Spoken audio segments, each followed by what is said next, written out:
I'm just a poor student, after all. Working a summer job assembling screws to earn tuition. Taking side gigs making models. A client demands a full-scale mecha model in 7 days. Money's no object? But there's no way I can do this. In the moment of desperation, a black technology system was unexpectedly activated. Exchange SSS level Sentinel armor blueprint. Frantically cranking out work with a super 3D printer. An unexpected mishap occurred on the delivery day. The model was delivered to the wrong warehouse. Just as I was about to lose all face at the college celebration banquet, I remotely activated the one-click return command. The next second, the sci-fi battle armor tore through the warehouse doors. Kneeling on one knee, it automatically unfolded. The entire audience was dumbstruck. And this was just the most basic function of this armor. Chapter 1, Main Job Tightening Screws, Side Hustle Building Mecha. During the summer vacation in August, the scorching heat of summer blazed on. In a parts processing factory in Binzhou City, the motors roared loudly.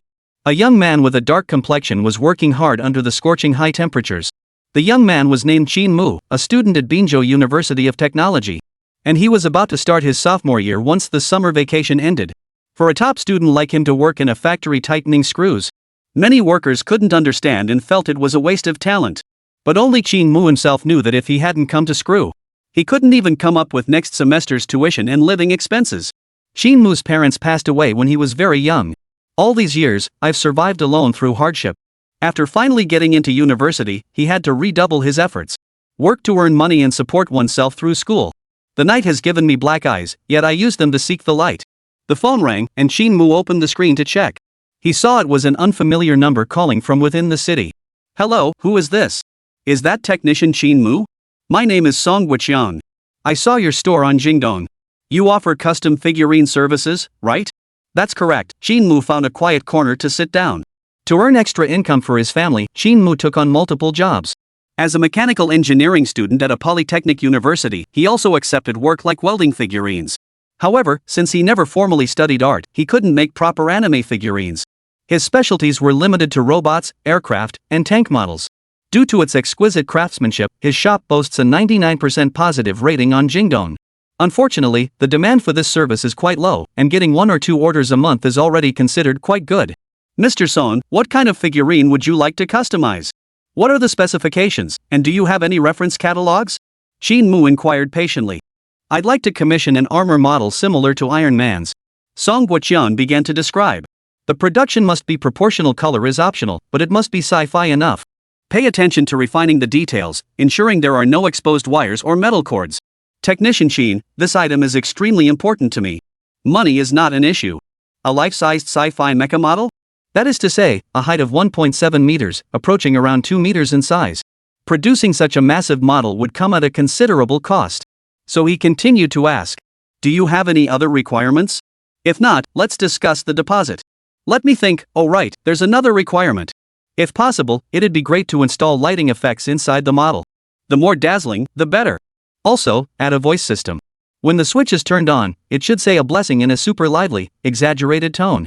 Wishing my daughter success in getting into Binzhou University of Technology. Here comes your dad's supremely handsome and knockout gift. This custom figurine client was clearly a doting father. Qin Mu gave an awkward chuckle. Seeming to get carried away with excitement, Song Guoqiang continued to add.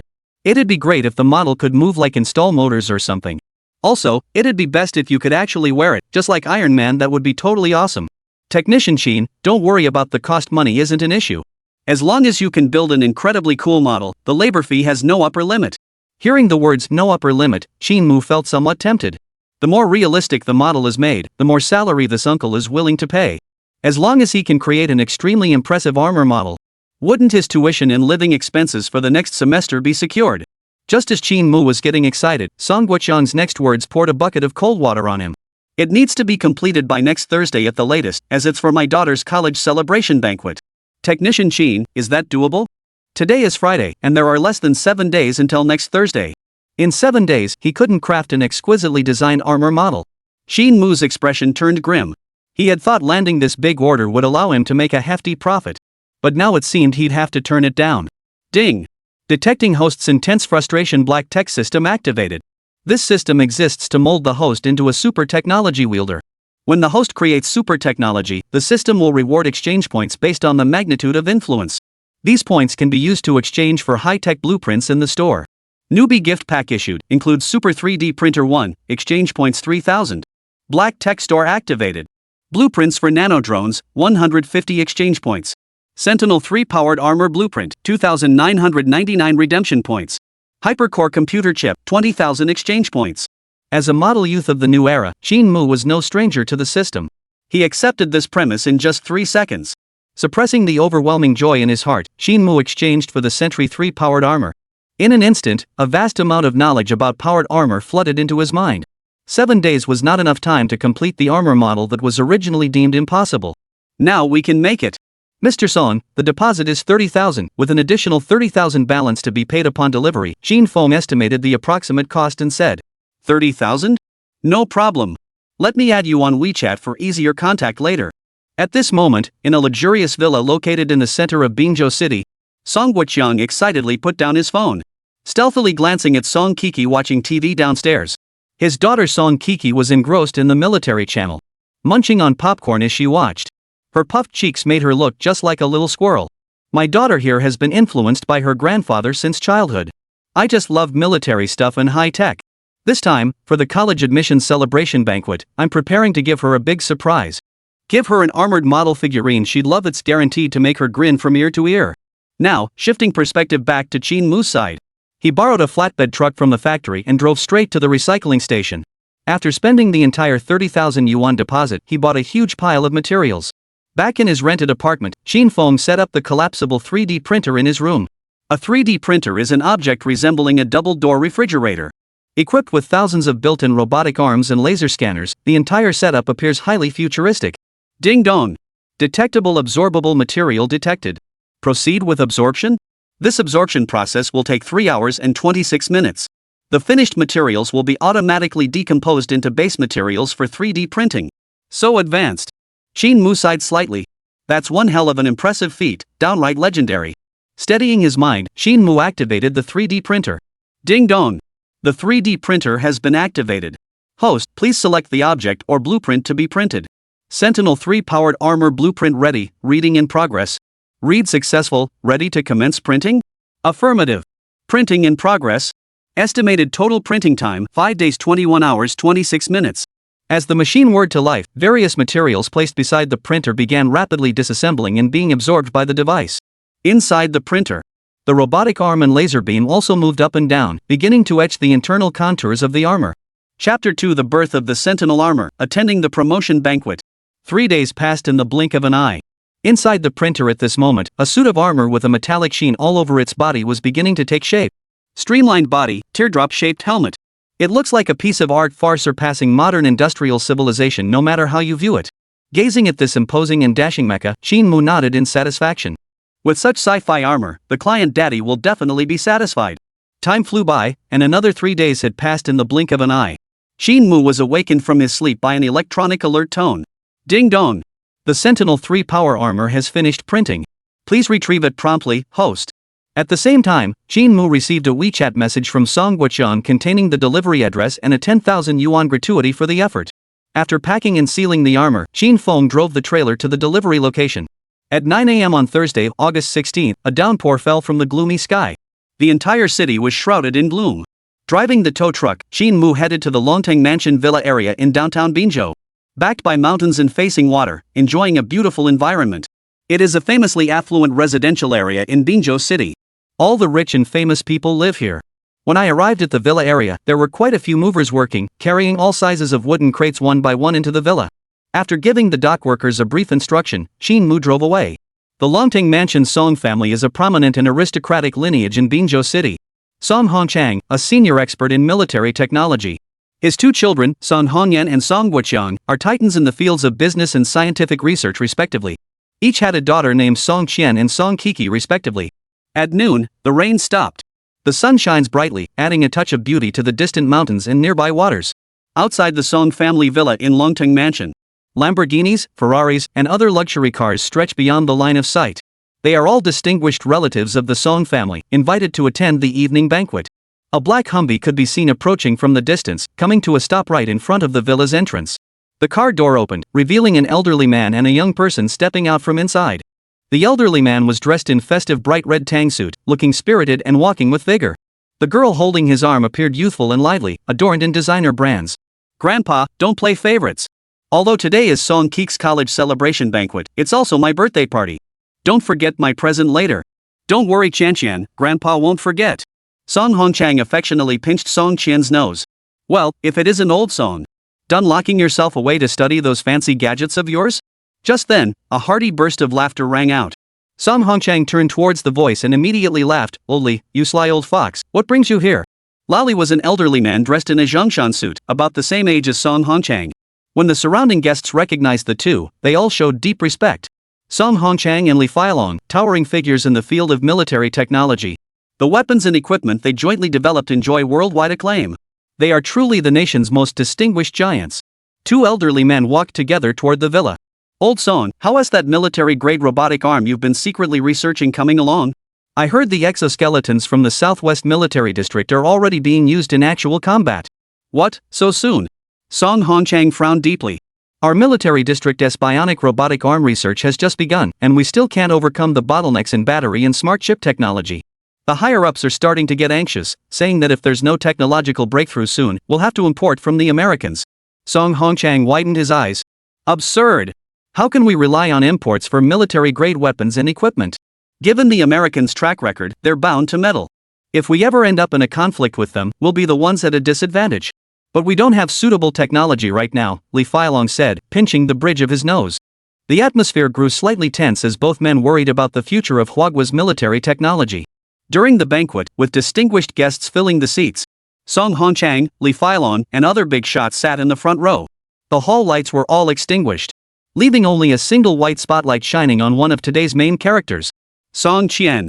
Dressed in an exquisite noble princess gown after careful preparation, Song Qian gracefully descended to the first floor along the red carpet. Wow, what a beautiful little princess! The guests couldn't help but exclaim in admiration. Yet forming a stark contrast to the refined Song Qian was Song Keke descending from the staircase on the other side. Song Keke wasn't wearing clothes deliberately designed to catch the eye, but instead wearing military-style attire. Camouflage top paired with camouflage shorts, with black military boots on the feet. Her hair was tied up in a bun, her long legs slender and elegant. Her figure is voluptuous and exudes a sporty vibe. She's already quite the beauty at such a young age. That must be Keke from Guoqiang's family. What a dashing little girl.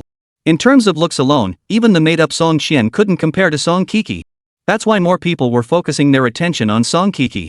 Hearing everyone praising Song Keke, Song Qian felt very unhappy.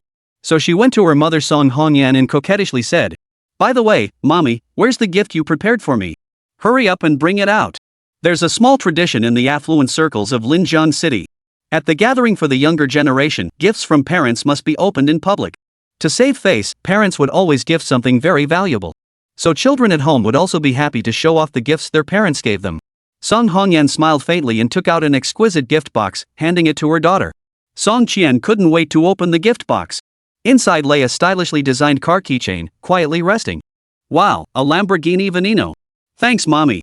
Song Qian deliberately shouted very loudly, drawing frequent sidelong glances from the crowd. Song Qian's mother truly lives up to her reputation as a business tycoon, presenting such an expensive luxury car with a single gesture. Gazing at everyone's envious expressions, Song Qian's vanity was immensely satisfied. But this wasn't enough. She turned her gaze toward the calm-faced Song Keke. "Coco, what gift did your uncle give you? Take it out and show everyone." In Song Qian's impression, her uncle Song Guoqiang was not as wealthy as her mother. So the gift presented must be inferior to their own. "Dad, what gift did you prepare for me?" Song Keke also looked curiously at Song Guoqiang. "Congratulations, sweetheart. You got in. The big gift I prepared for you is right here." Speaking of which, Song Guoqiang pointed to a large wooden crate in the corner. But when the waiter opened the wooden box, Song Guoqiang was dumbfounded. Because what was placed inside this wooden box wasn't a cool and awe-inspiring armored model, but rather stacks of messy toolbox parts. Where did the armored model in the box go? "Keke, the gift from your uncle is really quite original." Song Qian's heart was blooming with joy. "My mom gave me a Lamborghini Veneno. But what uncle gave his niece was a pile of junk parts. The superiority is clear at this evening banquet. I have firmly outshone Song Keke." At this thought, the smile in Song Qian's eyes deepened even further, raising eyebrows with pride. At this moment, Song Keke revealed a trace of grievance. She never expected her usually meticulous father to give her such a thing. Giving a bunch of tool parts as a gift in front of so many relatives and friends.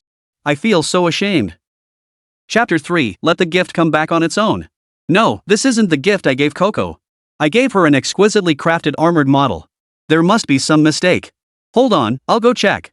Song Guoqiang was more anxious than anyone else. He immediately called Qin Mu. Qin Mu had just gotten out of bed and was brushing his teeth when Song Guoqiang's call came through. Technician Qin, the box contains a pile of parts and tools, not an armored model. Did you deliver the wrong package? Or did you never even make the model, just stringing me along all along? Song Guoqiang's voice betrayed his growing frustration. Qin Mu gave a wry smile and quickly reassured him. Rest assured, Mr. Song, the model was indeed delivered to the address you provided. It rained this morning, so I figured the construction crew might have mixed it up. What can we do now? I need it urgently for tonight's banquet. I don't have time to go looking for it. Song Guoqiang was frantic with worry. Here's what we'll do. I'll send you a software program. It's the Sentinel Armor's startup application. You can use it to pinpoint the armor's location. After a brief explanation, Qin Mu sent the software over.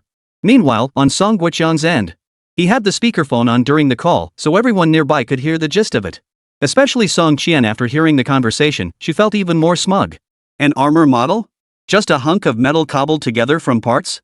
No matter how meticulously crafted, it's still just a model fake. How could it compare to the Lamborghini mommy gave me? They're not even in the same league. At this thought, the amusement in Song Qian's eyes deepened. Keke, let me come with you to look for it. I've never seen a mecha model before in my life. No thanks. I'll wait until after the banquet and look for it myself. Song Keke's tone betrayed disappointment. Having already embarrassed herself in public once, and she no longer held much hope for the so-called mecha model. Grandpa, you're researching high-tech stuff like robotic arms too, right? You'd definitely want to see it, Grandpa. Song Qian persisted. Heh, that's fine. I'm kinda curious what kind of armor Keke's dad ordered. Keke, just take us to find it. Grandpa said he wants to see it too. Song Qian's tone was pleading, though her true intent was to make Song Keke look even more foolish. Just as Song Keke found herself in a dilemma, Keke's dad spoke up. No need to go looking. This model seems to have an auto-navigation feature. Keke, help me figure this out. I'm having trouble getting it to work. Autonomous navigation? Give me a break. Song Qian scoffed. If it were a drone, auto-navigation might be plausible. But an armored model? How could it possibly have such a feature? Does it really think it can power itself up and walk over to us on two legs? Autonomous navigation is a stretch, Coco's dad. As someone from the Research Institute, you should know that achieving unmanned operation for land-based machines is nearly as difficult as developing artificial intelligence. Song Hongqiang shook his head helplessly, clearly skeptical himself. Why not just test if it can return automatically? But then Song Keke pressed the power switch and tapped the one-touch return to base button on the screen. At that moment, in a corner of the Song family warehouse piled high with odds and ends, a mechanical voice suddenly echoed from inside a haphazardly placed wooden crate. Remote activation signal received. Unit successfully awakened. System diagnostics in progress. Unit status, normal. Signal source located. Energy core operating normally. System activation initiated. In the next instant, a steel fist shattered the wooden crate. The sentry armor tore through the wooden panels with both hands and emerged from the crate. The commotion alerted the warehouse, and several security guards rushed in. Yet when they beheld this tech-infused steel form, they froze in their tracks, utterly stunned. What the hell is that? Iron Man.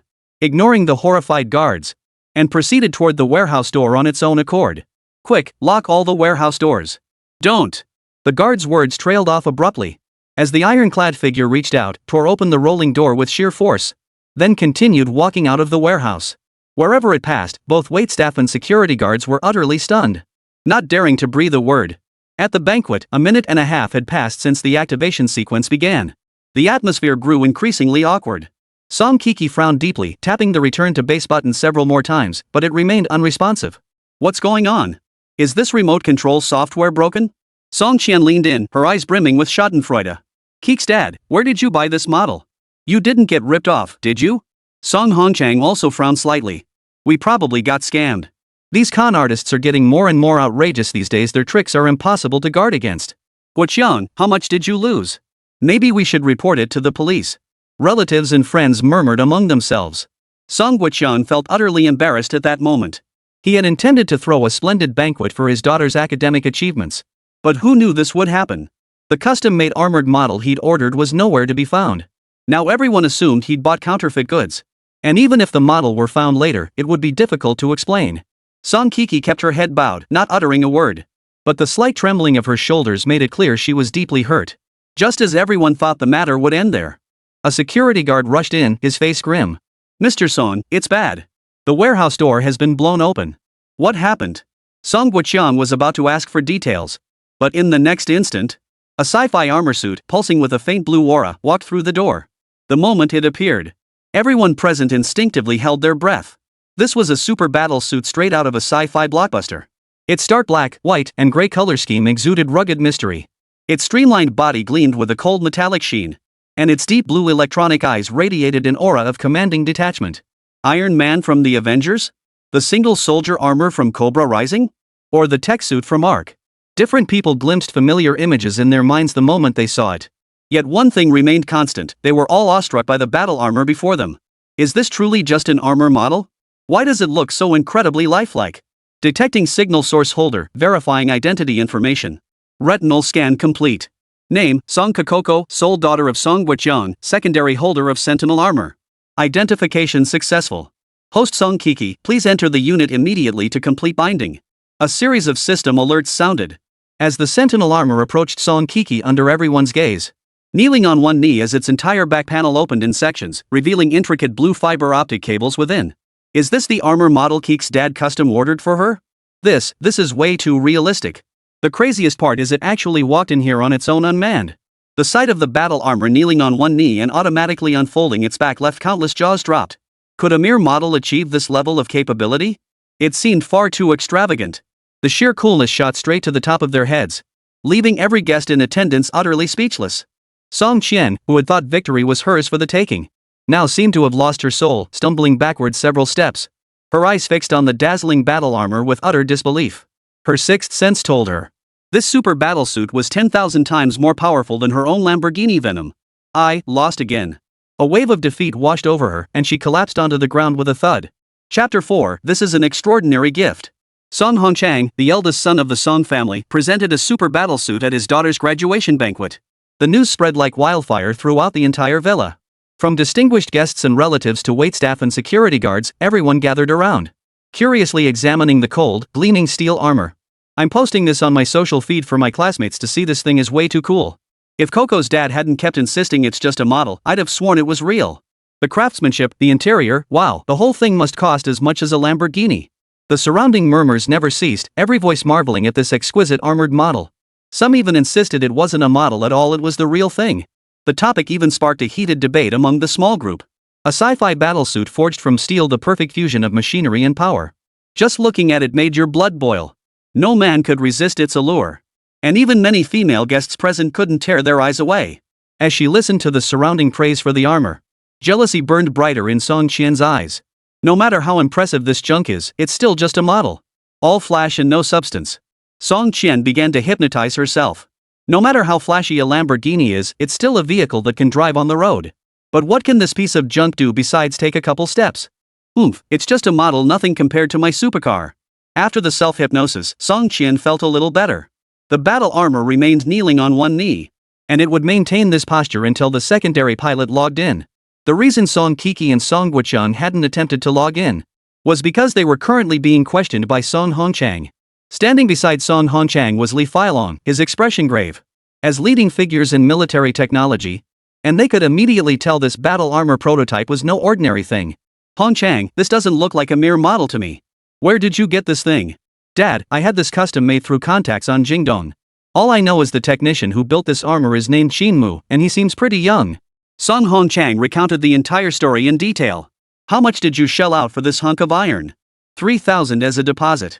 Once I receive the goods, I'll transfer another 30,000 to 60,000 as the final payment. The exact amount depends on how satisfied I am. Less than 100 grand total? Are you kidding me? Given how complex this individual armor is, even if it's just a prototype, selling it for $1 million would be a loss. Ha? Dad, is it really that exaggerated? But Li Feilong replied with a serious expression. $1 million assumes it's just a model. But I have a hunch this custom armor you ordered isn't merely a mock-up. If that's the case, its research value is immeasurable. It could even rise to the national level. The armor's exterior design was devoid of any frills, perfectly aligned with human biomechanics. And the craftsmanship across its components was exceptionally high, even surpassing that of American military factories. The most crucial aspect lay in the intricate components exposed when the armor's back panel opened. High-tech marvels that even research giants like Song Guoqiang and Li Feilong have never seen. I even suspect this Iron Hulk can fly. Look closely at the protrusions on its ankles, they must be some kind of miniature thrusters.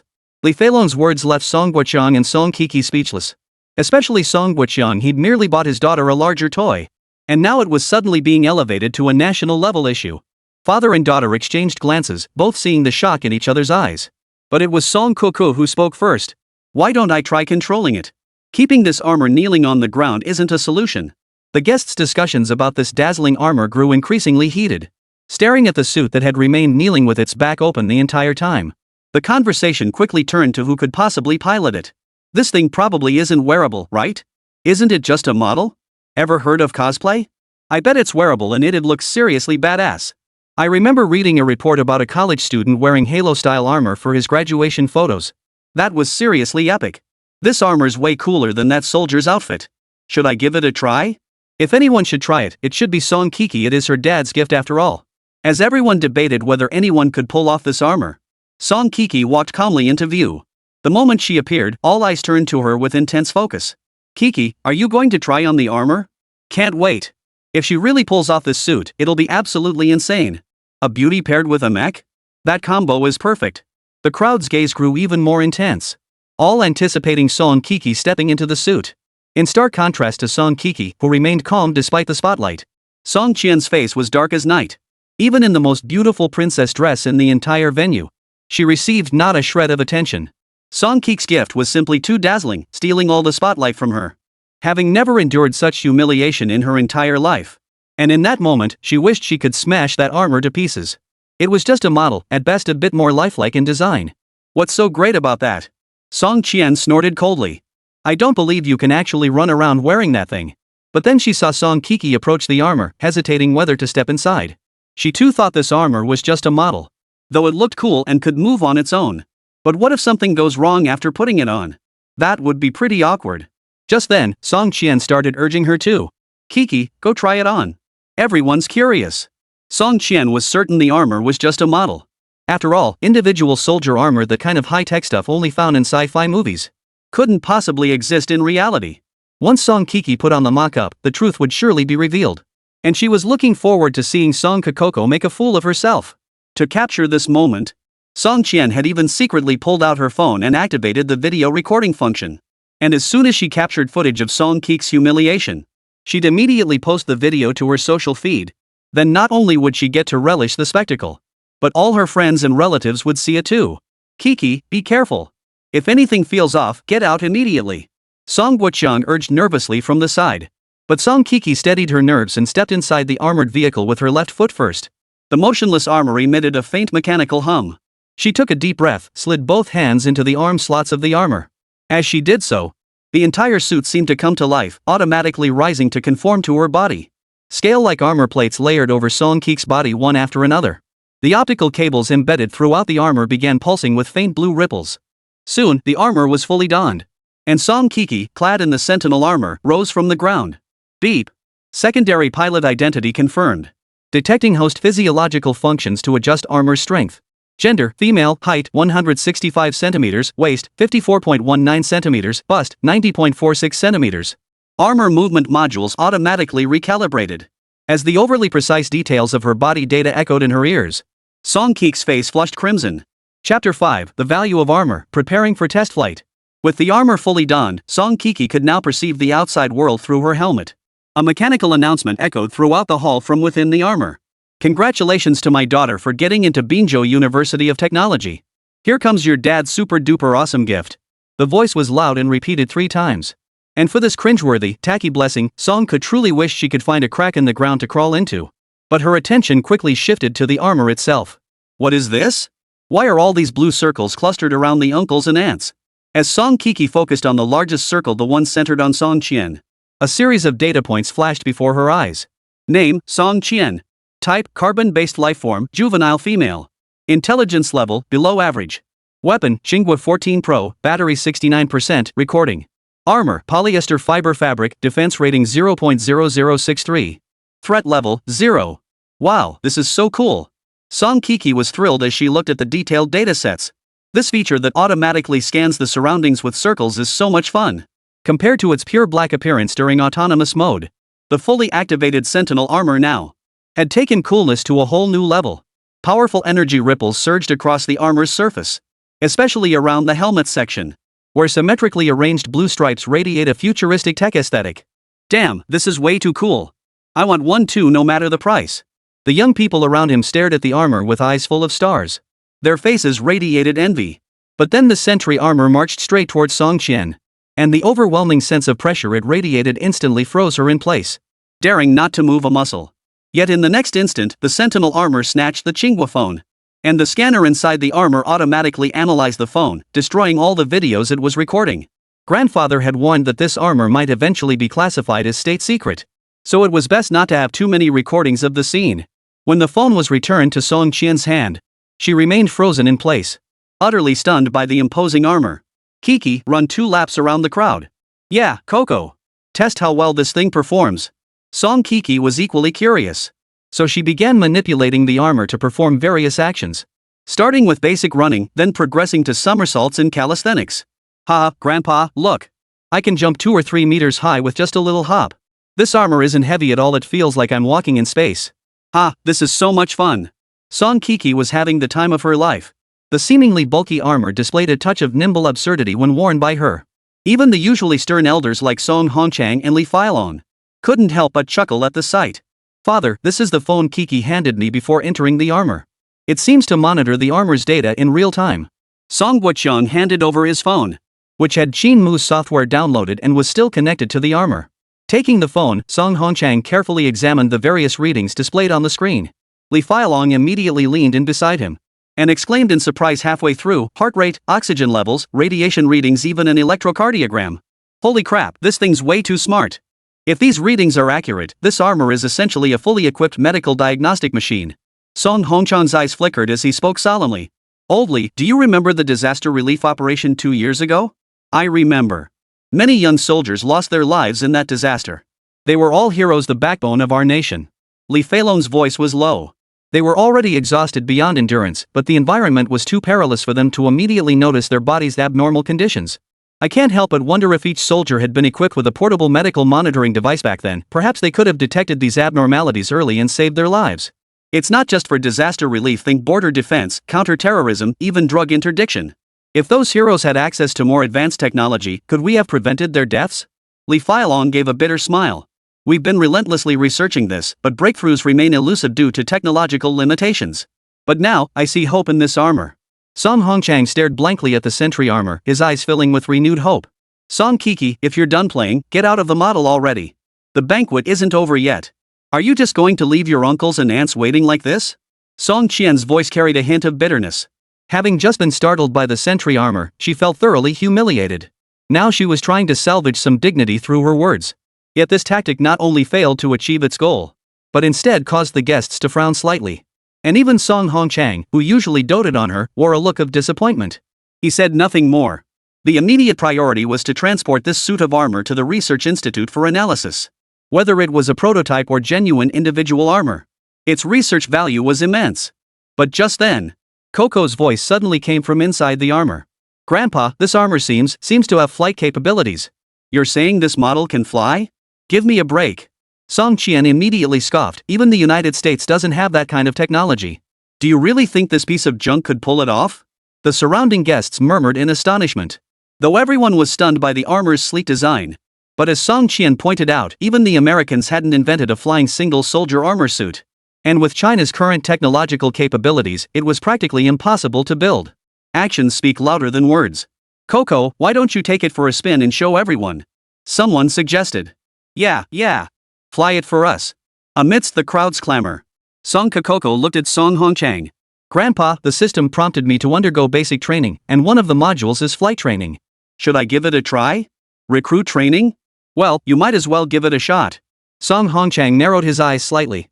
This armor kept surprising him more and more. If it could truly fly, the technological prowess behind it would be unimaginable. And if this technology could be applied to China's military sector, it would revolutionize national defense capabilities. Beep, loading new recruit training flight module. Adjusting power threshold adaptation. Power system operating normally. Pilot's physiological functions monitored as normal. Micro thrusters activating. Pilot, prepare for takeoff. Accompanied by a series of beeps. The thrusters on the Sentinel armor's limbs and sides ignited. A deep blue flame solidified, and in the next instant, boom! The Sentinel armor shot straight into the sky, shattering the marble beneath its feet into a web of cracks spanning 10 meters in diameter. The Sentinel armor rapidly ascended, shattering the glass ceiling before streaking toward the starry sky. It's actually flying. The guests who witnessed the scene were all stunned by what they saw. Was this a model? This was clearly a genuine, fully operational individual combat armor. Song Qian reacted the most dramatically. Her eyes bulging wide. Her mouth gaping wide enough to fit 2 large duck eggs. She was utterly dumbfounded once again. Chapter 6, China's Technology Has Hope. Song Guoqiang and Li Feilong reacted fastest, rushing outside. The others followed the 2 elders' lead and ran out as well. Looking up, they saw the super-armored vehicle streaking away at incredible speed, trailing a long, ghostly blue plume of exhaust behind it. Good heavens! That thing can actually fly! Li Feilong exclaimed in utter shock. Beside him, Song Guoqiang reacted even more dramatically. Tears streamed down his aged face as he murmured, This is the future of China. China's military technology is saved." Feeling the increasingly pronounced thrust pushing her back, Song Keke felt both exhilarated and tense as she soared through the air. But to be fair, this feeling of soaring freely through the sky was truly amazing. Especially now at night, when the atmosphere was absolutely electric. Below, the blue glow of the armor's exhaust plume had vanished from sight. But the thunderous sonic booms signaled the single soldier armor hadn't vanished, but was instead accelerating relentlessly. Song Guoqiang and the others stared nervously at their phone screens. The numbers on the screens kept flashing. Flight elevation angle, 90 degrees. Remaining fuel, 99.99%. Pilot vital signs, stable. Airframe thrust, 1.6 Mach. This armor's burst power is astonishing. 1.6 Mach? That's nearly matching the cruise speed of the American F-22. At such speeds, this armor's engine must be something else. Neither domestic nor foreign technology could achieve this on such a lightweight vehicle. Li Feilong stroked his forehead, unable to suppress a series of murmurs. Song Guoqiang, however, furrowed his brow slightly, a new worry settling in his mind. The American F-22 is fast, but it places immense strain on the human body. American pilots qualified to fly that model are physically elite, selected from 100,000. But Coco was just an ordinary girl, her body might not withstand such speeds. At this thought, Song Guoqiang immediately turned to his son and asked, "Can you reach Cuckoo on this phone? At such high speeds, I'm worried something might happen to her." Song Guoqiang swiftly swiped his phone screen, connecting to the Sentinel armor's communication system. "Keke, it's Dad. Can you hear me? How are you? Are you okay? Dad, what could possibly happen to me? Looking down at the city from above, all the lights are on, it's so beautiful." Keke's giggles echoed continuously, clearly having a blast. Hearing his granddaughter's laughter, Song Guoqiang breathed a slight sigh of relief. Vertical climb can reach Mach 1.6. That thrust is absolutely incredible. I reckon if it dives, it could match the speed of the American F-22. Li Feilong and Song Guoqiang exchanged glances, seeing shock reflected in each other's eyes. This armor is seriously badass. Don't worry about me. This armor has acceleration buffers, my body isn't affected at all. In that case, Coco, let's try a dive now and see if we can push the speed to Mach 2. Song Guoqiang suppressed his excitement as he spoke. Mach 2, twice the speed of sound. A speed not far off the top flight speed of the American F-22. If the armor truly achieves this flight speed, the F-22's dominance in the skies would become a thing of the past. Why dive? I wanted to go up high and watch the stars. Song Keke pouted, looking a bit displeased. Now, Keke. Song Guoqiang coaxed his granddaughter. Once you're done testing it, Grandpa will give you a big red envelope. Why dive? Why not just keep accelerating without changing direction? Besides, it's not even going that fast right now. Could this armor suit accelerate any further? Hearing Song Keke's words, Song Guoqiang and Li Feilong froze in shock. What kind of joke is this? This armored vehicle is currently climbing. Its climb rate is 1.6 Mach, on par with the F-22's cruising speed. And now my granddaughter says it can keep accelerating higher? Was this Guga armor that insane? The silence over the comm made Song Keke feel ignored. She huffed indignantly. "If you don't believe me, we'll see." Song Keke shut off the comms and fell silent. Suddenly, a flash of blue light streaked across the sky, followed by a deafening roar that echoed without end. When Song Guoqiang and the others realized the Sentinel armor was accelerating again, they immediately looked down at the data on their phone screens, only to see every metric on the screen fluctuating wildly. The most striking figure of all was the propulsion thrust. 1.65 Mach, 1.73 Mach, 1.94 Mach, 2.01 Mach. 2.30 Mach. The armored unit was now climbing at a speed exceeding twice the speed of sound. Song Guoqiang swallowed hard, his voice trembling slightly as he asked. Oldly, what was the top speed of the American F-22 again? Li Feilong, overcome with emotion, didn't respond immediately. Instead, Song Guoqiang answered. 2.25 Mach. The American F-119 supersonic thrust vectoring engine is a world-class super engine, capable of delivering a maximum thrust of 2.25 Mach to the F-22. But right now, directly above us, a flying suit has achieved a speed exceeding Mach 2.25. And it's doing a vertical ascent. Who exactly is Qin Mu, the developer of this armor? And how did he forge such an unearthly piece of armor? The communicator connected again. But it was Song Keke's triumphant voice that rang out, "Grandpa, how about that? Now you know how formidable I am. Let me tell you, this isn't even the armor's limit yet. If I train for a while and improve my physical condition, this armor can go even faster." "Keke, stop talking. Give Grandpa a moment to catch his breath," Song Guoqiang said with a bitter smile. Today's shocks had surpassed the total he'd endured over the past decade. And for a moment, he was at a loss for words. But just then, a new development occurred. The previously stable phone screen suddenly began to lag. And soon, 4 large red characters appeared at the center of the screen, no signal. Was it because he was flying too high that he lost signal? Below the red text, a smaller line appeared. Signal unstable. Please contact the administrator to remotely activate the armor signal extension feature. Administrator? Who's the administrator? Song Guoqiang froze, then realized the so-called administrator must be Qin Mu, the armor's creator. So he immediately called Qin Mu. "Sorry, the number you dialed is turned off." "Sorry, #%%#." Qin's phone is off? Song Guoqiang froze in disbelief. He tried calling several more times, but still couldn't get through. Meanwhile, Qin Mu had just returned from the factory after tightening screws. And, utterly exhausted, had collapsed into bed early that morning, fast asleep. He had no idea anyone was trying to reach him. "Can't get through?" Li Feilong frowned slightly. What a coincidence, his phone just ran out of battery. "Guard, contact state security immediately and locate this young man named Qin Mu." In an instant, Song Guoqiang's eyes sharpened like a hawk's. A technological talent like this, if the nation could recruit him, it would be of immense significance. Chapter 7, State Security Bureau mobilizes. "Father, I don't think now is the best time to disturb Technician Qin," Song Guoqiang frowned slightly. "Though I haven't interacted much with Technician Qin, I sense he's a very principled man. Forcibly taking him away might provoke resistance." "You have a point," Song Guoqiang pondered briefly before changing his tone.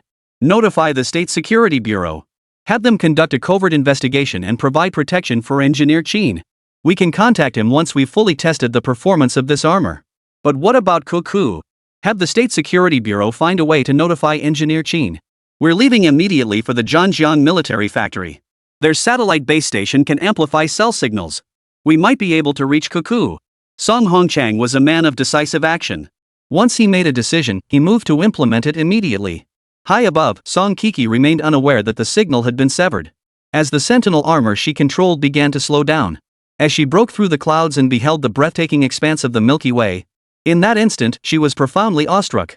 "It's breathtaking. I never realized the night sky could be this beautiful." The armor hovered slowly in the night sky. Song Keke was utterly captivated by the breathtaking beauty of the starry sea. "Dad, thank you.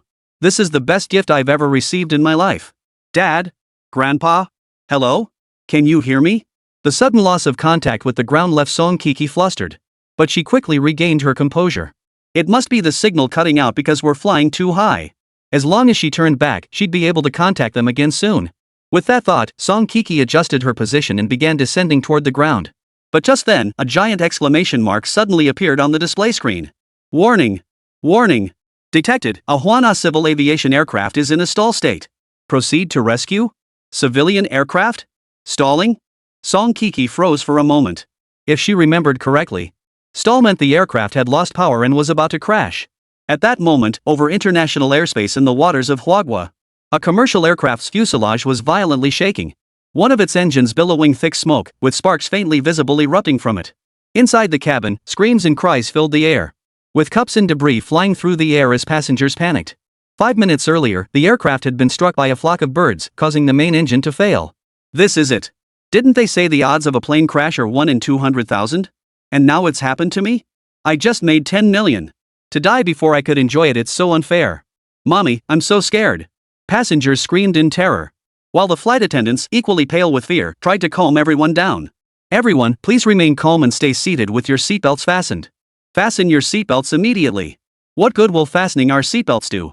Can't you see the plane's engine is already on fire? We're doomed, we're all going to die. I've got a lot of money. I don't want to die yet.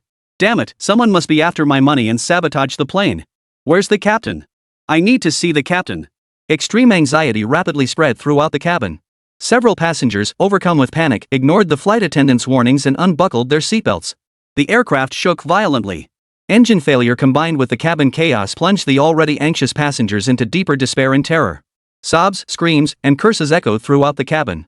Among the passengers aboard this international flight were many wealthy individuals. Yet in the face of disaster, they were as helpless as ordinary people. Just then, a child's voice rang out from a window seat. Mommy, look! Superman! There's Superman outside the window. A cute little girl with twin ponytails pointed outside the window, her wide eyes brimming with wonder. Many passengers instinctively looked out the window. And in the pitch-black night sky, a human-shaped object trailing a faint blue contrail was keeping pace alongside the plane. Holy crap! There really is Superman. Superman? This is an alien. What's it doing? Could it be the one causing the plane's malfunction? Whether you're Superman or an alien, save me. I'll give you all my money. Passengers stared out the window, their eyes filled with terror. The blue figure was none other than Song Keke in her Sentinel armor. Glancing at the passengers through the window before ignoring them. Beep beep, malfunctioning components detected. Main engine left temporarily inactive due to foreign object impact. Can be reactivated by applying external traction force? On the holographic helmet, the fuselage of the commercial aircraft was outlined in blue lines, with a red dot flashing intermittently the marked location of the aircraft malfunction. The Sentinel armor housed an extremely advanced intelligent scanning system, which identified the aircraft's issues and formulated a solution in under a minute. Inside the cockpit, the captain and first officer wore grave expressions. Having exhausted all methods, the engine still refused to restart. Notify the flight attendants to prepare for impact. We're going to make an emergency landing, the captain announced after a moment of silence, delivering the devastating news. For a commercial aircraft, emergency landing was not a reassuring term. Especially at this altitude. Forcing a landing without power was tantamount to crashing. The first officer's face was equally bitter. He pulled a photo from his breast pocket, gazing at the radiant smile of his daughter in the picture, his eyes filled with reluctance. All possible emergency measures had been exhausted. Now, they could only leave it to fate. Ding dong ding. But just then, the cockpit door swung open. And the flight attendant burst in, his face flushed with excitement. Captain Su, someone's come to rescue us. We're saved. You mean the Air Force? Captain Su's brow remained furrowed. Do you think we're on the ground? Even a military transport plane couldn't help us. Not the Air Force, it's. The flight attendant momentarily struggled to describe it. So he pulled out his phone and showed the pilot the footage he'd just recorded. The video was extremely blurry, but it was still possible to see. A blue flame erupting from the engine. Upon closer inspection, it was clearly a humanoid suit pushing the wing. What the hell is that? A robot? Or a mech? Old Sue's pupils dilated in shock. Wasn't this kind of thing only supposed to appear in sci-fi movies? How could it exist in reality? In that split second, Captain Su began questioning the very fabric of existence. Power's back. Damn it, what the hell? The main engine's still dead. The co-pilot's exclamation snapped old Su back to reality. But now wasn't the time for shock, the urgent priority was escaping this crisis. Push the throttle to maximum. Keep trying to restart the engines. Feeling the aircraft accelerate, Song Keke tightened her grip to ensure stable flight. After this period of trial and error, she had gained solid control over the armor. Main engine left regaining power, full recovery estimated in 3 minutes 26 seconds. The Sentinel armor continued to exert its power. Inside the cabin, as the aircraft resumed steady operation, passengers' emotions began to settle. With more eyes turning toward the mech assisting the aircraft's flight. Chapter 8, Saving the Plane, a Reward from the System. I get it now, this must be high-tech alien battle armor. They took pity on us and came to help. What the hell, aliens? This mech is clearly human-designed. I bet it's our nation's secret weapon. China couldn't possibly have technology this advanced, the golden-haired turtle analyzed earnestly. This might be high-tech from the United States. American high-tech flying into our Chinese territory? Go suck up back to your pretty country. Bull. This is clearly from our Republic of Korea. I have proof. The Korean youth's shouts were automatically muted by the others. Ah, right, everything belongs to you, and you always have proof. Soon, the aircraft's main engines restarted, and it continued toward its destination. Sweetie, the robot uncle saved us. Hurry up and thank him. A mother urged her daughter. The little girl named Tian waved repeatedly at the sentry armor outside the window. A sweet smile lighting up her face. Thank you, robot. Thank you so much. Hearing the little girl's clear words of thanks, passengers by the window spontaneously waved back. The group, who had been in a state of despair just moments ago, now felt alive. And they were profoundly grateful to their savior. Unable to communicate vocally, they could only wave to express their gratitude to their saviors. Outside the window, the flight armor slowly unfolded its wings, giving the crowd a thumbs up before accelerating forward. As it passed the cockpit, they saw the captain and first officer inside.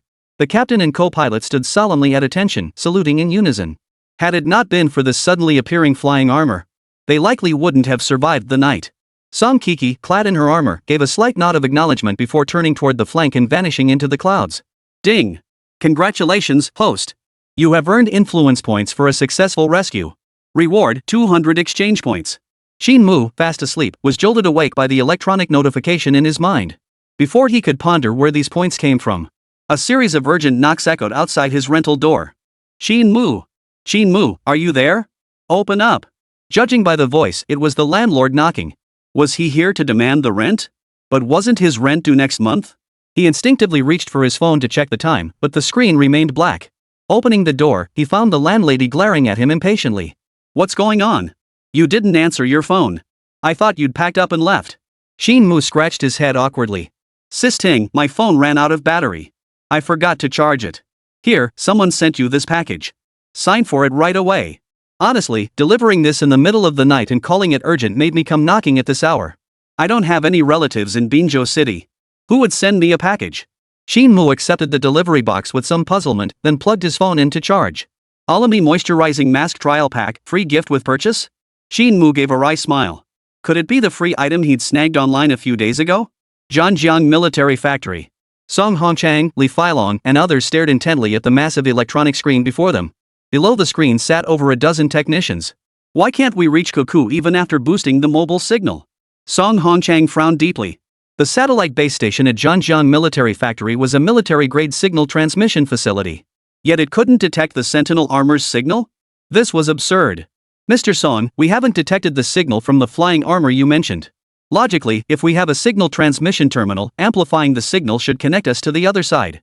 The only possible explanation for this situation is that the receiving terminal has an automatic shielding function against unknown signals, what we commonly refer to as counter-surveillance. The technician patiently explained. Upon hearing the explanation, Song Guoqiang's brow furrowed slightly. It had been half an hour since Coco lost contact, and he was now deeply concerned for his granddaughter's safety. Dad, the State Security Bureau has news. Just as they were at a loss, Song Guoqiang exclaimed excitedly. They've initiated covert protection for Technician Qin, and his phone is now operational. Call Technician Qin immediately and ask him how to reach Cuckoo. Song Guoqiang dialed Qin Mu's number.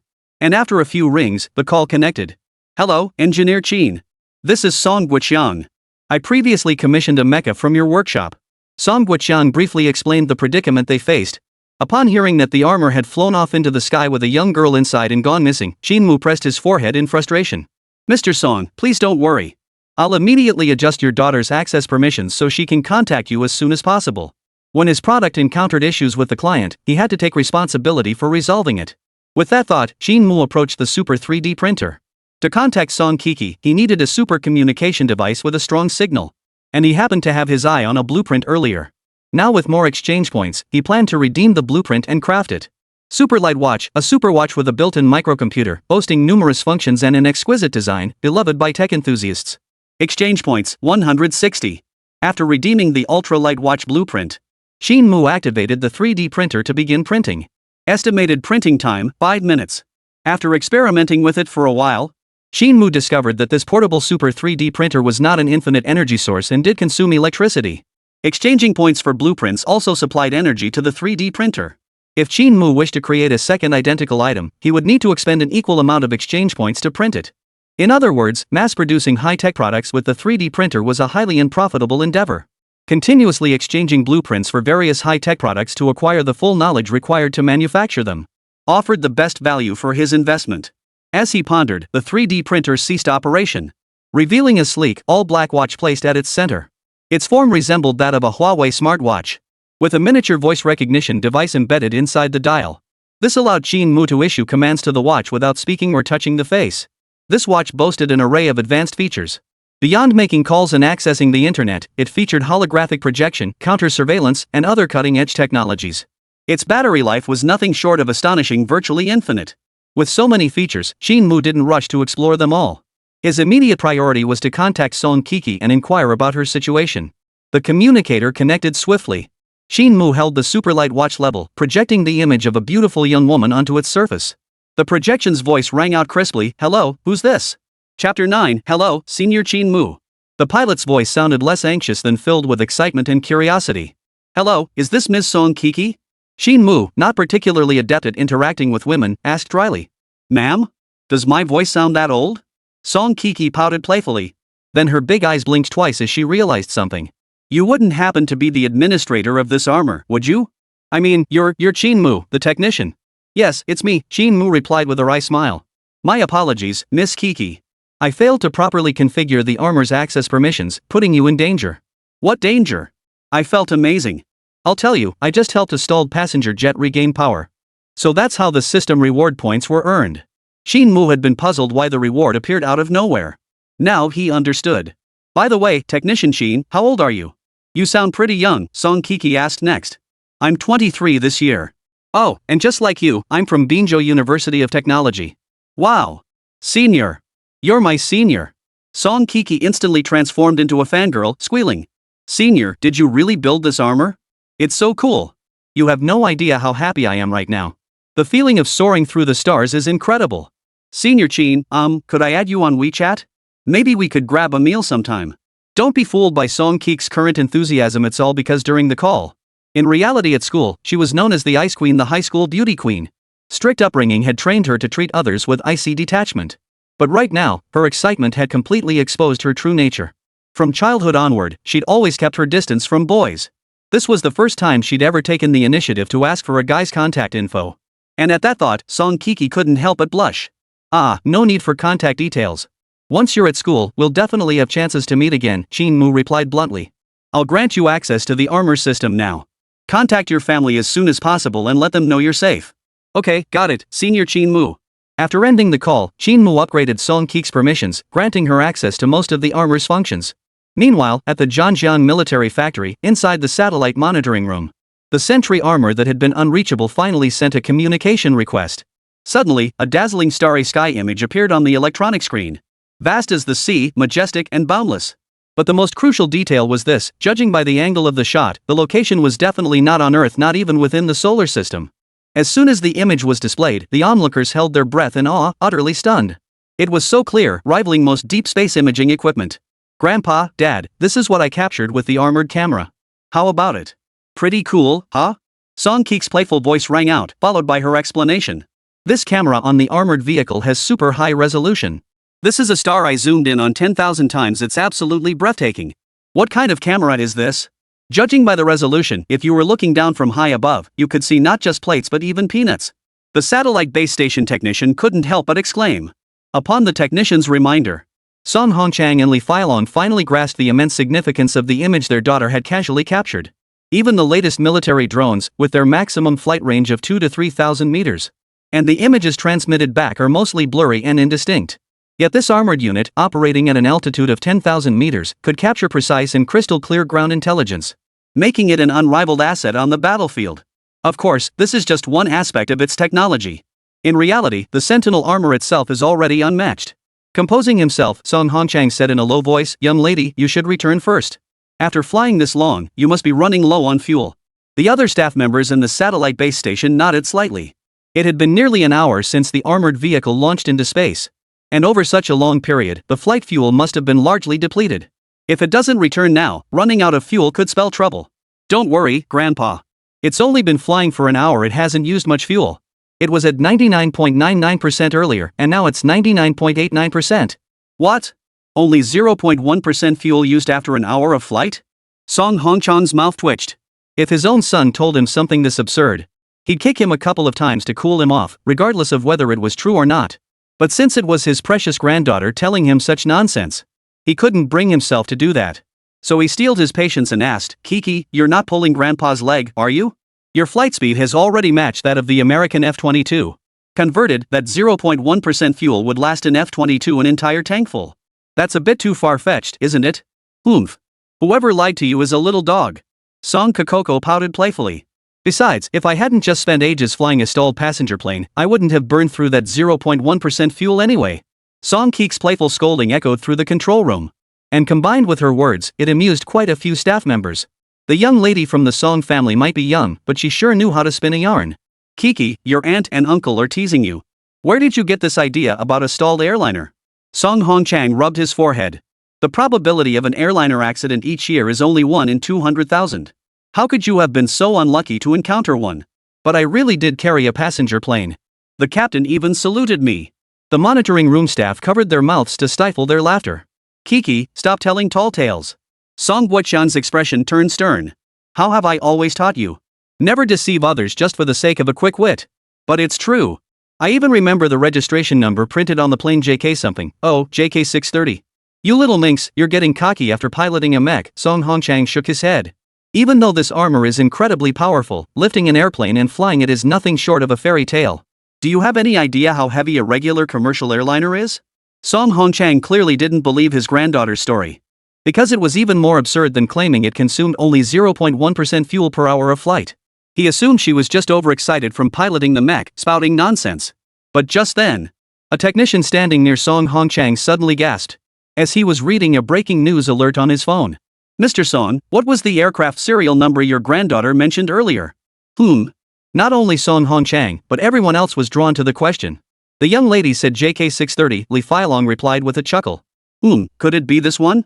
The emergency news just reported that a passenger plane stalled but successfully recovered, and it has just landed at the airport. That plane's registration number is JK 630.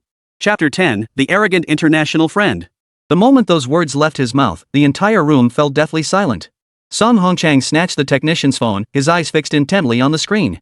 The sole image displayed was blurry, yet faintly revealed a blue figure clinging to the wing. That blue figure was undoubtedly Song Keke in her Sentinel armor. Panting heavily, Song Guoqiang gasped for breath. His face flushed with uncontrollable emotion. Li Feilong noticed his old friend's agitation. Immediately handed him an oxygen tank. Song Guoqiang grabbed it like a lifeline, inhaling deeply several times. Damn it, today was like a knife to the gut, what a shocker. He had already pushed the performance expectations of this armored vehicle to the absolute limit. Yet it kept shattering his preconceptions. He thought being able to walk and fly was already impressive enough. But its flight speed effortlessly matched that of an F-22.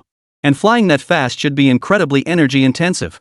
But after an hour of flight, it had only used up a measly 0.1% of its fuel. Now it's confirmed this damn thing can haul a passenger jet through the air. Meaning its performance is even more incredible than imagined. At this moment, Song Guoqiang's emotions felt like a roller coaster. Unsteady and unsettled. Gazing at his once decisive father. With an expression that seemed to have broken through all defenses, Song Guoqiang let out a bitter laugh. Keke, you've had enough fun. Come back now. By the way, we're currently at the Zhanjiang military factory in Zhanjiang City. Just fly straight over here. Song Guoqiang said. Got it, I'll be right over. It was now 10 o'clock at night. In a small grove within Zhanjiang City Park. A couple sat on a park bench, whispering sweet nothings. Jin, I've liked you since the very first day I saw you three. Don't say that, you're making me blush Omega. Then tell me what you like about me. Of course I love your feet. Why? Because they've walked across the land, endured wind and dust, traversed mountains and rivers, all until we finally met. Wow, you're so romantic. Look, a blue shooting star. Then I'll make a wish on that shooting star. Ajahn, I love you. Marry me. In the tender atmosphere, the two slowly drew closer, gradually coming together. But they hadn't anticipated. That very blue meteor was now hurtling toward them at breakneck speed. With a thunderous crash, the blue meteor slammed into the grass less than 10 meters away, sending a massive impact wave that tore a huge crater in the ground. After the deafening roar, a figure clad in iron armor emerged from the crater. It was none other than Song Keke, en route to the Zhanjiang military factory. Damn it! I'm sure the Zhanjiang military factory is somewhere around here, but I just can't find it. Though Song Keke looked disheveled, her armor had protected her from injury. She made her way step by step toward the park exit, while the couple on the bench remained frozen like statues for a long time. Chang, do you not love me? Why did the shooting star fall? Jin, it's precisely because I love you so much that the shooting star was moved to fall. Oh?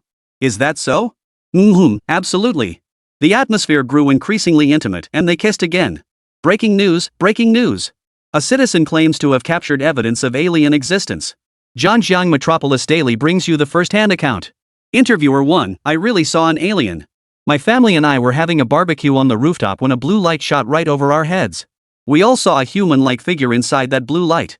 Interviewer 2, I saw it on my way back from square dancing.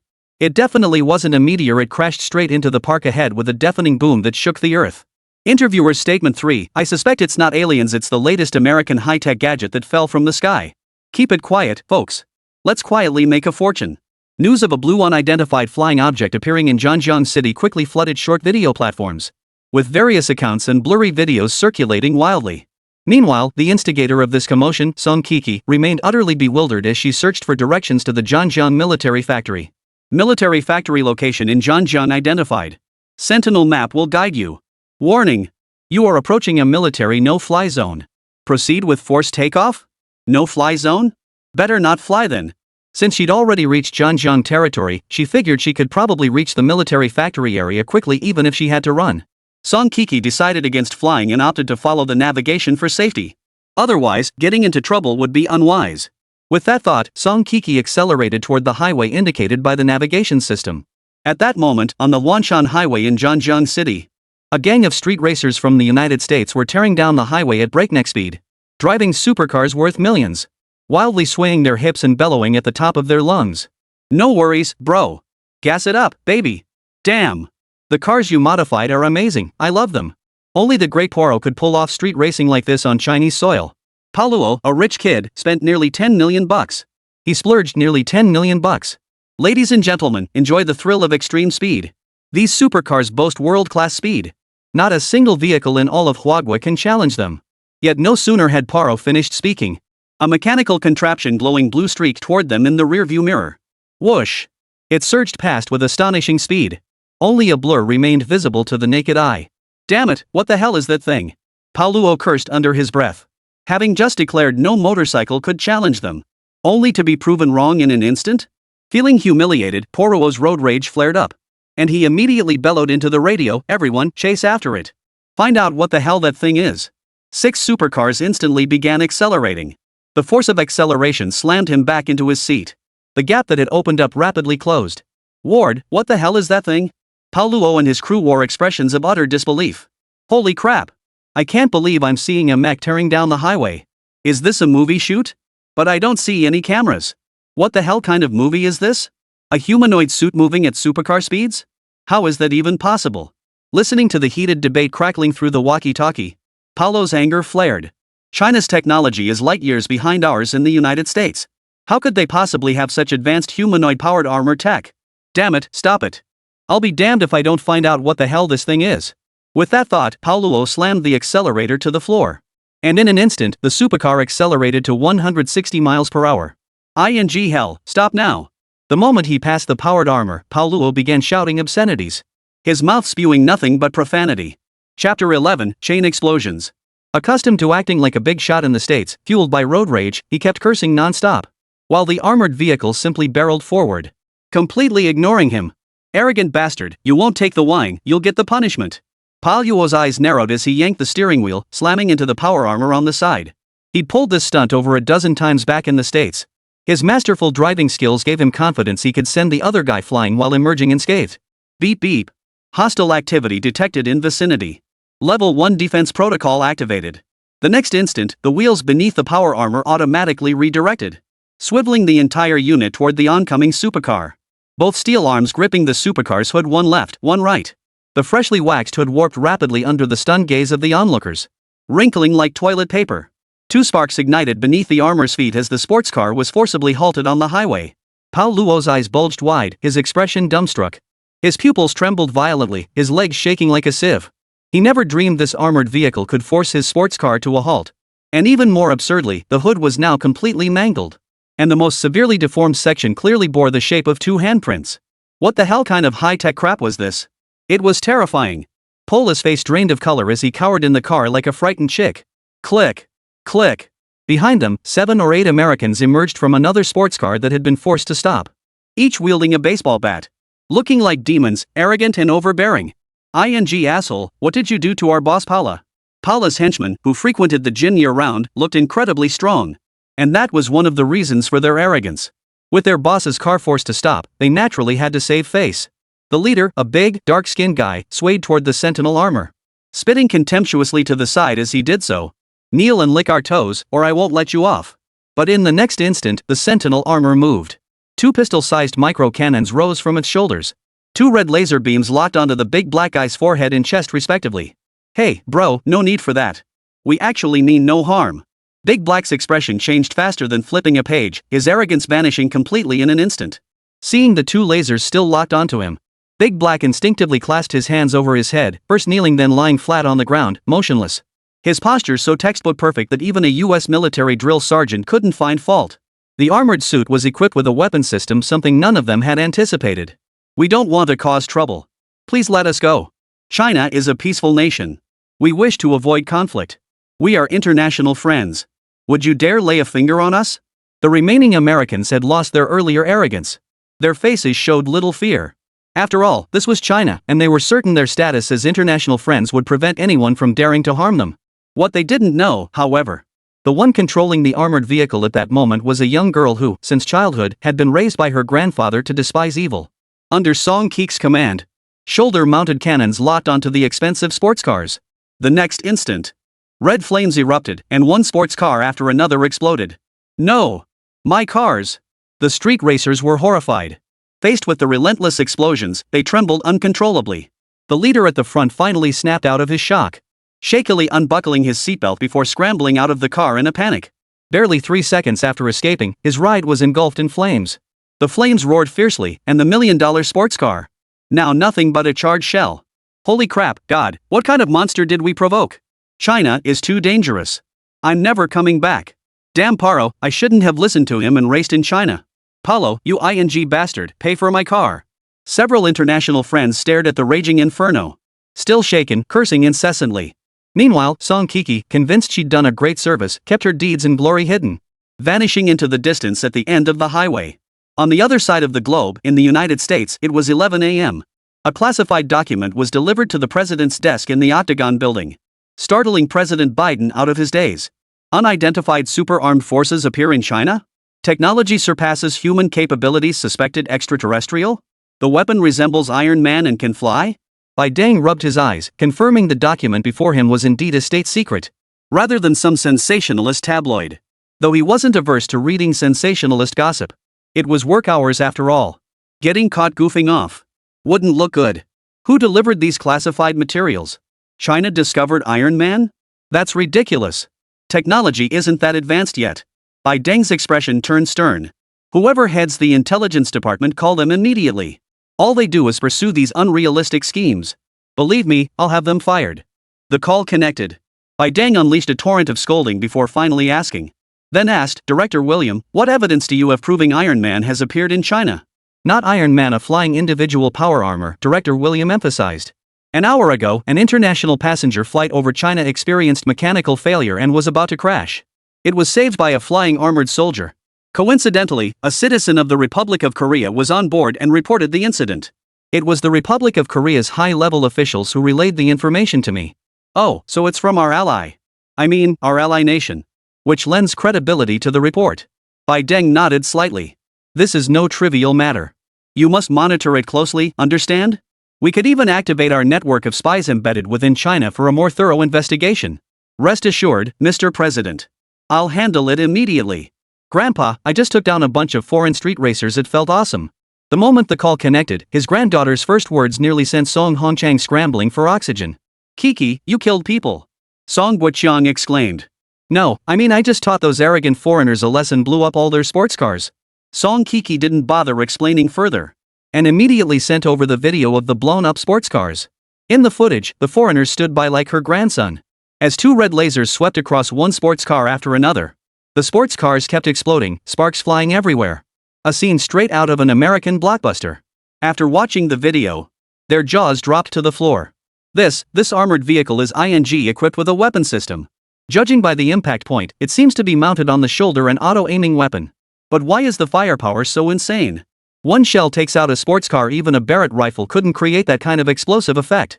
The technicians inside the base buzzed with discussion, while Song Guoqiang and Li Feilong's eyes burned with growing intensity. Once they obtained the technology behind this armor, China's technological advancement would leap forward, and overtaking the Americans to become a technological superpower would be only a matter of time. With this thought, Song Guoqiang couldn't help but urge, Keke, hurry to the military factory. Grandpa is waiting for you. Coming. Chapter 12, Not a Model? It's real. Inside the satellite base station, Song Guoqiang set down his communication headset, his eyes sparkling with excitement. So overcome with excitement that he clenched his fists tightly. Beside him, Li Feilong wore an expression of eager anticipation. Soon, they would witness this groundbreaking armored vehicle. And this was likely to be a historic moment. Well now, Mr. Song, Mr. Li, what brings two pillars of our nation gathered here? Just then, a burly middle-aged man strode in, and gave a slight nod to Song Guoqiang as he approached, clearly an old acquaintance. Good day, General Zhao. The staff inside the base immediately stood up and saluted the newcomer in unison, while Song Guoqiang and Li Feilong, upon recognizing him, wore relieved smiles. General Zhao Kaixian, it's been a while. General Zhao Kaixian, commander of the Jiangbei military region, also oversaw the supervision and testing of weapon development at the Zhanjiang military factory. His visit to Zhanjiang today was primarily to check on the progress of the new weapon systems development, and to take back several exoskeleton suits for soldiers at the barracks to test their effectiveness. However, he learned that the two giants, Old Song and Old Li, had arrived. And upon arrival, they bypassed the munitions plant entirely, but instead headed straight for this satellite base. Zhao Kaixian was a bit baffled, so he decided to come over personally. You too, just call me Xiao Zhao or Kaixian. By seniority, I'm still your student. Zhao Kaixian laughed heartily. By the way, you two are here because we're monitoring a power armor unit heading toward our military factory. The pilot is my granddaughter. Song Guoqiang explained. Oh, power armor. What's that? Power armor. Zhao Kaixian was a bit confused, but when she heard it was her granddaughter piloting it, Zhao Kaixian finally realized this must be the gift her father had given her. He knew Song Guoqiang and had learned from social media that today was the graduation banquet for the elder Song's granddaughter. Giving something like this was certainly unique and pretty cool. But surely it was just a model, like the cosplay hobbies young people were into these days. Zhao Kaixian didn't dwell on it, instead recalling another matter. By the way, Old Li, any progress on that exoskeleton design project? I've heard other military districts are already testing prototypes. We can't afford to fall behind. Exoskeleton armor? That stuff's not worth researching, Li Feilong said with little enthusiasm. All that research boils down to a moving iron frame. At best, it can lift heavy objects, nothing else. Seeing Li Feilong's bored expression, Zhao Kaixian grew even more baffled. Just days ago, Old Li had been furious over the slow progress of the exoskeleton armor design. So why was he suddenly disinterested today? It made no sense at all. Professor Li, our exoskeleton technology may be developing slowly, but every journey begins with a single step. Once we've made progress, the rest will follow more easily. We've heard the Americans have already begun mass deploying exoskeletons to their troops. We absolutely must keep pace with them. But to everyone's surprise, Li Feilong just waved his hand dismissively. Let them equip it. Let them build it. It's not exactly groundbreaking technology. Even if they deploy it across their entire military, it won't significantly boost their combat effectiveness. Li Feilong could speak so casually now precisely because of the Sentinel armor. Once China applied the technology from the Sentinel armor to military applications, it would be 10,000 times more powerful than those exoskeletons. It wouldn't take many, just 100 Sentinels manufactured by China. And it could strut across the entire blue star. Exoskeleton technology, in comparison to the Sentinel armor, wouldn't even be considered a younger sibling. At best an embryonic stage. But Zhao Kaixian remained unaware of this fact, still believing that the armory's research progress had disappointed Old Li. So he hurriedly urged, Old Li, you can't abandon the research. Exoskeletons are the future of individual combat. Without them, our nation's military strength will lag far behind the Americans. The future of individual combat? No, it's no longer that. Li Feilong and Song Guoqiang exchanged glances, their eyes brimming with anticipation. Exoskeleton technology is already outdated. The future of our nation's military lies in individual combat armor. Individual combat armor? That high-tech gear that fully encases the soldier? Can that thing even be manufactured with current technology? Shouldn't that kind of thing only exist in sci-fi movies? General Zhao Kaixian grew increasingly baffled and bewildered as he listened. Just as he was about to ask for clarification, the alarm outside suddenly blared, and the entire military factory instantly flooded with armed soldiers. A military factory like this was heavily guarded. Any anomaly would immediately trigger the surrounding defense forces. Reporting to the general. Outer sentry posts have detected an unidentified humanoid object rapidly approaching the armory. Motive unknown. Intercept immediately, verify identity, and open fire if necessary. Zhao Kaixian ordered without hesitation. As a military stronghold, unauthorized entry into the armory warranted immediate lethal force. Too fast. "We can't stop it," came the soldier's bitterly amused voice over the communicator. "Roadblocks won't work either. That thing isn't a vehicle, it's a humanoid armored suit. It leaps 3 or 4 meters high, utterly unstoppable." "Armor?" General Zhao froze momentarily, but before he could react, Song Guoqiang beside him urgently interjected. "It's one of ours. It's one of ours. My granddaughter is inside that armor. Good heavens, I'm getting senile, forgot to give notice." True to his reputation as the top commander of the Zhongbei military region, though filled with suspicion, General Zhao still issued the command over the communicator, "Stand down. Let that armored vehicle in. She's one of us." The heavy steel doors of the military factory slowly lifted. Behind it, over 1,000 soldiers remained on high alert with weapons drawn, with several large-caliber cannons trained on the massive gate, ready to fire at any moment to eliminate intruders. "All personnel, cease fire." The defense commander suddenly barked the order. "Until further notice, no one fires a damn shot. Got it?" General Zhao Kaishan, along with Song Guoqiang, Li Failong, and numerous technicians, rushed in. They positioned themselves on the viewing platform, their gazes fixed on the massive steel gate in the distance. The alarms were gradually being deactivated, but soldiers deployed in defensive formations remained on high alert, weapons at the ready. Soon, a human figure appeared outside the steel gate. And when that figure came into full view, the soldiers were stunned. Even the composed General Zhao Kaishan couldn't hide a flicker of astonishment in his eyes. What stepped into view was indeed a single soldier armored suit. Its cold, gleaming metallic surface and blue electronic eyes. This was a super mech that should only exist in sci-fi films. Now standing before them in the present. Beep beep, detecting high levels of hostility in the vicinity. "Initiate level 2 defense protocol?" As it spoke, miniature machine guns sprang from the sentry armor's shoulders. Simultaneously, its back, arms, and even the sides of its abdomen all deployed different types of weaponry. Plasma beam cannons, miniaturized thermobaric missiles, pulse-triggered detonators. As the sentry armor entered alert mode, the soldiers immediately raised their weapons, barrels pointed at the sentry armor. The atmosphere on the scene instantly grew tense. "Drop your weapons. Everyone, drop them." Song Guoqiang rushed to the center between the two opposing forces. "Keke, disarm. And you all put down your weapons." Chapter 13, War is Coming? Combat Readiness Level 1. When Zhao Kaishan realized this wasn't a mock-up, but genuine power armor, he was so shocked he could barely speak. When did human technology become so advanced that they could even create power armor? And judging by the weapons it revealed during its alert state, they looked incredibly formidable. From this suit of armor, Zhao Kaishan felt an overwhelming sense of pressure. A pressure that surpassed even that of heavily armored tanks or superbombers. Only now did Zhao Kaishan understand why the two national leaders had shown little interest in exoskeleton armor research. With such a formidable individual combat suit available, exoskeleton armor seemed utterly trivial. Which armory is so formidable that they could forge such an incredible power armor? Zhao Kaishan couldn't help but ask Song Guoqiang beside him. He addressed Song Guoqiang rather than the two elders. Was because old Song and old Li were currently circling the Sentinel armor, poking and prodding it like old money grubbers. "If I told you this armor was originally just a model I gave to Coco, would you believe me, General Zhao?" Song Guoqiang gave a wry smile. Zhao Kaishan shook his head firmly. It couldn't be a model. Though its appearance is sci-fi, the sentry said its speed exceeds that of ordinary vehicles. "Then you certainly won't believe this armored vehicle was built by a young man just 23 years old." "I don't believe it," Zhao Kaishan shook his head. "But it's true. This genuine power armor was indeed built by a 23-year-old university student. His name is Qin Mu, a student at Binzhou University of Technology." Song Guoqiang rattled off the details in one breath, then took a deep gasp. If he hadn't witnessed it all himself, he wouldn't have believed a word of it. But it was true. "General Zhao, there's no doubt about it, our Zhongbei military region has produced a technological genius. The armor he's developed will be a groundbreaking technological marvel." Qin Mu, Binzhou University of Technology. Zhao Kaishuan's eyes flickered. Though the matter seemed utterly unbelievable.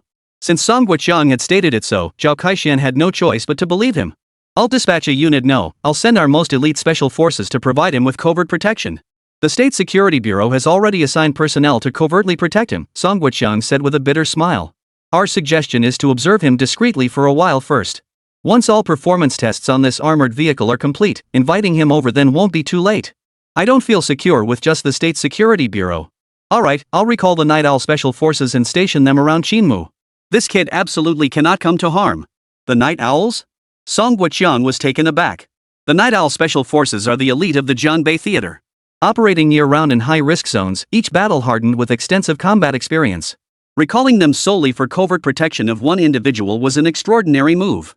But considering Qin Mu's importance, Song Guoqiang felt no security measure was excessive. After all, this Sentinel armor was his creation. A one-of-a-kind, epoch-defining technological marvel. At 1 a.m., the military factory remained brightly lit. This is baffling. We've scanned this mech countless times, yet the internal structure remains completely undetected. A researcher cursed under his breath inside the R&D lab. Hundreds of researchers surrounded the sentry armor in shutdown mode. Yet the scanner repeatedly failed to penetrate its internal systems. This armor must be coated with an anti-detection layer. The scanner's X-rays simply can't penetrate its armor. Song Guoqiang murmured.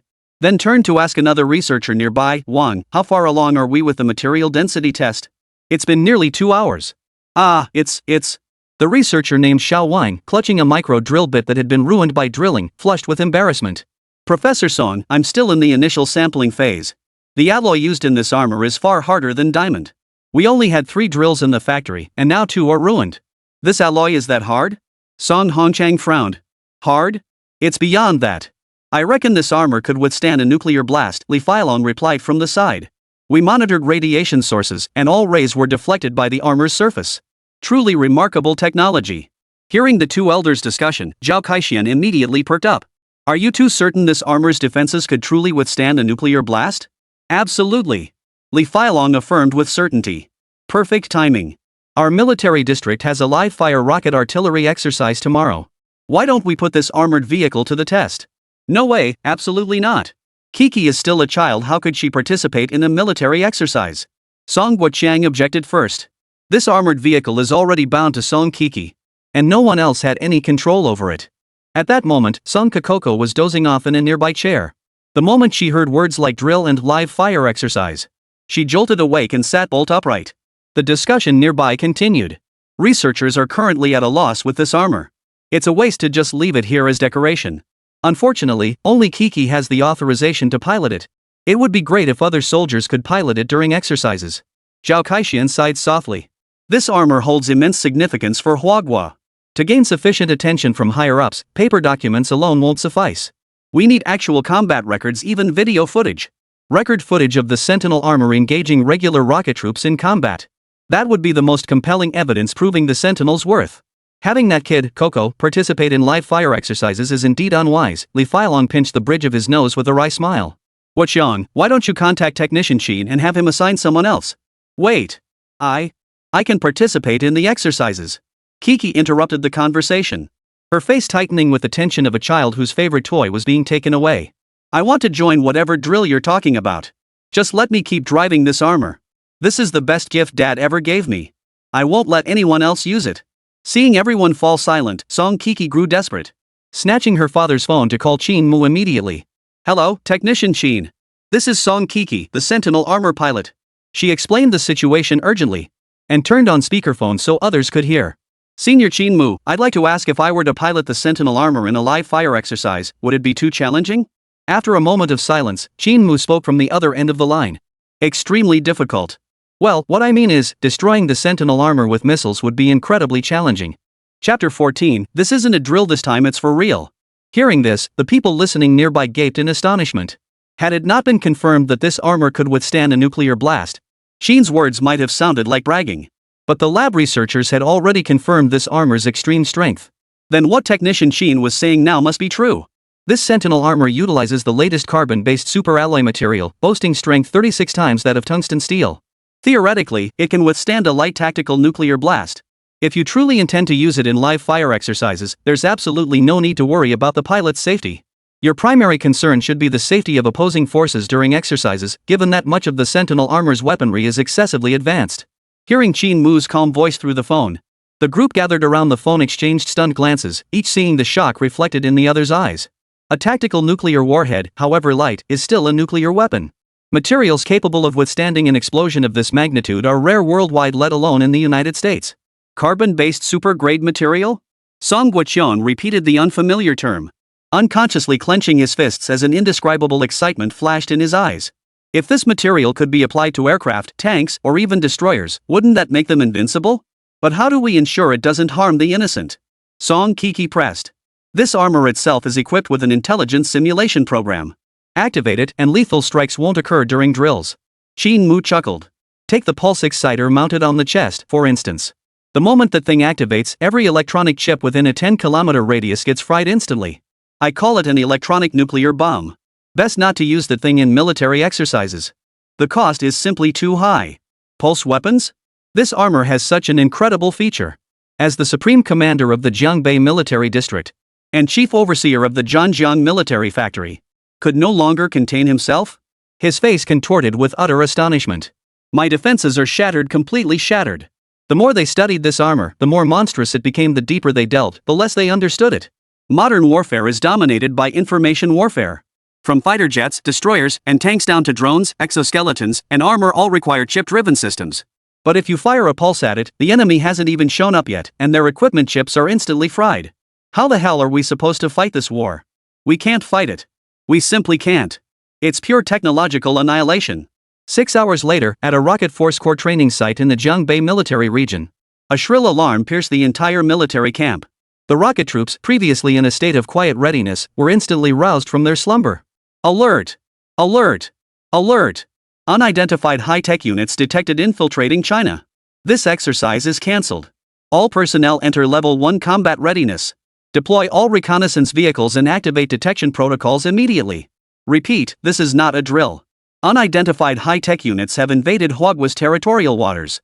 From senior officers down to the rank-and-file soldiers, everyone was jolted awake by the piercing alarms. This is ING war for real. Level 1 combat readiness. My God, Level 1 combat readiness.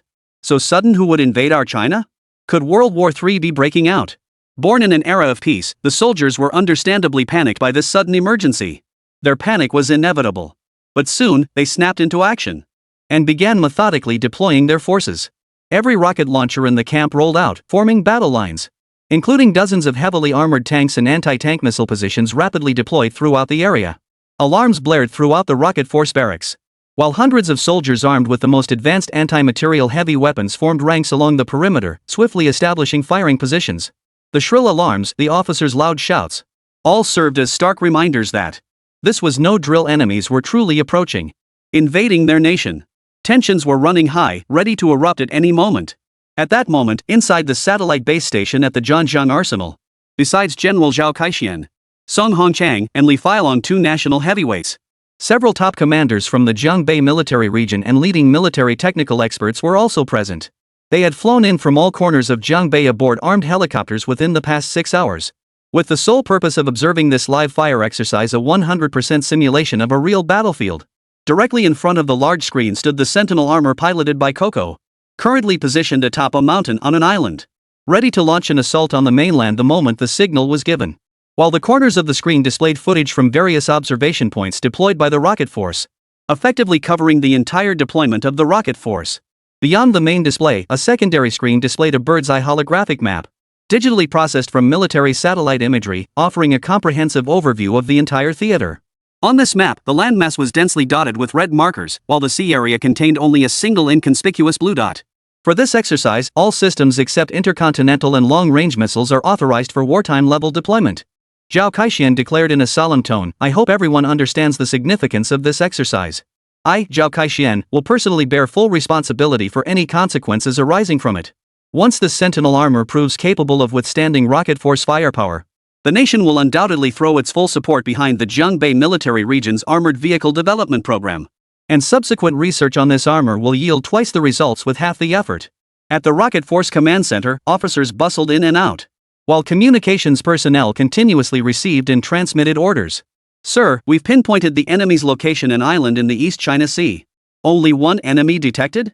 Intelligence indicates the intruder is a new type of armored vehicle equipped with ultra-advanced technology. Its capabilities are unfathomable." "Sir, what should we do next?" the staff officer asked. "First, conduct a saturation strike. Then set a trap to lure it in for a concentrated fire kill." The commander's voice was stern. "Equip all units with the latest ammunition. We've trained them for 1,000 days, now is the moment to deploy them. Today is the day our rocket force proves its worth. Pass the order down, spare no ammunition. Hit it hard." The entire rocket force tensed up, deploying rapidly. In stark contrast to this tense atmosphere, Song Keke remained on the island. She had muted the satellite base station's communications and was secretly contacting Qin Mu. "Senior Qin Mu, the battle is about to begin. I'm so nervous." Chapter 15, The Battle Begins, Firepower Overload. Though Song Keke said this, the excitement in her voice far outweighed her nerves. On the other end of the communicator, his expression was incredibly complex. He never dreamed that the armored vehicle he'd reluctantly parted with due to financial hardship would be deployed the very next day to engage in a head-on confrontation with the legitimate rocket force of the People's Republic of China. This development was moving far too fast. He had been just an ordinary college student not long ago. The Sentinel armor had been drafted into the Jiangbei military region's military exercises. That was the situation, that was the matter. But upon reflection, Qin Mu realized this might not be such a bad thing after all. After all, to continue exchanging system blueprints, he needed to expand his influence and acquire exchange points. Now that the armor had been inadvertently acquired by the military, it could be seen as both expanding his influence and providing a degree of security. A fortunate twist that kept his options open. Senior, my back was killing me after yesterday's drive. What's up with that? And after leaving the armor, I felt like my whole body was floating. It was really strange. Song Keke reached out to Qin Mu now. Was mainly to consult him about some issues with this armor. Basic training only taught her how to pilot the Sentinel armor. But advanced operations weren't covered. At this point, reaching out to the armor's creator directly was naturally the most efficient approach. Of course, part of the reason was that they hadn't spoken much yesterday. And today she wanted to get to know this senior, Qin, better. In a sense, the Sentinel armor functions as a power-assisted enhancement device. The operator's physical capabilities determine the armor's strength. Qin Mu explains simply. Your current physical discomfort only indicates you have significant room for improvement. Strengthen your physical training, and the Sentinel armor will unleash even greater capabilities. But your current physical condition is quite good. For an ordinary person, forget about piloting it in flight, they wouldn't even manage the body coordination required. Oh, I see. Then I'll hit the gym more often. Step up my training. Song Keke nodded earnestly. Just then, a small red speaker icon flashed in the lower left corner of the full system helmet. Ah, Senior Qin, the military exercise is about to begin. Could you please stay on the line and give me some guidance? Song Keke whispered. Ha, I'm just the creator, not the pilot. I can't guide you. Qin Mu replied with a wry smile. But I just remotely adjusted the armor's power output parameters. Try it out, how does it feel? Song Keke moved around in place as Qin Mu instructed. Then exclaimed with delight, wow, it's more agile than before. My body feels so much lighter. Senior, thank you. In Qin Mu's rented apartment, Song Keke in the holographic projection flashed two dimples, looking utterly adorable. Qin Mu rubbed his nose before ending the call. Though the call was disconnected, Qin Mu did not dismiss the matter of the military exercise. He entered an empty room, drew the curtains to ensure the light was sufficiently dim. The next moment, the superlight watch activated. And the empty room was instantly filled with a vast expanse of blue sky and ocean. This was the 360-degree panoramic view from the Sentinel armor, offering a 360-degree, unobstructed panorama. High-tech watches are just that awesome. At that moment, Qin Mu was also curious. Just how effective his Sentinel armor would be against a regular military unit. Sir, the frontline reconnaissance vehicle reports the enemy has mobilized and is advancing toward our positions. Red Arrow short-range missile vehicles have locked onto targets and are ready to fire at any moment. All missile troops are deployed across the Gobi Desert. Listening to the constant stream of reports from the communications officer, the commander ordered without hesitation, launch the Red Arrow missiles. The moment the order was given, dozens of rocket launchers along the East China Sea coast simultaneously raised their launchers. In the next instant, dozens of Red Arrow missiles shot skyward, targeting the enemy forces advancing from the sea. Gazing at the spectacular missile launch footage from the front lines, morale soared among the command center personnel. The Red Arrow missiles were the signature weapon of their Jiangbei theater. A single missile packing enough punch to take out an old Mao-era heavy armored tank. Such a devastating weapon enjoyed international renown. A barrage of explosions echoed from the sea, as massive flames spread across the horizon. The communicators fell silent. Both frontline combatants and rear command centers, now fixated on the expanding explosion cloud. Reporting to leadership, all Red Arrow missiles have struck enemy armored targets. The frontline reconnaissance vehicle relayed the situation. Upon hearing the reconnaissance unit confirmed the missiles had struck the enemy, everyone in command headquarters breathed a sigh of relief. Even the top commander's brow relaxed slightly. The Red Arrow missiles possessed astonishing destructive power. When they struck their targets simultaneously, could easily obliterate even concrete reinforced super fortresses. No matter how strong the enemy's armor, it was impossible to emerge unscathed from this explosion. Look! Something's flying out of the blast cloud, the communications officer suddenly exclaimed. And on the frontline feed, a streak of blue light pierced through the explosion cloud, hurtling rapidly toward the land. As the camera zoomed in, it revealed a flying armored unit spewing blue flames. Judging by its pristine exterior, it showed no signs of having been hit by a missile. Brilliant! Absolutely brilliant! Inside the Zhangjiang arsenal, generals and military experts watching this first clash in first-person view murmured in awe. The rocket force remained baffled, but those with a closer vantage point understood exactly what had transpired. In reality, the Red Arrow missile never struck the Sentinel armor. The moment they entered range, the Sentinel's automatic defense cannons sprang from its shoulders and proceeded to indiscriminately destroy every incoming warhead, leaving the armor completely undamaged by the blast's aftermath. The precision of this armor's smart cannon system is breathtaking. A veteran technician with over a decade of experience in defensive ship ballistic tracking technology, his eyes bloodshot, panting heavily, clenching his fists tightly in excitement. If only our naval fleet had ballistic tracking this precise, we wouldn't give a damn about those American missiles. Not a single one would hit. We'd blow them all to smithereens in the sky. While marveling at the armor's formidable strength at the Zhangjiang military factory, Zhangbei Rocket, engaged in a standoff with the Sentinel armor, was now mobilizing additional forces to halt the impending invasion. Deploy the Scorpion homing missiles. Move the Type 11 heavy tanks to the high ground on both flanks. Aim the barrels at the sea and stand by to fire. Anti-tank guns on the building do not reveal your positions. Wait for the opportunity to deliver the fatal strike. Chapter 16, The Researchers' Brainstorming Session. Despite the defeat in the first engagement, the rocket force continued formulating their next defensive plan. Soon, the Sentinel armored vehicles approached the coastline, skimming the sea surface at breakneck speed. From above, it resembled a white arrow, hurtling toward the rocket force troops along the coastline. Fire! The moment the Sentinel armor entered firing range, the command center issued the counterattack order. In an instant, the artillery positions erupted with continuous, thunderous roars. Shells rained down like hail upon the charging Sentinel armored vehicles. These shells were once among the armory's proudest creations, with each explosion packing enough destructive force to obliterate a medium-sized pickup truck. Yet, as the hail of shells approached the Sentinel armor, 3 pairs of engines deployed once more from the Sentinel armor's rear, accelerating once more to forcibly plow through the hail of shells, without touching a single shell. How is this possible? The artillery regiment commander, overcome with emotion, the teacup in his hand instantly deformed, while the faces of the other artillerymen grew even paler, many even showing a hint of fear. Such concentrated artillery fire, and yet the enemy had evaded every single shell. Damn invaders, how could their reactions be so lightning fast? The artillery continued its relentless barrage, but the artillerymen calibrating the guns were sweating profusely with anxiety. Yet the crosshairs simply couldn't keep up with the Sentinel armor's speed. In the blink of an eye, the Sentinel armor landed on the beach. Scorpion-type tracking missiles, fire! Dozens of soldiers armed with tracking missiles, positioned around the beach, swiftly emerged from their hiding spots, locked onto the invading armor, and without hesitation, ignited the Scorpion missiles. As a domestically developed, man-portable guided rocket system, the Scorpion missile, their explosive heat could melt tank armor. Dozens of missiles streaked toward the Sentinel's armor. Even if they failed to kill the enemy, the extreme heat would still affect the driver inside the armor. Yet in the next instant, despair washed over them, as the Sentinel armor abruptly ascended into the air just before the Scorpion missiles made contact. At the very spot where it had stood moments before, the Scorpion-shaped missiles collided with one another, triggering a chain reaction of explosions. The Scorpion missiles still lack sufficient agility. They're suitable for armed helicopters, but they can't track faster targets at all. The speed is inadequate too, the enemy can react to them far too easily.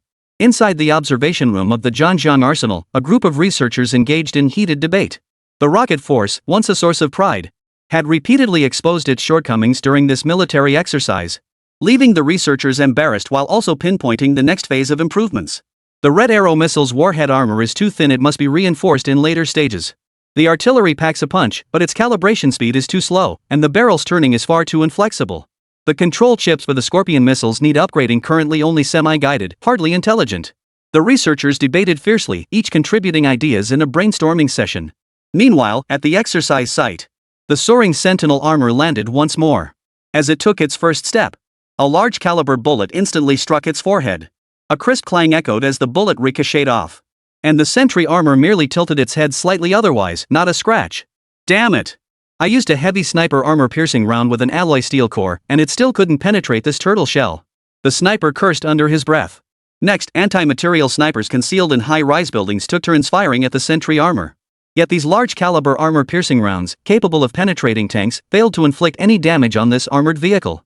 Heavy tanks swiveled their turrets, simultaneously targeting the Sentinel armor with barrage fire. its large caliber shells pounding relentlessly around the Sentinel's perimeter. Though the spectacle was terrifying.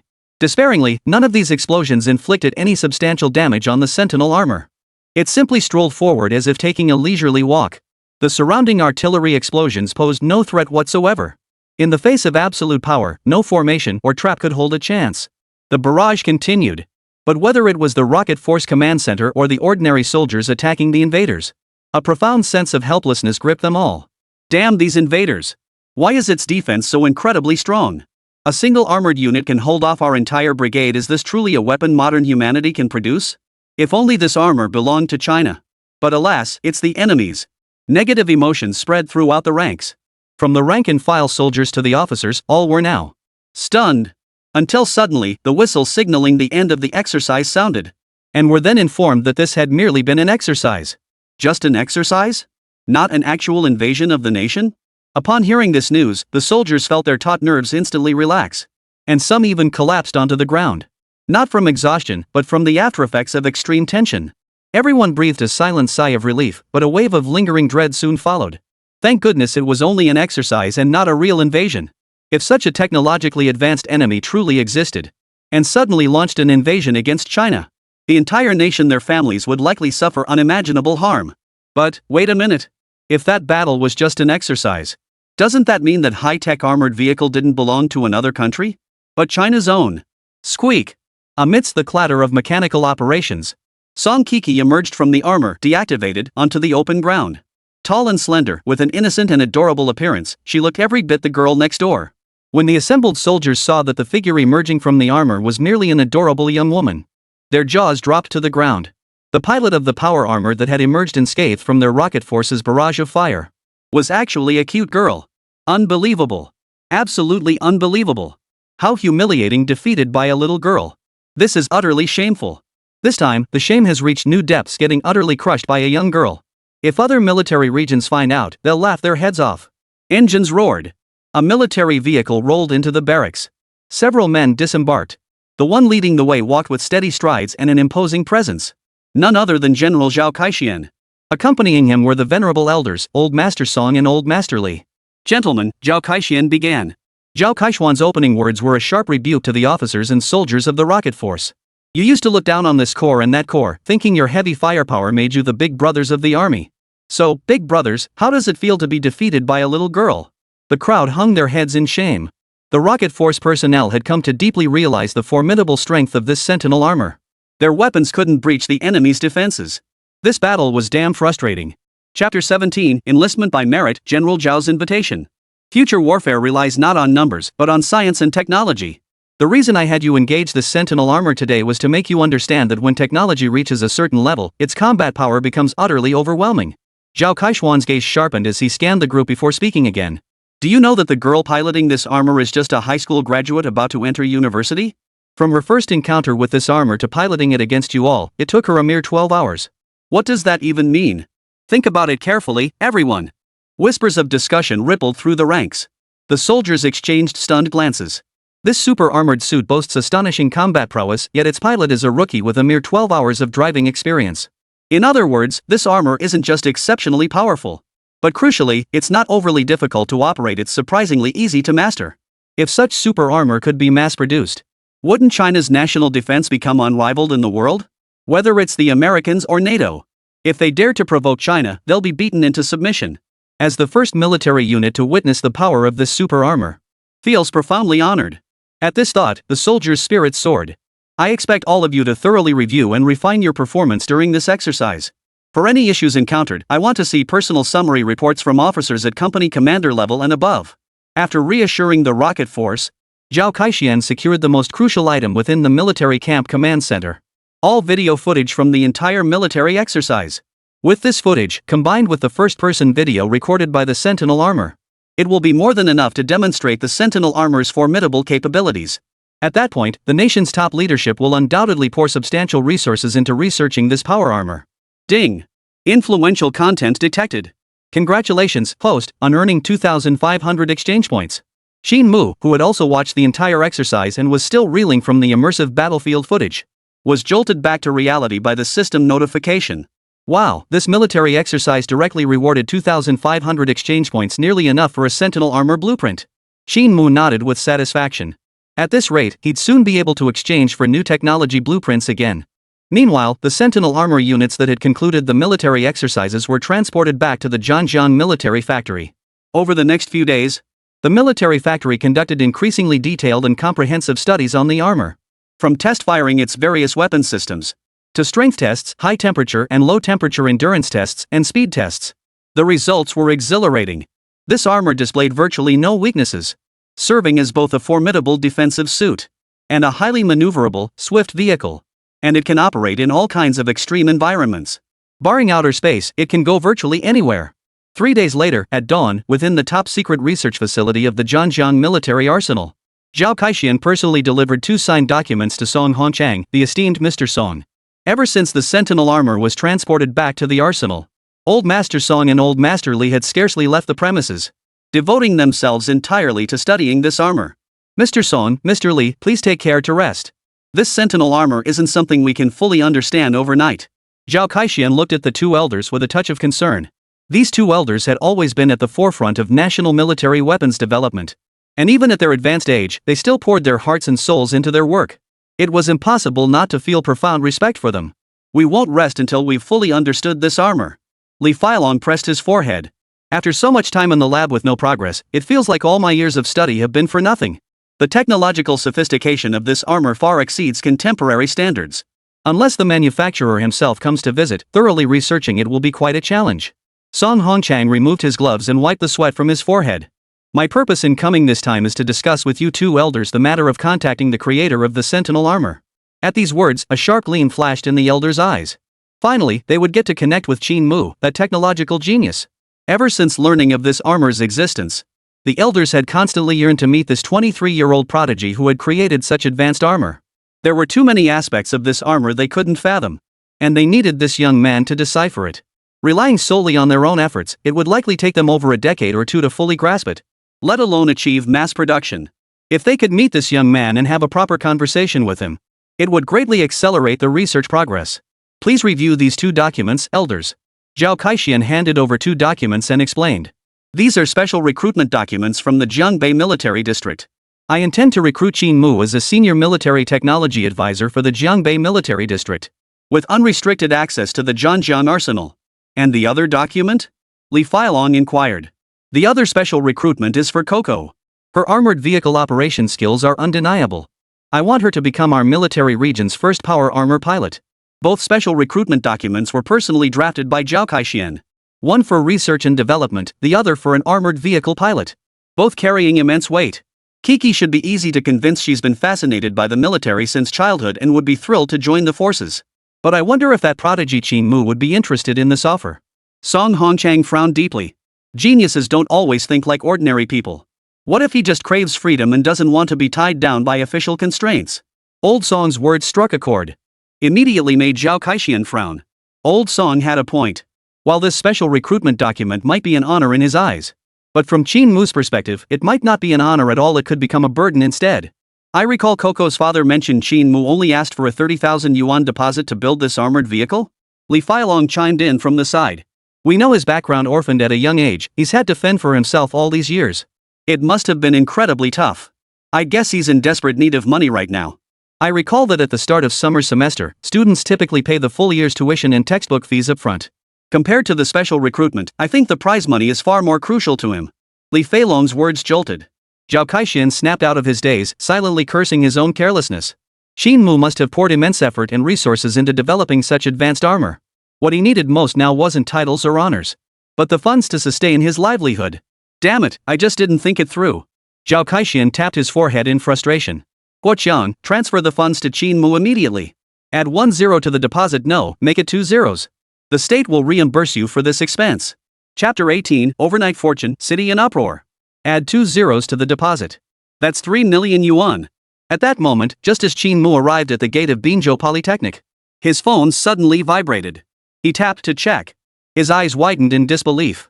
Latest transaction alert for account ending in 8963, received transfer of 3 million renminbi on August 26 at 9:23 a.m. Congratulations! You have been automatically upgraded to our bank's premium VIP status. Claim your exclusive wealth management plan for free. Ignoring the pop-up ads, Qin Mu read it over and over, counted the amount repeatedly. Finally confirming his bank card had received a massive 3 million yuan. Immediately afterward, he received a message from Song Guoqiang. Technician Qin, this is the final payment for the Sentinel armor. As previously discussed, compensation is based on satisfaction with no upper limit. Take these 3 million yuan for now. Qin, are you available now? Several senior officers from our military district wish to meet with you. True to form for the military, they sure know how to spend big. Staring at the staggering sum displayed in his bank account balance, Qin Mu took a deep breath and slowly exhaled. The weight on his shoulders instantly lifted. Finally, he wouldn't have to worry about tuition and living expenses anymore. Qin Mu, what took you so long? Senior Jiang, Qin Mu replied with a wry smile, sorry about that. Traffic was terrible earlier, so I got here late. Hurry to the professor's office and submit your final paper. If you don't hand it in now, you'll fail the course. Qin Mu gave a wry smile and followed his senior to the professor's office, passing many students returning to campus along the way. The return to campus was staggered. Upperclassmen typically returned a few days before freshmen. Coco should be arriving soon. Should I try to meet up with her when she gets here? Lost in thought, the senior suddenly snapped, be polite when submitting your thesis, got it? Or I'll fail you. Qin Mu rubbed his temples in frustration, nodding with a wry smile. Suddenly remembering he hadn't replied to Song Guoqiang's message, pulled out his phone and typed out a message. At that moment, inside the Zhanjiang military factory, two elderly men and a middle-aged man sat around a table, staring each other down. A phone lay on the table, its screen displaying the chat history between Technician Qin and Song Guoqiang. Ding! The message arrived. And the three men perked up instantly. Qin Mu, sorry, I'm submitting my thesis at Binzhou University of Technology. If I mess this up, I'll fail the course. Seeing Qin Mu's message, Old Song and Old Li's faces turned from green to purple, their expressions a complex mix of emotions. A genius like Qin Mu worrying about failing a class? That's ridiculous. Song Guoqiang couldn't help but vent. Not only did he think it was ridiculous, but Old Song and Old Li felt the same way. A super genius like Qin Mu, if he were willing, they'd welcome him to the munitions factory as a VIP guest. Yet here he was fretting over failing a course. It's like a general who's commanded armies and slain countless foes, only to chip two front teeth while eating a peach. The contrast was staggering. Arrange a driver immediately. Old Li and I will personally head to Binzhou Institute of Technology. Old Song's tone was filled with urgency. Keep this trip low-key. If all goes well, we might even meet Qin Mu today. The gates of the military factory swung open, and the military jeep carrying Song Hongqiang and Li Feilong sped out of the base at full speed. Meanwhile, Zhao Kaishan, who was handling military affairs, also received the news. He rubbed his temples in frustration. Contacting Qin Mu was important, but we should at least assign more personnel for protection. Both elders are pillars of the nation. Should anything happen to them, it would be an immense loss for the country. With this thought, Zhao Kaishan dialed the commander of the subordinate division. Old Wang, Elders Song and Li have departed. Dispatch a unit immediately to protect them. The corps commander received the order and immediately began mobilizing troops. The scale of the operation was substantial, drawing considerable attention. Upon sensing the commotion, several non-military government departments began making inquiries.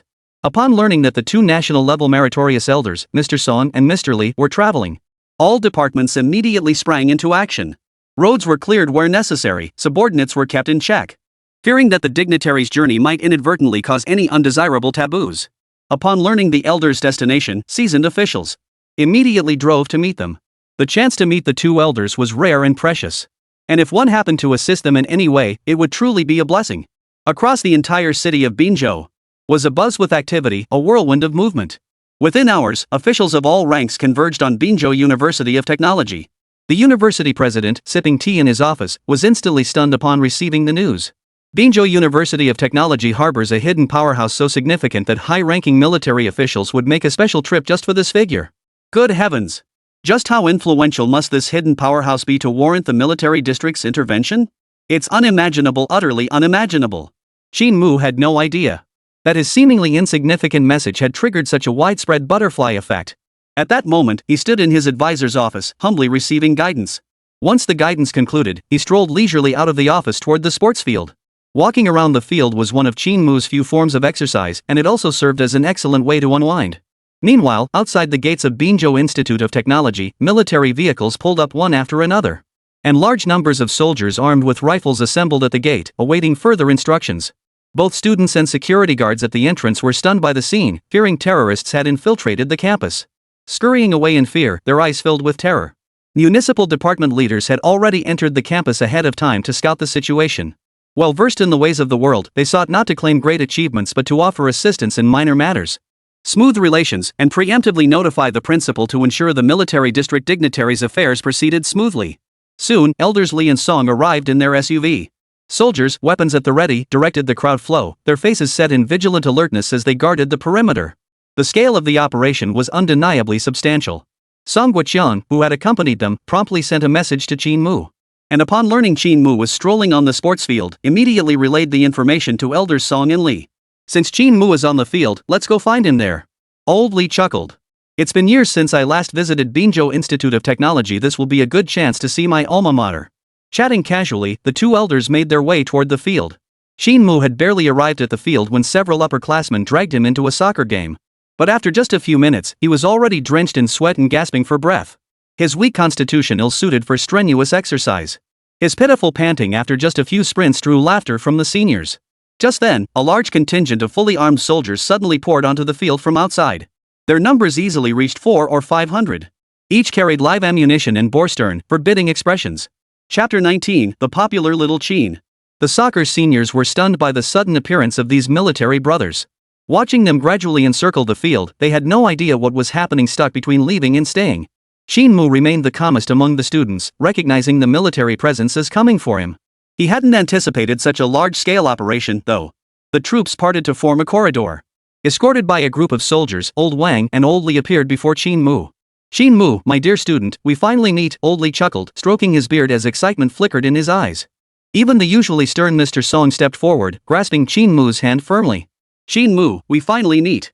Witnessing this scene, the soccer-playing seniors were utterly dumbfounded. What the hell is going on with this kid?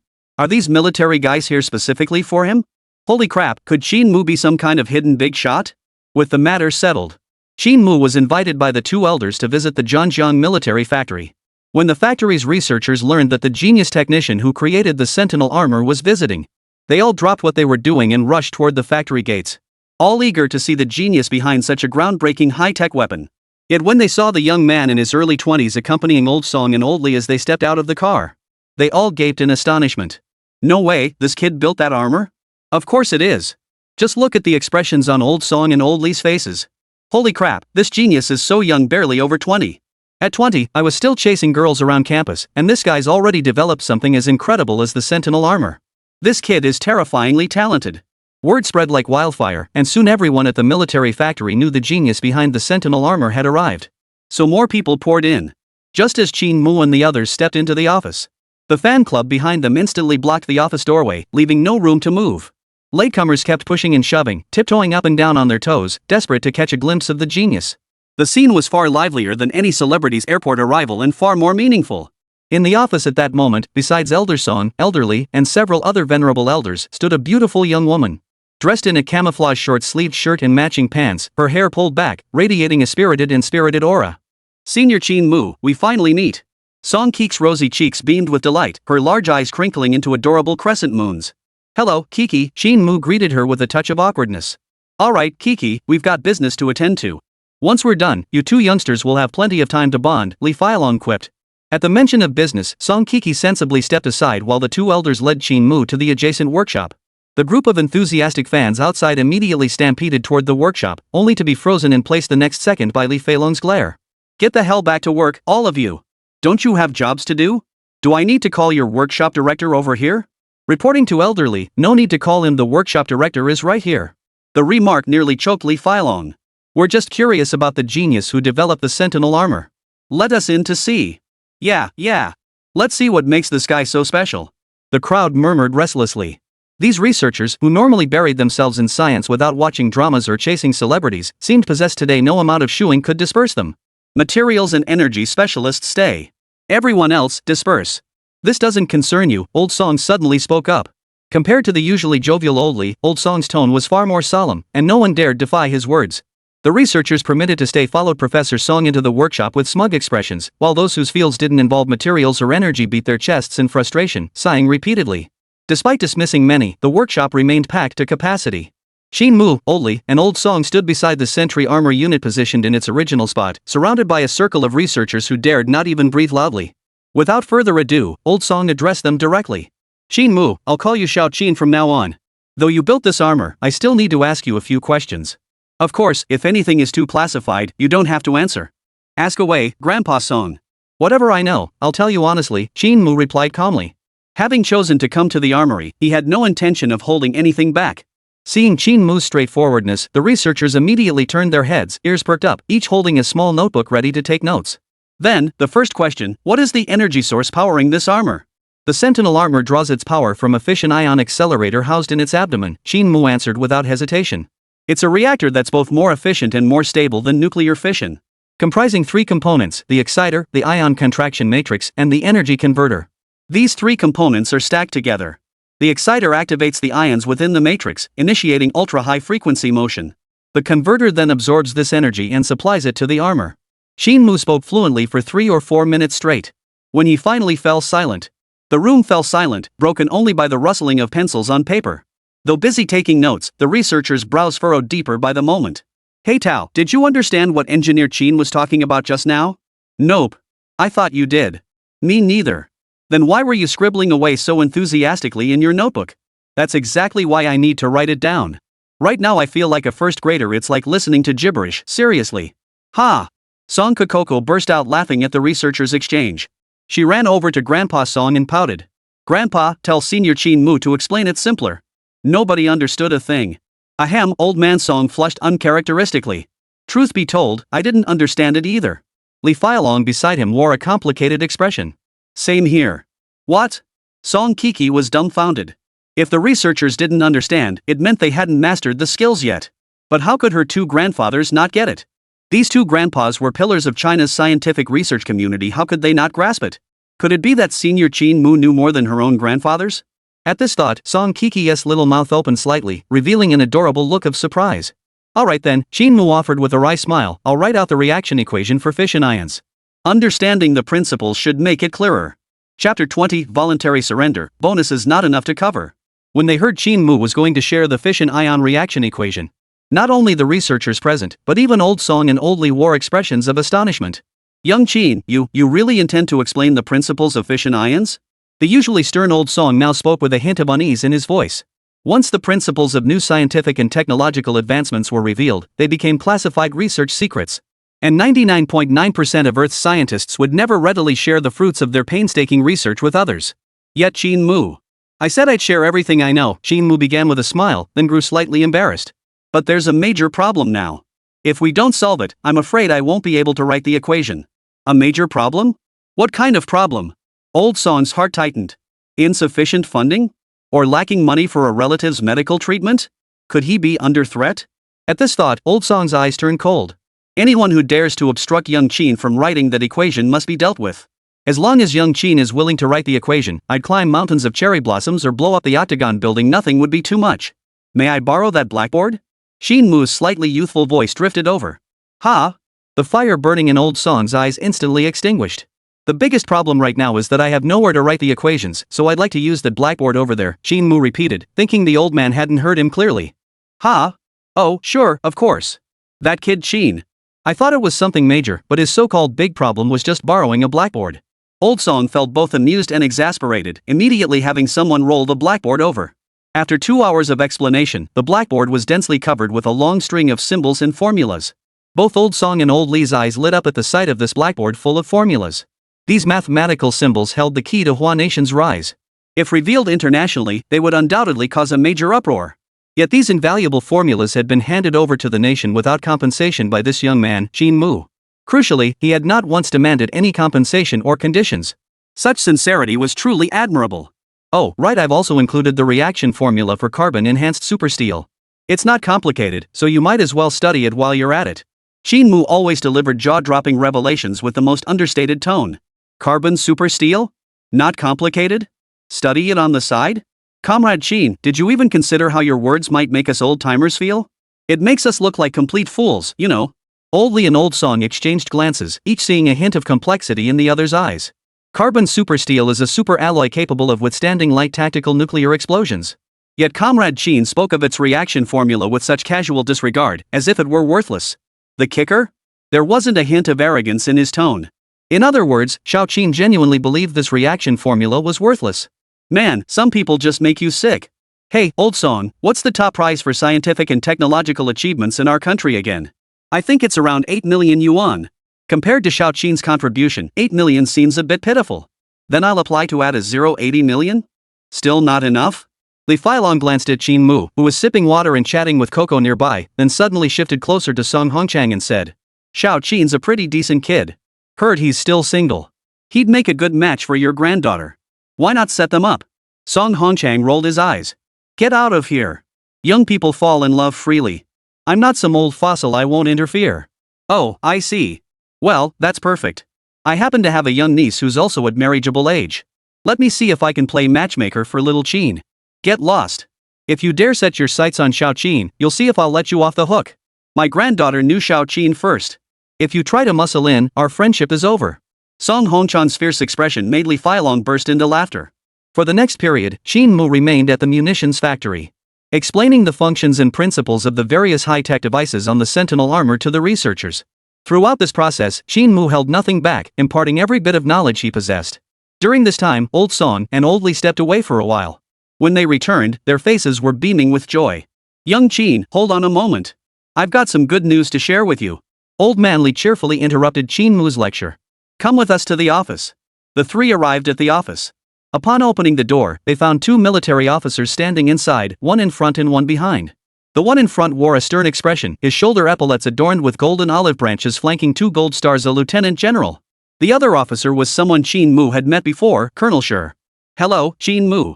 Allow me to introduce myself. My name is Zhao, and I'm the commander of the Jiangbei Military District. General Zhao Kaixian.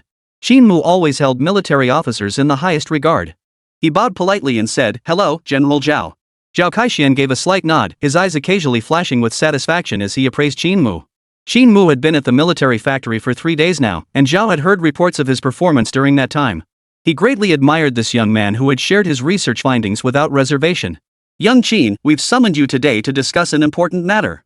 The Jiangbei Military District intends to recruit you into our ranks through special admission. Here are the official documents. A document was handed to Qin Mu. The first page boldly declared in large characters, special recruitment into military service. In recognition of Comrade Qin Mu's outstanding achievements in science and technology, as well as his patriotic act of unreservedly surrendering his technology to the state, he is hereby specially recruited as a special grade advisor in the technical military field for the Jiangbei Military District. During his tenure as military advisor, Comrade Qin Mu shall possess full resource allocation rights over the Zhanjiang military factory, unrestricted access to all designated areas, and veto power over relevant technologies. For the duration of his advisory role, he shall be exclusively protected by 500 members of the Night Owl Special Forces. Comrade Qin Mu may continue his university studies throughout his advisory tenure, and his personal freedom shall not be restricted except under exceptional circumstances. Reading the clauses in the document, Qin Mu felt a slight shock. He hadn't expected the state to place such importance on him dispatching an entire special forces unit to safeguard his security. But this was probably for the best. With all the cutting-edge technology he possessed, he wouldn't dare step outside without formidable protection. The document was meticulously detailed, even outlining luxurious perks like salary, benefits, and comprehensive social insurance packages. Qin Mu found himself slightly lost in thought. Just then, Zhao Kaixian cautiously inquired, Mr. Qin Mu, are you satisfied with the contents of this document? Qin Mu? Xiao Qin? After calling out to him several times, there was still no response. Chapter 21, The International Shipwreck Incident and the Stirring of All Parties. Just as Zhao Kaixian assumed Qin Mu was dissatisfied with the document's content, Qin Mu lifted his head with an unusually solemn expression. I agree. General Zhao, I agree to join the Jiangbei military region and serve my country. The security of a government job was still highly desirable, and Qin Mu had no reason to refuse. Hearing young Qin's consent, the hearts of Old Song and Old Li, who had been watching nearby, finally settled. Zhao Kaixian laughed heartily, patting Qin Mu on the shoulder. Young Qin, I welcome you to the Jiangbei military region in advance. With young talents like you, our nation's science and technology will surely advance by leaps and bounds. Reported by Manhwa News Agency, at 1923 on August 28, the Columbia, a giant cruise ship jointly developed by the United States and Canada, was confirmed lost. Due to its location in the Mariana Trench region of the Pacific Ocean, experts assess salvage efforts as extremely difficult. The black box data remains inaccessible, potentially leaving the cause of the disaster a mystery. This international disaster suddenly dominated headlines worldwide, drawing widespread attention both domestically and internationally. At that moment, in a conference room of the Jiangbei Military District, General Zhao, Old Song, and others sat with furrowed brows, poring over documents distributed by higher authorities. The documents were classified at level 3 and contained information directly related to the shipwreck incident. After waiting for the other researchers in the conference room to finish reading the materials, Zhao Kaixian asked in a solemn voice, "Everyone, are we confident?" The Columbia sank near the Mariana Trench. Searching for such a massive vessel at that depth is extremely challenging. Indeed. The critical issue is that this colossal vessel is 5 times larger than the Titanic, weighing a staggering 170,000 tons. Retrieving a black box smaller than an arm from such immense wreckage is practically impossible. Our deepest submersible has only reached 7,000 meters. But the Mariana Trench plunges below 10,000 meters, far beyond China's current technological capabilities. Opinions gradually converged as marine experts expressed little optimism about the salvage mission. General Zhao sat at the head of the table, his hands folded in silence. Only after the discussion concluded did he speak. But this shipwreck is no ordinary incident. According to intelligence brought back by our field operatives, the vessel did not sink due to mechanical failure, it was deliberately sunk using explosives. So this could be a terrorist attack? Old Song frowned slightly. But attacking a commercial vessel seems rather pointless. Based on clues provided by our field operatives, higher-ups believe this sinking is highly likely connected to the Russian Empire's Sea Spider project. At the mention of Sea Spider, both Old Song and Old Li instinctively frowned. A brief silence fell over the conference room at Zhao Kaishuan's words. One researcher hesitated before speaking up. There is one machine capable of performing underwater operations, but wouldn't deploying it come at too high a cost? You mean, the Sentinel armor? The room fell silent at this suggestion. After a slight frown, Zhao Kaixian said, "Bring Xiao Qin over. Let's hear his opinion." At that moment, Qin Mu had just completed his enlistment paperwork. And upon entering the conference room, he immediately sensed the oppressive atmosphere within. He took the documents handed to him by General Zhao and noticed a completely unfamiliar name, Project Sea Spider. It was said that during the mycotoxin rivalry era, both mycotoxin nations had frantically developed military heavy industry to counter each other. Beyond using Big Ivan as a deterrent, Imperial Russia had also established a department dedicated to deep-sea research. Scientists from this department discovered vast deposits of white crystals containing immense energy beneath the Pacific Ocean and spent 20 years meticulously cataloging their coordinates. Limited by geography and technology, Tsarist Russia lacked the means to mine these white ice deposits. A military scholar then proposed weaponizing them through the Sea Spider project. Project Sea Spider, within 2 hours, detonate over 80% of the combustible ice deposits in the Pacific Ocean, triggering massive earthquakes and colossal tsunamis to shatter all Pacific coastal regions. The plan required deploying bombs equipped with long-range signal transmitters above each white ice deposit. Upon activation, these signals would be relayed to satellites in orbit, hence the name Sea Spider. China's leadership now suspects that the Pacific White Ice Deposit Coordinates notebook, which mysteriously vanished after the collapse of the Soviet Union, is likely aboard this sunken vessel. Qin Mu, who had been relatively relaxed, now furrowed his brow slightly. If this Sea Spider project is real, the coordinates of the white ice mines falling into the hands of criminals would pose a tremendous threat. Moreover, white ice ore is a new fuel resource that could replace petroleum. Its development would bring absolute benefits to China. Whether from a strategic or developmental perspective, China must secure this confidential document from Tsarist Russia at all costs. The others, including Zhao Kaixian, remained silent, patiently waiting for Qin Mu to review the materials. They accorded this prodigious scientific genius the utmost respect and patience. After a long while, Qin Mu set down the documents and slowly raised his head. "General Zhao, what do you require of me? Can your Sentinel armor operate underwater for this search mission? The Sentinel armor is not up to the task." At these words, a flicker of disappointment crossed Zhao Kaishuan's eyes and those of the rest of the expert team. The Sentinel armor currently lacks deep-sea breathing capabilities, and its overall weight is too heavy. Submerging it would make resurfacing extremely difficult, Qin Mu explained briefly. "Ah, I knew it wouldn't work. While the Sentinel armor excels on land, underwater, sending a conventional salvage team would likely be futile. There's no alternative. This salvage mission is too challenging. Even other major powers likely wouldn't have a 100% guarantee of success." Zhao Kaishuan's expression remained composed, but his slightly furrowed brow betrayed his unease. Just as he prepared to offer words of reassurance, Qin Mu spoke again. "While the Sentinel armor may be inadequate, I can construct a deep-sea rover. Its estimated diving depth should exceed 15,000 meters, more than sufficient for exploring the wreck. Young Qin, you can build a submersible too." The disappointment vanished instantly from Old Song's face, replaced by astonishment. Zhao Kaixian hadn't anticipated this unexpected turn of events either. Suppressing his emotions, he asked, "Xiao Qin, clarify this for us. What exactly did you say you could build?" "A deep-sea cruiser, a hybrid of a submarine and a manned submersible."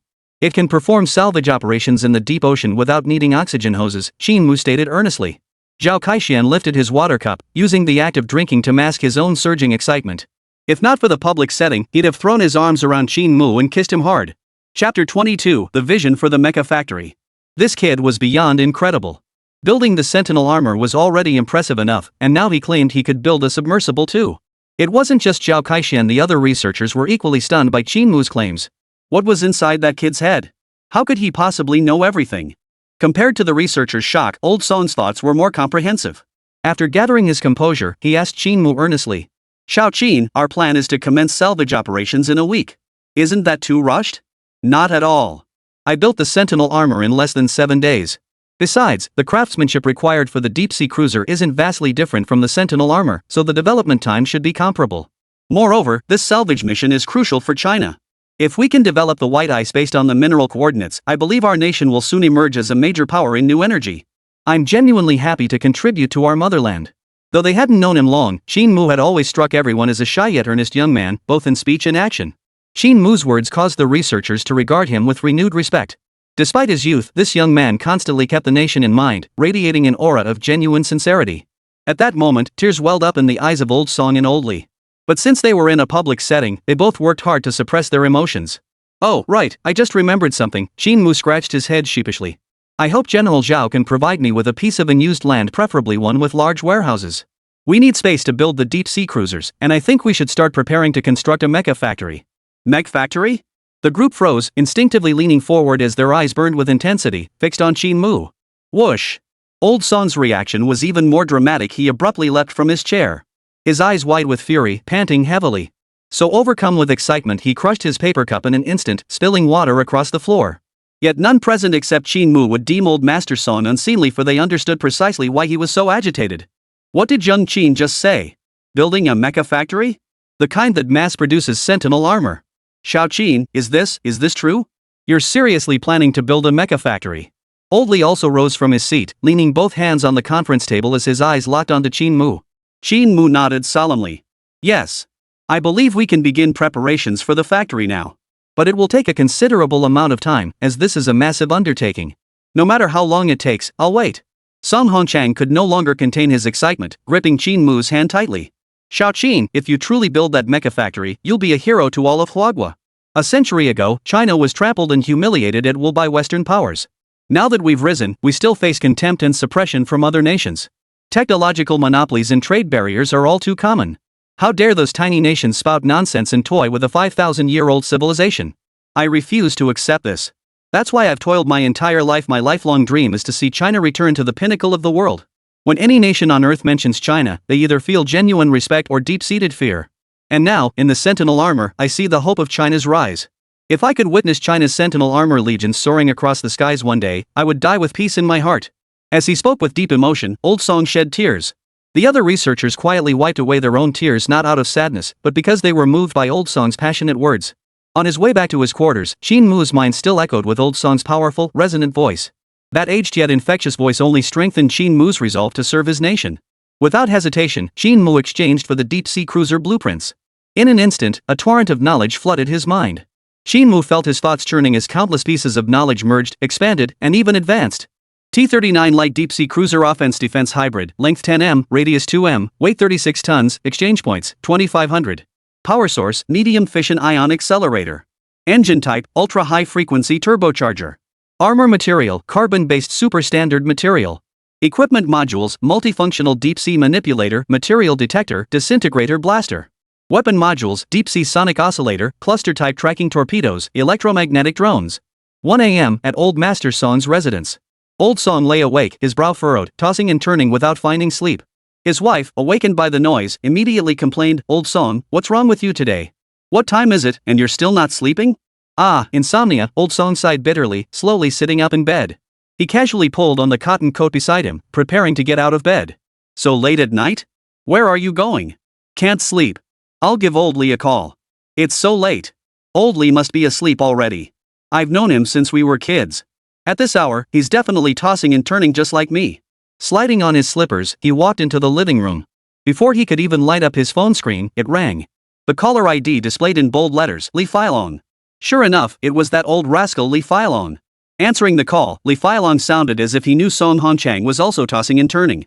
He cut straight to the chase. Old man, it's time to use the authority the boss gave us.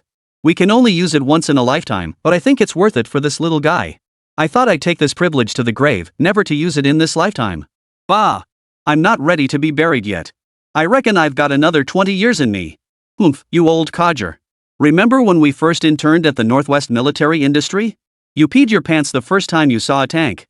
60 years have flown by since then. Shut up. How long ago was that? We agreed not to bring it up. Major decisions are often delivered in the most casual tones. The 2-century-old veterans sat on their respective doorsteps, chatting lightly.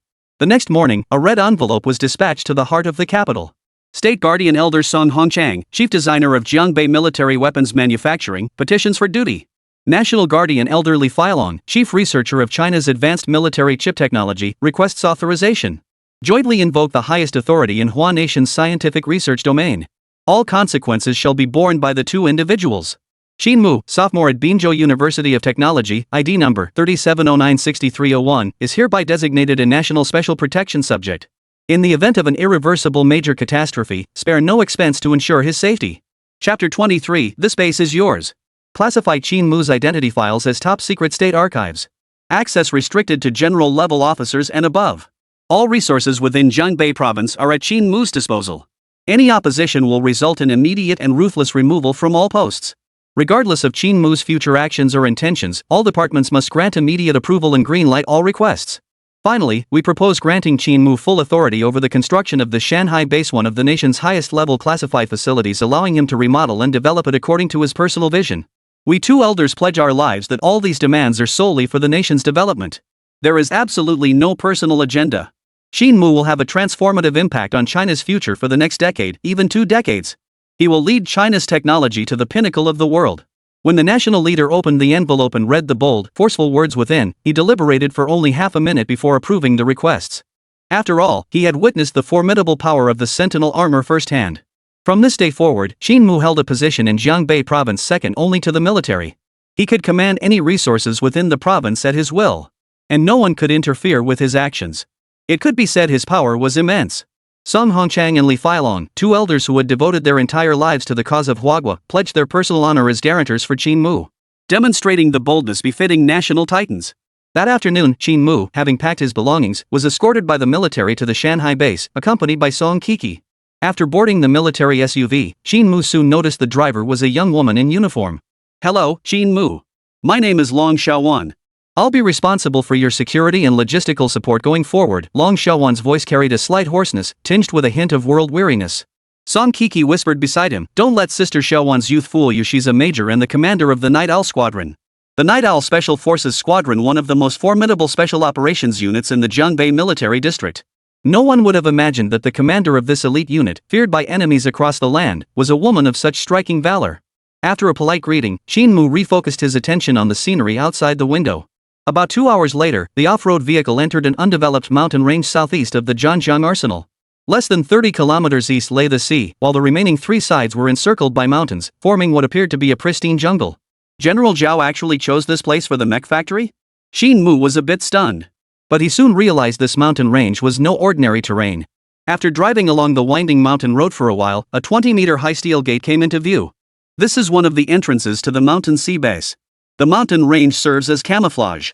Inside lies the fully constructed mountain sea base, a tri-service military facility capable of withstanding a 1,000,000-ton strategic nuclear strike. Currently, the usable interior area spans 70,000 square meters, equivalent to 10 football fields. Long Xiaowan explained at the perfect moment. Holy crap! This seemingly ordinary mountain range actually concealed a massive military base inside. Qin Mu was stunned. He'd only asked for help building a mecha factory. There was no need for such an enormous base. Upon entering the base for inspection, he discovered that aside from basic power systems, there were no additional facilities or equipment whatsoever. What's going on? Is this base empty? Noticing Qin Mu's confusion, Long Xiaowan explained, the mountain sea base was completed 3 years ago. We originally planned to station troops and military units here next year, but your arrival caused the plan to be cancelled. Now, this base belongs to you. Huh? Qin Mu looked utterly bewildered. What do I need such a massive base for? I only said I wanted to build a mecha factory. A mecha factory is a state-level facility. It absolutely needs to be in the most secure location possible, Long Xiaowan explained.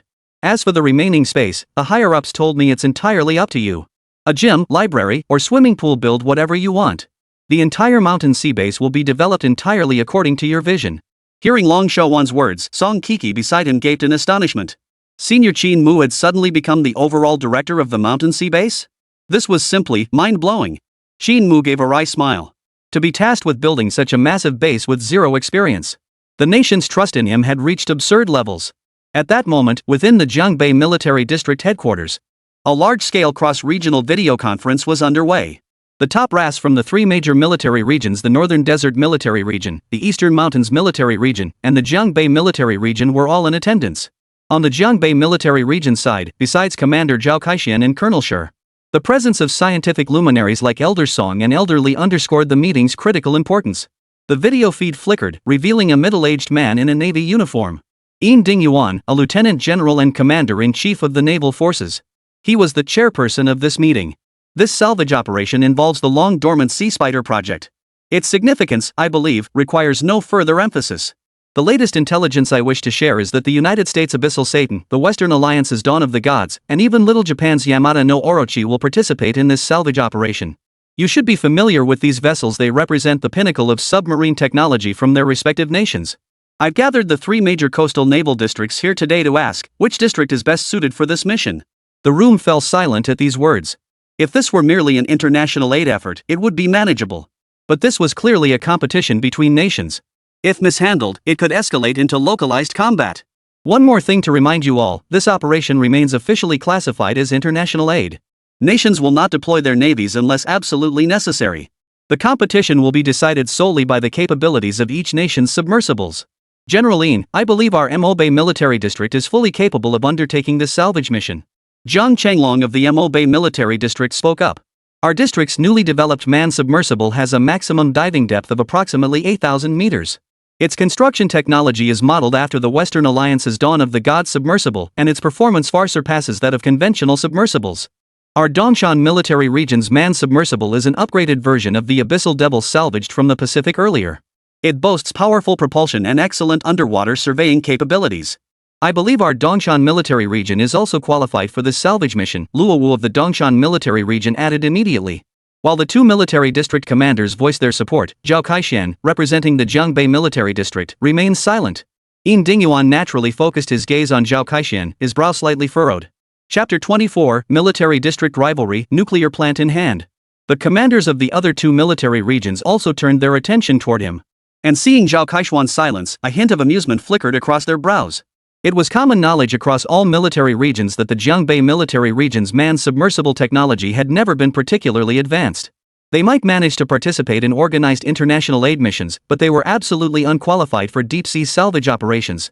General Zhao's silence was likely an attempt to preserve his last shred of dignity. Next Tuesday at 3 p.m., each military region will transport its independently developed ocean exploration vehicle to the Dongshan military region's deep water port. The old commander will personally observe the demonstration. The unit with the superior exploration vehicle will be assigned the mission. Seeing Zhao Kaixian remain silent, Yin Dingyuan ceased waiting. After issuing his final directive, he concluded the video conference. After the meeting concluded, in the conference room of the Jiangbei military region, Old Song looked at Zhao Kaixian with puzzlement. General Zhao, why didn't you mention that our military region is also developing new submersible equipment? Zhao Kaixian shook his head with a bitter smile. Because I suddenly remembered an issue. Even if Shaoqin manages to complete the submersible on schedule, it's highly unlikely it will participate in this mission. There simply isn't enough time to train a pilot, and we can't possibly send Shaoqin himself. That's why I remained silent earlier. Hearing Zhao Kaixian's explanation, the others felt a wave of frustration wash over them.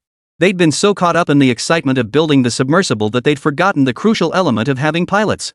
We'll leave it at that for now. Once Shaoqin completes the submersible, if it proves as easy to operate as the Sentinel armor, we'll join this mission. If not, the Jiangbei military region will have no choice but to withdraw. After the meeting concluded, Zhao Kaixian returned to his office as usual. But barely had he sat down when his phone rang. It was Zhang Changlong from the Mo-Bay military region. His tone was brash. Ha ha ha, old Zhao, what's gotten into you today? Why so timid? That's not like you at all. Zhao Kaixian couldn't be bothered to argue. He gave a perfunctory reply, we're simply outmatched. How could we compare to your military region? Ha ha ha, good to know. How about coming to the East Mountain Military Region next Tuesday to observe our marine exploration equipment? Let me show you the cutting-edge tech of our Mo Bay Military Region. Depends on your performance. If you do well, I might even gift your military region a probe for you to study thoroughly. Don't pull another stunt like today coming up empty-handed and embarrassing yourselves. Listening to Zhang Chenglong's arrogant voice on the phone, Zhao Kaixian felt a black line appear on his forehead. He grimaced and replied, Fine, I'll go. Okay.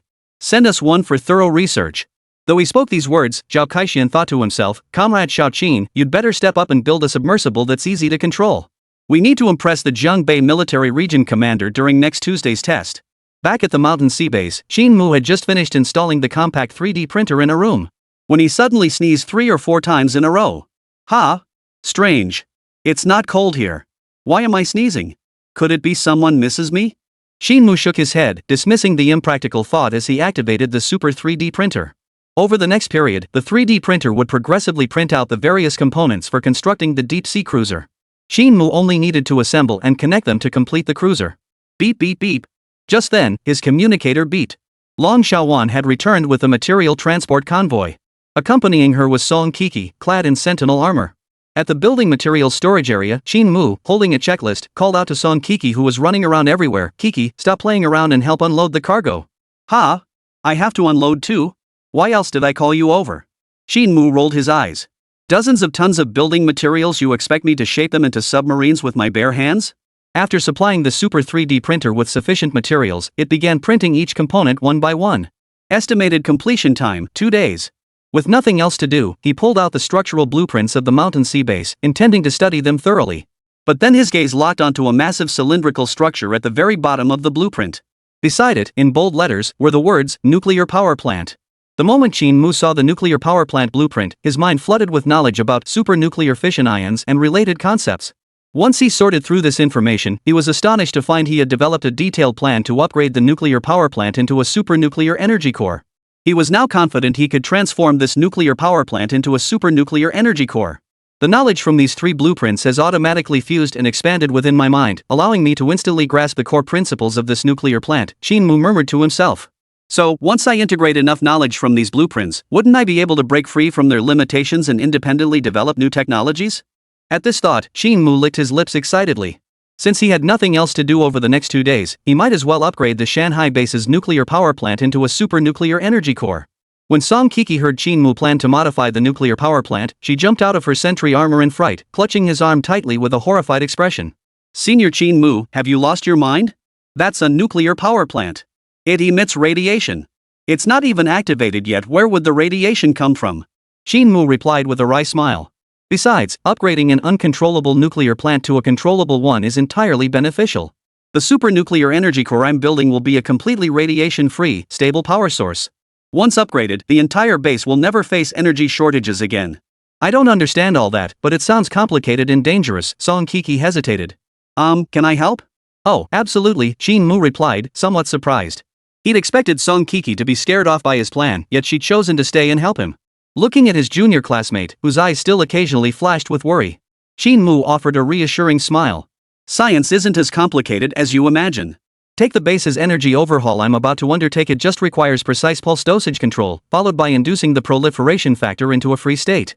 Then we map it into the neutron source to ensure the reaction remains locked below critical mass. Hold on, Qin the genius, stop right there. Song Keke rubbed her little head. Don't talk about this stuff. Things you think are simple are incredibly complicated to us dumb humans. Just tell me what needs to be done. Oh, alright, Qin Mu nodded. How about this, let's bring Sister Xiaowan along too. With both of you as my assistants, upgrading the energy core should go much smoother. Chapter 25, 3 military districts assemble, diving technology test. When Long Xiaowan heard Qin Mu plan to tackle the base's nuclear power plant, her astonishment was no less than Song Keke's. Fortunately, after Qin Mu explained at length and even listed a long string of chemical equations to prove the plan's feasibility, Long Xiaowan finally reluctantly agreed to his request. 2 days later, on an afternoon, as a massive beam of energy erupted from the reactor core, all the base's electrical systems were activated. Success! Dressed in his work uniform, Qin Mu stood in the observation room, gazing through the glass window at the supernuclear reactor gradually stabilizing. A profound sense of accomplishment welled up within him. The plan had gone even smoother than anticipated. He had upgraded the original nuclear power plant into a supernuclear reactor in just 2 days. This meant the entire mountain sea base would now possess 10 times the power output of the original nuclear plant. The base would be free from energy shortages for the next decade. Beside him, Song Keke and Long Xiaowan stood frozen, their mouths agape, their young faces frozen in astonishment. Though they'd assisted Qin Mu throughout the past 2 days, they still couldn't fathom how he'd managed to tame this nuclear power plant. After completing the power upgrade, Qin Mu entered the room housing the 3D printer, where various components of the deep-sea cruiser, large and small, were already laid out. For the next period, Qin Mu immersed himself in the task of constructing the deep-sea cruiser. Time flew by, and several days passed. Tomorrow was Tuesday, the day of the submersible evaluation for the 3 major military regions. Zhao Kaixian called to inquire about the submersible's progress. But Qin Mu, busy preparing for the construction of the mecha factory, hadn't had time to answer. So his assistant, Song Keke, took the call. Before Song Keke could describe the project's progress, Zhao Kaixian blurted out a string of reassurances like, "If you can't build it, it's fine. Missing the deadline isn't a big deal. Pilot training shouldn't be rushed." His words were filled with distrust towards Senior Qin Mu's new submersible design. Oomph! How dare they underestimate Senior Qin Mu's design? Song Keke's temper flared instantly. She replied in a sweet voice, "General Zhao, please provide the delivery address.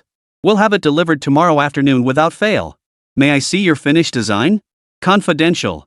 You'll see it tomorrow afternoon." After hanging up, Song Keke still wore an adorably pouty expression, glancing proudly at the dark red steel colossus resting nearby. "Everything's confidential now. Just wait tomorrow afternoon, it'll blow everyone's minds." Qin Mu gave the newly built submersible a resounding name, Abyss Diver. He inscribed the name on its side. On the coastal side of the mountain sea base lay a massive undersea tunnel specifically designed for maritime transport. At dawn the next day, the Abyssal was lowered into the sea. Qin Mu appointed Long Xiaowan as the first pilot of the Abyssal. After brief instructions, he watched the submarine head toward the deep sea. Song Keke, standing nearby, voiced her concern, "Isn't it dangerous to send Sister Xiaowan alone? That machine is so big, what if something happens?" "Rest assured," Qin Mu replied with a smile. "The Lin Yuan is equipped with an extremely advanced intelligent piloting system. Theoretically, it's even easier to operate than your Sentinel armor. Besides, even if Sister Xiaowan were to encounter unforeseen circumstances preventing her from piloting, I can take remote control. There's no danger." Time swiftly passed to the afternoon, when the submersible tests for the 3 major military districts were about to commence. Dongshan Military Port, situated northwest of Yunhai City, had been a strategically vital location throughout history. Within the port, naval personnel clad in blue camouflage stood tall and alert on patrol, vigilance etched across their brows. Every vehicle passing through underwent extremely rigorous inspection before being permitted entry into the port. Today's harbor was unlike any other day. Not only were the commanders of the 3 major military regions gathered here, but even a high-ranking official from the capital was expected to arrive. On such a crucial day, the naval soldiers dared not slack off. They were all on high alert, determined not to bring shame upon their unit.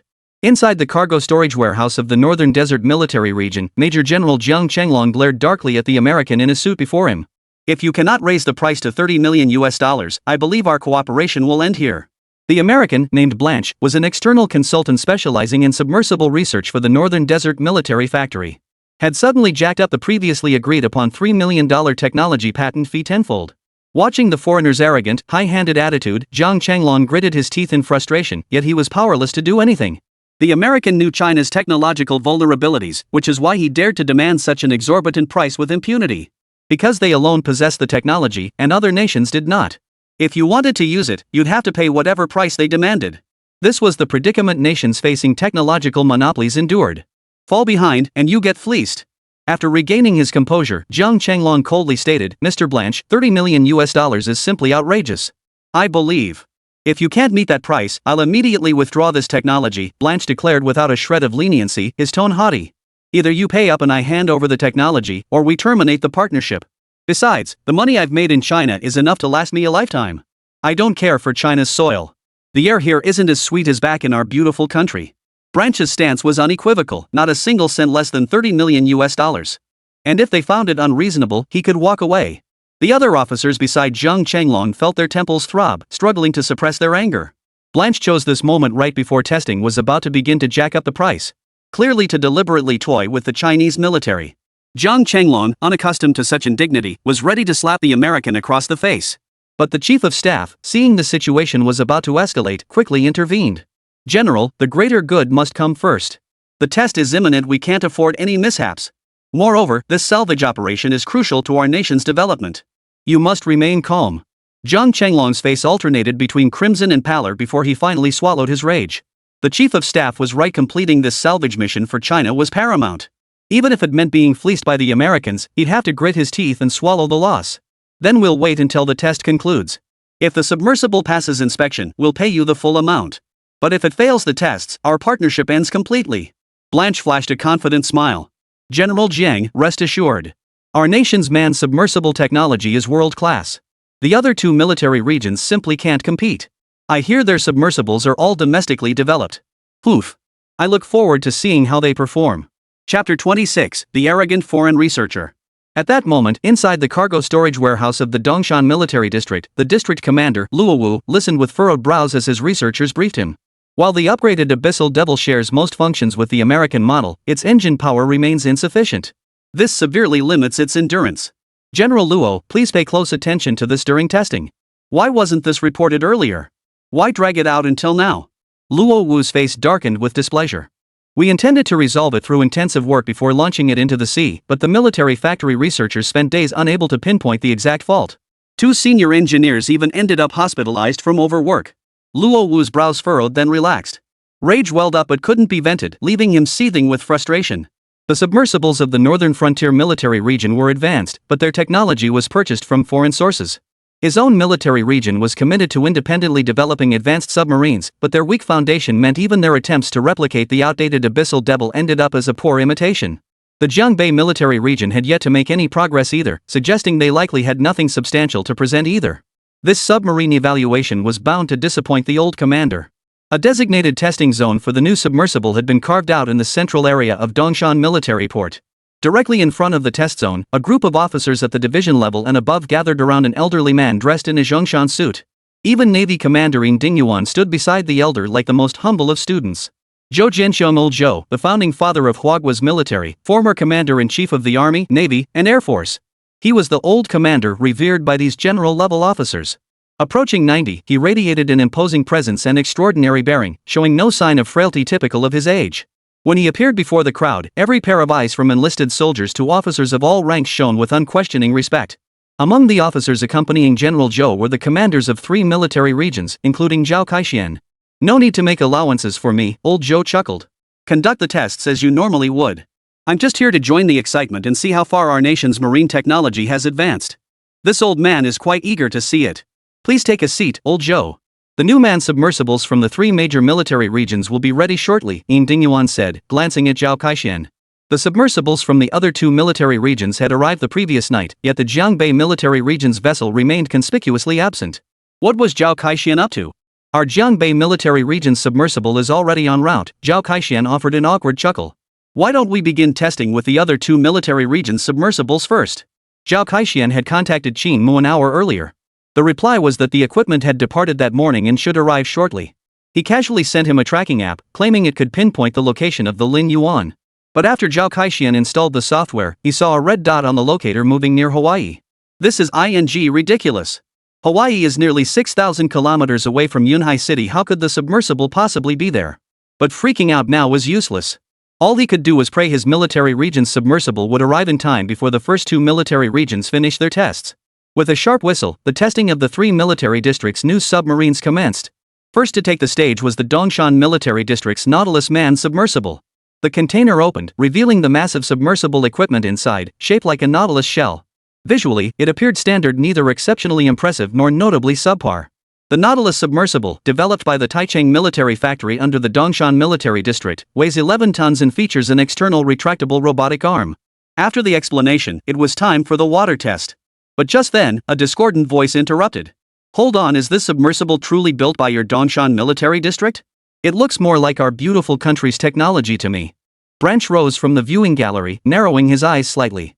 Where did you get this? The origin of the technology is classified. I cannot disclose that. Luo Wu's eyes flashed with displeasure. This is the testing phase. It's not time for questions yet. Oh, I see. This machine mimics our deep-sea devil, Blanche realized, his eyes flashing with even greater contempt. I recall a deep-sea devil sub disappeared in your Chinese waters a few years back. So you found it. But you really treat this outdated submersible like a treasure, huh? The tech on this thing is so backward. The latest Abyssal Satan is 100 times better than this piece of junk. Branch's tone was arrogant, his words dripping with contempt for the Nautilus. Your engine must be pretty weak, right?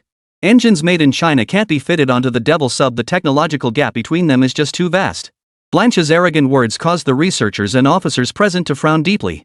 Luo Wu, in particular, wore a grim expression, his gaze growing increasingly icy. Though Blanche's words were harsh, he hadn't misspoken a single thing, leaving the others utterly unable to refute him. Old Zhou, however, remained composed, a faint smile still on his face. Test the Nautilus's engine and see if it's as they claim. The test results came back swiftly. At full speed, the Nautilus could only sustain operation for 5 minutes before exhausting all its fuel. Branch was right, the Nautilus's engine was indeed inadequate.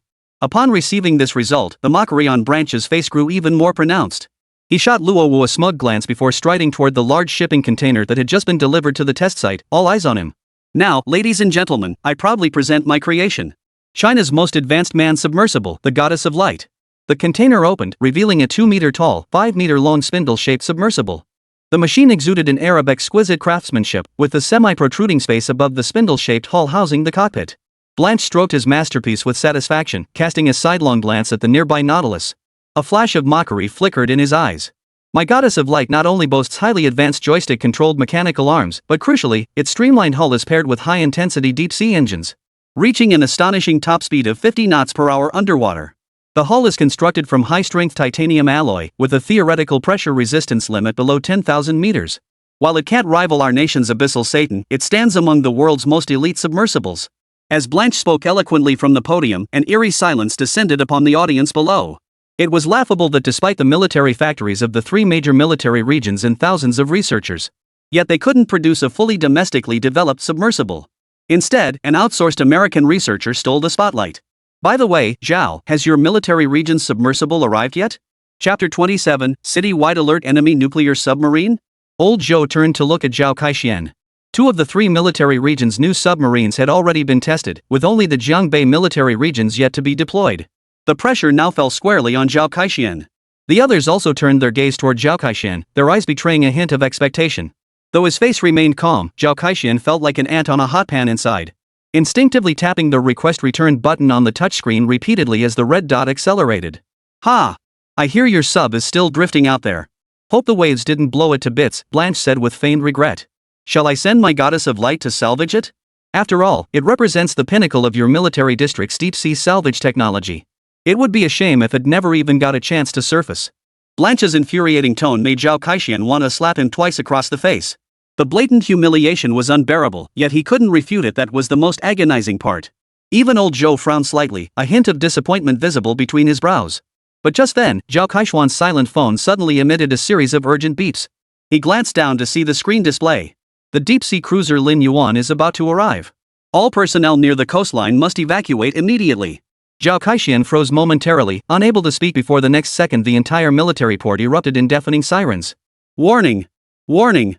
Unidentified submarine detected rapidly approaching the harbor beneath the sea surface. Speed detected exceeds 80 knots. Possibility of foreign strategic nuclear submarine cannot be ruled out. Prepare for nuclear blast impact immediately. All personnel near the coastline must evacuate inland immediately. Repeat. Prepare for nuclear blast impact immediately. Whoa whoa whoa. The shrill, urgent air raid sirens wailed across Yunhai City. From government officials to ordinary citizens, faces paled in an instant. The next second, the entire city descended into chaos. Screams and cries erupted in chaotic pandemonium. Public security, fire departments, and regionally stationed troops were fully activated, initiating Level 1 nuclear defense protocols. Appearing at major transportation hubs to direct crowds toward nearby bomb shelters, underground parking garages, or even large shopping malls for refuge. Air raid sirens wailed incessantly. At this moment, the safety of the people was paramount. Inside Dongshan Military Port, the moment the sirens blared, the usually unflappable old Zhou rose instantly, a sharp gleam flashing in his eyes. His usually affable countenance now radiating an intense, grim aura. The authority of a nation's commander-in-chief, the former head of all land, sea, and air forces, was laid bare in that instant.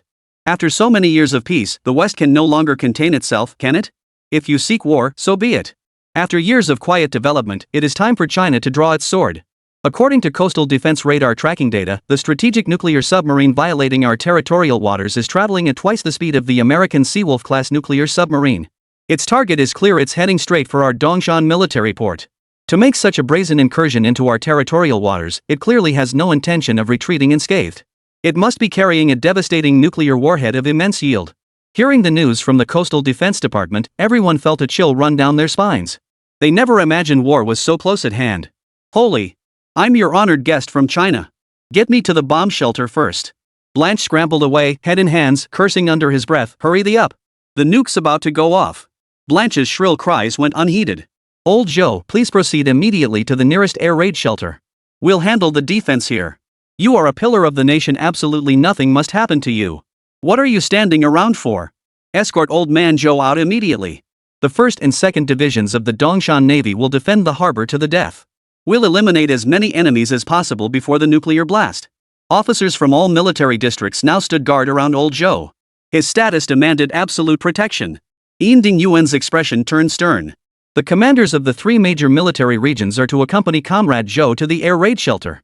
This is an order. Jiang Chenglong, Luo Wu, and Zhao Kaishian, what are you still standing there for? Hurry to the air raid shelter with old Comrade Song. Everyone in the naval port was evacuating and redeploying urgently, yet Zhao Kaishian stood frozen in place. His gaze fixed on his phone, brow furrowed as if deep in thought. Zhao Kaishian. What's wrong with you, Zhao Kaishian? Yin Dingyuan roared. The Jiangbei military region can't function without you. Move now. Yin Dingyuan's roar instantly drew everyone's attention. Everyone, calm down. What's approaching us shouldn't be the enemy. The words made Zhou Lao and the others halt instantly. What did you say? Say that again. Kaishian, what kind of joke is this at a time like this? Charging toward the naval base at 80 knots, what else could it be but a high-speed torpedo carrying a nuclear warhead? The others refused to believe Zhao Kaishuan's words. But then they saw him raise his phone and shout. The man submersible I'm tracking on my phone is also traveling at 80 knots. What's heading this way is our Jiangbei military region's latest deep-sea patrol device. Ha ha ha. What the hell are you babbling about? Blanche sneered, his face contorted. Even our beautiful country's Wolfwind nuclear-powered submarine tops out at 39 knots. World class. You've been scared out of your wits by the impending nuclear blast, haven't you? Zhao Kaishuan's expression remained unchanged, clearly determined not to leave. Observing Zhao Kaishuan's earnest expression, old Zhou fell deep in thought. He'd heard rumors of a supremely gifted genius emerging recently in the Jiangbei military region. Could it be that he'd designed a new manned submersible? Since you say so, Zhao, I'll trust you this once. I'm eager to see what kind of monster can reach 80 knots underwater. Old Zhou stayed put, choosing to trust Zhao Kaishian. The atmosphere suddenly fell silent. Everyone's eyes nearly popped out of their sockets. Old Zhou suddenly refusing to leave? This was no joke. Just as they were about to urge old Zhou to evacuate, the next second, the observer shouted, "Look! What's that on the sea surface?" All eyes immediately turned toward the ocean. A massive wave was silently swelling on the horizon. Focusing their eyes, they saw a dark red mechanical contraption tearing through the water at the wave's center. If viewed from above, it resembled a massive arrow-shaped wave pattern hurtling straight toward the harbor. The unknown machine moved with astonishing speed, closing in on the port at a distance of less than a kilometer in the blink of an eye. All eyes were fixed on the blazingly fast machine, brows furrowed in concern. But soon, the unknown machine submerged into the water and vanished. Gone? The crowd held their breath for a moment. Yet the next second, accompanied by a thunderous roar, a colossal mechanical vessel erupted from the seabed, surfacing mere 10 meters from the harbor. Chapter 28, False Alarm? Turns out it was one of their own. The immense impact sent massive waves spraying skyward, and the dark red colossus actually began charging toward land under everyone's gaze. Scatter! Everyone, spread out to the sides. Yin Dingyuan bellowed, but it was too late. Several soldiers who hadn't managed to evacuate in time were still visible beneath the colossal machine. Just as everyone thought the colossus would crush the soldiers beneath it into pulp, the next instant brought a jaw-dropping spectacle. Several streams of pale blue propulsion flames erupted from the underside of the crimson machine, propelling the rapidly descending machine to a sudden halt. It hovered in midair. The soldiers below managed to run away, while the machine slowly descended to the ground. Clunk! At some point, old Joe's binoculars had fallen from his hands. And despite his vast experience, the sight of this colossal steel beast sent a chill through him. The others fared even worse, their faces etched with shock, apprehension, and outright terror. The American researcher, Blanche, stood dumbfounded, muttering incoherently, "Alien invasion. Humanity is finished." This was a 10-meter-long, crimson-hued machine resembling an alligator. Its cold steel armor gleaming, crimson energy pulsing along its edges, and blood-red eyes that were terrifying to behold. As seawater dripped from its surface, this colossal sea beast revealed itself before the crowd. Thud! Unable to withstand the overwhelming pressure, Blanche's legs buckled, and she knelt to the ground. Naval soldiers raised their rifles, eyes fixed warily on the colossal form. Could this truly be something developed with modern technology?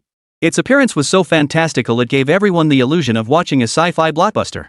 Zhou Lao, whose composure had been as steady as a mountain for decades, was utterly shattered in that moment. His hands trembled uncontrollably, his cloudy eyes filled with utter astonishment. Such a technological marvel was something he had never witnessed in his entire life. Good heavens, what kind of monstrosity is this? Where did it come from? Who built it? And why is it here? Kai-Xian, is this really your military district's submersible? Yinding Yuan's trembling voice drew the intense stares of everyone present toward Zhao Kai-Xian. At that moment, Zhao Kai-Xian was utterly bewildered. He glanced down at his phone, then looked up at the colossal machine before him, then back at his phone. After repeating this 4 or 5 times, he finally nodded cautiously. Yes, absolutely. In an instant, the atmosphere ignited. Voices erupted in a deafening roar. Holy, this swimming steel monster is actually from the Jiangbei military region. This isn't a manned submersible, it's clearly an underwater fighter jet. The Jiangbei military region is insane. They've been hiding their ace up their sleeve all along. Unbelievable. Absolutely unbelievable. Old Zhou recovered from his shock, gazing at the colossal mechanical beast before him. He cautiously inquired like a shy child, "Young Zhao, may I come closer for a closer look?"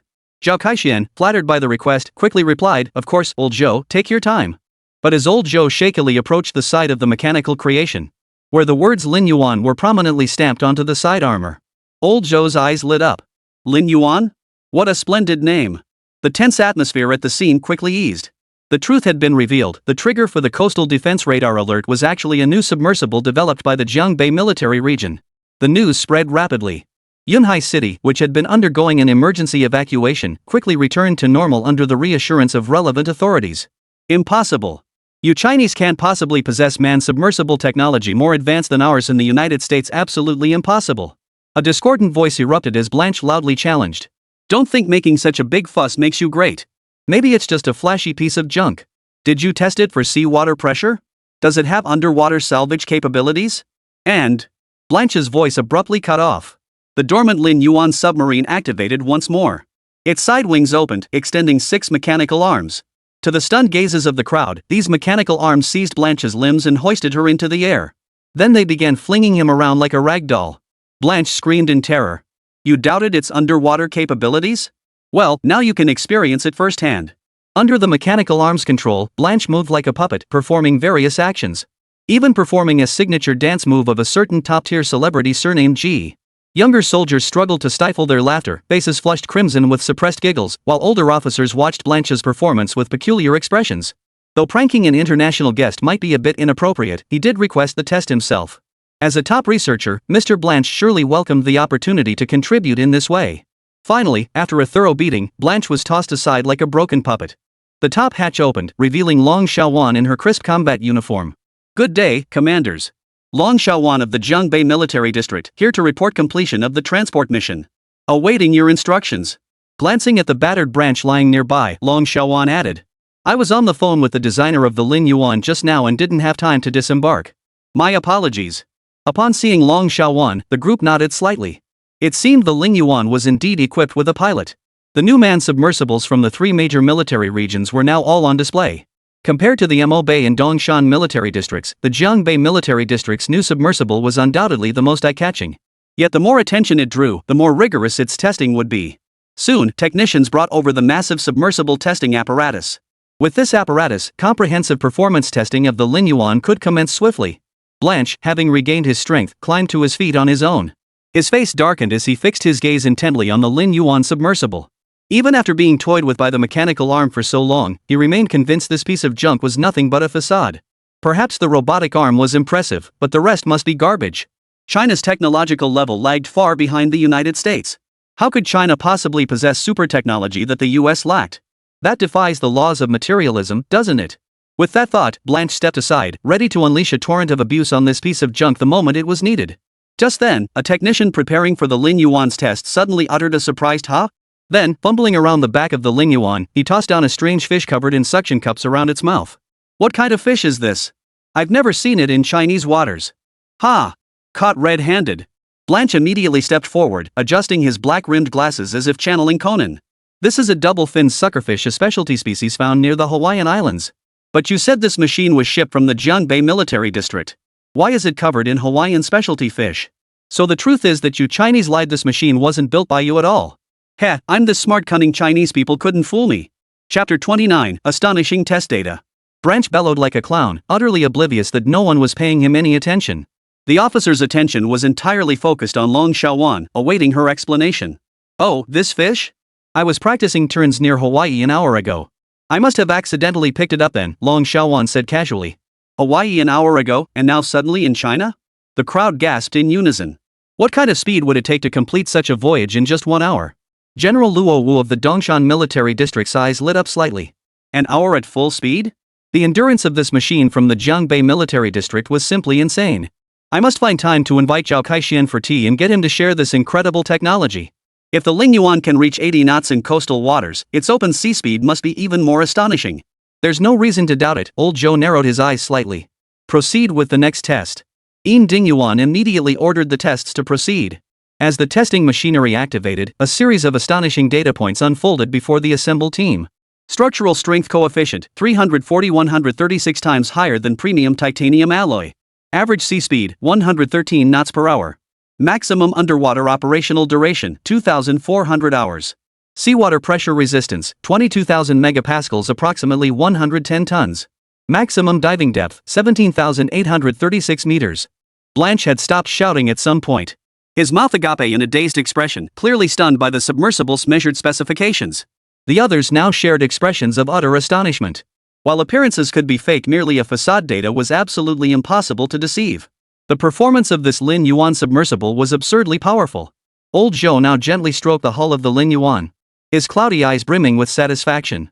After inspecting the first 2 military district submersibles, his mood had been heavy, convinced that Huagua's submersible technology lagged far behind the world.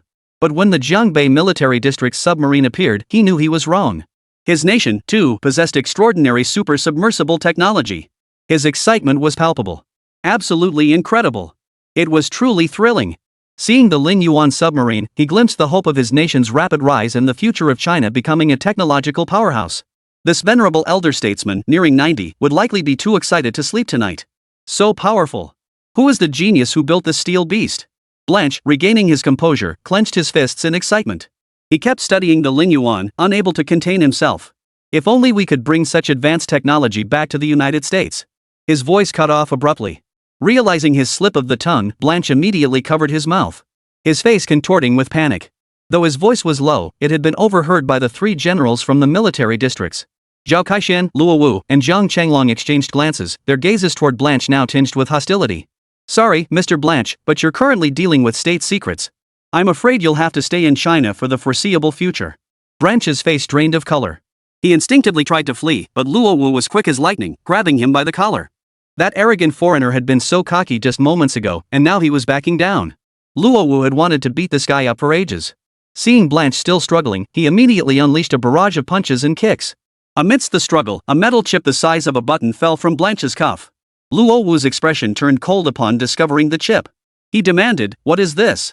Why do you have a listening device on you?" It must have been dislodged when the mechanical arm grabbed him and flung him wildly through the air, sending the listening device hidden in his sleeve flying. The thought turned Blanche's face ashen. Soon, soldiers pinned him down. Awaiting him was decades, perhaps even a lifetime of imprisonment. Meanwhile, Blanche's fiasco did little to disturb old Zhou's appreciation of the super submersible. By the way, Zhao, who in your military district built this machine? Old Song or Old Li? Old Zhou asked with a smile. Well, neither, Zhao Kaixian replied in a hushed tone. It was designed by a super genius our military region specially recruited recently. All I can tell you is his name, Qin Mu, 23 years old. Everything else is classified. State secrets? Old Zhou furrowed his brow slightly. Not even I have clearance to know? Ah, well. Zhao Kaixian hesitated. The red-sealed letter jointly sent by Elders Li and Song to the capital had elevated Qin Mu's security clearance to top secret. And he wasn't entirely sure if old Zhou could access Qin Mu's personal files. Contact the capital's high command immediately. I'll personally inquire. Old Zhou expressed keen interest in this 23-year-old prodigy named Qin Mu. Throughout the entire phone call, Zhou Lao's frown never lifted. The reason was simple, he too lacked the clearance to access Qin Mu's personal file. However, there was one exception. With the Jiangbei Military Region Commander's direct connection, old Zhou could contact Qin Mu, but he was forbidden from inquiring about anything Qin Mu chose not to disclose. Commanders, please board the Lin Yuan first for secure communication inside, Long Xiaowan quickly added, seeing everyone eager to proceed. Seating is limited, only commanders at the general rank or above may enter. Ultimately, Old Zhou and the generals from the three major military regions boarded the Lin Yuan. The moment they stepped aboard, they were captivated by the interior's futuristic technology. What appeared to be a metallic exterior from the outside allowed clear visibility of the surroundings from within. Seats and control panels alike resembled the interstellar vessels of science fiction. The three generals and Old Zhou took their seats with excitement, fastening their seatbelts.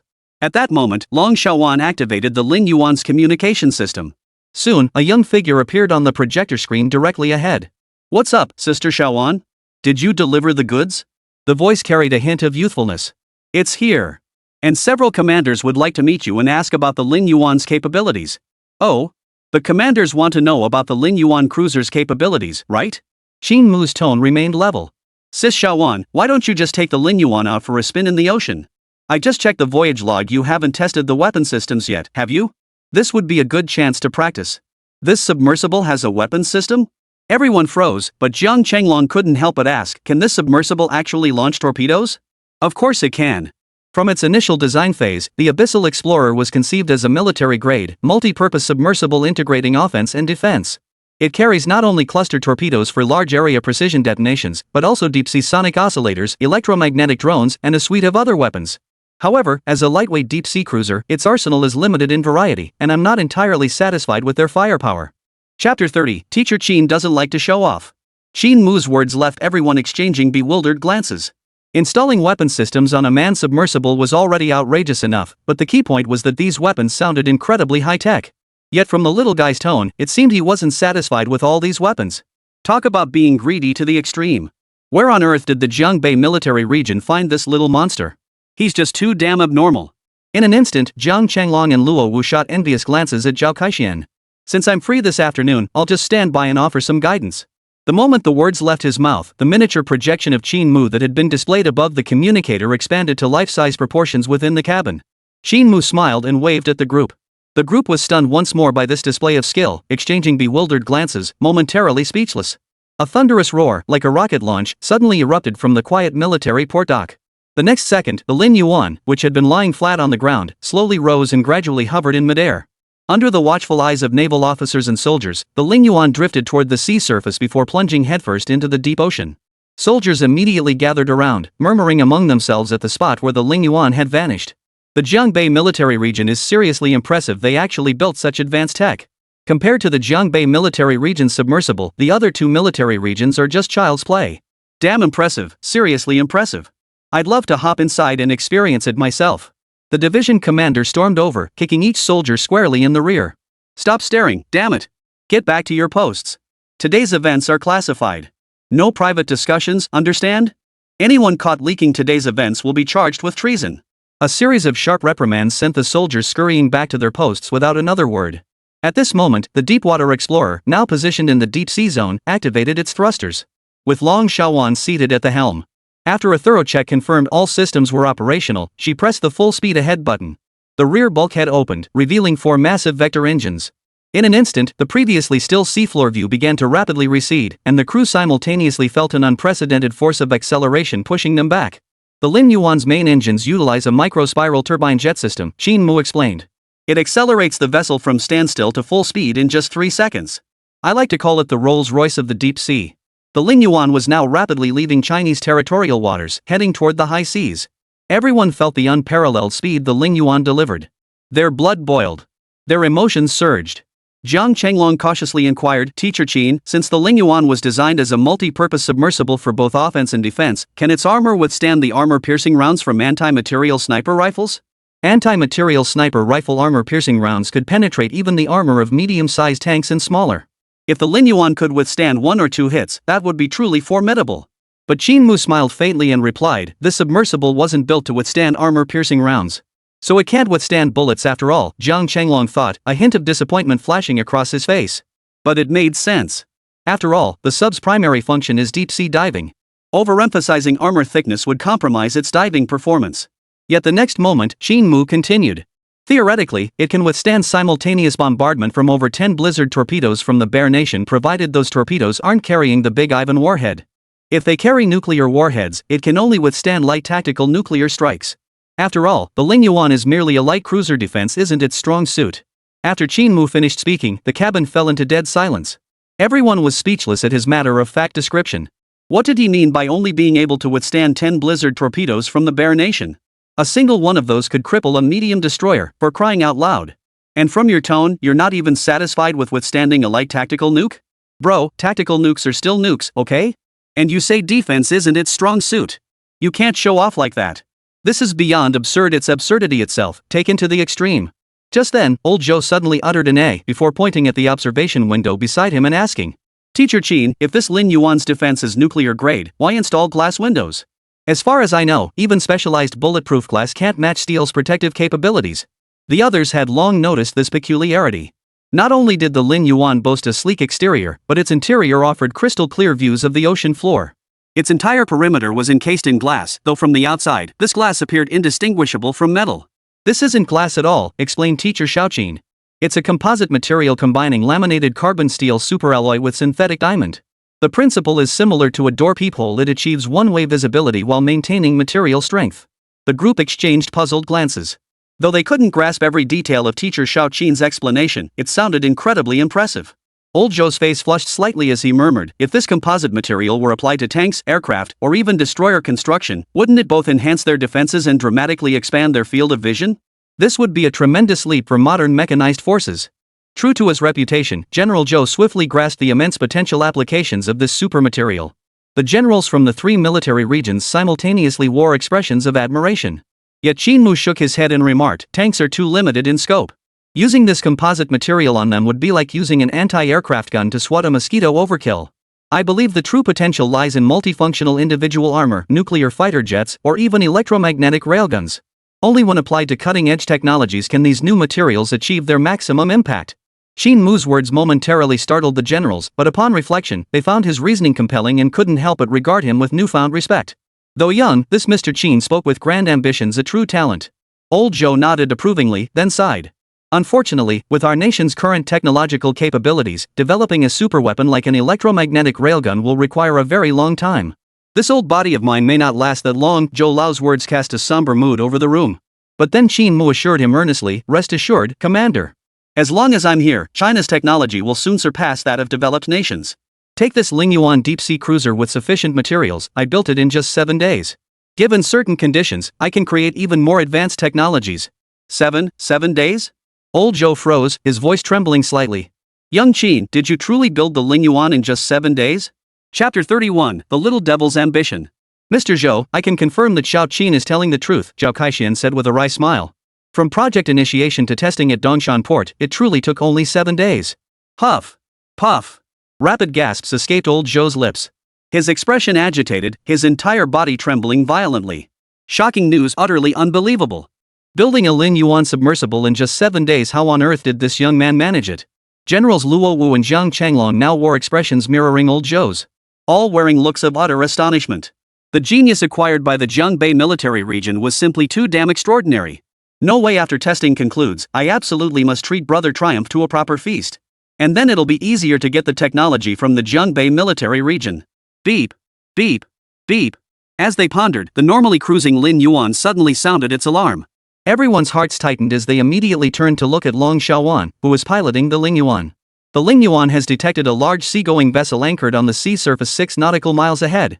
Additionally, dozens of divers and a massive submersible are present beneath the vessel. Frowns instantly creased their brows. According to the Lin Yuan's comprehensive map display, the ship's position was precisely at the boundary between China's territorial waters and the high seas. The presence of a large vessel anchored at such a sensitive location couldn't help but raise suspicions. Sister Xiaowan, hold off on approaching them for now to avoid alerting them, Qin Mu said, his brow slightly furrowed. Send an electromagnetic drone to investigate their identity. Electromagnetic drone? Old Zhou and the others' eyes lit up, recognizing it as one of the Lin Yuan's weapon systems. Long Xiaowan nodded and immediately issued the command to launch the electromagnetic drones. Dozens of hatches opened beneath the Lin Yuan, and palm-sized drones, emitting faint blue light, emerged from the vessel's hull. Moving at incredible speeds, half submerged and half skimming the surface, they swiftly closed in on the unidentified vessel. When the crew spotted the diminutive figures aboard the unidentified vessel, a grim atmosphere filled the Lin Yuan's cabin. Damn Japanese bastards! What the hell are they doing near our territorial boundary line? Check the underwater feed, those Japanese divers seem to be salvaging something. Those underwater bastards have definitely crossed the line. Damn, they're cunning. Activate the drone's low-frequency infiltration mode. Get closer and see what they're up to, Qin Mu's voice rang out. Long Xiaowan nodded and immediately entered the command on the console. Meanwhile, aboard the Japanese vessel, Captain Kuroda, in charge of the mission, lay sprawled on the deck, dozing contentedly. Apparently lost in a pleasant dream, drool pooling beneath him as he occasionally emitted lecherous chuckles. Reporting, Captain Kuroda. We've located the sunken ship. Should we commence salvage operations immediately? His deputy, Sakura Kikujiro, startled Kuroda with his overly dramatic voice. His obese body tumbling from his chair, causing the entire deck to tremble. Damn it! Did you see how you startled me? Kamida lashed out, slapping Sakura Kikujiro across the face. My apologies, Colonel Kamida. This mission is of utmost importance, entrusted to us by His Majesty the Emperor. We require your order to commence salvage operations. Kamida scrambled to his feet, straightened his collar, and narrowed his eyes slightly. If it's confirmed to be the Itadori, then have the Yamata no Orochi commence salvage operations immediately. Remember to proceed with caution. The artifacts aboard are our predecessors' spoils of war. Every single one is priceless, do you understand? Aye, sir. We'll get the job done. Smack. Old Joe slammed his palm onto the armrest in fury. The generals from the 3 major military districts wore grim expressions, their eyes blazing with murderous intent. The drone relayed the real-time translation of Kamida and Sakura Kiku's conversation back to the Lin Yuan. And upon hearing the words Itadori chicken, Old Joe could no longer contain his fury. Time rewound a century. Back then, the land of China lay ravaged by war, its people suffering terribly as invaders from the island nation trampled this soil with impunity. Among them, a unit called the Itada Chicken Brigade, led by Colonel Itada, pillaged and plundered, ruthlessly seizing precious artifacts that rightfully belonged to China. Later, as the tide of war turned against them, Colonel Itada evacuated early, boarding a tin-plated ship laden with vast quantities of China's precious cultural artifacts, intending to return home in glory. However, the Bantianji ironclad ship, overloaded with valuables, sank in a storm and vanished without a trace. Who would have thought the damn Japanese found it again now? Major Long, contact the Dongshan Military District Navy immediately. Dispatch the Yellow River Fleet to annihilate this band of Japanese pirates at all costs. Old Joe's eyes burned with intense murderous intent. Upon hearing Zhou Lao's words, the expressions of the 3 generals immediately turned grave. Dispatching the Yellow River Fleet signaled that Huagua would engage the Japanese in direct conflict. And the repercussions of such a clash would be immense, potentially igniting a massive war. Old General Zhou seemed genuinely enraged, vowing to fight the Japanese devils to the death. Yet the generals of the 3 military districts had to confront the harsh reality. The resulting international backlash would be extremely detrimental to China. Worse still, nations might seize upon this as justification for imposing economic sanctions on China. Should that occur, China's domestic economy would inevitably suffer. A slowdown in economic growth would be the least of it. But social unrest and skyrocketing unemployment would become insurmountable crises. Hold on. There's absolutely no need to deploy the Yellow River Fleet. I believe my vessel, the Ling Yuan, alone is sufficient to resolve the current situation. Qin Mu's voice was not loud, yet it carried a compelling authority. Even the furious old Zhou instinctively fell silent. Deploying the Yellow River Fleet would not only escalate this into an international incident, but crucially, if it alerts those Japanese devils, they might destroy the sunken ship site outright. Our nation's precious cultural relics cannot be destroyed by those Japanese devils. But with my Lin Yuan in command, its armaments are more than sufficient to take down these Japanese devils. I'm confident we can eliminate them without raising a ripple. Qin Mu explained his reasoning clearly to everyone. Old Zhou, now regaining his composure, returned to his usual rock-solid demeanor. He nodded slightly. I was too impulsive earlier. Teacher Qin, whatever you decide to do, we'll support you. Very well. I'll take command of the operation from here. On the Japanese salvage ship, Colonel Sakata stood on deck, radio in hand, directing the underwater operation with an air of supreme authority. Unaware that several palm-sized, nearly silent drones had already infiltrated various parts of the hull. One of the compact drones circled the captain's cabin before heading toward the satellite phone mounted on the wall. Blue arcs flickered around its body as an electromagnetic pulse charged to detonate. Simultaneously, electromagnetic drones were deployed near the salvage ship's engine room, backup satellite phones, and other equipment requiring power or capable of transmitting signals. Chapter 32, The Crew of the Ling Yuan. Colonel Itada, aren't we too close to China's territorial sea boundary? What if the Shanghai patrol spots us? Sakura Kiku voiced her concern. Baka. We are warriors of the great RB Empire, what's there to fear from such a risk? Colonel Kamida's eyes flashed coldly. Besides, we're officially here as a vessel awaiting rescue due to mechanical failure. We haven't actually crossed the line, what's there to fear? But? Bastard. No buts. Just follow my orders. The Japanese divers' underwater salvage operation was underway. Unaware that a massive black shadow was silently closing in on them. At that moment, Japan's most advanced underwater salvage vessel, the Yamata no Orochi, hovered above the sunken wreckage. Resembling a sea spider with 8 mechanical arms extending from its belly to sweep the wreckage below. While dozens of Japanese divers in wetsuits, armed with military harpoons, maintained tight security around the perimeter. Suddenly, one of the divers frowned. It was now 6 in the afternoon, and visibility in the seawater was extremely low. And he vaguely discerned a massive dark shadow silently approaching their position. Was it a sperm whale or a whale shark? The Japanese soldier froze in shock. Before he could alert the others, the previously calm sea suddenly churned into a massive current, swirling up a wall of sand 6 or 7 meters high. The massive vortex swept the diving Japanese soldier off balance, leaving him unable to steady himself. Yet the Japanese soldier who had spotted the dark figure finally stabilized after several violent twists and turns, only to witness a massive steel contraption sweep overhead the very next second, with the characters Lin Yuan prominently stamped on its side. Instantly, every hair on his body stood on end, a chill gripping his heart. While the other Japanese soldiers who recognized the Lin Yuan trembled violently. Harpoon guns were ruthlessly discarded, scrambling to swim toward the surface using every limb they had. This oddly shaped steel contraption clearly wasn't to be trifled with. Only by returning to the salvage ship could they possibly survive. Reporting to Colonel Itada, sighting a Chinese submarine. The Japanese soldier, equipped with a head-mounted oxygen mask, swiftly radioed the salvage ship above. Meanwhile, the colossal Lin Yuan cruiser hovered above the Yamata no Orochi, surrounded by fleeing Japanese soldiers. A handful of reckless Japanese soldiers refused to retreat, instead firing harpoon guns at the Lin Yuan. But it was utterly useless, no more than tickling. Inside the Abyss's cabin, a 3D holographic image hovered before the crew. At the center was the Abyssal, while surrounding it were Japanese divers locked in place by red squares of varying sizes. A total of 19 enemy divers, all targets acquired. Long Xiaowan's voice rang out. Should we launch the cluster homing torpedoes? Old Zhou, please give the command. Qin Mu deferred to Zhou Jianxiong. Just moments ago, Qin Mu had discreetly inquired about Zhou Lao's identity from Long Xiaowan. Upon learning he was a national elder and former commander-in-chief of the armed forces, Qin Mu felt a deep sense of respect. This enemy elimination operation could not be more fitting for old Master Zhou to execute. Suppressing his excitement, old Zhou commanded in a cold, sharp tone, "Fire the torpedoes." The next instant, Long Xiaowan pressed the torpedo launch button. The circular hatches on both sides of the Lin Yuan opened, and 2 torpedoes as thick as arms shot forward.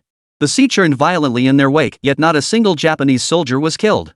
The Japanese soldiers scrambling upward froze in shock before erupting in excitement. Stupid Chinese pilot, trying to attack us with torpedoes. Stop running. This sub's pilot is an idiot. We must counterattack. Get explosives from the Yamata no Orochi. Blow this damn Chinese submarine to pieces. The excited voices echoed relentlessly over the Japanese radio channels. Their courage renewed, they prepared to destroy the Chinese submarine below. The 2 launched torpedoes detonated just 3 seconds later, their blinding flash illuminating the entire sea. The Japanese soldiers were instantly drawn to the blinding light. Instinctively, they turned their gaze toward the flash, only to see dozens of miniature torpedoes, glowing red, turning back and hurtling toward them. The closest Japanese soldiers didn't even have time to scream before being struck by the miniature torpedoes, instantly blown to pieces. Others attempted to evade by maneuvering, but the torpedoes' absurd speed and agility made dodging impossible. They too were blown to smithereens. Damn it all to hell. Whoever said submarine pilots were idiots, I'll be damned if I believe a word of it. I was already on board, damn it. If I'd known, I never would have jumped back down. This is so unfair. Amidst a torrent of curses from the Japanese, every single diver was blown to bits without exception. Inside the Lin Yuan's cabin, old Zhou exhaled a cloud of smoke and roared with laughter. Awesome. This cruiser's weapons are amazing. Smiles spread across the faces of the 3 generals. Over a dozen Japanese soldiers had been wiped out by just 2 torpedoes from the Lin Yuan, not a single one left. It was too satisfying, absolutely too satisfying. Gentlemen, hold off on the celebrations. The battle isn't over yet. Qin Mu's words poured cold water over old Zhou and the 3 generals. They snapped back to reality, their expressions turning serious once more. Teacher Qin, from this moment on, we're all your crew, declared old Zhou. You call the shots from here. Teacher Qin, what other weapons do you have on this ship? Let me have some fun too. Luo Wu demanded. I want to use Teacher Qin too. Jiang Changlong chuckled. I want to take down those little devils too. Ahem, Xiao Qin, come on, put me on the roster too, Zhao Kaixin said, his face full of anticipation. Long Xiaowan was dumbfounded by the stark contrast between the generals and senior officers' usual demeanor and their current self-deprecating behavior. Hey! Could you gentlemen please mind your station? Your manner of speaking is seriously breaking the immersion, you know. Just then, the hull of the Lin Yuan suddenly began shaking violently and uncontrollably. The 3D projection immediately zoomed in, revealing the Yamata no Orochi beneath the abyss beginning its assault.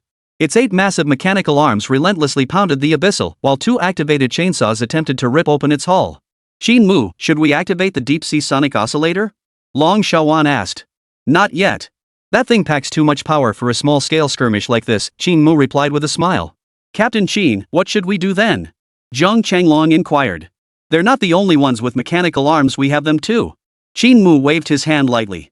2 holographic virtual control panels materialized before the seats of the 3 military zone generals. Chapter 33, the Yamata no Orochi, sliced into serpentine blades. Generals, place your arms on the virtual projection platforms. Each of you can control 2 mechanical arms aboard the Ling Yuan. Friendly reminder, these arms are equipped with various cutting tools. Use them wisely. Got it. Captain Qin. Qin Mu's title kept changing, one moment teacher, the next captain. He could only smile helplessly at this. At this moment, aboard the Yamata no Orochi, 8 technicians were operating robotic arms to launch a fierce assault on the enemy submarine above. Everyone, give it your all. We've got the Wagwa sub firmly under our control. Soon it will be dismantled piece by piece by the Yamata no Orochi. We must avenge our fallen comrades. Crank up the chainsaw power, tear those damned Wagwa bastards to shreds. Kill them all. The islanders are invincible. The Japanese soldiers' high morale lasted barely half a minute before vanishing instantly. Suddenly, the previously motionless Lin Yuan extended 6 mechanical arms, deftly wrapping around the Yamata no Orochi's 6 serpent heads to seize their necks. Ha! Overconfident Chinese. The Yamata no Orochi's mechanical arms are forged from new titanium alloy, hydraulic presses can't even scratch them. Could these puny arms possibly? The voices abruptly fell silent. The 6 mechanical arms of the Yamata no Orochi were swiftly crushed and deformed in the grasp of the Lin Yuan's arms. It felt like a child kneading clay, not a shred of resistance was felt. Inside the Yamata no Orochi, the Japanese crew members all wore expressions of utter shock, as if they'd seen a ghost. What the hell is going on? How can China's submersible be this powerful? Their faces darkened, hearts pounding wildly, not from excitement, but sheer terror. And a few inexperienced ones even wet themselves on the spot. Watching 6 mechanical arms crushed beyond repair, the 2 quickest Japanese soldiers immediately maneuvered the remaining 2 arms, attempting to mimic the move and crush the Lin Yuan's mechanical arm. But after clamping for ages, not only did they fail to deform the Lin Yuan's arms, they ended up breaking off several of their own parts instead. What the hell? The Japanese were utterly panicked, utterly at a loss. Just then, Captain Ozawa suddenly remembered the Yamata no Orochi had a secret weapon. Quick! Bring out the high-explosive bombs. We'll show those Chinese what we're made of. Captain Ozawa, don't be impulsive. A bomb detonating this close will kill us too. Why don't we just surrender? I've got a wife and kids at home who need me. I hear the Chinese treat prisoners well. I say we surrender. Ozawa's eyes flickered uncertainly. After his crewmates' pleas, he too began to dread the thought of death. Out at sea, the Yamata no Orochi's 8 mechanical arms lay twisted into a heap of scrap metal.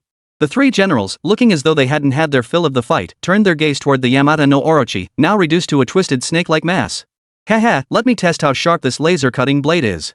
Then I'll study this high-frequency oscillating ion saw. What's the point of cutting tools? Swinging a sledgehammer around is way more satisfying.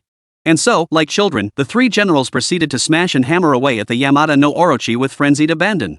Inside the Yamata no Orochi, the Japanese soldiers huddled together, trembling in fear. Finally, unable to hold back any longer, Ozawa bellowed, "Open radio communication immediately. Tell them if they keep bullying us like this, we'll detonate the bombs and go down together." The message was swiftly transmitted. But instead of stopping, the Lin Yuan intensified its hammering with renewed vigor. The once gleaming Yamata no Orochi was now leaking water everywhere, its exterior reduced to a battered, rusted hulk. Damn it! For the great RB Empire, shatter like jade. Shatter like jade. Xiaozhe shouted as he activated the release of the high-explosive bomb. The bomb shot out through the hatch, hurtling toward the Ling Yuan above. The little devils are dropping bombs on us. Long Xiaowan warned. Bring it on! Qin Mu instantly took full control of the robotic arms. One mechanical arm precisely captured the ascending explosive, while the other 5 arms pulled the Yamata no Orochi toward the Lin Yuan. The next second, the arm holding the bomb punched straight through Yamata no Orochi's armor, hurling the explosive into the ship's hold. A torrent of seawater flooded the hold. Amidst the bomb's ticking countdown, the Japanese soldiers who witnessed this scene were all terrified, scrambling to escape the hold on all fours. Yet amidst the Yamata no Orochi's violent convulsions, the ruptured armor was forcibly sealed shut by the Lin Yuan's robotic arms. 6 mechanical arms simultaneously transformed into laser tools, completely sealing the hatch shut. Damn it! Why won't the hatch open? Ozawa, barely holding back panic, frantically hammered at the hatch, but it wouldn't budge. The bomb's countdown had already dropped below 20 seconds. And the little bastards inside the submarine were filled with despair. They cursed Ozawa for not begging the Chinese nicely earlier. Now they were doomed, the hatch welded shut, the bomb inside the cabin about to explode. So what if we shatter like jade? What's there to fear? Xiao Zhe shouted fiercely. At least we'll take the enemy down with us. This bomb's power is enough to obliterate enemies within a 20-meter radius. The Chinese sub can't possibly survive. We are the bravest warriors of the great RB Empire. We shall shatter gloriously and take the enemy down with us. Ozawa's less than inspiring words reignited the technicians' courage. Clasping hands, they faced death with resolve. The submarine was jolted violently once more, the impact several times more intense than before. At that moment, a Japanese soldier peering through the observation window screamed in terror, We've been ejected by the Chinese submarine. No glorious demise for us, we're done for. 10 seconds earlier, the 6 mechanical arms of the Lin Yuan had secured the Yamata no Orochi before violently shoving it away. The immense force created swirling eddies in the surrounding water. Then, the Yamata no Orochi submarine, now reduced to its spherical hull, was seen tumbling and hurtling away into the distance. As a towering fireball illuminated the pitch-black depths, the Yamata no Orochi, along with all its Japanese crew, met a glorious yet tragic end. Unfortunately, it failed to inflict even a scratch on the abyss. Gazing at the massive explosion in the distance, the 3 generals aboard the Lin Yuan and Old Zhou wore expressions of exhilaration. Their hearts were still pounding wildly. More thrilled than when his wife gave birth to their second child. Compared to the Yamata no Orochi, the technology aboard the Lin Yuan was utterly overwhelming. The gap was like primitive men wielding spears against modern hot weapons, no contest whatsoever. For this salvage mission in the Mariana Trench, the Abyssal was more than qualified. And it wouldn't back down even against the Americans' Abyssal Satan. Looks like the salvage ship detected something underwater and is retreating, Qin Mu said. Sister Xiaowan, keep going. Don't let those Japanese bastards leave this sea alive. Chapter 34, Colonel Kamida, terrified out of his wits. Above the water, Colonel Kamida's heart nearly leapt out of his throat. 3 minutes earlier, he'd received a report from below the surface. A Chinese submarine had detected them and launched a full-scale assault. Upon hearing it was a Chinese submarine, Kamida rushed to the captain's cabin to make a satellite call for backup. But just then, the satellite phone malfunctioned.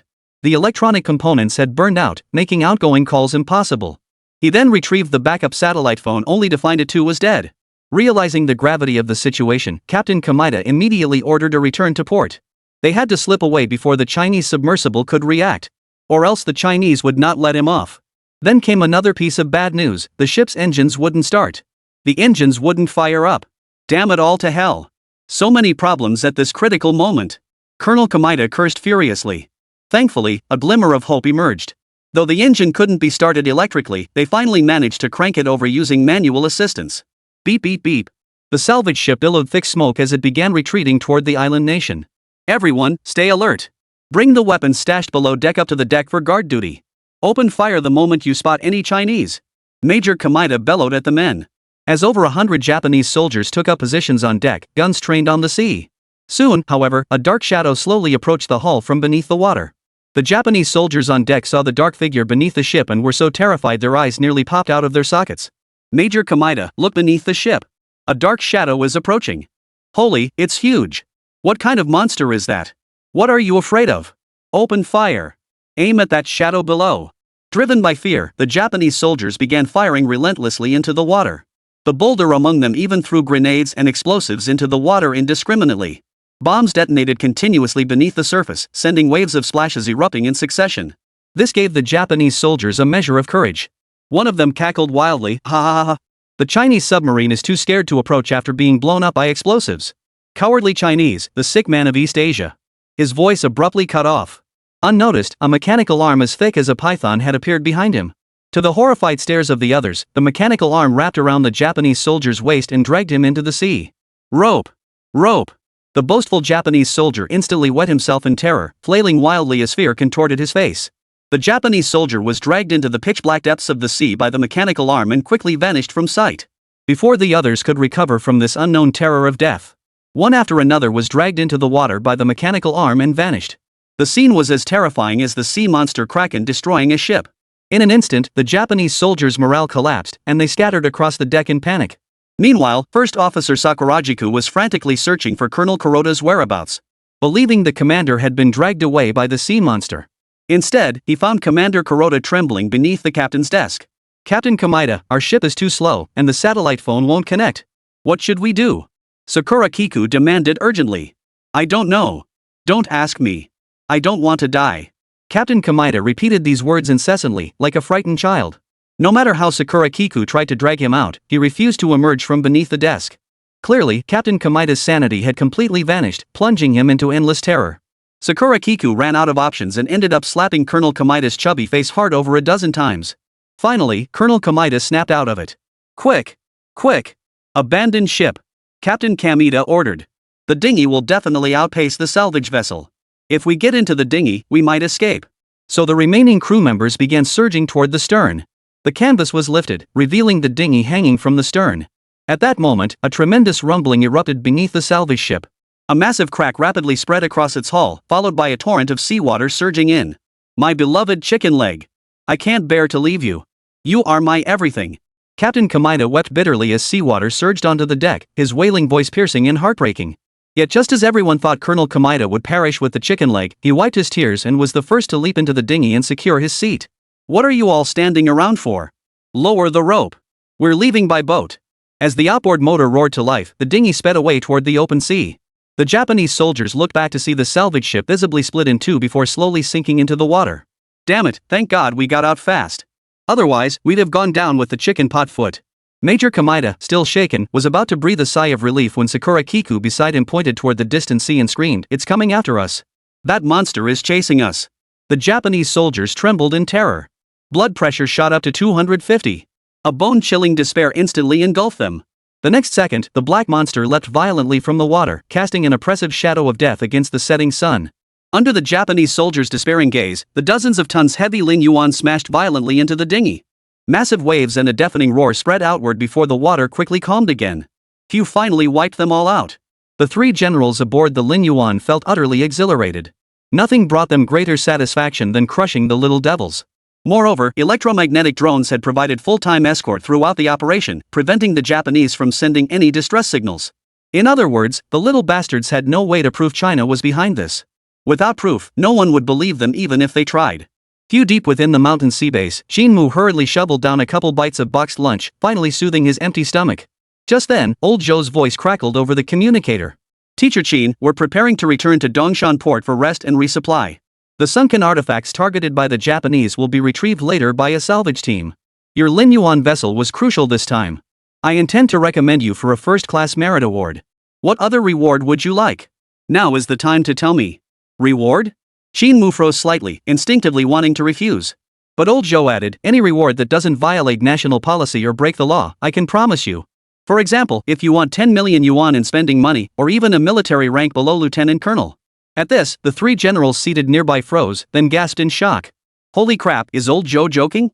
Giving away military ranks as rewards? That's insane. Chapter 35, The Abyss Deploys, The Mad Shark Scatters. That said, the Lin Yuan's value was undeniable, and as its designer, Qin Mu possessed immense potential. He deserved proper cultivation. Thinking about it this way, old Zhou's remarks about military ranks made sense. They say young Qin is only 23 this year? To receive a university-level military rank at 23, wow. Just as everyone assumed Qin Mu would be interested in the military rank Zhou Lao mentioned, he shook his head with a wry smile. I'm not short on money, nor do I care about wearing some military rank. But there is something I truly desire, something I want very badly. Oh? Everyone perked up, ears pricked to hear what Teacher Qin needed. What I want is... Qin Mu declared solemnly, 10 tons of refined iron, 6 tons of refined titanium ingots, 5 tons of brass, and 3 tons of lithium metal. Ha! The group was stunned. Whoever asked for a pile of metals as a reward? What a bizarre request. But while it was bizarre, converting it all out, this much metal wasn't cheap. Refined titanium blocks commanded a market price of 600,000 per ton, while lithium fetched nearly 300,000 per ton. The total value of all the materials Qin Mu listed easily exceeded 5 million yuan. Teacher Qin, what on earth do you need all that metal for? Old Zhou narrowed his eyes slightly as he inquired. I'm establishing a military equipment production plant for the Jiangbei military region. While the logistics department has provided some resources, it's still insufficient. Qin Mu scratched his head. Since you said any reward is acceptable, I'll take these metals. For me, tangible metal building materials are far more useful than money or military rank. A wave of warmth washed over old Zhou, and before he knew it, his eyes had grown slightly moist. To reject wealth and fame, dedicating oneself wholly to scientific research to the noble cause of building China brick by brick. To have met such a talented young man brought old Zhou immense comfort. The three generals, too, felt profound admiration for Qin Mu's approach from the bottom of their hearts. In this age of restless hearts and relentless pursuit of fame and fortune, young Qin stood out as a rare lotus untouched by the mud. Zhao Kaixian, too, was deeply moved. Young Qin had attained such a level of dedication at such a young age. No, upon returning, he must properly show his appreciation. To see what he lacks if he has any troubles in life.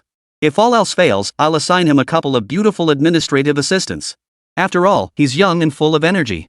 At any cost, teacher Qin must live comfortably and focus solely on his research. In the end, old Zhou agreed to Qin Mu's request and promised to fulfill his commitment once the underwater salvage operation concluded. The next morning, the globally watched salvage operation for the sunken Columbia began. At the wreck site in the Mariana Trench, salvage vessels from various nations were anchored on the surface. Among them, a massive, snow-white vessel stood out prominently. Its hull bore a large red plus sign, the emblem of the International Humanitarian Rescue Team. At the team's initiative, the entire salvage operation would be broadcast live. Primarily to convey the international rescue spirit of peace, friendship, and mutual assistance to the global community. So that all nations could witness how countries humbly cooperate and build a harmonious, happy, and beautiful home together. Squid, the Sea Spider Project blueprints are ours for the taking. Anyone who dares challenge us, we'll smash them with the abyssal Satan. The One-Eyed Titan from Bear Nation and the Dawn of Gods from Western Alliance are rivals our beautiful country must watch. Didn't that little nation want to ally with us? Why hasn't their Yamada no Orochi arrived yet? At this moment, salvage vessels from various nations circled the International Humanitarian Rescue Team, each harboring their own hidden agendas. Whether the black box could be recovered was of little concern to them. Their primary objective was to find that Tsarist manuscript detailing the Sea Spider project. Thanks to live broadcast coverage, this international salvage operation had also drawn the collective attention of netizens on foreign platforms. Look! It's our Kimchi nation's immortal dragon. Our man-submersible is unrivaled under the heavens. Unyielding dragon? It looks like a dung beetle. Koreans sure know how to brag, Japanese netizens fired back with a string of scornful emojis. If we're talking invincible, it's gotta be our Yamada no Orochi. Our Yamada no Orochi's 8 super-strong mechanical arms can simultaneously perform complex underwater operations. Can you little guys just shut up? Looks like none of your salvage ships are actually on site, mocked a Russian netizen. Why don't you tiny nations stop all this chatter, huh? Behold our Bear Nation's super submersible, attached image. How about that? Isn't it mighty and imposing? What good is imposing? Deep sea salvage is all about technology, retorted a pretty country netizen. Our abyssal Satan employs military-grade tech 1,000,000 times more advanced than your backward equipment. As the topic continued to gain traction, the debate on foreign forums grew increasingly heated. But soon, they all realized the same thing: where are China's salvage ships? Why haven't their submersibles shown up yet? Ha! China's tech is still as trashy as ever. Korean netizens were the first to jump in and rant, their movies suck compared to ours, and their tech sucks compared to ours too. China has been biding its time all these years, and its strength shouldn't be underestimated. But it's still a backward country after all. The Chinese people are useless, and their technology is even worse. They probably didn't show up this time because they were afraid of embarrassing themselves. Netizens from numerous hostile nations began viciously disparaging China, their comments brimming with prejudice and contempt. Our mighty ally China has always been low-key, countered a Russian netizen. The more you hype yourselves and belittle others, the more it shows how afraid you are of them. At that moment, beneath the western Pacific Ocean, a colossal steel beast moved silently through the depths. Where its shadow passed, schools of fish scattered and seabirds took flight. Even the ocean's apex predator, the shark, would turn tail and flee the instant it glimpsed this colossal presence. With the appearance of a crocodile, the colossal body of a whale, and a deep black steel hull. Anyone witnessing it would likely freeze in terror, the faint-hearted perhaps even wetting themselves. Approaching the sunken ship's location. 113 vessels and 2,134 soldiers from various nations detected within the area. Green squares of varying sizes continuously appeared on the holographic projection before Long Shaowan. Each large square represented a vessel, while smaller squares pinpointed humans on the decks. Should anyone attempt to attack the Ling Yuan, the green box would instantly turn red. Simultaneously, homing torpedoes would launch, eliminating the enemy in the shortest possible time. However, this scenario only unfolded in the worst-case scenario. The vast majority of vessels anchored at sea posed no hostile intent. Due to the abyss's avant-garde design, Long Shaowan did not approach the salvage site from the surface. Under her command, the abyssal descended silently like a crocodile poised to strike. Not a single vessel detected its presence until it had fully submerged into the Mariana Trench. Chapter 36, The Malicious Abyss Satan. Man-submersibles from various nations had plunged into the steep, dark fissure half an hour earlier. Racing at full speed to be the first to reach the seafloor and find either the Sea Spider manuscript or the black box. At the forefront of the fleet, 3 submarines raced neck and neck. None other than the Bear Nation's Cyclops Titan, the beautiful nation's Abyssal Satan, and the Western Alliance's Dawn of the Gods. The descent speed of the three vessels had reached a staggering 30 knots. Jostling for position, determined to settle the race once and for all. Lieutenant Stanley. Full speed ahead. Our American sub is the strongest. We must reach the wreckage before the others. Speed up. Did you hear me? Speed up. Charge. On the Abyssal Satan, Captain Steve bellowed incessantly, veins bulging like he was high on something. Beside the Abyssal Satan, the Russian One-Eyed Titan and the Western Alliance's Dawn of the Gods pursued relentlessly. Crush that American junk ship. Our Bear Nation's One-Eyed Titan is invincible. Finding the black box and the Sea Spider manuscripts will greatly elevate our Western Alliance's international standing. Overtake them. All three factions were caught up in the frenzy of the chase. Driven by a single purpose, to be the first to reach the wreck site and seize the initiative. Yet as the three submarines raced toward the 7,000-meter deep abyss, the previously leading Abyssal Satan suddenly began to slow down. Seizing the opportunity, the Cyclops Titan and Dawn God slammed their throttles open, surging past the Abyssal Satan in one decisive push. Just as they cheered in triumph, the gates ahead of the Abyssal Titan opened, and two torpedoes, crackling with electric arcs, shot out toward the two submarines. In an instant, sirens blared aboard the Cyclops Titan and Dawn Gods. Damn it! Those American bastards dare ambush us! Major Valkov of the Bear Nation, his face flushed with fury, yanked the control stick to ram the Abyssal Satan. But the joystick offered no response. Outside the sub's observation window, a violent arc pulse flashed, instantly crippling all electrical systems aboard the Cyclops Titan. The technician beside Valkov turned pale. Damn it, it's a pulse weapon. We didn't even get the distress signal out. We're trapped here. The Dawn Gods faced the same crisis nearby. Their submersible, also engulfed by the electromagnetic pulse, suffered component damage and lost all propulsion. Worse still, the two disabled submarines wouldn't ascend but would continue sinking until the water pressure crushed them, causing them to explode. Throughout this process, they couldn't contact the salvage ship on the surface or alert the outside world to what was happening. What the bastards from the United States had done here would remain unknown. Damn American bastards! You're damned, damned! Valkov pounded furiously on the observation window, only to watch the Abyssal Satan leisurely glide past the two immobilized submarines, even flashing its navigation lights twice in a taunting gesture as it passed. The two stranded submarines not only failed to complete their mission, but all crew members were now beyond rescue. For in these depths, even the Abyssal Satan could not haul the multi-ton vessels to the surface. To obtain the classified documents from the wreckage, the United States would stop at nothing. On the Abyssal Satan, Captain Steve watched the two iron hulks, now devoid of all light, with a cold smile. If I weren't worried about debris floating to the surface, I'd blow these two competitors to smithereens. Ha! Daring to compete with our great United States for treasures? They're just asking for trouble. Lying low nearby, Lieutenant Stanley remarked with a relaxed expression, we're already at 8,000 meters underwater. It's extremely difficult for other nations' submarines to descend this deep. The exploration ahead will be conducted solely by our vessel. Once we recover that classified document and the black box from the wreck, fame and fortune will be ours. We'll be heroes. Heroes to the entire world, to the whole beautiful country. Cheers to our heroic mission. The news that the One-Eyed Titan and Dawn of the Gods had lost contact exploded like bombs in the respective naval command centers. Both nations immediately demanded answers from the United States. What had transpired beneath the waves? I deeply regret the disappearance of the two submarines, replied Admiral Arthur Lee of the United States Navy, but our submarines have not transmitted any useful information. We will monitor the whereabouts of the two vessels while salvaging the wreckage's black boxes. The U.S. Navy's ambiguous stance was difficult to interpret. Left with no choice, the Western Alliance and the Bear Nation had to seek assistance from other nations still conducting submersible operations. However, other nations' submarines reached their operational limits at depths between 6,000 and 7,000 meters. Beyond that depth, descent speeds became abnormally slow, and breaking through the 8,000-meter barrier was virtually impossible. Their utility in investigating the missing submarines was essentially nil. Damn it! What the hell is down there? What horrific ordeal did my crew endure? Commander-in-Chief Lemtov of the Bear Nation Navy crushed the glass cup in his hand, roaring with fury.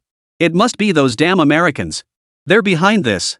But we have no evidence it was the United States, the Chief of Staff replied, sweat beading on his forehead. No other nation's equipment can dive below 8,000 meters either, so there's no way to retrieve useful information. The faces of everyone in the Bear Nation's naval headquarters darkened. The disappearance of their own personnel had them frantic with worry. Just then, a message crackled over the communicator. The Korean Republic's Immortal Dragon submarine, which had only descended to 3,000 meters and was currently in last place, reported sighting an unidentified underwater craft heading deep into the Mariana Trench. Due to its extreme speed, the Immortal Dragon could only capture a blurred image, which was swiftly transmitted to Bear Nation's headquarters. The Bear Nation personnel frowned at the grainy footage. That Kimchi Nation's submersible is junk, can't even take a clear picture, they grumbled. Vaguely discernible at the image's center was indeed a peculiar-looking submersible, its shape somewhat resembling an alligator. Hold on, zoom in. Zoom in further. Lemontov's furrowed brow suddenly relaxed slightly as his voice grew excited. Look! Isn't that Chinese characters written on its side? A Chinese fluent translator in the command center immediately piped up, Lin Yuan? This submarine is named Lin Yuan. Those are definitely Chinese characters. I knew our mighty Chinese allies wouldn't pass up this opportunity. They always deliver surprises in the most understated way. Lemontov's eyes flashed with intensity. Contact the naval commander of our Chinese allies immediately. I need to speak with him personally.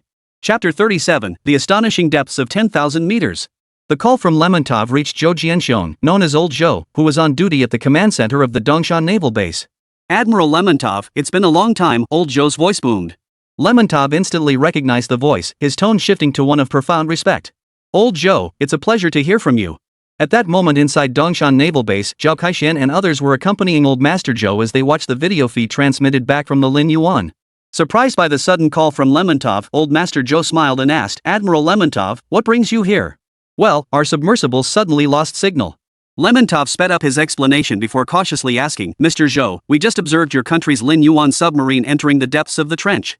What do you think? When friends are in trouble, our nation will naturally offer full assistance. Old Zhou declared with unwavering conviction.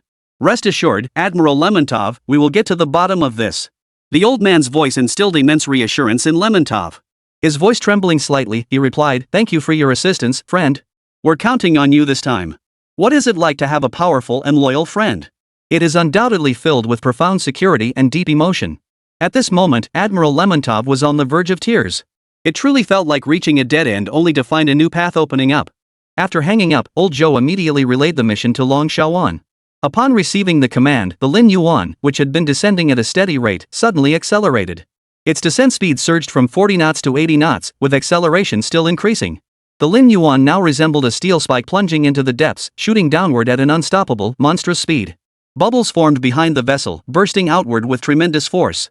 A phenomenon caused by sonic booms occurring underwater. In other words, the abyssal was now plunging downward at an absurdly exaggerated speed.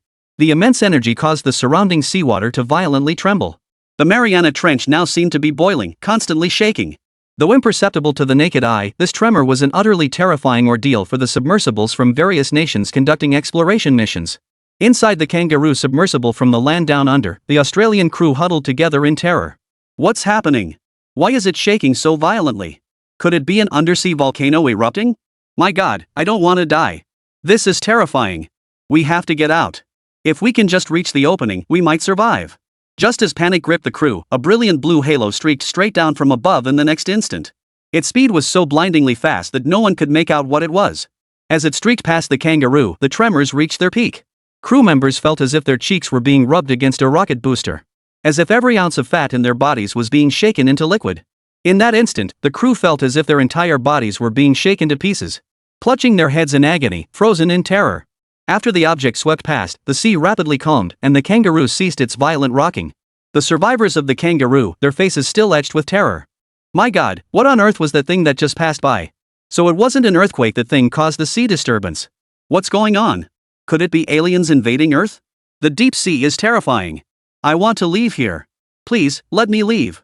At that moment, deep within the trench, every submersible crew member swept by the blue aura was still trembling with terror, their cries of anguish echoing relentlessly. The sheer force of that moment in the deep sea was utterly terrifying. Many now found their limbs limp and weak, shaking uncontrollably like they had Parkinson's, all terrified by the earlier commotion. The crew members who regained their senses immediately reported the underwater incident to the national authorities, and frantically inquired whether the salvage vessels on the surface were okay. The salvage vessels from various nations were equally bewildered, having no knowledge of the events unfolding beneath the waves. At that moment, the Lin Yuan plunged rapidly to 16,000 meters. The narrow fissure of the Mariana Trench grew increasingly vast the deeper it descended. In the pitch-black depths, even with searchlights cranked to full power, the surroundings remained shrouded in darkness. As if they had entered a boundless, deathly silent world. Long Shaoan felt no discomfort from the pitch-black darkness. She casually flipped a switch beside her, activating the material detector. In the next instant, the cabin walls transformed into a transparent projection. The entire deep-sea world unfolded beneath spreading blue halos, a grid filling out the complete underwater layout.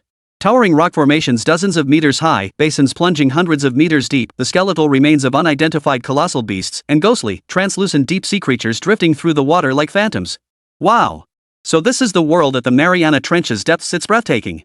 At that moment, not only Long Xiaowan, but also several generals from the Dongshan Naval Base and Qin Mu and Song Keke from the Shanghai base were all stunned by the magnificent spectacle before them.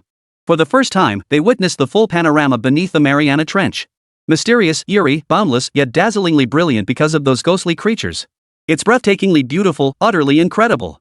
Who would have thought such wonders existed in the depths beyond 10,000 meters? Staff at the Dongshan Naval Base were now utterly captivated by the magnificent display on the large screen, exclaiming in awe and wonder. Some marine experts were so overcome with emotion they wept openly. All thanks to the abyssal submersible, all thanks to Qin Mu. Had Qin Mu not invented the abyssal, these marine experts would never have developed a submersible capable of reaching depths below 15,000 meters in their entire lifetimes. Qin Mu had fulfilled their dreams. Thank you, Professor Qin Mu. Beep, beep, beep. Just then, the Lingyuan search radar suddenly emitted a signal. Long Xiaowan swiftly maneuvered the Lingyuan toward the signal source. The searchlight illuminated the ancient seabed rock formations. After advancing several hundred meters, fragments of modern human-made metals began appearing on the rock surface. Moving further forward, a massive half-submerged ship came into view. The hull bore the partially visible letters column, undoubtedly the sunken Columbia cruise ship.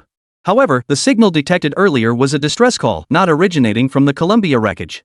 So the Lingyuan pressed onward. After passing through the wreckage, another ruin soon came into view, also part of the Columbia. Likely an internal section, significantly smaller than the first pile of wreckage. Surprisingly, the distress signal was emanating from within this wreckage. Upon closer inspection, they saw the deep abyss Satan of the beautiful country crushed beneath the wreckage. And perched atop it was a colossal giant octopus. Chapter 38, Verkov, Tears of Joy. Help! SOS! We're under attack by a giant octopus. The Cyclops Titan and Dawn of the Gods made the ultimate sacrifice to cover our retreat. They are heroes. Please draw the giant octopus away and cover our escape. We've located the black box. Repeat, we've located the black box. The communication device received the abyssal Satan's distress signal. The Abyss Scanner's scanning systems immediately activated, revealing that the Abyss Satan's external communication equipment had been damaged.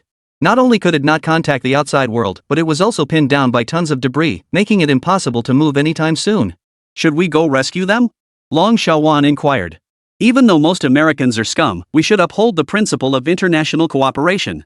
Before old Zhou could finish, Qin Mu interrupted from the other side. Something's wrong. This ship's current state is highly unusual. Could you elaborate on what's wrong, Teacher Qin? Old Zhou inquired. This wreckage clearly isn't from the initial crash site, Qin Mu stated. It must have fallen from the sky and smashed into the Abyss Satan. But salvage operations always proceed with extreme caution. Such an accident wouldn't happen easily unless something unforeseen occurred. At this point, Qin Mu's brow furrowed slightly. Sister Wan, deploy the electromagnetic drone to scan the surrounding area for any other clues. Meanwhile, aboard the Abyss Satan, Captain Steve stared grimly at the Lingyuan hovering nearby. Damn those Chinese! Why aren't they launching a rescue operation immediately? What are they waiting for? Could it be they intend to seize the black box from us? Lieutenant Stanley remarked beside him, gripping the submersible's weapon system. Ready to fire torpedoes and destroy the enemy sub if they dared leave without offering aid. Lieutenant, I've just had a brilliant idea that might lure away the damn octopus above us. Captain Steve suddenly grinned wickedly. Lock an electromagnetic torpedo and a high-explosive torpedo onto those damn Chinese. We'll make them the scapegoats, draw the giant octopus toward them, and escape. That's a brilliant two-for-one plan, typical Captain Steve. Lieutenant Stanley exclaimed excitedly. Meanwhile, the drones dispatched from the Lingyuan had already scanned a vast surrounding area. And soon the radar relayed a message: 2 disabled submarines had been detected in a basin a kilometer away. Likely the missing Cyclops Titan and Dawn of the Gods. The drones detected life signs inside both vessels. The crew was still alive. Inside the Cyclops Titan, the sub's hull was now covered in dense ripples from the water pressure. Though the sub's construction meant it wouldn't crush under pressure immediately, the crew was already suffocating, their consciousness fading as they awaited the inevitable. They say death itself is not terrifying. What is truly dreadful is the process of waiting for death. And when that process is stretched out endlessly, it becomes the cruelest torment of all.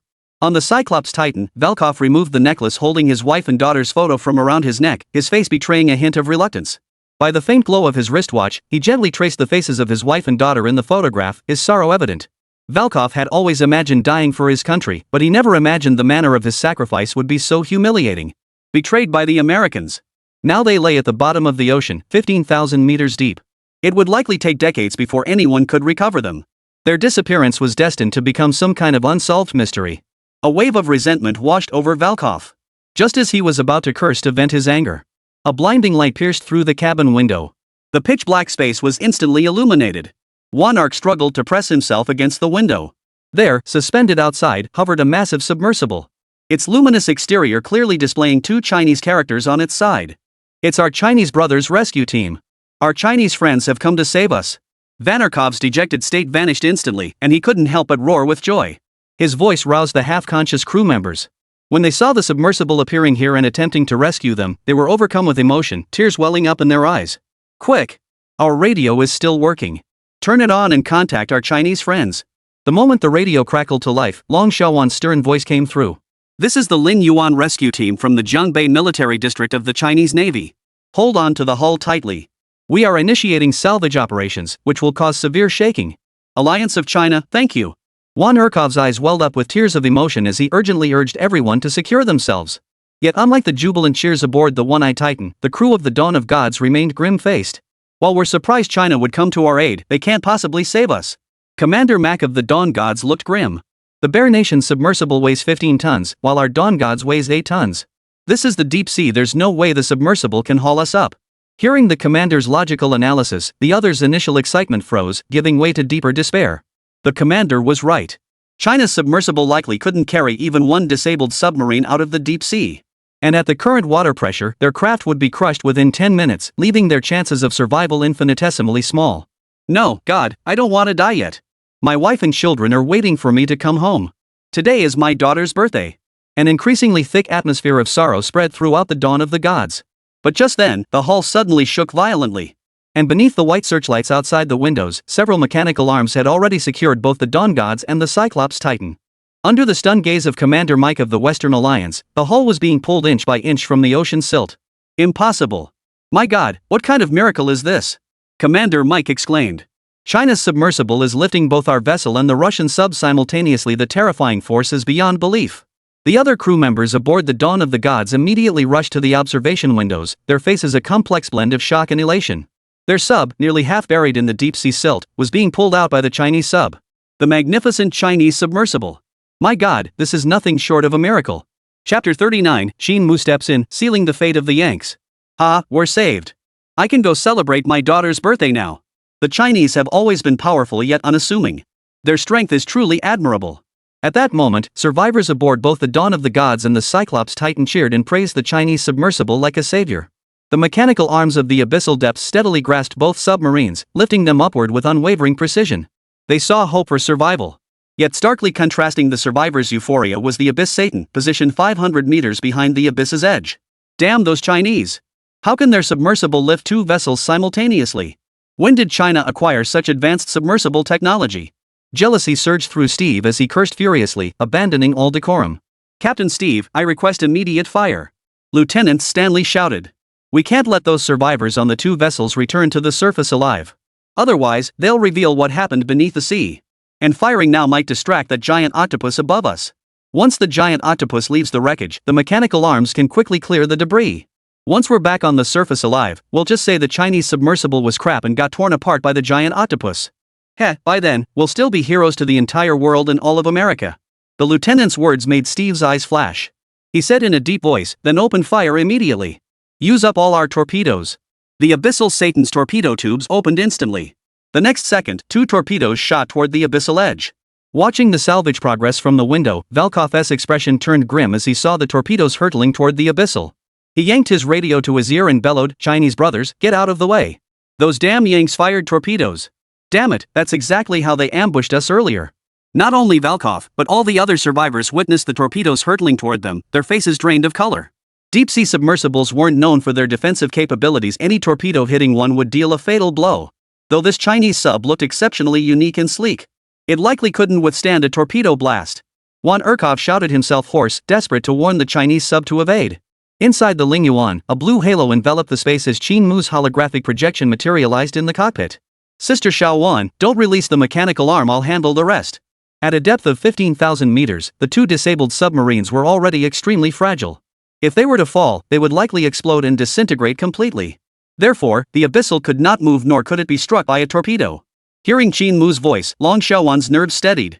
She continued maneuvering the robotic arm to lift the two submarines, while Qin Mu swiftly turned, hands on the controls. The drones that had been drifting around the surrounding seawater immediately converged toward the stern of the Lingyuan.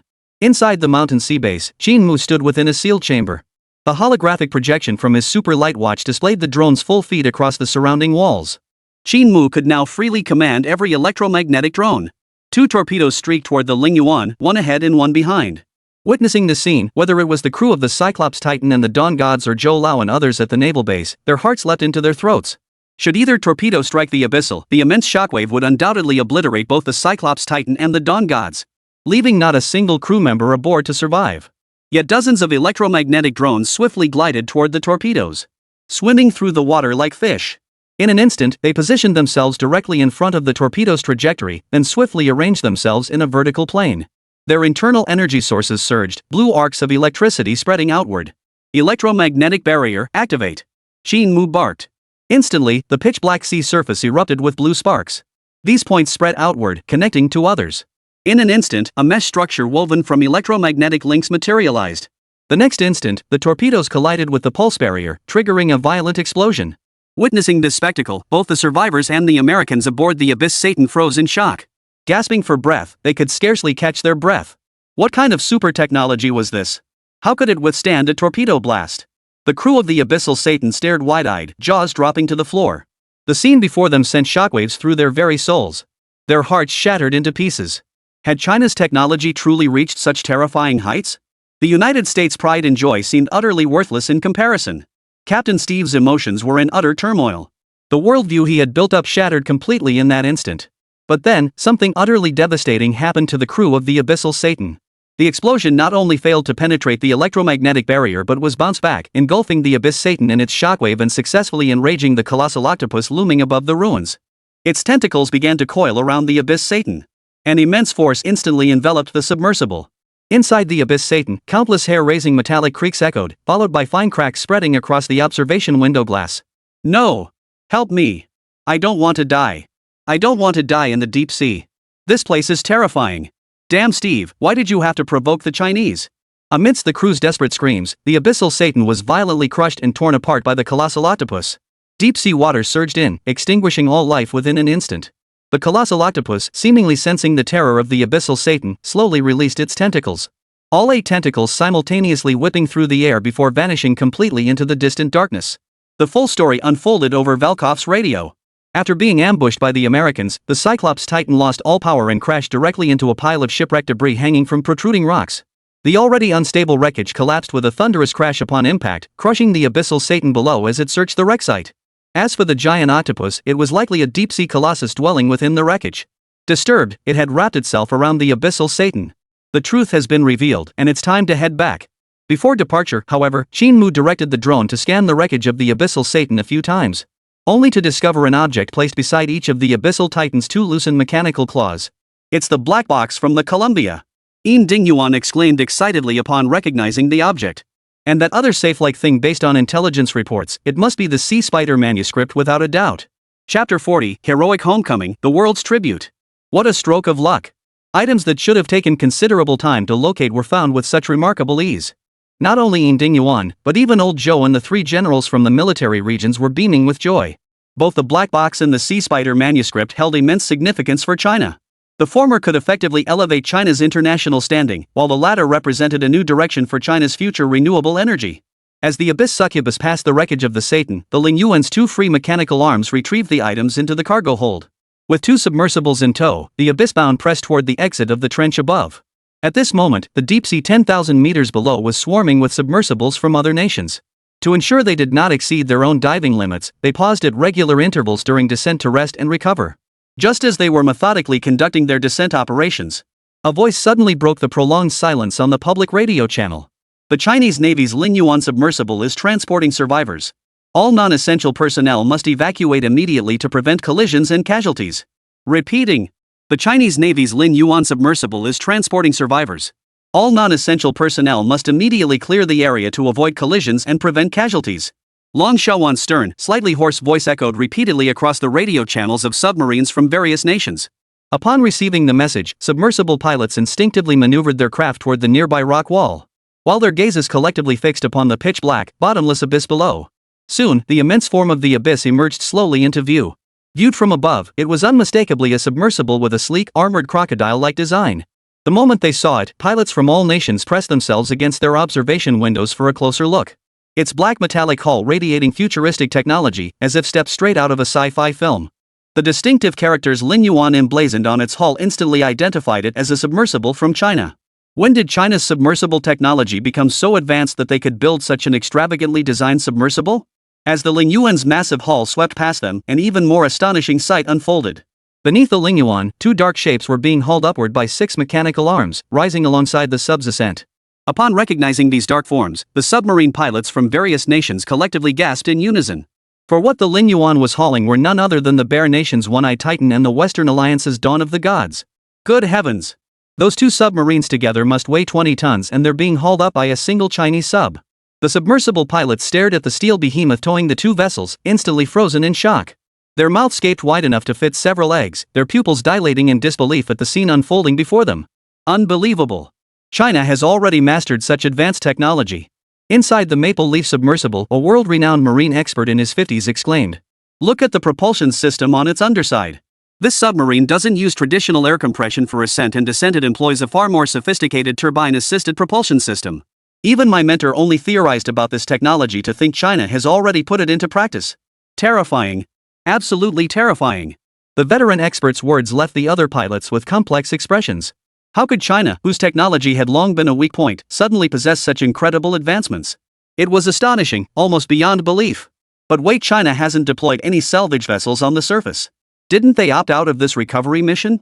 When did this Chinese submersible overtake them and head for the deep sea? Someone voiced the doubt, but soon, the doubt turned to sudden realization. They suddenly recalled the sudden undersea tremor half an hour earlier, when a blue light had indeed shot toward the deep sea, causing the entire area to erupt like a boiling cauldron, a truly terrifying sight. Recalling that scene, they could vaguely make out a figure within the blue light. Wasn't it identical to this colossal machine before them? So it was the Chinese submersible that had caused such a commotion. It had deployed at terrifying speed to rescue the two missing submarines. At this realization, the pilots from various nations wore complex expressions. Partly in awe of the Chinese submersible's formidable power, partly in admiration for its act of international rescue. Under the watchful eyes of submarines from around the world, the Lin Yuan rose steadily from the deep sea like a hero returning, nearing the surface. While the vessels of the International Humanitarian Rescue Team, already notified in advance, approached. Packed with doctors and nurses. Below deck, several dinghies were moored, each manned by soldiers and paramedics. Their faces etched with tension. At the bow of the International Humanitarian Rescue vessel, Angela, a renowned journalist and former world-famous model, tearfully narrated the salvage operation to the audience. Dear viewers, the thrilling moment is about to arrive. After nearly half an hour of being out of contact, the submarines from Bear Country and Ximing are about to be brought to the surface. The good news is their vital signs are stable. Let's witness this miraculous moment together. Oh, and you'll never guess who the unsung hero of this rescue operation is. It's the low-key yet formidable Huagua. Their Lin Yuan submersible carried out an extremely successful rescue operation for Mao Xiongua and Ximeng. The rescue team is signaling with raised hands. The Lin Yuan is about to surface, medical personnel are in position. Medical assistance is about to commence. Angela's face flushed crimson as she shouted excitedly, while the cameraman rushed to the ship's edge to capture the sub's ascent for global viewers. A dark shadow appeared at the bow. Before anyone could react, the shadow surged upward from the sea surface. Every person at the rescue scene froze, their expressions shifting from confusion to utter shock. The Lin Yuan, surfacing from the bow, did more than just break the water's surface. Its 4 engines in the hull suddenly roared to life, propelling the entire vessel out of the water and into the air. As this occurred, the 4 engines were replaced by 4 flame-throwing devices, gaining greater propulsion as it soared higher into the sky, gradually rising above the salvage vessel. The submersibles from Bear Country and Ximing were also slowly pulled out of the water during this process. At that moment, every rescuer witnessing this spectacle was utterly stunned. Their eyes widened to the point of nearly popping out of their sockets. Are these ING submarines? Your submarines can ING fly? Chapter 41. This is what it means to demonstrate the magnificence of a great nation. The ones most profoundly affected by this spectacle were undoubtedly Angela and the cameraman beside her. Angela stared dumbly at the colossal machine before her mouth slightly agape, looking utterly terrified. The cameraman beside her was equally dumbfounded. What the hell? It was supposed to be a submersible, but now it's suddenly flying. And seriously, this thing looks way too damn cool. It was absolutely stunning, okay? Thoughts raced through the photographer's mind, but years of muscle memory with a handheld camera instinctively guided his lens toward the soaring Lingyuan. He captured the entire sequence clearly, the Lingyuan leaping from the sea, carrying 2 submersibles overhead, then placing them on the deck. Since it was a live broadcast, the footage quickly reached international news channels worldwide. When international audiences witnessed the abyssal's majestic ascent from the sea, their reactions exploded. Fierce debates ignited across major foreign forums. Little country netizen, what the hell? This is actually China's tech? We're done for. China is rising, and we'll be the first to go. Damn it, pack my bags and flee abroad. Russian netizen, ha, our brother China's high-tech is seriously awesome. What a reliable and powerful ally. John Bull netizen, unbelievable. Astonishing technology, China's rise is unstoppable. USA netizen, damn those Chinese. How did they get such advanced tech? They must have cracked some alien technology.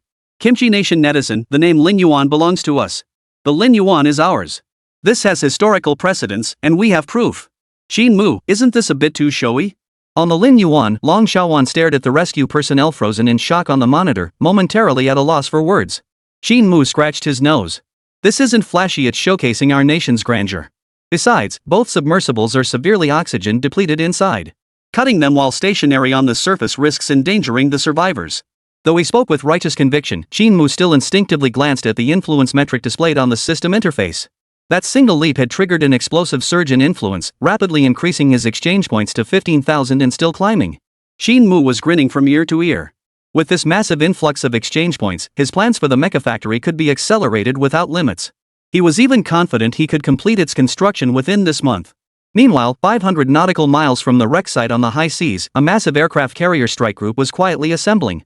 Admiral Arthur Lee of the U.S. Navy stared grimly at the salvage site, where the Lingyuan submersible was being praised by reporters.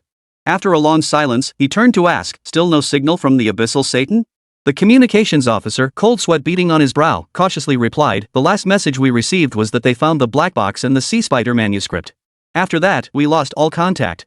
The moment the words left his lips, the live feed showed the abyssal depths submarine retrieving a black metallic object before the journalists. It's the black box. A flash of murderous intent crossed Arthur Lee's face. The disappearance of the abyssal titan is connected to China's Lingyuan.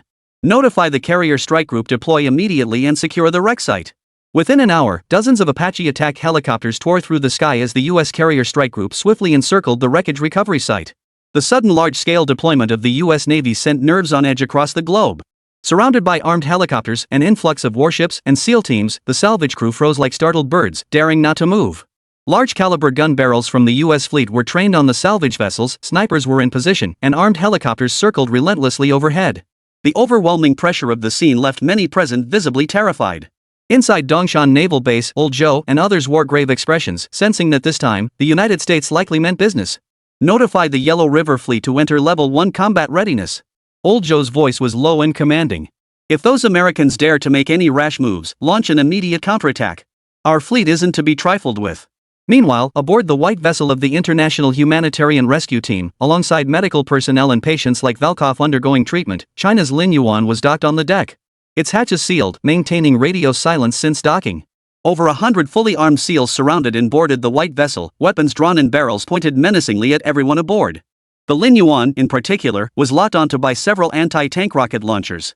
Reporter Angela's face was pale, a hint of worry visible between her brows. The cameraman standing beside her wore a similarly furrowed brow. Yet bound by professional duty, they continued their work, broadcasting the unfolding events to the world. The entire world watched with growing tension as the situation escalated. I am Admiral Arthur Lee, Commander-in-Chief of the U.S. Navy. We now have sufficient grounds to suspect that the submersible deployed by China has committed some form of hostile act against our abyssal Satan vessel. The operator of the Lingyuan is hereby ordered to immediately open the hatch and submit to our investigation. Arthur Lee's voice crackled over the broadcast, his tone heavy with suppressed fury. I give you 3 minutes to consider. If you fail to explain why the black box, which should have been recovered by our abyssal Satan, is in your possession, I will immediately launch Stinger missiles to strike your submersible. Our deep abyss Satan is currently out of contact. We demand an explanation regarding any possible connection to your submersible. The barrage of accusations heightened the tension, while simultaneously revealing why the United States was so furious. Their abyssal Satan was missing, and the black box they had secured had now fallen into China's hands. Connecting the two events inevitably sparked wild speculation. Inside the aircraft carrier's command center, Arthur Lee's expression remained impassive. The truth beneath the deep sea was ultimately irrelevant to him. His sole focus now was to relentlessly pressure the pilot of the abyss to open the hatch. Once that happened, SEAL teams would immediately move in to subdue the pilot and seize the abyssal as part of an investigation. If they could bring this submersible back to the United States, the super advanced technology it contained would propel American technology forward by leaps and bounds. At this thought, Admiral Arthur Lee let out a cold chuckle and spoke again. We now suspect China's Lingyuan submarine launched a surprise attack on our deep-sea Satan in the abyss, brutally murdering all 6 of its pilots. In response to such heinous acts by China, we may resort to forceful measures to seek justice for the fallen pilots and set an example for international peace and justice. Chapter 42, The American Bastards Show Their True Colors. The moment the topic turned to international peace and justice, the head of the humanitarian rescue team immediately interjected. Chinese pilot, please exit the cabin immediately for questioning. Rest assured, with our international humanitarian rescue team present, the United States won't dare harm you. I believe you are innocent. All you need to do is step forward and explain the situation clearly.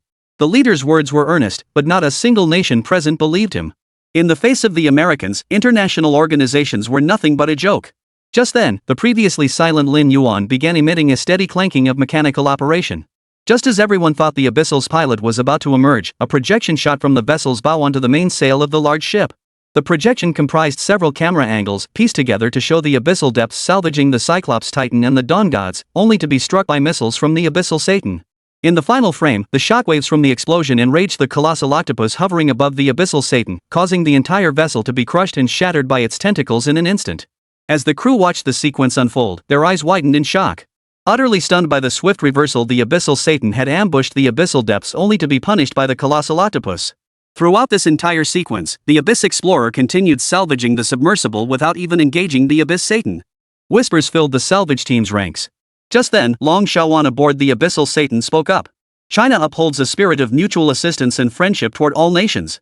When one region is in distress, all others lend support is the fundamental principle guiding our participation in international rescue efforts. However, we strongly condemn certain superpowers that abuse their military might to bully other nations. During this international deep-sea salvage mission, the Abyssal Satan from the United States launched a surprise attack on the Russian and Western Alliance submersibles during their descent, causing both vessels to plummet into the abyss. Had it not been for the timely rescue by the abyss, all pilots aboard the 2 submarines would have perished. This constitutes an egregious act of international murder. Long Shaowan's words sent shockwaves through both the live audience at the scene and viewers worldwide watching the broadcast. International murder is no trivial matter. Escalating the situation could even require an international criminal court trial. Nonsense! How could our beautiful country do such a thing? Arthur Lee shouted angrily. Everything requires evidence. Without proof, I'll sue you for defamation. Defamation against our beautiful country. Who says there's no evidence? At that moment, a burly man with an oxygen mask over his mouth burst out of the medical pod, none other than Volkov. This USB drive contains footage of our attack. Both the Russian and Western Alliance submarines were sunk by those damned Americans. Volkov's face twisted with fury as he barked at a nearby soldier. Where's the player? Plug in the USB drive now. Let everyone see the ugly face of the Americans. Stop filming. No recording allowed now. A SEAL team member suddenly appeared behind the cameraman, snatched the camera, and kicked it into the water. Another SEAL soldier lunged forward, knocking Volkov to the ground with a rifle butt. The next second, the USB drive was crushed into shards underfoot. What are you doing? Volkov roared in fury, while the others stared in terror. The SEALs, who had been keeping their weapons pointed downward, now simultaneously aimed their barrels at the crowd. With every SEAL soldier clearing the safety. If anyone dared to make a move, they would open fire immediately. At that moment, everyone's faces paled under the SEALs' intimidating presence. They suddenly realized the United States seemed serious this time. The international rescue teams had never encountered such a standoff before. Breathing became ragged, bodies trembled uncontrollably. Many even lowered their heads, afraid to meet the SEALs' gaze, terrified they might be taken out at the slightest misstep. Angie, connect the backup equipment. The cameraman, professional to the core, silently clipped a miniature camera to his collar. Though the live feed was cut, recording continued. They would document every action of the US Navy at this moment. If they won't play nice, they'll have to play rough. Admiral Arthur Lee sneered at the screen, showing the fully subdued international personnel. Though this may tarnish our nation's reputation, bringing the Abyssal back home justifies any cost. Arthur Lee's logic was straightforward: capture the Abyssal at any cost. This advanced submersible had already demonstrated sufficient value to justify the United States sparing no expense to secure its ownership. At that moment, within a naval base somewhere in the Arctic Ocean of the Bear Nation, Admiral Lemontov smashed the desk before him with one palm. Those American bastards, how dare they be so arrogant? Does he really think this world is his pretty country's plaything? General, China has sent a message requesting to speak with you. Lemontov's eyes narrowed slightly as he immediately answered the call. Mr. Lemontov, the United States has overstepped its bounds. I believe it is time to teach them a lesson. Old Joe's tone was calm, but such composure signaled the gravity of the situation. Our Yellow River fleet has already set sail. What is your plan? The Bear Nation's glacier fleet is also heading to the Pacific. Lemontov replied immediately. The Bear Nation and Huagua are eternal allies. Our combined fleet will surely drive back those American bastards. At Dongshan Naval Base, the generals monitoring the screens wore grave expressions. The Yellow River fleet has departed, but reaching the designated position in time is unlikely, Luowu said, his brow furrowed. Under normal circumstances, it would indeed be too late. But this is no ordinary situation. Old Zhou glanced at Zhao Caishan, who gave him a slight nod. His heart settled. Let us witness the Jiangbei Military District's trump card. Jiangbei Military District's trump card? The generals froze at the mention, turning to Zhao Caishan with skeptical expressions. Warning! Warning! Detecting an unknown flying object rapidly approaching the carrier strike group. The object's speed has exceeded Mach 2.5. The possibility of a nuclear warhead cannot be ruled out. Intercept immediately. Repeat, intercept immediately. The shrill air raid siren pierced the entire U.S. Navy fleet, causing officers at all levels to tense up instantly. Admiral Arthur Lee, who had been preparing to retrieve the abyss, darkened in expression, a cold gleam flashing in his eyes. 2.5 Mach? Undoubtedly an ICBM. Who would have thought China would dare to confront us head-on? Arthur Lee showed no sign of panic. Instead, he licked his lips with a look of excitement. If they dare use an ICBM, then let them witness our newly developed F-23 supersonic fighter. Arthur Lee's gaze sharpened as he immediately issued the order, deploy the F-23 supersonic fighters. Intercept the ICBM immediately. The F-23. Finally, it's time to make its debut. Chapter 43, the Yanks' new fighter jet blown to bits? Other officers from the United States wore expressions of fervor. The F-23 was their newly developed next-generation supersonic fighter jet, boasting combat capabilities dozens of times greater than the F-22. This trump card had never been played before. Today's deployment was meant to show China and the world what they were capable of. The United States had been a superpower over a decade ago, and it still was. Intercontinental missiles might sound impressive, but they were nothing but trash compared to the F-23. Instantly, the U.S. Navy fleet's morale soared. The scene shifted to the F-23's forward-facing camera. Officers aboard the fleet eagerly anticipated the moment China's ICBMs would be destroyed. This international salvage operation was spiraling into increasingly uncontrollable territory, drawing attention from global organizations as tensions mounted worldwide. Amidst a deafening roar from the deck of the USS Dreadnought aircraft carrier, a new supersonic fighter jet took off. The roar reverberated across the sky, as if tearing the heavens apart. Gazing upon the United States' formidable new fighter jet, salvage teams from various nations wore expressions of terror. While the faint-hearted collapsed to the ground, legs buckling beneath them. Is that the US's F-22? My God, what terrifying power. It sounds like the apocalypse. Bull F-22. This is definitely a more advanced fighter jet. That speed, that sound, it's astonishing. The United States has been hiding its true strength all along. China shouldn't have provoked them. Whispers echoed through the crowd as all eyes fixed on the super fighter streaking toward the horizon.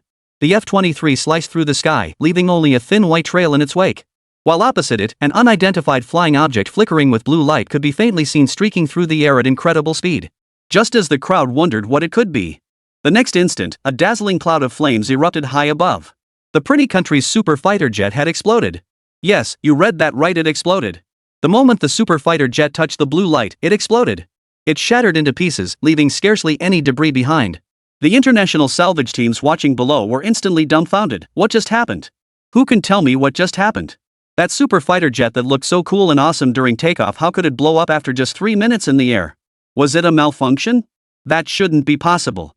Weapons developed by the United States are usually of high quality. So what the hell just happened up there? Spectators from various nations watched in stunned silence. Meanwhile, officers at all levels in the carrier's command center were gripped by shock. Through the forward-facing camera mounted on the F-23, they witnessed everything that had just transpired.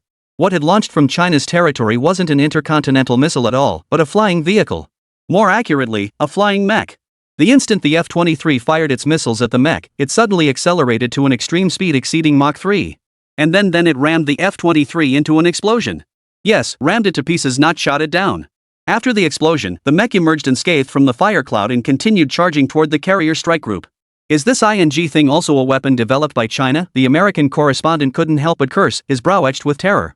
A flight armor capable of destroying a super fighter jet with sheer impact alone. Just how hard must its outer shell be? As panic gripped the command room, Admiral Arthur Lee barked, "Is this how you American soldiers fight? Losing your will at the first sign of trouble? Issue the order, deploy all 6 remaining F-23s. I refuse to believe 6 F-23s can't take down that damn tin can." Under Arthur Lee's command, 6 F-23s launched from the carrier. At that moment, 5,000 meters above the ocean surface, Song Keke, clad in her Sentinel armor, did not immediately descend toward the Ling Yuan below. Instead, she hovered in the air, waiting for the pretty country's second wave of attack. "Brother Qin Mu, why don't we just go rescue Sister Xiaowan or sink the damn American destroyer outright?" Song Keke asked Qin Mu through the communicator. "It's not that simple," Qin Mu replied with a wry smile. "The Americans mobilized their entire naval fleet. Clearly they intend to seize the Ling Yuan. Given how far things have escalated, we can't back down, but we also can't be too arrogant." "We can't be arrogant?" Song Keke sounded disheartened. "Then what do we do next?" "First, take down those 6 super fighters," Qin Mu said calmly. Song Keke froze for a moment. "Taking down the American 6 fighters? Are you sure that's not being too arrogant?" "Keke, you're up for this task, right?" "Absolutely no problem." Song Keke's expression instantly turned serious. "I've been training hard these past few days. Just watch, Senior Qin Mu." Communication cut off. Song Keke stared intently at the 6 super fighters hurtling toward her. 12 missiles launched nearly simultaneously, streaking toward the Sentinel armor.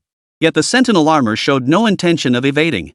Shoulder cannons deployed, infrared beams sequentially locking onto every missile. The next second, the shoulder cannons fired, detonating all 12 missiles instantly. Dozens of explosions erupted in the sky above.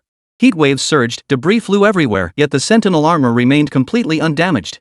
The veteran pilot reacted swiftly, pulling up and banking to prepare for another attack.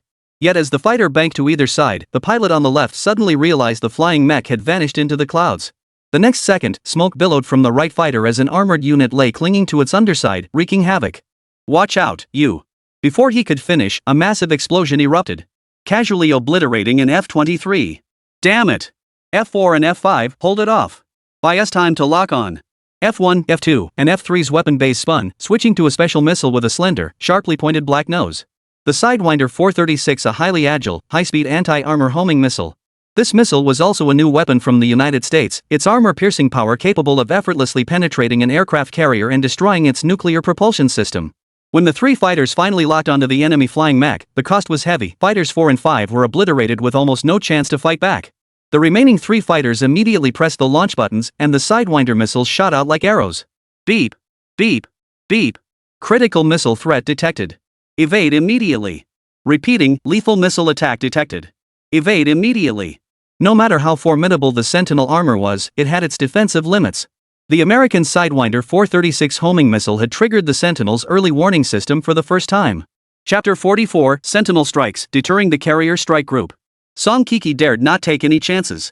The thrusters on her limbs and rear abdomen immediately roared to full throttle, plunging the entire Sentinel armor toward the sea surface. Trailing behind her, 6 high-speed Sidewinder missiles locked onto her trail. No matter how she maneuvered, she couldn't shake them off. Inside the carrier command center, Admiral Arthur Lee watched the scene unfold, a faint, disdainful smile curling his lips. The intelligent chips embedded in the Sidewinder 436 were world-class technology, each costing over $30 million. Expensive as they were, their effectiveness was unmatched. Shaking off a Sidewinder missile was no easy feat. As the missiles closed in on the Sentinel armor, Qin Mu's voice rang in Song Keke's ear. "Fly upward. Pull up 90 degrees. Use the shoulder cannons to destroy the tracking missile." Song Keke understood instantly. The engines on the side of her abdomen immediately unleashed even greater thrust. The entire Sentinel armor body lifted instantly. Infrared beams from the shoulder cannons continuously scanned and locked onto the incoming Sidewinder missiles. 6 explosions echoed as all 6 missiles were struck by the shoulder cannons and detonated mid-air. Just as Song Keke breathed a sigh of relief, thinking the danger had passed, spiral vortexes emerged from the thick smoke, followed by another 6 Sidewinder missiles hurtling toward the Sentinel armor. The remaining 3 American F-23s launched another 6 Sidewinder missiles. "Think I'm some scaredy cat?" Song Keke frowned slightly, refusing to retreat. Instead, she charged straight toward the incoming missiles. During this maneuver, she even deactivated the shoulder cannon's auto-targeting system, relying solely on her steel body to charge forward. Was Song Keke planning to ram the Sentinel armor into the missiles? Of course not. Just as the Rattlesnake missile was about to strike the Sentinel's armor, a powerful burst of propulsive flame erupted from the rear of the armor. Propelled by this immense thrust, the Sentinel armor effortlessly evaded the missile's lock on it several times their speed. The next second, it materialized before an F-23 fighter jet. With its right fist raised high, it smashed the entire aircraft to pieces before the stunned pilot's eyes. The terrifying display of power sent shivers down spines. The other two fighters, sensing trouble, attempted to flee. But Song Keke, now in a state of exhilaration, was far from finished. Emerging from the explosion's thick smoke, she locked onto another fighter's position and accelerated once more, landing another punch that obliterated yet another F-23 fighter jet. What the hell kind of twisted technology is this? The sole surviving pilot watched the wreckage of his comrade's fighter plummeting toward the sea, a wave of overwhelming terror washing over him. He didn't even have time to send a distress signal to the carrier before turning back. Outmatched in combat, escape was his only option, fleeing as far as possible from that terrifying entity. After flying back for a while, the expected steel monster didn't show up, which eased the pilot's tense nerves a bit. Now, if he could just land safely on the carrier deck, he swore he'd never touch a fighter jet again. That monster had left an indelible psychological scar. He never wanted to see the damn thing again in his life. The dreadnought aircraft carrier came into view. The fighter pilot took a deep breath and began his deck approach. Yet after pushing the control stick repeatedly, he was stunned to find his aircraft remained level. No matter how he maneuvered, he couldn't initiate a dive. Even more bizarrely, the instruments showed the fighter was rapidly descending toward a crash landing. Damn it, what the hell is going on? The pilot felt as though some unseen force had seized control of the aircraft, plunging downward in a manner that defied all laws of physics. He immediately called the command center for updates, only to hear the heart-wrenching roar of Admiral Arthur Lee bellowing from the other end. Eject! Eject immediately! That monster is on you! The pilot froze for a moment, then felt a chill surge up from the soles of his feet. Relying on muscle memory honed through daily training, he pressed the eject button and was ejected from the cockpit. In the next instant, he witnessed a scene he would never forget. Cracks began to form at the front of the fighter jet, revealing a pair of mechanical hands and a red laser beam slicing through the fuselage. Under the laser's relentless cutting, the entire fighter jet split cleanly in two, as two mechanical arms stretched outward, forcibly tearing the entire aircraft apart. Yes, torn apart. The unbelievable spectacle stunned the fighter pilot and the American witnessing it all. By the time the fleet's gunners realized they should activate the anti-aircraft guns, the Sentinel armor was already hovering above the deck of the dreadnought carrier. In truth, even if they had reacted a dozen seconds sooner, it would have been too late. Using the returning fighters as cover, the Sentinel armor swiftly penetrated the anti-aircraft zone. By the time it reached the dreadnought's deck, the Americans had completely lost their air superiority. Even if they opened fire immediately now, the only ones suffering massive casualties would be their own men. The Sentinel armor now hovered like a deity directly above the Americans' deck, flanked by the shredded wreckage of F-23 fighters. Not far away, American soldiers aimed their rifles at the Sentinel armor. Their terrified expressions and trembling hands made it clear. The scene of the Sentinel tearing apart the fighter jet had profoundly shaken their very souls. Meanwhile, on the salvage ship stationed in the United States, the long-dormant Lin Yuan suddenly activated its engines, immediately putting the nearby SEAL team on high alert. Earlier, their attention had been drawn to the aerial combat, momentarily forgetting the Lin Yuan's presence. As it roared to life from its slumber, the SEALs attempted to seize control. Several soldiers armed with individual rocket launchers immediately fired projectiles, aiming to destroy the Abyss's engines. But embarrassingly, when the rockets detonated against the vessel's hull, not only did they fail to damage the Abyss, they were instead blown backward by the recoil blast. The next instant, the Abyss's jet engines ignited. A massive heat wave, several times more powerful than before, surged from beneath the hull, instantly melting the deck below. American soldiers screamed in agony within the heat wave, those closest even tumbling into the scalding sea below. The Lin Yuan submerged into the sea and vanished from sight. Coco, hold them off for now. I'll be right there. Long Xiaowan sent the message as she piloted the Abyss toward the fearless aircraft carrier. Resolving this international crisis was just the beginning. The real show was yet to come. At that moment, within the Dongshan Naval Base, Qin Mu's virtual avatar appeared before General Zhou and several other commanders. General Zhou, and all commanders present, the plan moving forward is as follows, Qin Mu stated earnestly. Since the United States is now aware of the Abyssal's existence, they will inevitably launch an all-out investigation to uncover its origins. Chapter 45, I've come to accept your surrender. Rather than passively guarding our secrets, let us take the offensive. We must demonstrate our strength to the United States and any other nation attempting to lay claim to China's technological advancements. At these words, both old Zhou and the other generals paused, their eyes flashing with an indescribable surge of excitement. China has developed to the point where its infrastructure is no weaker than the United States. But we've overemphasized the economy at the expense of scientific research and new technologies.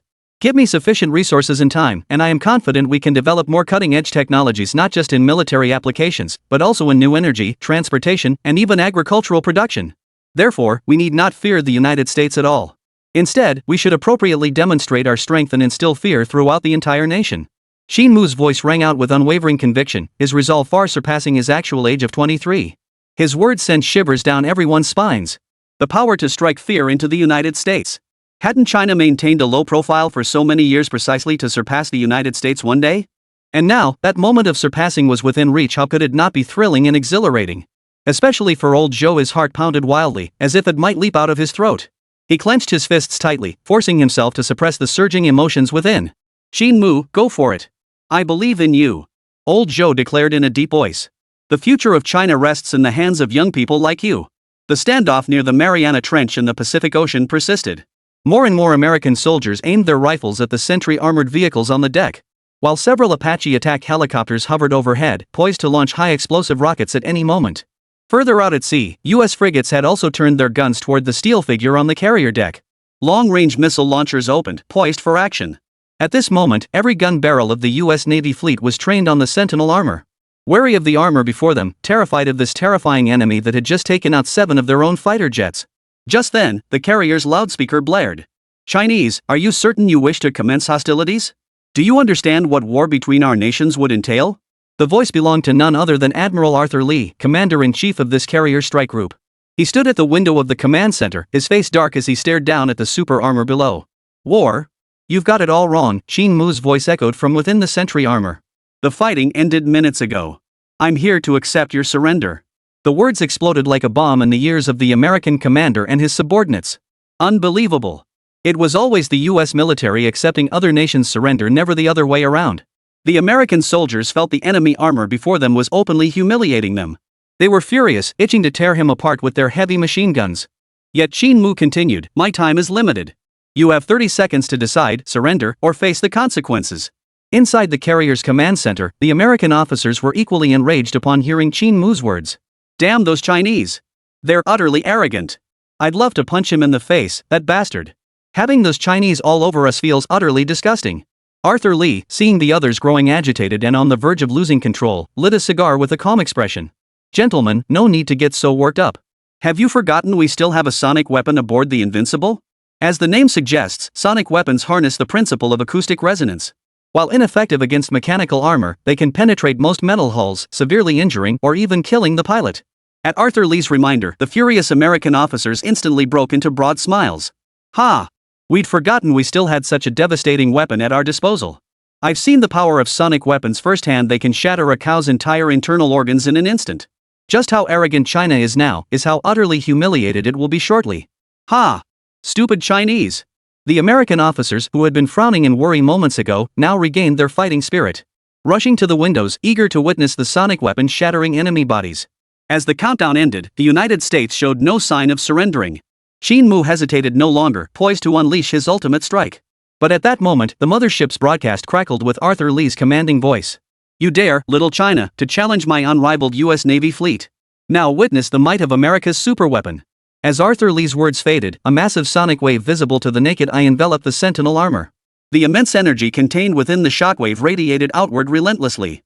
Unable to withstand it, American soldiers collapsed to the ground, clutching their ears in agony. This was a subsonic wave exceeding 250 decibels, theoretically capable of wiping out an entire aircraft carrier crew if the transmitter were sufficiently large. Arthur Lee watched the motionless Sentinel armor within the supersound wave's embrace, a smug smile spreading across his face. If the soldiers on the periphery couldn't withstand it, how could the steel battle armor at the very center of the sound wave? Its complete stillness now undoubtedly meant its pilot had died a gruesome death inside the armor, internal organs shattered by the supersonic blast. Inside the command center, officers of all ranks from the United States had already begun celebrating, embracing each other with ecstatic expressions. Their heated discussions eventually converged on Admiral Arthur Lee, seated calmly at the helm. Admiral Arthur Lee's composure in crisis is truly admirable. While we were all like ants on a hot pan during the crisis, only Admiral Arthur Lee remained calm and wise. Upon returning home, we must publicize Admiral Arthur Lee's glorious deeds to inspire the great citizens of the United States. Listening to the unstinting praise, Arthur Lee's lips curved into a satisfied smile. Nothing brought him greater joy than being admired. Yet at that moment, a calm voice cut through the air. This level of infrasound barely scratches the surface. Are you certain this is a super weapon? The instant the voice spoke, every face paled dramatically. Their smiles froze, replaced by utter shock. Their eyes went blank, and they couldn't even breathe. How could this be? Why was the steel armor still emitting sound? Could the person inside still be alive? Now I'll show you what a true superweapon is. Qin Mu's voice boomed across the entire aircraft carrier. The next second, the previously calm sea surface suddenly churned with abnormal waves. Beneath the waves, electromagnetic turbulence flickered faintly. Massive bolts of lightning spread relentlessly from the ocean floor, weaving a web-like pattern. Chapter 46, I give you 10 seconds to surrender. All ships and personnel, open fire immediately. Destroy the damn Chinese armored vessel at any cost. Arthur Lee's savage voice reverberated over the carrier fleet's radio broadcast. Damage the carriers if you must, but take out that damn Chinese armor. Yet the moment Arthur Lee's roar broadcasted, a terrifying electromagnetic pulse erupted from the deep sea. A massive pulse sphere radiated outward from the Lingyuan, spreading across the ocean surface. Hovering directly beneath the American fleet, the Abyssal had unleashed its long-charged ultimate attack. Every electronic device within the pulse's path instantly exploded. The massive barrier formed by the electromagnetic pulse utterly destroyed all electrical equipment in its wake. The destroyer guns, which had been locked onto the Sentinel's armor, fell completely silent, unable to fire another shell. Across the entire aircraft carrier battle group, fires and explosions erupted everywhere from malfunctioning instruments.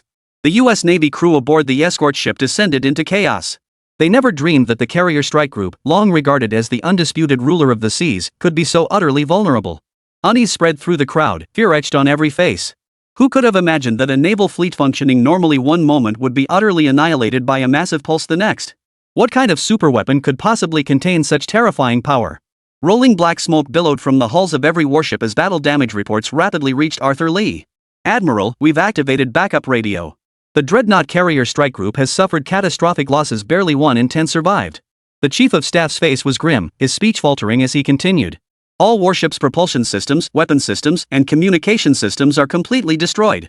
Our fleet is likely finished. Arthur Lee no longer possessed his earlier composure. His hands and feet trembled uncontrollably, cold sweat soaking through his collar. His face deathly pale, lips turning blue, a living corpse. No matter how loudly his staff officers shouted, he showed not the slightest reaction. Bang! Without warning, the sentry armor had levitated to the glass window and shattered it with a single punch. Shards flew everywhere, sending the officers scrambling in panic. At Qin Mu's command, the Sentinel armor slowly descended before Admiral Arthur Lee. I'll ask one more time, will your fleet surrender or not? If you surrender, I will treat you as prisoners of war. If you refuse, I guarantee none of you will leave these waters alive. Qin Mu's voice was calm, yet it sent chills down their spines, making their hair stand on end. The officers exchanged glances, their faces etched with terror. This time, I'll give you only 10 seconds to decide, Qin Mu declared. The countdown begins now. Spare our lives, sir. A handsome American Rear Admiral staff officer cracked first under the pressure. Thudding to his knees. Hero, please calm your anger. We are utterly defeated. There's no need to exterminate us completely. Please spare me. I don't want to die yet. Don't kill me, I beg you, don't kill me. After witnessing the Sentinel armor shredding the F-23 superfighter and the electromagnetic pulse obliterating the carrier strike group, every officer present had come to realize the enemy's overwhelming might. There was absolutely no hope of victory. Defeat was inevitable. They were absolutely certain that if the countdown ended without the desired response, no one in the command center would survive. The voice emanating from within the Huagua armor was youthful, yet it showed no mercy. Under such crushing pressure, the American naval officers broke down, weeping bitterly and begging for their lives. Yet the countdown continued relentlessly, for their supreme commander remained frozen before the sentry's armor. Admiral Arthur Lee, say something. An aide beside him finally couldn't hold back, tugging at the motionless Arthur Lee. But in his nervousness, he pulled too hard, causing Arthur Lee to stumble and plop right onto the floor. His butt hit the table leg hard, it stung. The dazed Arthur Lee finally snapped back to reality. Admiral, we should surrender now. Otherwise, this madman will definitely kill us. Surrender, Admiral. You did your best. Surrendering isn't shameful. Damn it, just nod and surrender already. I don't want to die. Amidst the wails of his officers, Arthur Lee finally recalled what was happening. Earlier, his brain had shut down from sheer emotional overload. Only now did he regain his senses. Everyone, stay calm. I'm your commander. It's my duty to protect your safety. The group froze in surprise. Was Admiral Arthur Lee implying he still had some hidden card to defeat the enemy before them? Yet the next moment, under their stunned gazes, Admiral Arthur Lee suddenly dropped to his knees before the sentry's armor with a thud. In the name of an Admiral of the United States Navy, I beg you, do not kill us. We surrender. The entire American Invincible Carrier Strike Group surrenders. The once imposing Admiral Arthur Lee now declared surrender without a shred of dignity. His entire body trembling like a sieve, all his former presence gone. At this utterly shocking spectacle, many American officers wore expressions of contempt. A full admiral of a nation, declaring surrender and kneeling on the ground like a dog, it was truly despicable. Yet no matter how much contempt they felt, no matter how much they scorned the scene before them, they dared not act out of line. Lest they provoke this super-armored machine and see their hard-won chance at survival vanish in an instant. And most present, regardless of their stance, still valued their lives above all else. At this moment, it had been half an hour since the super-armored vessel had landed on the American aircraft carrier. On the International Humanitarian Salvage Vessel, rescue team members stood on deck gazing at the American fleet billowing thick black smoke. The scene of the electromagnetic pulse obliterating the entire fleet had been fully documented by Angela's personal photographer. And he was certain that bringing this footage back to the rescue organization's headquarters would make major news. He had even drafted the headline in his mind. China's super armor dares to confront the United States. American global hegemony may collapse. Buzz. At that moment, a tearing sound like fighter jet engines roared across the sky. Blue light erupted, and in the next instant, a blue technological battlesuit hovered above the bow of the salvage ship. Rescue personnel gasped in unison, their faces etched with tension as they stared at the armor. "Ms. Angela and your cameraman colleague, I'd like you to come with me as witnesses," Qin Mu's voice echoed from within the armor. Angela's eyes lit up slightly. That voice sounded surprisingly youthful. Chapter 47, Influence boosted, massive reward points acquired. It was worth noting that Qin Mu was fluent in foreign languages. All communication had been conducted in English, eliminating any need for translation. Seeing Angela and her cameraman nod in agreement, the Sentinel armor descended onto the deck. Amidst their gasps, the Sentinel armor enveloped them both and shot skyward. Meanwhile, on the deck of the fearless aircraft carrier, the officers looking utterly defeated and disheveled had all gathered. Looking utterly disheveled and miserable. When the Sentinel armor reappeared before them, their expressions immediately shifted to evasive glances, their brows furrowed with fear. This group of U.S. Navy officers had completely lost their spirit. They were now defeated commanders. Bringing Angela and her personal cameraman onto the deck, Angela was deeply shocked by the sheer terror etched on the faces of the American officers before her. Among them were even admirals, led by none other than the prominent figure of the American military, Admiral Arthur Lee. Now they stood there obediently, disarmed, as quiet as lambs awaiting slaughter. "Now it's time to recount the events that led to this," Qin Mu said with a smile. "Go ahead, Admiral Arthur Lee. Start with your Abyss Satan vessel's unprovoked attack on Bear Nation and the Western Alliance. I believe you should be well aware of this matter. It blew up. It completely blew up. When the video of the U.S. Navy's collective surrender spread across foreign networks, everyone from national leaders to ordinary citizens was utterly stunned. They never dreamed they'd witness such a scene that shattered all their worldviews. The entire crew of the USS Intrepid, assembled on deck, surrendered to a steel-plated armored vehicle. The atrocities exposed by this surrender were witnessed by the International Humanitarian Rescue Team, with accuracy approaching 100%. The incident rapidly escalated, sparking relentless international debate. This time, the U.S. government issued an official statement. The United States strongly condemns China's egregious actions in this incident and calls upon all nations to unite in imposing sanctions against China. Yet any clear-eyed observer could see the United States had instigated this conflict. There was no legitimate basis for sanctions. Moreover, whether it's the Lin Yuan or the Sentinel armor, China currently possesses unrivaled capabilities. Sanctioning China? They must be tired of living. At the Mountain Sea base, gazing at his rapidly surging exchange points fueled by his expanding influence, Qin Mu's lips curved into a faint smile. His exchange points had now surged to 32,000. This salvage expedition had been nothing short of a bountiful harvest. Opening the system store, he glanced at the most expensive blueprint available, a whopping 30,000 exchange points. Now, he could finally afford to redeem it. Yet Qin Mu still couldn't quite grasp one thing. The impact of this event was clearly global in scale. Based on previous exchange point reward ratios, he should have earned hundreds of millions of points. 32,000 was substantial, but compared to Earth's population base, it was remarkably small. Ding! The magnitude of influence isn't solely determined by an event's reach, it also correlates with the extent of its impact. Saving or extinguishing lives generates far greater influence than showcasing products. Hearing the system's explanation, Qin Mu let out a wry smile. It seemed expanding influence couldn't be rushed. Unless encountering an unforeseeable disaster, substantial influence couldn't be gained in a short time. As he pondered this, his communicator buzzed a call from Dongshan Naval Base. Dealing with the remaining American naval prisoners was no longer Qin Mu's responsibility. The task had been handed over to the joint fleet of the Bear Nation and the Chinese nation. Inside the Dongshan Naval Base at that moment, Old Zhou, the commanders of the three major military regions, and the dozen or so senior officers of Huagua behind them all wore solemn expressions, with several officers behind them instinctively adjusting their collars. The communicator activated, and Qin Mu appeared on the video screen. Old Zhou's eyes glistened with tears. Though he was struggling to contain his emotions, his heart was now surging with fervor and overwhelming excitement. It had been decades since he'd felt such joy. After so many years of endurance, Huagua had finally risen to its feet today, delivering a resounding slap to the United States. They had already reported this matter to the capital, and those above were equally thrilled, promising commendations. But beyond commendations, strict confidentiality must be maintained. From the submarine tests at the military base to the present, every witness must sign a top-secret confidentiality agreement. Anyone who dares to leak any information will be immediately charged with treason. Gazing at the young man in the footage, old Joe felt immense satisfaction yet grew cautious. He feared that the slightest carelessness might harm this precious treasure. Comrade Xiao Qin, you have earned the foremost credit in this anti-hegemony operation. Higher authorities have issued directives to award you the National Hero Medal and the rank of Lieutenant Colonel. Both the Hero Medal and the rank of Lieutenant Colonel represent the highest honors in China. A 23-year-old Lieutenant Colonel? That would make jaws drop. The others wore expressions of envy, yet none harbored jealousy. For Qin Mu truly deserved every bit of it. Of course, these are merely honorary rewards. Beyond these, if there's anything else you desire, just tell me. Whatever I can arrange, I will. As he uttered these words, Qin Mu's expression visibly shifted. Really? Anything at all? Qin Mu asked, his voice tinged with excitement. Ah, absolutely, old Joe smiled faintly. Whatever you desire, even if it's mundane, like luxury cars, beautiful women, or grand villas, it's all possible. I understand young people's fiery energy. Or perhaps you crave something more thrilling. None of that interests me, Qin Mu scratched his head. It's just those materials I mentioned earlier, I want to expand them tenfold. Ha! Old Joe froze, scratching his ear, thinking he'd misheard. I previously requested 10 tons of refined iron, 6 tons of refined titanium ingots, 5 tons of brass, and 3 tons of lithium metal. If possible, I now want 100 tons of refined iron, 60 tons of refined titanium ingots, 50 tons of brass, and 30 tons of lithium metal.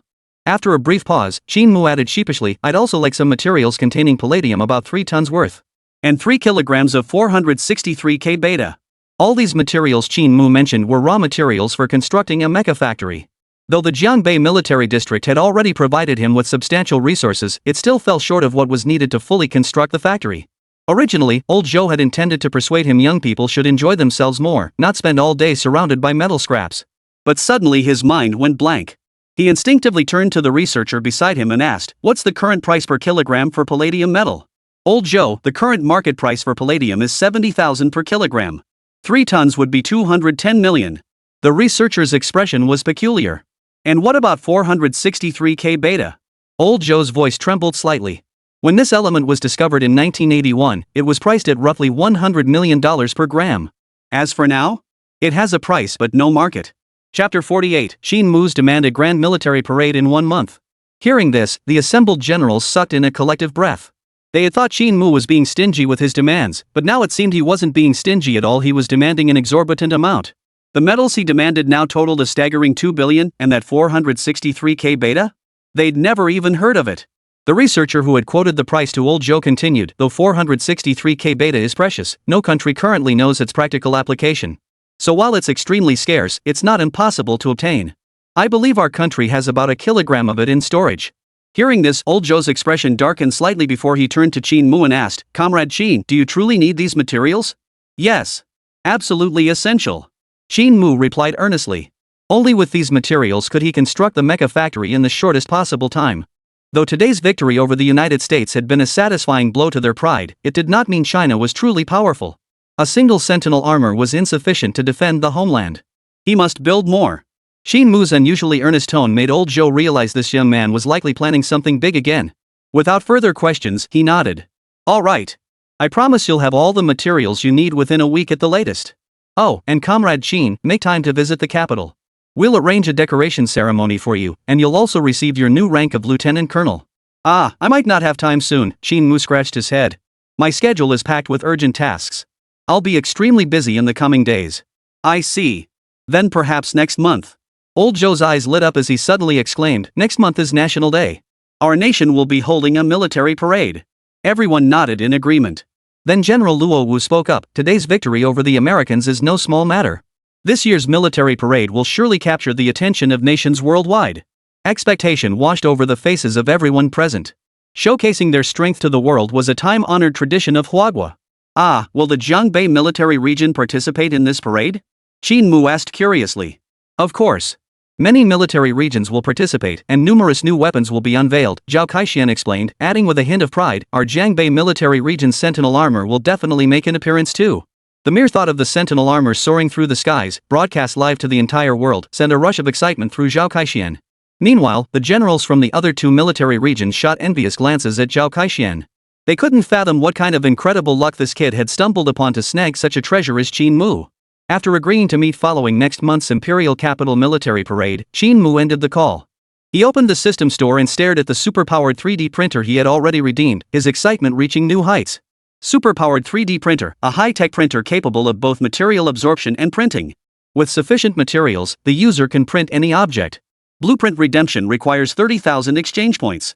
This superpowered 3D printer was the most expensive blueprint currently available in the system's Tier 1 store, and also the most valuable. However, compared to the portable Super 3D printer awarded by the system, it was inferior in both performance and printing speed. The good news is that activating the super printer requires only sufficient power and materials that does not consume exchange points. As long as materials are available, it can continuously replicate and construct itself using the first super-powered printer. The bad news is that producing such a super-powered printer requires the rare element 463K beta. Each kilogram of 463K beta can only build one super-powered printer. So now all that's left is to wait and see how much 463K beta old Joe can procure for Qin Mu. A week passed in the blink of an eye. During this period, military-grade construction materials from all over the country kept pouring into the Mountain Sea base. The vast warehouses of the Shanghai base were now filled to the brim with construction materials. Preliminary estimates suggested the value of this shipment alone could exceed 3 billion yuan. Brother Qin Mu, come receive the goods. Song Keke's cheerful voice rang out over the communicator. When Qin Mu arrived at the mechanical gate, he saw Song Keke, clad in Sentinel armor, dragging a massive cube measuring 3 meters on each side. The final material promised by old Zhou had arrived. 463K beta element, an ultra-rare substance. Rumor had it that the entire nation of Huagua could only muster a single kilogram of this material. Brother Qin Mu, take a look. This package contains 5 kilograms of 463K beta element. Old man Zhou said this stuff has extremely high radiation levels. Be extremely careful when handling it. Qin Mu nodded. He knew full well how dangerous this stuff was. Even a tiny amount of 463K beta required sealing with thick lead-lined steel plates. But hadn't they said China could only gather 1 kilogram of 463K beta? Why were they now presenting 5 kilograms? Just as Qin Mu was puzzling over this, his communicator buzzed. Comrade Qin, you've received the 5 kilograms of 463K beta element, right? Old Zhou has received it, but wasn't it said our country could only gather 1 kilogram of 463K beta? Yet here we have 5 kilograms. The rest we got from those Russians, old Zhou chuckled. Didn't you say more of this element is better? We gave them the coordinates for the white ice or deposits in the high latitudes, and in exchange, they gave us 4 kilograms of 463K beta. To be fair, those Russians sure are generous. Qin Mu couldn't help but laugh bitterly at the unexpected utility of the Sea Spider manuscript. After a brief exchange lasting several minutes, he hung up the phone. Next, Qin Mu began constructing the mecha factory. September skies were already taking on the first hints of summer heat. At the entrance of Binzhou University of Technology, a young ice cream vendor was shouting his sales pitch with all his might. Sweet as honey cold drinks. 1 for $7, 2 for 10. Guaranteed fresh squeezed juice delicious. A crowd gathered around the young vendor's cart, sipping cool fruit drinks and chatting cheerfully. Hey, gorgeous, heard a bunch of soldiers showed up at your school last month, supposedly protecting some VIP. Is that true? Oh, the school doesn't want us talking about it, the plump girl called Beauty beamed, but since you're so handsome, I'll tell you in secret. Yeah, a bunch of soldiers did come looking for some big shot. Heard he's even a student. Meow meow, didn't you hear the teacher say we shouldn't gossip? Her friend suddenly chimed in, tugging the plump girl toward the school entrance. The young vendor pretended nothing had happened and continued hawking his cold drinks. Just then, several police officers approached. Who gave you permission to set up here? Come with us. Instead of the police station, the vendor was taken straight to the State Security Bureau, where he was guarded by a group of armed police officers. After interrogation, it was discovered he was a spy from Kimchi country. Outside the interrogation room, an experienced State Security Bureau investigator sipped his tea and sighed softly. This is already the 3rd spy we've caught near Binzhou Polytechnic. I hear it's even crazier in Zhanjiang. They've nabbed 7 or 8. Looks like the enemy won't give up until they find something. Chapter 49, Leadership Inspection, Forging the Super Base Vision. The Director of State Security approached. Immediately assign additional personnel.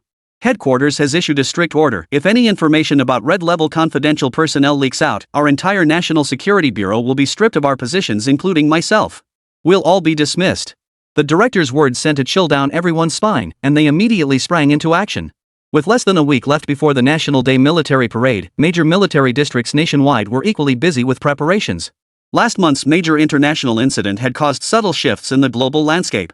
And several nations that had previously followed the United States' lead were now subtly signaling a willingness to strengthen ties with China. This was undoubtedly welcome news. To further demonstrate China's might to these wavering nations, the scale of this military parade was unprecedented.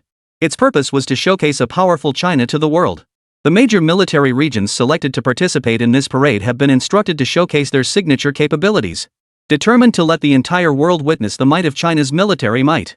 At that moment, in the commander's office of the Jiangbei military region, Zhao Kaixian sat with a solemn expression, receiving instructions from high-ranking officials in the capital. "Commander, rest assured. The Sentinel armor's pilot is highly skilled. We will definitely showcase her during the parade.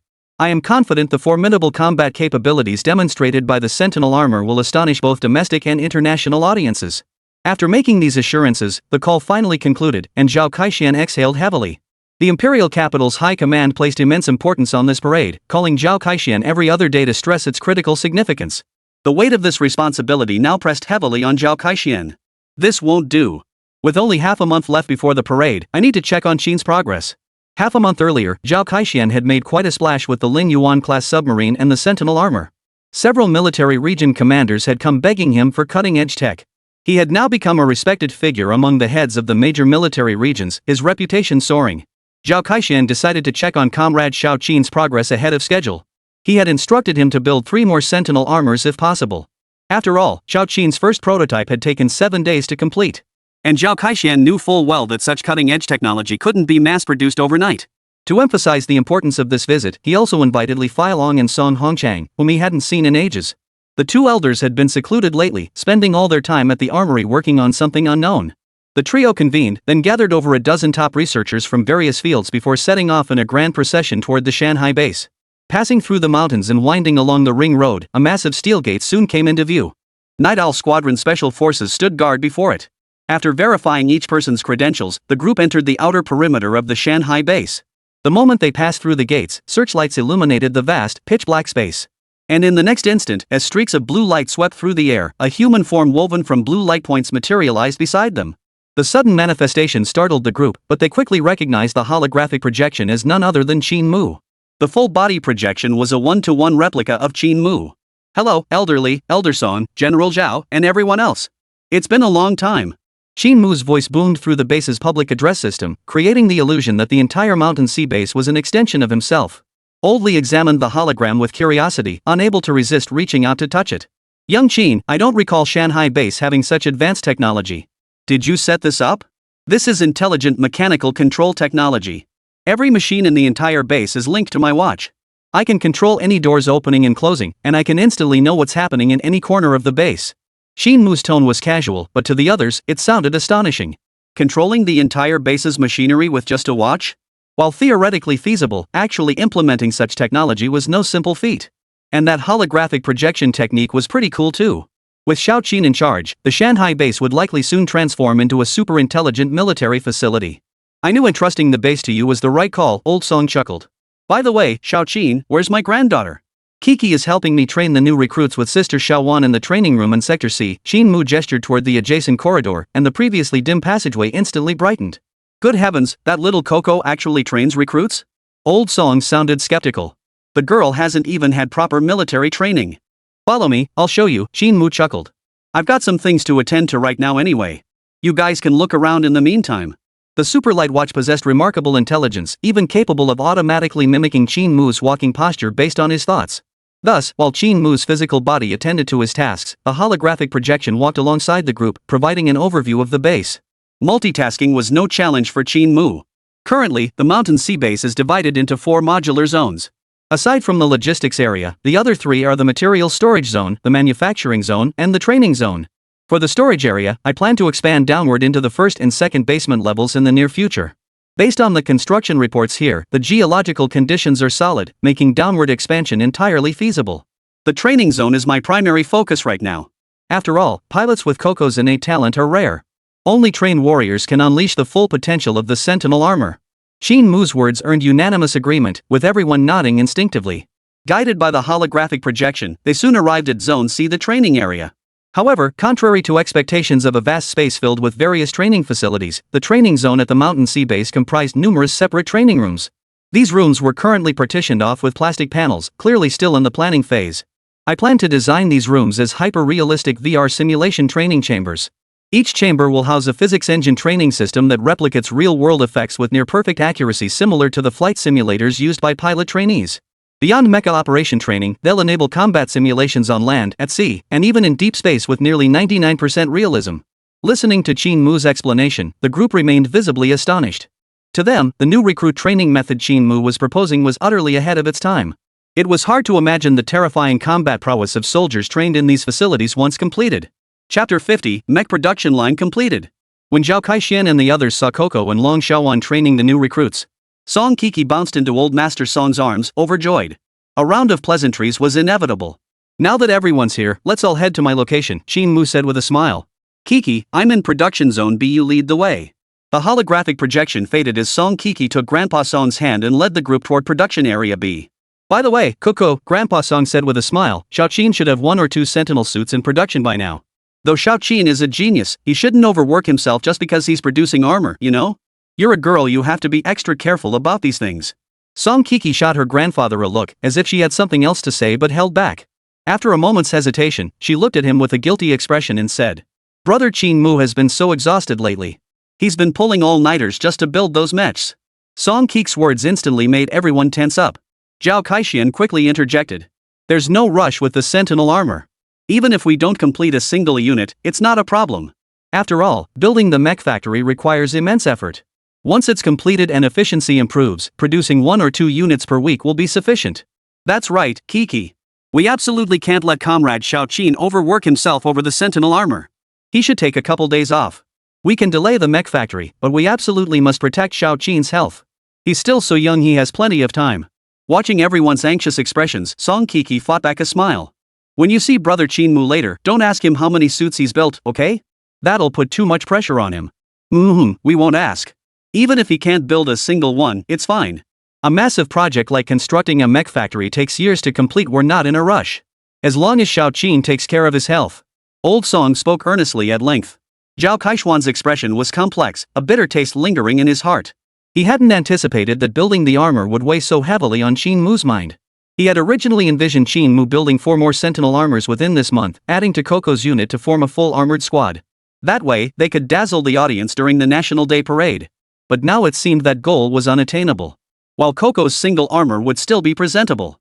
It would be passable, but the visual impact would pale in comparison to the awe-inspiring spectacle of 5 units appearing together. Disappointment aside, Zhao Kaixuan wouldn't pressure Xiaoqin over it. As long as his precious project remained safe and sound. Even if it took months or years, he wouldn't be in a hurry. Creak. The heavy gate S. Slowly revealing Qin Mu, dressed in a blue work uniform, smiling before the crowd. Everyone, it's been a while. As the group saw Qin Mu, smiles spread across their faces in unison. But their gaze was soon drawn to something far more captivating. Behind Qin Mu, the vast space was brightly lit. A futuristic industrial production line hummed with activity. Unlike traditional factory lines, not a single worker was present on the production line behind Qin Mu. Huge conveyor belts stretched for 3 or 4 meters, with 1 or more robotic arms working in coordination at regular intervals. Sharp laser cutters, some sort of pulsed pressure device, and all manner of familiar and unfamiliar machinery were mounted along both sides of the conveyor belt, continuously processing various parts as they arrived. At the very end of this assembly journey stood a half-assembled Sentinel armor. The sight of this fully automated production line left everyone utterly stunned. Good heavens, this is a fully automated production line. It doesn't seem to require any human intervention at all. A production line this complex must consume enormous amounts of energy. How did Xiaoqin solve the power supply issue? I don't get it. I can't even tell what these machines are for. Xiaoqin's tinkering with new tech again. Xiaoqin seems to be the only researcher here. Did he build this entire line by hand? The crowd buzzed with astonished murmurs, while Old Song asked in disbelief. Xiaoqin, this is the production line for the mecha factory. You've already built it. Qin Mu nodded with a smile. That's right.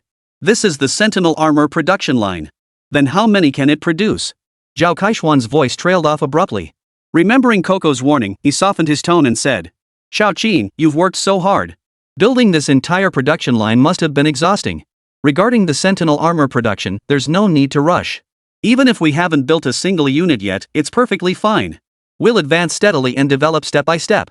That's right, Xiaoqin, old Song added sympathetically, don't overwork yourself. You're young now and don't understand. If you don't take care of yourself, by the time you reach my age, you'll be plagued with ailments. Old Li chimed in, don't work day and night without rest. You need to know how to balance work and leisure, understand? Qin Mu was utterly baffled by everyone's advice. Of course he knew about work-life balance and he wasn't working day and night anyway. Ever since he developed the super-capacity printer, the entire production workshop had basically achieved automated operation. He hardly had to lift a finger. Glancing at Song Keke, who was struggling to stifle her laughter until her face turned crimson, Qin Mu guessed this troublemaker was behind it. And sighed, alright, enough. Let me show you around Warehouse A. On the way to Warehouse A, the constant stream of advice from everyone echoed in his ears. Though he knew they meant well, the constant chatter was starting to grate on his nerves. Without realizing it, Qin Mu quickened his pace. Finally reaching the entrance of Zone A warehouse. The moment Qin Mu pushed open the warehouse door, the previously chattering crowd fell into an instant, deathly silence. Clang! Clang! Clang! As rows of lights flickered on, illuminating the space from near to far. Row after row of steel battle armor gleaming with a cold, sharp light appeared before the crowd. Instinctively forgetting to breathe. Their hearts pounded so hard they felt like they might leap out of their skulls. Their mouths gaped open involuntarily wide enough to fit 10 eggs. Now, everyone's pupils contracted, their eyes filled with utter shock. Before them stood a dense array of steel armor, at least 200 units, undoubtedly all Sentinel armor. Yet only half a month had passed. How could they have produced so many? How the hell did Xiaoqin pull this off? Damn it, this is too unreal, too sci-fi. This must be a dream. I must be dreaming. Just as everyone was immersed in the shock of the Sentinel armor filling the warehouse, Qin Mu's voice rang out. The current production count for Sentinel armor stands at 213 units. The assembly line is operating 24/7, and output should roughly double by the National Day Parade. Double the production. Upon hearing this news, Zhao Kaixian felt his head buzzing. His eyes rolled back, his feet slipped. He sprawled out flat on the ground, his worldview utterly shattered in that instant. The National Day Military Parade is about to begin. Chapter 51, the grand finale at the parade ground. Time flew by, and half a month had passed in the blink of an eye. National Day arrived, bringing a 7-day holiday as the entire nation celebrated. Yet this year's National Day was unlike any before. China was hosting a grand military parade. This parade has captured attention not only domestically but also garnered significant international focus. A month prior, the maritime dispute between the United States and Huagua concluded with a decisive victory for Huagua. And the new combat weapons deployed by Huagua were unprecedented, leaving the world both wary and curious. Reports indicate that during this parade, China will formally unveil these new weapons to the world. Upon receiving this news, countries immediately dispatched journalists to China. And in an instant, major international live streaming platforms and official media news channels simultaneously broadcast China's grand military parade. The viewing stands were packed with a roaring crowd, where not only international guests but also countless Chinese spectators awaited the parade's commencement. All eyes were fixed on the anticipated debut of China's military hardware. Especially that super-armored vehicle that had swept through the U.S. Navy's invincible aircraft carrier strike group. Did you hear? Scientists from Yin Lang's team have issued a statement declaring that the armor developed by China is absolutely beyond current human technological capabilities. It might even be extraterrestrial technology. Whispers echoed through the foreign press photo area, with conversation inevitably centering on the Sentinel armor. I knew China's tech couldn't be this advanced. They must have stumbled upon some extraordinary discovery. Lately, the US hasn't made any major moves besides issuing condemnation statements. That's kind of out of character for them. With China's super armor in play, the US has no deterrent options left except launching nuclear missiles. If the US resorts to nuclear weapons, it'll spell doom for the entire planet. They can't afford the consequences. Honestly, I'm worried China might unveil another dozen or two super armors at this military parade. If that happens, they'll dominate the entire world. At this remark, the other foreigners all wore expressions of deep concern. The video of the Sentinel armor destroying the super fighter had gone viral on foreign networks, and deep down, they all harbored a profound fear of this terrifying war machine. You're overthinking it. How could such high-tech weapons be mass-produced just like that? A seasoned-looking reporter adjusted his glasses, a hint of disdain curling his lips. Super armor isn't some cheap knockoff sold on street stalls. Mass production is utterly impossible. I reckon China is now agonizing over whether to dismantle the armor for research or keep it as a superweapon to intimidate other nations. Whatever they decide, I doubt it'll significantly widen the gap with the United States. His confident tone drew the attention of several reporters. It's Jonah James, the star reporter from the Hornet Daily, America's most renowned newspaper journalist. Mr. Jonas, do you genuinely believe China possesses only this one super armor unit? A nearby reporter inquired. I'm absolutely, positively certain there's only one. If China has a second one, I'll eat my camera. If China builds more mechs, I'll eat that many cameras. Jonah James sneered. Don't you realize how technologically backward Huawei is? Even if they somehow stumbled upon an incredible mech, how many years do you think it would take them to fully understand such a weapon? At least 30 years. By then, this suit won't be nearly as effective as it is now. Jonah James spoke with unwavering certainty and confidence. The other journalists nodded in agreement, finding his reasoning compelling. Truly the gold medal reporter from the United States, worldly and incisive in his analysis. Unconsciously, the wariness among the international journalists toward China began to dissipate. They looked at Jonah James with admiration. As the military symphony began to play, the grand military parade commenced. Reporters from home and abroad busied themselves, aiming their cameras at the military vehicles approaching from the distance, clicking away incessantly. The most impressive new weapons and equipment from each military region were transported one by one, accompanied by explanations from military experts. Meanwhile, on another viewing platform with superior visibility and surrounded by military-grade bulletproof glass, dozens of general-level officers and top leaders from the capital accompanied General Zhou Jianxiong and Old Zhou in observing the grand parade. Why hasn't Teacher Qin arrived yet? Zhao, what's going on? Old Zhou lowered his binoculars, a hint of unease visible in his expression. The naval battle from a month ago remained vivid in his memory, and Old Zhou had been eager to meet this technological genius named Qin Mu. In the black briefcase by his side lay the hero medal he intended to award personally, awaiting only Qin's arrival. He's on his way, Old Zhou, Zhao Kaishan cleared his throat. Don't worry, he'll be here soon. By the way, how many Sentinel armored vehicles is the Zhongbei military region deploying for this grand review? Navy Commander Ding Yuan couldn't help but ask. I heard you built the first Sentinel armor in less than a week. It's been a month now, you must have at least 5 Sentinels by now. Old Zhou paused slightly, his face growing increasingly expectant. One Sentinel armor's combat capability is already astonishing enough. If there are 5. Good heavens, I can scarcely imagine the spectacle of 5 Sentinel armors marching in a parade. The deterrent power of 5 Sentinel armors would be enough to intimidate nations worldwide.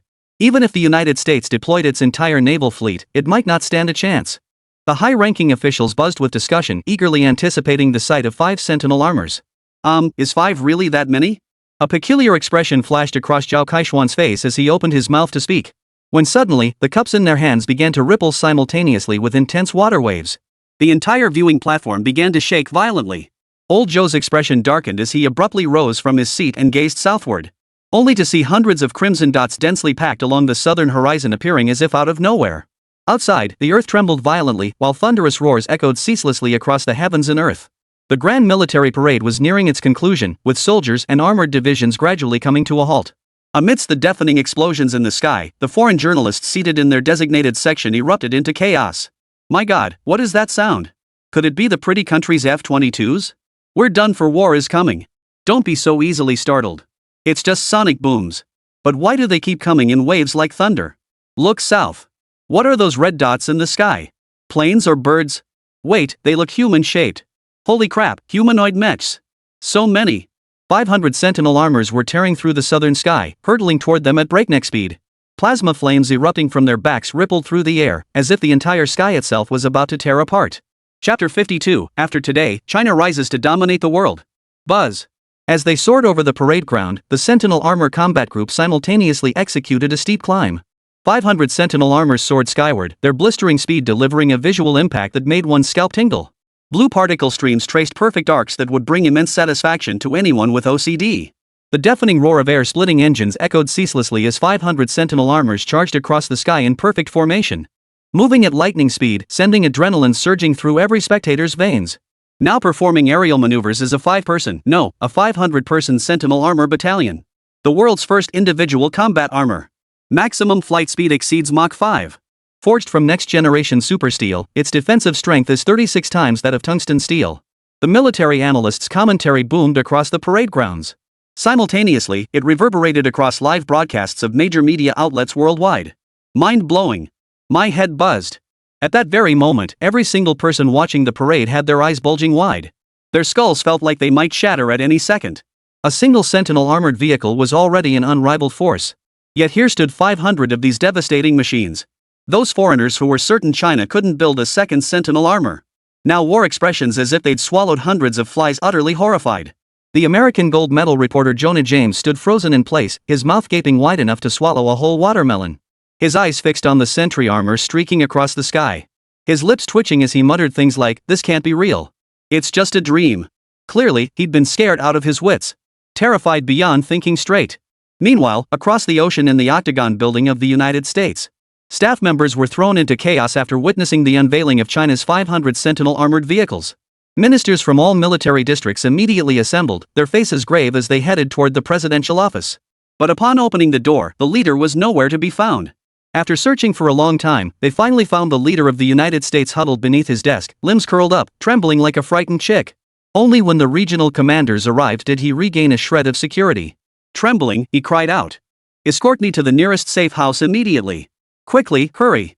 The Huagua people will definitely deploy Sentinel armor to conquer the world, and their first target will surely be the pretty country. They'll definitely target me first. If you don't protect me, I'll be killed." The terrified leader left everyone speechless, but upon reflection, his words made sense. So they hastily evacuated the Octagon and mobilized all national forces, plunging the entire beautiful country into tension. Meanwhile, the international internet exploded with heated debate. When foreign netizens saw China deploying a full 500 Sentinel armors, they were utterly stunned. Japanese netizen, with this many super suits at their disposal, China will definitely unleash heaven's roar to conquer the world, damn it. We'll be the first to get slaughtered. Kimchi netizen, China-sama. Please forgive our previous insolence. We were wrong. We apologize. Russian netizen, ha. You two cowards up there, do you even deserve to make China act? American netizen, fools. Nations engage in cold transactions, not friendship. It won't be long before China declares war on the entire world. John Bull netizen, I agree with the above. Why don't we form an anti-China alliance to confront this formidable foe together? South Korean netizen, only the hegemonic US is obsessed with war. China is a peace-loving nation. The tumultuous international debate had no impact whatsoever on the military parade. As the aerial display concluded, 500 armored Sentinel soldiers broke through the clouds, plunging toward the parade ground below. The sonic boom thundered like explosions, accompanied by violent hurricanes raging across the sky. The Sentinel armored formation now plunged downward like a comet, its unstoppable momentum crushing all resistance and leaving spectators gasping for breath. Every spectator present paled visibly, their expressions taut with tension as their blood pressure shot up instantly. The most terrified were the foreign journalists and tour groups. As the armored formation dove toward them, they momentarily feared it was coming to eliminate these outsiders. Many foreigners were so terrified they collapsed onto the ground. Reporters from places like the island nation or the land of kangaroos had never witnessed such a scene and instantly wet themselves in terror. The armored formation descended rapidly, abruptly decelerating just 100 meters above the ground before uniformly hovering 3 meters above the surface. Throughout the entire sequence, the sentry armored units moved with flawless precision and agility, like a waltz in the sky. Everyone, especially the Chinese spectators, was utterly stunned by this elegant spectacle. Heavy armor moving with such grace was simply unbelievable. Only then did the crowd finally get a clear view of the Sentinel armor's full appearance. Unlike the all-black Sentinels from a month prior, this formation was coated in dark red paint. A golden 5-pointed star was emblazoned on the left side of the chest, near the heart. And dark gold dragon-shaped totems were engraved on the shoulder guards and forearms. The overall style radiated the majestic grandeur of Eastern culture. Upon seeing the Sentinel armor's appearance, the already fervent patriotic fervor of the Chinese audience was ignited to its peak. The Chinese spectators in the stands all leapt to their feet in excitement, with cheers and shouts filling the air. So cool. Absolutely incredible. This is pure Huagua-style armor. China rocks. The Sentinel armor rocks. With tech this awesome, what country would dare bully us now? Old man, I've waited over 60 years to witness China's rise. Wah! The Sentinel armor's dazzling debut sent both the live audience and viewers watching the broadcast into a frenzy of excitement. Some laughed heartily, while others silently choked back tears, each expressing their overwhelming emotions in their own way. The next instant, the Sentinel armor's propulsion engines shut down. 500 units descended to the ground in perfect unison, landing with steady precision. Attention! Long Xiaowan's stern voice echoed throughout the venue, instantly silencing the once boisterous crowd to a pin-drop quiet. With a crisp swoosh, all Sentinel armors simultaneously saluted the viewing stands. Their movements were perfectly synchronized. Combined with their dazzlingly cool steel exteriors, an unprecedented sense of sharpness and solemnity swept over the crowd. At that moment, in the viewing stands, Yin Dingyuan and the other high-ranking officials stood ramrod straight, returning the solemn salute to the armored formation below. Generals from various military districts wore expressions of palpable excitement, their brows radiating an indescribable sense of exhilaration. While old Zhou gazed at the formation below with tears welling in his eyes. All the emotions pent up within him pouring out through his trembling yet profoundly earnest salute. After today, China would rise to prominence on the world stage. From this day forward, no nation shall dare to underestimate China. From this day forward, China would truly fulfill its vow: those who dare to offend China shall be punished, no matter how far they may be. Chapter 53, Preparing for War, Global Military Exhibition. Qin Mu met with old Zhou 2 hours after the military parade concluded. He was not one to seek the limelight, so he waited until the crowd's excitement had subsided before making his appearance. After the full impact of the parade was converted, Qin Mu gained 40,000 exchange points, which put him in a genuinely good mood. "Young teacher Qin, we finally meet," old Zhou said emotionally, his aged yet warm hand clasping Qin Mu's firmly. Surrounding them stood a circle of generals and high-ranking officials from the imperial capital, their gazes directed at Qin Mu with an unusual tenderness. While the 500 Sentinel armors shook the world, they also proved the importance of Qin Mu, this super genius. At this moment, Qin Mu could truly be called a national treasure among scientific researchers. At the commendation ceremony, an elder Zhou personally pinned a gleaming gold national hero medal onto Qin Mu's chest. An honor that filled everyone below the stage with admiration, yet none felt envy, for this was what Qin Mu deserved. For his outstanding command and leadership during the sunken ship salvage operation, Comrade Qin Mu was hereby promoted to the rank of lieutenant colonel. For his immense contributions to Huagua's scientific advancement, Comrade Qin Mu is hereby conferred the title of National Special Class Academician.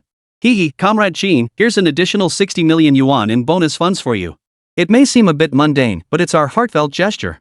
Gazing upon this 23-year-old lieutenant colonel and national special class academician, everyone felt genuine joy. The future of Huagua now rested in the hands of this young man. Together, they would witness this historic moment. At that very moment, several generals silently observing the ceremony simultaneously received the same message, their expressions darkening. Just 1 hour prior, 8 nations including England, Sri Lanka, Manhwa, and Saudi Arabia had abruptly announced the unilateral termination of their arms sales agreements with Huagua. Saudi Arabia, in particular, not only cancelled large existing orders but even went so far as to breach contracts by returning massive shipments of weapons already delivered to the Persian Gulf. After the ceremony concluded, Qin Mu and old Zhou were invited to an adjacent conference room filled with high-ranking officials from military districts and the imperial capital. Qin Mu's arrival drew brief glances from the attendees, but attention quickly shifted back to the meeting at hand. Ding Yuan, his expression grave, distributed documents to each attendee. The masterminds behind this massive breach of contracts have been identified: developed nations led by the United States. They are dumping advanced equipment at prices far below China's, attempting to monopolize the arms market. Based on current calculations from the countries that have cancelled contracts, we've already incurred losses of approximately 150 billion yuan from arms sales. If this situation isn't curbed, we'll ultimately lose over 300 billion yuan. That bastard USA only knows how to play dirty tricks behind our backs. Luo Wu gritted his teeth. Why not just deploy the Sentinel armored core and flatten the damn thing? The US possesses tens of thousands of nuclear warheads. Wiping them off the map? That would only trigger global nuclear annihilation. Zhao Kaishuan's voice was icy. A brief silence fell over the conference room. This is an international military trade monopoly. If we lose, the consequences will be far more severe than mere financial losses. Defense Minister Zhang Zhenhua, seated at the front row, interlaced his fingers and furrowed his brow. The US is clearly selling its military equipment at a loss. If we follow suit with discounts, it could drag down our national economy. Therefore, the paramount issue now is how to persuade the buyer to reconsider and continue military sales cooperation with us. The defense minister distilled the core issue for everyone to ponder. But after a moment's pause, no one spoke. Just then, old Zhou turned his gaze toward Qin Mu and smiled. "Young teacher Qin, I noticed you seemed hesitant earlier. Is there something you wish to say?" The moment he spoke, all eyes immediately turned to the young man. Qin Mu scratched his head awkwardly. "I actually think it's quite solvable. If we can develop military equipment that's more advanced than the United States offerings while keeping the price affordable, I believe buyers would be more than willing to continue cooperating with us." "So you're suggesting designing new military hardware for export?" Zhao Kaishian frowned slightly. "But what if other nations steal the new technology? The risks might outweigh the benefits." Most people shook their heads at Qin Mu's proposal. Young Qin was still too inexperienced, failing to consider the full implications. While new technology might attract foreign buyers, how could military-grade cutting-edge technology be handed over so readily? Seeing the disappointment on the faces of the senior executives, Qin Mu cleared his throat and explained in a measured tone. "We certainly can't share cutting-edge technology with other nations. But if we lock down the core technology of the manufactured items, rendering them useless the moment they're disassembled, I believe the situation wouldn't be so tricky. If the plan is approved, the weapon I'll develop should resemble a land-based fortress akin to a heavily armored tank. This contraption is all show and no substance, a liability in future warfare that poses no threat to us." Qin Mu's words drew the attention of the assembled leaders. Future warfare? That sounded like a rather high-level military term. In the future, ground units like tanks will be confined to the surface, severely limiting their role in warfare. I believe humanity's battlefields will shift to the skies or even outer space. Sentinel armor, sky carriers, even planetary orbital cannons, that's the direction military weaponry should evolve. Qin Mu's words left the group momentarily stunned before they began frowning in deep thought. The emergence of the Sentinel armor squadron left no doubt in anyone's mind about the feasibility of the scenario Qin Mu described. Old Zhou nodded slightly, his gaze fixed on Qin Mu with undisguised admiration. Comrade Qin, do you have a detailed plan at this stage? The Minister of Defense's gaze softened. Share it with us. If it's feasible, we'll proceed according to your blueprint. Qin Mu's thoughts flowed clearly as he spoke for over 10 minutes. Throughout his presentation, the military commanders murmured among themselves, their eyes flashing with sudden understanding. If all goes well, the land fortress's overall performance will completely outclass any tank on the market. Beyond generating extra income for our country, I hope we can negotiate with these nations to trade for some 463K beta element. The others looked puzzled, most unaware of the purpose of 463K beta element. Qin Mu continued, with sufficient 463K beta element, I could establish new mecha factories in other military districts. Fully automated production, with adequate materials, each factory could produce roughly 500 Sentinel armors annually. At this revelation, the group fell instantly silent. Mech factories can be replicated? With an annual output of 500 units? If this could truly be achieved, even selling a portion of these high-tech products would bring far greater benefits than drawbacks to China. Thus, Qin Mu's proposal was approved: build one land fortress to demonstrate China's advanced weaponry to the world, earn extra income, and secure more 463K beta element. Chapter 54, this display easily outweighs 2 divisions. Comrade Qin, in 5 days there's a global arms exhibition in Saudi Arabia. Military contractors from around the world will showcase their advanced weaponry there. We'll bring your land fortress to participate. No problem, right? No problem. I guarantee mission completion. Qin Mu's expression was solemn. Time flew by, and before they knew it, 4 days had passed. At the Zhanjiang military factory, the roar of an engine echoed from outside the gates as a military vehicle from the capital pulled up. The factory gates swung open, revealing a rugged-looking officer in his 40s striding in with steady steps. Following behind him was an adorable young girl who appeared to be only 15 or 16 years old. Her large, round eyes darted about, blinking curiously as she surveyed the interior of the military factory. As the pair entered the facility, Old Li and Old Song emerged from their office with cheerful smiles. Long time no see, gentlemen. The officer waved cheerfully at them, and the 2 elders appeared delighted. Chu, young man. Last time we met, you were still in the secretariat.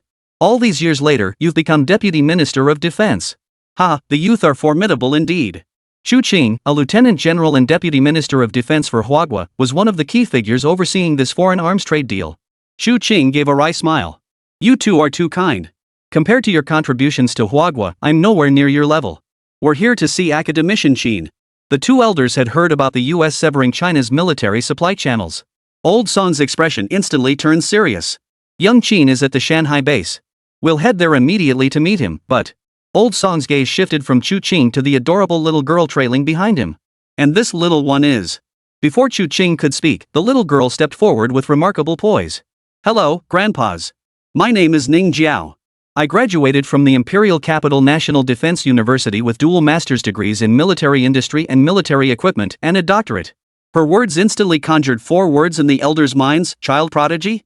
Jiao Jiao is interning with me, Chu Qing said with a wry smile. Don't let her age fool you, she has considerable experience in military equipment. You could say she's my deputy. Ning Jiao blinked her big eyes, wearing an innocent expression. After contacting Long Xiaowan, the group ordered her G-Wagon and headed toward the mountain sea base. Along the way, Ning Jiao asked numerous questions about Qin Mu. As the capital's acknowledged child prodigy, Ning Jiao showed immense curiosity about this prodigy. But as the saying goes, 2 tigers cannot share the same mountain. When one genius meets another, a showdown becomes inevitable, a contest to determine who truly reigns supreme. Beep, beep. Midway through the journey, the communicator buzzed, revealing Qin Mu's voice. Sis Xiaowan, got the client yet? Once you do, head to the jungle in Sector E. I've sent you the GPS coordinates. We're testing this beast out and aren't at base for now. Long Xiaowan acknowledged the message, yanked the steering wheel, and veered onto a dirt path. But before long, the forest erupted with a deafening barrage of gunfire. The sound shook the entire mountain range like an earthquake. Not only deafening, but incredibly rapid like relentless drumbeats, making one's scalp crawl and hearts pound uncontrollably. Ning Jiao's face flushed bright red, not from embarrassment, but purely from the sheer terror of the massive explosions. Clutching her ears tightly as she curled up in her seat, a look of unease visible on her face. Chu Qing felt puzzled and couldn't help asking. Is there a military exercise nearby? Why is it so loud? Judging by the explosions, it sounds like rocket fire. This kind of concentrated bombardment must be at least 3 regiments operating in concert. Oldly beside him shook his head slightly upon hearing this. 3 regiments couldn't produce this level of noise. The scale of the exercise would require at least 2 divisions. But I haven't heard of the Jiangbei military region conducting large-scale drills recently. Xiaowan, do you know which 2 divisions are training in this area? Long Xiaowan shook her head firmly. There are no training units nearby. The only possible source is Qin Mu testing his new weapon. At this point, a peculiar expression crossed Long Xiaowan's face. Could that deafening noise be from Qin Mu's new weapon? Busy training soldiers lately, Long Xiaowan hadn't seen Qin Mu's weapon designs, so she couldn't be certain. Haha, impossible. That's absolutely impossible. Oldly laughed heartily in denial. Didn't Xiao Qin mention over the radio that he only built 1 big machine? The explosive force of those shells would require at least 2 divisions to match. No matter how advanced Xiao Qin's invention is, it can't possibly match the firepower of 2 entire divisions. Oldly's reasoning was sound and logically consistent. The others nodded in agreement. Yet, as the group debated while the 2 divisions conducted their exercises here, the once dense barrage of artillery fire abruptly ceased as if someone had grabbed it by the throat. In perfect unison, as if a single switch had simultaneously deactivated all rocket launchers, it vanished without a trace in an instant, leaving everyone momentarily stunned, faces blank with bewilderment. What's going on? Why did the explosions stop so abruptly? Oldly scratched his head. This is too synchronized. In all my years, I've never seen drill fire cease instantly like that. What unit is this? Their discipline is incredibly strict. By now, everyone was fully convinced that an exceptionally elite unit was conducting exercises deep within the forest. As for which unit it belonged to or who commanded them, they had no clue whatsoever. Confused or not, the journey must continue. Soon the G-Wagon driven by Long Xiaowan emerged from the forest into a rugged, pitted Gobi Desert region. At first, this desert terrain drew little attention. After all, it was perfectly normal for a military training zone to include such landscapes. Until the vehicle encountered a dense cluster of black pits ahead, each containing shimmering glass crystals. The expressions on everyone's faces grew intensely complex. The deeper they ventured into the Gobi, the denser the pits became, and the more glass crystals blanketed the ground, stretching endlessly as far as the eye could see. Until finally, the crystals completely covered every visible area. These pits and glass crystals couldn't have been created by rocket fire, could they? An explosion on this scale, not even 2 divisions, let alone the rocket force, could cause this. A hint of shock flickered in Shu Qing's eyes. The scene before him had completely surpassed his understanding. The others weren't faring much better. Both Elderly and Elder Song could confirm that even if every rocket in the Jiangbei military region were unleashed on this area, it would never create devastation on this scale. So what god-tier unit was conducting exercises here, turning this Gobi Desert into such a hellish mess? Chapter 55, You're firing rockets with a Gatling gun? Ning Jiao's gaze was fixed intently on the window outside. As the desolate Gobi Desert rolled endlessly past, there was no sign of anything resembling a weapon in sight. This situation persisted until the dirt road ended, yet the so-called weapons remained nowhere to be seen. What was going on? Where was Qin Mu? Where had the weapons he'd created gone? Ning Jiao's brows furrowed deeper. Strange. The location is clearly right here. Even Long Xiaowan raised her eyebrows slightly at this point. Why don't we get out and scout the area first? Shu Qing suggested. This patch of land is the only spot untouched by artillery fire. The others agreed it made sense and got out of the vehicle. They scanned the area but still saw no sign of anything. What the hell is Qin Mu playing at? Ning Jiao frowned deeply. Had they been stood up? Tomorrow was the military equipment exhibition. If Qin Mu couldn't produce the competitive military gear, it would spell disaster. How unreliable can this guy be? Ning Jiao grew increasingly anxious, instinctively kicking a nearby stone into the distance. A sharp clang echoed like striking steel plate. And the stone flew straight into the air before bizarrely reversing course and plopping back onto the ground. Ning Jiao froze, instinctively reaching forward. The next instant, something bizarre happened. A faint ripple appeared in the air, and her fingers touched something cold and metallic. But there was clearly nothing there. Ah! A shock like an electric jolt swept through her body. Ning Jiao cried out in alarm, stumbling backward. The next instant, a massive ripple erupted in the space before her. And from the spreading ripples, an 8-meter-tall steel beast slowly materialized before her. This machine, resembling a raging beast, was so colossal that Ning Jiao's petite frame seemed as insignificant as an ant beside it. A single casual stomp could crush her. Its silver-white body resembled a giant Gundam straight out of a sci-fi film, with massive steel tracks below and 2 enormous mechanical arms equipped with razor-sharp steel claws. Each arm was equipped with a large-calibered Gatling gun, though calling them machine guns was an understatement. For each firing port in these twin guns was as large as a human head. This wasn't a bullet-firing Gatling gun at all, but rocket-firing Gatling cannons. The most heart-stopping sight was the upper half of the machine. A massive, sci-fi-inspired laser cannon. The pitch-black barrel was encircled by pulsating electromagnetic cables. And a single glance was enough to leave no doubt about its devastating destructive power. This barrel contained power capable of shattering the heavens and obliterating the earth. When this steel monstrosity fully revealed itself before Ning Jiao, an overwhelming sense of pressure made her tremble all over, her body quivering like a frightened chick. Her heart pounding so fiercely it felt poised to leap from her throat at any moment. The colossal form of the steel beast naturally caught the attention of the others. Even the two elders, who had witnessed Qin Mu's creations before, felt a tingling sensation on their scalps at the sight of this colossal steel beast. Xu Qing, however, wore an expression of utter astonishment, his eyes wide with shock. Even he, who prided himself on his composure, felt his heart pound uncontrollably. Was this thing Qin Mu's newly completed land fortress? It looked like a mechanical version of Godzilla. Especially its Gatling machine guns and that colossal tech cannon perched atop its head, utterly intimidating. Just looking at it sent shivers down his spine, utterly mind-blowing. This is Teacher Qin's latest land battle fortress. It looks a bit. Old Li was so stunned he stuttered. Hey, Old Li, did you notice the weapons on its arms? If I'm not mistaken, those are rocket launchers. Old Song's scalp tingled, his eyes wide with awe. He swallowed hard before continuing. Using a rotary machine gun firing mechanism to launch rockets? This thing's rate of fire must rival a machine gun, but instead of bullets, it fires shells. The others sucked in sharp breaths at Old Song's description, instantly realizing something. The bombardment-like roar they'd heard, equivalent to 2 divisions, and the land turned into a wasteland. It was all likely the work of this war machine. No wonder the explosions vanished so abruptly. It turned out there had been only one rocket launcher firing the entire time. With a mechanical hum, the steel colossus's belly opened, revealing a pair of handsome men and beautiful women before the crowd. Long time no see, everyone. Qin Mu greeted them, one hand gripping the machine's crossbeam. Meanwhile, Song Keke leapt nimbly from the cockpit, grabbed Old Man Song's hand, and declared, Grandpa, Brother Qin Mu invented a new machine. It's called Leviathan. Not only can it lay down a barrage of rockets, but it can also go invisible. The crowd's curiosity was instantly piqued. Old Li couldn't help but speak up, Little Keke, I'm your grandfather too. Let me take a peek inside. Everyone come on in. There's plenty of room inside. Song Keke smiled as she pulled the two elders into the cockpit. As the Leviathan's hatch closed, a futuristic cockpit revealed itself to the group. The interior of this steel colossus was as large as a basketball court, filled with cutting-edge technological equipment. But crucially, it even featured a fully functional bathroom with washing facilities. Each control console seat could automatically unfold into a comfortable resting bed. Ning Jiao stared at the blue-hued controllers flickering on the dashboard, astonishment flickering in her eyes. The cockpit of this machine was even more sci-fi than its exterior, resembling the interior of an alien spacecraft. With flowing halos and constantly updating numerical displays. She found it hard to believe this could be a machine manufactured in the present era. Unbelievable. The creator of this superweapon must be a genius among geniuses. Exquisite instruments, avant-garde design, it utterly outclassed any land combat weapon in the world today. At this thought, a hint of envy flickered in Ning Jiao's eyes as she looked at Qin Mu. She couldn't resist stepping before Qin Mu, as if testing something, and asked, Academician Qin, may I ask what energy source powers this machine? What kind of coding does its central processing unit use? Ning Jiao's sudden questioning stemmed primarily from her desire to confirm whether this machine was indeed his creation.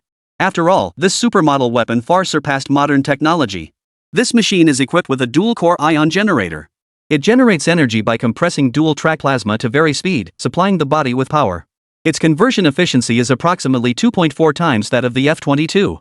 The processor employs a dual-mode interactive instruction transmission system combining EScape and portrait protocols, enabling automatic detection and repair of instruction bugs. Ning Jiao froze instantly, overwhelmed by a helpless sensation as if her intelligence had been ground into the dirt. Why couldn't she understand what Academician Qin was saying? Damn it! Even if I don't understand it, it sure sounds impressive. Unconsciously, a hint of admiration flickered in Ning Jiao's gaze as she looked at Qin Mu. Chapter 56, Emergency, the Ship of Despair. The azure ocean stretched out, serene and profound. The modified Ling Yuan was towing the Leviathan through the waters off Bangladesh. Qin Mu stood on the deck, feeling the sea breeze blow against his face, finding it exceptionally pleasant. After spending so much time at the mountain sea base, getting out for some fresh air is quite refreshing, Qin Mu murmured with a faint smile. The destination for this overseas arms exhibition was the oil-rich kingdom of Saudi Arabia. And the group was approaching their destination aboard the modified Ling Yuan. Dressed in her Sentinel armor, Long Xiaowan approached Qin Mu with a serious expression and stood silently beside him. Her helmet was open, her gaze sharp as she scanned the sea vigilantly, wary of any unexpected threats. Sister Xiaowan, there's no need to be so tense. The Ling Yuan's radar scans non-stop 24/7. If there were any enemies nearby, it would alert us immediately. Radar is merely a layer of insurance. I am the final layer.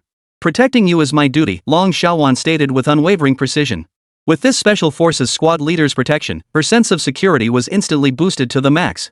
Beep, beep. Just then, an alarm sounded on Qin Mu's watch. Before he could check it, Xu Cheng and a Ling Yuan crew member rushed over. Academician Qin, we just received a distress signal. A Chinese cargo ship has been hijacked by pirates. It's the notorious international pirate group codenamed Black Sail, ruthless and heavily armed. The distressed vessel is less than 50 nautical miles from us.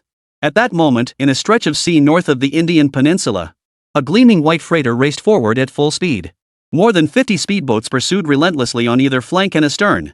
Occasional gunfire erupted from the speedboats, bullets striking the gleaming hull with sparks flying. The security personnel aboard the giant vessel now all held their guns, firing back at the pirates below. But the pirates were vastly outnumbered, and their defensive forces were utterly inadequate. 2 explosions echoed from the stern, billowing thick smoke as the once speeding vessel visibly began to slow. Captain Lu Yong, we're in trouble. The pirates have sabotaged our engines. The ship can't move. Inside the bridge, the grim news caused Captain Lu Yong and his officers' expressions to darken instantly.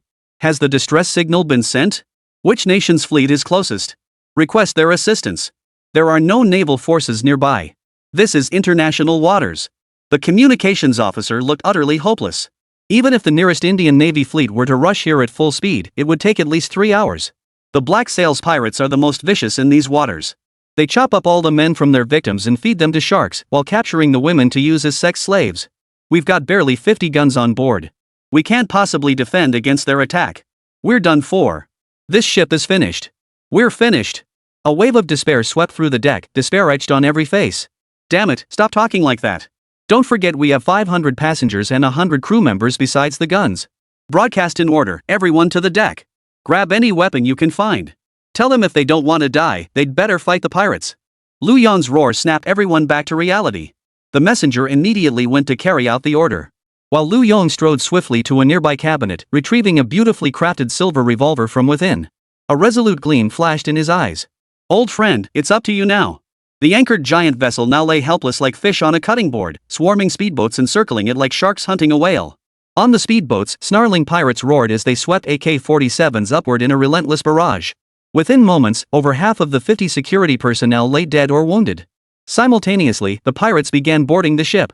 Hundreds of passengers and crew members had gathered on the deck, armed with kitchen knives and wooden stools. Most trembling visibly, their faces etched with terror. Among the passengers were wealthy tycoons and high society fashion models. Yet in this dire situation, their fighting prowess fell short of even ordinary people. I have a lot of money. Whoever protects me and keeps me alive gets 50 million bucks. My private jet. My private yacht. My 5 mistresses I just started keeping. I haven't even enjoyed them yet. I don't want to die. Why, someone save me. I'm so beautiful, I absolutely can't die. All those men who used to fawn over me? Not a single one in sight now. Bunch of jerks. Captain Lu Yong's mood plummeted to rock bottom as he surveyed the tourists below, wailing pitifully before any fighting had even begun. He raised his gun and fired 3 shots into the sky, then declared in a cold voice. We're facing the infamous Black Sails pirates. They kill without blinking and leave no survivors. If you don't want to die, charge forward and fight. Lu Yong's words had an effect. As the first wave of pirates scaled the giant ship, dozens of young tourists charged toward them, screaming and shouting. But in the next instant, the pirates unslung their AK-47s and unleashed a hail of bullets into the crowd. In an instant, blood spattered everywhere, and wails filled the air. At least 50 tourists were killed in that wave of gunfire. Chaos erupted on the deck, screams, curses, and cries of grief rising in waves. Please don't kill me. I have money. I'll give you all my money. I don't want to die. I'm still young, I don't want to die. God, have mercy and save your poor sinner. Someone save us. I'll marry him, be his slave. Just as the pirates stood on the deck preparing to open indiscriminate fire on everyone, a tremendous roar suddenly split the sky. Thunderclaps exploded across the heavens, carrying an unstoppable force. A fierce wind surged, nearly blowing those on deck into the sea. Before anyone could recover, a commanding voice boomed from above. We are the Chinese Navy. All personnel, lay down your weapons immediately, or this will be considered an act of hostility. Repeating, immediately lay down your weapons, or this will be considered hostile action. We will respond with indiscriminate force to any hostile actions. Hovering above the cruise ship, 5 Sentinel armors loomed before the crowd, their warning echoing with palpable menace. Their dark crimson hulls and gleaming golden 5-pointed stars on their chests left no doubt as to their origin. They're China's Sentinel armor. I saw them at the military parade in China just days ago. Chinese soldiers have come to rescue us. Oh my god, this is so exciting. This is nothing short of a miracle. No matter how far we are from home, motherland still protects us. Tears welled up in the tourists' eyes, and most of them burst into tears instantly, sobbing uncontrollably. In their moment of despair, soldiers from China appeared and came to their aid, instantly filling everyone aboard with an indescribable sense of security and pride. Chapter 57, Long Live the Motherland. A deafening roar. Fire. Kill every last one of those damned Huagua soldiers. Rat-a-tat-tat. Rat-a-tat-tat. These pirates were desperate men. Raising their AK-47s, they unleashed a hail of bullets toward the sentry armor in the sky without hesitation. Yet the hail of bullets inflicted not a single scratch on the sentry armor. The next second, the shoulder cannons spun, red lasers locking onto the pirates below. Fire. In an instant, the shoulder cannons unleashed their fury, blowing the snarling pirates to pieces one after another. One scar-faced pirate raised an RPG, aiming it at a sentry armor unit and preparing to pull the trigger. But a red laser beam instantly locked onto the barrel. The next second, the RPG barrel exploded with a thunderous boom, its shrapnel scattering and taking out several nearby pirates. Blood mist spread across the deck, transforming it into a hellish battlefield. Within mere breaths, over half the pirates were blown to pieces. Damn monsters! Retreat! Get out of here! Panic seized the pirates, and they immediately leaped overboard to flee. But the armored squad had no intention of sparing these heinous criminals. The shoulder-mounted cannons swiveled again, unleashing a barrage of fire at the speedboats racing into the distance. Explosions echoed one after another, each blast shattering another pirate speedboat into fragments. Tourists and crew members on deck breathed a collective sigh of relief. Watching the Sentinel armor hovering overhead, they were overcome with emotion. Amazing! We're saved! I love China. Thank you, China. So moving. Motherland protects us. Thank you, Chinese soldiers. Damn it, I'm becoming a Chinese citizen. With these armored soldiers, China will be the safest country. So cool. Armored soldiers, I want to have your babies. But just as everyone cheered their salvation, the next second brought the sound of intense artillery fire from the distant sea. Everyone instinctively turned to look, only to break out in a cold sweat. A destroyer bristling with artillery had appeared out of nowhere 2 kilometers from the giant ship.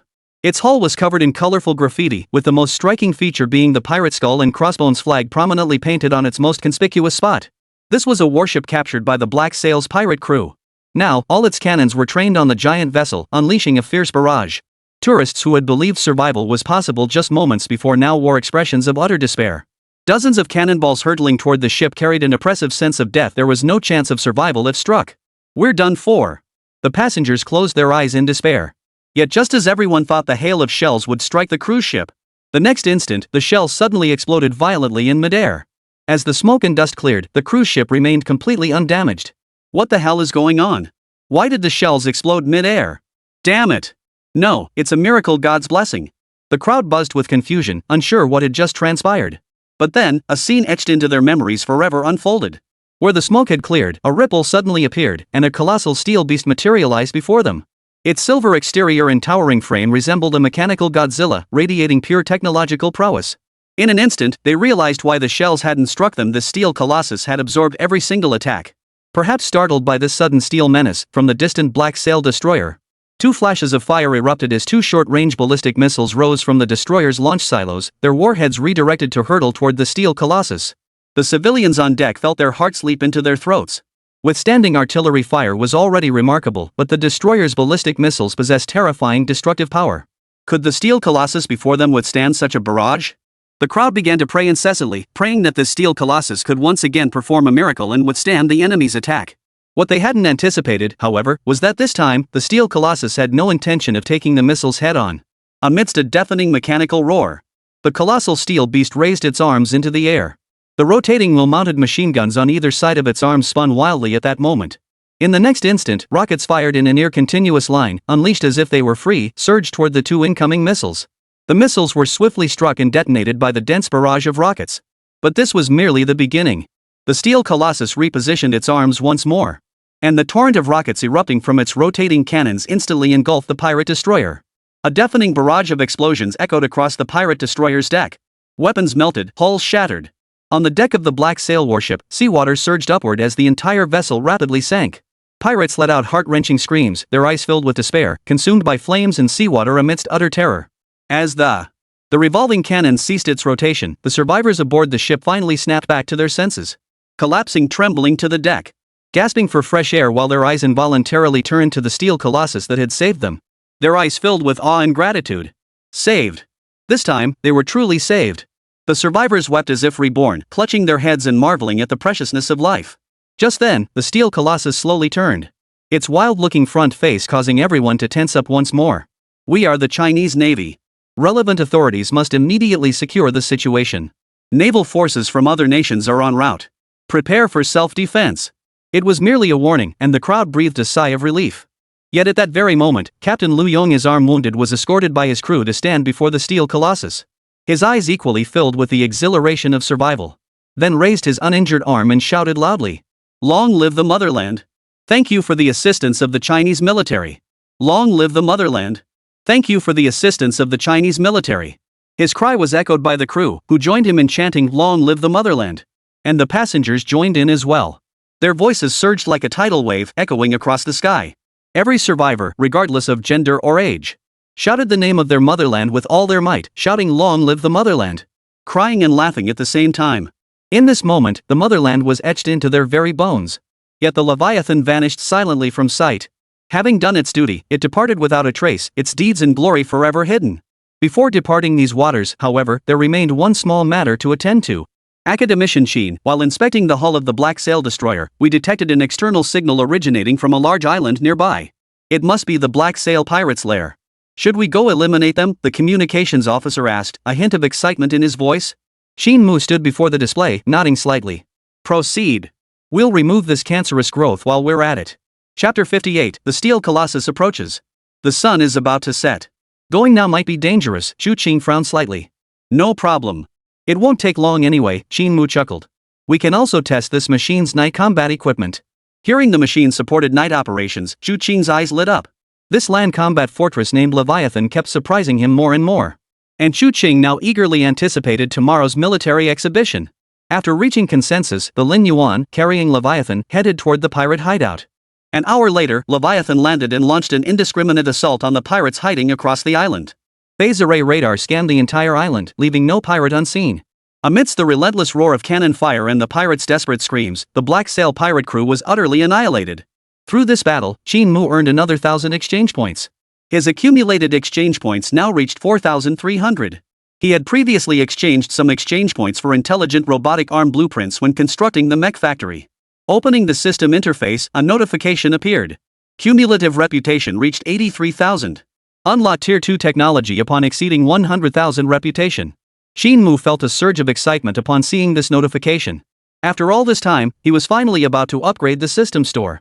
Although the blueprints currently available in the store were already groundbreaking super technologies, they paled in comparison to what the Level 2 store would offer. Space carriers, super nanotechnology, space station construction modules, gravity generators. The dazzling array of Tier 2 tech products had been tempting Qin Mu for ages. Therefore, to unlock the system's Level 2 technologies, this military exhibition absolutely had to be won in spectacular fashion. The night passed without incident. The next morning, amidst the roar of dozens of large transport aircraft, military equipment from countries around the world was being systematically delivered to the exhibition site. The exhibition was divided into two zones, one for land combat tanks and another for Air Force displays. Procurement delegations from several nations, led by Saudi Arabia, walked past row after row of tanks. Yet they showed little interest in the tanks from various nations. No matter how passionately the arms dealers pitched their products, they barely paused before moving on. Though billed as an international exhibition, all buyers share a singular objective: the United States EMP multi-purpose rocket launcher. Seizing this rare opportunity, nations tightened their belts to purchase several units for prestige. Morgan served as the United States advisory consultant for this exhibition. Spotting Prince Hamad of Saudi Arabia approaching, he immediately stepped forward with a smile to greet him. Your Highness, this is the United States EMP multi-purpose rocket launcher, the pinnacle of our heavy tank series. It features a 140mm cannon, 2,000 horsepower, and exceptional mobility. It features an integrated intelligent trajectory corrector, capable of firing 10 rockets in succession within 5 seconds. The firepower delivered by a single vehicle rivals that of a medium artillery battery. To give everyone a clearer understanding of the EMP multi-purpose rocket launcher, Morgan displayed pre-prepared test footage. The footage depicted the EMP multi-purpose rocket launcher relentlessly pounding a mountain peak thousands of meters away, creating a spectacular display that left the audience in awe. Truly the most advanced weaponry from the United States, this firepower wouldn't flinch even against an entire tank battalion. Generous America to actually put such a weapon up for sale. Mr. Morgan, it's time for your bid. Whatever the price, we're more than willing to purchase it. Praise echoed from the crowd of buyers, and Morgan's lips curved into a faint smile. Ladies and gentlemen, the true strength of this multi-purpose rocket vehicle lies not in its firepower, but in its ability to mount EMP pulse shells capable of overwhelming interference against electronic machinery. You're all aware of the armored formations displayed at China's recent military parade.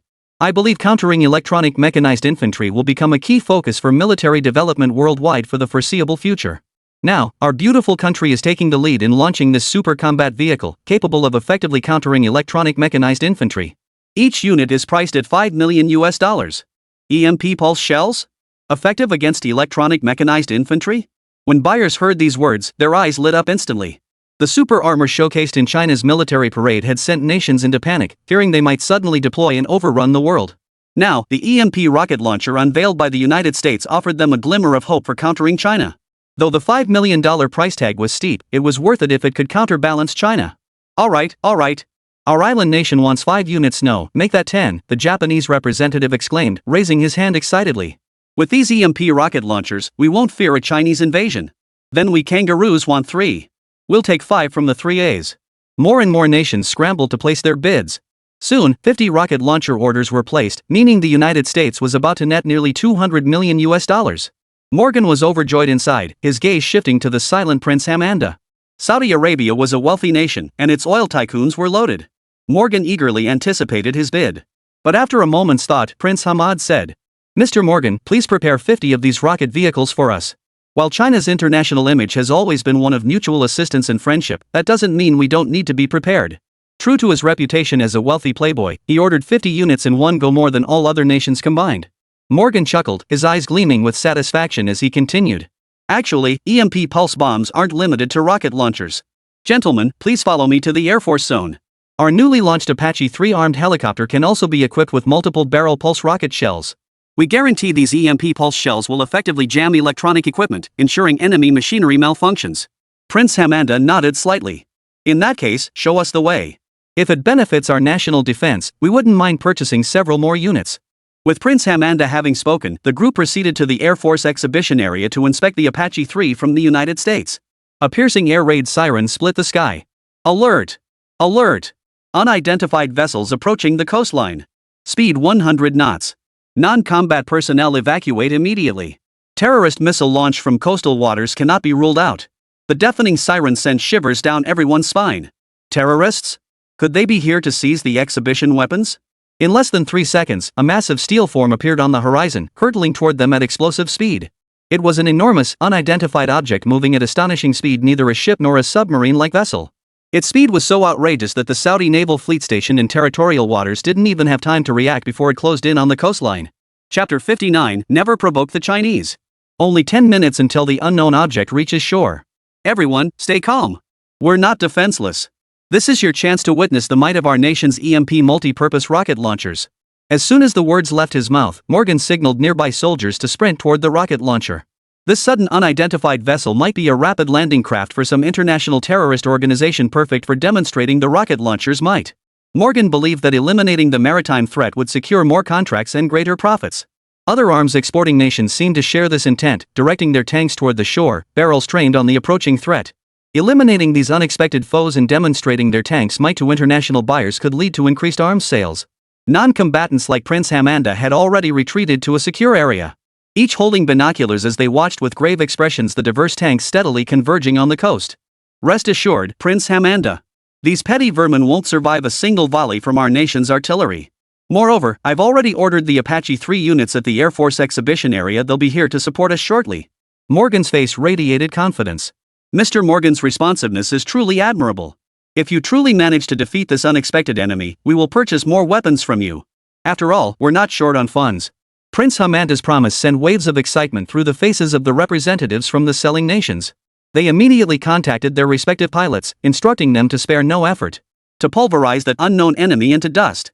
Amidst the roar of rotor blades, Apache 3 attack helicopters and other armed choppers from the supplier nations surged toward the target. Rocket pods were already deployed, awaiting the command to unleash a devastating assault. But just then, Prince Hamanda's phone rang abruptly. And the instant he answered, his expression shifted. He shouted, "Withdraw your tanks. That's not the enemy, it's the Chinese delegation attending the arms exhibition. What? The crowd froze. China was participating in this exhibition? This news was too sudden. Notify your men, under no circumstances open fire. Angering the Chinese would have unimaginable consequences. Prince Hamanda was now drenched in cold sweat. Modern China was no longer a paper tiger anyone dared provoke. The last nation bold enough to confront them head on, the US Navy fleet still held captive to this day. Sellers from various nations scrambled to contact their tanks and issue ceasefire orders.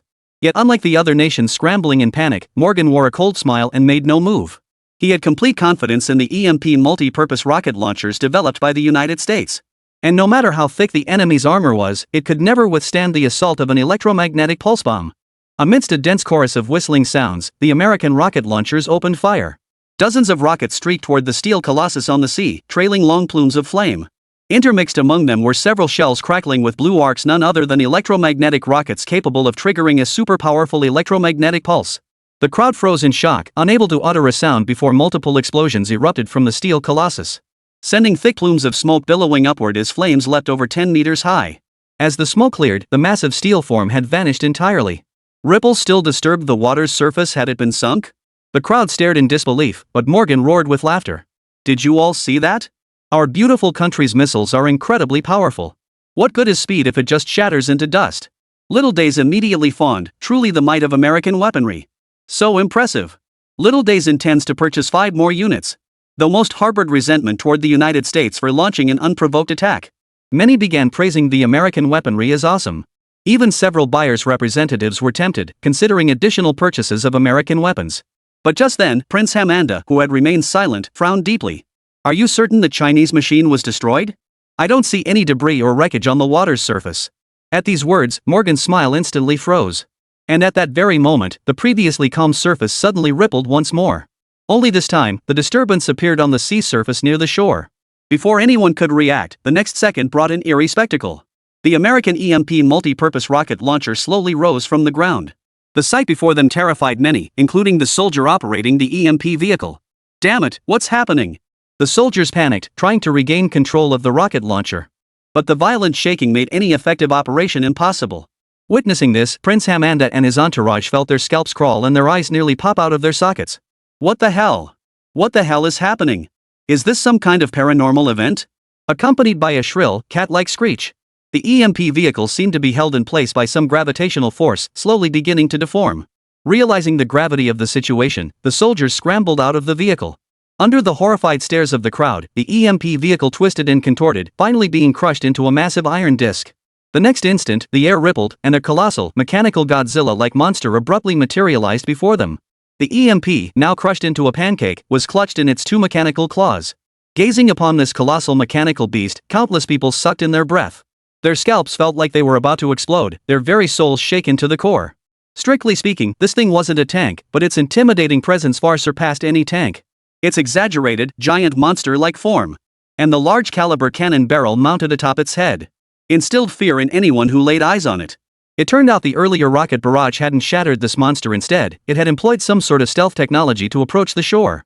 This steel colossus can actually cloak itself. Unbelievable, it sends chills down your spine. Is this another new weapon developed by China? It survived the rocket barrage completely unscathed. Prince Hamanda's expression froze in shock, his body trembling slightly despite his efforts to suppress it. Damn it! I shouldn't have listened to those incompetent fools in the Elders' Council. I shouldn't have terminated the contract with China. It survived even the EMP bombardment from the pretty country unscathed. What kind of terrifying existence is this steel colossus? Prince Hamad cursed the Saudi leadership's stupidity, his heart now filled with dread. What if this steel colossus suddenly went berserk and launched indiscriminate attacks on everyone? The consequences were truly unimaginable. Just then, Morgan spoke up from the side. Rest assured, gentlemen. With the United States standing guard, we won't let this damn thing run rampant. It's time for you to witness the might of the Apache 3 attack helicopter. Chapter 60, A Devastating Strike. The moment the words fell, the deafening roar of massive rotors filled the air. And in the next second, 3 Apache 3 helicopters from the United States hovered high above. What was intriguing, however, was that alongside the American Apaches, several armed helicopters from other nations were also hovering nearby. Clearly, with the United States leading the charge, other nations boasting formidable strength were eager to test their mettle against the Leviathan. At that moment, in the skies opposite the Leviathan, attack helicopters from various nations formed a line, poised to launch a fierce assault at the command. Disarm immediately. We are the Chinese delegation here for the exhibition. Those who refuse to heed this warning will face our counterattack. Xu Qing's authoritative voice echoed across the sky, yet his warning fell on deaf ears. Morgan sneered coldly. Don't think advanced technology makes you invincible. Even the toughest armor has its limits. The Apaches are armed with Hellfire 436 anti-armor missiles. I refuse to believe concentrated fire won't pierce your damn armor. As Morgan's words fell, the launch bays of 3 Apaches opened simultaneously. The Hellfire 436s were primed and ready. Seeing their leader take action, the other attack helicopters simultaneously opened their rocket pods, preparing to join the barrage. Warning! Warning! Hostile activity detected. Initiate countermeasures immediately. Inside the Leviathan, alarms blared. Xu Qing stood before the large screen, a cold smile playing on his lips. He raised his hand and pressed the activation button for Leviathan's most powerful weapon without hesitation. A colossal crimson energy gathered at the cannon's muzzle, causing ripples to appear in the surrounding air. The world turned blood red at a visible pace. Time seemed to freeze as every pair of eyes instinctively focused on the crimson cannon barrel gathering immense power on the beach. What's happening? What is that thing?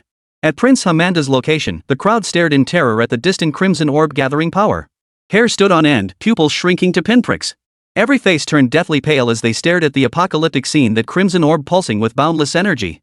The next instant, the orb exploded. A massive crimson beam erupted from the cannon atop Leviathan's head. The beam seemed capable of tearing through space itself, causing massive distortions in the air wherever it passed. The Apache helicopter on the far left hadn't even had time to react before it was pierced by the massive beam. The ionized beam, carrying super high temperatures, melted it into a pool of molten iron in an instant. But this was merely the beginning. The next second, the cannon barrel swept violently to one side. The particle stream, carrying immense energy, tore through space, instantly melting every armed helicopter in its path. Wardfa! Holy! Woo woo woo, my dead mother, I think I just saw you. All the foreigners who witnessed this felt as if someone had grabbed them by the throat, unable to breathe. Their legs still trembled uncontrollably, and many had already collapsed to the ground. The scene they just witnessed was utterly terrifying. If they hadn't seen it with their own eyes, no one would ever believe them. Could this truly be a technological creation made by humans? The collective psyche of the crowd was shattered, their worldviews reduced to dust. As the instigator behind it all, Mr. Morgan now stood frozen in place. His eyes vacant and his gaze unfocused, as if afflicted with senile dementia, utterly petrified by terror. Prince Hamanda's eyes flickered. Given China's current military strength, it was absolutely impossible that they had come to purchase military equipment. The greater possibility was that they had come to sell equipment. And the steel monster now displayed before them was very likely the very weapon they intended to sell.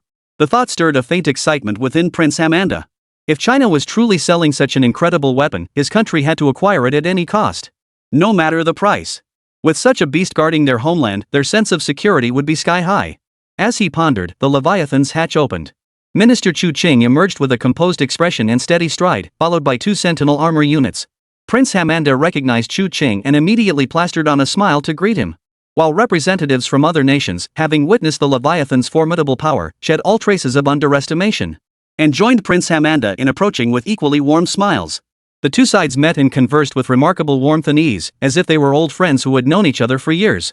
Such occasions were commonplace for Xu Qing, whose discourse radiated the bearing of a great power. Throughout the exchange, everyone tacitly avoided mentioning the armed helicopter instantly destroyed by the Leviathan.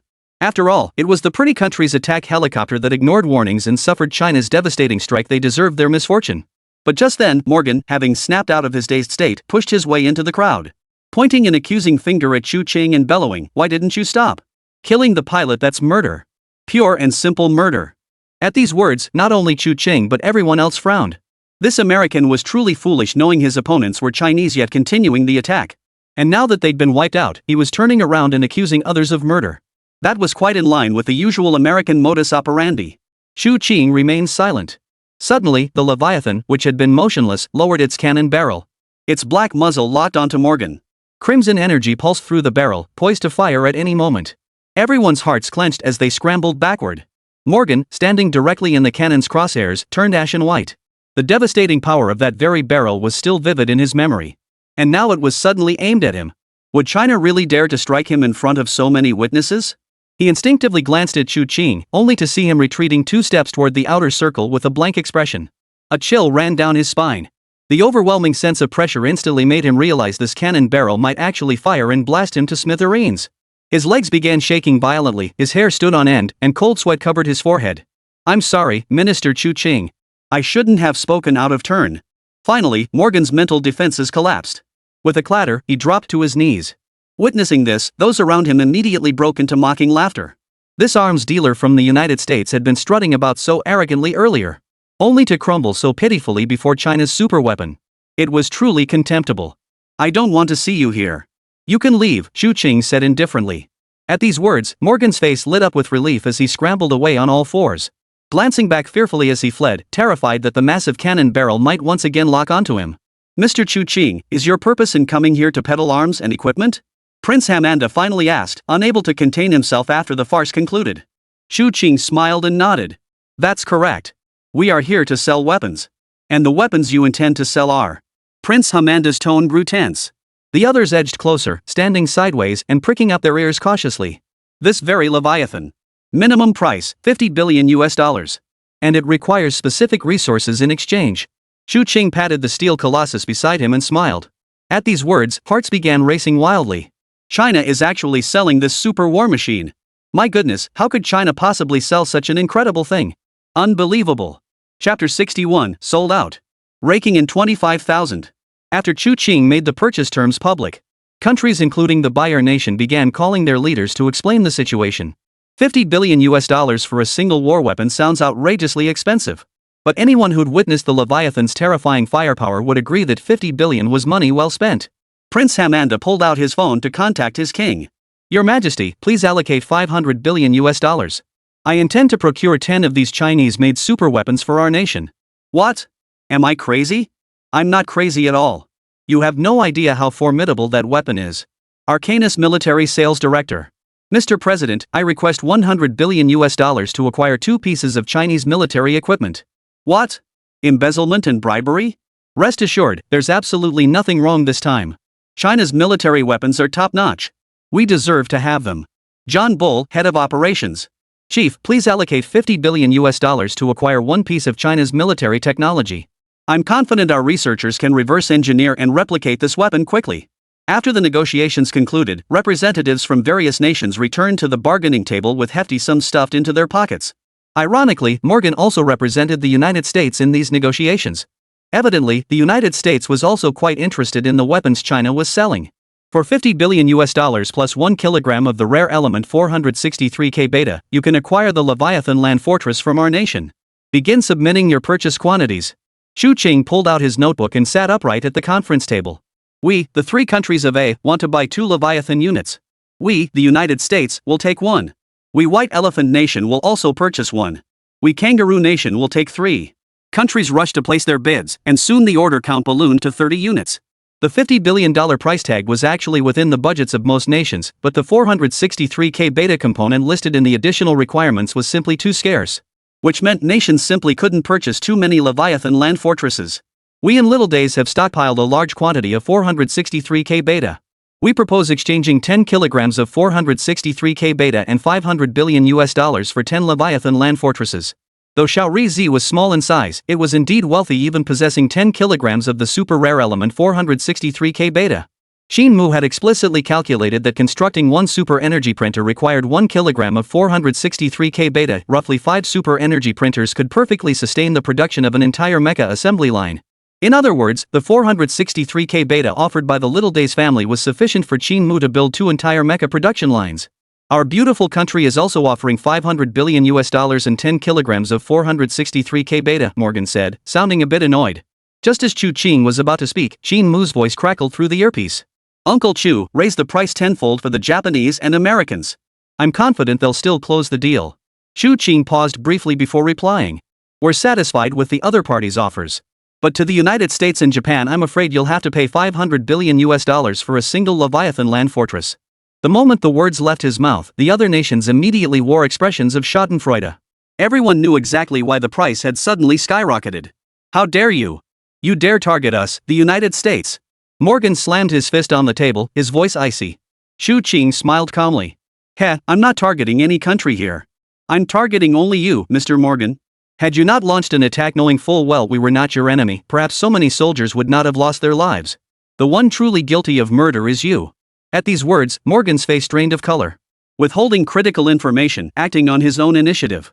He knew full well that once the truth came out, the U.S. High Command would inevitably push him to the military tribunal to take the fall. His expression flickered between anger and resolve before he finally gritted out, "Fine. $500 billion and 10 kilograms of 463K beta element for one Leviathan land fortress. But don't gloat, this debt will be repaid by the United States, sooner or later." Morgan's warning meant nothing to Chu Qing. With the 463K beta element and massive foreign exchange reserves, China would rapidly grow stronger in no time. And by then, would there be any reason to fear the United States? The US raised the price because of the offense. "Why are you raising the price for us, Little Days?" Little Days demanded angrily. Chu Qing smiled faintly. "Do I need a reason to charge you extra? Just tell me, are you buying or not?" In the end, Xiaorizi gritted his teeth, closed his eyes, and placed an order for a Leviathan land fortress at 10 times the price. In their eyes, the technology aboard the Leviathan far surpassed anything of this era. No price was too high to bring it back. What they didn't know was that Qin Mu had already locked the technology within the machine. Any attempt to dismantle it would instantly render it useless. By the time the United States and other nations discovered this, months had already passed. In the end, China sold 32 Leviathan land fortresses abroad, earning $2.5 trillion and 50 kilograms of 463K beta element. Upon receiving the news back in China, Old Zhou, General Lin, and others were overjoyed. $2.5 trillion, a colossal sum for any nation. Who would have thought this arms sale would proceed so smoothly? Inside the Ling Yuan, aboard Qin Mu was dozing off in his chair. When he was about to drift off, he was startled awake by Ning Jiao's furious voice. "This is outrageous. The pretty country has no shame.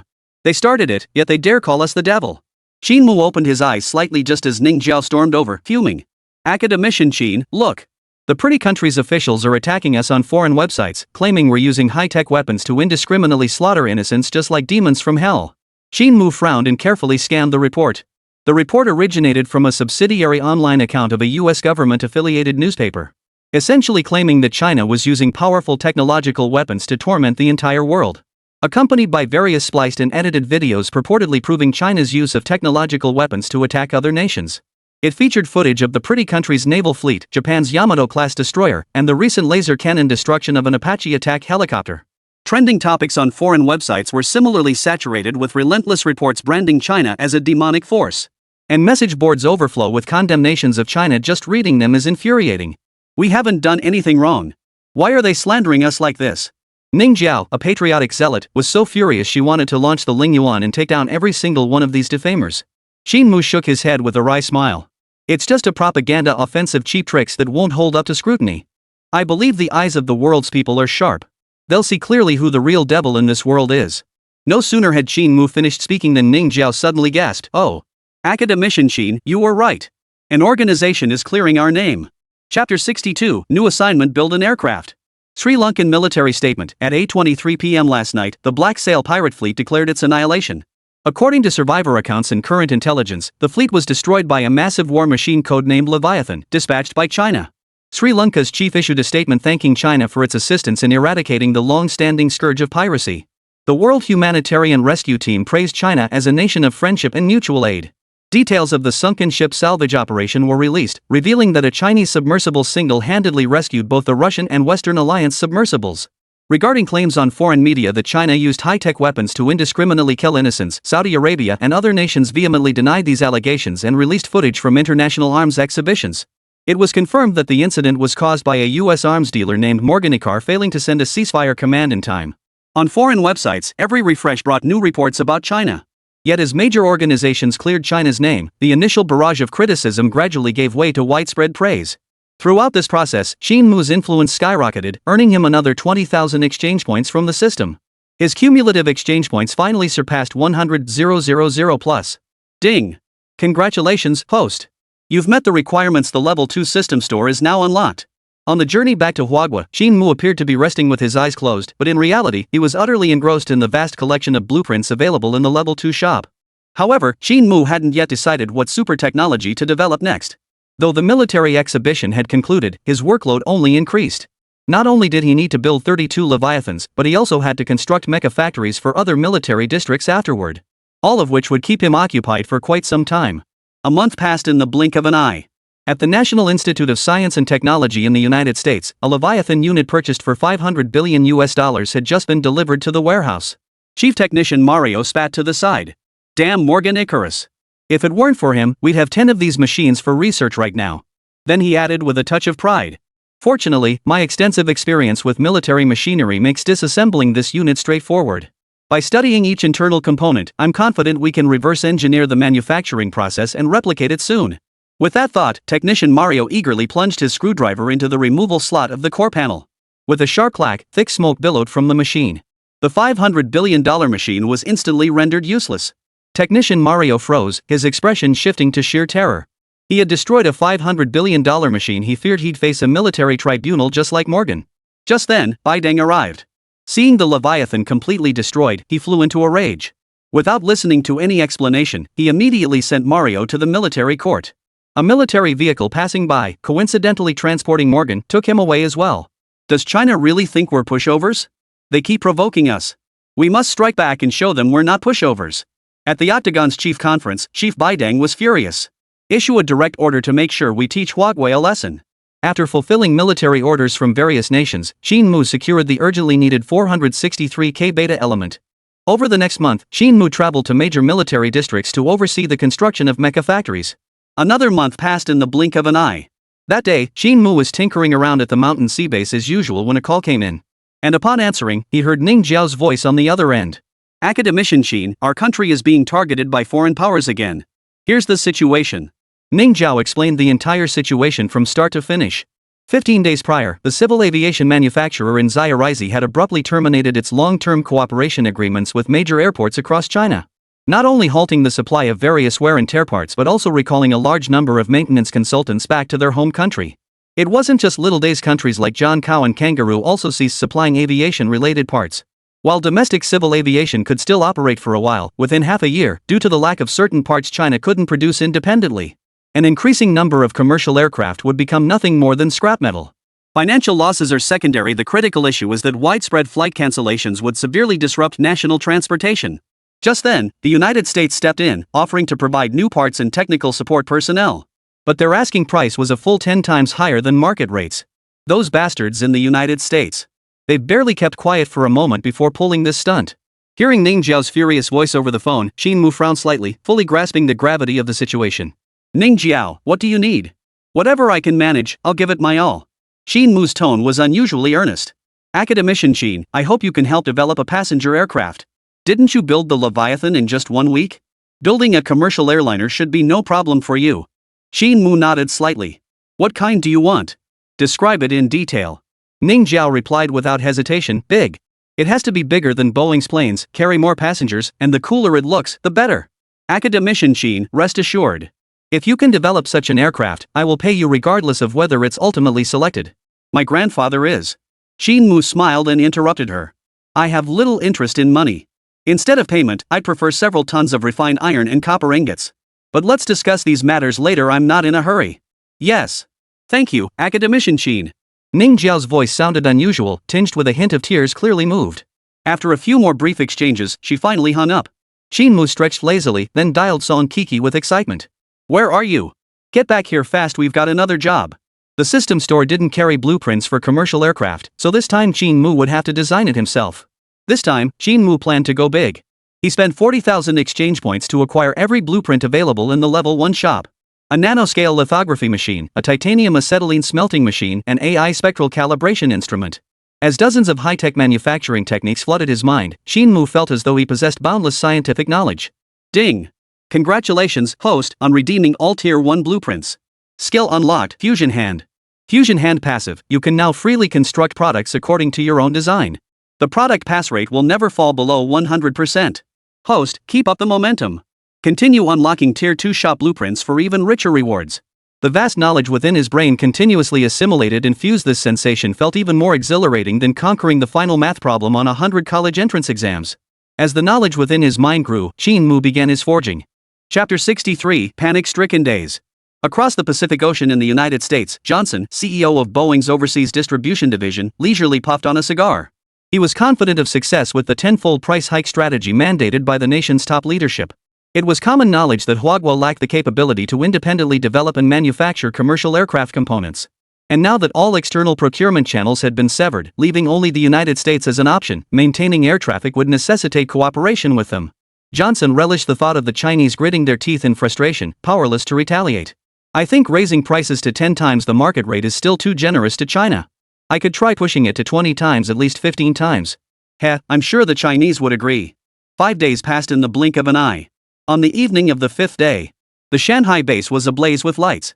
A colossal object, covered in waterproof canvas, lay quietly within a massive warehouse. Sister Xiaowan, thank you for making the trip. Please fly this aircraft to Quancheng in Dongshan province. Here's the delivery address. Completely unaware that he'd already treated Long Xiaowan like a tool, Qin Mu cheerfully handed her the delivery address. Long Xiaowan's face darkened with displeasure. I'm a special forces squad leader, and you want me to be a delivery driver? However, her displeasure lasted only 5 seconds. As the black canvas slid away, a massive aircraft appeared before her, instantly lighting up her eyes. It was a stunning aircraft. Its streamlined fuselage would satisfy even the most severe perfectionist. Its massive frame could be described as exquisite, flawless in every detail, like a colossal work of art. At first glance, Long Xiaowan fell in love with this magnificent beast. Sis Xiaowan, you might have to wait until the test flight over there wraps up before you can come back. Thanks for your hard work. Ahem, alright, Long Xiaowan's anger instantly dissipated. All she wanted now was to take this colossal machine out for a thrilling spin. Alright, Qin Mu, I'm off. As a special forces soldier, Long Xiaowan had received flight training. Combined with the aircraft's built-in intelligent piloting system, piloting it posed no problem at all. She slammed the throttle forward. The massive aircraft roared to life, its engines unleashing full power as it shot straight into the sky. At that moment, high above Little Days, a Little Days aircraft named Wild Chicken Basin was cruising leisurely at high altitude. Captain Okamichi Nichiwa yawned in boredom, then skillfully opened the intercom to sweet-talk the flight attendant with cheesy lines like "Oniai-chan, you're so kawaii." Just then, the aircraft radar suddenly emitted a beep-beep-beep alarm. Okabata Hikawa, engrossed in his conversation, didn't hear it, but Kikujiro, who had been dozing off beside him, jolted awake. He looked around repeatedly, finally confirming the alarm was coming from the radar, and immediately called out to Captain Okasaka. Startled, Okasaka nervously switched off the intercom before demanding, "What's going on? What happened?" The radar detected a massive unidentified flying object directly overhead. Kikujiro said tensely, and it's significantly larger than our Wild Chicken Basin. Baka! Are you still half asleep? An unidentified flying object? Larger than our biggest passenger jet? Nothing in this world could possibly be bigger than our Wild Chicken Basin. Okasaka Hikawa's voice cut off abruptly, like a hunter suddenly snapping a pheasant's neck. A massive black shadow approached from above the Wild Chicken Basin, a colossal object several times larger than our vessel. Its massive fuselage seemed capable of crushing the Wild Chicken Basin in an instant. The sheer pressure emanating from the shadow sent Okasaka Hikawa and Kikujiro trembling uncontrollably. What the hell is that thing? A UFO? Are aliens invading Earth? Or maybe it's a superhero from the M78 Nebula. I grew up watching Ultraman. My grandma swore Ultraman was real. Just as the two boys argued over the enormous shadow overhead, a deafening roar like space itself tearing apart erupted from above the Wild Chicken Basin. The next instant, massive streams of blue particles erupted from beneath and the tail of the shadow. Propelled by these streams, the colossal shadow shot skyward like a titanic giant. Air turbulence caused the cabin to violently shake, terrifying the passengers aboard the Little Sun. They screamed in panic, "Oh my god, oh my god." Some particularly timid passengers even lost control of their bowels on the spot, their filth scattering throughout the cabin, filling the air with a foul stench. Inside the cockpit, Okasaka Hikawa and Kikujiro watched helplessly as the colossal mass shot skyward. And as it pierced the atmosphere, their eyes nearly popped out of their sockets. Never in their wildest dreams did they imagine witnessing such a spectacle. Still reeling from the shock, they held their breath in utter disbelief. This enormous unidentified flying object actually broke through the atmosphere. It's utterly unbelievable. It must be Ultraman. Grandma, you weren't lying, I really saw Ultraman. Kikujiro shouted excitedly, raising his hands, while Okasaka Hikawa beside him looked terrified. What Otona man? It's clearly an alien. Damn it, aliens are invading Earth. Okasaka Hikawa reacted swiftly, immediately relaying the news of the impending alien invasion to the Ground Space Agency, eagerly anticipating commendation from his superiors. But after waiting for ages, all he got was a scolding. You fool, Okasaka. What alien invasion? Our satellites haven't detected a single unidentified flying object. At 8 a.m. in Higashiyama Izumi City, on the grounds of the newly constructed but not yet operational Fuyao Airport in the eastern part of the new district, several aircraft prototypes from manufacturers across the nation were scattered along the runway. Inside the conference hall adjacent to the airport, hundreds of people had gathered. They were decision makers from civil aviation companies and aircraft factories across the nation. gathered to discuss countermeasures against foreign monopolization of the civil aviation aircraft market. In my opinion, we should just agree with the United States. At worst, we can raise ticket prices and in-flight meals a bit. It's all the military's fault for provoking the US. Now we small fry have to suffer the sanctions. I heard Yun Airlines is planning layoffs. Terrifying, the US is really angry this time. The murmurs continued when suddenly, the conference room doors swung open. Several well-dressed executives entered, followed by a large contingent of bodyguards. The leader, silver-haired yet commanding, was Ning Jingyi, the renowned business titan known to all. To his left stood an elderly man with a reserved demeanor. He was dressed plainly, yet his eyes shone with sharp intelligence. Chapter 64, Look Up, the plane has arrived. His name was Hu Yong, chief academician of the Huagua Aerospace Bureau. The space agency had taken this civil aviation crisis very seriously. To Ning Jingyi's right sat Ning Jiao, a young girl whose face bore a serious expression. Ning Jiao is Ning Jingyi's granddaughter, a bona fide second-generation wealthy heiress. As the decision-maker arrived, everyone gathered around. Ning Jingyi scanned the crowd, his brow slightly furrowed. Where are the other two responsible parties? Has Mr. Johnson from Boeing not arrived yet? Chairman Ning, President Zhang and President Su are currently accompanying Mr. Johnson on a tour of the prototype for this meeting. They said if you arrived, you could go straight to them. We can't keep our guests from the beautiful country waiting. Ning Jingyi frowned slightly but said nothing further, striding directly toward the airport with the others following behind. Shortly after exiting the terminal, they spotted a foreigner standing haughtily on the nearby runway. Behind him stood two men, hunched over invisibly half a head shorter, like eunuchs. What a piece of junk! They're still using engines from a decade ago. The wing angles are completely aerodynamically incorrect. Looks like your country's 9-year compulsory education was a total waste. The wheels are garbage too. Are those car tires? Is your country's wheel manufacturing technology this shoddy? As old Ning and the others approached, they heard the foreigner's shrill mockery. The others frowned slightly. This foreigner was being downright arrogant. Mr. Johnson, it's a globally recognized fact that China's technology lags behind.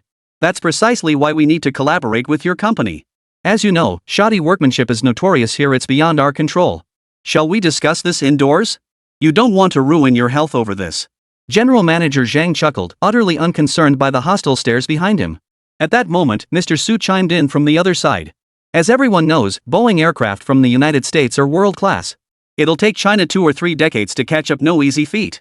We must humbly learn from you, and of course, this learning process will inevitably cost us a pretty penny. But it's money well spent after all. We're learning from world-class enterprises. The flattery was deafening, making those listening feel quite uncomfortable. Even the usually stoic old Ning couldn't help but furrow his brow slightly. We needn't bother looking at the junk behind them, all subpar products. I doubt they'd even take flight. Johnson pinched his nose in disgust, looking thoroughly revolted. Another passenger aircraft prototype is on its way. China's civil aviation technology isn't as inferior as you claim. Just then, the young girl Ning Jiao suddenly stepped forward, her expression serious. Some little girl talking big without knowing her place, Johnson sneered dismissively, not giving her a second thought. Jiao, where is this passenger jet manufactured? Ning Jingyi couldn't help but ask. Last night, his little granddaughter had sworn up and down that today's meeting wouldn't leave China at a disadvantage, claiming someone had built an amazing passenger plane that would dazzle the foreigners. But it seemed the plane hadn't arrived yet. I can't say exactly who built it, but it should be on its way. Damn it! Wasn't it supposed to depart last night? Why hasn't it arrived yet? Noticing Ning Jiao's growing impatience, Johnson's expression thickened with contempt. He guessed China was trying to add leverage to the upcoming negotiations by having the girl claim the plane hadn't arrived yet. A cheap trick unworthy of the table. Young lady, while we appreciate your patriotism, lying is wrong. Our country's civil aviation technology is weak. There's nothing we can do about it. Your actions only anger Mr. Johnson and complicate negotiations. You're making things worse. Mr. Su lectured Ning Jiao in a patronizing tone. She seethed inwardly but couldn't refute him. Just then, Johnson suddenly pulled a cigar from his pocket, lit it, took a leisurely puff, and said calmly, "We plan to sell the Boeing 737 model for $500 million per aircraft. Subsequent maintenance and training fees can be settled with just $100 million. What? You're selling a Boeing 737 for $500 million? Are you out of your mind? Isn't the market price for this model around $30 million? This guy's markup is outrageous." The crowd murmured in disbelief. Even old Master Ning wore a stunned expression. Johnson's asking price, even if negotiated down, was still far above market value. This was clearly targeting China with malicious price gouging. Beside him, old Hu Yong frowned deeply, his gaze toward Johnson filled with hostility. "I told you so. Mess with Mr. Johnson and you'll pay the price." President Zhang pressed his forehead, his expression saying, "You deserved it for ignoring my advice." On the other side, Mr. Su chimed in. We have no other options besides relying on the United States right now. If we can make Mr. Johnson happy, maybe we can even renegotiate the price. Is it really that hard to admit China's backwardness? Johnson's arrogance and tyranny, coupled with the two executives turning their backs on their own people, made everyone's veins bulge with rage as they gritted their teeth. Traitors who stab their own country in the back are far more infuriating than foreign enemies. With nations worldwide severing ties with China's civil aviation sector, the country's air transport system faces collapse within 6 months. And now it seemed the only way to avert this crisis was to cooperate with the United States. But the damned United States was now jacking up the price, blatantly extorting us. Seeing old Master Ning remain silent, General Manager Zhang urged. Mr. Ning, as a respected leader with great influence, please speak up. Our domestic passenger aircraft are so crappy, there's no other option but to cooperate with the United States. Don't hesitate, agree to it sooner rather than later. Mr. Johnson will surely lower the price if he's pleased. Then you'll have saved our civil aviation industry, a major achievement indeed. Just then, a faint sigh escaped old Hu's lips. Witnessing the civil aviation industry powerless against foreign monopolies filled him with profound sorrow. China's comprehensive scientific and technological capabilities ultimately lagged behind foreign counterparts. Even minor sanctions plunged the nation into complete passivity, allowing two clowns to humiliate the nation at will, bolstering their own prestige. A flicker of smug satisfaction crossed General Manager Su's eyes as he prepared to fan the flames. His eyes darted around before he addressed Ning Jiao. Little miss, your big plane probably won't be arriving anytime soon. Why don't you persuade your grandfather? We're all just wasting time standing around here. Ning Jiao was on the verge of exploding with anger, about to retort, when her phone buzzed with a text message. Qin Mu, sorry, I dozed off. Look up the planes here. Chapter 65, is this an airplane or a spaceship? Ning Jiao froze for a moment, unable to react before the next instant a violent gale erupted. A massive black silhouette tore through the clouds, charging toward Fuyao Airport with unstoppable momentum. The immense black shadow swiftly swept across the Quancheng region. People looked up in unison, terrified by the sight of the massive, hurtling object. Holy, what the hell is that thing? Run for your lives. Aliens are invading. Run. My name is Bai Defei. An unimaginable catastrophe is unfolding around me. I must survive. Despite prior notification to the Dongshan military district, considerable chaos ensued. The giant aircraft hurtled toward Fuyao Airport like a missile. The immense force generated by its high-speed descent turned everyone's faces pale. At this speed, the entire Fuyao Airport would be devastated. Have you Chinese people lost your minds? Make it turn around, I don't want to be crushed to death. Johnson was clearly terrified, cursing incessantly. Yet the more he cursed, the more panic gripped him. His face drained of color, his legs trembled uncontrollably. His hands instinctively shielding his face, a far cry from his earlier arrogant demeanor. Just as everyone thought the massive aircraft would crash into the airport, causing catastrophic casualties, a jaw-dropping spectacle unfolded. The silver-white colossus's head lifted slightly, and 8 circular propulsion units simultaneously opened from its massive belly. In the next instant, 8 blinding streams of blue particles erupted violently from its belly. Those gathered beside the tarmac felt waves of heat wash over them, suffocatingly hot as if entering a sauna. Supported by the 8 particle streams, the rapidly descending aircraft's speed plummeted, transitioning from an accelerated dive to a complete standstill within mere seconds. The 8 particle beams continued to spew forth as the colossal aircraft hovered before the crowd. Holy, this is possible? Is this even a plane or a spaceship? I'm freaking out. This thing can't possibly be made by our country, right? Damn impressive. Everyone was utterly stunned by the aircraft's landing maneuver. Their eyes bulged so wide they seemed ready to pop out onto the floor. Only then did the crowd get a clear look at the colossal machine. Its silver-white fuselage boasted flawlessly sleek aerodynamics, resembling a commercial airliner yet with wings significantly shorter. And instead of jet engines, it bore futuristic particle stream propulsion units. Most astonishing of all was its sheer size, nearly 3 times larger than a Boeing 747. It resembled an aerial fortress more than a commercial airliner. Could this thing really be a civilian passenger aircraft? If used militarily, couldn't it carry over a dozen tanks? Or even an entire battalion of troops? At this thought, everyone sucked in a sharp breath, their eyes filled with awe as they stared at the colossal aircraft. As the blue particle stream gradually faded, the colossal aircraft descended slowly before their eyes. In stark contrast to its immense size, this aircraft beyond anyone's imagination touched down without a sound. Everyone froze in place, not daring to move, their gasps rising and falling in unison. Ward, what the hell is this thing? How can it be this big? Johnson's eyes bulged wide, as if they might pop out of their sockets at any moment. His breath coming in gasps, heart pounding so hard it felt like it would burst through his skull. What the hell is this thing, my god? Who can explain why this damn plane is so huge? What powers it? How do its engines support such a massive volume? Why is its streamlined fuselage so perfect, like a damn work of art? It wasn't just Johnson who was stunned. But even Ning Lao and Hu Lao, pioneers in their respective fields, were utterly dumbfounded. Old Master Ning was purely stunned by the sheer scale and dramatic entrance of this colossal aircraft, while Old Hu's eyes flickered as he stared intently at the aircraft, as if examining some rare treasure. As the foremost academician of the Aerospace Bureau and the founding father of Huagua's space program, his excitement upon seeing this aircraft far surpassed that of others by dozens of times. For he could discern the aircraft's immense value and grasp its epoch-making significance for China's aerospace endeavors. Standing beside Johnson, General Manager Zhang and General Manager Su were flushed crimson, gasping for breath. The overwhelming pressure from the aircraft's landing had momentarily robbed them of breath. The thick layers of fat piled around their obese necks had served their purpose in that moment. And by the time they regained their senses, they nearly suffocated themselves. Blown away, completely blown away. Where the hell did this colossal thing come from?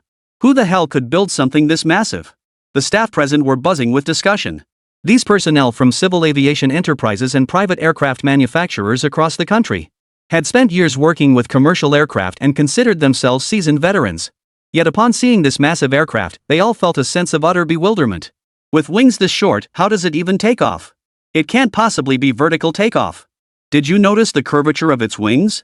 I'm certain it's perfectly aerodynamic, amazing welding technology. The most impressive part has to be the engines on this behemoth.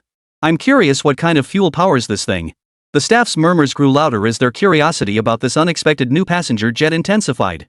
Jiao Jiao, is this the commercial airliner you mentioned having custom built? Old Ning's throat went dry. He never dreamed this little girl would actually pull it off to make him happy. She'd actually procured an entire aircraft. And this plane was simply outrageous. Not only was it massive, but its landing method was brutally simple. This colossal beast looked nothing like something this era could produce. Gazing at this colossal aircraft, it felt like a dream. Ning Jiao opened her mouth, desperately wanting to brag about brother Qin Mu's identity. But upon catching sight of Johnson's darkening expression, she realized this was no time to reveal anything about brother Qin Mu. Chapter 66, this plane's so big you could play basketball inside. I can't reveal the identity of the mastermind behind this plane, but he's truly incredible. If it weren't for your granddaughter's influence, he wouldn't have even agreed to build it. Ning Jiao beamed with pride, her chin practically pointing to the sky. Oomph, your country really spares no expense to drive down prices, huh? Just then, Johnson let out a cold laugh. Installing vertical propulsion systems on such a massive aircraft is pure waste of resources. Just getting this behemoth airborne would likely burn through a dozen tanks of rocket fuel. That alone makes it unsuitable for commercial airliners. The cost is simply too high. The crowd paused in surprise, then realized Johnson's point held merit upon reflection. Even China's largest airline couldn't possibly burn over a dozen barrels of rocket fuel per flight. The cost would be astronomical. After a long moment of stunned silence, President Zhang perked up at Johnson's words.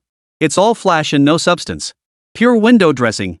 We're a profit-driven enterprise, not a charity. Boeing's aircraft offer the best value for money. Mr. Su snapped out of his daze and retorted. All that flashy nonsense, and in the end, it's completely useless. Sign the contract with Mr. Johnson immediately. Boeing from the States is the best aircraft manufacturer. Hearing the two managers rant like that, everyone looked furious but couldn't argue back. Just then, the cabin door suddenly swung open, revealing a tall, striking beauty standing before them. In fact, this Kunpeng aircraft was specifically designed for low-cost flights. Each takeoff costs only 20,000 yuan. Long Xiaowan's voice rang out with unwavering conviction, her tone brimming with fierce self-assurance. Allow me to introduce myself. I am the captain of the Kunpeng. My primary mission today is to demonstrate this aircraft's capabilities to all of you. It's actually Sister Xiaowan herself. Ning Jiao waved excitedly. Only 20,000 yuan? That's bull. The most cost-effective commercial aircraft today has a minimum takeoff cost of 300,000 yuan. Hey, lady, even if you're bragging, couldn't you at least prepare a script first? Mr. Shang's disdainful voice held no pretense. Long Xiaowan frowned slightly but didn't argue. Instead, she pressed the switch on the control panel. Amidst a cacophony of mechanical whirring, the aircraft's side door swung wide open. Actions speak louder than words. Please come aboard for a tour. As the group entered the Kunpeng storage bay, the sheer scale of the space left them stunned. Spanning nearly 5 basketball courts, an area with a staggering 4-meter vertical height. So vast it could easily hold not just supplies, but several basketball games simultaneously. Stepping inside felt like entering a colossal warehouse. This is Storage Zone B, dedicated to large-scale cargo. Further up is Storage Area A, where valuable and fragile items are kept. The space there is 10% smaller than this one. Hearing Long Xiaowan's explanation, the company representatives collectively gasped in astonishment. The storage space before them was already immense, yet it was divided into upper and lower levels. The internal storage capacity of this aircraft was terrifyingly vast. Not just civilian supplies, you could probably fit quite a few tanks in here. Pondering this, old Ning couldn't help but ask, "Young lady, what's the payload capacity of your aircraft?" Payload capacity is crucial for the profitability of commercial aircraft. The higher the payload, the more passengers it can carry, and the more cargo it can transport. Hearing old Ning pose this question, all the staff perked up their ears. Without passengers or crew, this aircraft's optimal payload is approximately 500 tons. But if we disregard engine load and component lifespan, it could handle 1,000 tons of cargo, though that would require significantly longer maintenance periods. 500 tons normally, 1,000 tons at maximum? After Long Xiaowan finished speaking, the room fell deathly silent. Everyone wore expressions of utter disbelief, as if they'd seen a ghost. Consider this, the world's largest known transport aircraft, the Antonov An-225 RIA from Ukraine. And its maximum payload capacity is only 250 tons. Yet this aircraft before them boasted a maximum payload 4 times that of the A330-300ER. Based on payload capacity alone, the Kunping had already secured its place among the world's most elite transport aircraft. Hearts pounded wildly, scalps tingling with awe. Could such an incredible aircraft truly be developed by China? It felt like a dream. But that wasn't all. Long Xiaowan continued. The Kunping's passenger capacity ranges from 800 to 1,300. If comfort isn't a concern, transporting 3,000 people in a single trip is entirely feasible. Beyond its 8 belly engines, the wings and rear thrusters can propel the aircraft to speeds of Mach 2.5. 2.5 Mach? Ha! That's impossible. Johnson sneered again. Do you have any idea how terrifying the inertia would be at Mach 2 for a craft this size? That inertia alone would pulverize passengers into mincemeat. And even if this aircraft could somehow reach 2.5 times the speed of sound, the fuel consumption would be astronomical. Let me ask you this, what is the power core of this aircraft? What energy source does it use? Long Xiaowan's claim of Mach 2.5 was indeed far-fetched. After all, even the United States F-22 only reached a top speed of Mach 2.25. Could such a massive aircraft possibly outpace the F-22? The expressions of the surrounding staff members were mostly disbelieving. Whether it can reach that speed is beside the point. I just want to know what kind of engine powers this aircraft. Didn't you just claim each takeoff costs only 20,000? Prove it to me. Johnson pressed relentlessly. A plane this size flying just costs 20,000? Don't bull me. China doesn't have that kind of technology. It's just putting on airs. Is it so hard to admit China's backwardness? Watch out, this could blow up in your face later. Mr. Zhang and Mr. Su chimed in, their disdain for China's technology evident. As the sarcastic remarks reached their ears, old Ning and old Hu frowned deeply. Especially old Hu, who clenched his fists tightly, itching to kick those two traitors right then and there. But just then, Long Xiaowan gave a soft snort. To demonstrate the advantages of this passenger aircraft, I will now take you to its core energy compartment. With that, Long Xiaowan led the way deeper into the aircraft, the others following closely behind. Minutes later, they entered a room glowing with a faint blue light, where a ring-shaped device, encircled by blue arcs of electricity, hovered in the foreground. The blue light flared, revealing at its core a faint swirl of charged particles spinning rapidly around the ring. This was a form of super technology entirely beyond modern capabilities. Chapter 67, Kunping, prepare for takeoff. The moment they beheld this device radiating a blue aura, all attention was utterly captivated. A marvel of technology none had ever witnessed before, exquisitely beautiful and utterly unimaginable. This is called a fission ion accelerator, the energy core of the entire aircraft. You could think of it as a miniature nuclear reactor. But this reactor is far more stable than a conventional nuclear reactor, and its energy output rivals nuclear power. Long Xiaowan explained at just the right moment. During the aircraft's development, Long Xiaowan had once asked Qin Mu a question. What if someone with malicious intent steals such a powerful energy system installed on a commercial aircraft? Qin Mu calmly replied that he didn't care. My ideal is to relentlessly pursue higher-level technology, not cling to outdated systems like a miser. No matter how robust the security measures, applied technology will inevitably be stolen. So instead of worrying about that, it's better to devote ourselves entirely to researching even more powerful technologies. Qin Mu's words deeply impressed Long Xiaowan. She sensed the formidable confidence he displayed in scientific research, and gained a deeper understanding of this young man, barely 23 years old. Returning to the present, when Long Xiaowan unveiled the fission ion accelerator to the assembled crowd, every single person present wore an expression of utter astonishment. Particularly Mr. Hu from the Space Agency. As the chief academician of the Space Agency, he recognized the extraordinary nature of this energy core at a glance. If this technology could be applied to aerospace, the impact would be epic-making. The mere thought sent shivers down one's spine and blood rushing to the head. Old Master Hu's eyes flashed as he clenched his fists tightly. Setting aside the core's technical specifications, its current operational methodology alone surpassed modern technology by several orders of magnitude. Even Johnson, who harbored intense prejudice against China, wisely kept his mouth shut upon seeing the fission-ion accelerator. Such technology was not only unseen by him, but unseen by anyone in the entire United States. This Kunping passenger aircraft has an empty weight of 900 tons and is equipped with comprehensive catering and medical facilities. Based on the route from imperial capital to Mexico, the energy generated by the fission-ion accelerator can sustain the Kunping for 8,000 to 10,000 such flights. During this process, it only requires periodic replenishment of purified water as a coolant. Long Xiaowan delivered another explanation to the audience, drawing knowledge from the meticulously compiled manual Qin Mu had prepared for her. She had spent the entire night memorizing its essentials. The heads of major aviation companies murmured among themselves during Long Xiaowan's presentation. If what she said was true, purchasing her company's passenger aircraft would offer far greater value than Boeing's. At this thought, the executives' eyes burned with intensity. And when they looked at Johnson again, the hostility they had previously concealed became blatantly obvious. You American bastards see that? China's independently developed aircraft are 10,000 times more advanced than yours. Get any more arrogant. Get any more cocky. Get any more cocky and I'll smash your dog head. Next came the test flight phase. Led by Long Xiaowan, the group headed toward the passenger area. Johnson was silently following the crowd at this moment. When suddenly, CEO Zhang and CEO Su caught up. Mr. Johnson, do you think this aircraft, being so large, could possibly fly faster than an F-22? Johnson immediately gave a negative reply, absolutely impossible to reach that speed. Theoretically, the F-22 could reach Mach 2.5, but its materials can't withstand that speed, it would disintegrate instantly. The larger the volume, the higher the demands on material toughness for high-speed flight. With an aircraft this massive, the tensile forces exerted on every component reach terrifying levels. Forget Mach 2.5, I doubt it could even match the speed of a regular passenger jet. Johnson didn't lower his voice when he said this, so many people heard it. Especially Old Ning and Old Hu, who heard every word clearly. Old Ning couldn't help but turn to Old Hu and ask, Old Hu, you're the expert. Do you think this aircraft can reach Mach 2.5?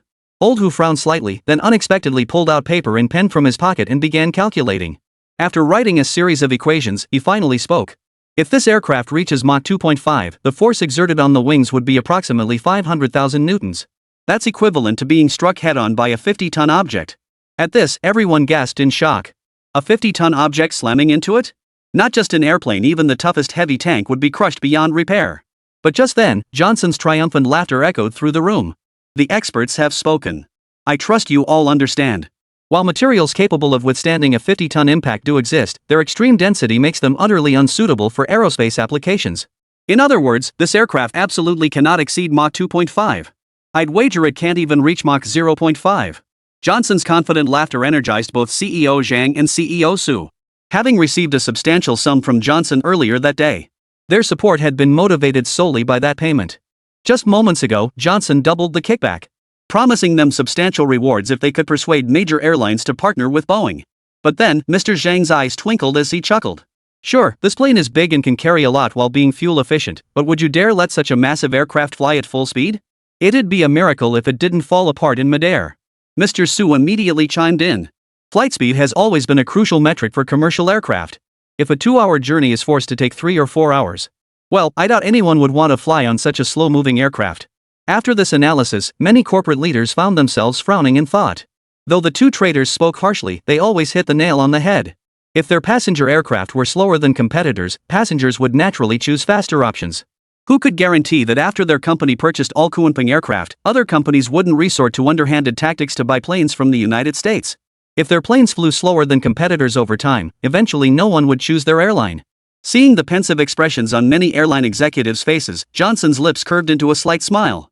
He spoke up, after all, Boeing is a long-standing partner of China. Let me put it this way, I won't make things difficult for you. As long as you're willing to pay 90% of the market price, Boeing will sell you the aircraft and provide full after-sales support. That's a full 10% discount, don't accuse me of being unreasonable. The exorbitant 20-fold markup had suddenly been slashed to a 10% discount. This instantly piqued the interest of many airline executives present. But just then, Long Xiaowan's voice came over the intercom. Ladies and gentlemen, please take your seats in an orderly manner. We are about to take off. Friendly reminder, to showcase our product, the Kunping will accelerate to cruising altitude at maximum speed. Please fasten your seatbelts. We assume no responsibility for any bumps or jolts during acceleration. Chapter 68, Improper Travel Leaves Loved Ones in Tears. Sounds so convincing, but I don't buy that this plane can go that fast during takeoff. To prove my point, I'm not buckling up. If this plane moves me even an inch, I'll admit defeat. Johnson stood firmly in place, arms crossed in confidence. Beside him, managers Zhang and Su stood alongside Johnson, seemingly uninterested in taking their seats either. Amidst the rumble of engines not particularly loud, the plane lifted off. But the way it took off was downright absurd. Holy crap, vertical takeoff? Passengers by the window stared out in horror. Only to see the aircraft not accelerating down the runway but lifting off directly from the spot. The crowd watching outside witnessed 8 streams of blue flame erupting violently from the belly of this colossal aircraft, as the entire fuselage rose steadily into the sky. This feat alone dazzled everyone's eyes. Even the self-assured Johnson couldn't help but furrow his brow slightly. But in the next instant, something happened that made his face turn pale. After ascending vertically to 100 meters, the wing engines roared to life, unleashing a tremendous surge of thrust that slammed everyone back into their seats. The 2 elderly passengers and other airline officials felt an invisible force pinning them firmly to their seats. Surprisingly, though the force was immense, their seats possessed remarkably effective shock absorption. So long as they leaned back, the immense inertia couldn't harm them in the slightest. Unlike those seated, Johnson, who had earlier boasted that the Kunping's takeoff couldn't budge him an inch, now lay sprawled in a corner, blood streaming from his head, a prominent swelling forming on his left cheek. He looked absolutely like a pig's head. The moment the Kunping accelerated, he was flung backward without even a fraction of a second to brace himself. His entire cheek smacking against a metal beam with a loud thud, breaking his nose. Blood and tears gushing uncontrollably. Mr. Zhang and Mr. Su suffered equally gruesome fates. Both were now reeling from the impact, the worst blow coming when they collided head-on. Their heads buzzing with the impact. Quick, find a seat and buckle up.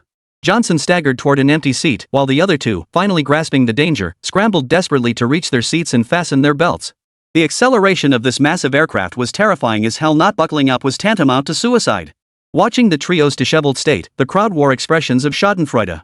As the old saying goes, don't act cocky, it'll get you struck by lightning. These 3 were living proof. But just then, Long Xiaowan's voice came over the intercom again. Attention all passengers, the aircraft is currently traveling at Mach 0.5. To demonstrate its stability, it will accelerate to Mach 1 within the next 10 seconds. Simultaneously, the Kunping will demonstrate its agility during this maneuver. Please refrain from unfastening your seatbelts.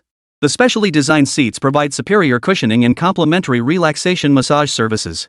This should help alleviate discomfort for the elderly, pregnant passengers, and children during the flight. Is this aircraft designed with such human-centric features? And free massage services too. And these seats are genuinely comfortable. I felt no discomfort at all during the acceleration. The airline executive was both surprised and thrilled. This ultimate comfort experience will surely attract more passengers, instantly boosting competitiveness. However, unlike the collective excitement, upon hearing the plane would accelerate further and perform a maneuverability demonstration, Johnson and the 2 traitorous dogs wished they were dead. Johnson barely managed to grab the back of the chair with all his strength.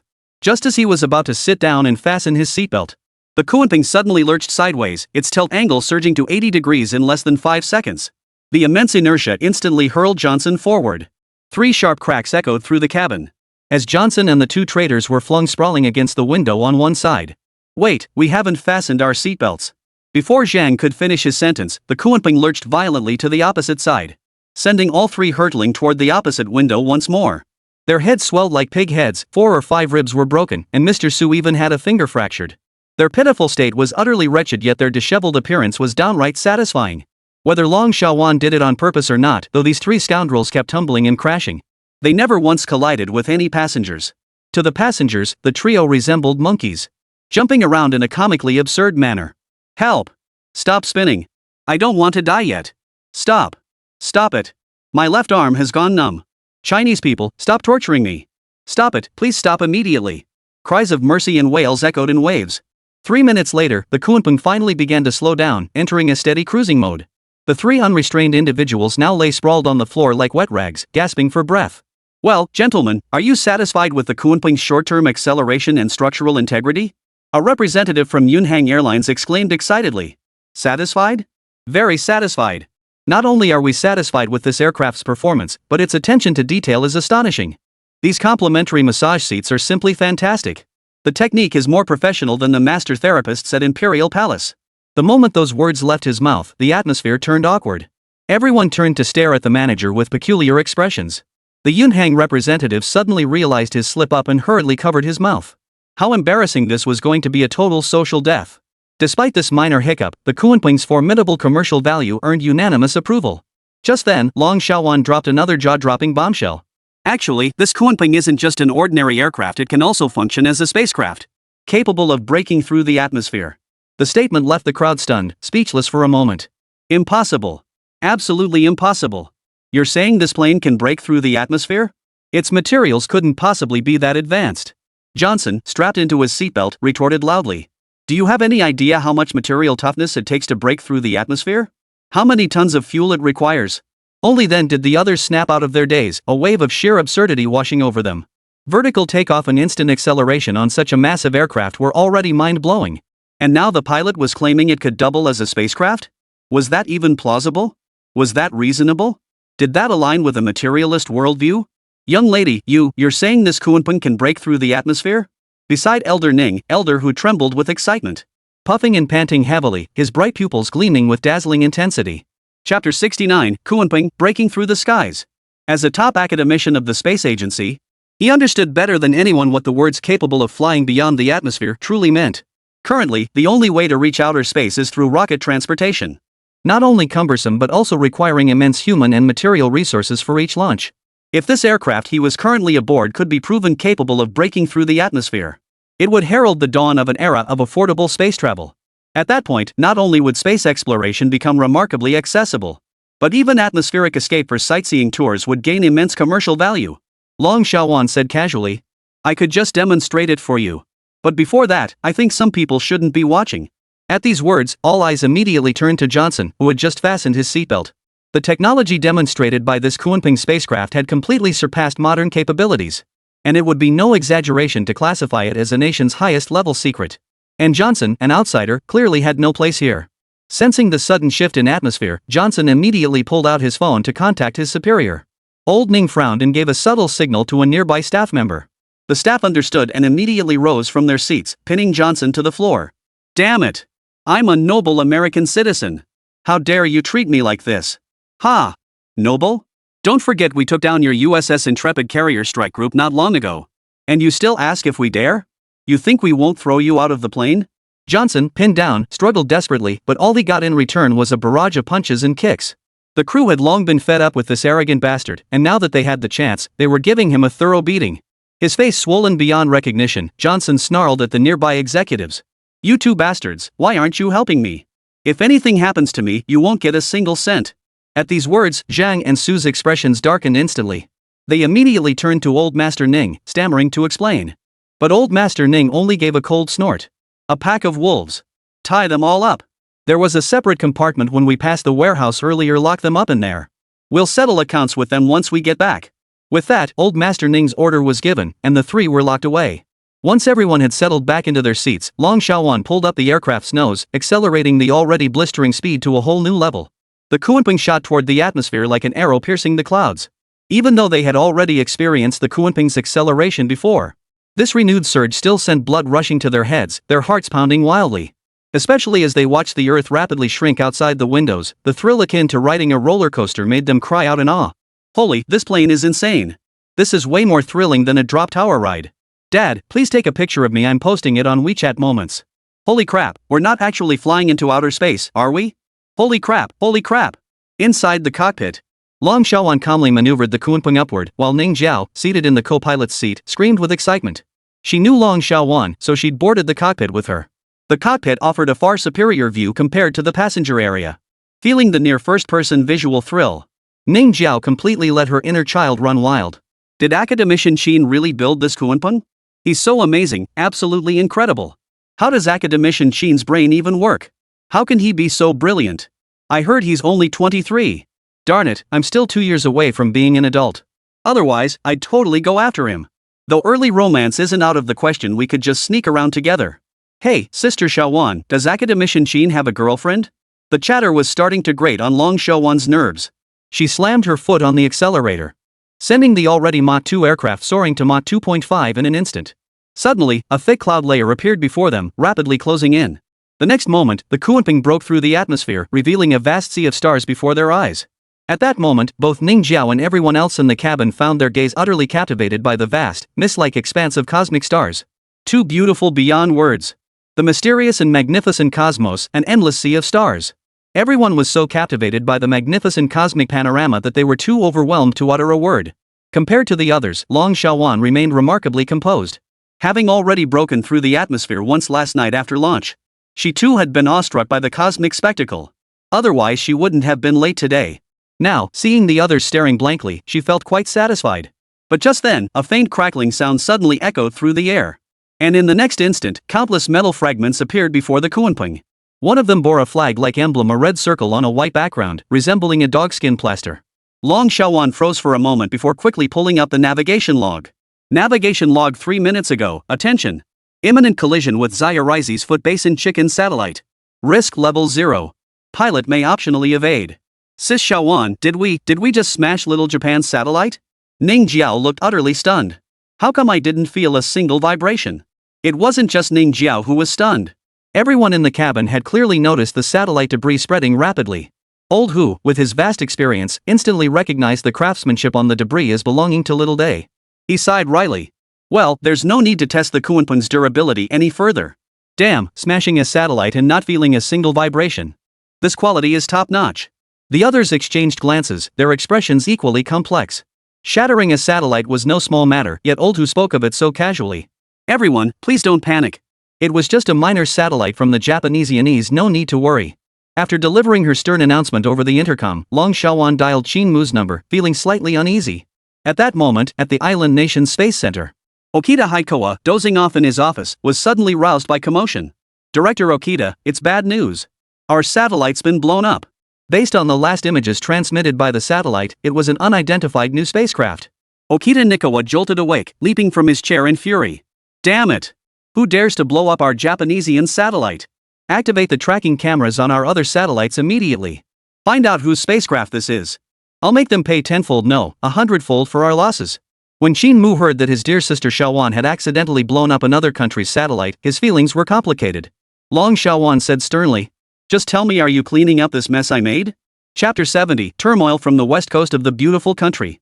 If you don't help me fix this, I'll just have to endure criticism and write a self-criticism, maybe even get demoted.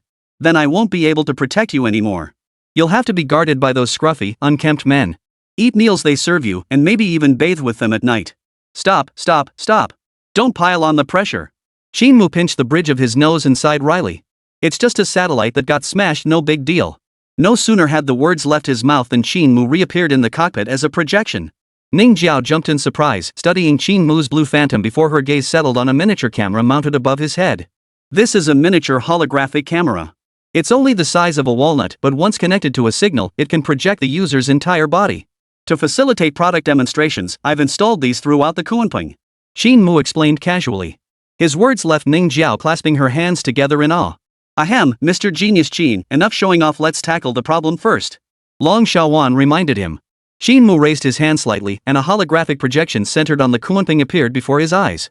He gently pinched the image between his thumb and index finger, causing it to scale down proportionally, revealing a massive digital Earth and numerous satellites clearly labeled within the space. A flag appeared above each satellite to indicate its country of origin. Our nation's satellite coverage still isn't widespread enough. Many regions can't be scanned, especially that pretty country across the ocean. But it's not a big deal, Sister Xiaowan. I've sent you the coordinates, just fly straight there. Long Xiaowan glanced at the coordinates, her expression turning slightly peculiar. These coordinates seem to be on the mainland of the United States, on the opposite side of the globe. You want me to fly to the United States? Qin Mu nodded. Take a spin around Uncle Sam's turf and shift the blame while we're at it. Since Qin Mu seemed so confident, Long Xiaowan didn't hesitate. She switched the throttle from the slow cruise setting designed for civilian flights to the high-speed setting capable of reaching maximum velocity. The slow gear's max speed was 2.5 Mach, while the high gear could break 20 Mach. Everyone hold on tight, we're about to conduct an extreme speed test. With that, Long Xiaowan slammed her foot on the throttle, watching the Kunpeng passenger aircraft swiftly plunge back into the atmosphere from outer space, then shot toward the mainland of the United States. At the island nation's space center, Director Okita stood solemnly in the satellite monitoring hall. Soon, a shrill red alert blared. Yamazaki K, standing nearby, immediately shouted, "We've found it! We've located the shuttle! It's flying over the Pacific Ocean. Destination appears to be the United States." "Huh? The United States?" Okita Hikawa furrowed his brow slightly. Could this shuttle possibly belong to the United States? Yamazaki K, monitor this shuttle's movements at all times. If it truly belongs to the United States. Yamazaki K interjected excitedly, condemn the pretty country's crimes and make them pay 100-fold for the satellite they damaged. Bastard, you're out of your mind. Okita Hikawa snapped back immediately. If it's the United States shuttle, I doubt they intentionally damaged our satellite. We shouldn't condemn them, we should congratulate them for developing such a powerful spacecraft. Hearing Okita's words, Yamazaki Katsura visibly froze, while the other researchers beside him wore equally dumbfounded expressions. But Okabata Nichiwa sneered coldly. No wonder you'll spend your entire lives as mere researchers, you can't even grasp the most basic social etiquette. Given our relationship with the United States, what's the big deal about damaging a satellite? Satellites are trivial matters. Our enduring friendship with the United States is what truly matters. Okita's words left the other researchers exchanging glances, yet none dared to contradict him. A deafening roar echoed continuously over the Pacific Ocean. In just half an hour, the Kunping approached the mainland of the United States. The deafening roar of supersonic flight triggered air raid sirens across several western cities in the United States. The shrill wail of sirens pierced the sky. Clueless citizens mistook the apocalyptic sounds for the end of the world. Some scrambled for cover, others clutched their heads in terror, while a few even resorted to armed robbery. Chaos erupted as everyone scrambled in confusion. At this moment, within the Army base stationed on the west coast of the United States, Commander Richard of the West Coast Army, Navy, and Air Force Command stared intently at the vast West Coast defense map before him. On the map, a rapidly blinking red dot was hurtling toward the coastline in the direction of West Tuya. Reporting to Admiral Richard, satellite imagery indicates the unidentified flying object crossing our territorial waters has reached a speed of Mach 15. We cannot rule out the possibility of an intercontinental ballistic missile. Damn it! Whose missile is this? China or Russia? An ICBM carries at least one tactical nuclear warhead. Does someone want to start a war with our beautiful country? Richard's expression turned grim. Just as he was about to speak, the communications officer interjected again. Hold on. The satellite feed just showed it's not an ICBM, it's an aircraft. Damn it, that plane is huge, and it's moving way too fast. Satellite imagery quickly filled the massive electronic display before Richard. Though blurry, it was clear this was an aircraft, not a warhead. The moment Richard saw the aircraft, his expression changed dramatically. He suddenly recalled a certain terrorist attack that occurred in 2001. Another aircraft had entered the country, leading to that internationally shocking tragedy.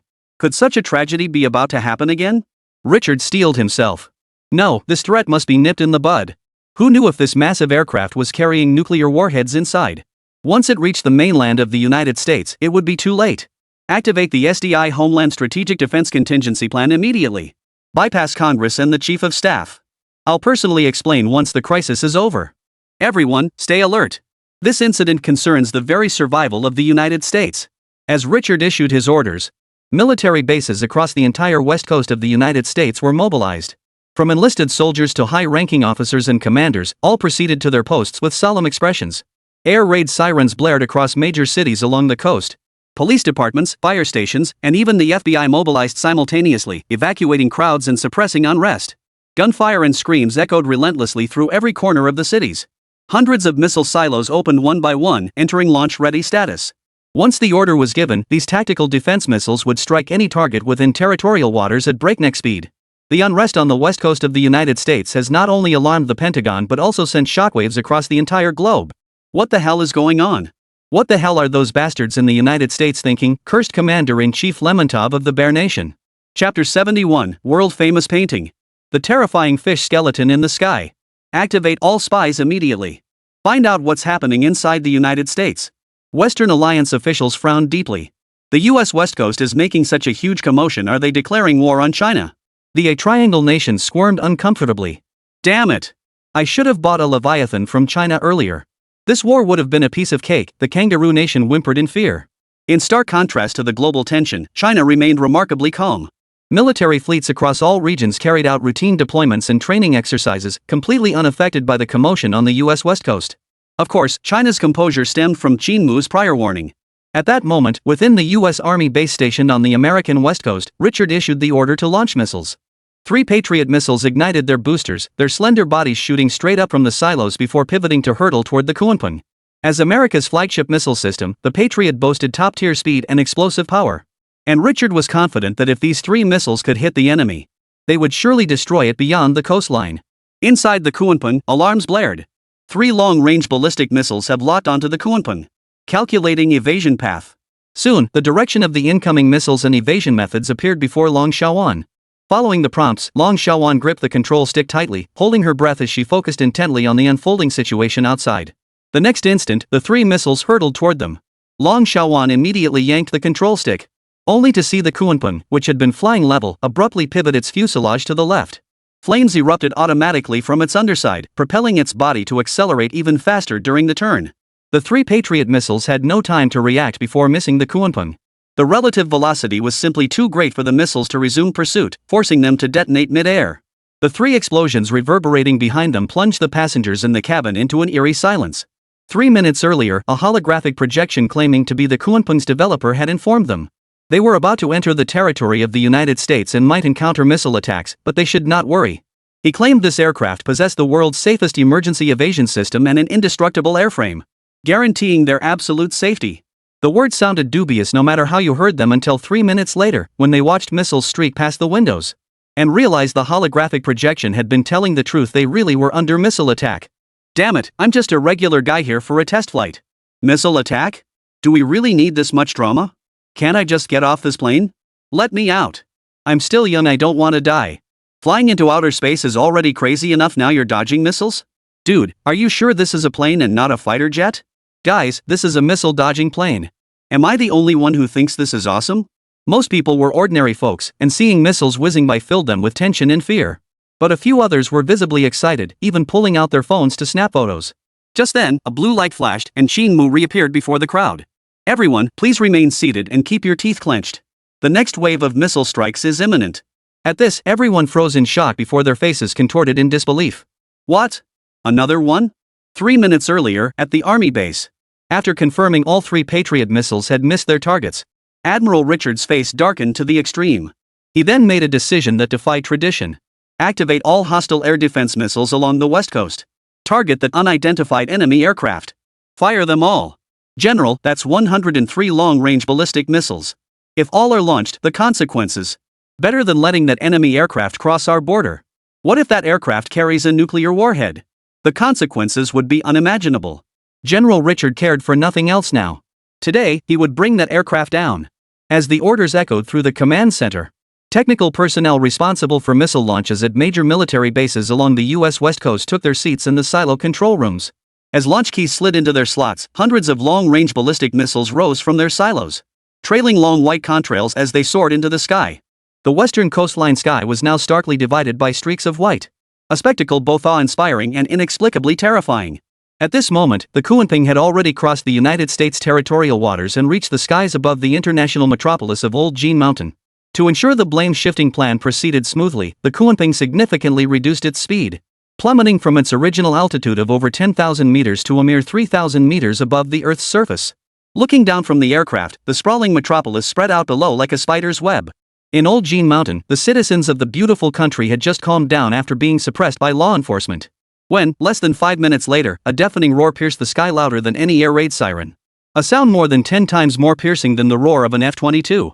It sounded like the apocalypse itself. The larger and faster an aircraft, the greater the noise it generates. Which is precisely why the Kunpeng employed ventral propulsion for landing instead of relying on wheels. The chaos that had just subsided on Old Qin Mountain erupted anew in an instant. Holy, it's the end of the world. Let me go, I need to get home to my wife and kids. That white smoke rising earlier must be a nuclear warhead. Damn it, the world is ending. Haha, let's all perish together. Let all those who discriminate against me be destroyed.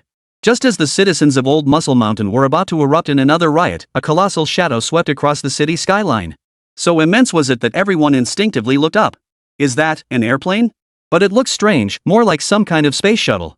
In an instant, the crowd's gaze was utterly captivated by this colossal aircraft. Yet at that very moment, a sight unfolded that would shock them for the rest of their lives. First, a rapid, popping sound like beans being fried erupted from both sides of the colossal aircraft, followed by a dozen missiles streaking toward it, trailing white contrails. From the ground, it resembled the shape of a fishbone. Missiles kept flying in from both the north and south, streaking toward the enormous aircraft. The aircraft appeared to make evasive maneuvers, successfully dodging some of the missiles. Yet more missiles closed in. Given its sheer size, it was inevitably struck. Then came the hair-raising explosions erupting from the fuselage of the massive aircraft. Boom! Boom! Flames shot skyward, thick smoke billowed. Nearly half of the 108 long-range ballistic missiles struck the aircraft. Such an assault would overwhelm not just an aircraft carrier, but any aircraft. Inside the West Coast Defense Base, Richard watched the live feed of flames engulfing the scene and let out a victorious smile. It's over. We've finally dealt with these damn invaders. Chapter 72, Peaceful Beautiful Country. Richard's voice abruptly cut off, replaced in the next instant by an expression of utter terror. Impossible. How could it not be destroyed? But as the thick smoke cleared, the massive aircraft could be seen soaring unscathed through the haze, gliding over the peaks of Old Jean Mountain. Put! Richard, overcome with terror, felt a sharp pain in his chest and spat out a mouthful of blood. Then he stumbled backwards several steps, stumbling until his back slammed against the corner of the table. His face drained of color, gasping for breath. Even as commander-in-chief of the West Coast's land, sea, and air forces, he could not comprehend the current situation. A full 103 long-range ballistic missiles, even if only half had hit their target, it should have been torn to shreds. Yet now, despite the missile explosion, this mysterious giant aircraft remained completely unscathed. How is this possible? This. Richard gasped for breath, his eyes quickly filling with terror. An aircraft with such astonishing defensive capabilities arriving on American soil couldn't possibly be merely passing through. Could it be deploying nuclear weapons? Ignoring the shock to his mind and body, Richard immediately bellowed. Quickly! Issue a nuclear strike alert to all high-level departments nationwide immediately. Especially Chief Bai Deng, he must proceed to the safe house immediately. All high-ranking personnel, proceed to the nearest nuclear shelters immediately. That damn plane is blazing fast, it could reach any location in the United States within an hour. Amid Richard's roar, a message tinged with terror swiftly transmitted to every government office building across the United States. General Richard, commander of the West Coast Defense Forces, has issued a nuclear strike warning.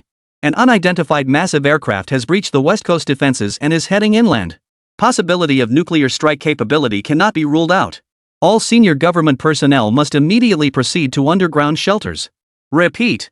All senior government personnel must immediately proceed to underground shelters. As the message spread repeatedly across the mainland of the United States, the officials' faces turned ashen as they scrambled toward the nearest nuclear shelters. Office buildings descended into chaos, with several stampedes occurring amid the panic. Black high-level vehicles sped in rows along major thoroughfares in major cities. Any obstruction, whether person or vehicle, was violently cleared from their path. At this moment, the nation's leadership was utterly consumed by the terror of nuclear attack. Huddled within reinforced concrete underground bunkers. Huddled in sealed chambers, eyes fixed unblinkingly on the sole videophones connecting them to the outside world. Awaiting the next piece of news, whether good or bad. Phew, that was intense. Never thought the Yanks would activate the THAAD system on the West Coast against us.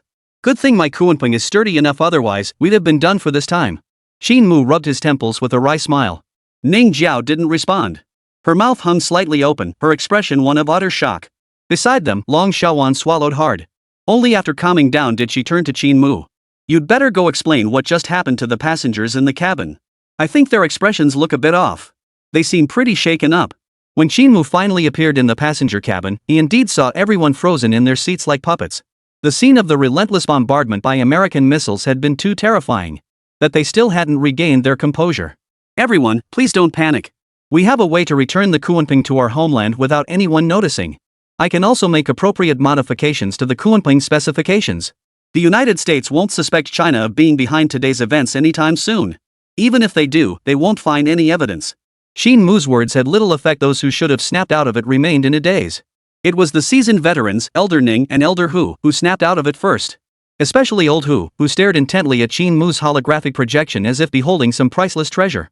After a long pause, he opened his mouth, his voice slightly tense as he said, "Young man, the value demonstrated by this aircraft far exceeds that of an ordinary passenger plane. Its research value is immeasurable. I just want to ask, are you selling this Kuanping? Any price is acceptable. Our space agency wants to purchase one for research." Old Hu's tone was uncertain, his gaze fixed on Qin Mu with hopeful anticipation. Mr. Hu, there seems to be a misunderstanding. The Kuanping is only sold to major airlines." At those words, Old Hu seemed to age 10 years in an instant. His brow instantly clouded with disappointment and reluctance, his rough palms trembling uncontrollably. Old Ning, standing nearby, quickly interjected. "Our Ning group is willing to purchase one Kuanping aircraft. Even if it means acquiring an airline company for this purpose. Young comrade, would that be acceptable?" Qin Mu instantly realized he hadn't expressed himself clearly, leading to the two elders' misunderstanding. He hastily clarified, "You've misunderstood, elders. What I meant was that only civil aviation enterprises need to purchase the Kuanping aircraft. If the space agency wants one, they can just take it. If there's anything unclear, feel free to ask me directly." At these words, Old Hu abruptly lifted his head. The disappointment in his eyes vanished instantly, replaced by an expression of excitement. "Young man, is this true? Are you genuinely willing to hand this aircraft over to the space agency? This is your research achievement, the fruit of your labor." By the end, Old Hu's voice trembled. Qin Mu answered without hesitation, rather than hiding this technology, I'd rather see it flourish on Chinese soil. I will donate the Kunping spacecraft to the space agency without compensation. Had he not been strapped into his seatbelt, old Hu would have rushed over to embrace Qin Mu. This man, barely 80 years old, was now visibly moved to tears. Seated beside him, old Master Ning regarded Qin Mu with an expression of deep admiration. Though he could only see a holographic projection at present, and though neither his face nor his name had been revealed, he sensed a genuine sincerity emanating from this young man. Suddenly he remembered that this young comrade had been found by his own granddaughter. Perhaps he could learn more about this young man from his granddaughter. Next time he gets the chance, he must meet him in person. At this moment, old Ning was filled with curiosity about Qin Mu. Excuse me, everyone. I just intercepted an audio message and I think we might be in big trouble, Long Shouan's voice rang out at that moment. She immediately played the intercepted audio message. General Richard, commander of the 3rd Army stationed on the West Coast, has issued a nuclear strike warning. An unidentified massive aircraft has breached the West Coast defenses and is heading inland. Possibility of nuclear strike capability cannot be ruled out. Nuclear strike? Are they talking about us? Old Ning was utterly bewildered. Chapter 73, The Space Agency's Old Who requests your presence. The Kunping withstood the missile defenses deployed by the Americans along the West Coast.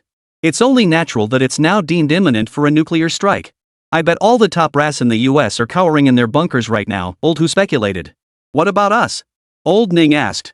If we push the Americans too far, what if they launch nuclear bombs indiscriminately?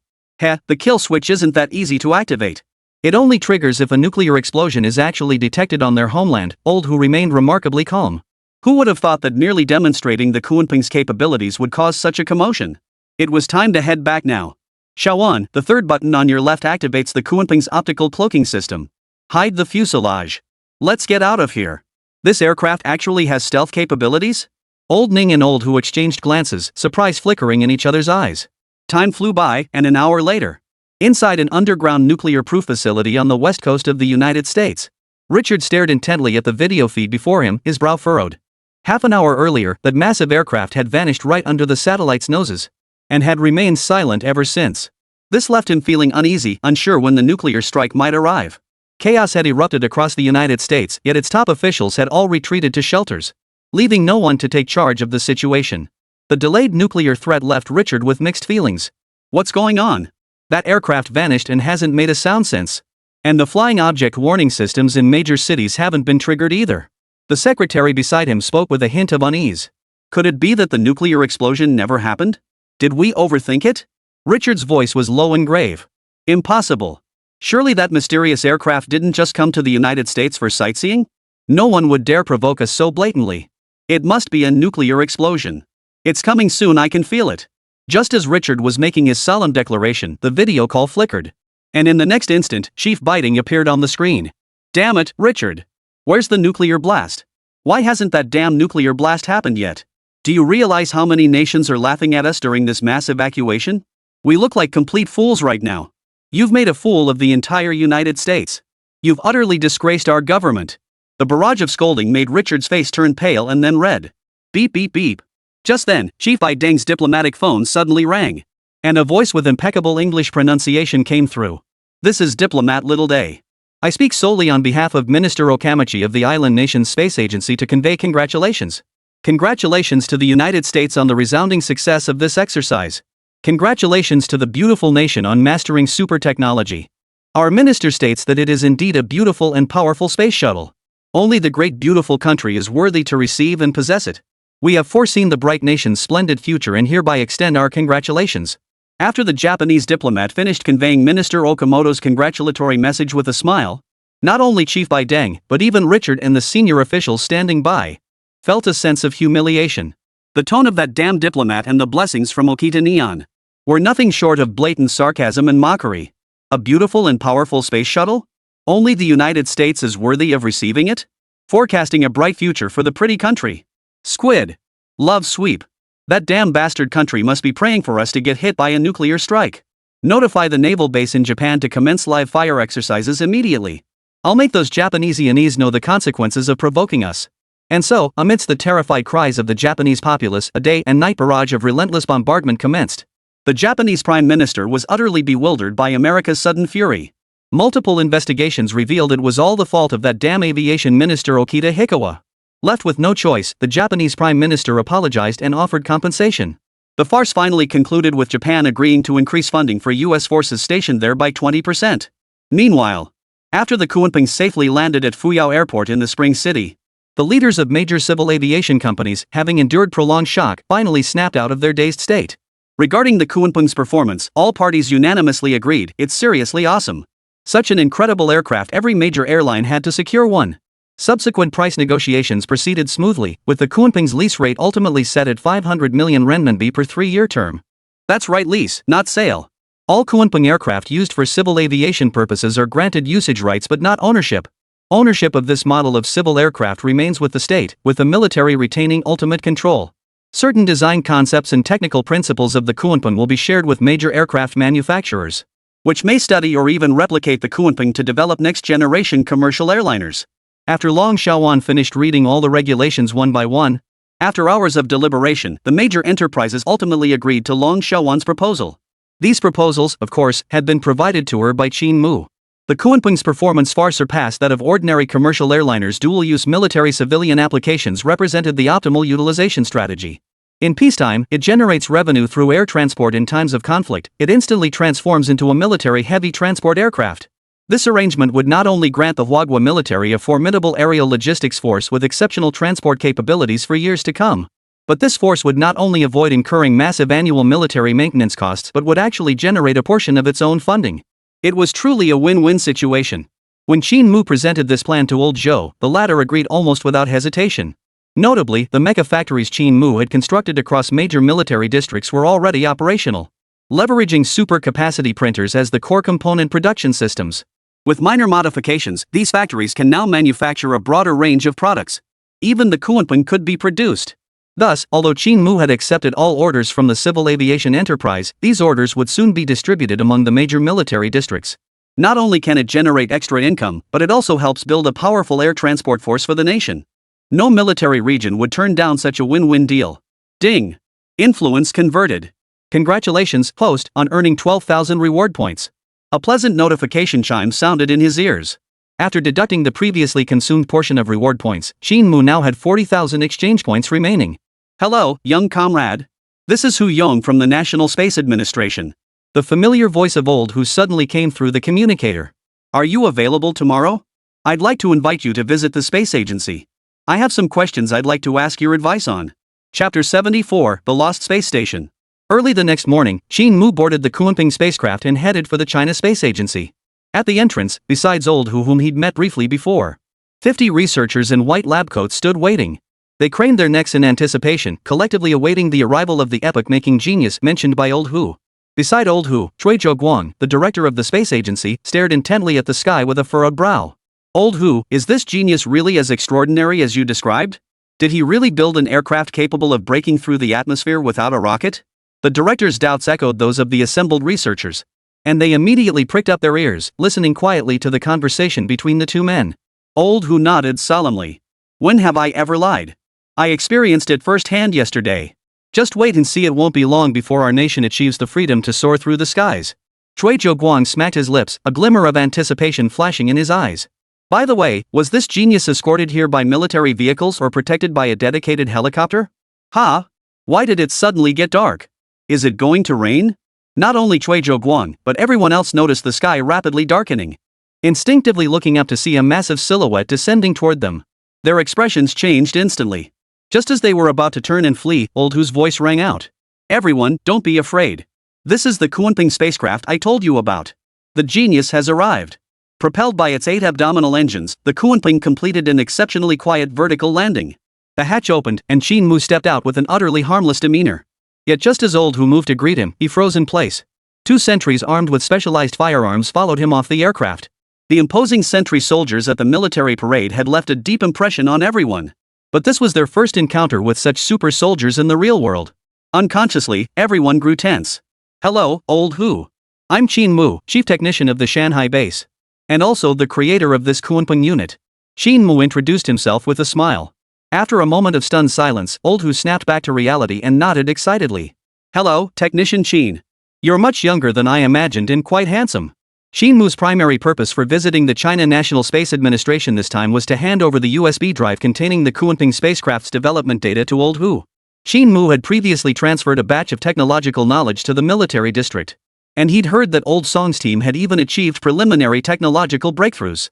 Now, Qin Mu similarly intended to share this technology with the space agency. He believed that before long, grassroots technology in Huagua would experience explosive growth. And even if he were no longer around one day, China's technological tree would continue to grow toward higher levels. Next, under the guidance of Old Hu, Qin Mu toured the space agency. To show their esteem for him, Old Hu, acting on Cui Zhouguang's instructions, planned to connect to the Sky Dome space station, allowing Qin Mu to witness China's manned space station. This instantly piqued Qin Mu's interest. Unlike simple satellites, the space station represented the pinnacle of modern human technological achievement, serving as humanity's first stepping stone toward the vast expanse of the cosmos. Old man Hu, let's connect and exchange views. I'm also curious to see what our nation's space station looks like. Old Hu chuckled and immediately pressed the communication switch in the control room. But after a moment's wait, the control room display showed only static. What's going on? Can't connect to the space station? Cui Zhouguang, sensing the anomaly, immediately asked. Old Hu didn't respond, instead frowning as he repeatedly attempted to re-establish contact. No matter how he manipulated the controls, the large screen remained blanketed in white static. The space station, something's wrong. At that moment, everyone's heart sank. Most researchers immediately sat down at their respective control consoles to assist with communications, while communications officers continuously transmitted various signals toward the space station. Watching the bustling crowd, Qin Mu frowned slightly. How could a space facility of this caliber experience problems so easily? Damn it, why can't we get through? Old Hu's face darkened, and the others didn't look much better. But just then, a communications officer suddenly shouted, "Our space station is damaged. Damn it, it's being broadcast live by those American bastards." What? The group froze momentarily before crowding around the communicator. On the computer screen the communicator controlled, a foreign live streaming platform was clearly visible. And the live feed showed that a full third of the Sky Dome space station was damaged, with visible deformation occurring in other sections of the station, clearly unable to hold out much longer. We've confirmed that the live feed was shared by the US Space Agency.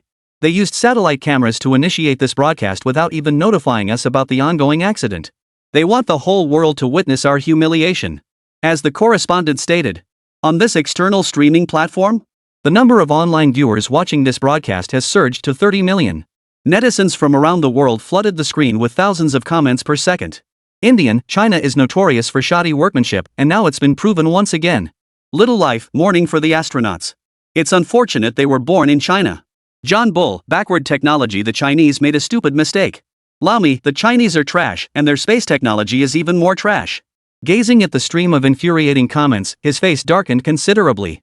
Yet Old Hu sighed and said, "Our aerospace technology truly lags behind the Americans. Just in terms of crisis early warning systems, we're far behind." Cui Zhouguang frowned deeply. Now is not the time for this. The fate of our 3 astronauts remains unknown. Our top priority is figuring out how to rescue them. Rescue the astronauts? The group exchanged bitter glances. With our current space technology, rescuing astronauts in outer space is simply impossible. The time required just to launch a rocket into space was already too little, judging by the extent of damage to the Sky Dome space station visible in the video footage. Within an hour, the entire space station will disintegrate into cosmic dust, and the astronauts aboard would have no chance of survival. At this thought, the researchers' faces darkened with worry, and a sense of despair quickly spread throughout the monitoring hall. But at this most desperate moment, a voice rang out with unusual earnestness. "Professor Hu, Director Cui, let me try. My Kunping spacecraft might be able to rescue them." The moment Qin Mu finished speaking, however, Old Hu immediately dismissed the idea. Impossible. While the Kunping can leave the atmosphere, it lacks the docking interface to connect with the Sky Dome space station. The vacuum of outer space makes it utterly impossible for the Kunping to complete the rescue mission. Chapter 75, A Rescue for the History Books. The inability to achieve a perfect docking was indeed a major challenge for space rescues. In space, even the slightest gap between the spacecraft and the environment could lead to catastrophic, unforeseeable consequences. Although the Kunping could venture into outer space, almost no one believed a flawless docking with the Sky Dome space station was possible. At that moment, the display screen, which had been blank for an extended period, finally showed an image. The image revealed a pure white, enclosed chamber, where 3 crew members in blue coveralls floated within the frame. "This is Lu Qi from the Sky Dome space station. Half an hour ago, we encountered interference from an unknown signal. The pressure chamber system malfunctioned, causing an explosion inside the compartment. Lu Qi, his brow furrowed, spoke calmly. The other two astronauts attempted repairs but were struck by debris from the blast during the process. Their injuries are now stable, but I cannot repair the damage alone. The Sky Dome space station is currently drifting away from low Earth orbit. I believe this will be my final communication with ground control. The monitoring room fell silent as a sense of despair rapidly spread. Old Hu, please tell my wife I love her. And the child in her womb, let's name it what she suggested. I was so consumed by work, I never even had time to think of a name for the child. Haha, I'm truly an unfit father and an unfit husband. At this point, the inspection hall staff's eyes welled up with tears. Lu Qi was their colleague, and the plan had been for him to return to Earth in another month. Who could have imagined this would happen now? Snowflake-like fragments spread across the screen as the signal cut out again. This interruption might mean a permanent farewell. Old Hu, I request authorization to use the Kunping for rescue operations. I have a way to rescue them. It's dangerous, but worth a try. Qin Mu's voice rang out quiet but utterly resolute. Old Hu's brow furrowed. Just as he was about to speak, Qin Mu continued, we can't use the adapter for docking, but we can try spraying stabilizing foam sealant to fill the gap. Old Hu, let teacher Qin give it a shot. Who knows? He might just pull off a miracle. Cui Guang chimed in. Alright then, Xiao Qin. We're counting on you this time. If you need any help, just ask, we'll support you fully. Qin Mu nodded slightly, then swiftly scribbled down several materials on a nearby sheet of paper. These are the ingredients for the foam stabilizer. Ensure they're delivered to Kunping's cargo hold within 10 minutes. After giving the instructions, the space agency personnel immediately rushed toward the warehouse in a large group. Time was of the essence. They had to locate all the materials Qin Mu required before the Sky Dome space station became completely inoperable. Qin Mu also strode swiftly into the Kunping. Besides Long Xiaowan, the designated pilot, 5 Sentinel warriors were stationed aboard the Kunping to ensure Qin Mu's safety. Once the materials arrive, move them all into the compartment immediately. Speed is crucial. Qin Mu gave the order before heading into the compartment first. He retrieved the compact 3D printer and would begin printing the moment the materials were in place. This time, Qin Mu intended to print a super spray called Nano-Ion Strengthening Agent, available in the Tier 2 shop. Since it involved nanoscale technology, exchanging for this spray consumed a full 10,000 reward points from Qin Mu. Teacher Qin, all your materials are ready. Excellent, Sister Wan. Take off immediately, we're rescuing the astronauts at Sky Dome Space Station. As 8 blue flames erupted, the Kunping blasted off into the sky. The next instant, a massive sonic boom reverberated as the Kunping hurtled toward outer space at full speed. Gazing at the white trail left in the sky, the space agency personnel gazed with hopeful eyes, praying the Kunping would perform a miracle and rescue the astronauts. News of the Sky Dome space station disaster quickly dominated headlines worldwide. As one of only 2 manned space stations in outer space, the incident drew widespread international attention. Of course, among these observers, most adopted a spectator's mindset, with some media outlets already publishing obituaries. First expressing condolences to the victims and their families, then condemning China for its inaction, for allowing such a tragedy to befall innocent lives. At this moment, the Sky Dome space station was already disintegrating, with the entire process rapidly spreading across external networks via live broadcast. It's over, it's over. There's absolutely no chance of survival now. A space station this size breaking apart China must be losing tens of billions. The cost is trivial. The real issue is that it proves China's space technology is utterly unreliable. No country will dare to cooperate with China on space programs anymore. Their tech sucks, their people suck, and now their Sky Dome space station is turning into a pile of junk. I just bought popcorn at the store. The moment Sky Dome explodes is gonna be spectacular. Just as netizens worldwide sat glued to their screens gloating over the disaster, a silvery white light burst through the atmosphere, streaking toward the Sky Dome space station. Its white hull trailed a long plume of flame, tracing a perfect arc through space. Netizens worldwide instantly noticed the rapidly approaching light. Its speed abruptly decreased, eventually approaching the Sky Dome space station at a relatively steady pace. Only then did the crowd get a clear look at the object's form, revealing itself to be a silver-white space shuttle. The first to react and whose emotions exploded were netizens from the United States. Holy, that ship looks familiar. Holy, isn't this the one that invaded the US mainland yesterday? Why the hell is it here? That's a Chinese aircraft. The nuclear air raid sirens that blared all day yesterday still send shivers down the spines of American netizens. Who would have thought the culprit behind it all was actually China's space shuttle? Countless American netizens stared at the spacecraft in the footage with suspicion. Meanwhile, American high-ranking officials were gnashing their teeth in fury. Especially Admiral Richard, whose fury erupted like a volcano the moment he saw that craft. He dialed Chief Biting's number. Chief, yesterday's provocation was China's doing. I request authorization to deploy the first and second naval combat sequences to retaliate against China's provocation. The dignity of the United States shall not be challenged.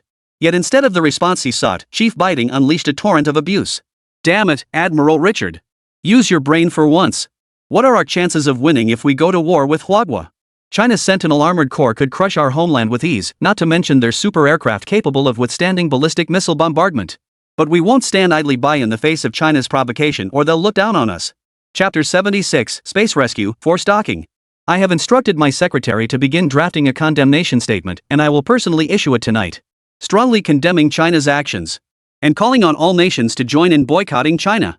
The Sun Never Sets news reports China's Sky Dome space station confirmed severe structural damage at 11:13 a.m. this morning.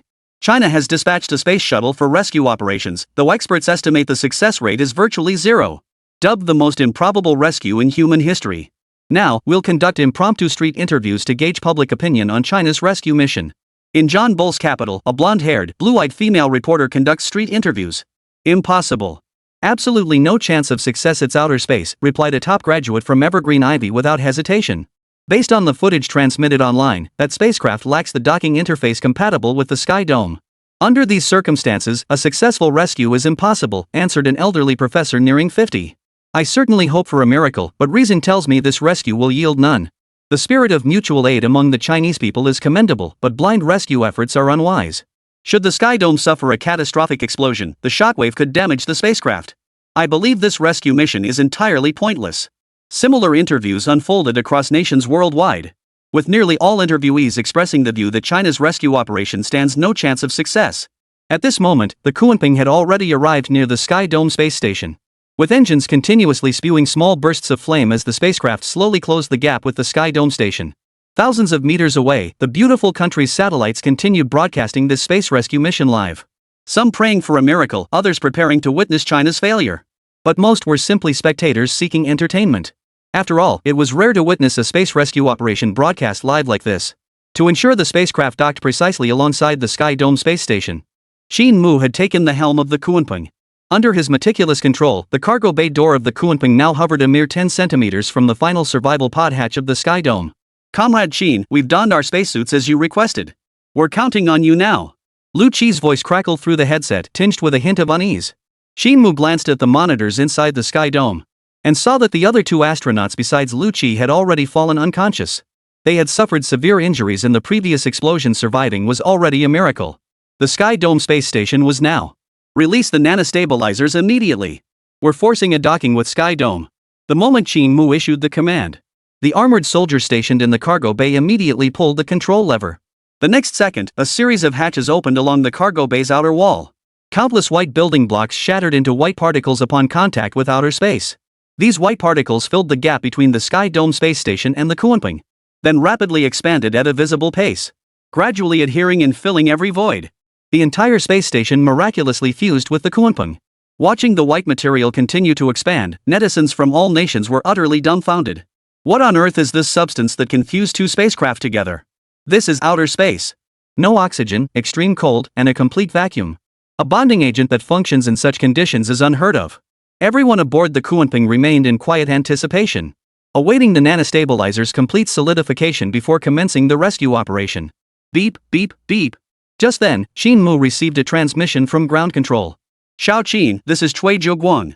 Old Zhou has sent word asking if we can transmit the rescue footage back to the surface.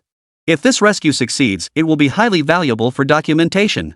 I'll transmit the Sentry Warrior's perspective directly back. Qin Mu replied. We're about to begin the cutting operation, so the communicator will be muted for now. The Huagua Space Agency quickly received the footage transmitted by Qin Mu. The footage showed several Sentinel soldiers standing before the hatch, seemingly awaiting rescue orders. Via the space agency's broadcast, along with several other commanders including General Zhou and General Dingyuan, were closely monitoring the rescue operation. However, two distinct feeds were displayed before them. One showing the interior of the Kunping spacecraft, the other displaying the external live stream. The generals naturally observed the live chat comments, and the comments predicting failure or even disparaging Huagua caused the generals' brows to furrow. It seems our external communications efforts over the years have been insufficient. Our foreign friends still lack a deeper understanding of us. Old Zhou remarked calmly, his expression as steady as a rock.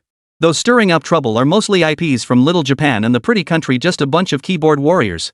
I trust Xiao Qin's capabilities, Dingyuan chuckled. Once we rescue the hostages, these loudmouths will naturally shut up. Old Zhou nodded slightly. I trust Xiao Qin too. Since he volunteered, he must be confident. Hey! Why don't we go live too, so those foreigners can see clearly? Old Zhou's suggestion caught everyone off guard. Well, that might not be appropriate. There's no precedent for this. Yin Dingyuan hesitated. What's the big deal? Live streaming is all the rage now. Let's do one too. Not just for foreigners, but for our own people too. I'm confident Xiao Qin will handle this brilliantly. Let's show our people what we're made of. Thus, spurred on by old Zhou, an officially authorized livestream commenced. 10 minutes later, the stabilizer set, and Qin Mu gave the command to open the hatch. Accompanied by a massive air blast, the once sealed bulkhead slowly slid open. Revealed before the crowd was a slightly wrinkled white metal wall. This was none other than the outer hull of the Sky Dome space station. 2 sentry soldiers approached the wall. A red light simultaneously illuminated on the back of each right hand. In the next instant, the points transformed into 2 laser beams projected onto the white wall. Sparks flew where the beams focused on the wall. And the metal within the white wall began to melt rapidly. Inside the Huagua live stream room, exclamations like "Awesome! Holy crap!" continuously refreshed on the large screen. As the outer hull directly exposed to the space environment, cutting through it proved no easy task. After a massive section of the outer shell was severed, a layer of metal bulkheads remained inside. The armored soldiers had no choice but to continue cutting. Qin Mu, closely monitoring the station's changes. Chapter 77, Qin Mu's decision. At this moment, most of the survival pods aboard the Sky Dome space station had been completely destroyed. With only the one housing Lu Qi and his 2 companions still functioning normally. The bad news was that cracks were beginning to appear on the outer hull of this survival pod as well. And the life support gases were relentlessly pounding against the fissures, causing them to widen at a visible pace. At the current rate of expansion, the capsule would be torn apart by the imbalance of internal and external pressure before the cuts could be completed. The wall removal process must be accelerated to rescue the 3 astronauts before the survival module collapses completely. Qin Mu frowned deeply, his mind racing at full speed. When suddenly a wild idea formed in his mind. Sister Shaoan, laser cutting is too late. Activate the shoulder cannon immediately and blast open the space station's outer hull. The words left not only Long Shaoan stunned, but also the soldiers cutting through the wall. Blow open the space station's outer hull? Did I hear that correctly? That's practically suicide. Qin Mu, you're out of your mind. The shockwave from the explosion will worsen the structural damage. Even if we make it in time, the blast shockwaves could shatter the sealing material between the hull sections. Long Shaoan exclaimed urgently. Laser cutting won't complete the separation before the survival pod explodes. This is the conclusion reached by Kunpeng's systems. Sister Shaoan, you have to trust me. For the astronauts in the survival pod, we must take this risk. The moment the words fell, Qin Mu's holographic projection materialized in the cargo hold. From this point on, everyone follow my instructions precisely. Even the slightest error will lead to an irreversible catastrophe. For the first time, Qin Mu's voice carried an unquestionable authority. Beside him, Long Shaoan's eyes flickered briefly before she nodded firmly. Qin Mu, we're with you. The video feed transmitted to the surface showed only images, no sound. So the audience watching the rescue operation remained unaware of the frantic rescue plan unfolding. On screen, the sentry armor warriors retreated several steps as shoulder cannons deployed. To the stunned gazes of all viewers, the shoulder cannons simultaneously opened fire upon the outer hull of the space station. As massive explosions and billowing smoke swiftly obscured the camera feed, the nation watching was utterly stunned. What kind of hardcore rescue operation is this? They're literally blasting it with cannons. For heaven's sake, this is outer space. If an explosion ruptures the airlock, the consequences would be catastrophic. Hearts across the nation were in their throats at that moment. Online discussions were equally heated. When they saw rescue personnel actually bombarding the station's outer hull with weapons. A barrage of mockery and abuse flooded the screens. Stupid Chinese, why aren't they using laser cutters anymore? The commander is an idiot, he's gambling with the lives of astronauts and soldiers. This will go down as the most disappointing rescue mission ever. Shelling the hull? Unbelievable. I hereby declare the Chinese rescue mission a complete failure, all because the commander lacks a brain. No one believed that conducting intense explosions in the harsh environment of outer space could be safe. So right now, the international forums are filled with boos and jeers. Most people are mocking the Chinese for making an utterly foolish decision. Yet this torrent of curses soon gave way to a barrage of question marks.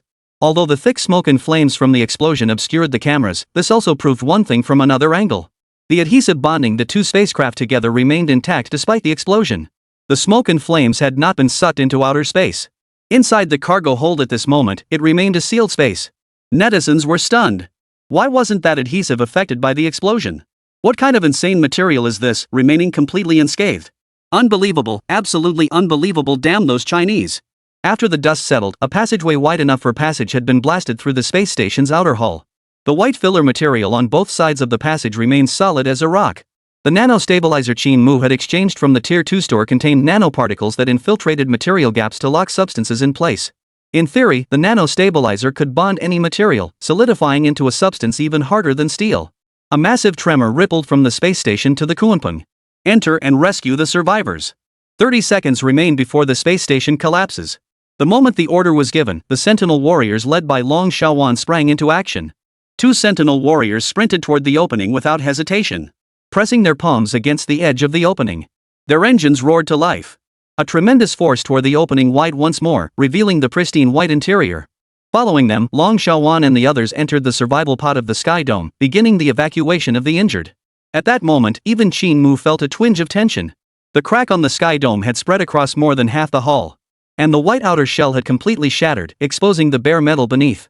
The Sky Dome's last survival pod now resembled a crushed soda can, with severe deformation starting from its center. Time was running out for the rescue team. "Quick, hand me the tow rope." Just then, Long Xiaowan's voice rang out. The remaining soldiers reacted swiftly, immediately tossing the tow rope from the Kunpeng into the hole. As the electric cable steadily pulled, an astronaut clad in a bulky white spacesuit was hauled into the cabin. Good. The first astronaut has been successfully rescued. Almost the instant he was secured, the spacecraft shook violently once more. This time, white gas erupted from the exterior of the survival pod, rapidly condensing into ice crystals at a visible speed. According to the Kunpeng scan results, this gas was oxygen from the destroyed supply system escaping into outer space. In other words, the cabin was on the brink of a full leak. Everyone aboard the Kunpeng, immediately deploy all nanocrystalline solidifiers into the Tianquan's cabin. Hurry! Chinese military personnel regarded obedience to orders as their sacred duty. Almost the instant Qin Mu's words fell, 2 sentry soldiers immediately raised block-shaped nano-solidifiers and tossed them into the Sky Dome's cabin. Inside the cabin, Lu Qi and Long Xiaowan had just secured the critically injured astronaut when they saw large quantities of white blocks being hurled in. Before they could react, a shrill metallic scraping sound pierced the air. Lu Qi instinctively glanced backward, his expression turning pale in an instant. Where the noise originated, a tiny crack rapidly expanded at a visible speed. The next instant, the crack exploded into a gap the size of a car tire, beyond which the dazzling stars now held no beauty, only the stench of death. The moment the gap opened, a massive turbulent current surged through, causing the faces of Lu Qi, Long Xiaowan, and the other soldiers aboard the space station to turn ashen. Chapter 78, The Star Chain Project, Qin Mu's Wrath. Sentinel armor was not designed for survival in outer space, and as the breach exploded open, despair washed over them. Yet at that very moment, the nanoscale solidifying agent preemptively deployed into the void shattered rapidly in the depressurized environment, transforming into white particles. The gravitational pull from outer space attempted to drag everyone into the void. But what was pulled into space faster than the humans were the air inside the Kunpeng in the nano-solidifier, now transformed into foam. A vast amount of the solidifier was drawn toward the void, rapidly expanding and bonding together as it adhered to the damaged breach.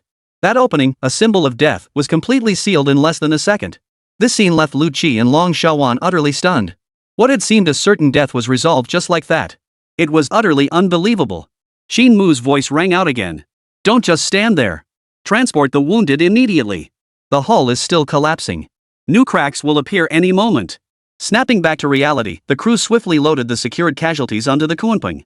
The vibrations of the space station grew increasingly violent. As everyone returned from the space station and closed the hatch, the final survival pod of the Sky Dome shattered completely, reduced to a pile of debris. "We're saved! We're saved!" Lu Qi, still shaken, gasped for breath.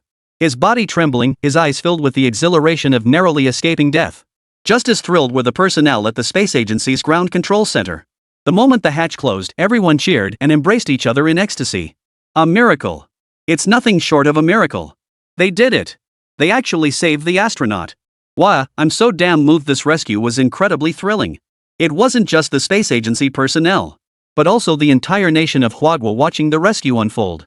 This harrowing rescue operation unfolded with twists and turns, keeping everyone on the edge of their seats. But the outcome was positive. All 3 astronauts were successfully rescued. Live streaming platforms exploded with comments, screens flooded with praise. Netizens flooded the official website of the Huagua Space Agency with messages, with comments surging to over 1 million within minutes. Even the top 3 spots on China's trending news charts were replaced by rescue-related headlines. Hashtag Skydome Space Station, hashtag century-defining rescue. China achieves a rare miracle. Hashtag Silver Angel. Hashtag Is the spacecraft sent to the space station China's latest technological breakthrough? Hashtag Hot Personality. Hashtag The identity of the Space Rescue Commander remains a mystery. Who is the hero behind the holographic projection? Yet in stark contrast to the nation's fervent excitement, the international internet scene was starkly different. Live streams that had been flooded with comments saw an 80% plunge in real-time messages. The commenters who had just been pontificating and criticizing Huagua had all fallen silent. They never dreamed China's rescue team would actually pull off this mission. Chinese netizens using VPNs. Why aren't the little dogs barking anymore? Didn't you call us trash? Why aren't you saying anything now? Call us trash? We pulled off a space rescue. All you do is pound your keyboards. This space rescue marks the first such mission in human history, worthy of being recorded in the annals of history. Consequently, regardless of their relationship with China, nations worldwide issued statements praising China for accomplishing this epic rescue mission.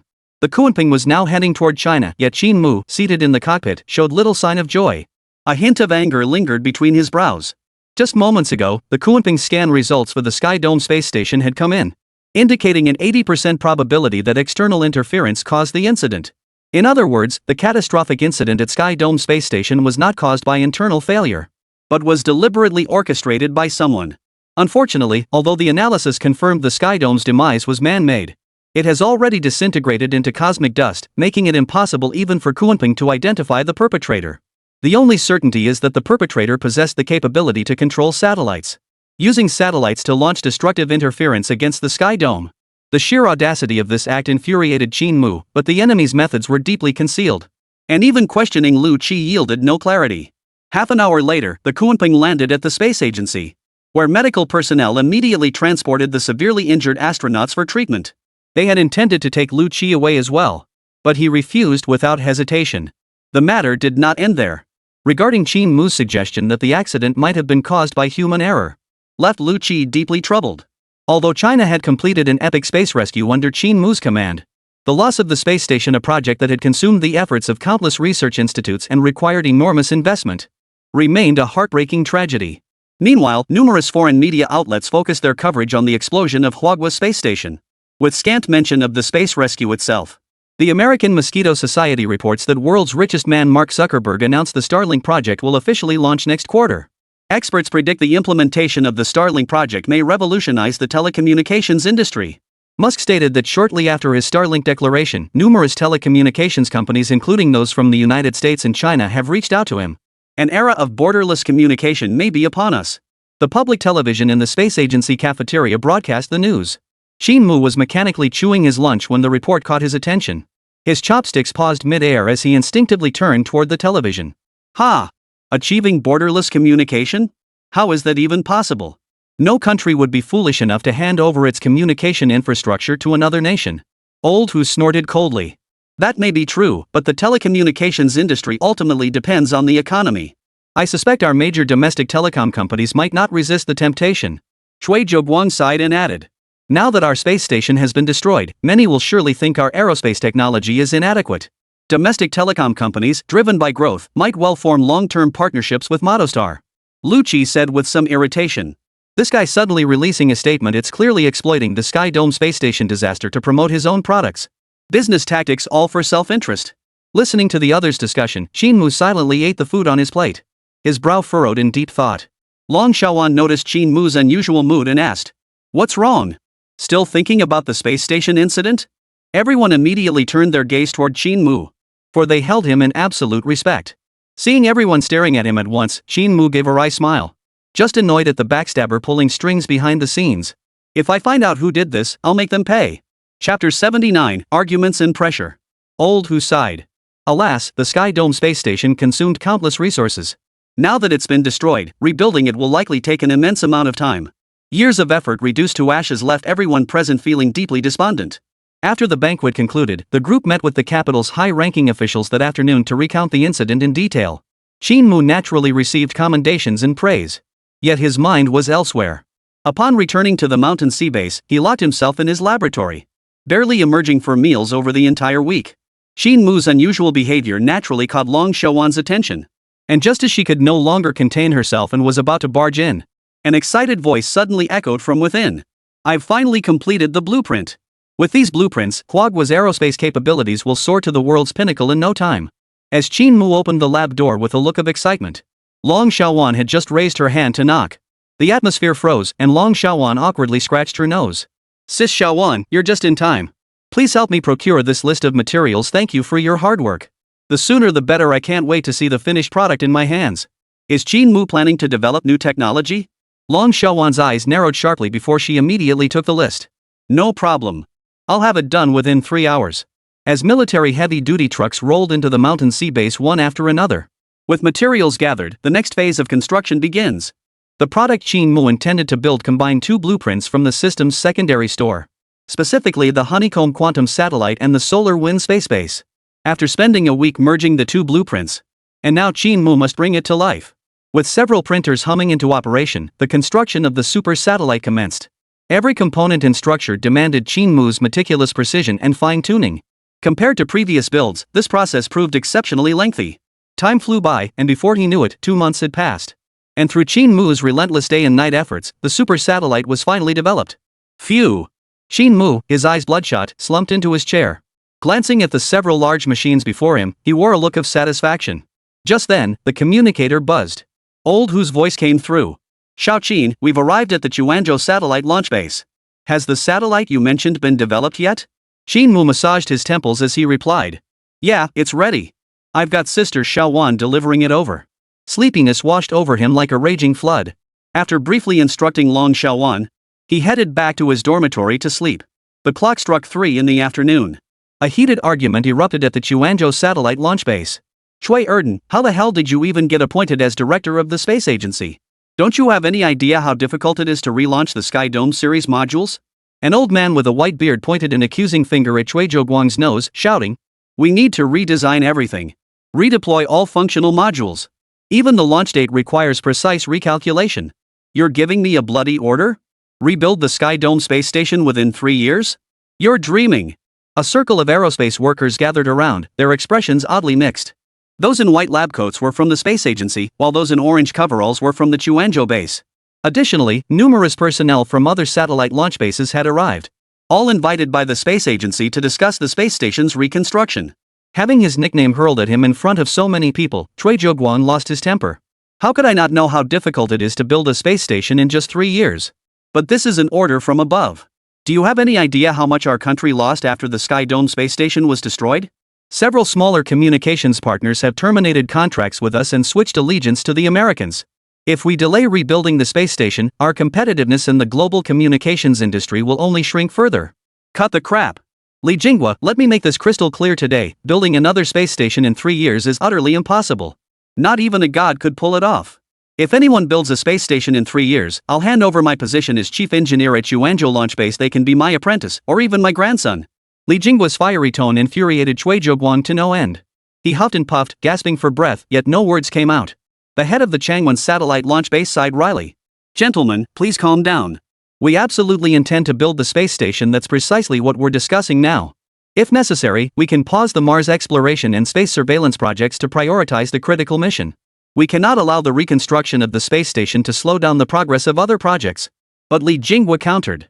That's robbing Peter to pay Paul. It'll only make our aerospace technology fall further behind the world. The atmosphere grew tense for a moment.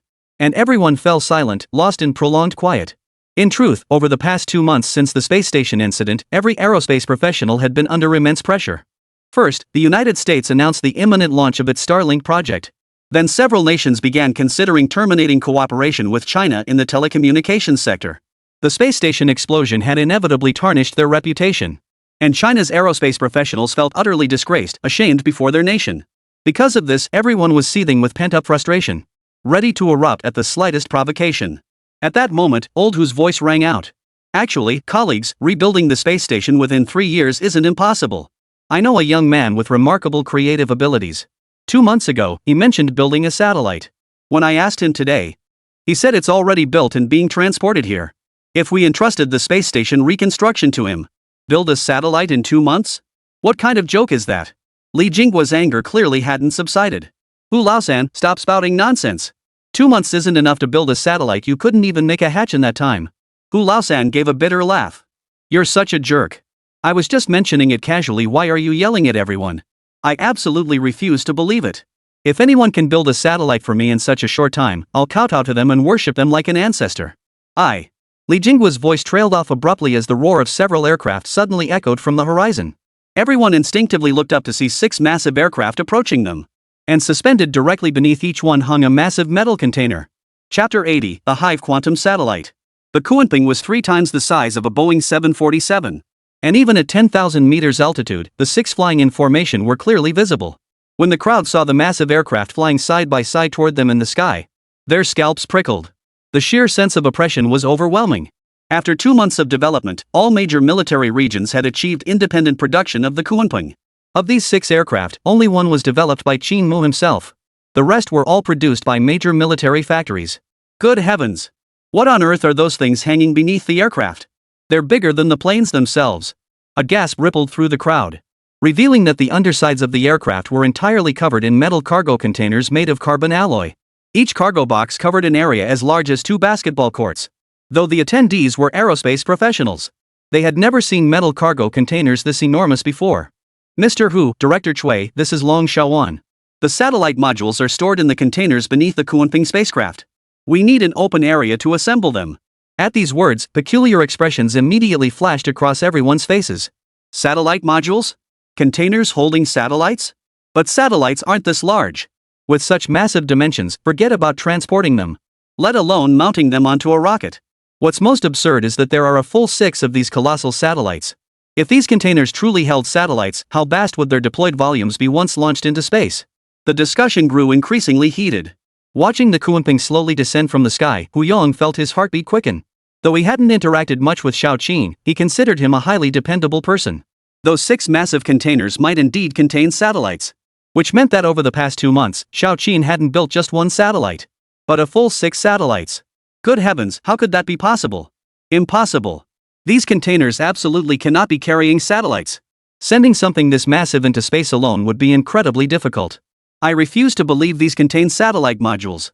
Li Jinghua's voice rang out, his tone unwavering. In truth, it wasn't just him, most people found it hard to believe these containers held high-tech equipment like satellites. Hu Lao-san, explain what's going on here. Li Jinghua turned to old Hu. Hu Yong gave a wry smile. Didn't I just explain? There's a young genius with remarkable creativity. He told me he'd build satellites for China within 2 months. I thought he meant 1 satellite, but it turned out to be 6 whole satellites. I'm genuinely surprised too. What? 6 satellites? Built in just 2 months? Few present believed Hu Yong's claim. Mr. Hu, you're an adult, why are you still dreaming like a fool? You should know better than anyone how much work goes into developing a single satellite. Who knew the usually meticulous old Hu could brag so shamelessly without batting an eye? Hu Yong's remarks drew a wave of teasing from the crowd. Hu Yong, however, showed no sign of anger. Instead, he walked straight toward the aircraft landing zone. Chui Zhouguan reacted fastest and immediately followed. The others were momentarily bewildered, exchanging puzzled glances. But Li Jinghua snorted coldly, come on, let's follow and see. Let's see what these 6 satellites Hu Yong claims were built in 2 months actually look like. As Li Jinghua's words fell, the group marched in a large procession toward the aircraft landing site. After securing its cargo, the Kunping hovered to the side. One of its compartments opened, and the poised and commanding Long Shaowan stepped out. The primary reason for transporting these super satellites to the Quanzhou satellite launch base was primarily to undergo inspection by the base's top aerospace researchers. Only after receiving their approval would the super satellite be eligible for launch. Otherwise, any unforeseen issues could complicate matters significantly. Seeing the researchers approaching in a large group from a distance, Long Shaowan wasted no time and immediately pressed the button to open the container. Accompanied by a faint mechanical hum, the container closest to the group slowly opened, revealing the coldly gleaming mechanical contraption within. The moment they caught sight of the contents inside, the group, who had been hurrying toward it, instinctively halted in their tracks. Every single person present wore an expression of shock upon seeing the satellite modules inside the container. Unlike the cylindrical satellites they had imagined, the mechanical contraption before them was an irregular prism, with a spiral hinge design where one ring nested within another, giving it a distinctly sci-fi aesthetic. At the first sight of this colossal machine, Li Jinghua's eyelid twitched involuntarily twice. He took 3 steps in 2 strides to reach the massive mechanical contraption, circling it to examine every detail. This is the auxiliary power generator module for the honeycomb quantum satellite. It generates a magnetic field through the misaligned rotation of its built-in spiral hinges, supplying electricity to parts of the main body. Long Shaowan explained to the group at just the right moment. She then pressed the switch to open the remaining cargo bay. The enormous cargo holds, each spanning the size of 2 basketball courts, housed equally massive satellite assembly modules. Staff gathered around each bay, gawking like country bumpkins visiting the Grand View Garden. Constantly pointing and gesturing, their expressions filled with cautious reverence. Even their murmurs were deliberately hushed. No wonder these satellite modules, even from their appearance alone, were far beyond their comprehension. And many even suspected these were merely highly realistic models. As if modern human technology could possibly create satellites this sci-fi. Long Xiaowan, who had done her homework beforehand, was now explaining to the group. This is a quantum communication module. It uses quantum effects for encryption and information transmission, achieving over 1,000 times the efficiency of traditional communication. This honeycomb-like satellite module houses 5,000 miniature satellite detectors, which can be interconnected with the quantum communication module to form a vast communication signal network. This is the connector for the solar wind capture ring. Once operational, its solar energy collection capacity will be 30,000 to 50,000 times greater than conventional solar panels. Long Xiaowan's words left everyone feeling utterly unreal, as if they were watching a sci-fi movie. Finally, Li Jingwa couldn't help but speak up. "Comrade, might we examine these satellite modules up close? Rest assured, my team is very careful and won't damage the products." After receiving Long Xiaowan's approval, Li Jingwa eagerly climbed onto the cargo platform. 1,000 words are no substitute for touching it yourself. No amount of explanation could match the experience of trying it out. Li Jingwa pulled his reading glasses from his pocket and put them on, his brow furrowed as he leaned in close to the quantum communication module. It resembled a ring-shaped bearing, with signal receivers and transmitters housed within the outer ring, while the precision instruments performing quantum transmission were housed within the inner ring. Undoubtedly, the design was ingeniously sophisticated and avant-garde, not only drastically reducing accident rates, but also boasted an exceptionally refined appearance. The person who conceived such an ingenious design must possess truly remarkable imagination. As this thought crossed his mind, Li Jingwa instinctively touched the machine's surface. Instantly, a texture unlike any conventional material made him pause abruptly, his brow immediately furrowing. "Wang, bring out the latest material analyzer developed at our base." Chapter 81, Qin Mu wakes up. Beep beep beep, material detection in progress, please wait. During the testing interval, Hu Yong couldn't help but ask. "Old Li, what kind of high-tech gadget is this? I've never seen it before." Li Jingwa's tone carried a hint of cold pride as he replied. Its full name is the Hyperspectral Material Analyzer. It can detect the properties of 99.99% of all substances in the world. This device can even analyze extraterrestrial meteorites. There's no substance it can't detect. The texture of this machine feels odd to the touch. It should be able to uncover the origins of this thing. His words abruptly halted as the analyzer delivered its result. Ding! Material analysis complete. This substance is an ultra-lightweight special alloy. Its specific structure cannot be detected. Strength rating 99 maximum 99. Thermal rating 99 maximum 99. Corrosion resistance rating 99 maximum 99. Oxidation resistance rating 99 maximum 99. When a string of 99s appeared on the machine screen, everyone wore expressions of utter astonishment. What the hell is this? How could the materials used to build this satellite possess such goddamn insane properties? Li Jingwa felt his scalp tingle, his entire body shaking so violently he could barely stand upright. He rubbed his eyes hard, finally confirming the readings on the instrument screen were correct. These material properties are absurd. A string of 99s? Could the instrument be malfunctioning? Immediately, questions arose. It's no wonder it was met with skepticism. After all, even the most aerospace-grade titanium alloys couldn't possibly achieve such terrifying performance figures. Wang, bring both remaining analyzers from the base over here. We need to test it again. Although the probability of instrument malfunction was extremely low, adhering to rigorous principles, it was absolutely necessary to retest. However, after the other two devices were brought out and completed their scans, the results were identical to the first round of testing. The scene quickly fell into a deathly silence. And when everyone looked at the machinery again, their eyes held an indescribable emotion. But at that very moment, Li Jingwa suddenly burst into laughter. Laughing unrestrainedly until tears streamed down his face. What remarkable technology! What a magnificent invention! Setting aside the satellite's core functions for now, the novel materials used in its construction alone were enough to trigger a global technological revolution. A space-grade material surpassing titanium alloy in performance. This is no longer just about building low-Earth orbit satellites. At this thought, Li Jingwa's eyes flashed with brilliance, and the corners of his mouth turned upward. For he had glimpsed the future trajectory of his nation's space program. The takeoff of our nation's space program now held promise. At that moment, smiles also spread across the faces of old Hu, Chui Guan, and the others. Li Jinghua was, after all, a top-tier expert in satellite technology and science.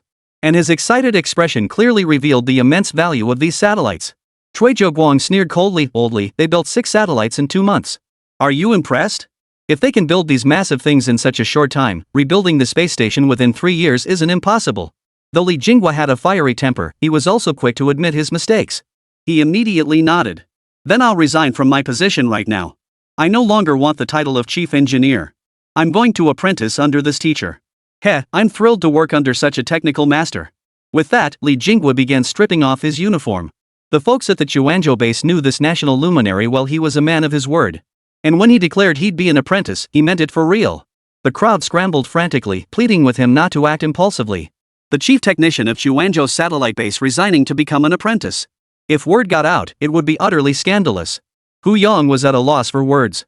Old Li, stop acting crazy. The satellite builder is just a kid in his early 20s. You're old enough to be his father becoming his apprentice? That's sheer nonsense. Li Jinghua's hands froze mid-motion, his face contorting into utter astonishment. What did you say? Just over 20? You're saying the makers of these satellites are only in their 20s? That's impossible. The others who heard the news also looked skeptical. 50, 40, even 30. Would be impressive enough to develop such satellites. But this kid is barely in his 20s? That's just too damn gifted. Hu Yang opened his mouth to explain, but Li Jinghua grabbed him excitedly. Quickly contact this young man and ask if he's willing to take on an apprentice. Age is no barrier to learning. If I can master new technology, I'll gladly be his apprentice. This old guy really has some nerve. Hu Yang felt a wave of exasperation wash over him, but he too was now eager to meet Qin Mu. To get to the bottom of how these satellite modules actually worked. He turned to look at Long Xiaowan. Xiaowan, is Comrade Qin available now? A few old-timers at the base want to see him. And ask him how to operate these satellite modules. Long Xiaowan frowned slightly, revealing a hint of reluctance. That guy's been working day and night for over 2 months. He just went to sleep when I arrived. Maybe you should all wait a bit longer. Having several national heavyweights wait for a young man would normally be considered somewhat impolite.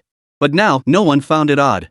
After all, this young man was a prodigy who'd built 6 satellites in just 2 months. Even Li Jinghua chuckled, saying there was no rush. The most important thing is for the master to get a good night's sleep. We can proceed with the next steps after he's rested.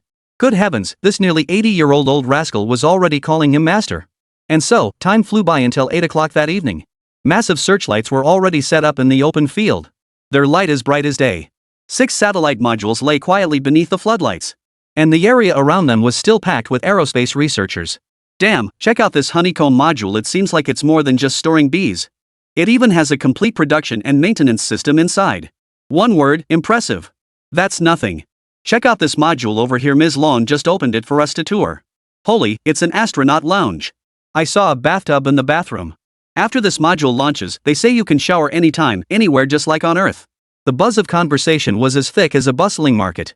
Buzzing and chattering with lively excitement. Just then, the super light watch on Long Xiaowan's wrist lit up. A gift from Qin Mu. So, what do you think, Sister Xiaowan? Are the seniors back in Quanzhou satisfied with the satellite module I designed? Chapter 82, Launch. Super Satellite. They were satisfied, but I think they were a bit too satisfied. Long Xiaowan revealed a complex expression. What happened, Sister Xiaowan? Those researchers are now obsessed with your satellite research like they're possessed. I saw several older ones already bringing their bedding over. Looks like they're planning to pull an all-nighter here. Hearing Long Xiaowan's description, Qin Mu was taken aback. He had completely underestimated the passion the satellite base's veterans held for these satellites. If the old-timers are this interested, then the satellite launch application should be no problem, right? Qin Mu gave a wry smile. The reason for sending the satellite modules to the Quanzhou satellite launch site was not only to have professionals evaluate its performance, but also to secure that satellite launch application. Without the application, even Qin Mu himself lacked the authority to launch a satellite. I'll have them come over. You talk to them. I'm a bit lost on these matters. Nothing unexpected happened. After Qin Mu made his request, Li Jinghua and the others agreed almost without hesitation. But Li Jinghua rubbed his hands together and chuckled. Master Qin, when do you plan to launch these satellites? Drop by our Quanzhou base sometime. I've got some top-grade Longjing tea ready. Qin Mu replied with a wry smile. Mr. Li, hold on. You're my senior by family hierarchy. I should be calling you Grandpa. I'm still young and don't want to shorten my lifespan. After a pause, Qin Mu continued. It'd be best to finish launching these satellite modules tomorrow. I recall that Motto's Starlink project in the United States is set to make an official announcement in just over 2 weeks. We still have some time left, so I can add a few more satellite modules. Hearing Qin Mu's words, everyone grew excited. Guoqiang waved his hand decisively and promised immediately. I'll pull an all-nighter tonight to draft the application. I guarantee you'll have the launch approval by tomorrow morning. Young Qin, I can't wait to see these satellites hanging in low Earth orbit. The night passed without incident. By dawn the next day, the launch approval had indeed been granted. Next came the satellite launch phase, a moment that even Qin Mu found thrilling. As Kunpeng rockets took off vertically one after another from the ground, the containers holding the satellite modules were lifted one after another. Aboard the Kunpeng 1 spacecraft, Hu Yon, Li Jinghua, and over 100 other researchers stared out the windows in utter amazement. You'd never grasp just how incredible this aircraft is unless you flew it yourself. Carrying the massive, heavy metal containers below, the Kunpeng still surged forward with unflagging power. Once all aircraft had ascended vertically, Long Xiaowan issued the departure command. Yet a series of roaring sounds echoed through the sky, and the 6 Kunpeng shuttles soared toward the zenith. The sky grew ever higher, and the buildings below shrank smaller and smaller. Soon, only a vast expanse of white remained visible below. And when they looked up again, the sky was already filled with stars. It's breathtakingly beautiful. Isn't this very sight of countless stars what drove humanity to break free from Earth's constraints? Now it feels like these stars are within our grasp. Guoqiang couldn't help but exclaim. Human technology will eventually reach interstellar levels. And when that time comes, not just the moon, but Venus, Mars, or even planets beyond our solar system. We might even explore them all. Li Jinghua pressed his hands against the airplane window, his eyes sparkling with an inexplicable sense of anticipation. Beep, beep. Just then, the communicator beeped. And in the next instant, Qin Mu appeared before everyone as a projection. The cargo bay has reached its designated orbit. Now, everyone, prepare to witness the marvelous docking sequence of the satellite module. After briefing everyone, Qin Mu issued the docking command. Simultaneously, the Kunpeng spacecraft suspended in space opened its bottom cargo bay. 6 massive satellite modules drifted into the cosmos. And in the next instant, streams of blue particles erupted from their peripheries, propelling them toward a common destination. Inside the Kunpeng at that moment, hundreds of pairs of eyes were fixed intently on the docking process unfolding before them. According to Xiaoqin's description, these modules would ultimately connect to form a super satellite, leaving everyone both tense and exhilarated. Look! The docking ports are opening. As the researchers' shout rang out, 6 satellite modules gradually aligned into a straight line. Beep! The Pango super satellite is assembling. All units, please stay clear of the assembly site to prevent accidents. Inside the Shanghai base, Qin Mu stood in the newly constructed monitoring room, his eyes fixed intently on the satellite assembly feed. Though the assembly was fully automated, he couldn't resist witnessing the process firsthand. Beside the display sat a massive blueprint outlined in white lines. Compared to the satellite models aligning and converging in the video feed, the scale of this blueprint was dozens of times larger, depicting the complete structural blueprint of the Pango space base, bearing a striking resemblance to the Navigator space station. However, constructing such a colossal space station from scratch would require an immense amount of time. The investment in funds and resources would be colossal, so Qin Mu wasn't in a hurry to complete its entire construction. For now, it was sufficient. As time passed, the 6 modules in the image slowly joined together, like sections of a pen cap rotating and snapping into place, while the ring-shaped mechanical gears spun under the drive of the load motor. Interfaces seamlessly connect with one another, appearing from the outside as if fused into a single entity. Not a single gap visible. Holy crap, did you see those satellite interfaces? Completely seamless, and this is in outer space. Such extreme precision is astonishing. Now I get it, these satellite modules were designed from the start to assemble together. This isn't just launching satellites, it's a massive space station. Although there are only 6 satellite modules at present, they include not only satellite equipment but also living quarters for astronauts. And the construction specifications were entirely based on those of a space station. Realizing this, Guoqiang's heart began to pound uncontrollably. His entire body trembled, his face radiating ecstatic joy. The destruction of the Sky Dome space station had cost the nation its pride, and 3 years to rebuild the space station was the absolute maximum time the nation could afford. Even so, the major satellite bases would struggle to complete the reconstruction on schedule. Now, after teacher Xiaoqin stepped in, all the difficulties and obstacles had suddenly been resolved. The 6 satellite modules, when combined, form not only a super satellite, but also an immense space station. The range of movement available to astronauts within it is now nearly identical to that of the Sky Dome space station. Chapter 83, Mach's Ambition. Who would have thought? Who would have thought that an old man like me, at my age, would witness such a magnificent miracle? Old Who was overcome with emotion, his slightly cloudy eyes brimming with tears. His breath came in short gasps, his tightly clenched fists trembling violently. Clap! Clap! But old Li Jinghua's reaction was even more dramatic.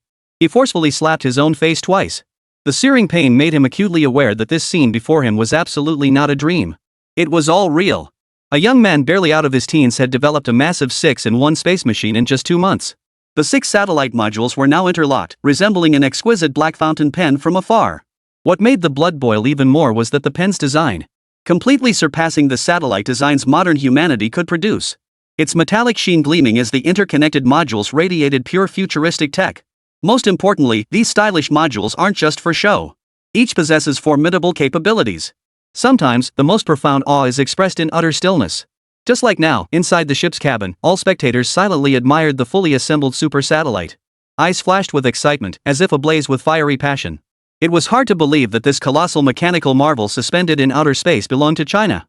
This is an intense thrill and a heartfelt excitement. The process of assembling the satellite modules is actually not intense at all, but rather remarkably quiet and even deliberate. But for aerospace workers who've dedicated decades to satellite missions, it feels more thrilling than the Chinese national soccer team making it to the World Cup semifinals. Senior colleagues, the Pango space station has completed its initial assembly. I will now transfer the relevant control equipment to the space agency. All associated technologies will be fully submitted to the state during this process. Qin Mu's voice crackled over the broadcast, shattering the quiet atmosphere. Suddenly, Old Hu leaned back abruptly, his expression turning solemn as he began clapping vigorously. Cui Zhouguang and Li Jinghua followed suit, their applause thunderous. The others reacted instantly, joining in the applause. Some even found themselves moved to tears during this moment.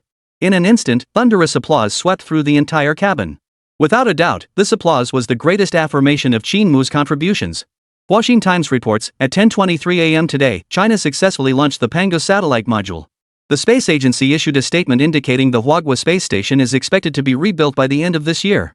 U.S. Mosquito News reports, around 11 a.m. this morning, China's official microblog congratulated the successful launch of the Pango satellite. The docking footage released was criticized as overly sci-fi, raising doubts about its performance. Chicken Bowl Foot News Agency reports, aviation experts from the island nation assert that Huaguo's recent series of satellites appear rushed, raising concerns about quality. Following the successful launch of the Pango satellite, domestic and international media outlets rushed to cover the event. Unsurprisingly, domestic publications offered overwhelmingly positive coverage, while foreign outlets were flooded with critical reports. At this moment, within a private luxury villa in the United States, the world's richest man and Starlink project implementer, Mach, embraced his girlfriend 30 years his junior, sipping red wine while watching the news. The news featured a report by the American media on China's launch of the Pangu satellite.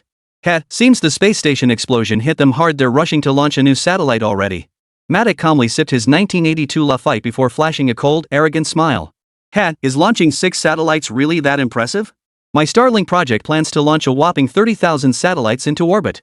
The skies above every corner of the globe will be completely covered by my satellites. Then, I shall see everything in every corner of the world. I shall be the technological god of this era, surpassing the achievements of any practical scientist in history. His girlfriend clung tightly to Mach, her face aglow with admiration, eyes sparkling like little stars. Suppressing his surging ambitions, Mach calmly beckoned to his secretary nearby. We're in a critical phase of promoting the Starlink project. Eliminate any event that could undermine its influence. Isn't Huaguo currently promoting their Pangu satellite? Figure out a way to dampen their momentum. Money is no object. Throw whatever funds you need at it. I've made it clear, everything must make way for my Star Chain project. The secretary nodded and turned to leave. 3 hours later, major Chinese online forums were suddenly flooded with provocative posts. They essentially asked knowledgeable professionals to compare the upcoming Starlink project from the United States with China's newly launched Pango satellite to determine which was superior. Unsurprisingly, the comments sections were flooded with posts hyping up the Starlink project while relentlessly bashing the Pango satellite. I get patriotism, but let's not blindly hype China, okay? No matter how advanced Pangu is, can it really outperform Starlink satellites? That's a massive satellite network connecting a full 30,000 satellites. I honestly don't get the point of this thread. No country's satellites can match Starlink technology right now, it's groundbreaking tech. What kind of junk is the Pango satellite? I worked at an international satellite research company for over a decade attached as my work ID. Below, I'll explain 50 ways Starlink technology outperforms the Pango satellite using the most professional insights. Even Chinese netizens who initially scoffed at these posts couldn't withstand the relentless barrage of such content. Those who clicked out of curiosity and read on were quickly captivated by the post's incisive or highly technical arguments. They then subconsciously concluded that Starlink technology was indeed impressive. while China's newly launched Pango satellite seemed to lack any standout features. Thus, through this subtle, unguarded influence, a significant portion of the Chinese public began to cast doubt on their nation's satellite capabilities. They began to think China's satellite launches were merely for show. At that moment, within the Canadian Space Agency headquarters, a classified letter made its way through multiple layers of security before landing on the desk of Space Minister Jasmodo. Originally somewhat idle, Jasmode perked up, swiftly tearing open the envelope to read its contents. As he scanned the contents, a flash of ruthlessness flickered in his eyes. Pangu satellite? Suspected space station structure? China sure moves fast. Their old space station was destroyed just 2 months ago, and they're already building a new one. But what difference does building more make? Just one magnetic pulse missile, and it'll be finished just like the last space station. With that thought, Jasmode immediately called out to his subordinates. Get the head of the Space Weapons Division over here. We've got new work to do. Chapter 84, The Enemy Approaches. Aboard the Kunpeng special aircraft, Qin Mu landed at the China National Space Administration with dozens of operational devices. The moment the door opened, dozens of staff members in white lab coats swarmed toward him. Their speed startled Qin Mu, momentarily making him fear a terrorist attack. Idle, Master Qin, you're finally here. Li Jinghua beamed with excitement. Though over 80 years old, he now resembled a teenager, making it hard not to chuckle. Qin Mu gave an awkward smile. The others crowding around were familiar faces. Cui Guang and Old Hu, whom he had met before. But beyond them, Old Zhou and Generaline Dingyuan were also present. Master Zhou, Generaline, why are you here too? Qin Mu asked in surprise. The Pango space station was crafted by engineer Qin himself. How could we not be here? Yin Dingyuan chuckled. Just pretend we're not here, young Qin. We'll just observe quietly, Old Zhou chuckled, looking in good spirits. After the pleasantries, it was time to get down to business. Several sentry armor warriors began transporting massive instruments weighing over a ton. Once the equipment was methodically installed, Qin Mu changed into his work uniform and began connecting the various devices. This was the first time everyone had seen teacher Xiao Qin work in person. And curiosity drew them all to quietly gather nearby. Qin Mu's wiring pace wasn't particularly fast, but every movement was precise and efficient. And dozens of colorful wires were sorted out in an instant under his hands. Without a single pause throughout the process. Clearly, Teacher Qin had mastered his equipment to the point of effortless familiarity. Teacher Qin really is something else, his hands are incredibly skilled. Once the connections were complete, the instant Qin Mu flipped the switch. A blue holographic projection materialized at the center of the Pango space station control room. The projection vividly displayed the Pango space station itself, with various satellites from different nations clearly marked in orbit nearby. Even Earth itself was digitally rendered, appearing remarkably advanced. This is digital imagery transmitted from the remote sensing cameras surrounding the Pango space station. Not only does it feature arbitrary zoom in and out functionality, but the entire system is connected to the internet, allowing clear identification of the basic information for any satellite or manned spacecraft. Qin Mu tapped the holographic projection a few times, and it immediately shifted direction and size in response to his fingers, appearing remarkably flexible. The surrounding staff murmured among themselves, their faces filled with astonishment. Clearly, everyone was stunned by the high-tech equipment Qin Mu had demonstrated. Yet Qin Mu seemed somewhat dissatisfied as he remarked. In fact, the Pango space station is currently inactive, with most of its functions temporarily suspended. I plan to deploy several satellite modules to it in the near future. Ideally, we should deploy the solar wind energy collection ring and several other hardware components. Otherwise, it just feels like something's missing. The others exchanged puzzled glances. Launch more satellite modules? The current Pango space station is already quite large. If we keep adding modules, wouldn't that mean the station would eventually become a massive space base? Just thinking about it sent a strange thrill through them. The cosmos, magnificent and mysterious. At this moment, the Pango space station floats quietly in low Earth orbit. With most functions inactive, the indicator lights on the majority of modules remained dark. And from afar, only its massive black silhouette was visible. Suddenly, a small satellite trailing a plume of exhaust appeared in the Pango's path. A rogue satellite bearing no national insignia. With a remarkably simple structure consisting only of a massive antenna perpendicular to Earth and a camera at its head. By contemporary standards, its technology would likely be considered decades outdated. Yet this very machine, outdated as it was, had somehow been launched into space by modern humanity. And now it was slowly drifting toward the Pango like a hit-and-run artist. The Sting satellite has locked onto China's Pango satellite. My God, it's huge. That's China for you, truly grand in scale. At that moment, inside the Space Center in Canada, dozens of members of the Space Weapons team were closely monitoring the WASP satellite's movements. When the massive silhouette of Pangu appeared on the large screen, solemn expressions spread across every face. Such a massive object instinctively instilled a sense of awe in them. Stay alert.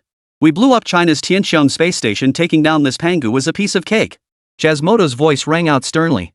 Don't be fooled by its appearance. It's nothing but a flashy facade, all show and no substance. The Huagua people love their vanity projects. But then a communications officer hesitated slightly before speaking up. Minister Jasmoto, Huagua has been unveiling cutting-edge technologies lately, flying mechs, super land battle fortresses. I suspect this Pangu unit isn't as simple as it seems. The words instantly dampened the gradually rising momentum. Memories flashed back to the grand military parade in Huagua months prior. Though reluctant to admit it, the sleeping lion of Huagua had indeed awakened. Sir in charge of communications, what is your name? Minister, hello. My name is DiCaprio. I regret to inform you that you are now dismissed. Pack your bags and get the hell out of my space center immediately. We have no use for cowards here. Before DiCaprio could beg for mercy, Jasmoto had already summoned security. After a flurry of commotion, DiCaprio was actually forced out. Such a swift dismissal left the rest of the team speechless. Does anyone question my decision? Jasmoto swept the room with a cold stare. But not a single voice dared to speak. Jasmoto sneered. The Hornet satellite carries magnetic storm bombs purchased from the United States, capable of indiscriminately attacking all electronic devices within a 1-kilometer radius. China's satellites would be utterly defenseless against such an assault. And even if the EMP bomb fails, our satellite would have been reduced to debris in the explosion long ago. The Chinese will never know it was us. At that moment, at the Huagua Space Center, Qin Mu was explaining the operation of equipment to a research institute. Just then, Long Xiaowan, who had been leaning bored against the wall, suddenly pointed at the projection in the center. Qin Mu, look at the holographic projection. Why is there a red dot flashing? Qin Mu paused slightly, then immediately rushed to the projection and began manipulating it with his hands. Beep beep. Detecting an unidentified flying object approaching the Pangu space station. Scanning system activated. This unidentified flying object is an extremely outdated satellite model. Detection confirms it carries an electromagnetic pulse device on board. Assessing threat level. Chapter 85, Pangu's power revealed. Beep beep, danger level 0.0012. No evasive action required. Listening to the system's announcement, the group marveled at Pangu's extraordinary capabilities while simultaneously realizing something was amiss with the satellite. Just then, Lu Qi, already dressed in his work uniform, slapped his forehead and exclaimed, I remember now. Half an hour before the Sky Dome space station incident, we detected a satellite just like this one. But we just brushed it off as space junk back then. Now it seems far more serious. Damn it, this thing probably destroyed the Sky Dome space station. At these words, the expressions on everyone's faces darkened instantly. Zhou Lao, who had remained silent until now, quickly stepped forward to stand before Qin Mu. The deliberate destruction of the Sky Dome space station by a foreign satellite was an absolutely outrageous act. If we could uncover who was secretly behind this sabotage, the Chinese government would never let them off the hook. With grave solemnity, old Zhou inquired. Qin, can we trace which nation's satellite did this? If I find out who's behind this, I won't let them off lightly. The once benevolent elder suddenly radiated a murderous aura. The veteran commander, whose military career spanned decades, shed his previous frail appearance. Now radiating a murderous aura as the commander-in-chief's presence erupted like a volcano. As long as we can pinpoint the signal source, I'm confident we can trace it back to the ground control console. Qin Mu spoke as his fingers danced rapidly across the holographic projection. Under Qin Mu's command, the Pangu space station in orbit began its operations. Researchers had now gathered around the holographic display, all watching Qin Mu's actions with keen curiosity. Several veteran researchers even pulled out notebooks and began meticulously taking notes, as these practical demonstrations represented invaluable experience for them. On the Pangu space station, the previously dormant honeycomb modules began to slowly activate, as several inverted cone-shaped microsatellites flew out from the hive, propelled by tiny yet powerful thrusters toward the oncoming Hornet satellite. Minister Jasmoto, we've been detected. Should we detonate the magnetostorm bomb immediately? At the Canadian Space Center, Jasmoto's face twisted into a grimace. Need I say more? Activate the magnetic storm bomb immediately. No electronic device developed with contemporary technology could survive the blast wave of a magnetic storm bomb. I can't wait to witness the spectacular sight of China's second space station plummeting to Earth. The entire world will witness China's humiliation. They'll become a laughingstock forever. Amid Jasmoto's near-manic laughter, the communications officer transmitted the self-destruct command to the Hornet. To capture the breathtaking moment of the space station's destruction, Jasmoto ordered the activation of a high-definition camera on a distant satellite. A faint blue glow flickered across the void. An electromagnetic pulse invisible to the naked eye spread outward like an ever-expanding atomic core. Without a moment's hesitation, the pulse engulfed most of the Pangu space station. Witnessing this, Jasmoto flashed a smug grin. The bomb had detonated successfully. China's second space station was finished. Perhaps we should pop some champagne to celebrate. While sipping drinks and admiring the impending mega explosion, Jasmodo looked relaxed, brushing dust off his shoulders before settling into a chair. But just then, the communications officer beside him suddenly shouted. The Huagua space station doesn't seem to have been affected. That space station is still operational. Damn it, they're salvaging the WASP wreckage. The barrage of news made Jasmodo stiffen instantly, a chill running through him. He barked the order instantly. Doesn't the Hornet have a backup detonation system? Activate it immediately to ensure every chip aboard is destroyed. As long as all hardware on the WASP satellite that could prove their identity was destroyed, the Chinese would never trace it back to them. Yet as the crew scrambled to execute the command in the control room, they were unaware that a camera in a corner of the monitoring room had already defected. China Aerospace Center. The crowd stared at the footage playing on the large screen with peculiar expressions. The uniforms of the personnel clearly indicated this was the Canadian Space Center. Just moments ago, Qin Mu had successfully pinpointed the signal source controlling the Hornet satellite, and then activated the quantum signal device to silently hack into their surveillance system. Who would have thought Canada was the one stabbing us in the back? A bunch of two-faced bastards. The evidence is irrefutable. Let's see how they try to wriggle out of this now. Yin Dingyuan clenched his fists tightly, gritting his teeth. I will file a lawsuit with the United Nations and expose Canada's series of malicious acts, and make them compensate our country tenfold, even 100-fold, for the damages. Cui Zhouguang declared. Those penalties are nowhere near sufficient. For daring to attack our nation, I will request authorization from higher-ups to conduct large-scale live fire drills in Canada's international waters. Our Sentinel Corps has grown to a respectable size. It's time to teach these petty villains a lesson. Old Joe's gaze was fierce, his eyes sharp enough to kill. Observing the furious expressions of the elders, Qin Mu spoke up. Calm your anger, Elder Zhou. They are merely a bunch of clowns. Why use a sledgehammer to crack a nut?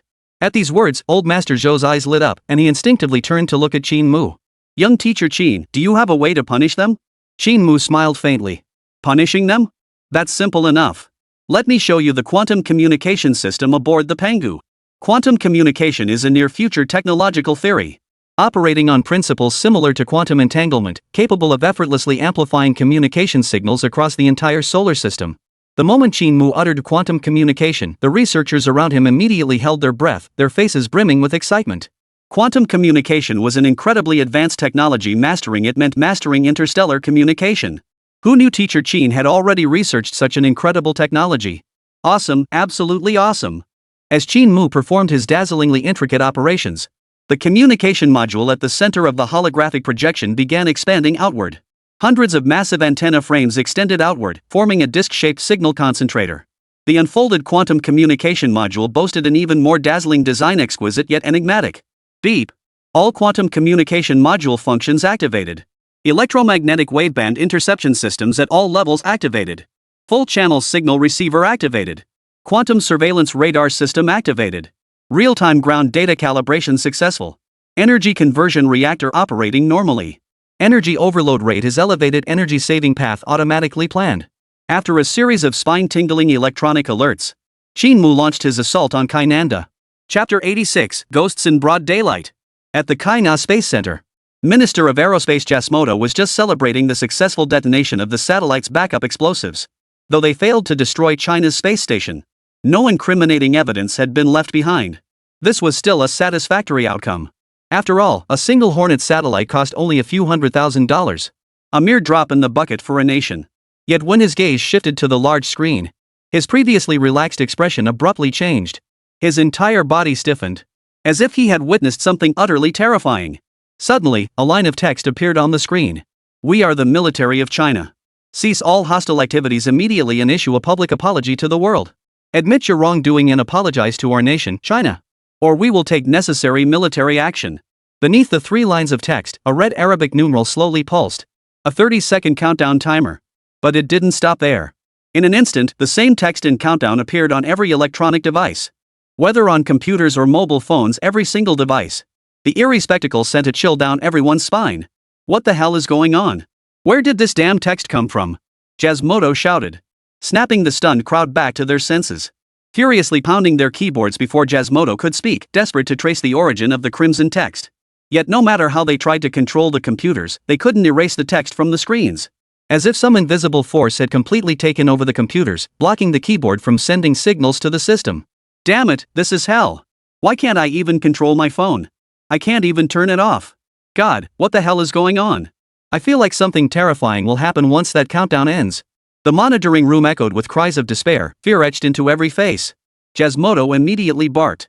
Everyone, stay calm. My phone still works. I'm contacting the military right now to send technicians to handle this. It must be those damn hackers. Could it be, Minister Jasmodo, that your phone is working precisely to make you apologize rather than... Shut up. We will never apologize to China. And what the hell are you lot even doing?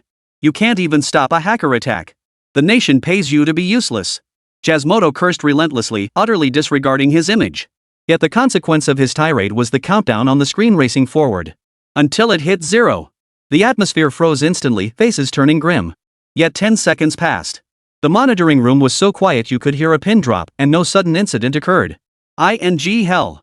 I knew the Chinese were all talk. Jasmodo cursed furiously, then flashed a sinister glare. Get on it immediately. Find out exactly which hacker compromised our server. Once I find him, I'll make sure. Woo. Woo. Woo. A series of shrill air raid sirens suddenly blared outside the window. So rapid it made their scalps tingle and hearts pound wildly. The moment the sirens sounded, everyone's faces paled. This was no ordinary air raid siren, it was a nuclear explosion warning. Had someone launched a nuclear bomb at Canada? Could this be China's retaliation? They'd launched a nuclear bomb at their own country. At this thought, every face including Jasmodo's twisted in horror. Madness. Utter madness. When did the Chinese become so aggressive? Haven't they always responded with condemnation statements? How could they now be more savage than the Russians, launching nuclear war without a second thought? Many faces flushed crimson, a suffocating sensation born of sheer tension. It's over, it's over. We've angered China. They're coming to take revenge on us. A nuclear attack. A nuclear attack. It's terrifying. Mommy, I want to go home. I told you never to provoke China, they're a bunch of quiet madmen. Now we're done for, all of us. The panicked crowd displayed every ugly trait imaginable. Under the threat of nuclear annihilation, they were indistinguishable from ordinary people. What's the panic? We've got the air defense missile system installed by the United States. Intercontinental missiles can't possibly reach our territory. Whether to bolster his own courage or not, Jasmodo spoke loudly, almost shouting. But his words were quickly proven wrong. The monitoring room door was violently breached. And under the protection of dozens of fully armed soldiers, a middle-aged man with a grim expression strode in. None other than Chief Raylip of Canada. Are you all planning a mutiny at this space center? Why did you bypass the nuclear button briefcase and launch the warhead without authorization? At these words, Jasmodo froze in utter bewilderment. What was going on? Bypassing the nuclear button? He hadn't done anything at all. It was Chief Raylip's secretary who demanded. Jasmodo, shut down the nuclear launch sequence immediately. Do you realize you could trigger World War III? Jasmodo panicked even more, his eyes filled with terror. Stammered out. I don't know anything. What the hell is going on? Chief Raylip's face darkened. 5 minutes ago, all intercontinental missile silos nationwide activated without my authorization. I now suspect someone within your aerospace department has stolen the nuclear launch codes. Ha, you really are ruthless. Every single nuclear warhead is targeted at major cities across our country. Jasmodo, do you realize this is treason? So the air raid sirens weren't warning against enemy nukes, they were warning against our own. But how could such a critical system as the nuclear launch system be so easily compromised? Damn it, how could this happen? Just then, an officer burst through the door. His face twisted with panic. Chief, the nuclear weapons have launched. Only 10 minutes remain before the first missile strikes the city. At these words, terror spread across every face. It's over, everything's over. The world is ending. No, it was their country that was about to be destroyed by their own nation's nuclear weapons. Just as despair gripped the room, a new message flashed across the giant screen. We are the military of China. Immediately issue a public apology to the entire world. Acknowledge the atrocities your nation has committed against ours and apologize immediately. Otherwise, necessary retaliation will not cease. Repeating, unless you issue a public apology, we will retaliate. Clack. The reappearing text caused Jasmodo's legs to buckle, sending him crashing to his knees. The concise yet intimidating warning from Huagua utterly terrified the Canadian space minister. His eyes were vacant, his expression dazed.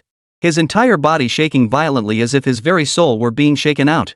Chapter 87, Apology Statement. During this moment, a nearby communications officer swiftly briefed the chief on the entire sequence of events. Upon hearing that China would launch a nuclear war in response to provocation, Canada's entire leadership turned pale. The problem was that while China was willing to risk nuclear war to save face, In reality, these nuclear weapons were developed by Canada itself. In other words, Canada had essentially shot itself in the foot. This was entirely self-inflicted. Chief Raylip, what do we do? The ICBM has already crossed the atmosphere. The chief secretary's face was etched with anxiety. At this point, there was no other option.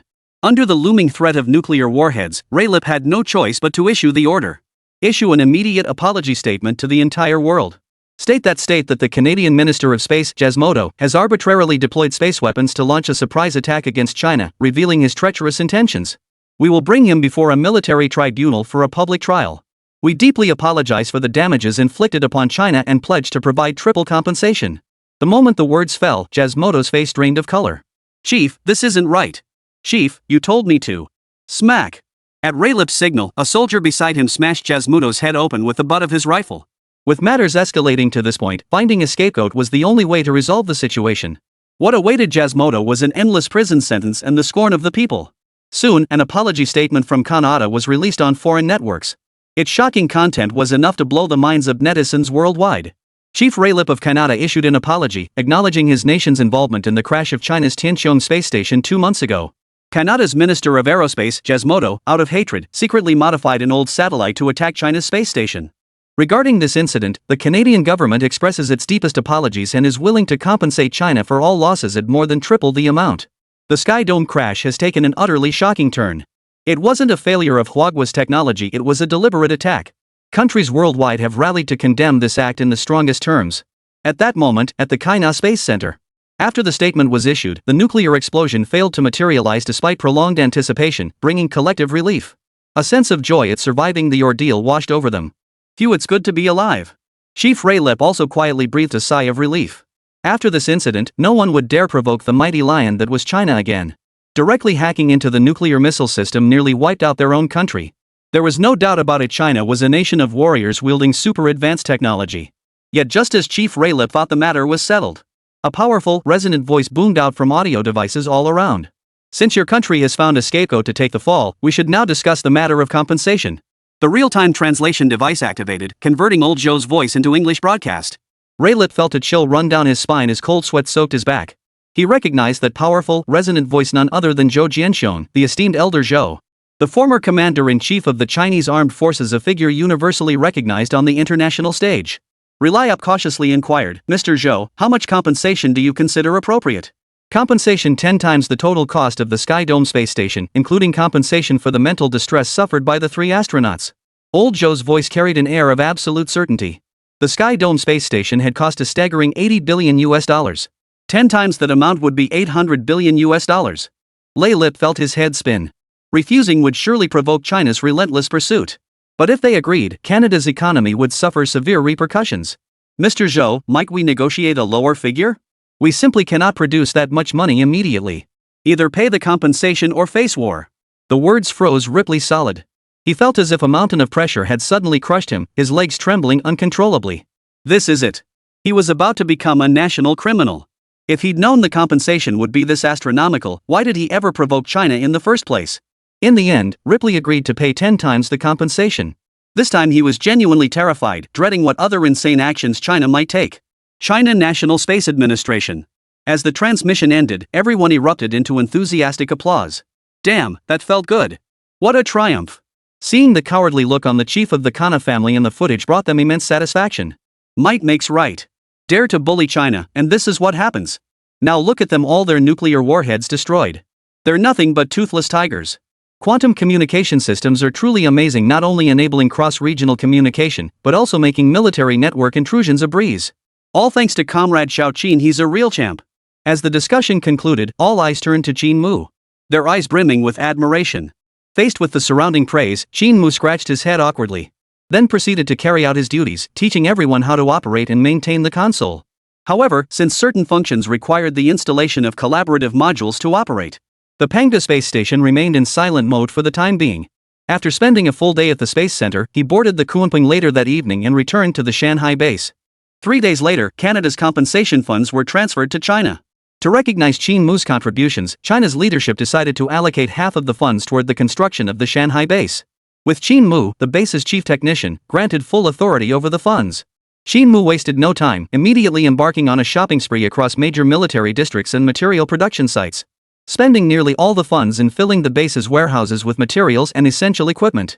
Glancing at the date on his watch, he noted 10 days remained until Matos announced the launch of the Starlink project. Qin Mu rolled up his sleeves, brimming with determination. Next, he would use the remaining time to add more modules to the Pangu. The most crucial step was installing the solar wind conversion ring. Only then could the Panga truly become a stable space station capable of enduring in the cosmos.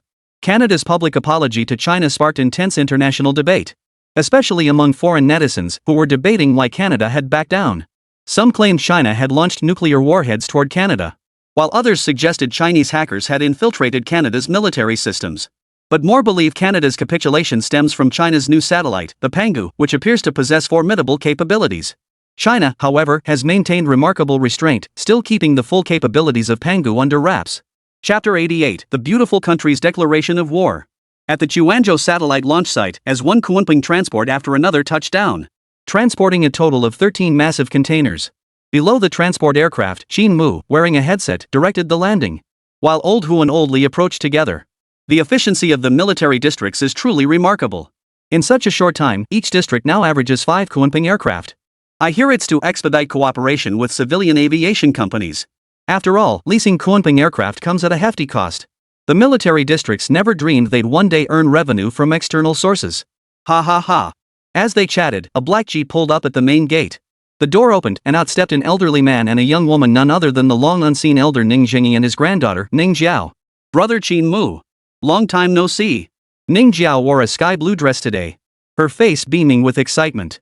She lifted the hem of her dress and ran toward Qin Mu. Ning Jingyi followed with a wry smile, soon joining the group. Long time no see, everyone. Ning Jingyi bowed his hands in greeting. After the customary greetings, Ning Jingyi stated their purpose for coming. I'm here specifically to see academician Qin. The United States has issued a declaration of war. At these words, the playful expressions vanished instantly. But Ning Jingyi continued. Matos, founder of the Starlink project, has invited me to attend a high-tech expo. It's scheduled for the day after tomorrow, hosted by the island nation. I hear they've invited telecommunications experts and corporate leaders from various nations. Originally, our country hadn't received an invitation. But last night, their representative suddenly contacted me, inviting us to attend as well. I suspect it's a trap. Old Hu frowned slightly before analyzing. This sudden invitation certainly harbors ill intent. Matos likely intends to use us to promote the Starlink project. Shameless scoundrel. Brother Qin Mu, we're here to invite you to join us at the expo. Ning Jiao said eagerly. We know you built the Pangu satellite. Your presence at the expo would lend credibility to the project and help secure some investment along the way. Qin Mu's lips curved slightly.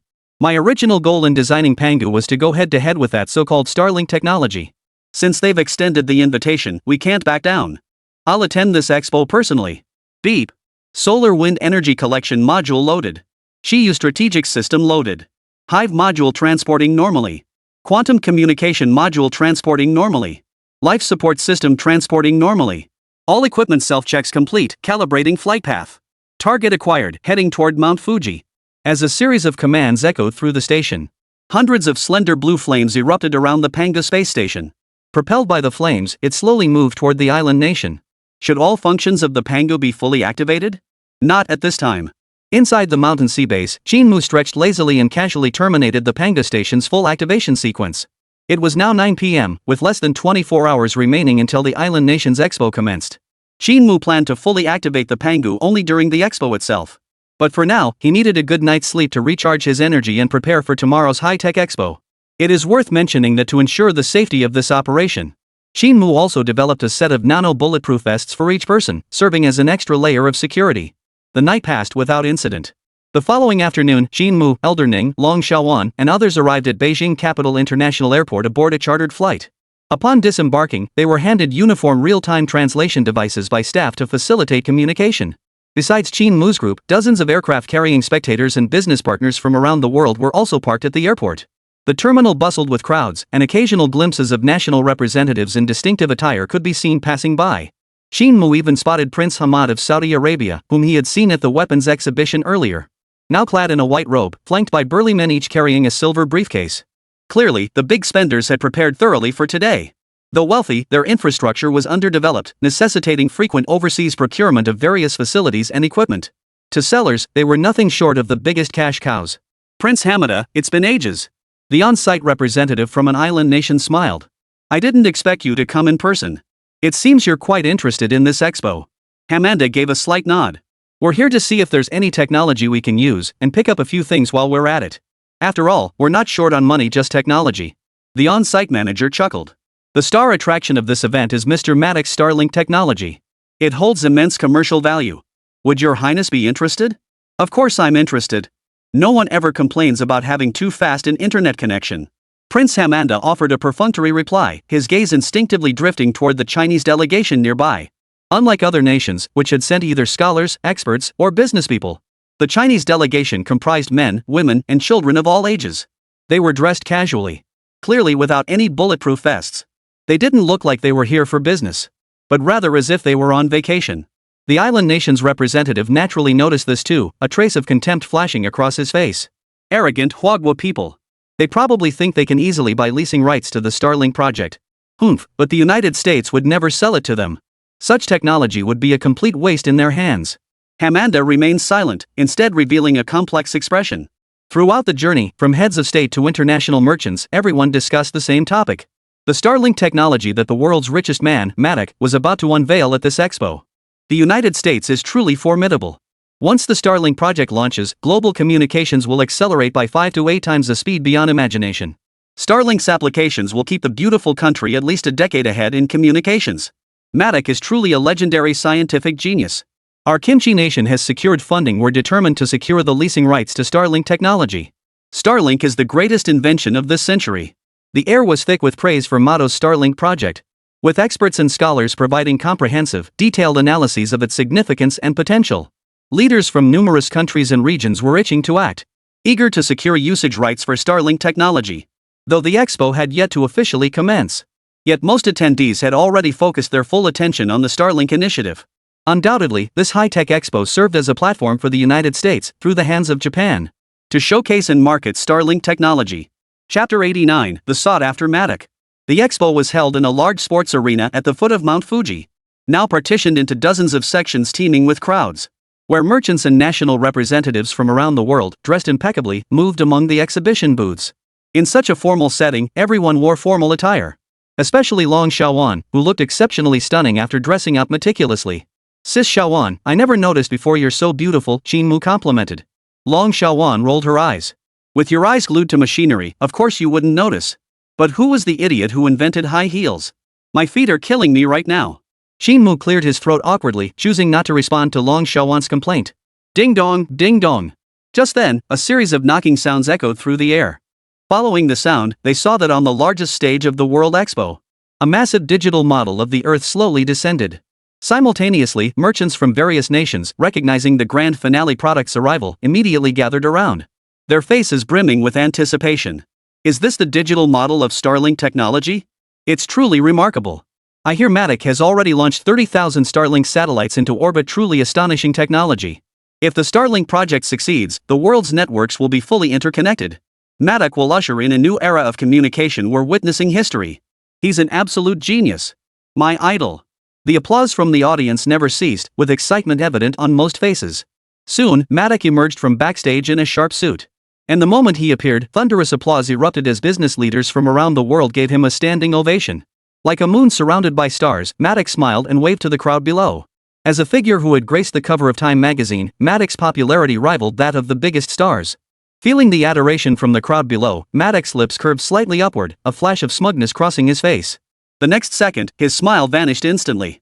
For in a corner of the audience, he spotted a group of Asian faces observing him coldly. Not only did they refrain from applauding, but they conversed casually among themselves. They clearly didn't think much of him. Damn those Chinese! Mach growled under his breath. The next moment, his eyes darted around and an idea struck him. He grabbed the microphone and flashed a friendly smile. Welcome, everyone, to our Terra Corporation product showcase. And now I'm thrilled to introduce this groundbreaking technology, Starlink. He paused, glancing toward the Chinese delegation nearby. But before that, I'd like to invite an international friend to join me on stage to witness this historic moment. At these words, the audience below immediately raised their hands and cheered.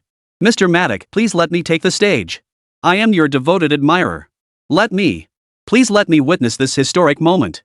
My goodness, I've dreamed of meeting the founder of Starlink technology. Please let me come up, Mr. Mach. The shouts came mainly from Westerners. Xiaori, in particular, idolized Mach.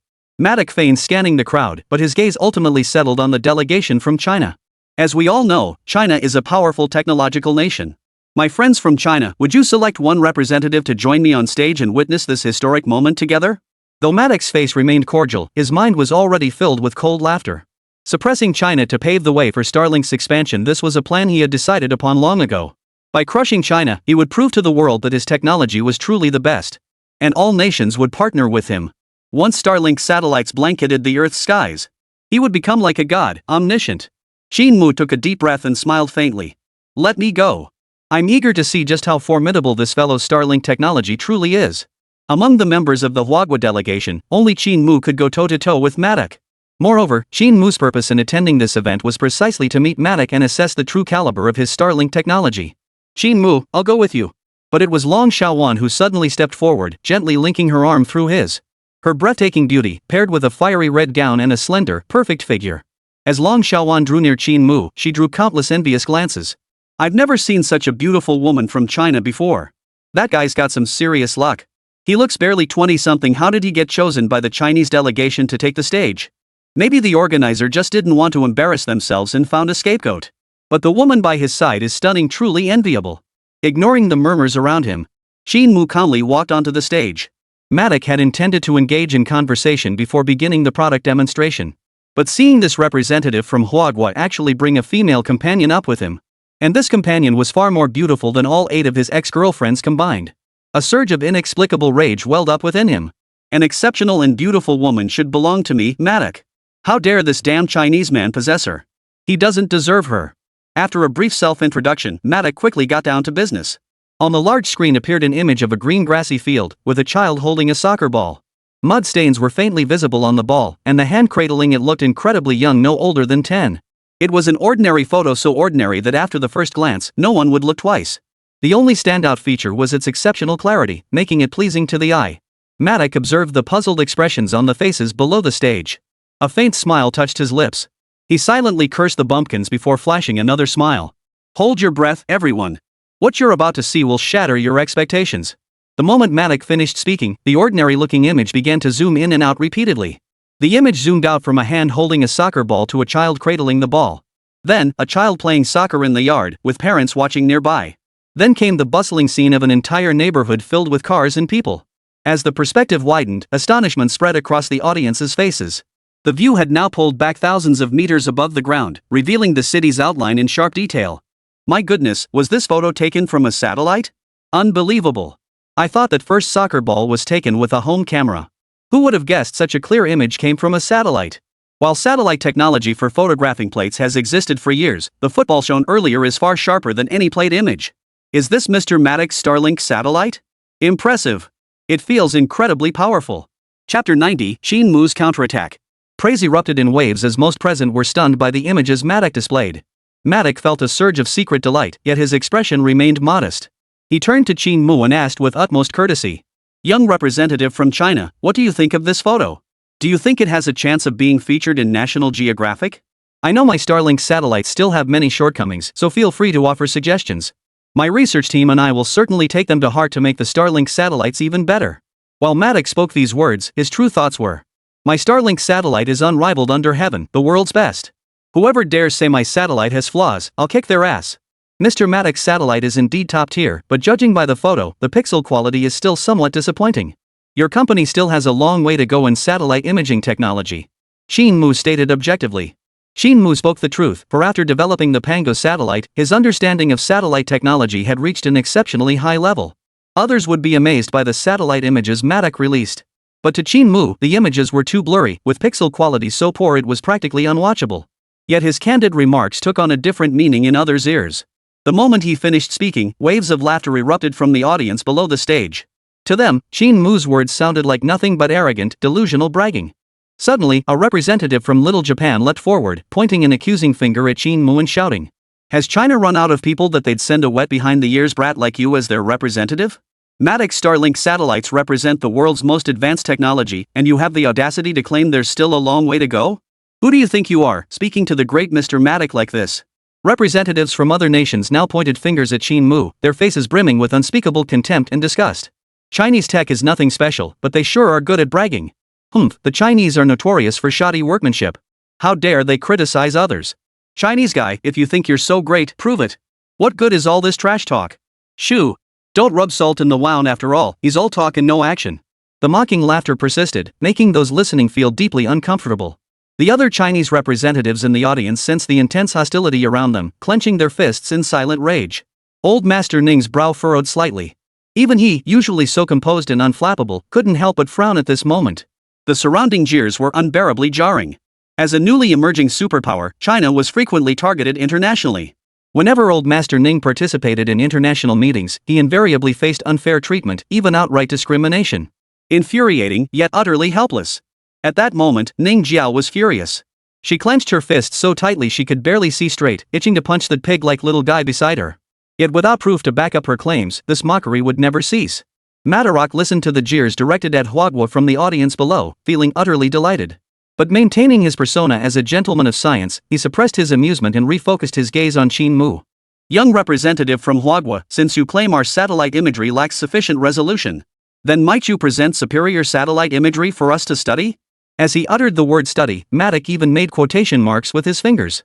This was a common Western gesture of mockery, and the moment he made it, the crowd burst into laughter. His gaze toward Qin Mu grew even more dismissive, bordering on contempt. Qin Mu, of course, took in every gesture and expression from Mach and the audience below the stage. If they wanted to see, then he'd show these frog-in-the-well types what true ultra-high-definition satellite imaging looked like. He walked to the display screen. His ultralight watch automatically connected to the monitor. And soon, an image appeared on the large screen. The moment the image appeared, not only the audience below the stage, but even Mach himself froze in shock. At the very center of the image was a gigantic ant. Not only was the ant enormous, but even the serrated edges on its legs were clearly visible. The next second, the audience erupted in roaring laughter. Haha, representative of Huagua, don't tell me this photo was taken from a satellite. That's absolutely impossible. As a professional photographer, I can tell you with 99% certainty this was taken with a surveillance camera. Taking a microscopic photo and claiming it's from a satellite? The Chinese are even better at faking things than us Indians. China's representative, what I admire most about you is your mouth that's harder than diamonds. Facing the ridicule, Qin Mu didn't bother to refute. He simply activated the photo's auto-zoom function. As the view expanded, the ant that had seemed enormous in the photo quickly shrank to the size of a fingernail. Then came the entire soil layer, forests bisected by rivers, the outline of a continent. The expressions on the onlookers' faces representatives from various nations gradually transformed into utter astonishment as the image continued to zoom out. Shock quickly gave way to a blank stare. They stared blankly at the enlarging photo as if simultaneously struck by senile dementia. Holy! That's insane! Is this even human technology? I'm blown away. So the Chinese really weren't bragging after all. From microscopic ants to the entire planet, isn't this satellite imaging technology just a bit too insane? This is beyond insane. Open the door for insane, it's off the charts. Everyone stared in stunned disbelief, unable to fathom what they were seeing. Meanwhile, Mach, having recovered from his initial shock, quickly regained his composure. His gaze toward Qin Mu grew increasingly icy, while Qin Mu returned a dangerous smile. Mach knew this was a provocation. If this damnable Huagua man wanted to compare skills, then let's see some real talent. With a light snap of his fingers, he drew the entire audience's attention to himself. A digital Earth model was wheeled onto the stage. As Mach began his operation, a faint blue glow emanated from the digital globe. Starlink technology, as the name suggests, connects satellites into a network. These interconnected satellites will envelop the Earth like a web, forming a massive supernetwork. This network can deliver transmission speeds 10 times faster than the current fastest civilian speeds. The moment he spoke, murmurs of astonishment rippled through the crowd. The fastest civilian internet speed is currently 80 megabits per second, 10 times that would be 800 megabits per second? That speed is absolutely insane, equivalent to downloading an 8 gigabytes file. Downloaded in just 1 second. Unbelievable download speeds. If Starlink satellites can truly deliver such astonishing download speeds globally, I believe this would be a truly epoch-making technological breakthrough, enhancing humanity's transmission efficiency and accelerating the advancement of global technology. Mr. Mach, your vision is truly out of this world, utterly ingenious. A US expert exclaimed with unrestrained admiration. Others found the idea compelling and joined in the praise. Mach's lips curved into a smile as he turned his gaze toward Qin Mu. Mr. Qin, I hear you recently launched a satellite called Pangu, correct? May I ask what its maximum transmission speed is? Chapter 91, Astonishing Download Speed. When Mach posed this question, most eyes in the room turned to Qin Mu. The Western-led officials, in particular, wore expressions of disdain. Whether China's aerospace technology is truly advanced remains debatable. But their satellite and space station technology is truly subpar. The recent Tiangong satellite crash was a glaring example. Although China later offered apologies and compensation, the impression of their outdated satellite technology has already taken root. In short, China's technology sucks. Absolute garbage. While most people wore their prejudices like sunglasses, their faces twisted with mocking expressions. Qin Mu shook his head slightly. Our communication technology is still in its infancy. There's significant room for improvement relative to our own capabilities. Hearing this, Mach's mouth stretched into a wide grin, while others wore expressions of disdain. Ha! They hadn't even delved deeper, yet the Huadwa people admitted their own inadequacy. What a newly emerging superpower, it's all just a facade. All show and no substance. Not exactly fast, maybe 10,000 times faster than yours, at best. Mach? Western country representatives? Leaders from other regions. The crowd wore complex expressions, many even doubting their own ears. Data transmission speed 10,000 times faster than Starlink satellites? That's 8 million ms? 8,000 gs. That's nearly 8 TBS transmission speed? Put. Mach couldn't hold it in and burst out laughing. While the others below the stage wore expressions of amusement, tinged with a hint of mockery. A transmission speed of 8 TBS is utterly impossible with current human technology. Not just now, but even in 10 or 20 years, it remains unattainable. Yet this young man from China had the audacity to make such a bold claim. Clearly just blowing his own horn. Mach's lips curved into a tolerant smile. Truly, the youth of China, their words and deeds are as boundless as the sky, inspiring admiration. But we must remain grounded in reality. The data transmission speeds you describe are beyond the capabilities of modern technology. The audience below the stage showed no mercy, directly mocking him. Cut the bull, will you? Do you even know how much storage 8 terabytes is? A kid who hasn't even grown a full beard yet, bragging without a hint of embarrassment. I hear China has plenty of keyboard warriors, this kid must be one of them. The jeers rose and fell in waves, causing Qin Mu to furrow his brow slightly. But Mach patted Qin Mu on the shoulder, his smile unchanged. Everyone, don't be too hard on this young man. After all, his intentions are good. At this remark, another wave of laughter erupted from the audience below the stage. Most eyes fixed on Qin Mu were filled with contempt, while others even let out a strange hoo sound. He's got the looks, but what a little cutie. How could China let someone like this speak on stage? What an embarrassment. Stop mocking him, his data transmission rate is 8 TBS, after all. Ha! Sorry, I couldn't help myself. Haha, Chinese people love to brag they're trashy and full of hot air. Though he'd mentally prepared himself for this situation long ago, Qin Mu still felt a surge of irritation when he was actually mocked. He plastered on an innocent smile and continued. Seems you don't believe me? Mr. Mach, shall we have a contest? Let's see if your Starlink satellite transmits faster than my Pango satellite. The moment these words left his mouth, the audience erupted in laughter. When Qin Mu had mentioned a transmission speed of 8 TBS earlier, most had already dismissed him as a boastful Chinese national. And now he had the audacity to challenge him to a duel utterly foolish. A broad grin spread across Mach's face. He'd been looking for an opportunity to put China in its place, and now they'd practically walked right into his trap. Since I was planning to demonstrate the performance of our Starlink satellites anyway, I might as well test the Chinese satellite while I'm at it. Mach murmured with a faint smile, beckoning to his secretary behind the stage. Soon, 2 devices equipped with monitors were wheeled out. Mach explained. I've contacted the National Digital Library of Canada, which stores every written document humanity has produced since the invention of writing. I'll connect this machine to the Starlink satellite and transfer data at maximum speed to see how long it takes. Mach's approach earned unanimous praise from the group. Yet when Mach handed the download authorization code for the digital library to Qin Mu with a smile.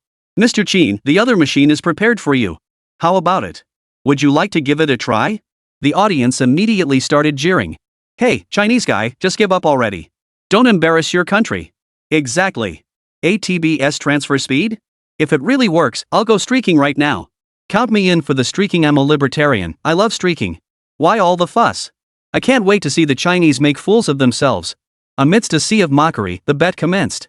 Mach walked up to the machine and started typing away furiously. As a progress bar activated, an electronic library terminal in distant Canada began transmitting digital documents to this machine. 687 ms. 734 ms. 729 ms. The audience below the stage was utterly thrilled as they watched the rapidly fluctuating transfer speeds on the screen. This download speed is incredible. Is this Starlink technology? It's amazing. We'd pay any price to get our hands on this incredible technology. Ha, look at that kid from China still staring blankly at his computer. Guess he's been exposed now. A loser is a loser. What's the point of pretending to be something you're not? Matos couldn't help but flash a triumphant smile. The young man beside him remained motionless, clearly aware he couldn't compete. His earlier bravado had been nothing but a matter of pride. 3 minutes passed in the blink of an eye, yet Qin Mu remained motionless. Many spectators began giving Qin Mu the thumbs down. In one corner of the stands, Ning Jiao bit her lip tightly, her heart knotted in anxiety. What's going on? Why isn't brother Qin Mu moving? Could the Pangu satellite have malfunctioned? If it malfunctioned at this critical moment, wouldn't other countries laugh us to death? And given the US's usual tactics, they'd definitely make a big deal out of this. And soon headlines like China's space technology is crap would be all over the foreign internet. Even old Ning's brow furrowed slightly. As their delegation represented China, any mishap would tarnish the nation's reputation. Qin Mu, what's going on? They're almost done downloading over there. Why haven't you made the move yet? On the demonstration platform, Long Xiaowan finally couldn't hold back and asked. Chapter 92, The Prince's Shock. Qin Mu seemed to snap back to reality, clearing his throat lightly.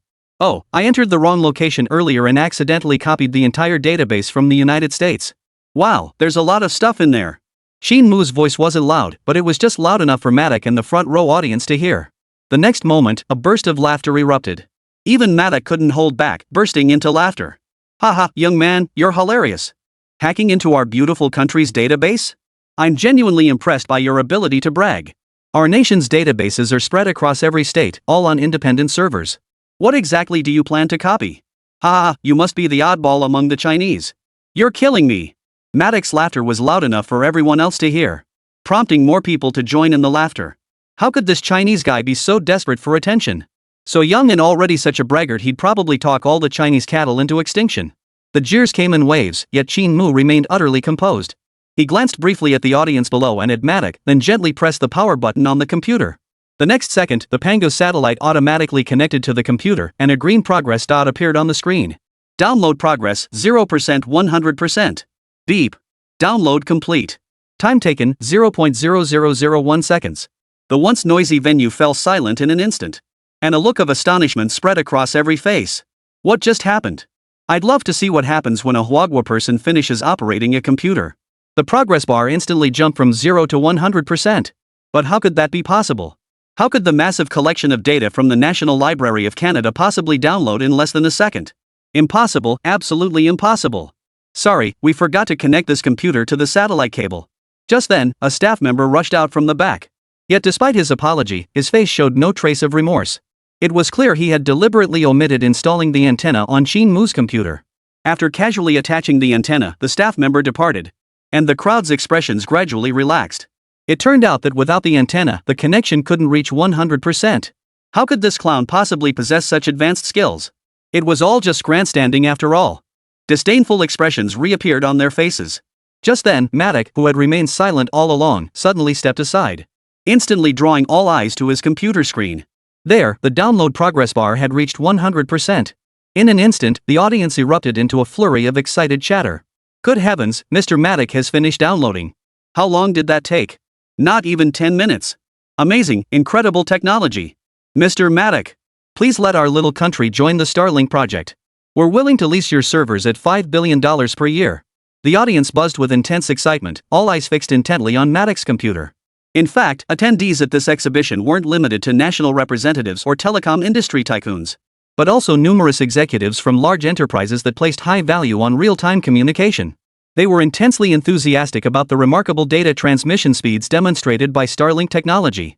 To ensure the accuracy of this test, we kindly request Prince Hamanda to come up and inspect it. Prince Hamanda wasted no time, nodding slightly before walking onto the stage. He first reviewed the data on Matic's computer. After a few minutes, he nodded to the crowd. No issues. Mr. Matic's Starlink has indeed copied all content from the digital library. At this declaration, the audience erupted once more into murmurs of discussion. With Prince Hamanda himself confirming it, the performance of the Starlink satellite was beyond doubt. And everyone was eager to get started on the collaboration. But just then, a discordant voice cut through the air. Prince Hamanda, please inspect my computer as well to ensure no files were missed during the download. The speaker was none other than Qin Mu, who had already stepped aside to await Prince Hamanda's inspection. Everyone stared at Qin Mu like he was some kind of cute little thing. What was this little cutie from Huagua up to? Wasn't he embarrassed enough already? Had he grown so accustomed to bragging that he'd started believing his own hype? The staff had already mentioned forgetting to install the antenna earlier. So how could your computer download files without a signal booster? What kind of god-tier satellite would even have that capability? Facing the crowd's scornful stares, Qin Mu remained unfazed, quietly waiting for Hamanda. After all, they'd already checked one, checking another wouldn't hurt. Prince Hamanda walked straight up to Qin Mu's computer. Although the Chinese representative's performance today had been rather unremarkable, his previous experience purchasing Chinese weapons instilled in him a deep respect for the delegation. The jeers from the audience below the stage showed no sign of stopping, and at times even escalated into outright curses, with many believing Qin Mu was simply wasting their time. Yet Qin Mu paid no heed to the mocking voices around him. For from the very beginning, these people had viewed him through tinted glasses. And even if he did nothing, he would inevitably be subjected to verbal abuse. Hamada approached Qin Mu and effortlessly opened the download page. The next moment, he suddenly frowned. What's going on? Why is the memory usage so much higher than the other one? Suppressing his confusion, Hamanda cautiously opened a document. A dense forest of files appeared before his eyes. Scrutinizing them carefully, he soon wore an expression of utter astonishment. His astonishment stemmed not only from the fact that Qin Mu's computer contained the complete contents of the National Digital Library, but because alongside the digital library, he discovered hundreds of times more information than that. Draft documents regarding Texas's control over ranch consolidation. Recommendations for suppressing unrest in the old Jean Mountain slums. 86 non-humanitarian actions requiring destruction. The more Hamanda read, the more astonishment spread across his face. For he discovered that this overwhelming volume of additional content was none other than material from the beautiful country's information database. This meant Qin Mu hadn't been boasting earlier, he had indeed downloaded the entire information database of the United States. And not just one data from every single state. This realization filled Hamanda with both astonishment and dread. Had China's information technology advanced to such terrifying levels? That even a powerhouse like the United States could have its files stolen without anyone noticing. However, Hamanda could tell that although Qin Mu had copied the United States databases, he hadn't actually overstepped his bounds. Certain classified documents remained untouched. Even so, the methods displayed by the Chinese representative were truly astonishing. Chapter 93, The Rebuke from the American Admiral. What's wrong, Prince Hamanda? Is there nothing at all on the Chinese delegation's computer? Please don't get angry, there's absolutely no need. After all, that's just how the Chinese are, overly ambitious and prone to exaggeration. Mach offered his understanding words of consolation. Yet unexpectedly, Hamanda shook his head gently. No, I've made up my mind. At this satellite communications exhibition, I will formally request cooperation with China on behalf of the Kingdom of Saudi Arabia. The moment these words left his mouth, the entire hall fell silent, so quiet you could hear a pin drop. What was going on? What had happened? After merely glancing at the computer, Prince Hamanda of Saudi Arabia suddenly changed his stance? Why suddenly propose cooperation with China? Ditching the United States Starlink satellite communications for China, does that even make sense? Everyone was utterly baffled, their faces plastered with question marks. Scratching their heads raw, they couldn't fathom why this was happening. The most perplexed of all was Mach, who had just snapped out of his stunned state. And before he could even check Qin Mu's computer, he blurted out, Prince Hamanda, are you joking? Why suddenly cooperate with China? Isn't our beautiful country's Starlink technology good enough? Your Starlink technology is indeed excellent. Hamanda began with praise, then shifted his tone. But compared to China's technology, it seems somewhat outdated. Outdated? You dare call my Starlink satellites outdated? The moment he heard those words, Mach immediately flew off the handle. After all that build-up, the satellite system everyone had been praising was suddenly called outdated? No one could stomach that. If this had happened in the United States, he would have already shoved a submachine gun in their face. Dare to question my technology? Damn it! If you don't believe me, just take a look at the computer of the Chinese representative. As if sensing the hostility in Mach's eyes, Hamanda's voice turned icy. But Mach immediately walked over to Qin Mu's computer and began operating it. Soon, the anger on Mach's face transformed into astonishment, then froze into sheer horror. Impossible! How could this computer contain storage information from high-level departments? Did you hack into the database of the United States? And not just one state, but multiple states. The remark sent murmurs rippling through the audience. Earlier, the representative from China had claimed he copied files to the wrong location, which had drawn widespread ridicule from the audience. But judging by Mach's current reaction and words, could it be that the Chinese representative wasn't just bragging? Had he truly hacked into the United States database and copied it entirely? At this thought, everyone instinctively sucked in a sharp breath, their expressions turning particularly complex. I refuse to accept this. This must be cheating. You Chinese are cheating. Maddox seemed to have lost his composure, his voice brimming with fury. Yet beside him, Qin Mu remained utterly composed, replying calmly. Mr. Maddox, you're accusing me of cheating? But you provided the computer, and you provided the download link. Do you really think I could have cheated? Maddox was speechless. His mind raced as he shouted. You Chinese! Not only did you cheat, but you also illegally stole classified documents from our American government. You've crossed the line. I'm taking you to the international court. The accusation was succinct and sharp. Maddox inwardly hailed himself as a genius. But Qin Mu remained utterly unfazed, replying calmly. Go ahead and sue me. If you win, I'll admit defeat. Actually, these documents can be found on your official website or the personal blogs of your local high-ranking officials. I must say, you Americans truly cherish freedom. I merely compiled them for you, no need to thank me. Maddox seethed with rage, nearly spitting blood. This Chinese guy's words were bloody infuriating. Chinese people sure are arrogant. Just then, a cold, sharp voice rang out from behind the crowd. The crowd instantly parted to make way, revealing a middle-aged man in American military uniform approaching. The insignia on his shoulders revealed his rank, General. The man was actually a general from the United States. Isn't that General Richard, commander of the 3 services stationed on the American West Coast? What on earth is he doing here? Could he have come specifically to escort the Starlink project? Indeed, even the military places great importance on Starlink technology. I really don't understand why the big dog suddenly changed his tune and sided with China. Amidst the murmurs, Richard walked to the front of the stage with a dark expression. He was in a foul mood, and seeing the Chinese delegation only intensified his irritation. Ever since that skyfish skeleton incident, he had become a complete laughingstock. Stripped of his command all the way down from commander-in-chief of the garrison to his current post as commander of the naval base stationed in the island nation. Back on the mainland, he'd lived a life of luxury and pleasure. But now he'd been exiled to this godforsaken little island nation. Richard was seething with pent-up anger, not knowing where to vent it. Now the Chinese representative dared to provoke his nation's top corporation. Uncle can tolerate it, but Auntie can't. Today I've come to show you all a beautiful sight. Richard got straight to the point after taking the stage, giving Maddox a knowing glance. Maddox understood instantly and immediately had staff roll out a large screen. The power connected, Richard inserted a USB drive into the reader. And in the next instant, a vast green image filled the electronic screen. It was a satellite image captured from high above. With lush mountains, clear waters, rivers, and structures all sharply defined. But beyond the ordinary terrain and structures, a square military base stood out starkly in the lower left corner of the image. The moment this image appeared, not only did the expressions of Elder Ning and others in the audience change dramatically, but even Qin Mu furrowed his brow. The structures within the image bore unmistakable architectural traits of China. There was no doubt that this satellite image had been captured over China. And it even captured state secrets like a military base.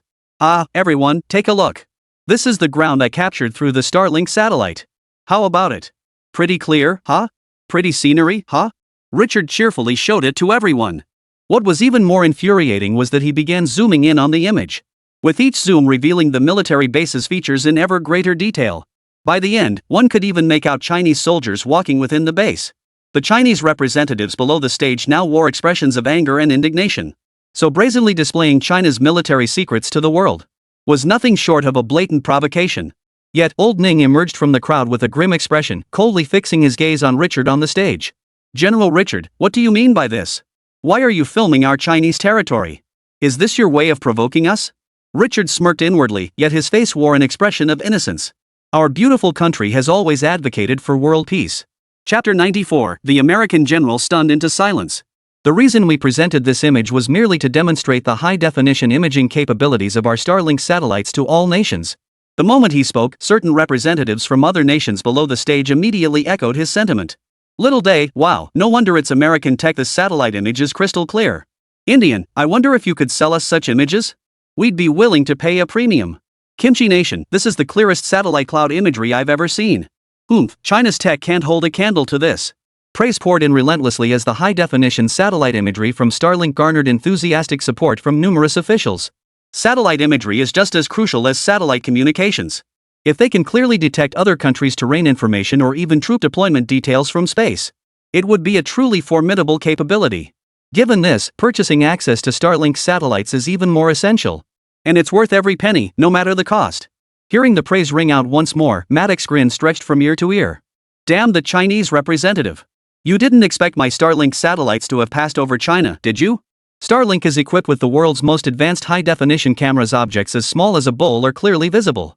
Growing increasingly smug, Mach fixed a defiant stare on Qin Mu. Wishing he could kill the man with his gaze alone. Delete this satellite image immediately and apologize to China. Old Ning's face darkened to the extreme. Do you realize you've crossed the line? This is a direct provocation against China. Old Ning's tone was heavy with fury. For the United States to so brazenly display China's territory to other nations was tantamount to publicly slapping China in the face, utterly brazen. Yet Ning Lao's furious rebuke had no effect whatsoever. Mach merely sneered without a word, while General Richard simply ignored Old Master Ning's warning, chatting and laughing with the audience nearby. Such brazen arrogance incensed the Chinese delegation beyond measure. China's landscapes are indeed beautiful, but I prefer the sights of the great metropolises of the United States. Qin Mu's voice suddenly rang out. Dressed in a fiery red gown, Long Xiaowan glided gracefully to the monitor with her long legs. Without hesitation, she yanked out Richard's USB drive and tossed it aside, then connected the computer controlled by Qin Mu to the display. Richard, witnessing this, was furious and tried to stop her. But in the next instant, a massive image filled the screen. Clouds in the sky, cars driving on the road, and even the massive advertising screens on skyscrapers. The moment the image appeared, Richard caught only a glimpse before freezing in shock. Overwhelmed by the sheer magnitude of the shock, his mouth twitched uncontrollably. His pupils dilated wildly, and his mouth opened and closed repeatedly without uttering a single sound. This scene was all too familiar to him. It was none other than a bird's-eye view of the old mountain range in the United States. What was most astonishing was that this wasn't just a static image. The blue sky, white clouds, and vehicles moving through the city, everything was in motion. This wasn't a painting but a video. Filmed from outer space. Impossible. You couldn't possibly have filmed this from outer space? With modern technology, the cost of capturing ground footage from outer space is astronomical. And it's absolutely impossible to achieve the clarity seen in this footage. Mach leapt forward, shouting with intense emotion. Damn Chinese fraudsters. You must have filmed this using aerial drones. Then you edited it together in post-production, trying to pull the wool over our eyes. This couldn't possibly be satellite footage. The audience below the stage now wore expressions of doubt. Having come to this exhibition, they naturally possessed some understanding of satellite surveillance technology. While current technology could indeed capture video footage via satellite, but setting aside the costly camera equipment and unpredictable weather factors, the video quality alone cannot be guaranteed. As everyone knows, capturing a high-definition image is far less challenging than filming a high-definition video. Therefore, the crowd found it hard to believe the footage before them was captured by satellite. And they were more inclined to believe Mach's claim that the footage had been secretly recorded by an aerial drone and then digitally composited. This is indeed not a video recording. Surprisingly, Qin Mu admitted without hesitation. The moment he uttered those words, a collective gasp erupted throughout the room. Mach and Richard shot Qin Mu looks of utter disgust. But Qin Mu remained unperturbed, continuing calmly. This is definitely not a recording, it's live satellite footage. What you see on the screen right now is the actual view of Old Muscle Mountain on the other side of the earth. To prove the authenticity of the situation to everyone, Qin Mu zoomed in on the feed until it settled on an electronic billboard. At the very center of the billboard was a pink-clad woman singing. And in the lower right corner, the current time was prominently displayed. The room instantly fell silent, every face reflecting shifting emotions. Everyone says this is a composite video. You think timing it perfectly will fool anyone? Richard sneered. Still don't believe it? Let's try something even more thrilling.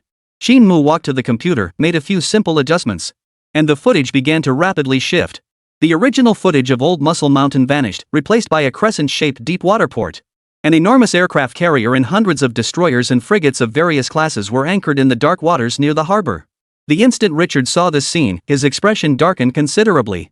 For this harbor was the Winchester Naval Base of the United States. And that aircraft carrier and other warships were none other than the United States Nimitz Carrier Strike Group. The scene shifted again, this time revealing a barren mountain range, where a large-scale military exercise was underway. The video's crystal-clear resolution allowed Richard to instantly recognize the targets of the exercise, 2 U.S. Army Corps. His face drained of color, and his entire body began to tremble uncontrollably. The next frame revealed a U.S. military satellite launch base. The following shot revealed an unremarkable cluster of residential buildings. But Richard knew these houses concealed the United States Biochemical Research Center. The images continued to flash by. With each new frame, Richard's heartbeat slowed, his face growing paler by the second. Subsequent images revealed the Space Center, nuclear weapons manufacturing base, heavy military factories, and the deeply buried secret Area 51. At that moment, Richard felt as though an invisible giant hand had clamped down on his heart. His ears seemed to go deaf, and he could no longer feel his own heartbeat. The sudden, overwhelming suffocation made him stumble backward several steps, then clutched his chest, gasping for breath. cold sweat instantly soaking his back. How could Huagua's satellites capture images of the beautiful country's classified facilities? Had their aerospace technology advanced to unimaginable levels? Chapter 95, Caught Slacking Off. Glancing at Richard's deathly pale face, Qin Mu knew the man was utterly shaken. It had been well worth sending the sub-satellite of the Hive satellite to American skies ahead of schedule, as the results now proved remarkably effective.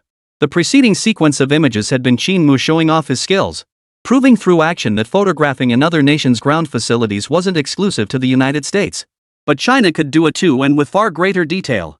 But the final still image is where Qin Mu truly unveils his cutting-edge technology. The final frame revealed an octagonal, near-circular structure. An overwhelming sense of familiarity instantly washed over everyone. It was none other than the heart of American power, the Pentagon. The slap in the face came as fast as a tornado. Admiral Richard was nearly overcome with rage. He had merely revealed an obscure military base in China. Yet the Chinese representative had gone and displayed the Octagon building. This was the real provocation, a blatant provocation. But before he could utter condemnation, the screen began zooming in rapidly. What had been a mere speck on the screen, the Octagon building, suddenly expanded until only its concrete roof was visible. Then came the most shocking moment. As the image rapidly dimmed, the concrete vanished into thin air, replaced by countless blue filaments and a long, cage-like structure.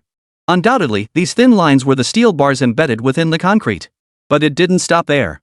Layer after layer of concrete dissolved away, leaving only the blue strands behind, simultaneously revealing the silhouettes of American high-ranking officials on each floor. Though what appeared on screen resembled images generated by thermal imaging and computer simulations. And without closer inspection, they resembled clusters of fiery red, writhing creatures. Everyone who witnessed this scene had their jaws drop to the floor. Holy, what kind of technology can actually penetrate the Octagon building? Baka, this must be fake. It's definitely CGI. Those sneaky Chinese are pulling another one of their tricks. Delegates from every nation erupted in a cacophony of murmurs, each convinced the spectacle before them was fabricated. This has to be fake. Scenes like this only appear in American sci-fi blockbusters. Could never exist in reality. Until the penetration stopped, settling in a massive office. The curses abruptly fell silent as they saw a figure slumped over a desk. Judging by the color of the thermal radiation, this figure appeared slightly weaker than the others, as if dozing off. The intricate filament structure of the office instantly revealed to Admiral Richard that this was the chief's office. And slumped over the desk was none other than the 36th chief of the beautiful nation, Biding Crass. Ha! I told you real-time recording was impossible. Now that the evidence is clear, what else can you say? It's only around 4 p.m. in the United States right now. The chief wouldn't still be napping at this hour. Richard retorted loudly. Having just witnessed the formidable power of China's satellite technology, Richard was in a foul mood. Now that he'd suddenly found a point of counterattack, he naturally launched a full-force counteroffensive, venting all his pent-up frustration. As everyone knows, our Chief Biding is a diligent and dedicated leader. At this hour, he absolutely could not be sleeping. Therefore, the video must be fabricated. Mach chimed in, his tone brimming with conviction. Representative of Huagua, apologize to our beautiful country immediately. Your actions are outright fraud. Are all of you Huagua people this shameless? Facing their accusations, a rare flicker of peculiarity crossed Qin Mu's face. General Richard, why don't you call and confirm it yourself? Based on the thermal imaging, it's not certain that Chief Biding is asleep, he might be unconscious. At this remark, Richard's expression shifted slightly. And he instinctively pulled out his satellite phone to call the Octagon. But Maddox sneered coldly. Sleeping, unconscious, how can the Chinese representative make such claims? I can state with absolute certainty that real-time satellite monitoring is impossible with current human technology. Moreover, what you're demonstrating now goes far beyond mere surveillance, it even includes X-ray vision and thermal imaging. That makes it even more. His voice abruptly cut off. Maddox, who had been utterly confident moments before, now stared at the screen with a look of utter shock, as if he'd seen a ghost. On the large screen, the thermal-imaged figure slowly straightened up, its arm sweeping across its mouth in a motion, as if wiping away saliva. Chief Biding, are you alright? Richard's voice rang out from the scene.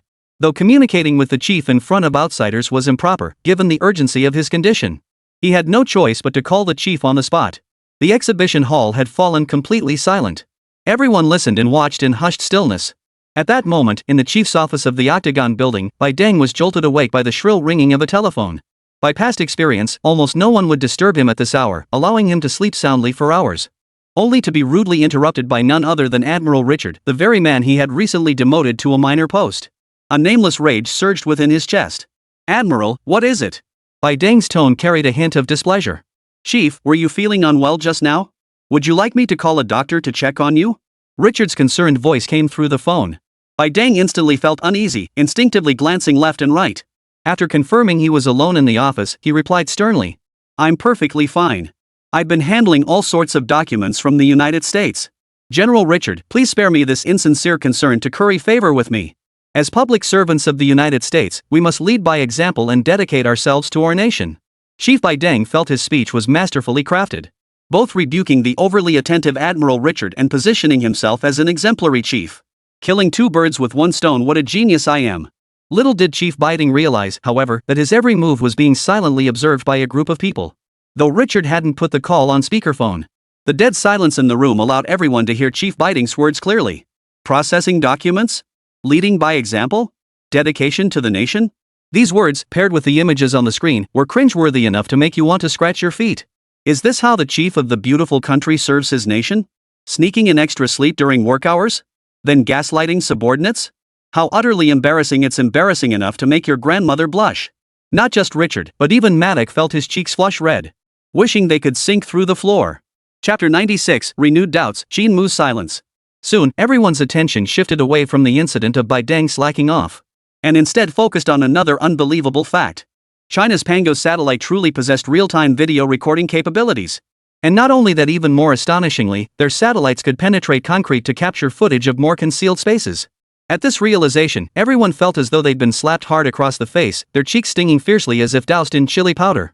Those who had been utterly dismissive moments before now looked at Qin Mu with a newfound tinge of awe in their eyes. Whoa, we really underestimated them. Huagua's satellite technology is no weaker than the pretty country's. Not inferior? Isn't far superior a more accurate description? Like, insanely superior. No wonder the Saudi prince switched sides to cooperate with China. His choice was spot on. So that transmission speed was real? China's satellite download speed wasn't at less than a second? Enough talk. I'm damn well partnering with China no matter the cost. The heated discussions grew increasingly intense, casting dark shadows across the faces of Richard and Mach from the United States. That's how international relations work. Interests come first, friendship second. Whoever offers superior products that unlock greater developmental potential for nations earns respect and support. Everyone had previously revolved around Mach solely because Starlink's technology led the world. But now it was clear their product wasn't the best. Instead, it was the rapidly rising China. Had demonstrated products superior to those of the United States. Watching more and more national leaders defect to China, Richard and Mach were consumed by anxiety. Especially Mach. The praise that should have been his now belongs to that young man from China, and it infuriates him beyond measure. Mach, damn it, think of something. Are you just going to let the Chinese steal our thunder? Richard growled in a low voice. Mach's mind raced. After a moment's hesitation, he made his decision. Damn China. Looks like we won't win without playing our trump card. With that thought, Mach strode toward the backstage area. Soon, an even larger electronic device was wheeled onto the stage.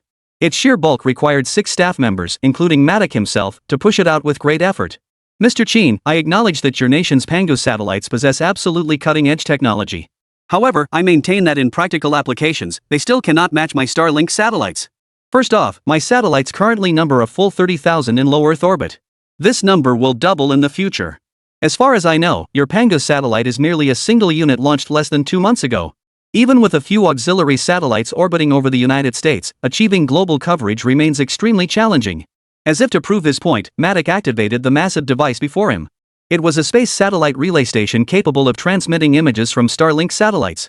As the instrument activated, a series of slightly blurred space images appeared before the group. These images were captured by cameras mounted on Starlink satellites themselves. Mach intended to use them to prove that Starlink boasts the world's highest satellite density. Soon, the view shifted to the Pacific Ocean, revealing an immense super satellite before their eyes. Its current shape resembled the useless stick from League of Legends.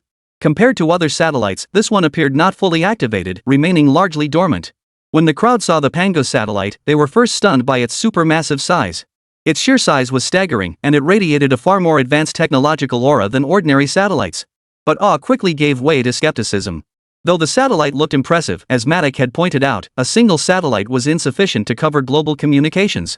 Even if China had launched several auxiliary satellites ahead of time into American orbit for this demonstration, it couldn't change the fact that it still didn't cover the entire world. Without global coverage, it couldn't establish communication partnerships with countries worldwide.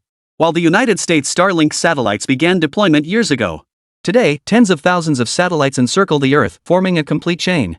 By comparison, Mach's satellite network technology holds greater commercial potential. Mr. Qin, can your Panga satellites be mass-produced in a short time frame and achieve global coverage? Asked a representative from the Middle East. The Panga satellite is destined to become the world's premier space station, so mass production within a short time frame is simply not feasible.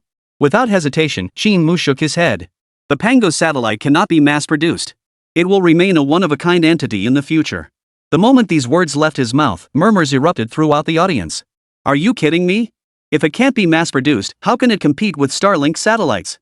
While China's satellite technology is highly advanced, it clearly can't collaborate with other nations. So the best option is still the American Starlink satellites? Listening to the murmurs below the stage, Mach's lips curved into a faint smile.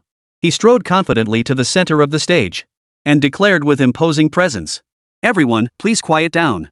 I now proudly present to you the world's top-tier intercontinental defense system developed by our Terra Group." The room fell silent as shock spread across every face. Intercontinental defense system? Could it be an anti-missile system like THAAD? Shouldn't this be classified as top-secret national intelligence? Is Mach actually selling it? Although the concept of an intercontinental missile defense system was proposed as early as the last century. In reality, aside from the United States, China, and a few other major powers, most nations lack the capability to develop and deploy such defense systems. Such technology falls under the highest level of state secrecy and is virtually impossible to sell abroad.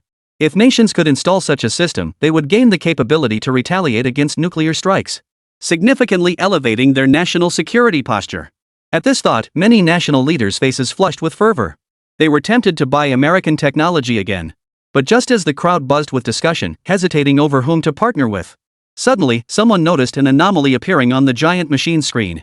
Look at the big screen Mach pushed over. Holy crap, what is that? The Panga satellite deployed. Holy crap, this satellite can transform? So it wasn't in its final form before. Amidst gasps of astonishment, more and more people noticed the changes on the screen, their gazes drawn to the outer space imagery displayed. The azure Earth, the vast starry sky at the junction of stars and planet, a colossal spacecraft flickered with blue points of light across its surface.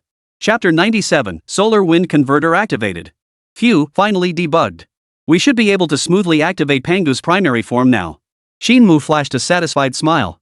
To allow everyone a clearer view of the Panga's activation process, Qin Mu directly connected to a nearby Hive satellite. The crystal-clear footage drew the audience's full attention to the large screen. Qin Mu, wasn't this satellite already active before? Long Xiaowan couldn't help but ask.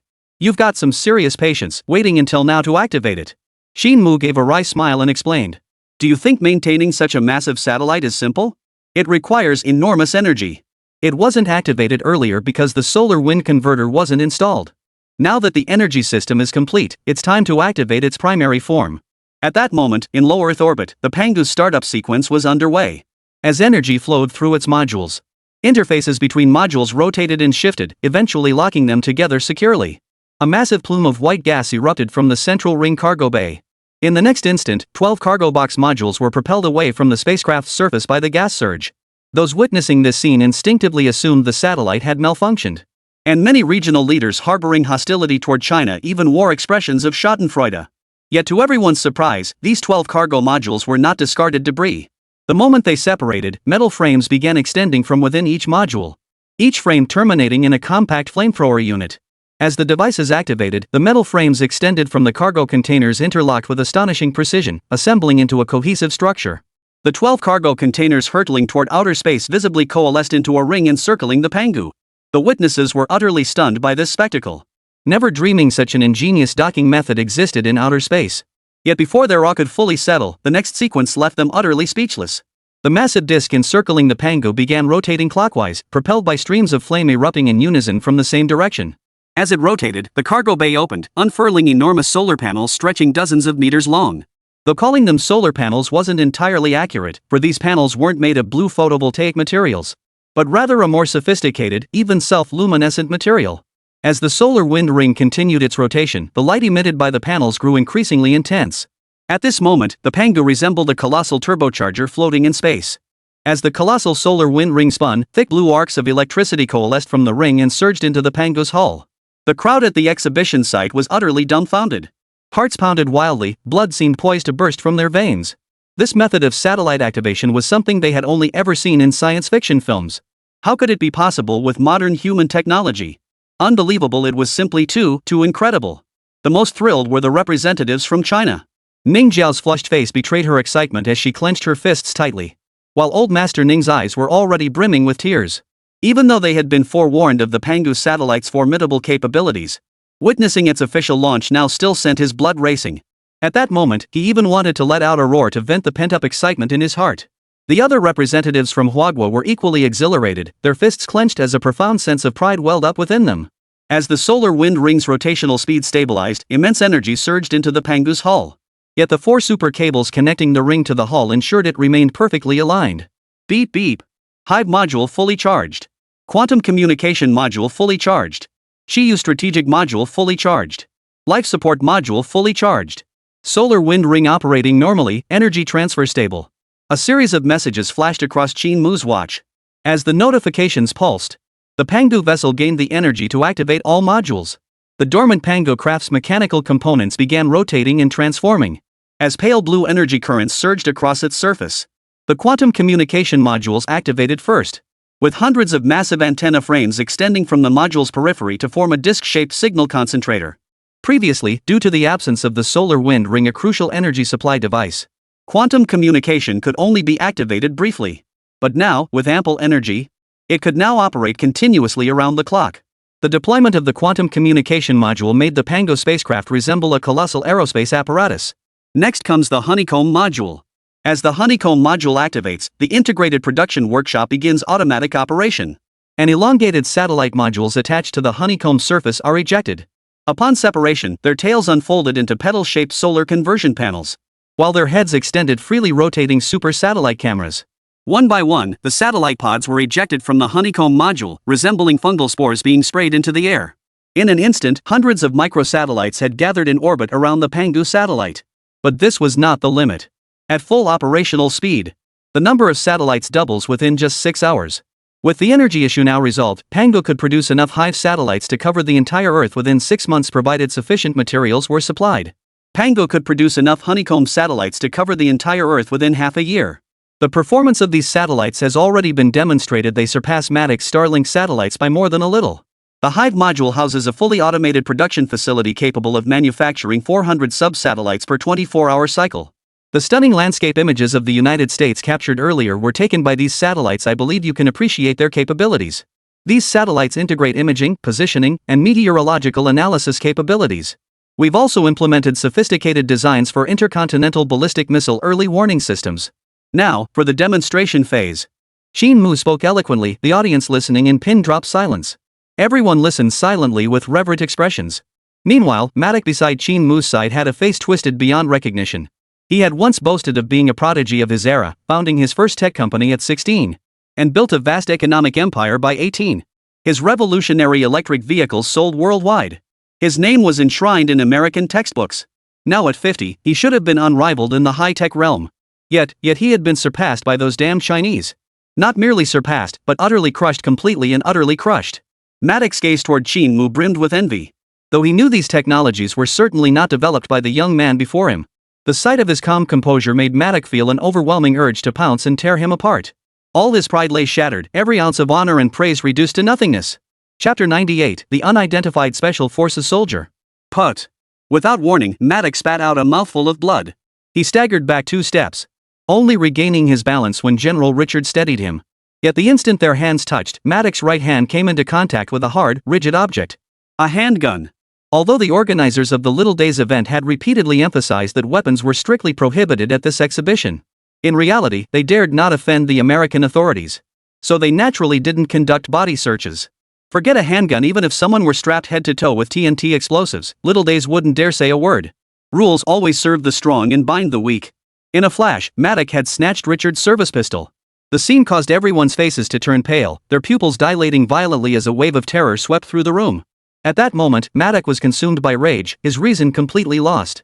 Though he knew full well the consequences of firing, he was equally certain of one thing. With his wealth and technological influence in the United States, no matter how outrageous his actions might be, the United States would absolutely protect him. So he drew his pistol and aimed it at Qin Mu, simultaneously disengaging the safety catch. What infuriated Mach even more was that though the young man before him had flashed a hint of panic in his eyes at first, he quickly regained his composure. Mach sneered coldly. Now all he had to do was pull the trigger, and this arrogant young man would bid farewell to this world forever. His face contorted, eyes wild with fury, he was about to pull the trigger. The next instant, a fiery red figure appeared beside Mach. His right leg lashed out like a steel whip. Those beautiful legs, so pleasing to the eye, now unleashed astonishing power. A sharp crack echoed, followed by a blood-curdling scream like a pig being slaughtered. Mach knelt on the ground, his face contorted in agony. His pistol had been kicked several meters away. His entire right arm shattered, blood gushing from the broken bones. The one who struck was none other than Qin Mu's elite bodyguard, Long Xiaowan. At that moment, Long Xiaowan bore not a trace of her usual intellectual grace. Now she stood like a valkyrie shielding Qin Mu, her icy eyes radiating a murderous aura. This warrior goddess who had bare-handed slain dozens of enemies at the border had finally revealed her true nature. The chaos came swiftly and departed just as fast. Amidst Mach's wails of agony, the others snapped back to reality. Recalling the events of the past few seconds, they broke out in cold sweat. Damn that little bastard. Didn't he say guns weren't allowed at the expo? Why the hell can the pretty country folks bring them? I should never have trusted that useless little bastard. The grandson nation truly lives up to its reputation. Trash, useless scum, I spit on you. Scared the hell out of me. Thought we were in for an international incident. Thank God we stopped it in time. So the beauty by Mr. Qin's side isn't just a pretty face. I didn't even see that kick, but Mach's arm was gone. Damn it, I'd pay any price to have a bodyguard like that protecting me. Didn't you see that beauty's eyes just now? Terrifying. She's got at least a dozen lives on her hands. Security had already rushed onto the stage. 3 or 4 men frantically pinned down Mach as he struggled violently, while a manager from Xiaorizi picked up the kicked-away pistol. Still shaken, Xiaorizi trembled uncontrollably. Who would have thought such a heinous incident would occur at an international exhibition? At that moment, everyone's face turned grim. Especially the Chinese delegation, who were furious beyond words. Had Long Xiaowan not intervened in time, Huagua's scientific giant would likely have faced dire consequences. If that had truly happened, everyone would bear responsibility. Qin Mu, are you okay? After confirming Mach was incapacitated, Long Xiaowan approached Qin Mu and conducted a thorough examination of his entire body. Finding no wounds, she breathed a slight sigh of relief. After all, Qin Mu was just a young man in his early 20s. Saying he wasn't scared when a gun was pointed at his head would have been a lie. His face was still pale. After taking several deep breaths, he forced a wry smile. That was a close call. Never thought someone could sneak a gun into an international event like this. Seems I underestimated how much the pretty country means to Xiaori. So just stay put in China, it's safer here. Long Xiaowan rolled her eyes dramatically. But just as Long Xiaowan was about to lead Qin Mu away, the exhibition hall doors were violently kicked open. The deafening crash made everyone instinctively turn their heads. Dozens of soldiers clad in U.S. Special Forces gear stormed in. Red lasers sweeping back and forth across the hall, scattering the crowd wherever they passed. Watching the Special Forces surge in, Long Xiaowan and Qin Mu both frowned. But Long Xiaowan immediately turned to Richard and asked, "What's going on? Are these your people?" Richard looked utterly bewildered. He had only brought a few lightly armed soldiers with him. And he certainly hadn't ordered any fully armed Special Forces to come. Yet despite his confusion, as a national admiral, Richard stepped forward. "Which unit are you from? Who sent you?" Yet the moment his words fell, the dozen or so Special Forces soldiers simultaneously aimed their weapons at Richard. Red laser beams focused on Richard's chest. The next second, gunfire erupted, sending shockwaves through the crowd. Standing atop the platform, Richard was instantly pierced through by bullets. A spray of blood erupting from his back as the sheer force of the impact sent his entire body flying backward. "Watch out!" Long Xiaowan's expression changed as she immediately grabbed Qin Mu and rolled down the platform. At that moment, Qin Mu felt a heavy blow strike his shoulder blade. And by the time he realized he'd been hit, his scalp tingled with numbness. Fortunately, the nano-bulletproof vest did its job, preventing the bullet from penetrating either Qin Mu or Long Xiaowan's bodies. "The gun! Who has it? Fight back!" Long Xiaowan growled. Yet when everyone's gaze fell upon the Chinese man who had holstered his pistol, he was cowering like a frightened chick, his entire body shaking violently like a sieve. The pistol he clutched tightly remained firmly in his grasp. Several regional leaders nearby attempted to wrestle it away for retaliation. But the damn kid was so tense he'd gone into shock. The harder they tried to pry his arms apart, the tighter he clutched. He muttered linen belt under his breath, his pants soaked through with urine. "Damn it, you useless piece of," cursed one regional manager from the Middle East, intending to deliver a heavy blow to seize the pistol. Yet the next instant, the back of his head was smashed by a rifle, but blood gushing from the wound. Unidentified Special Forces swiftly secured the scene, with a dozen assault rifles trained on the crowd, freezing everyone in place. Terrorists disguised as U.S. soldiers. They must have infiltrated the US military blockade in Japan this way. Chapter 99, Academ's Revenge Plan. Long Xiaowan swiftly assessed the situation. The Chinese delegates instinctively gathered together, all wearing the nano-bulletproof vests manufactured by Qin Mu. As long as they protected their heads, their chances of survival were far greater than others. I've contacted the Huawei Navy. Reinforcements will arrive in 5 minutes, whispered a military official. Under normal circumstances, 5 minutes would pass in the blink of an eye, but now, the terrorist organization clearly had no intention of granting them that time. After the terrorists secured the scene, a crude-looking contraption was wheeled in. Composed of various metal drums and jars, it revealed large quantities of green liquid stored in glass containers. The exterior of the containers was heavily wrapped in rubber explosives. When Qin Mu saw this thing, his expression darkened instantly. "Qin Mu, what is that?" Long Xiaowan asked. "Some kind of volatile chemical reagent, most likely a poison gas weapon." At this declaration, everyone's expressions changed dramatically. Chemical weapons weren't just devastatingly lethal, their true horror lay in the relentless, lingering damage they inflicted on the human body. Within the realm of weapons of mass destruction, the agony inflicted by poison gas ranks second only to nuclear radiation. And in certain circumstances, it could even surpass the agony caused by nuclear radiation. These sudden terrorist attackers were no ordinary foes. Amid waves of agonized wails, Mach, whose broken bones had yet to be treated, was dragged before the crowd. A camera was positioned before the crowd. Mach was dragged before the satellite terminal. After a barrage of beatings and threats, the terminal connected to the Starlink satellite. And within seconds, the camera's live feed appeared on major streaming platforms across the internet. Before world leaders could receive the news, the live stream had already exposed this terrorist attack to everyone. A terrorist wearing a white skull mask slowly approached the camera, a gun in one hand and dragging a chair with the other, and calmly sat down in front of the camera. "I am General Akatim, commander of this operation. I now address the nations of the world. Do not attempt rescue operations, especially the Armored Corps of China. See those green machines over there? They contain super bacteria cultivated from anthrax bacilli. Should the containers detonate, I guarantee Kyoto will become a city of the dead within 24 hours. The live feed reached the island nation, plunging all of Kyoto into instant panic. Everyone instinctively wanted to flee the city. Yet as Japan's most densely populated city, chaos erupted instantly, with constant traffic jams and stampedes. Major transportation hubs saw frequent accidents and altercations, making evacuation even more difficult in an already overcrowded city. The terrorist calling himself General Akatim sat motionless in his chair. Behind him were regional leaders held captive. This marked the first instance of terrorists broadcasting live globally. And this was all thanks to Mach's Starlink satellites transmitting the signal worldwide. Are terrorists this brazen nowadays, broadcasting the kidnapping of government officials live? Even American blockbusters wouldn't dare depict this. These terrorists are absolute desperados. Anthrax? My God, it's anthrax. That terrifying biological weapon.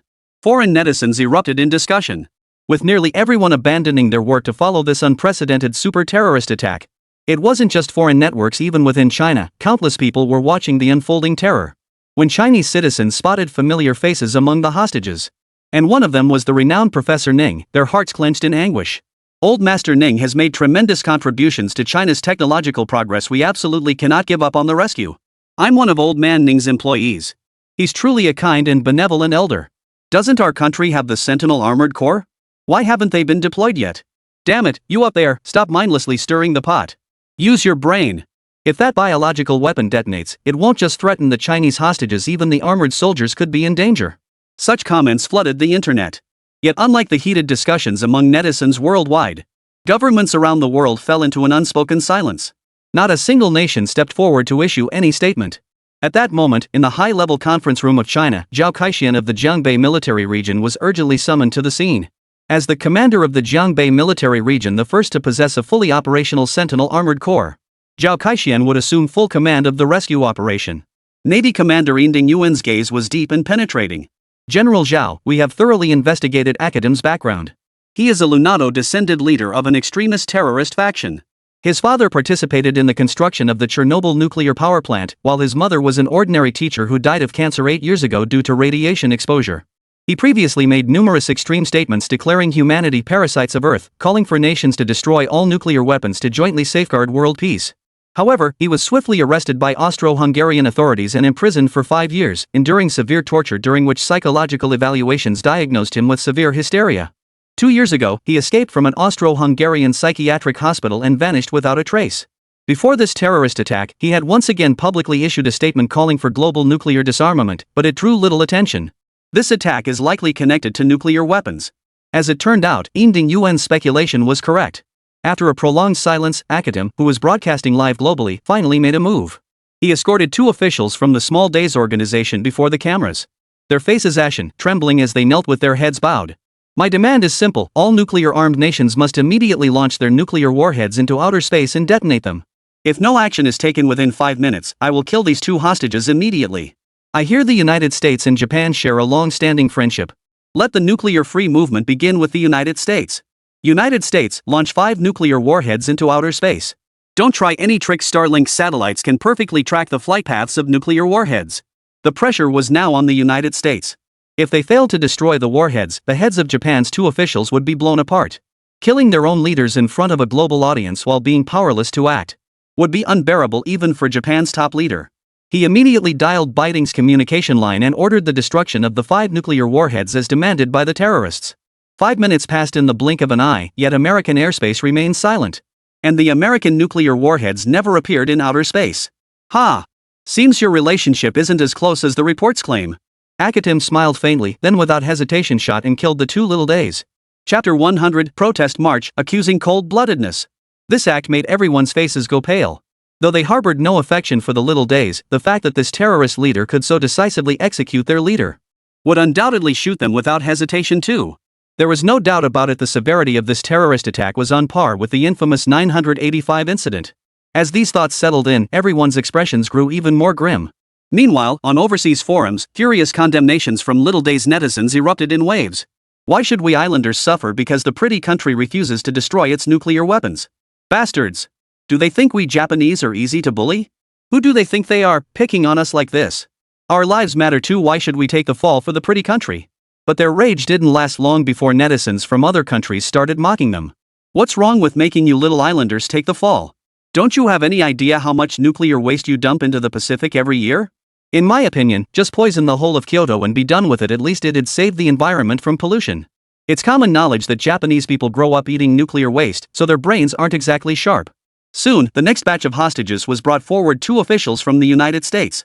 The bodies of the 2 Japanese officials still lay on the ground, not yet cold, trembling violently as they faced the terrorists' black muzzles. Since the Japanese couldn't get the attention of the pretty country's high-ups, surely you lot can, right? Akatim toyed with his pistol, its muzzle swaying back and forth over the 2 American officials. This terrified the 2 officials. At that moment, they didn't even care if they were being broadcast live, and immediately dropped to their knees before Akatim with a thud. Spare us. We have plenty of money. Whatever you want, we'll give it to you. Just let us go. We'll do anything you ask. Mommy, I don't want to die. Wah, please spare me. Faced with the threat of death, the 2 Americans had abandoned all dignity, desperate only for survival. Though this was human nature, the natural state of life. But it still drew a barrage of criticism from netizens, especially those from the United States. They were absolutely furious. They'd love to storm the scene with assault rifles and blow away those 2 spineless cowards. Can't you show some backbone? You're a disgrace to Americans. What's there to be afraid of? It's just getting shot, you 2 cowards.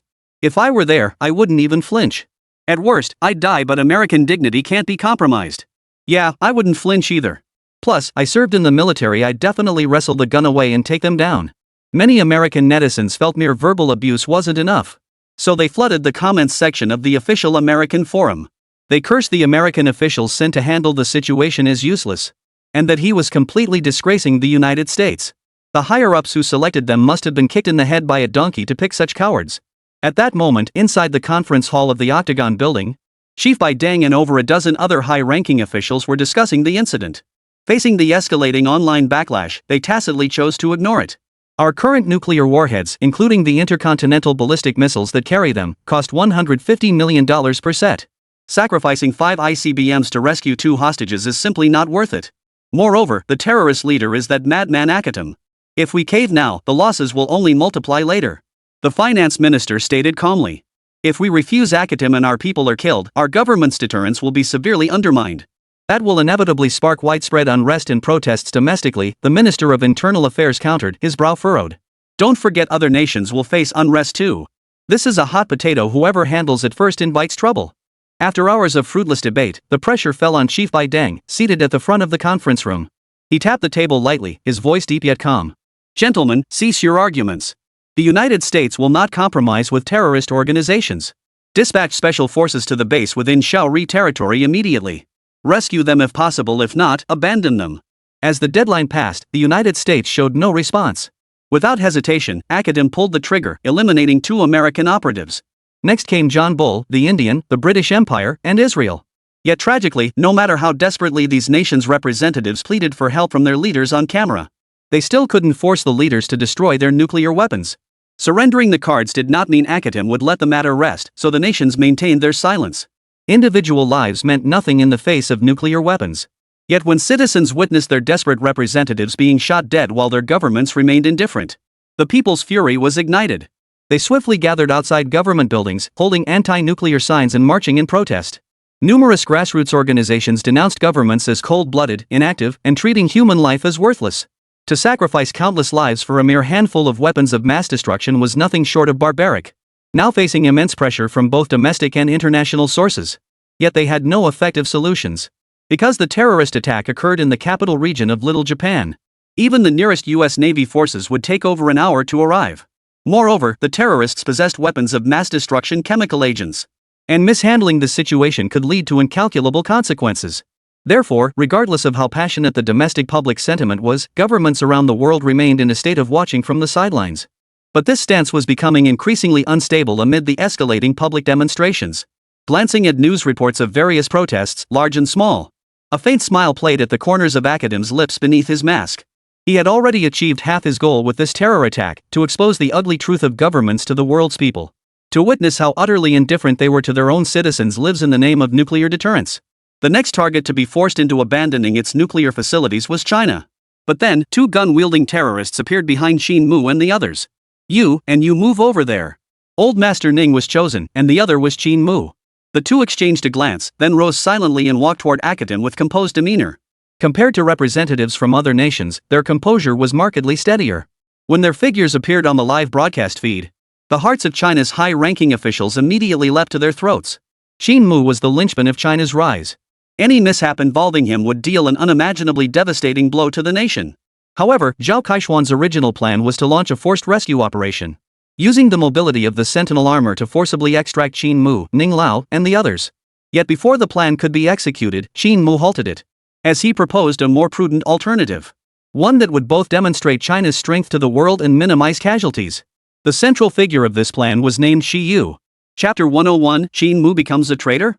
An old man and a young man were escorted before Academ. One terrorist pressed down on Elder Ning's shoulders, forcing him to kneel. Yet despite his age, old Ning stood ramrod straight, refusing to bend his knees even an inch. Chinese nationals witnessing this scene instantly teared up. Well done, Elder Ning. A national role model. The backbone of Huagua. This is the kind of idol young people should look up to. Heaven help us, old Master Ning must survive. It wasn't just the Chinese people. Witnessing old Master Ning's unyielding spirit in the face of death, people from all nations felt a deep respect welling up within them. Leaders from other nations knelt without exception, their faces etched with fear in the face of death. Yet this elderly Chinese man remained utterly composed throughout. His body stood as straight as a steel rod. No matter how hard the terrorists behind him strained, they couldn't bend him an inch. A truly respectable elder. Is this the national spirit of the Chinese people? I once thought it was just a legend, but now it seems utterly incredible. Compared to this elder, our country's representatives are utterly pitiful. Alas! The backbone of the Chinese people is harder than stone. Driven by complex emotions, the protesting organizations unleashed even greater force at that moment. Governments worldwide felt domestic pressure surging like a tidal wave. Old Master Ning's unyielding resolve began to irritate the terrorists behind him, raising the butt of his rifle to strike Old Master Ning from behind. But at that very moment, Qin Mu suddenly spoke up from the side. Old Man Ning holds immense stature in the hearts of the Chinese people. Isn't your goal to force China to destroy its nuclear warheads? If harm comes to him, not only will your plan fail, but you'll provoke the entire nation. Academ, who had been calm until then, raised his hand slightly to stop his subordinate from acting, and watched Qin Mu with interest, a fleeting, barely perceptible curiosity flashing in his eyes. Although Academ and his men had been lying in wait around the venue during the exhibition, he had been fully aware of everything unfolding inside. This young representative of Huagua had unveiled their super satellite research to the world. Its capabilities so powerful they could be described as epoch-making. The satellite's panoramic footage was still playing on the platform's display screens. However, Academ had little interest in this. His purpose in coming here was not to acquire high-tech instruments. Compared to the complex Huagua satellite, he decisively opted for the more easily controllable Starlink satellite. Even so, China's super satellite left a deep impression on Akatim. And by extension, he was equally impressed by Qin Mu, the product demonstrator. He pointed the gun barrel at Qin Mu and asked in a remarkably flat tone, "Chinese man, are you afraid of death? If you kneel and beg for mercy now, I'll let you go. If you refuse to kneel, we may only meet again in the next life." At these words, the faces of the Chinese delegation paled. And Qin Mu's heart skipped a beat. He hadn't anticipated this turn of events. This Akatim wasn't just bloodthirsty, he played by no rules. Though Qin Mu hadn't navigated the treacherous waters of corporate intrigue, he possessed basic emotional intelligence. No matter how he responded to Akatim now, he would likely face execution. He had to devise a delaying tactic, at least buy time until the solar wind ring absorbed enough energy. His mind raced, and suddenly, a bold plan crystallized in his thoughts. Without warning, Qin Mu took a step forward. The moment this movement occurred, at least 6 gun barrels instantly locked onto his body. Should Qin Mu make any threatening move, he would be instantly riddled with bullets. Whoa, everyone, relax. I mean no harm. Qin Mu raised his hands and pushed them outward. I deeply admire General Akatim's unwavering commitment to advancing denuclearization, even at the cost of his own life. But as things stand, no nation seems willing to compromise over it. At this point, Qin Mu paused briefly, his expression brimming with anticipation. Now, I formally present to you our company's latest product, the Quantum Group Control System. This system allows you to monitor the scale and quantity of nuclear weapons across nations in real time. All it costs is $5 billion. The moment these words left his mouth, not only was the entire audience stunned, but even the global audience watching the live stream was stunned. What the hell?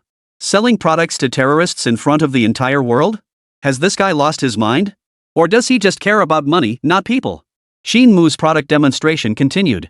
He stepped back 3 paces, revealing the massive display screen on stage before Akatim.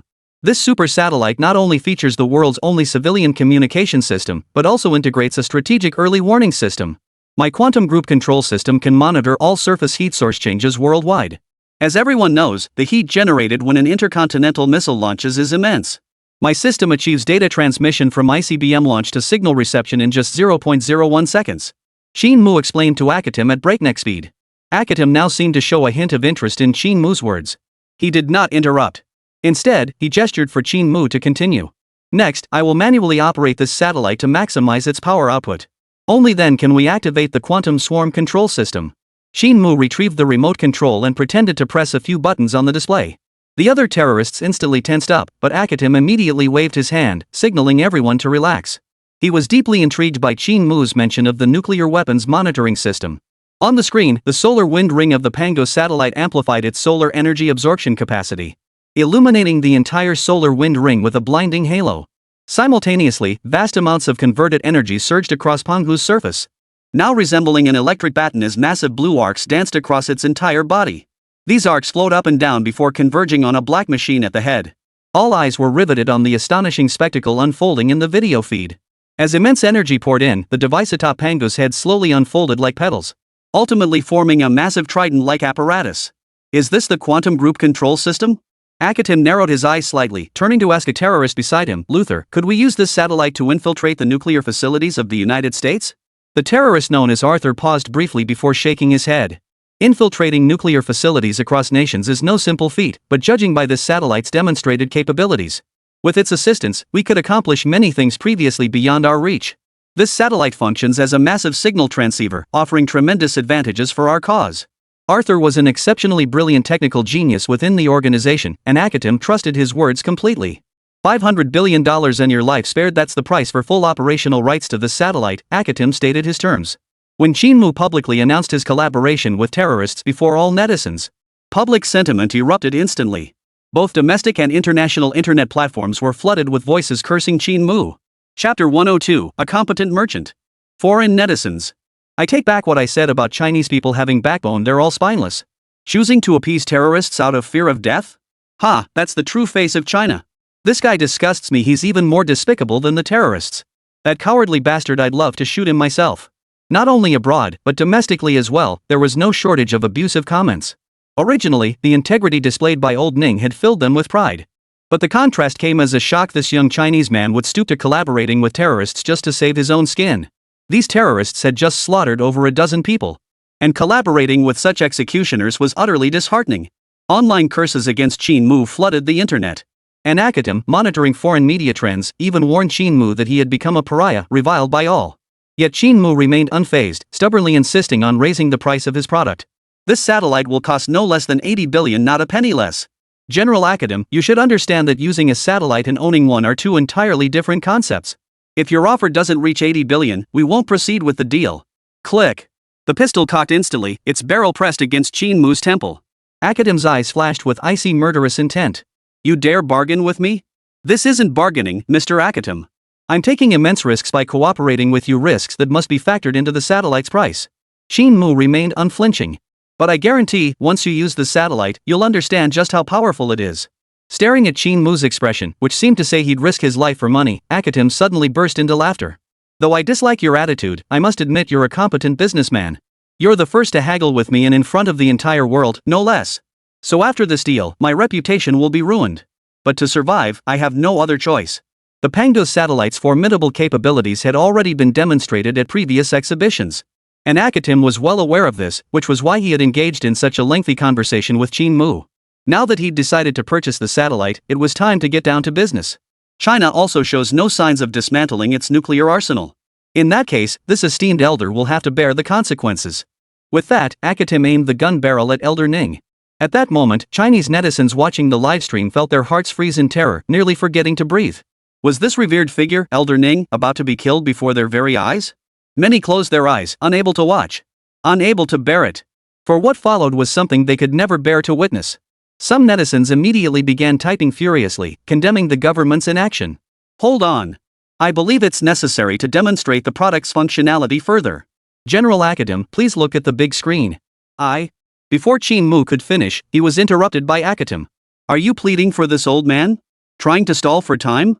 Akatim narrowed his eyes slightly. Qin Mu's earlier display of being a money-obsessed merchant had momentarily lowered his guard. But now this merchant suddenly cared about an old man's life or death. And he sensed a whiff of conspiracy. The next instant, Qin Mu was seized by two terrorists, one on each side, and roughly dragged before Akatim. Cunning little bastard, you nearly had me fooled. It seems you're not the cold-blooded merchant I expected. This disappoints me. You misunderstand, General Akatim. I just suddenly remembered my satellite has one more powerful feature I haven't demonstrated yet. I intend to demonstrate it now, and you must pay $100 billion to acquire ownership of the satellite. Qin Mu said, his expression unchanged. Yet Akatim was as cunning as a fox. Once he lost trust in Qin Mu, he would never regain it. In an instant, he raised his gun, the muzzle aimed squarely at Qin Mu. A crushing sense of impending doom swept over him. Qin Mu felt his hair stand on end and his scalp tingle. At that moment, he had a strong premonition that Akatim would kill him.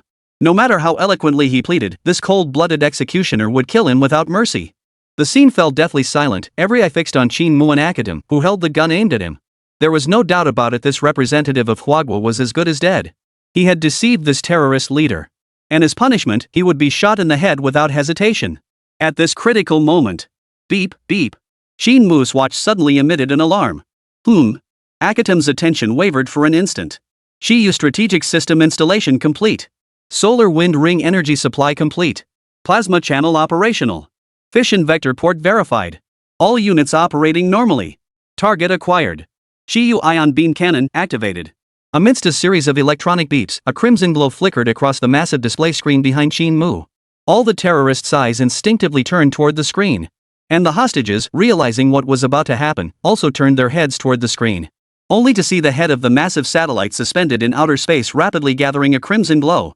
Qin Mu had deliberately amplified the electronic alerts. His purpose was simple, he had to capture Akatim's attention, even if only for a few seconds. It was crucial. And indeed, it worked. Akatim frowned slightly as he watched the display, temporarily unable to place what this thing was. After all, hyper-powered weapons like ion beam cannons were practically unseen outside of sci-fi films. And Akatim, consumed by his work, never watched movies. That color looks familiar, like. Arthur abruptly ripped off his helmet, terror flashing in his eyes. China's export-grade land battle fortresses emit this exact same glow. It's a beam cannon. A space-grade beam cannon. When Arthur uttered these words in a trembling voice, everyone's expression changed drastically. Especially Akatim, who instantly realized. The reason the damned Huagua man had dragged things out with him for so long was to wait for the superweapon to finish charging. And now, his plan had succeeded. You want to take us all down with you? Damned Chinese bastard, I'll send you on your way first. Akatim's face turned icy as he prepared to pull the trigger and take Qin Mu out first. Chapter 103, The Power of Near-Future Weapons. Qin Mu, however, was prepared. He swiftly ducked, shielding his head with both hands. Seeing this, Akatim immediately swung his gun around to target Qin Mu's back. Bang! Bang! Bang! 3 shots rang out in rapid succession. Though Qin Mu's face contorted in pain, the expected spray of blood never materialized. Akatim instantly realized the man before him was wearing body armor. He swiftly drew the dagger from his waist and lunged toward Qin Mu's throat. But just then, a deafening roar erupted, shattering the glass ceiling above the exhibition hall in an instant. In the next instant, several steel battlesuits descended from the sky, closing in on the terrorists below. It's China's Sentinel armor. Activate Plan B immediately. Akatim had no time left to finish off Qin Mu. He quickly retreated while pulling a gas mask over his face. Simultaneously, the other terrorists donned their own gas masks. Before the Sentinel soldiers could secure the area, the bacterial weapon placed nearby activated. Ha! Damn you, China! You forced my hand. I'll make everyone pay. Let you all see the consequences of disobedience. Akatim's face twisted with madness. Though they couldn't defeat the powerful Sentinel warriors, that didn't mean they wouldn't fight back. Once the biological weapon was activated, every hostage here would die. If luck was on their side, this band of terrorists might even escape alive, only to return in force when the time was right. Yet just as Akatim basked in triumph, a cold voice cut through the air. Do you really think I'd let you release the gas? You've clearly underestimated me. Qin Mu slowly rose from the ground, his gaze icy as he stared at Akatim. Now, I'll show you the true power of the Pangu. The moment Qin Mu finished speaking, a crimson sun suddenly appeared in the once bright sky, causing the surrounding area to rapidly darken. At that moment, aboard the Pangu in space, the Chiyu ion beam cannon had already accumulated sufficient energy. The next second, a crimson energy beam shot vertically toward the Earth's surface. This astonishing spectacle was fully captured by the Hive satellite, transmitted to the kidnapping scene, displayed before every viewer watching the terrorist attack. All viewers who witnessed this scene widened their eyes in shock, almost pressing their eyeballs against the screen to get a clearer look at the beam striking the ground. Those at the exhibition site trembled on their legs, barely able to stand. Their bodies shook violently. There was no helping it, the sheer oppressive force of this thing was overwhelming, impossible to grasp unless you were right there. It was goddamn more intense than the pressure from a nuclear bomb. Even many terrorists felt genuine dread deep within their souls. They were a bunch of desperate men, unafraid to sacrifice their lives for their cause. Yet when they saw that crimson beam piercing the gloomy sky, they found it nearly impossible to suppress their terror. This terror completely overrode their convictions, a primal fear rooted in the most fundamental instincts of life. Volcanic eruptions, earthquakes, tsunamis. The deepest fear etched into the very genes of living beings. The Hive satellite even thoughtfully lowered its lens, allowing everyone to see the beam shooting straight toward Earth. The beam pierced through the clouds, leaving ripples spreading through the very air wherever it passed. A massive hole tore through the clouds wherever it passed. The crimson beam sliced through layer upon layer of air, plunging into the venue with apocalyptic force and striking the biological weapon dead center. The superheated energy within the beam instantly vaporized the entire biological weapon, leaving not a speck of residue, not even a trace of ash. Yet Akatim, who had braced himself for vaporization, opened his eyes the very next second. The fiery beam continued to vaporize the equipment that had released the biological weapon, its extreme heat even melting the marble floor, causing the ground to collapse downward into a bottomless cavern. Yet despite the beam's terrifying power, it did not destroy all surrounding matter. Not even the live streaming camera suffered the slightest disruption. It destroyed only the matter within the beam's range. Thud! Arthur, standing nearby, knelt down on the ground in a state of profound awe. As a technological genius, he raised his hands and knelt before the rapidly dissipating beam as if paying homage to a deity. Among everyone present, only he understood the staggering technological prowess contained within that beam. Great technology! Such ferocious power yet capable of displaying ultimate precision. Akatim, did you see that? This is the technology I've dreamed of possessing. Compared to crude nuclear weapons that make one sick, compared to biologically engineered weapons lacking any technological sophistication, this is the future of humanity. As the ion beam cannon gradually cooled, a vast, profoundly deep cavern emerged at the site. The surrounding rock had melted away, and the gravel had turned into scattered shards of glass. Bathed in the gradually returning sunlight, it revealed an otherworldly beauty. Arthur knelt before the cavern with fanatical fervor, prostrating himself in worship like a devout follower. Akatim quickly recovered from his stunned expression. He didn't understand Arthur's words, nor did he care to. All he knew now was that the operation had failed, and he must do something to salvage the situation. Got it. Kidnap that damn Chinese man. Use his life as leverage to get out of here.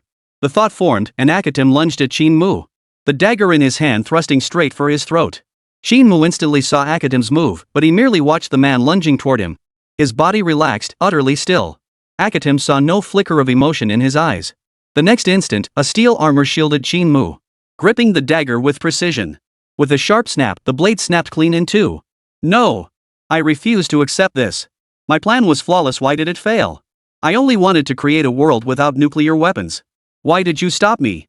As the steel armor clamped down on Akatim's throat, his emotions erupted completely. Damn you, Chinese! Damn you, brat! I did this for all humanity. You are humanity's criminals. You allow nuclear weapons to persist. You are Earth's criminals. After Akatim was captured alive, the remaining terrorists offered no resistance whatsoever before the Sentinel armor warriors. As the last terrorist was subdued, a thunderous cheer erupted across the scene. People embraced each other tearfully, celebrating their narrow escape from disaster. Yet in stark contrast to the fervent scene, both domestic and international networks had fallen into a unified silence. The events had unfolded too swiftly for most netizens to process. Many keyboard warriors who had been attacking Qin Mu and Huagua had only drafted half their tirades when the terror attack abruptly ended. It happened too fast, they hadn't even had time to react. Chapter 104, He is a hero. Holy crap, what just happened? That Huagua guy doesn't seem like a traitor. Can't you see? He was just bluffing the terrorists to buy time for activating the superweapon. Did you see that red beam? It was mind-blowing. That must be China's superweapon. I feel like a complete fool. They were executing a counter-espionage scheme, and all I did was mindlessly rant. The backbone of the Chinese people is incredibly strong. I never doubted it. It wasn't just foreign netizens. Chinese netizens were also realizing they'd misunderstood Qin Mu. Apologies flooded major social forums, with some even posting self-filmed videos of themselves kneeling in apology. On one platform, an apology thread was quickly pinned to the top. The thread's creator soon posted a video. In it, a young man stood before the camera with a solemn expression. His earnest expression showing no hint of jest. I'm sorry. I shouldn't have slandered the backbone of our nation before the matter was resolved. This representative from China showed me through his actions that while loving our country, we should also use our brains. If we cannot put ourselves in others' shoes, we have no right to judge them arbitrarily. I apologize for my previous defamatory remarks. I was wrong. After speaking, the young man bowed deeply, seemingly feeling this apology alone couldn't atone for his mistake. He forcefully slapped himself across the face before finally stopping the recording. But this wasn't the end, it was just the beginning. Soon, a second apology video surfaced, featuring a college-aged girl, offering a heartfelt apology for her earlier abusive remarks toward Qin Mu. Then came the third, the fourth. More and more netizens from China filmed videos issuing apology statements. Most of those posting apology videos were young people. At that age of righteous indignation, they were both impulsive and quick to admit their mistakes. In the blink of an eye, this video apology thread ballooned to over 3,000 posts. There was no way around it. This reversal was utterly humiliating. One moment they were traitors to China, a disgrace to the nation, negotiating cooperation with terrorists. The next moment he became a hero who saved hostages. Crucially, he didn't just save Chinese nationals, but representatives from multiple nations. And the entire incident was even broadcast live for viewers worldwide. This instantly ignited an unparalleled sense of pride and honor among the Chinese people. This newfound pride stood in stark contrast to the previous shame, which led to netizens feeling profound remorse toward Qin Mu. They believed a video apology wasn't enough. They even collectively pledged that even if Qin Mu were to beat each of them one by one, they would never strike back. Qin Mu was a hero of China. Qin Mu, of course, had no idea netizens had spun such elaborate scenarios for him, from selfies of apologies to begging for beatings. All he knew was that after subduing the terrorist leader, he received a full 50,000 exchange points converted from influence. This meant the recent operation had generated immense influence. And though the process had been a tad dangerous, it had certainly been worth the effort. The scene was now under control of China's Sentinel armored warriors. And neither the little days nor the pretty country survivors dared to make a peep. They dared not voice even the slightest objection to the Chinese military entering their territory. Who in their right mind would dare challenge China now? They're not just armed with the Sentinels, they've got sky-based superweapons capable of firing particle beam cannons. If anyone dared to provoke China, a single blast would obliterate any nation. Following the capture of the terrorists, Mach and his associates who had attempted to assassinate the Chinese delegation were also apprehended and brought aboard the arriving Kunpeng. The entire world had witnessed everything that had just unfolded. And even if the United States remains dissatisfied, there is no justification for taking Mach away at this moment. What awaited Mach was China's righteous judgment. Mr. Qin, may I speak with you? As the operation concluded, Prince Hamanda approached Qin Mu. The next instant, two Sentinel armored warriors blocked Prince Hamanda's path. For the first time in his life, Prince Hamanda, who had always been high and mighty, could not help but feel a twinge of insignificance. He softened his tone and spoke gently. I'd like to discuss a potential partnership with Mr. Qin. We're very interested in your country's Pango satellite and hope to lease partial usage rights. His voice was not loud, yet everyone nearby heard him clearly. Only then did the representatives from various nations realize that with Mach already arrested, the Starlink satellites clearly held no further cooperative value. Now, the only viable partner was China. One reason was that China's satellites had proven their formidable capabilities. And another was the formidable deterrent of the Qi particle beam cannon, compelling them to begin courting China. Just as they had once curried favor with the United States. Qin Mu's lips curved into a faint smile. The gains from this expedition were multifaceted. Beyond enhancing his own influence, it had opened possibilities for communication cooperation between Huagua and nations worldwide. Although the Pango satellite was primarily designed for national defense and strategic preparedness, Qin Mu had incorporated commercial applications into its initial design. Establishing partnerships with other nations could generate stable and substantial foreign exchange earnings for China annually, hardly a bad thing. Thus, Qin Mu readily agreed to Hamanda's request. Representatives from other nations immediately swarmed in, each expressing their desire to establish communication partnerships with China.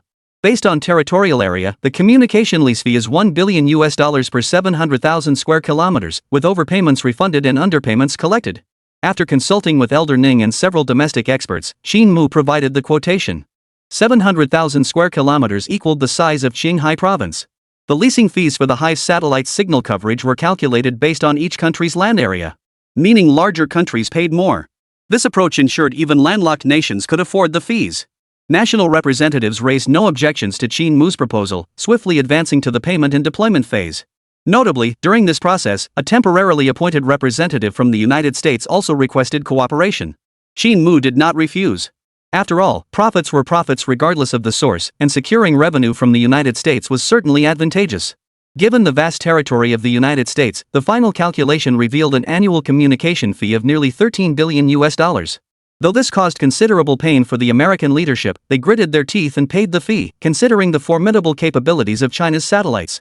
As communication contracts were finalized one after another, the honeycomb modules aboard Pango began operating at full capacity.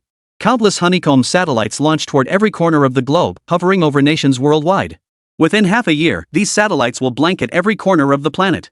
And a satellite network system independently developed by China was about to take shape. Chapter 105, The Gene Extinction Theory. Contracts were being signed at a feverish pace, while the large screen displayed the constant deployment of Hive satellites toward every direction of the Earth. Old Master Ning, watching this scene beside him, was moved to tears. Having poured his heart and soul into China's telecommunications industry, his emotions now ran high. Beside him, Ning Jiao blinked in confusion and asked, Grandpa, are those countries really okay with letting our satellites fly right over their heads?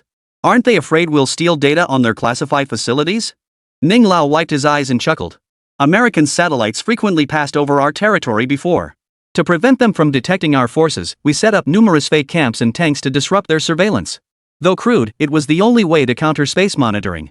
The unwritten rule in space today is that whoever has the superior technology dominates. It's nothing like territorial waters or airspace with clear boundaries. Ning Jiao bit her lip, pondered for a moment, then nodded. I see. Just like the pretty country's Starlink technology, they're deploying it all over the world because their tech is advanced enough, while other countries can't keep up. Old Ning nodded. Now it's America's turn to deploy fake tanks to disrupt us. Ha! What goes around comes around. Due to the terrorist attack, Qin Mu was sent back to China after only an hour at Zayarizi. The remaining communication orders were handed over to other Chinese representatives. The Kuanping landed within the compound of the space agency. And the moment the aircraft touched down, the exit was swarmed by a throng of staff. Like stars surrounding the moon, the crowd encircled Qin Mu as he disembarked. Their expressions radiating admiration. His actions at the high-tech exhibition were etched in their memories. He had remained calm in the face of danger, daring to outwit and outmaneuver terrorists. That terrorist named Akadim had killed several people right before everyone's eyes. Even when facing such a vicious criminal, Teacher Qin remained calm and composed. Something they knew they could never achieve. Thus, all the researchers idolized Qin Mu. Some outgoing female researchers even gazed at him with hearts in their eyes, tugging at his arm to hand him flowers and small gifts. Qin Mu felt somewhat overwhelmed by everyone's enthusiasm. Just as he was wondering how to handle it, a stern voice rang out from behind the crowd. Have you finished your work? What nonsense are you playing around with here? The moment the voice rang out, the crowd scattered like startled birds and beasts, revealing Old Hu, Director Chui, and others approaching. Besides the two bigwigs from the Aerospace Bureau, they were accompanied by old Zhou Kaixin, and several other familiar senior leaders. Good heavens, they've all come. The sternness on old Hu's face vanished the moment everyone left, replaced by a smile. And not just him, everyone wore smiles, making Qin Mu feel a bit uneasy. Our great hero has returned. You've done us a tremendous service, Teacher Qin. Old Zhou chuckled, rummaging through his pocket for a moment, only to pull out a handful of items the next second and hand them to Qin Mu. The gesture resembled giving candy to a child during the new year. Qin Mu instinctively held out both hands, only to realize upon closer look that they contained various gleaming medals and bank cards. Teacher Qin, the higher-ups gave us so many bonuses and medals that I couldn't find enough gift boxes to pack them all. I had to bring them like this. These are just small tokens for now. We'll arrange a proper ceremony later when we have time. The medals awarded then will carry far more weight than these. Wow, such a down-to-earth way of presenting awards left Qin Mu a bit dumbfounded. Still, he didn't mind. He casually stuffed them into his pockets, and that concluded the award ceremony. Besides awarding Qin Mu the bonus and medals during this trip to Xiaorizi, his military rank was also elevated from lieutenant colonel to colonel.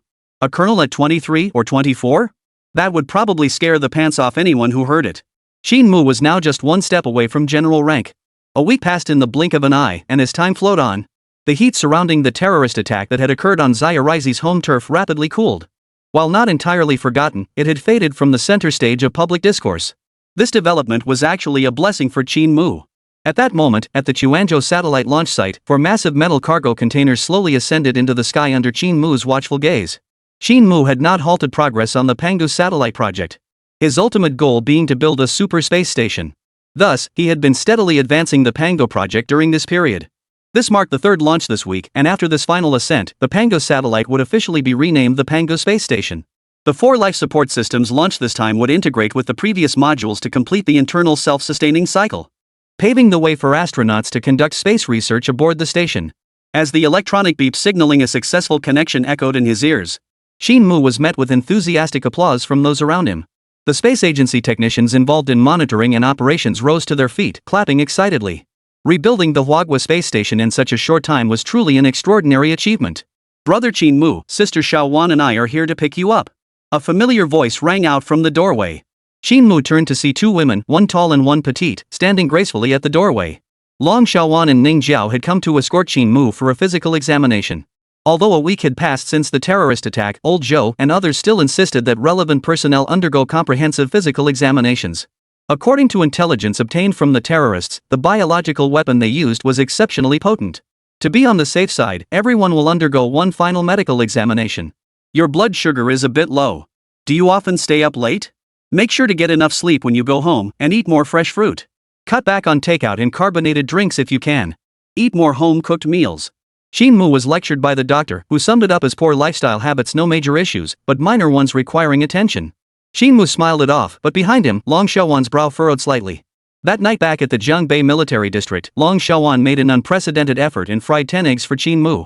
But Qin Mu only ate one, the other 9 were completely burnt. The next day, a scandal involving the United States was exposed by Russia, and the explosive nature of the news was utterly mind-blowing.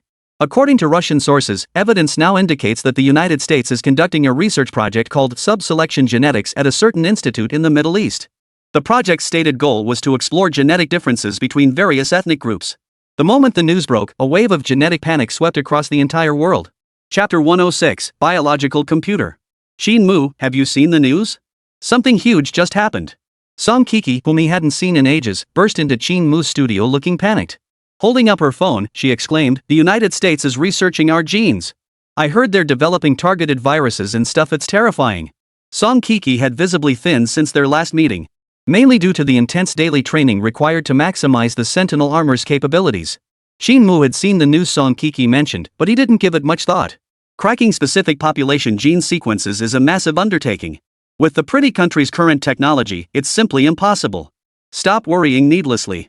But so many people online are analyzing it, and their arguments make perfect sense. They say scientists have already identified hidden genetic sequences unique to Asians.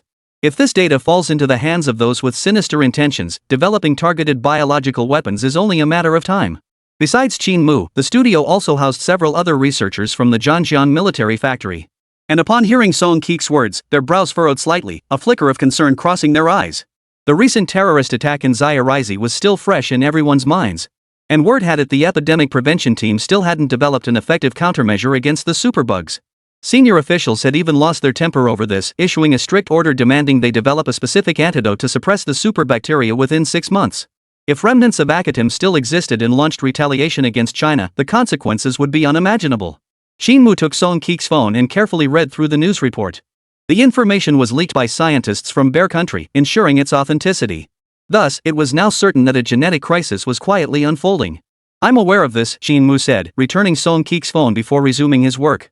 That evening, after confirming that all tasks related to the Pango space station could be fully entrusted to his subordinates, Qin Mu commenced development on his latest product.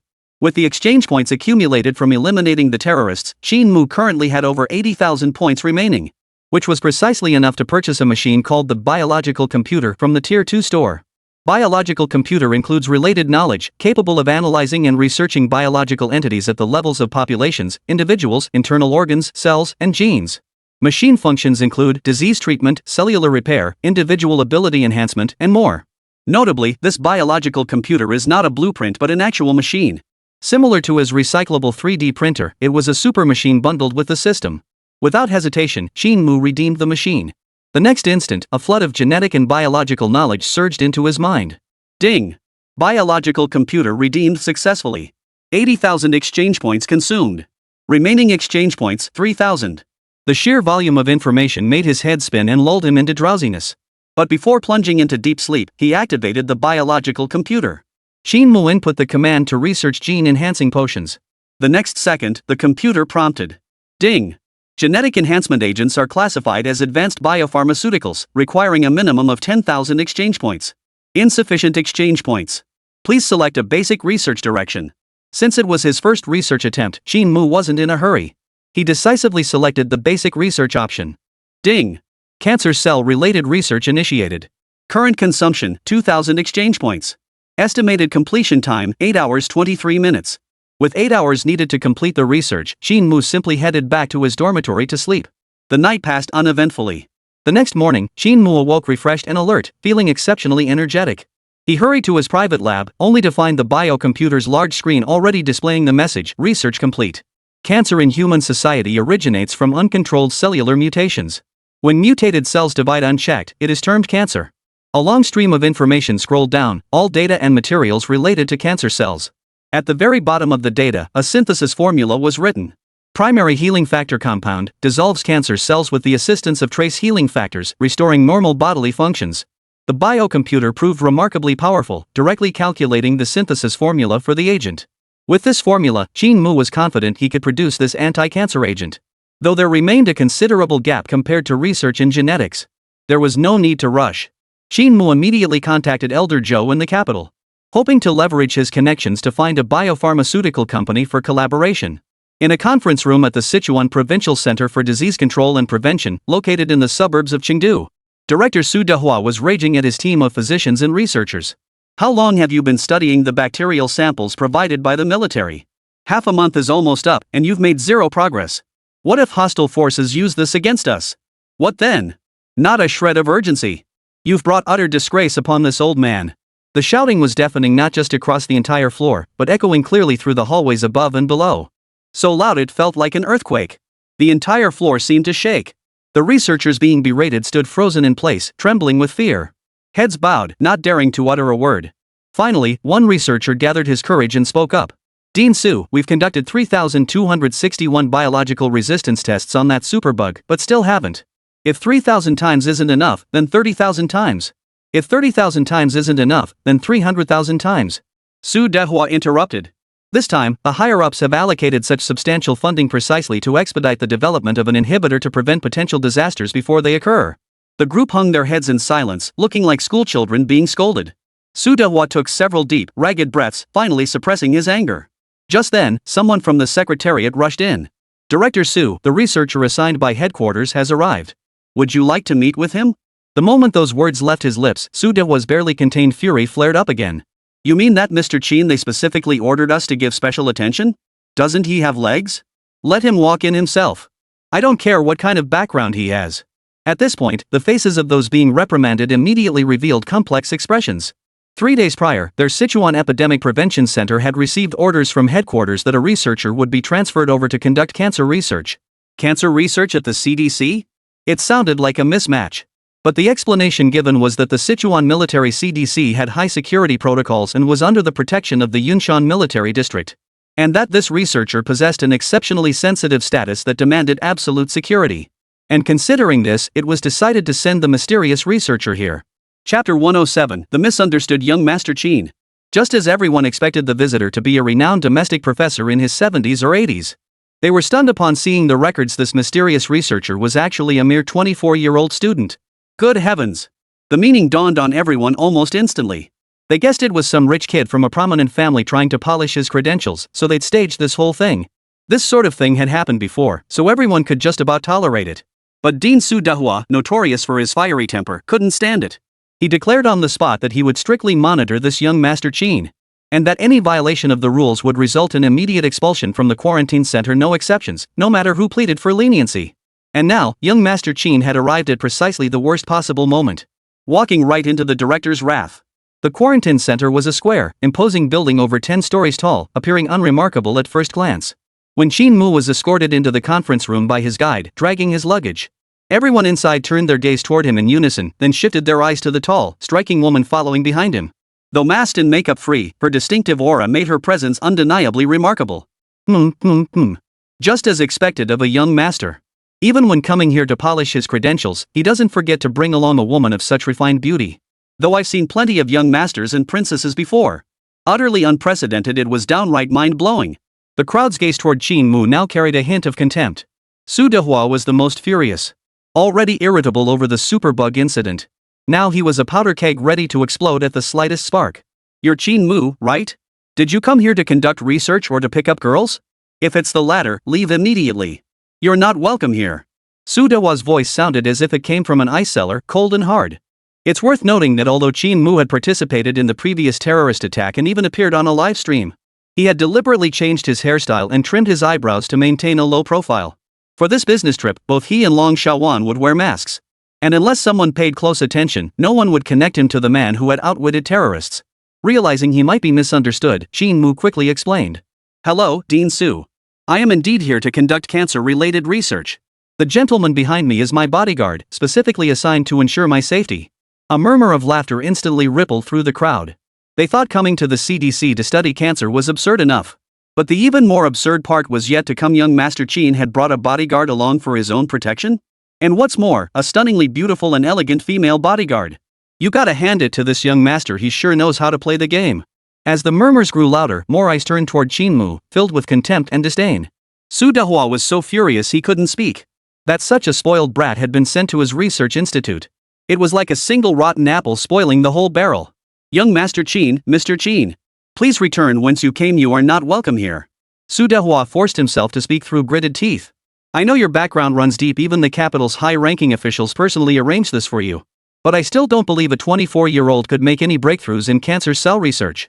And you didn't even bring a single assistant, just some so-called female bodyguard. He spoke in one breath, so overcome with emotion that he gasped for air after finishing. While other researchers pointed fingers at Qin Mu, their faces openly displaying contempt. Qin Mu, should we clarify your identity to them? Long Xiaowan frowned slightly. Qin Mu nodded helplessly. This misunderstanding had come out of nowhere. He had intended to keep a low profile, but now it seemed he had no choice but to reveal his true identity. However, just as Qin Mu opened his mouth to explain, the conference room door burst open, and a researcher in a hazmat suit rushed in, looking panicked. Dean Su, it's bad. Xiao Zhang accidentally cut a hole in his protective gloves while cleaning the sterile workbench. The super bacteria sample was still on the table at the time. At these words, everyone's faces turned pale. Especially Su Dehua, who immediately disregarded everything else and dashed out of the conference room toward the lab. The other researchers also rushed over. The sterile workbench was housed within a sterile chamber, so there was no immediate risk of pathogen leakage.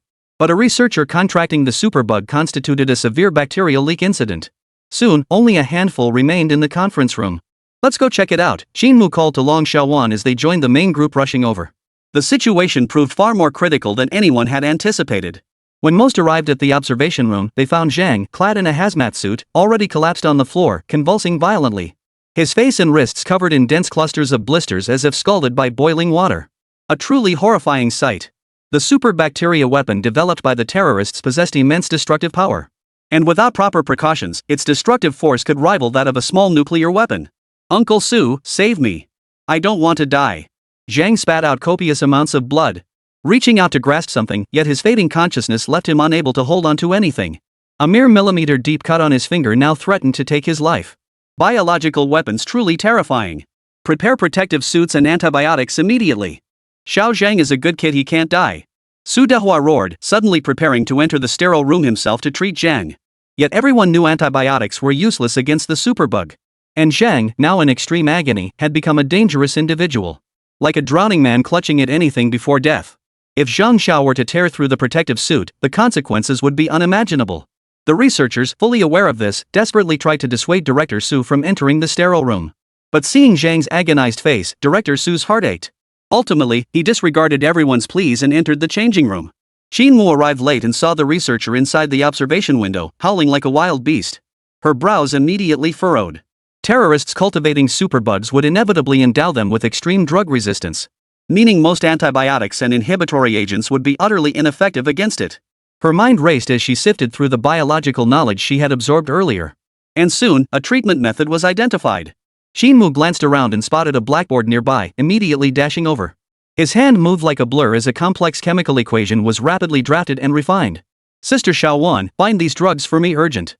Chapter 108, the chemical formula on the blackboard. With the super light watch, the medication list was swiftly transmitted to Long Xiaowan's wrist.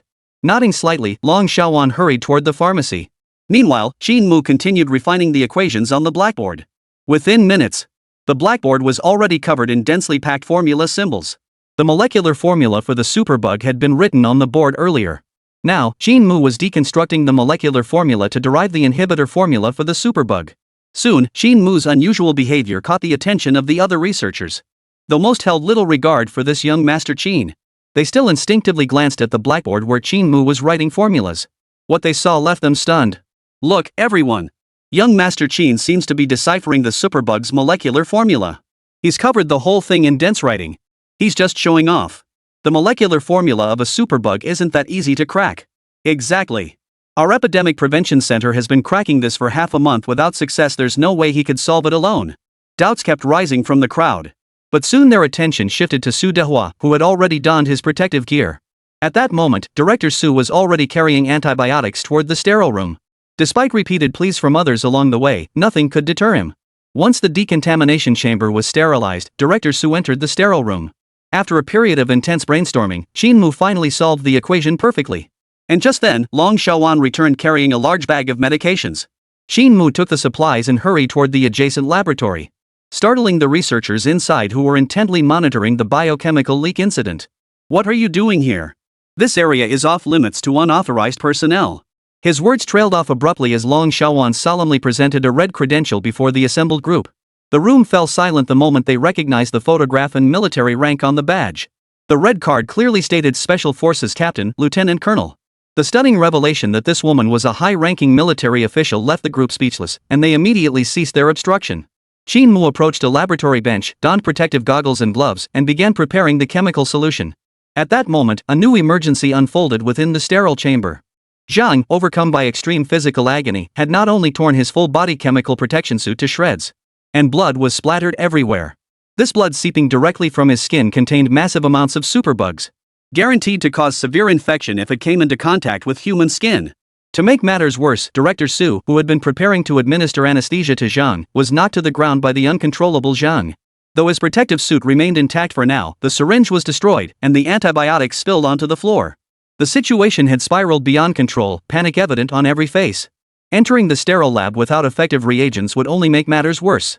And even if they wanted to rescue Director Su, they'd face enormous risks of pathogen exposure. Just as the group stood paralyzed, unsure of what to do next, an excited voice suddenly rang out from behind them. He did it! He actually did it! Turning around, they saw Director Liu of the microbiology department staring intently at the blackboard before him, his face aglow with excitement. They recognized the blackboard it had been scribbled on earlier by that newcomer, young Master Qin. But after finishing, he had left. Everyone had assumed he'd just failed at showing off and slunk away. So they hadn't paid it much mind. But now, Director Liu of the microbiology department was staring at the blackboard with a fiery gaze. Many people crowded closer to examine the densely packed equations on the board. At first glance, it seemed harmless enough. But upon closer inspection, their scalps prickled and their eyelids twitched violently. The chemical equations on the board weren't random scribbles at all, they were complete molecular formula derivations. Based on the molecules that make up the superbug, the equations deconstructed its chemical expression at the molecular level and the decoding process. The results derived from these equations revealed the precise chemical composition needed to inhibit or even kill the superbug. The researchers at the Sichuan Epidemic Prevention Center were elite chemists and medical professionals, handpicked from thousands. They could immediately recognize that this equation was highly likely to be genuine. In other words, that young Master Qin wasn't just showing off when he scribbled on the blackboard earlier, but searching for a way to suppress the superbugs. Realizing this, shock spread across everyone's faces. A 24-year-old chemical prodigy. We thought he was just some spoiled rich kid here to pad his resume. Who knew he was a super genius? We misjudged him, the entire center misjudged him. Quick! Immediately prepare the medication according to this chemical formula. Where is young Master Qin? Find him immediately. If he could decipher this formula, he must have a way to save young Master Zhang and Director Su. Director Lu shouted frantically. 20 minutes had already passed since the pathogen leak, and Zhang's vital signs were rapidly deteriorating, while Director Su remained quarantined in the sterile chamber, facing imminent infection risk, leaving little time for rescue. But earlier, everyone had been focused on the sterile room, and no one knew where young Master Qin had gone. Director Lu called out 3 times but received no response. Oh no! We must have offended him and driven him away. Director Lu beat his chest and hung his head in frustration.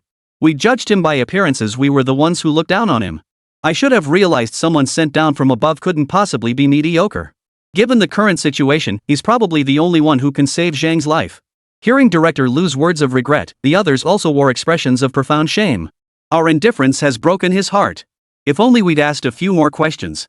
It was just a minor misunderstanding, something easily cleared up with a few words. Now, sigh. The one person who could save Zhang's life has been driven away by our anger. Guilty, I'm guilty. Just as everyone was consumed by regret, a sudden click echoed through the room. The door to the adjacent laboratory swung open, and out stepped Qin Mu and Long Xiaowan, followed by the other staff members who had been stationed outside the lab. The atmosphere fell into an eerie silence, so quiet you could hear a pin drop. Every pair of eyes turned toward Qin Mu. Their expressions shifted from guilt to shock, then from astonishment to delight, only to turn cautious in an instant. Thank goodness. Young Master Qin hasn't left. Little Zhang still has a chance to live. Director Lu cautiously approached Qin Mu, first bowing deeply to him with solemn sincerity before apologizing. We're sorry, Teacher Qin. Our attitude toward you earlier was terrible. Please. Chapter 109, Qin Mu steps in. But his words were cut short by Qin Mu. Hurry up and take us to the changing room to put on decontamination suits. Any more delay, and the people in the sterile room won't make it. Only then did everyone notice the sealed syringe in his hand. And they instantly realized that young Master Qin's earlier disappearance hadn't been accidental, he'd gone to prepare the treatment. In other words, young Master Qin hadn't taken their cold shoulder to heart at all, but had instead devoted himself entirely to preparing the medicine that would save their colleague. This magnanimous spirit moved everyone present to the core. Spontaneously, everyone parted to form a path, allowing Director Lu to lead the way to the changing room. A long silence fell over the scene. Guilt and admiration intertwined on everyone's faces, creating a complex mix of emotions. Young Master Qin is undoubtedly a major figure under close military scrutiny. Did you see the beauty accompanying him? Good heavens, she's actually a lieutenant colonel from the Special Forces Brigade. Another bombshell dropped from a lab colleague's mouth. Not only was the beauty his bodyguard, but she was also a military special operations officer, a lieutenant colonel. The researchers who had previously misunderstood Qin Mu, assuming he was here to pad his resume while chasing girls, now felt utterly mortified. They were scratching their heads and pulling their hair out, wishing they could find a crack in the ground to crawl into. Soon, Qin Mu and Long Xiaowan, having changed into their protective gear, entered the decontamination chamber. After undergoing a complex sterilization process, they stepped into the sterile room. The sterile room now presented a grim scene. Infected Zhang now lay motionless on the floor. His full-body chemical suit completely stripped away, blood seeping from every pore of his skin. Beside him, Su Dehua sat motionless, his face etched with profound grief. Despite his relentless efforts to save him, Zhang's condition showed no signs of improvement. The supervirus had spread throughout his entire body, mercilessly devouring every cell. Xiao Zhang was undoubtedly suffering, but the sedative Su Dehua had administered kept him lying still, feeling the life of his most cherished student rapidly fading away. Su Dehua's face twisted into a look of utter despair. Squeak! At that moment, the airlock door of the sterile chamber opened, and Qin Mu and Long Xiaowan stepped inside. However, because both were clad in hazmat suits, Su Dehua failed to recognize them. Su Dehua sighed deeply and silently rose from the floor. No need to waste the injections. The deadly pathogen in Xiao Zhang's body has already penetrated his bone marrow. He can't be saved.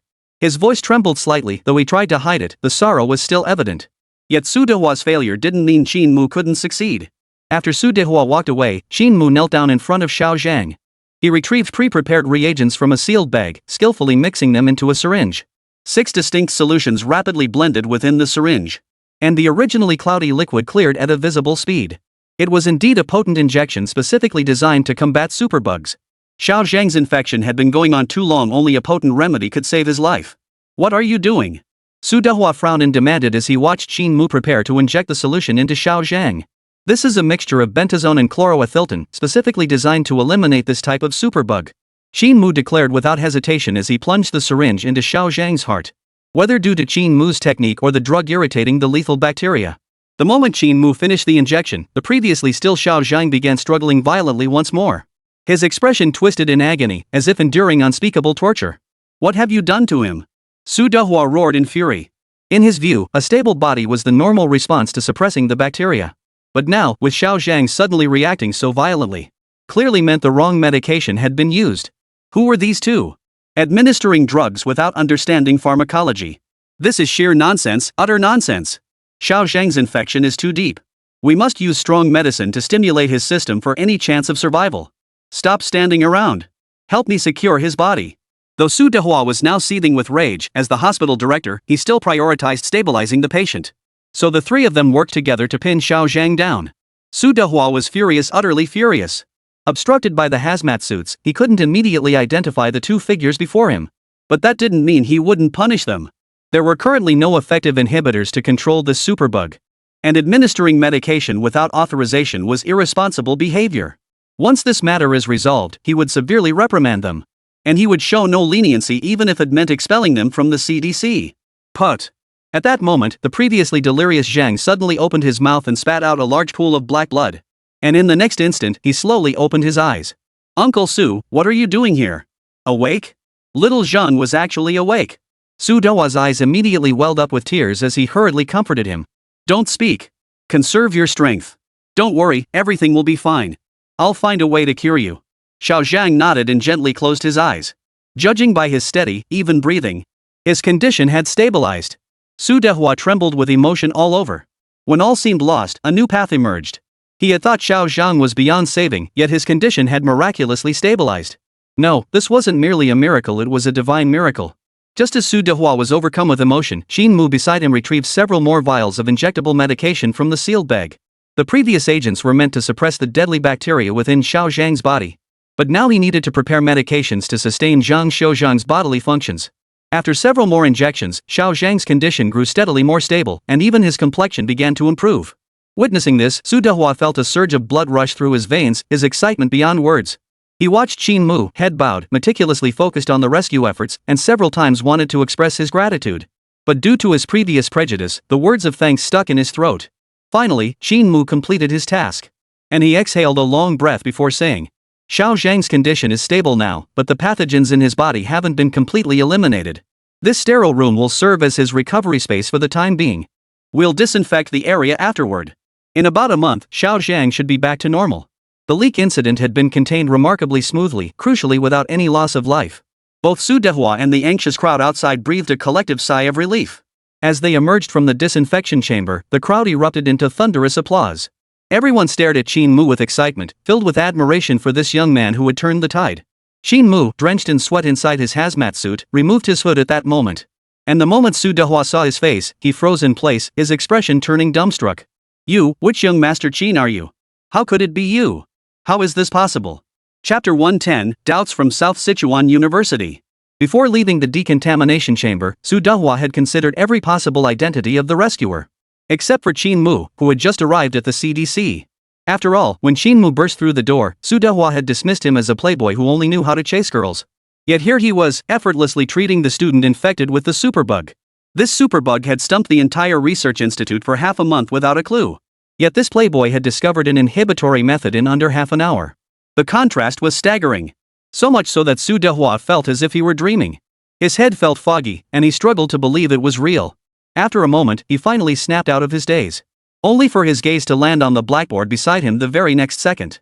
It wasn't that the characters on the board were particularly captivating, but rather that several researchers had gathered around it, pointing and gesturing, scribbling notes in their notebooks. A scene that reminded him of his own students at South Sichuan University, who had once hung on his every word. Why did the symbols and formulas on the blackboard elicit such expressions from them? With a look of puzzlement, Su Dehua narrowed his eyes and scrutinized the formula on the blackboard. He didn't realize what he was looking at until he saw it, and then he froze. But the daze lasted only 2 seconds before his eyes filled with utter astonishment. The chemical formula on the blackboard was an analysis of the molecular structure of a superbug, with a problem-solving approach so rigorous it sent shivers down one's spine, each step radiating the writer's meticulous thought process. Many of the deconstruction methods were so ingenious that even he felt a momentary daze, thinking, so that's how you could solve it. Setting aside his role as dean, Su Dehua was a leading authority in microbiology, renowned not only domestically but also internationally. Su Dehua prided himself on his contributions to microbiology, so his astonishment at the chemical formula on the blackboard far surpassed that of others. It was the first time he'd seen someone structure a specific type of bacteria solely from equations and then deduce an inhibitor formula. It was breathtaking. Su Dehua was utterly astounded. After this incident, no one at the Sichuan Epidemic Prevention Center ever looked down on Qin Mu again. Instead, a godlike reverence for Qin Mu had taken root throughout the organization, from top to bottom. But none of this mattered much to him. Xiao Zhang's condition was now stable, and the bacterial inhibitor formula he'd casually jotted down had been taken by the Research Institute for further study. And it was time for Qin Mu to focus on his own work. A microbiology lab, entirely for Qin Mu's exclusive use, had been cleared out, equipped with advanced scientific instruments that were just barely sufficient. Over the following period, Qin Mu began research on cancerous cells using formulas provided by the biological computer. A week passed in the blink of an eye. South Sichuan University, a renowned institution nestled in Chengdu, Sichuan province. Famous not only for being widely recognized as a university teeming with beauties, with a staggering male-to-female ratio of 1:16, making it every male student's dream university. Another reason was its possession of the nation's most prestigious cancer cell research institute, whose cancer-related research papers enjoy international acclaim. At this moment, in a graduate lecture hall at South Sichuan University, a heated debate erupted among the young female graduate students. Professor Liu, those lab rabbits were raised with our hard work over an entire semester. Why should the Epidemic Prevention Center just take them whenever they say so? Exactly. I'd already planned how to write my thesis paper, and now they suddenly want them gone. What about my thesis? My rabbit with bone cancer, how will it survive without me? Wah!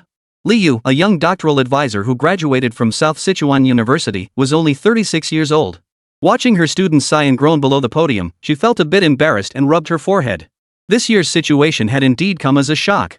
The Epidemic Prevention Center had abruptly announced a need for large numbers of cancerous animal test subjects for a large-scale experiment. All the cancerous specimens from the institute had been transported away 3 days prior, yet they still claimed it wasn't enough, leaving them no choice but to confiscate the research samples from the graduate students below the podium as well. Everyone, please don't worry. For those who contributed specimens this time, the university will provide appropriate credit compensation. What good is compensation? A whole semester's worth of effort just wasted. A female student wearing black-rimmed sunglasses frowned deeply. Cultivating cancerous animals for periodic observation is our research project. Now that we can't continue it, this is unfair to us. The bespectacled girl was Xie Jiai, widely recognized as the top female scholar at South Sichuan University. Before even graduating, her research paper on cancerous cells had been published in a national journal. Rumors circulated that Xie Jiai had received an invitation from the National Research Institute, a golden opportunity awaiting her if she chose to accept. Jiai's absolutely right, this is unfair to us. A tall, leggy beauty from the next table stood up. And I don't believe the Epidemic Prevention Center has the capacity to handle that many research samples. In fact, I suspect they're only requesting so many samples in hopes of achieving a breakthrough through saturation research, which, to some extent, is also a form of waste. The leggy beauty was named Luan Bing, the campus queen of South Sichuan University and former student council president, a true paragon of elegance. With 2 people speaking up in protest, the other students began chattering and arguing. Everyone felt their experimental subjects had been taken away without proper explanation, which left them deeply dissatisfied. Moreover, Luan Bing made a valid point: there had never been such a large-scale requisition of experimental subjects before.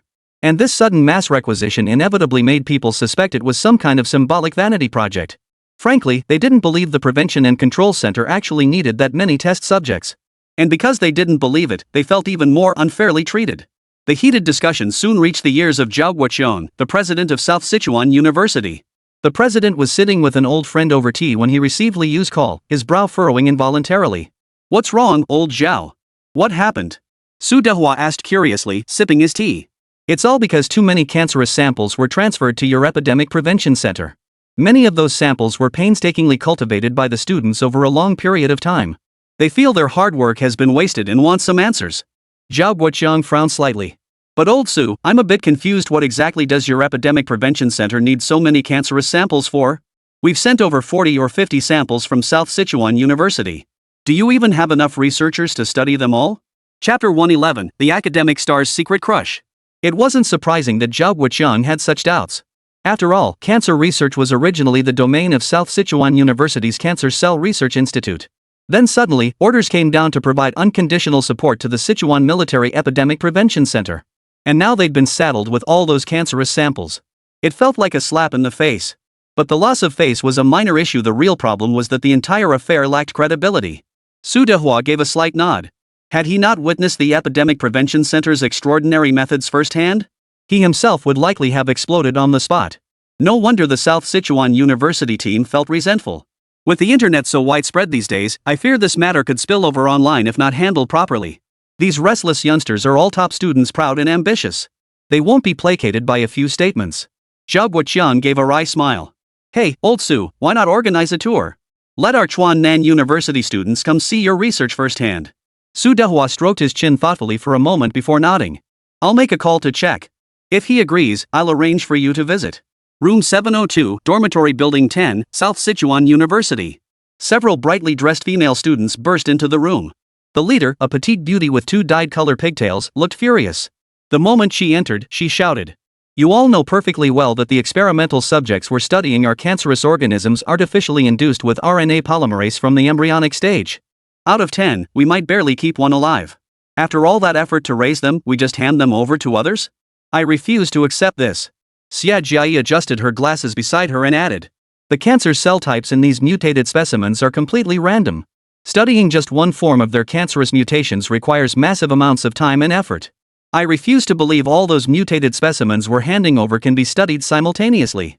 Unless they conduct enzyme-linked immunosorbent assays, but that's only theoretically possible. The practical difficulty is immense. I don't believe anyone could pull it off." The female students argued fiercely, each face flushed with anger. Soon, dorm leader Luan Bing delivered crucial news. "I just got in touch with a senior working at the Sichuan Epidemic Prevention Center. Guess what I found out?" "What?" Everyone immediately crowded around. The young beauty with the striking two-tone pigtails who had spoken earlier was named Su Jiaojiao. And she practically threw herself at Luan Bing's legs. "Babe, what did you find out? The reason the Epidemic Prevention Center suddenly requested so many experimental samples is because a young man just showed up there." "A young man?" The group paused in surprise. "How old is this young man?" My senior didn't reveal specifics, but he seemed to be in his early 20s. The group exchanged incredulous glances. Su Jiaojiao blurted out, "This must be fake news. They'd mobilize all the cancer samples from southern Sichuan for some kid barely out of his teens? What kind of power would it take to pull that off? Must be some backdoor deal." I'm puzzled too, but when I asked my senior brother, he wouldn't elaborate. Luan Bing bit her lip. "Probably some big shot whose identity is classified, so they can't reveal it." "A big shot in his early 20s? Ha, I don't buy it." Xia Jiayi immediately countered, "Besides that person, I don't believe anyone else could achieve such monumental success at such a young age." At this remark, the dorm sisters immediately exchanged puzzled glances. Luan Bing sighed softly, "Jiayi, it's impossible for you and him. He's from a completely different world than us." "Why is it impossible? If I'm good enough, I'll meet him someday." Xia Jiayi looked utterly serious, her expression and tone radiating unwavering conviction. Yet the others remained silent, not holding out much hope for this pairing. About a month prior, Xia Jiayi, the academic prodigy who was usually obsessed with lab research, had unexpectedly sought out Luan Bing for makeup tips. This instantly piqued the curiosity of her dorm mates. Xia Jiayi has turned down countless suitors and publicly declared she'd never date, dedicating her life to biotech as a top student. So how did she suddenly fall head over heels overnight? Everyone was dying to know who this Prince Charming was. Under a barrage of questions from her girlfriends, Xia Jiayi finally confessed with a flushed face. The person she likes hasn't met her yet, and he doesn't even know who she is. However, Xia Jiayi had a photo of him, one she'd even had professionally restored to high definition. When Xia Jiayi displayed the photo on her phone for everyone to see, The Chanshan TV4 International Channel logo in the top left corner immediately caught everyone's attention. Then, upon seeing the young man standing right in the center of the image, everyone's expressions turned to sheer astonishment. Wasn't this the Chinese representative who had been negotiating with terrorists on little days? The guy Jiayi liked was actually him. But come to think of it, it made sense. A girl as outstanding as Jiayi would naturally be drawn to someone equally exceptional. And this Chinese representative, his looks and physique are undeniable, but what truly captivates is his composed demeanor in the face of terror attacks. Truly captivating, especially for a proud and ambitious girl like Xie Jiayi. And so, from that day onward, Xie Jiayi embarked on her stalking journey. Her phone screensaver, computer wallpaper, and even her bookmarks all changed to feature the mysterious representative from Huadua. Xie Jiayi threw herself into her studies with renewed fervor, hoping one day she might meet this Chinese representative in person. It was half an hour before lights out in the dormitory. Professor Liu suddenly arrived at their dorm and delivered an announcement. The university would organize a small-scale tour the next day. The destination was the Cancer Cell Research Lab at the Epidemic Prevention Center. With only 10 participants allowed. Their entire dormitory was selected for the tour. I refuse to believe the Cancer Cell Research Center's work could be any better than ours here in South Sichuan. They're taking so many experimental samples, I bet most of them will just go to waste. Su Jiaojiao's eyes brimmed with skepticism. I don't believe the folks at the Epidemic Prevention Center can make full use of everything either. Besides, the one organizing this research is just a kid in his early 20s. Even if he's a genius, there's no way someone that young could organize a large-scale cancer cell research project. I even suspect he might be a connection getter, landing this research opportunity through some kind of influence. Luan Bing's voice was cool and detached, her tone equally laced with intense skepticism. Xie Jiayi adjusted her glasses and nodded non-committally. We'll see for ourselves tomorrow. Time will tell if he's the real deal or not. The night passed without incident.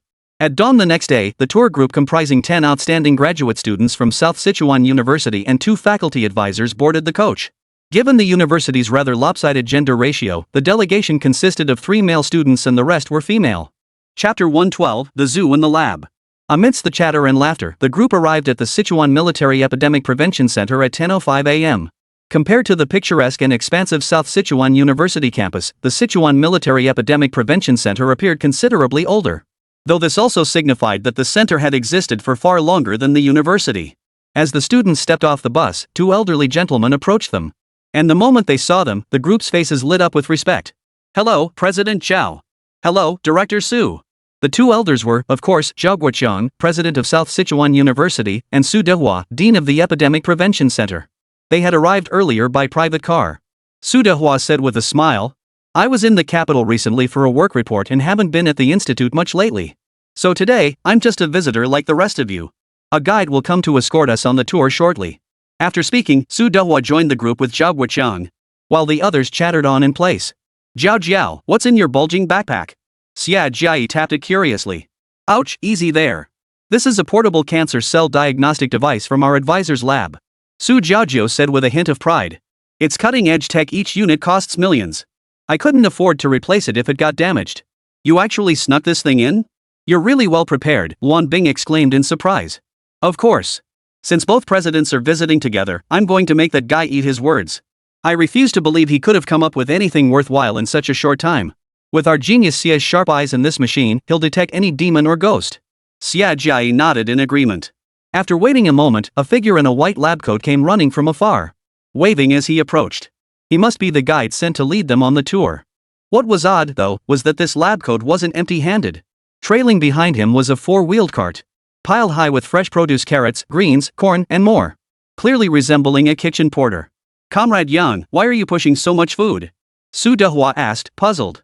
Reporting to Director Su, I've been assigned to escort you on this tour and simultaneously deliver these supplies to the cancer cell laboratory. Young Master Qin said fresh ingredients are needed.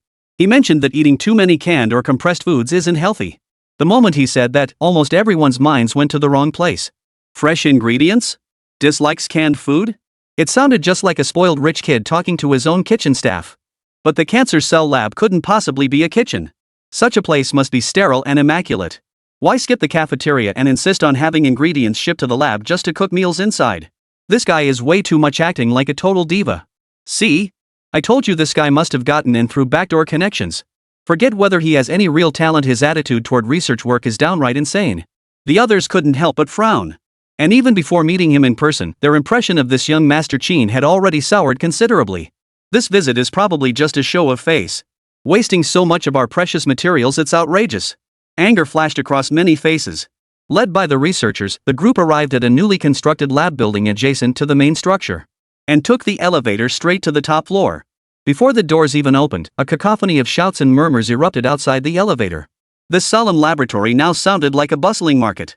The elevator doors opened, but before anyone could step out, two Kung brothers scrambled in first. Then a researcher appeared before them, flustered and scrambling. "Yang Li, help me catch Qin Mu. Damn it, he's running too fast." The researcher clearly hadn't realized Director Su was in the elevator. After finally managing to grab Qin Mu, he noticed Su Dehua staring at him with a complex expression. "Ah, Dean. You must hear my defense, no, my explanation." But the others clearly had no interest in hearing his explanation. They all poured out of the elevator at once.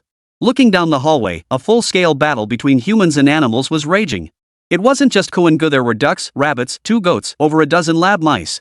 This place bore no resemblance to a laboratory anymore, it had transformed into a veritable zoo.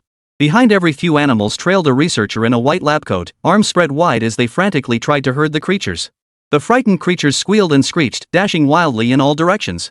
The scene at that moment looked utterly chaotic. "This is young Master Qin's idea," Yan Li explained quietly. "He says letting the animals run around more will yield more comprehensive data." But such a flimsy excuse clearly failed to convince the others. In their eyes, the chaotic scene before them bore no resemblance to what a proper laboratory should look like. A truly excellent laboratory should be neat and quiet, with researchers methodically carrying out their work, rather than turning into animal keepers or market vendors like this. The head of this lab clearly has no idea how to manage a laboratory. Which is why I now have serious doubts about his scientific competence. Xia Jia's voice wasn't loud, but many could hear her clearly, including the 2 deans. Su Jiaojiao, standing nearby, quickly chimed in. "Exactly. It's this lab that took all of Nanchuan's cancer samples, right? Not a single cancer sample in sight, but lively little animals are everywhere. All those precious samples, if put to good use, they could have advanced cancer cell research by leaps and bounds. But now they're wasted here. It's not worth it at all." Song Guoqiang gave a bitter laugh and turned to Su Dehua beside him. "Su, it's not that I don't trust you, but this lab is just too amateurish. All these animals running loose instead of being caged, this is completely unacceptable." Su Dehua was momentarily dumbfounded. He'd been in the capital reporting on the superbug research findings. And in just 1 week, the lab had descended into this state, a far cry from its former rigorous scientific atmosphere. But considering that the one who had taken over this lab was the legendary Qin Mu, he could only offer an awkward smile and remain silent. Just as everyone was chattering away in a flurry of opinions, a laboratory door on one side swung open. And instead of people, more healthy animals burst out. 4 or 5 white rabbits alone hopped out. The scene grew increasingly chaotic, with barely any space left for anyone to stand. Su Jiaojiao pouted, growing angrier the more she looked at these healthy animals. Just as she was about to vent a few more complaints, her peripheral vision caught sight of an unusual white rabbit. This rabbit was as pure white as the others, but its right ear was missing a section, leaving an inverted V-shaped gap. "Hey, bye-bye." Chapter 113, The Shocked Nanchuan University Students. The moment Su Jiaojiao called out, the rabbit with the missing ear tip trotted over to Su Jiaojiao in a very docile manner. Everyone's gaze immediately turned toward them, only to hear Luan Bing say with some surprise, "Jiaojiao, isn't this the cancerous specimen you worked so hard to raise? Didn't it have bone cancer, struggling even to walk?" Su Jiaojiao picked up the white rabbit named Bye Bye and gently stroked it. Though cultivating a mutated specimen required intervention from the embryonic stage. In a sense, a cold experiment, Su Jiaojiao had nurtured it for months, and had poured intense affection into this fluffy little creature. Her eyes were slightly reddened now. "Yes, it must be Bye Bye. It still remembers me. That's strange." The Bye Bye she remembered had always been sickly and frail. Yet the one nestled in Su Jiaojiao's arms was lively and energetic, showing no signs of illness whatsoever. Everyone looked puzzled, but Xia Jiai was the first to react. "Jiaojiao, didn't you bring the cancer cell diagnostic device? Quickly test Bye Bye. Let's see how its health is." Xia Jiai's prompting snapped Jiaojiao back to her senses, and she immediately began the scan. This state-of-the-art instrument, costing millions to develop, quickly analyzed Bye Bye's condition. The results were both reassuring and astonishing. Beep. No spreading cancerous tissue detected within the organism. Biological vital signs stable, health status excellent. Bye Bye, my goodness, your cancer is gone. Su Jiaojiao excitedly hoisted the big white rabbit high into the air, then the next moment pulled it tightly into her arms and showered it with kisses. Her face radiated pure joy. At that moment, she didn't care why Bye Bye had recovered. She was simply overjoyed that this little life would live longer. "Jiaojiao, check if there are any cancer cells in this little mouse." A male student approached, cradling a white mouse in his hands. It seems to be the little hamster I used to keep. It just climbed onto my foot. Su Jiajiao couldn't spare her hands since she was holding the big white rabbit, so Xie Jia conducted the test instead. The results were the same as before. The cancerous tissue in this mouse had also vanished. More and more students recognized familiar animals and began requesting the testing equipment. Soon they realized something: the cancerous animals transported from South Sichuan University seemed to have been completely cured. But how could that be possible? Cancer wasn't something you could just cure on a whim. Each cancer affects different organs, varies in scale and type. And the research pathways for each cancer are as intricate as an old tree's roots. Achieving a cure for a single cancer was already an extraordinary feat, yet every cancerous animal delivered to this lab had been completely cured. It was simply unbelievable. Actually, young Master Qin didn't just obtain cancer samples from South Sichuan University. He also gathered cancer samples from every province he could find. These animals came from various provinces, and they were all looking pretty sickly when they first arrived. Yang Li added at the right moment. The shock in everyone's eyes deepened. So these animals causing chaos in the lab were all cancerous creatures before? The revelation was so explosive that everyone struggled to process it. Xia Jia frowned slightly, equally unable to process the revelation. Reason told her that with current technology, there was no way to cure all cancerous mutations. Yet here they were all cured. This utterly illogical situation made Xia Jia's head ache. Just then, Xia Jia caught sight of a booklet lying on a nearby table out of the corner of her eye. The booklet was bound with A4 paper, its cover bearing the words Cancerous Organism Symptom Status Record. Such booklets existed in every laboratory, typically used to document specific research processes, and usually contained no classified information, making it freely accessible to everyone. Xia Jia instinctively picked up the booklet and flipped to the first page. What met her eyes was a name Qin Mu followed by a series of handwritten entries. Qin Mu must be the young Master Qin the researchers had mentioned. Much to Xia Jia's surprise, young Master Qin possessed remarkably fine handwriting, with a free-flowing yet sharp style that was pleasing to the eye. March 11, 20XX. I attempted a simulation experiment using interferon targeting cytokeratin, hoping to prove the stimulatory effect of keratinase on the reagent. March 12, 20XX. Having validated the simulation hypothesis, I began injecting composite reagents into samples. Cancerous changes were alleviated, but dosage appeared problematic. I made minor adjustments to the drug formulation. March 13, 20XX, the Chuan Nan lesion specimens arrived. Most samples showed improvement after injection, but a category of humanoid specimens exhibited rejection. I began focusing research on these samples. As Xie Jia leafed through the research logs, astonishment gradually spread across her small face. She could sense the extraordinary logical analytical skills and absurdly deep expertise in biological genetics possessed by the person who recorded this notebook. And each step of their research brought Xie Jia a sense of sudden clarity. All the questions she'd had about cancer cell research suddenly made perfect sense after reading these notes. Good heavens! The thought processes in this notebook were downright extraordinary. Several wildly imaginative biological designs, after the author's deductions, all turned out to be feasible. The more she read, the more captivated and astonished she became. Xie Jia was now utterly absorbed in the notebook, wishing she could etch every word and sentence into her brain. Jia, what's wrong with you? Luan Bing, noticing something amiss, gently called out to Xie Jia, finally snapping her out of her trance. What were you staring at? You looked so engrossed, Luan Bing asked. Xia Jia's expression grew complex. She shook her head slightly before turning to look at Yang Li, the guide beside them.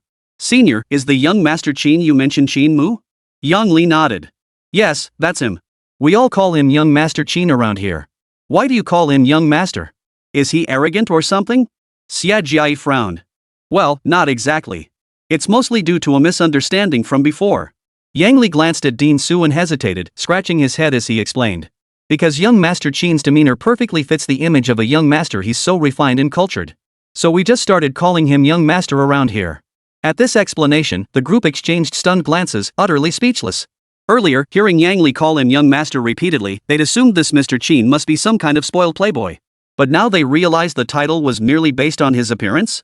So it was just a nickname after all. Chapter 114, The Most Precious Test Subject.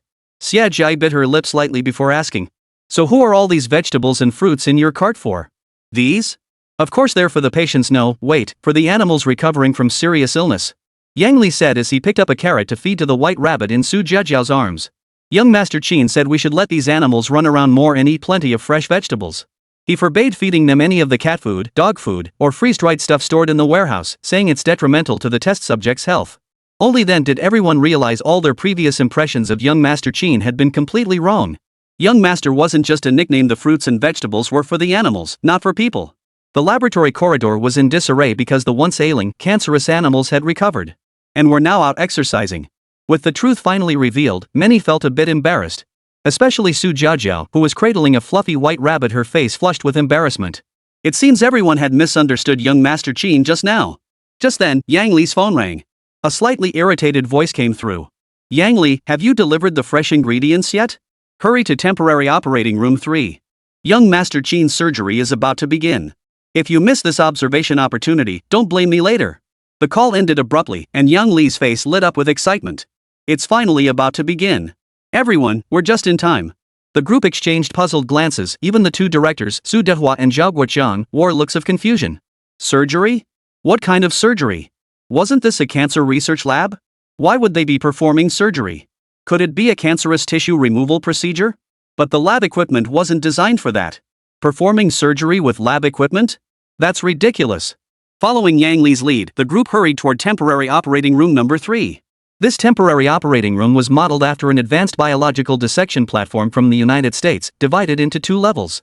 The lower level served as the therapeutic research area, while the upper level featured a circular platform with glass bay windows capable of accommodating dozens of observers.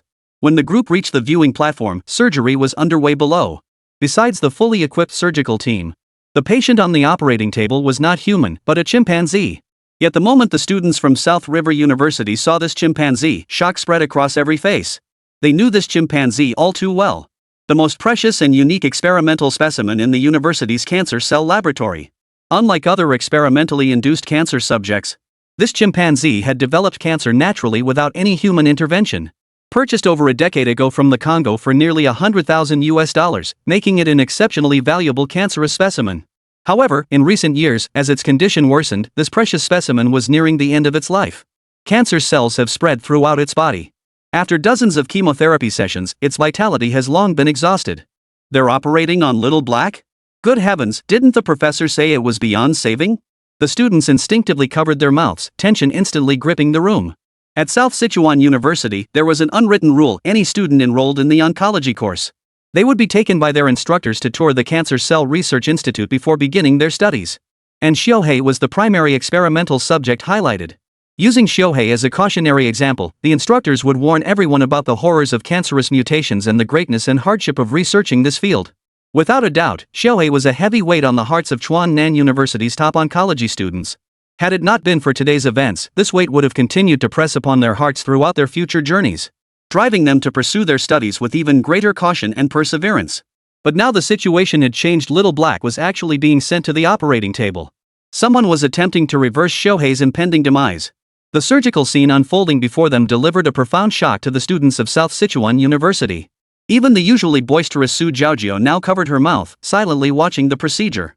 Despite knowing the soundproof walls were in place, no one dared breathe a sigh, fearful of disturbing the operation below. Everyone fell silent, not daring to make a single sound.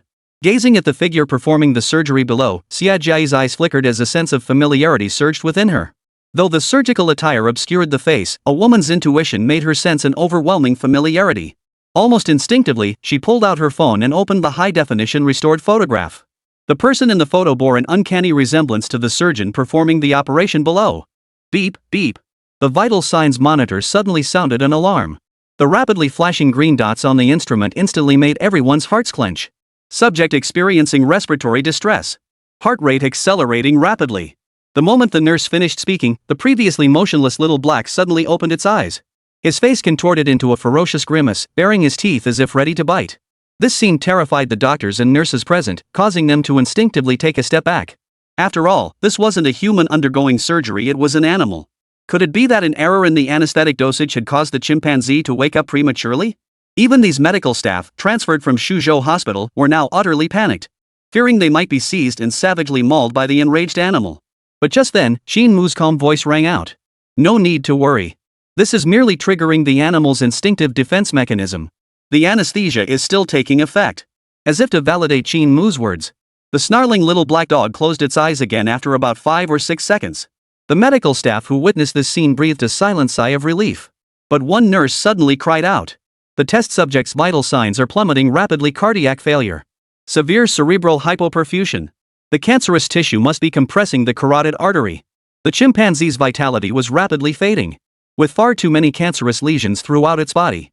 Even after removing several life-threatening sections, the deterioration could not be halted. Even the lead surgeon performing the operation set down his scalpel and shook his head in resignation. The surgery had reached its limit. The chimpanzee's physical condition and the advanced stage of the tumor made it impossible for it to survive the procedure. In truth, the medical team present had never believed this surgery held any chance of success from the outset. Witnessing the doctors lower their scalpels and shake their heads, the students from South Sichuan University standing by the second-floor bay window wore expressions of profound disappointment. And several emotional girls even embraced each other, silently weeping. How they longed to witness a miracle unfold before their eyes for Xiuhei to miraculously survive. And prove to the world that cancer isn't terrifying, it can be cured. But the truth was, it failed. The surgery failed. "Sister Xiaowan, could you bring me my suitcase?" Just then, Qin Mu's voice rang out. The medical staff paused in surprise, but before they could react, Qin Mu had already opened the suitcase and retrieved a vial of medication from within. Chapter 115, How could it be him? Before anyone could react, he injected the vial into Xiuhei's body.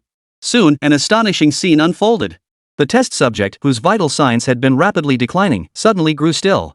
The monitoring equipment stabilized once more. The life form, which should have died within seconds, now began to breathe steadily. A clear sign that the critical condition was stabilizing.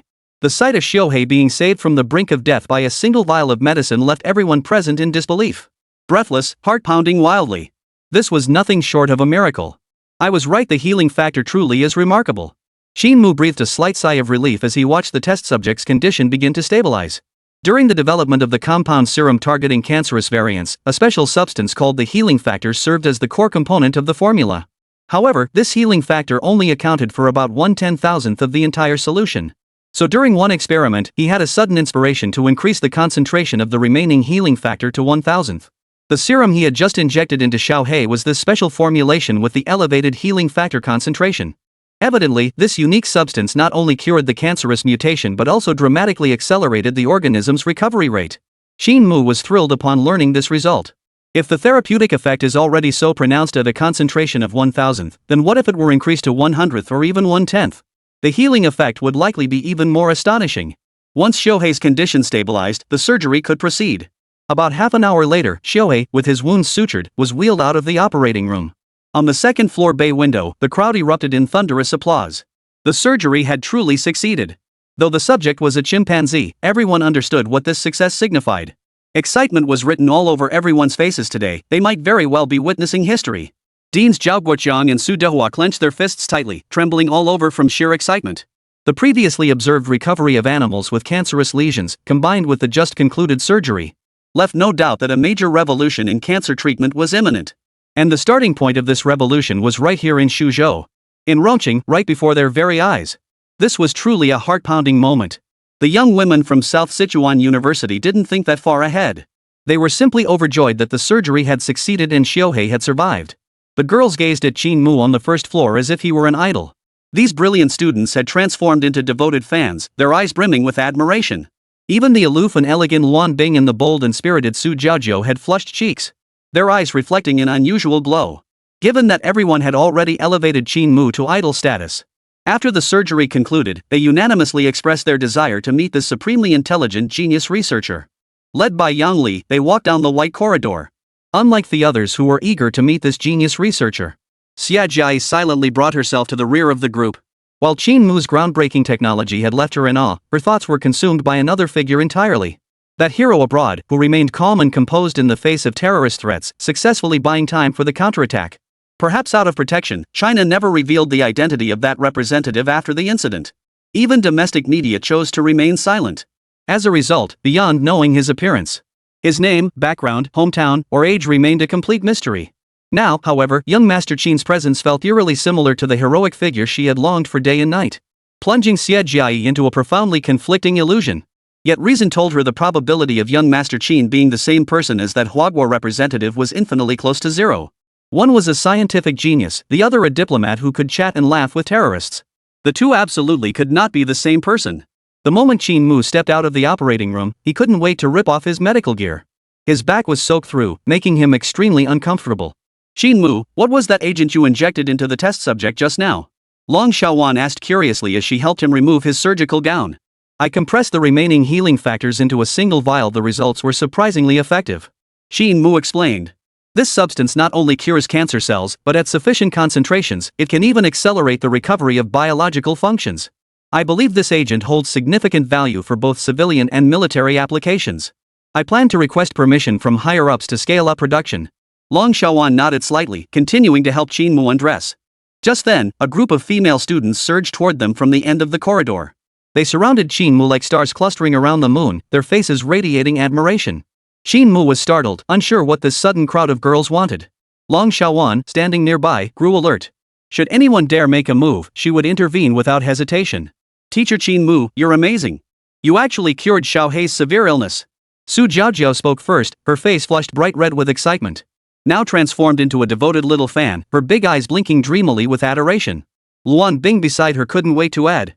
Xiao Hei is the chimpanzee you saved. We all thought he wouldn't make it. Thank you for saving him. The other female students chattered excitedly, showering him with praise.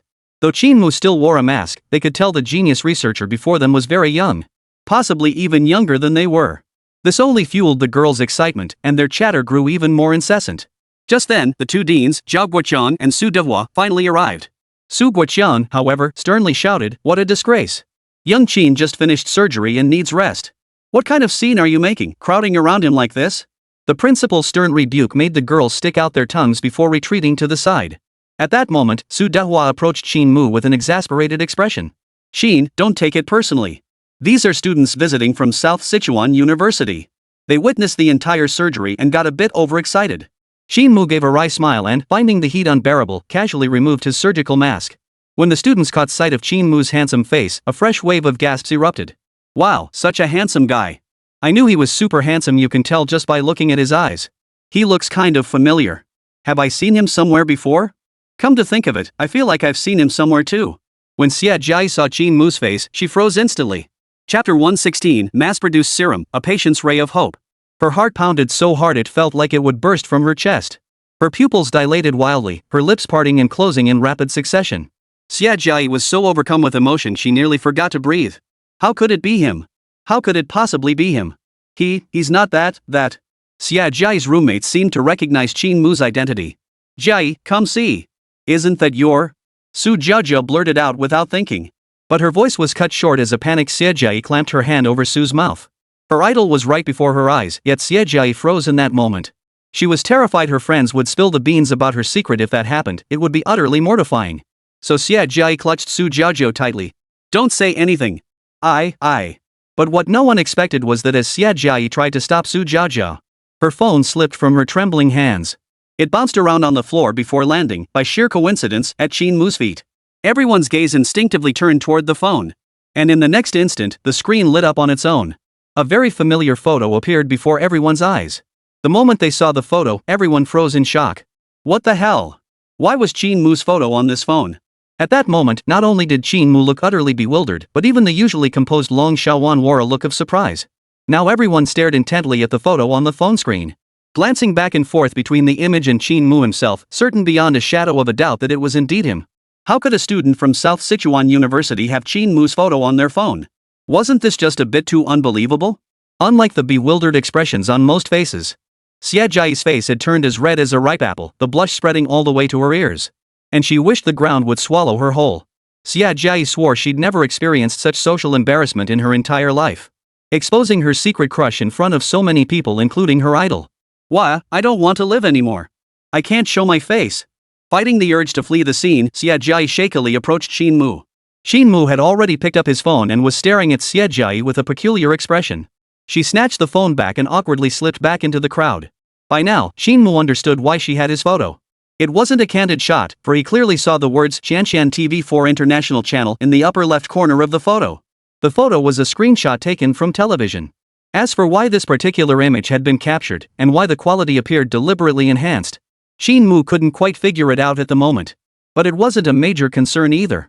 After regaining his composure, Qin Mu led the group on a tour of the laboratory and also visited Xiaohei, the chimpanzee who had entered a recuperation phase.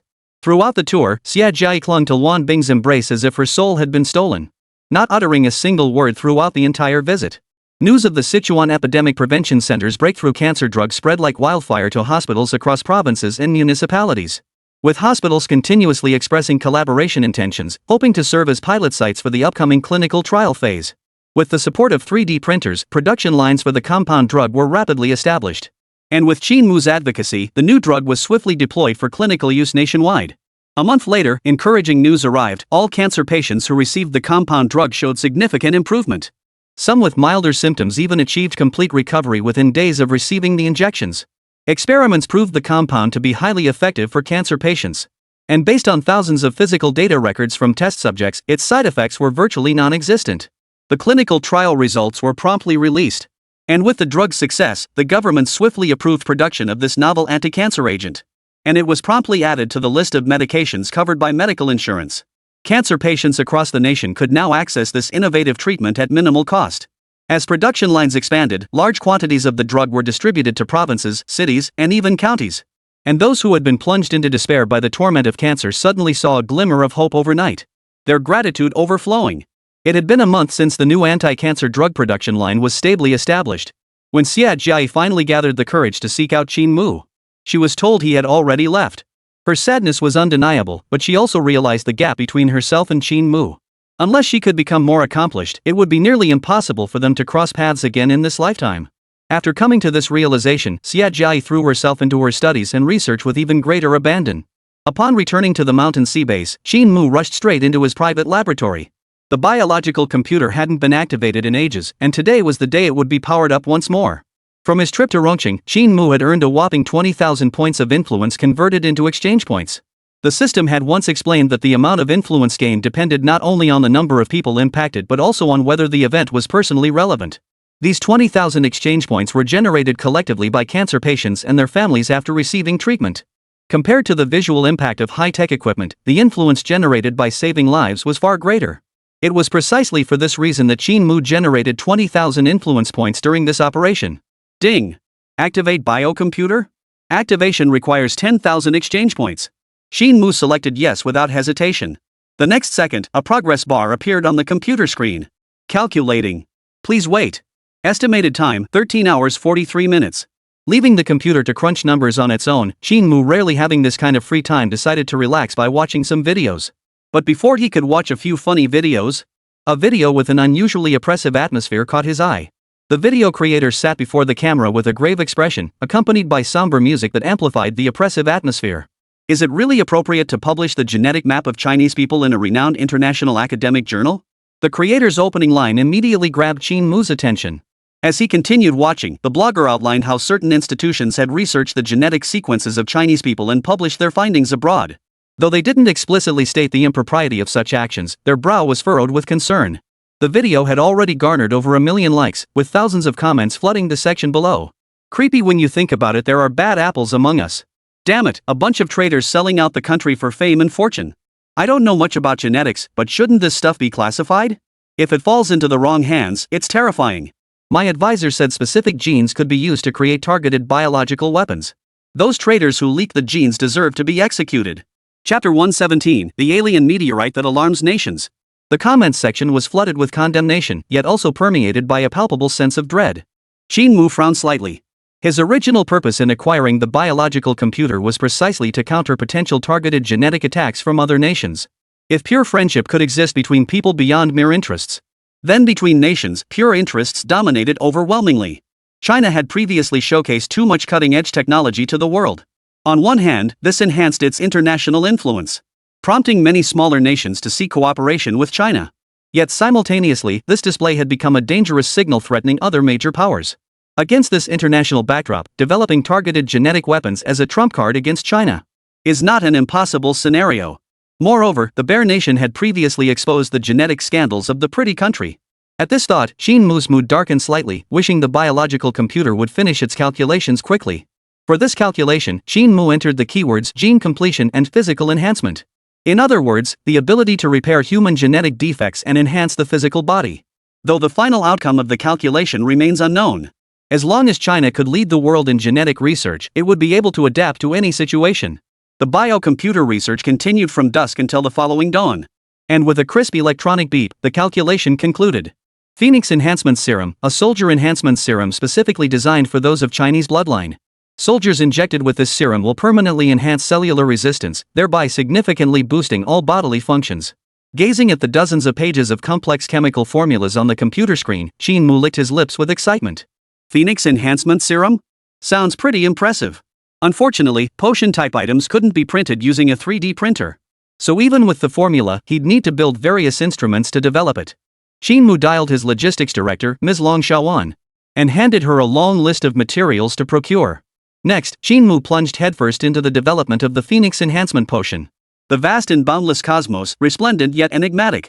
Since ancient times, people have gazed at the night sky, seeking to uncover secrets within its mysteries. Thus, legends about the heavens were born. Gods dwell in the heavens, fairies reside in the skies. As times changed, atheism became the world's dominant belief, yet curiosity about what lies above only deepened. Thus, modern-day legends began to circulate. Some say Earth is a prison, where every mortal human is a cage imprisoning consciousness. Others claim humans are seeds scattered by extraterrestrials upon Earth, destined to reappear one day. Yet though the cosmos remains distant and unreachable, unexpected events occasionally grant Earthlings glimpses into its mysteries. A meteor trailing a blue flame streaked across the equatorial sky, captured by Earth's gravity and hurtling toward Antarctica. This meteorite, no larger than a tire upon entering the atmosphere, initially drew little attention from astronomers, as past experience suggested it would burn up and vanish during atmospheric entry. However, when it crashed relatively intact into the Antarctic ice sheet, creating a massive fissure, it immediately became the focus of global attention. Huaxin news agency reports, bizarre meteorite crashes into Antarctica, surviving atmospheric friction intact. Experts cite astonishing hardness. American Mosquito News, the United States has dispatched a salvage team to Antarctica for targeted recovery. Officials speculate it may contain high-density alloy materials. Daily Oil News, astronomers confirm this meteorite holds immense research value, urging global collaboration for the benefit of all humanity.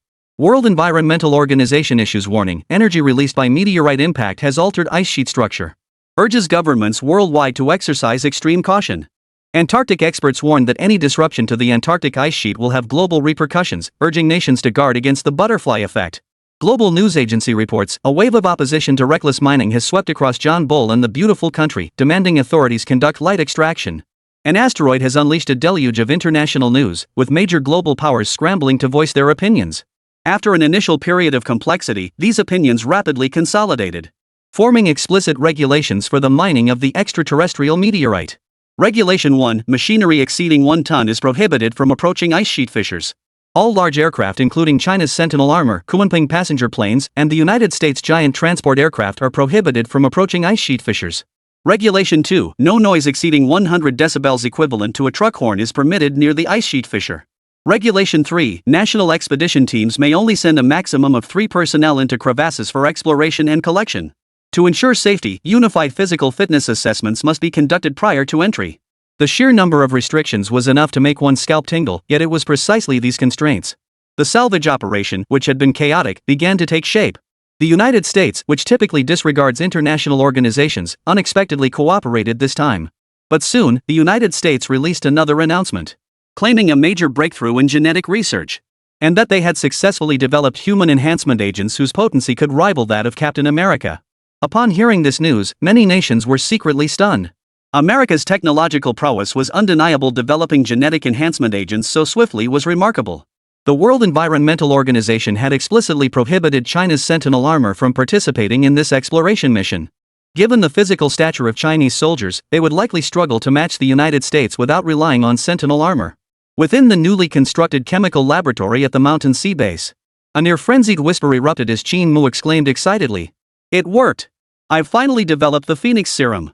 Qin Mu's current appearance stood in stark contrast to his usual neat and tidy image. His beard was unkempt, his hair a tangled mess, and 2 fresh dark circles under his eyes looked as though he'd just been beaten. Long Xiaowan burst through the door the very next second. Seeing Qin Mu unharmed, she quietly exhaled in relief before adding with a hint of annoyance, "Crazy Qin, why the hell were you yelling like that?" Crazy Qin was a recent nickname Qin Mu had acquired. To synthesize the complex formula calculated by the biological computer, Qin Mu had worked tirelessly for days and nights. Even eating, drinking, sleeping, and using the restroom all took place within the chemistry lab. Song Keke, passing by, once remarked with characteristic flair, "While others have livers attached to their bodies, brother Qin Mu has a body attached to his liver. He's practically all liver now." Such a workaholic truly deserved the moniker madman. Qin Mu paid no heed to Long Shouwan's teasing, carefully placing the 2 vials of reagent into the machine beside him. As the machine hummed, the reagent solutions sealed themselves into 2 automatic syringes. Chapter 118, New Potion Released, Explosive Effects. At the outskirts of the Mountain Sea Base, General Zhao Kaixian and Old Li stepped down from the military vehicle together. Compared to the Shanghai base of months past, immense changes had occurred both inside and outside the compound. A force exceeding 5,000 personnel was stationed around the perimeter, providing security for the base. Venturing deeper into the base, one could see transport machinery of all sizes operating everywhere, while researchers in white coats and technical personnel continuously moved and assembled various components. Observing the bustling scene within, the two couldn't help but marvel at how the base had achieved such scale in such a short time. Passing through numerous laboratories and production workshops, they finally encountered Qin Mu, whom they hadn't seen in ages. At Long Shouwan's insistence, Qin Mu had shaved his beard. And though he still bore 2 large dark circles under his eyes, his overall demeanor had improved considerably. "Professor Li, General Zhao, it's been a long time." Qin Mu greeted them with a smile. "Hee, how have you been lately, Teacher Qin?" After exchanging pleasantries, General Zhao stated the purpose of their visit. The extraterrestrial meteorite incident has all nations salivating. A substance capable of withstanding the extreme heat of atmospheric re-entry. You know what that means, young Qin. Our nation is preparing to wade into this murky water too. However, before participating in this operation, each military region must undergo a selection process. We thought we'd come ask for your thoughts on the matter. Qin Mu had heard news about the meteorite impact on the Antarctic ice sheet. And he'd even heard about the United States heavily promoting their super soldier program. So Qin Mu didn't hesitate to reveal that he too had developed an enhancement serum. Upon hearing Qin Mu had also developed enhancement serums, Zhao Kaixian and Old Li both wore expressions of astonishment. Especially Zhao Kaixian, who was so excited he grabbed Qin Mu's hand. "Teacher Qin, where are the enhancement serums you developed? Have you tested them? What are the results?" Qin Mu gestured toward 2 vials housed in protective containers on the table. This serum is called the Phoenix Serum. The longer it's injected, the greater the enhancement to the body. Since it's a gene enhancement type serum, there's absolutely no need to worry about side effects. Qin Mu rattled off a string of explanations. But Zhao Kaishuan's eyes grew brighter and brighter as he listened, until finally they turned into 2 unblinking light bulbs.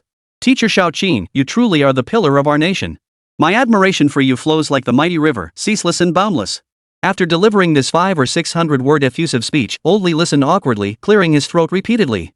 "General Zhao, don't get too excited just yet. This serum is still quite difficult to produce.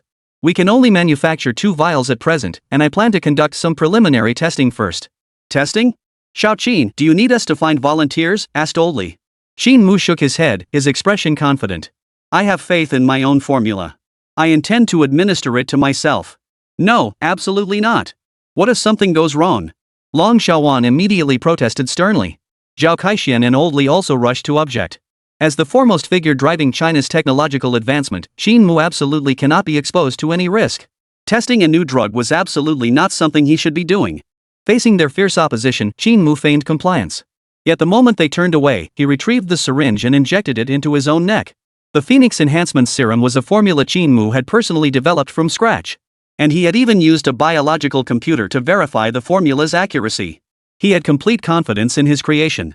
As the liquid surged through the needle into his veins, an indescribable wave of heat engulfed every inch of his body. His body temperature skyrocketed, and every joint crackled with a sharp, crisp sound. Qin Mu's sudden injection naturally terrified the other 3. But it was too late to stop him. Now they could only silently watch his transformation, their faces etched with worry. "Water! Go fill the bathtub with clean water." Qin Mu ground out through gritted teeth, struggling to contain the chaotic energy surging within him. Long Shouwan hurried to the bathroom to fill the tub. Once it was full, Qin Mu staggered and plunged headfirst into the water. A piercing sound, like a red-hot blade plunging into water, echoed through the room. The clear water in the tub began to emit wisps of white steam. The 3 witnesses were rendered speechless by the sight. Qin Mu's body must have reached an extremely high temperature. And even without knowing the potency of the Phoenix Elixir, this phenomenon alone made it clear that this potion was no ordinary concoction. After nearly 3 minutes submerged, the violent energy within Qin Mu's body slowly dissipated. Now, he felt every cell in his body undergo a fundamental transformation. Layer upon layer of black impurities seeped from his skin, quickly staining the bath water black. An hour later, the enhancement concluded. Qin Mu reappeared before the others, dressed in fresh clothes. Yet upon seeing his appearance, the 3 could scarcely believe their eyes. "Wow, does this potion also have height-enhancing and beautifying effects? You've grown taller and look way more handsome." Zhao Kaixian kept sizing up Qin Mu, his eyes flashing with surprise. Previously, Qin Mu had been about the same height as him, around 175 centimeters, but now he towered over him by half a head. Definitely over 180 centimeters. His features had changed dramatically too. His jawline was now sharply defined, like it had been carved by an axe, radiating masculine vigor. A stark contrast to his former bookish, scholarly appearance. The Phoenix Serum is fundamentally a gene-optimizing agent, Qin Mu explained briefly. It repairs defects in the genetic chain, gradually pushing the physical body toward the peak state achievable by a living organism. Qin Mu offered a brief explanation, then picked up the grip strength tester nearby to gauge how much his palm strength had increased. But the next second, as soon as Qin Mu exerted a little force, the grip machine shattered instantly. Springs and components flew everywhere. The force was so immense that one piece even embedded itself into the nearby concrete wall like a bullet. Qin Mu froze in shock, and Zhao Kaixian and the others who witnessed this were equally stunned. Especially Long Xiaowan, who looked utterly horrified and exclaimed, "Impossible! This grip trainer was custom-made. Ordinary people can't even squeeze it. Qin Mu, your grip strength is this powerful now." The enhancement effect was unexpectedly powerful. Qin Mu flexed his palm excitedly and said, "I had no idea it would turn out like this. Come on, let's head to the training room and test it out." The test results were astonishing. Qin Mu's enhanced physical capabilities were 5 times that of a special forces soldier. He was practically a mini Superman. Knocking out a water buffalo with a single punch would be child's play. Zhao Kaixian and Old Li were practically bursting with joy. Their smiles hadn't faded since Qin Mu finished the tests. Zhao Kaixian, in particular, felt an overwhelming urge to worship Qin Mu like a god. Such a powerful enhancement serum, if deployed across the entire military, it would be an absolutely explosive asset. Chapter 119, Showing Off Among Military Zone Bigwigs. Although Qin Mu had explicitly stated that the serum was currently only in its preliminary development phase and mass production was still some time away, Zhao Kaixian had absolute faith in teacher Qin. He believed mass production of the Phoenix Potion was only a matter of time. "General Zhao, I wish to represent Huaguo on the mission to survey the meteorite impact site in Antarctica." Just as Zhao Kaixian was basking in his pride, Qin Mu's request jolted him back to reality. "Impossible. Absolutely impossible." Zhao Kaixian waved his hand dismissively, rejecting the request outright. Yet, mindful of Qin Mu's standing, he softened his tone and said, "Young Qin, you have no idea how cold Antarctica is. Plus, the exploration site lies beneath the ice sheet. It's extremely dangerous. Why go to that freezing hellhole? You could stay at the base, do research with the AC on, and if you get bored, Xiaowan can keep you company." How delightful. Hearing this, Long Xiaowan's face darkened instantly. But Qin Mu remained unfazed, replying, "General Zhao, don't forget I'm still just a college student who hasn't graduated yet. Staying cooped up in the lab all the time is just boring. Antarctica is a place I've always wanted to visit. This opportunity has come up, and I really want to go." "But?" Zhao Kaixian wore a troubled expression. "I've heard the United States has already developed super soldiers. The polar ice caps are extremely cold with thin air. Ordinary people can barely survive there for long.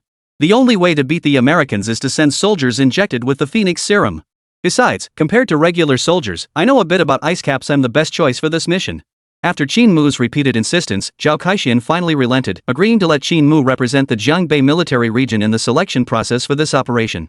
The other recipient of the Phoenix Serum was naturally Long Xiaowan, the Special Forces Squadron commander. After the drug's effects wore off, Long Xiaowan emerged wrapped in a bathrobe, drying her hair as she walked out. Zhao Kaixian and Old Li had already departed, leaving only Qin Mu behind. When he saw the transformed Long Xiaowan, he was utterly stunned. It was no wonder Long Xiaowan possessed goddess-level beauty to begin with, and her military career had honed a unique aura. She was already a stunning beauty with undeniable presence. Now, after receiving the Phoenix Serum, her physique had been comprehensively enhanced. Her long legs, her perfect golden ratio figure, her breathtaking beauty. Thankfully, Qin Mu was a science-minded straight guy. Otherwise, this sight alone would have made him bleed from the nose. The next morning at Dongshan Naval Base, contestants from all major military districts gathered together, undergoing various physical fitness tests one after another. This polar exploration mission was not open to just anyone. Participants must possess exceptional physical and mental resilience. Do not underestimate the environment beneath the base's ice cap. Conditions there are dozens of times harsher than those in deserts, Gobi regions, or Tibetan snow-capped mountains. A moment's carelessness could plunge one into bottomless crevasses, leading to a tragic end. The oppressive darkness within these crevasses also imposes immense psychological strain. Therefore, this test will be exceptionally rigorous. Hey, did you hear? The Jiangbei military district sent a young guy and a woman this time. There are 3 spots up for grabs this time. What's the deal with them only sending 2 people? Is the Jiangbei military region running out of candidates? Stop guessing. Maybe they're the northern Jiang military district's trump cards. That guy looks familiar, but I can't quite place him. Due to the effects of the Phoenix Potion, Qin Mu and Long Xiaowan's appearances had undergone a certain degree of enhancement. Much like how Su Daxiang and Wu Yanzu's photos appear almost identical side by side, yet become completely distinct when viewed separately. Moreover, to avoid unnecessary trouble, they wore black masks throughout, making it impossible for ordinary people to connect them to the Chinese representatives involved in the terrorist attack months prior. As the physical fitness tests progressed, many noticed the peculiar pair of contestants, Qin Mu and Long Xiaowan. The topic of them was also being discussed among the crowd. Just then, a military vehicle approached from the distance and pulled over to the roadside nearby. The doors opened, and several figures stepped out, each holding at least the rank of Major General. The arrival of high-ranking officials from various military regions for an inspection instantly galvanized the soldiers undergoing testing, all standing at attention, determined not to bring shame upon their respective military regions. Jiang Chenglong of the Northern Desert Military Region stepped out and immediately approached Zhao Kaixian. "Old Zhao, let me tell you this time, our Northern Desert Military Region has brought a secret weapon. This polar reconnaissance mission is ours for the taking." Before Zhao Kaixian could respond, General Luo Wu of the Dongshan Military Region snorted coldly. "You mean that muscle enhancer, right? That stuff has no side effects, but the physical enhancement it provides isn't even as good as a shot of adrenaline. When it comes to soldier enhancement technology, our Dongshan Military Region is the real deal." Exposed by Luo Wu, Jiang Chenglong's face flushed crimson, yet he retorted indignantly. "Look to your Dongshan Military Region? What good stuff do you have over there?" Luo Wu snorted coldly, continuing with pride. "We don't bother with flashy gimmicks. We draw upon the methods passed down by our ancestors. We combine medicinal baths with standing postures to forge the body. This training regimen demands a lengthy cultivation period and significant investment, but every soldier we produce boasts physical strength surpassing their peers by over 30%. Almost the instant his words fell, the loudspeaker announced the arrival of Dongshan Military District soldiers for the field test. From a distance, 5 exceptionally burly Dongshan men approached the testing grounds. Each boasted broad shoulders and thick waists, their explosive muscles clearly the result of years of rigorous training. The first test was bare-handed rock climbing, scaling a 10-meter platform using only their arms, without any lower body support. Though these Dongshan men appeared clumsy, their climbing speed was surprisingly swift, reaching the summit with ease in no time at all. When the results were announced, they had outperformed the soldiers by nearly 5 seconds. Their formidable strength drew cheers from the assembled soldiers. "Ha! See that? That's what our Dongshan soldiers are made of. How about that? Pretty manly, huh?" Luo Wu roared with laughter, his eyes brimming with pride. To develop this training regimen, Luo Wu had sent people to seek out every traditional Chinese medicine practitioner and martial arts master in Dongshan province. After years of trial and error, they finally achieved the current results. This time, for the polar expedition, their Dongshan Military Region was set to take the lead. But just then, Luo Wu caught sight of Zhao Kaixian out of the corner of his eye. His expression unchanged, he appeared remarkably composed. Unable to resist, Luo Wu asked, "Hey, Kaixian, I'll admit your Jiangbei Military Region's Sentinel Armored Corps is the toughest unit in the entire army. But if we strip off the armor and pit raw physical strength against each other, I doubt you could match our Dongshan Military Region." "Well, you're right," Zhao Kaixian agreed, following Luo Wu's line of reasoning. "Then where are your military district's soldiers? Why not bring them out for a run too?" Luo Wu challenged with a provocative look. Chapter 120, Astonishing Data, Xiong Li's Sense of Defeat. The Jiangbei Military Region had been dominating military technology lately, completely overshadowing other military regions. Luo Wu had long resented this dominance and saw this competition as an opportunity to salvage some pride. Jiang Chenglong stood with his arms crossed, clearly enjoying the spectacle. "Old Zhao, hasn't it been 4 or 5 years since your military region last placed in the regional military competition? Your tech is impressive, but even the most advanced weapons ultimately rely on skilled soldiers to unleash their full potential." Jiang Chenglong's words carried a hidden meaning. Despite your military technological prowess, your soldier training falls short. As Zhao Kaixian stared at the fiercely competitive expressions of his 2 comrades in arms and military district rivals, he opened his mouth to speak. When the broadcast cut in, the Jiangbei Military Region's contestants are now entering the arena. Compared to other military districts fielding at least 5, and sometimes as many as a dozen testers, the Jiangbei Military Region's contingent was pitifully small, only 2. A man and a woman. Jiang Chenglong and the others saw that the Jiangbei Military Region's candidates didn't even meet the minimum requirement of 3, and their physiques didn't exactly scream tough fighters, causing them all to exchange peculiar glances. The murmurs among the soldiers watching grew even louder, suggesting the Jiangbei Military Region treated this selection process with utter disregard, sending merely 2 individuals a truly frivolous gesture. The test commenced with the first event, upper body strength. The pair had to scale a tower over 10 meters high using only their bare hands. The current fastest record for scaling the platform was 18 seconds, set by Xiong Li from the Dongshan Military District. Xiongli, having already completed all his tests, stood arms crossed, his gaze cold and arrogant, surrounded by other soldiers like a moon surrounded by stars. He was confident in his abilities. No candidate from the Jiangbei military region could possibly break his record. But in the next instant, Xiongli's arrogance shattered completely, replaced by utter shock. The moment the test whistle blew, two candidates from the Jiangbei military district unleashed astonishing leaping power, propelling themselves nearly 2 meters into the air from a standing start.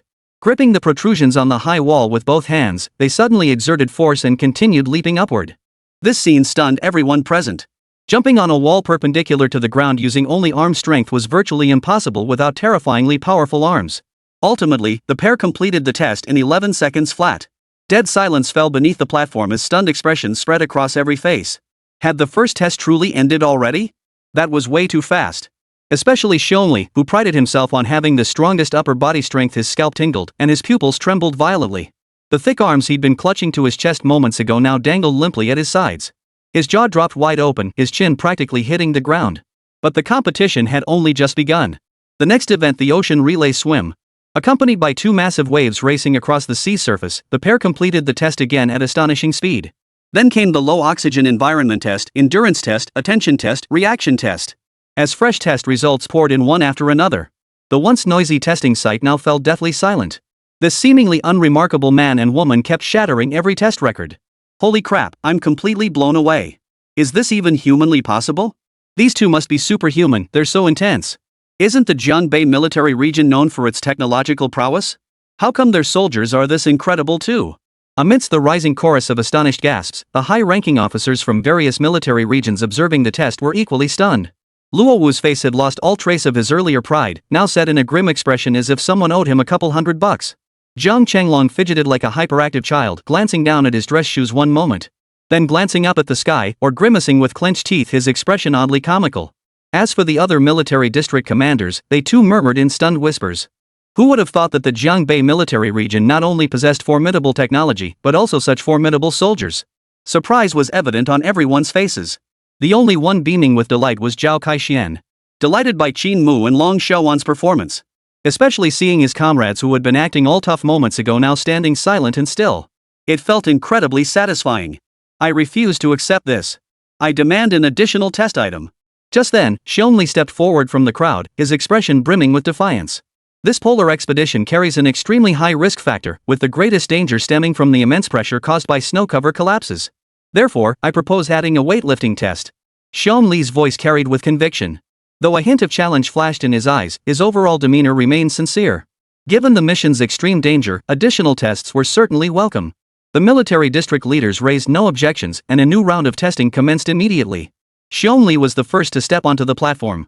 2 soldiers from his military region carried up a heavy barbell, with nearly 10 massive iron discs stacked on either end, enough to make one's scalp tingle. The scale read 191 kilograms. That was heavier than what a world champion weightlifter could lift. The crowd gasped in unison at this result. Truly a super soldier cultivated at great expense by the Dongshan military region. At this level of strength, a single punch could potentially shatter a skull. Applause and cheers erupted continuously. Xiongli, drenched in sweat, lowered the heavy barbell, seemingly satisfied with his performance. He shot Qin Mu a smug glance. However, that sense of triumph vanished the moment Qin Mu stepped onto the platform. As he stood before the barbell, gripped the handles, and the heavy weight seemed to lose its mass in that instant. And in the next second, he effortlessly lifted it overhead. As if he had misjudged its weight, Qin Mu even swayed back and forth to verify the load. Witnessing this, jaws dropped across the room. Xiongli stumbled backward several steps, a wave of crushing defeat washing over him. I've failed. Utterly failed. I've betrayed the organization's trust in me. Qin Mu gave a wry smile as he looked at Xiongli's dejected face, and considered offering words of comfort, but thought better of it, deeming it overly sentimental. His own strength relied entirely on the Phoenix Potion. Given sufficient time, he was confident he could achieve mass production of the Phoenix Potion. When that time came, the first priority would undoubtedly be to enhance the most elite and loyal soldiers of Huagua. Xiongli possessed exceptional innate potential. If injected with the Phoenix Serum, his combat prowess would likely reach terrifying heights. Thus, Qin Mu silently noted this soldier's name, intending to prioritize his enhancement once the Phoenix Elixir was produced in the future. He would prioritize enhancing him. The test results came back swiftly, leaving no room for debate. Qin Mu and Long Xiaowan were selected as the mission's executors. Given the overwhelmingly formidable qualities both had demonstrated, the original 3-person team was scaled back to just the 2 of them. After all, with their physical prowess, adding a third member would serve little purpose and could easily become a liability. The departure date for the polar exploration mission was set for noon 3 days later. Chapter 121, Nations Assemble, Prelude to Selection. Considering the dangers of the Antarctic ice sheet, Qin Mu used these 3 days to craft 2 sets of specialized single soldier gear designed to withstand the harsh polar climate. The core components comprised a thermal reactor and shock blade ice picks mounted on their limbs, along with nano-respirator masks, overclocked sonar goggles, and other cutting-edge technologies. With this gear, their polar expedition would be twice as effective with half the effort. 3 days passed in the blink of an eye.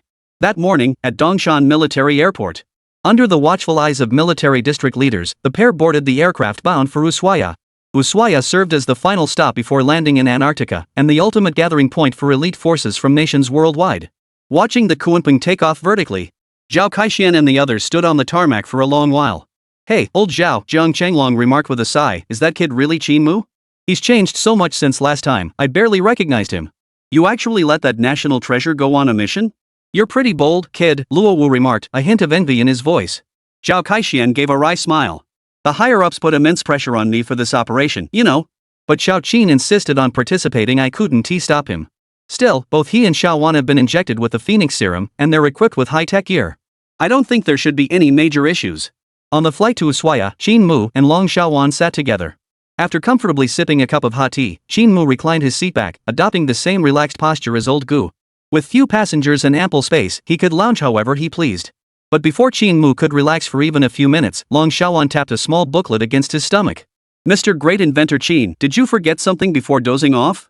Qin Mu thought carefully, then shook his head. "Nothing else. I should have done everything I needed to do. Shouldn't you teach me how to use your polar survival gear? I'm not as smart as you. I can't make heads or tails of the manual." Long Xiaowan rolled her eyes dramatically before speaking. Qin Mu cleared his throat and promptly stood up to begin a hands-on tutorial. Ushuaia, a small town in South America, is often called the end of the world due to its proximity to Antarctica. Through the joint efforts of the World Environmental Organization, the World Health Organization, and the Antarctic Conservation Association, the ownership of rare meteorites which should have been fiercely contested by nations would be determined through a more moderate approach. As is widely known, some ice beneath Antarctica has existed for tens of thousands of years. Cracks in the ice sheet expose these blocks to the light of day, but they also allow microorganisms frozen for millennia to enter human society. Our WHO demands that all nations conduct thorough disinfection to prevent the invasion of unknown microorganisms. On the streets of Ushuaia, WHO officials of all ranks were being interviewed by journalists from around the world. This international operation will be broadcast live to the entire world. Beyond promoting international friendship and mutual aid, it also serves to remind nations not to harbor ill intentions. We extend our gratitude to China for providing communication technology support, enabling stable live broadcasts even from Antarctica. Former Miss Universe and now world-renowned journalist Angela was called upon to serve as the lead reporter for this operation. Her reports have consistently garnered immense popularity and sustained high viewership, thanks to her striking beauty and figure. Simultaneously, to connect more authentically with audiences and allow broader participation in witnessing this mission, major online streaming platforms and forums will also broadcast the event alongside television news. At this moment, in the international streaming rooms, viewers from various countries were actively commenting and closely following this global operation. That super meteorite is ours for the taking. Our super soldiers are unbeatable. USA will win. We little guys always support the USA. Hope the US shares some research data with us little guys after getting the meteorite. Arigato. TSK, the US is out walking its dog again? Let me tell you, we Russians aren't pushovers either. We Russians were born fearless in the cold. Hold your excitement, folks. There's still a competition before heading to Antarctica. My advice? Keep the big talk to yourself for now. You don't want to get your face slapped. The flood of comments surged like a tidal wave, clearly indicating this international competition was drawing significant global attention. At that moment, above a temporary airport in Ushuaia, aircraft from nations across the globe touched down one after another. Elite soldiers from nations large and small stood in formation with their luggage in the open-air waiting area. To ensure fairness for all participating nations in this international operation, the elite soldiers would depart for the rest area together once everyone had arrived. The number of soldiers in the holding area quickly swelled to over 100, each face bearing a look of cold determination and pride. Each wore real-time translation earpieces that converted surrounding languages into their native tongues. Our soldiers from the 3 nations are the strongest. We'll definitely make our mark on this polar expedition. That's the kind of bold talk you'd expect from a brother raised on the waters of the Ganges. But don't underestimate us kangaroos, we're no pushovers either. Do you think we'd tell you Koreans about developing super endurance needles?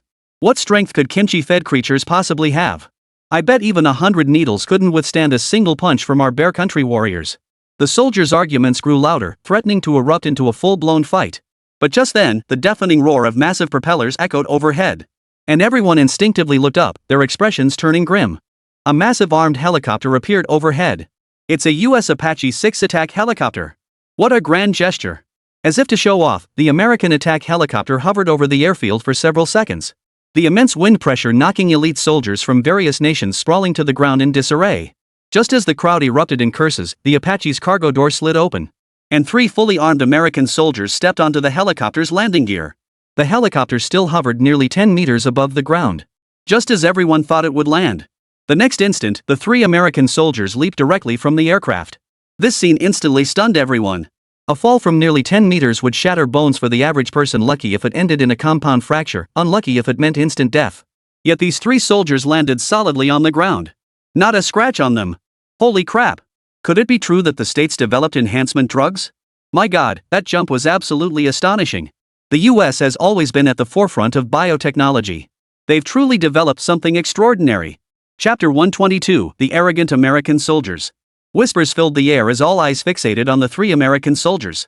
As the American soldiers slowly approached the crowd, their massive muscle bulk and intimidating stares made even elite soldiers from other nations flinch with fear. Soldiers from India and South Korea even instinctively took a few steps back. You're blocking our path. The American soldier halted before a burly man, his gaze cold and his demeanor arrogant. Before him stood Special Forces soldiers from the Bear Nation. The Russian soldier frowned slightly but showed no intention of yielding. The next instant, the American soldier charged straight ahead, shoulder to shoulder. A dull thud echoed as the Russian soldier felt as though a truck had slammed into him head-on. His body involuntarily recoiled backward, his shoulder throbbing with pain. Witnessing this, the other soldiers gasped in shock. The Bear Nation was a nation of warriors, and their soldiers were famously fierce. Yet they were knocked aside in an instant by the American soldier. His strength was unfathomable. Hold it! This operation prohibits soldiers from harming each other. The head of the international organization maintaining order rushed over to reprimand them. Yet the American soldier whipped his head around, his gaze like a ferocious tiger, silencing the leader in an instant. A crushing pressure swept over him like a tidal wave, causing the leader to forget to breathe, his legs buckling as sweat drenched his back. Even before their enhancement, these 3 American soldiers were battlefield demons. And now, enhanced by genetic agents, their oppressive presence was even more palpable. With a cold snort, the 3 American soldiers continued on their way, oblivious to their surroundings. Wherever they passed, soldiers from various nations instinctively stepped aside. Even those who prided themselves as their nation's elite. They dared not confront these 3 monsters head-on. This scene was captured in full by the cameras in the holding area and broadcast across major livestream platforms. Online, curses and cheers echoed in waves. Ha! See that? That's our American soldiers unmatched in strength. Look at the soldiers from other countries, they're bowing like servants. Our beautiful country is invincible. The domineering United States openly provokes soldiers from other nations. That's just par for the course. William, captain of the 3 American super soldiers, watching soldiers from various nations scrambling to dodge attacks all around him, a satisfied smile spread across his face. This operation wasn't merely about acquiring rare meteorites, but more crucially, to flex the muscle of the United States before the world. The plan was proceeding flawlessly. Even before the selection began, they had already intimidated the soldiers from other nations. Just as he was basking in his secret triumph, his peripheral vision suddenly caught a glimpse in the corner of the crowd. 2 masked soldiers standing completely still, their red star flags on their chests glaring like a sore thumb. William's gaze sharpened, and he immediately headed in their direction. His goal was simple: repeat the tactic and intimidate the Chinese soldiers in front of everyone. Seeing the American soldier abruptly change direction, the crowd instantly understood his intent and parted to make way. Soldiers from nations like India, South Korea, and Australia all wore mocking expressions. They eagerly anticipated witnessing the Chinese soldier being put in his place. William's stride grew heavier, the marble floor echoing with the sharp clatter of his military boots. Gazing at the opposing soldier's gaunt frame, William flashed a look of contempt. He didn't even bother with any pretense, immediately lunging forward with a powerful shoulder charge. With far more force than when he'd collided with the Russian soldier earlier, certain he'd send him flying. A loud clang echoed through the hall, followed by the thud of a body hitting the floor face up. The surrounding area instantly fell silent, so quiet you could hear a pin drop. Every face wore a look of utter astonishment. To everyone's utter surprise, the fallen figure wasn't the Chinese soldier, but the American gene-enhanced soldier named William. The scene unfolding before them was utterly mind-blowing.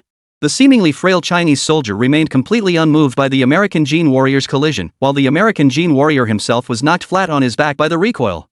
American viewers watching the live stream were instantly dumbfounded. And those who had mindlessly praised the American gene-enhanced soldier earlier were now flooding the chat with a barrage of question marks. What the hell? Why didn't the Chinese soldier get knocked back? This defies all laws of physics. Did the Chinese soldier grow roots in his feet or something? Got it, it must be Chinese martial arts. I heard they have a technique called plum blossom stance. Sit like a bell, stand like a pine tree. The American netizens buzzed with discussion, but no one could explain why the Chinese soldiers weren't knocked down. While the instigator, William, was the one sent flying. The Russian soldier now leapt out from the crowd, mocking loudly. Ha ha! Look at that dumbass on the ground. Are the US soldiers' rations so bad they knock others over only to fall themselves? Ah, this is hilarious. Facing the taunts, a flash of murderous intent flickered in William's eyes. And when he looked at the Chinese soldier still standing tall and unshaken, a wave of profound humiliation washed over him. Damn you, I'll kill you. Just as William was about to act on his rage, the international organization's hired security detail rushed in, preventing the situation from spiraling out of control. As William was led away, his eyes still burned with murderous intent. A grudge had been forged, and the American soldier likely wouldn't let it rest. Long Xiaowan approached Qin Mu, her tone tinged with icy coldness. How do you feel? Were you nervous just now? Qin Mu shrugged. Not really. I didn't sense any danger from him. Long Xiaowan nodded slightly. Even though you've been injected with the Phoenix serum and undergone military training, you're still a rookie. When facing soldiers from other nations, you must be extremely cautious. Understand? The Long Xiaowan served as Qin Mu's bodyguard. She also functioned as a sort of instructor. And back at the mountain sea base, she'd often find time to teach him combat techniques. Therefore, he nodded earnestly at her warning. Don't worry. I understand the principle that caution is the better part of valor. This provocation from the United States, broadcast live, earned Qin Mu 1,000 influence points. Influence was the key to unlocking more advanced technologies. And he wondered how much influence he might accumulate once this international operation concluded. Qin Mu felt a faint sense of anticipation. After the military personnel from various nations assembled, they were led by the organizers to the rest area. The night passed without incident. The next day, as renowned journalists and television crews from various nations began arriving, the final selection before departure for Antarctica commenced. At the entrance of the selection gymnasium, Angela, a fair-skinned, beautiful reporter with long legs, stood before the camera introducing the selection process to a global audience. The Antarctic ice sheet poses extreme hazards. This selection aims to assemble a physically robust expedition team for salvage and exploration operations, minimizing unnecessary casualties. Chapter 123, Deep Sea Pressure Resistance Test. Soon, soldiers from various nations participating in the selection arrived one after another. Qin Mu and Long Xiaowan stood tall in their Huagui combat uniforms, the red star emblem representing their nation gleaming brilliantly in the sunlight. At the Pangdo space station, the Hive Quantum satellite operated at full capacity, transmitting the live broadcast to television and online platforms worldwide. Good day, everyone. I am Admiral Mazer. I have been invited by the United Nations to serve as the chief coordinator for this selection competition. We urge all participants to assess their capabilities realistically and complete the project within their recognized limits. As Miss Angela mentioned, the purpose of this selection is solely to minimize casualties in subsequent missions. Listening to Messer's impassioned speech on stage, then glancing at the surrounding soldiers and journalists from various fields in the distance, Qin Mu took a deep breath, a faint wave of excitement stirring within him. This was his first time participating in such an international event, and he couldn't help but feel a surge of excitement. Just then, a hostile gaze shot his way from the side. Qin Mu instantly caught it and turned to look.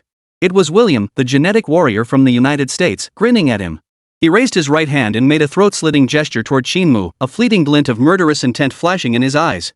For some reason, seeing William's arrogant demeanor actually calmed Qin Mu's mood. Then, with a serious expression, he extended his right hand, slowly clenched his fist, and slowly extended his middle finger, returning William's gesture with an international friendly salute. Paired with his deadpan expression, the gesture was pure, unadulterated mockery. Arrogant Chinese soldier. William gritted his teeth in fury. But with the global broadcast underway, he couldn't vent his rage. Instead, he sneered coldly, "Don't get too cocky. You'll be crying soon enough." The first test event was called the Deep Sea Pressure Resistance Test. Participants had to don specialized diving suits for a deep-sea descent. The waters off Ushuaia offered a natural deep-sea environment, with depths reaching up to 500 meters. The selection criteria were straightforward. The top 50 contestants who could endure the longest at 500 meters would advance to the next stage of testing. As the whistle blew, over 200 soldiers dove headfirst from the ship into the water. The heavy diving suits quickly pulled their wearers toward the ever-deepening abyss. Qin Mu and Long Xiaowan also plunged into the water at the same moment. As the descent grew deeper, visibility rapidly diminished, leaving only faint bubbles from oxygen tanks visible in the murky surroundings. Feeling the mounting water pressure, they soon reached the ocean floor. Just then, Admiral Mace's voice crackled through their headsets.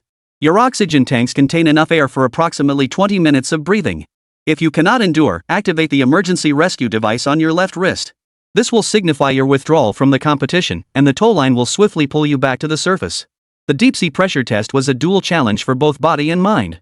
Participants must endure not only the crushing pressure of the deep but also conquer the terror of the pitch-black abyss where one cannot see their own hand in front of them. 10 minutes later, the first contestant gave up.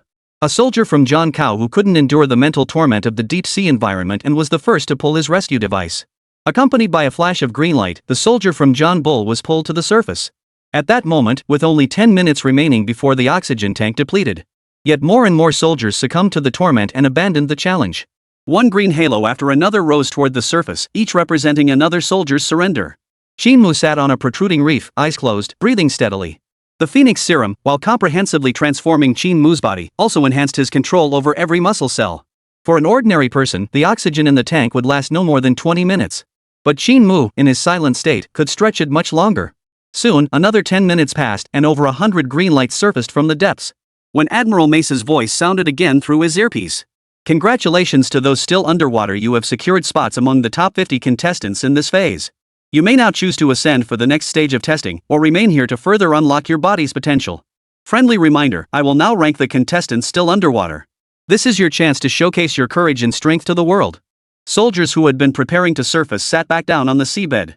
Under the gaze of global audiences, a compelling prospect indeed. Yet the black depths remained silent for only 2 minutes before green lights began surfacing one after another. With oxygen levels critically low, the soldiers couldn't endure much longer. In the blink of an eye, over half of the 50 qualified candidates surfaced, leaving only 10 still persevering. These 10 comprised 2 from China, 3 from the United States, 3 from the Bear Nation, and 1 each from 2 other countries. By the 25th minute of the selection process, only soldiers from the United States and China remained at the bottom of the sea. Above the surface, journalists from all sectors were covering the day's climactic event, with everyone buzzing about whether China or the United States would emerge victorious. Viewers in both the United States and China, watching the live broadcast, clenched their fists in anticipation of the final outcome. Admiral Mather stepped out of the captain's cabin onto the deck, about to light a cigar to relax. But Angela, who had been waiting nearby for some time, immediately came running up to him. Admiral Mather, with only China and the United States left in this test, who do you think will hold out until the end? The camera promptly zoomed in on Admiral Mather's face. The director, catching the cue, instantly broadcast the live feed to countries worldwide, with real-time subtitle translation automatically activated. Admiral Mather took a leisurely puff of his cigar, a smile playing on his lips. As we all know, China's soldiers are exceptional and formidable. They possess formidable physical strength and unyielding willpower. After lavishing praise on Huagua, just as viewers anticipated he would declare Huagua the victor, he abruptly shifted his tone, his expression turning grave. However, I do not believe they can defeat the even more formidable warriors of the United States. There are 3 reasons for this. First, the beautiful nation warriors participating in this selection are genetically enhanced soldiers meticulously cultivated by the beautiful nation. Their vitality is exceptionally resilient. Second, the beautiful nation soldiers possess extensive combat experience and receive excellent training, making them highly skilled in every aspect. Third, and the reason China is bound to lose, is that the willpower of Chinese soldiers pales in comparison to ours. Mazer's remarks instantly sparked an uproar online.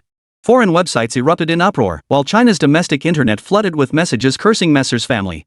This tactic of praising before criticizing caught everyone off guard. Even Angela and her cameraman partner froze in place. This is a global live broadcast, Admiral Mather. Making such targeted remarks is going too far. Chapter 124, Why hasn't he surfaced yet? Yet Messer saw nothing wrong with his words. If this weren't a live broadcast, he'd have been even more blunt and direct. Because the American soldiers down there couldn't possibly lose.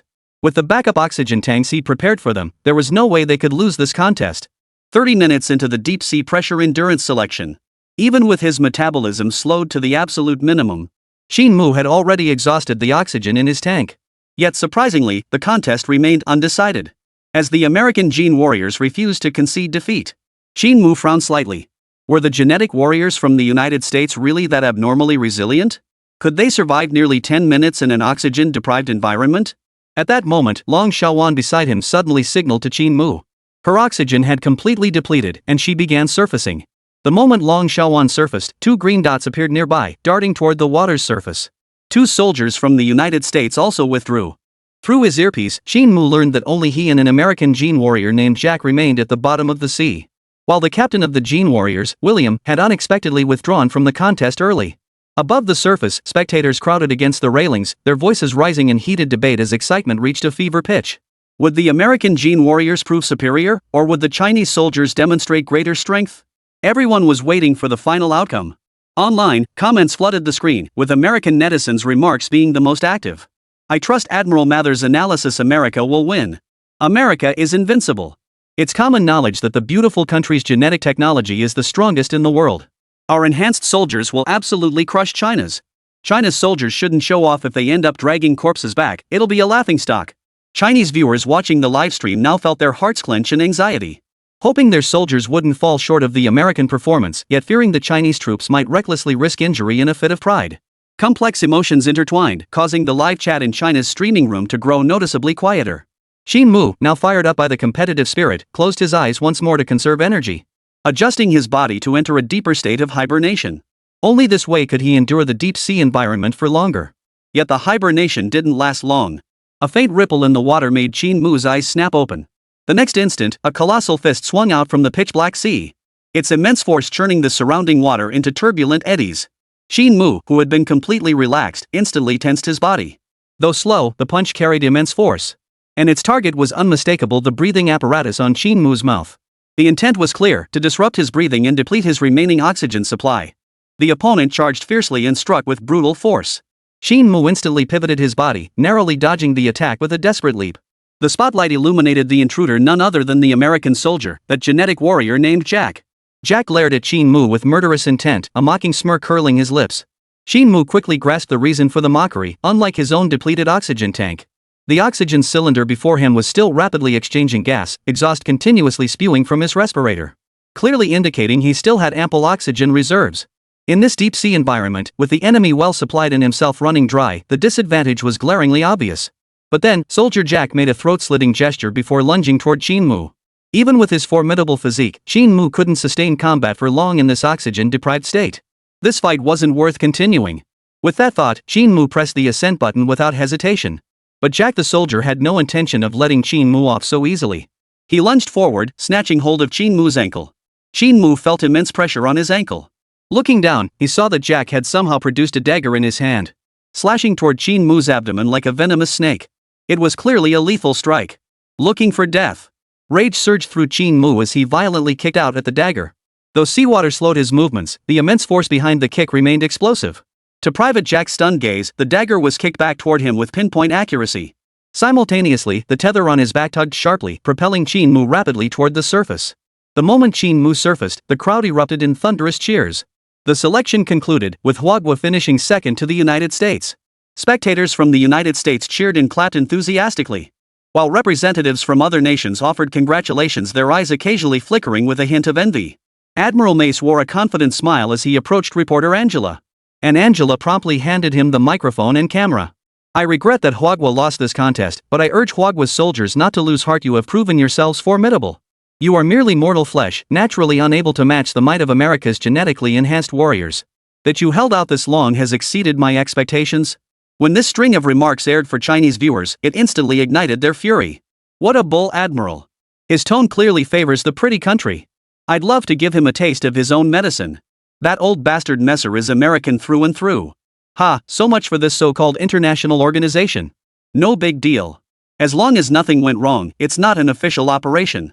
The Chinese fighters holding back their strength is a smart move. The livestream's comments section was now completely flooded with American netizens. Anyone else got a problem with that? Our American soldiers are unbeatable. Trash China stands no chance against our beautiful country's soldiers. Ha! Why isn't Lieutenant Jack submerging yet? Is he trying to push his own limits? As time passed, the sea remained calm and still. Yet Lieutenant Jack, the top performer in this selection, showed no sign of diving. Many noticed this and began whispering among themselves. Jack is a formidable warrior who dares to push the limits of human endurance. Give him some time, he's surely still battling the deep sea pressure. Captain William remained composed before the camera. After all, their backup oxygen tanks underwater could sustain them for half an hour. And with over 10 minutes remaining before depletion, Jack was in no danger of oxygen deprivation. The more likely scenario was that he wanted to leave a lasting impression on viewers worldwide, thereby showcasing the might of the United States. William silently applauded the move. Yet 10 minutes passed, and the sea remained perfectly calm. And after another 20 minutes, Jack still showed no signs of surfacing. Now, the smiles vanished from both Captain William and Admiral Mather's faces, replaced by blank expressions. Chapter 125, Moment of Silence. From a corner of the salvage ship, Long Xiao gazed at the calm sea and couldn't help but ask, "Are the genetic warriors from the United States fish? Why haven't they surfaced after all this time?" Qin Mu frowned slightly, his gaze drifting toward the direction of Jack's tether line. Earlier underwater, his counterattack might have been a bit too forceful. Much time passed before William finally sensed something was amiss. Shouting, "Quick, pull up the tow line." As the crew frantically started the machinery, the tow line was swiftly reeled in. Gurgle, gurgle. Bubbles began to rise rapidly from the lower end of the tow line. The next second, Jack surfaced with a deathly pale face. His wide eyes held no trace of life. But the most shocking sight was his chest, a gaping hole the size of a basketball, surrounded by scattered flesh, with faint circular bite marks visible. The moment the body was hauled from the water, a shark over 2 meters long swiftly darted toward the depths and vanished in an instant. Witnessing this scene, everyone froze in utter shock. A proud American soldier, a super gene warrior, had actually died in the water. And the cause of death appeared to be shark bites? That's ridiculous. The crowd, who had just been cheering for the United States securing first place in the test, now stood with gaping mouths, frozen in stunned disbelief. Admiral Mather and Captain William, who knew part of the truth, were now seething with rage, their expressions so furious they looked ready to devour someone. They both turned to look at Qin Mu at the same moment. Seeing him calmly chatting with his companion beside him only made their rage boil over. Desperate to tear this damned bastard to shreds, eat his flesh, strip his bones, and grind them into dust. Netizens watching the livestream couldn't sit still either. The comments section exploded instantly, filling the entire screen. They had assumed the United States was a sure bet for first place in this competition. But the outcome took an extreme twist. Good news, pretty country's Jack held on until the very end. Bad news, he's dead. This outcome caught everyone off guard. Chinese viewers remained composed, with most comments expressing condolences and silence in the spirit of international neighborly goodwill. But the pretty country netizens completely lost it. What the hell? This was supposed to be a happy occasion, how did it suddenly turn into a funeral? Isn't Jack supposed to be a genetic warrior? How could he not even handle a shark? Useless. Absolutely useless. Leaving Jack underwater to deal with Qin Mu was William's order.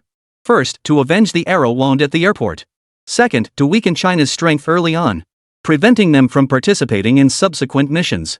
Who knew Jack wouldn't just fail to take out Qin Mu, but end up getting mauled by sharks himself?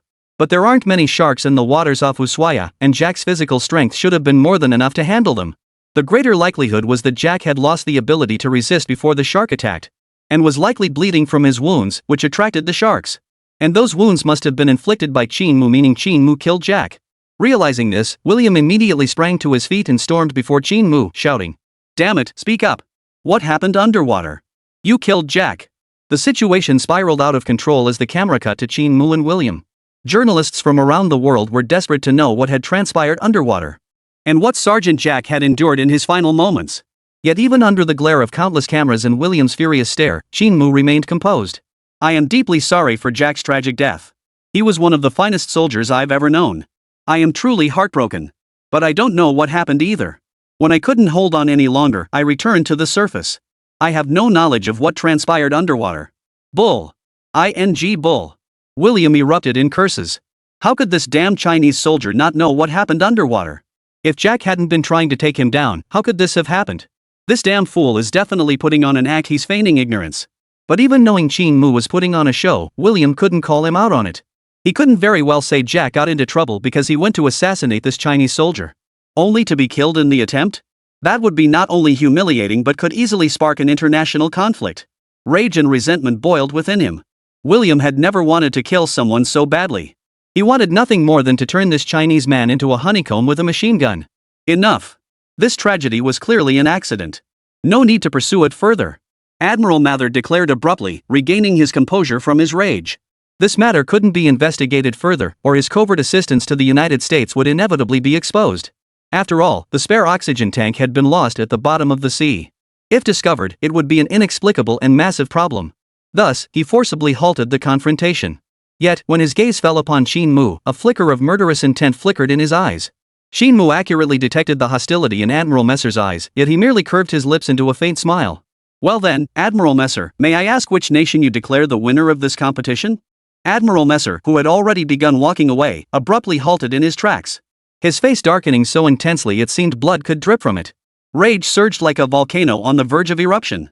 Yet when he turned back, he forced himself to suppress his rage, risking the sensation of blood rising to his throat. For behind Qin Mu, photographers from every nation were pressing their cameras right into his face. As the event's chief organizer, Mather absolutely could not afford to make a fool of himself during such major coverage. So, his mouth twitched slightly, revealing a smile that was barely distinguishable from a cry before he slowly said, "The winner of this selection is a soldier from China. I congratulate you. Clap. Clap. Clap." The moment his words fell, Qin Mu smiled and began clapping, followed by the rest of the crowd. The applause spread from one deck to another, eventually echoing through major live-streaming platforms and resonating across the entire nation of Huagua. It was obvious to anyone with eyes that Qin Mu's sudden demand for mace to announce the winner was a calculated move to strike at the heart of his opponent. This Huagua soldier might be young, but he was clearly not someone to be trifled with. Thus, many began to take notice of this masked Huagua soldier. Back in China, some had even given him nicknames like Masked War God or Faceless War God. Others went out of their way to investigate, seeking to uncover the warrior god's name, his military district assignment, and more. However, as soon as this trend emerged, it was immediately suppressed. And netizens finally understood that the identity of this masked god of war was a state secret, prompting them to fall silent. On the deck, after the crowd dispersed, Long Xiaowan quietly approached Qin Mu.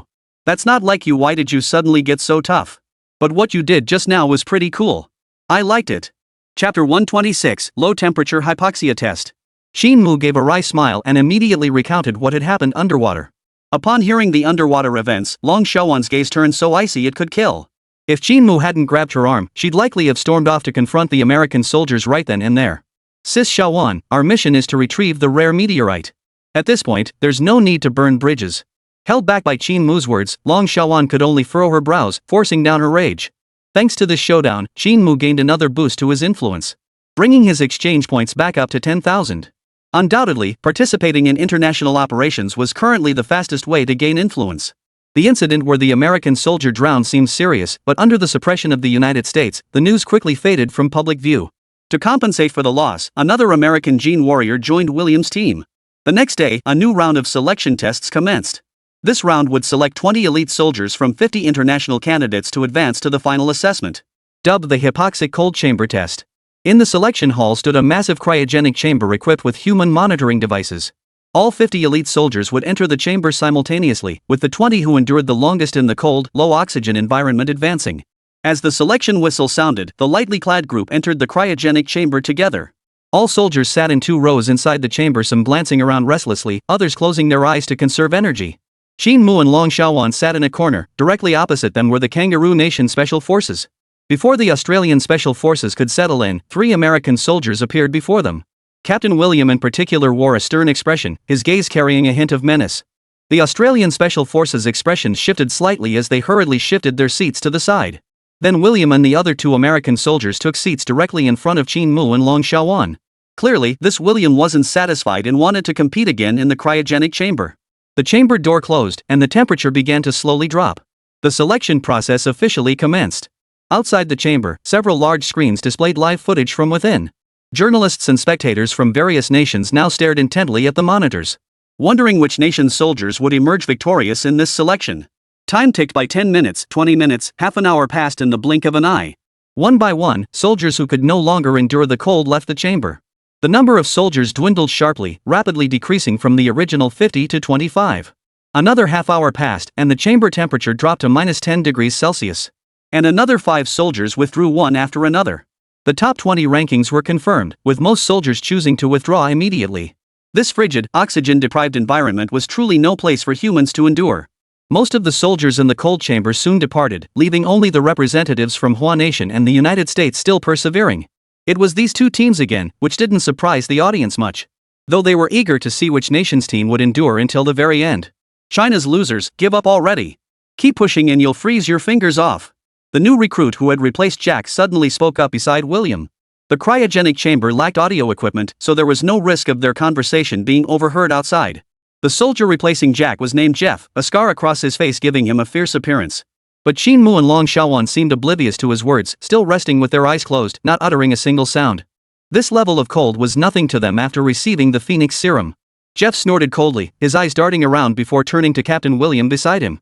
Captain William, I heard you faced off against the Chinese team in the International Special Forces competition. What did you think of them? William smiled faintly and replied smoothly, they were opponents like rabbits, fluffy and adorable. Another American soldier chimed in immediately, their combat effectiveness is as cheap as their Type 95 rifles. Qin Mu and Long Xiaowan opened their eyes simultaneously, seeing the three American soldiers across from them still engaged in a relentless verbal spar. Exchanged a glance but said nothing further, closing their eyes once more to rest. As time passed, the temperature inside the cryogenic chamber dropped steadily. Yet the colder it got, the more animated the American soldiers became, chattering incessantly, giving Qin Mu an irritating sensation as if swarmed by flies. After prolonged stillness, frost-coated Qin Mu and Long Xiaowan's hair and eyebrows, and their thin clothing was similarly coated with a layer of frost. Meanwhile, spectators outside continued to watch the contest unfold. The temperature inside the cryogenic chamber had plummeted to extreme lows. The stark contrast between the still active American soldiers and the motionless Chinese soldier was striking. The Chinese representative team isn't moving, could they be frozen stiff?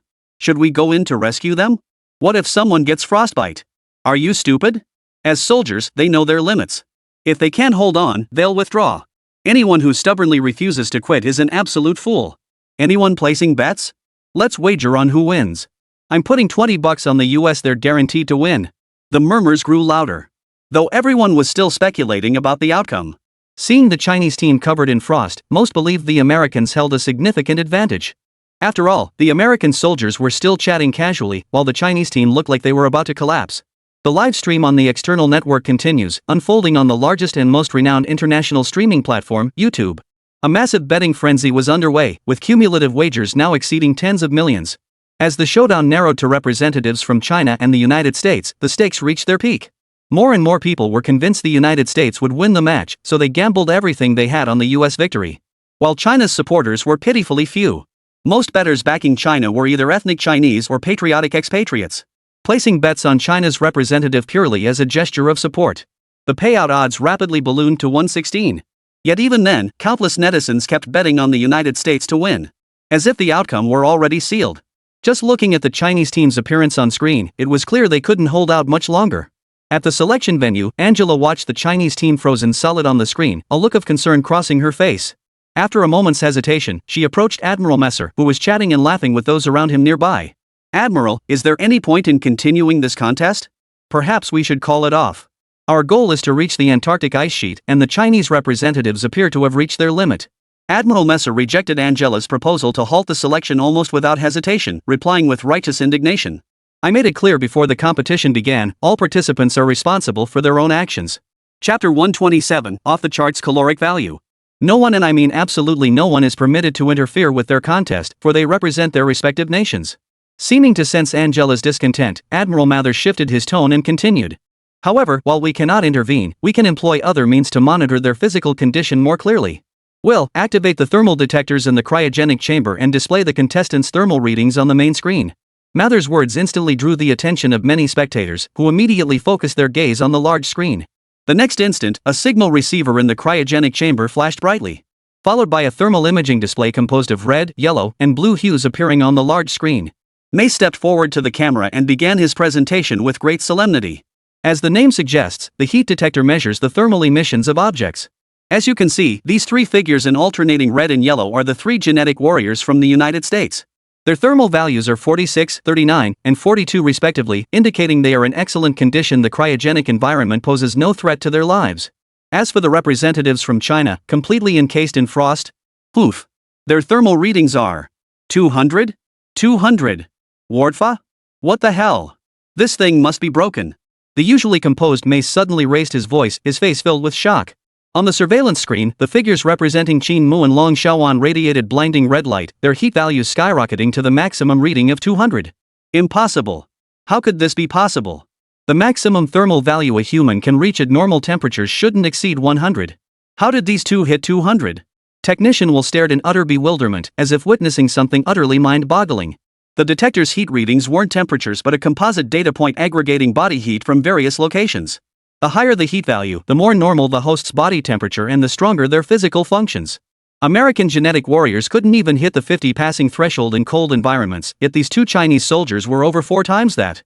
Unbelievable, utterly unimaginable. The equipment must be malfunctioning. Will, what are you standing there for? Go check what's wrong immediately. Mather urged, his face darkening. But Will immediately retorted, I've checked it multiple times beforehand, Admiral. There's no way the machine is broken. I say it's faulty, it's faulty. Do you seriously think 200 calories is possible? Mather's voice was low and menacing, as if he wanted to beat the clueless researcher senseless. The entire scene was being recorded by cameras. He had to insist the machine was faulty. Or else he'd be boosting the Chinese morale and undermining his own nation's prestige. After Messer's scolding, Will could only storm off to inspect the equipment with a dark expression. Messer then gave another technician a meaningful look. And the thermal imaging vanished from the screen. After that, Maser never mentioned the heat value again. Inside the cryogenic chamber, Qin Mu, who had been resting with his eyes closed, suddenly opened them and looked at the 3 American soldiers across from him. As the temperature continued to plummet, the 3 American soldiers had fallen silent, huddled together, their breaths weak and faint tremors visible across their bodies. But when Qin Mu looked up at them, Jeff snapped back to attention, instantly feigning complete indifference to the cold. It seemed the 3 American soldiers were nearing their limit. Qin Mu pondered briefly before a sly smile spread across his face. And tremblingly declared, Sis Xiaowan, I can barely hold on. Long Xiaowan opened her eyes and gave Qin Mu a puzzled look. Yet after working together for so long, they shared an unspoken understanding. She instantly grasped Qin Mu's meaning. And immediately snapped coldly, hold on no matter what. You represent our nation. You absolutely cannot give up until the very last moment. But my toes have gone numb. If I keep going. I don't care. You must hold on. Otherwise, you don't deserve to be called a Chinese citizen. Their voices weren't loud, but the 3 American soldiers heard every word. William, who had been on the verge of collapse, perked up instantly and exchanged a knowing glance with his 2 teammates. The Chinese are about to break. If we just hold out a little longer, they'll be the first to give up. So the 3 American soldiers gritted their teeth and endured the biting cold surrounding them. 10 minutes later, Qin Mu's body shook violently as he choked out, Sister Xiaowan, I really can't hold on any longer. My limbs have lost all feeling. Even if you can't hold on, you have to tough it out. Don't forget our mission. The people are watching us. We can't collapse. Achoo! Long Xiaowan seemed frozen stiff too, her words coming out in a shaky, broken stream. Witnessing this, the American soldiers' spirits soared once more. Victory was within reach, they had to hold on. 20 minutes later. Xiaowan, I really can't hold on any longer. Hold on. 30 minutes later. Spare me, I'm truly done for? You have to keep going, hold on. 40 minutes later. Give up? No way. As medical personnel frantically hoisted the 3 frozen American soldiers onto stretchers, William, on the verge of unconsciousness, could faintly hear Qin Mu's voice, shivering uncontrollably from the cold. Even as he slipped into unconsciousness, he couldn't figure it out. Wasn't this guy nearly frozen stiff? So why was he the last one on the stretcher? Ding! Influential event detected. Congratulations, host, you have earned 5,000 exchange points. In the second test, Huagua once again secured first place, and Qin Mu received the system's reward of 5,000 exchange points. As night fell and all parties rested, inside the U.S. Embassy in Ushuaia, Admiral Mather was raging at the surrounding researchers. Weren't these genetically engineered soldiers supposed to be as powerful as Captain America? How could they be such garbage? 1 drowned in the first selection round, and 3 nearly froze to death in the second. And you call these genetic warriors? A middle-aged doctor with a receding hairline looked awkwardly at him. Admiral, please hear me out. The gene warriors we're developing do have certain flaws. First, they're prone to anger, and their intelligence has been somewhat impaired. However, we've implemented partial coordination protocols, so in theory, no accidents should occur. Seeing Admiral May still wearing a furious expression, the balding scientist scratched his forehead and continued. Now that 3 warriors have suffered varying degrees of frostbite, it seems we must resort to the backup plan. I believe this plan will satisfy you, Admiral. Oh? What plan? Mace inquired. To prevent precisely this kind of mishap, we brought 3 vials of enhancement serum. If administered to the warriors, their frostbite would heal overnight, and they would gain even greater physical prowess. Chapter 128, The Side Effects of the Enhancement Serum. The enhancement is roughly double their current physical strength. Why bring this up only now? Mace scolded. Mediterranean gave an awkward smile. The enhancement serum is still in the experimental phase, and the current side effects are quite severe. Besides reducing the recipient's lifespan to just 3 years, it causes further intellectual impairment and complete loss of male function. Upon hearing this, the other researchers couldn't help but feel a sudden tightening in their stomachs. Shortened lifespans were terrifying enough, but loss of male function too? This serum might as well be a poison that cuts off one's lineage. If the 3 soldiers knew about the side effects, they probably wouldn't agree to the injection, the man with the receding hairline said awkwardly. Then don't tell them. Just compensate them afterward. They're soldiers from the United States. For their country, this sacrifice is nothing. Messer's expression turned icy as he immediately decided to inject the enhancement serum into the 3 American soldiers. The night passed without incident. The next day, just as everyone assumed the United States would withdraw from the international incident, William, Jeff, and the others reappeared before the crowd, brimming with confidence. Their bodies were now bulging with muscle, their appearance a stark contrast to the listless state of the previous day. Our American gene warriors possess formidable resilience. Even after suffering severe injuries, they can recover in remarkably short time. After 2 rounds of elimination, only 20 candidates remained for the Antarctic ice sheet selection. Originally, the organizers intended to reduce the number to 10 before departing for Antarctica. However, considering the impending polar night in Antarctica and the current stable weather conditions, they ultimately decided to proceed with the Antarctic expedition using these 20 elite soldiers from around the world. The departure date was quickly set for the morning 3 days hence, with the intervening days allocated for rest and equipment procurement. In his dorm room, Qin Mu received a call from old Joe, informing him that $1 million had been delivered by local logistics funds designated for purchasing equipment. He was instructed to acquire whatever Qin Mu needed. However, Qin Mu, who had already prepared his expedition gear in advance, naturally had little need for anything else. And they had pre-prepared individual rations, so provisions were also well taken care of. The 3 days passed in the blink of an eye. At dawn that day, in the deep water port of Ushuaia, a massive, snow-white vessel had already docked.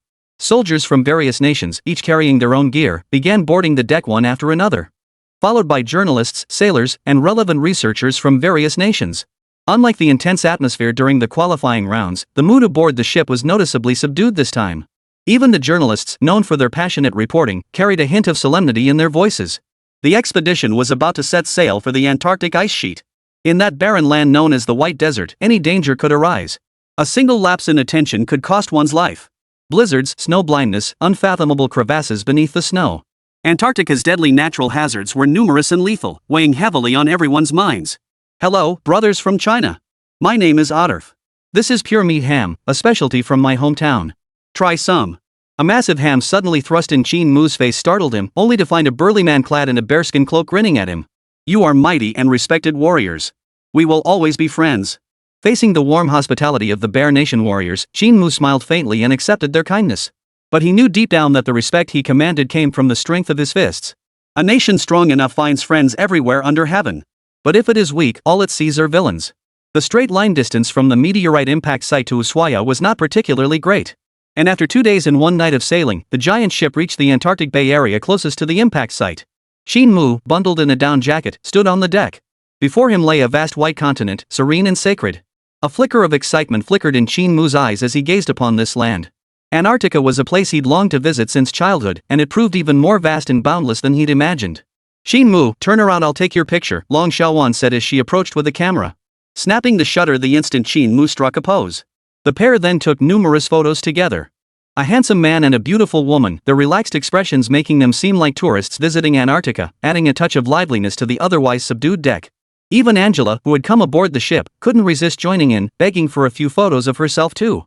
On the other side of the deck, William was expressionlessly organizing his landing gear. His gaze drifting toward Qin Mu nearby, eyes brimming with hatred. That damned Chinese soldier had already humiliated them time and again. And he vowed to exact brutal revenge on that damned bastard once they reached the Antarctic continent. Lost in thought, he was suddenly approached by Admiral Messer. Lieutenant William, upon completion of this mission, regardless of the outcome, your rank will be directly promoted to captain. I expect you to perform well and lead your team to ultimate victory. Personally encouraged by the Admiral, William felt a surge of emotion and nodded firmly. Rest assured, Admiral. I won't let you down. I won't let the United States down. Soon, a transport craft was lowered into the frigid waters. 20 soldiers from various nations boarded the craft and set course for the Antarctic continent. Accompanying them was a ground team comprising 30 journalists and professional explorers. The 50-person team traversed the Antarctic continent swiftly for a day and night using tools like snowmobiles. By noon the next day, they established camp on frozen ground 5 kilometers from the meteorite impact site. Beyond this point lay the thickly ice-covered Antarctic ice sheet. Satellite imagery revealed that the impact had created a massive crevasse in this region several kilometers long, with an average width of up to 8 meters. The crevasse was bottomless and densely crisscrossed with countless smaller fissures leading to unknown depths. Such terrain was extremely fragile. Even the vibrations from slightly larger machinery could trigger a domino effect, causing widespread collapse. Moreover, the crevasse's edges are lined with densely packed, razor-sharp ice blades, posing extreme danger. A single moment of carelessness could send an ordinary expedition member tumbling into the crevasse to meet a gruesome death. This is precisely why this international operation exists. Only the absolute elite of humanity stand a chance of completing this mission. When accompanying journalists broadcast the scene via satellite and drones to global audiences, everyone gasped in horror. This mission was simply too dangerous. Even the drone footage alone conveyed an oppressive sense of walking on thin ice. 20 warriors would venture into that treacherous zone over the coming days, where the slightest misstep could cause the ice to collapse, burying them in bottomless crevasses. The very thought was terrifying. Chapter 129, China's Exploration Equipment. Yet equally compelling was the sight of their nation's soldiers among the expeditionary ranks, and the familiar flag pinned to their chests. A surge of intense pride wells up within them. Among the world's 20 most elite human soldiers, there are warriors from their own nation. This was an incredibly thrilling prospect. Audiences worldwide silently hope and pray for their nation's warriors, praying for their safe return, to bring glory to their nation and let the world witness the might of their country's warriors.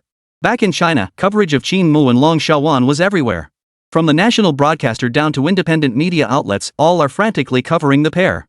Though they were consistently referred to only as Chinese soldiers and their names remained undisclosed, this did little to dampen the nation's fervor. All eyes were fixed on them, hoping they would bring glory to the nation.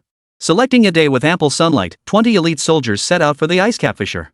Guided by real-time satellite imagery, they headed straight for the meteorite impact zone. Soon, the 20 stood at the edge of the vast glacial rift. Shoulder-mounted cameras transmitting real-time footage back to base camp, where Antarctic researchers swiftly analyzed the data and identified a stable ice depression as the optimal anchor point for the climbing ropes. The next phase involved descending into the crevasse. As the climbing ropes were secured section by section, 2 cables leading deep into the fissure were soon anchored in place. However, disagreement arose over which nation's soldiers should lead the way. Although all 20 soldiers were equipped with shoulder-mounted cameras and external communication devices, this did not mean that no malicious individuals would resort to underhanded tactics. Thus, even after the cables were secured, no one dared to descend first. This is an international operation. Our goal is to recover the meteorite for the benefit of all humanity. Lieutenant William set an example for this bunch of kids. It was Mather who suddenly issued the command to William. William immediately nodded and prepared to descend with 2 other soldiers. Online, netizens who witnessed the scene showered the American soldiers with high praise.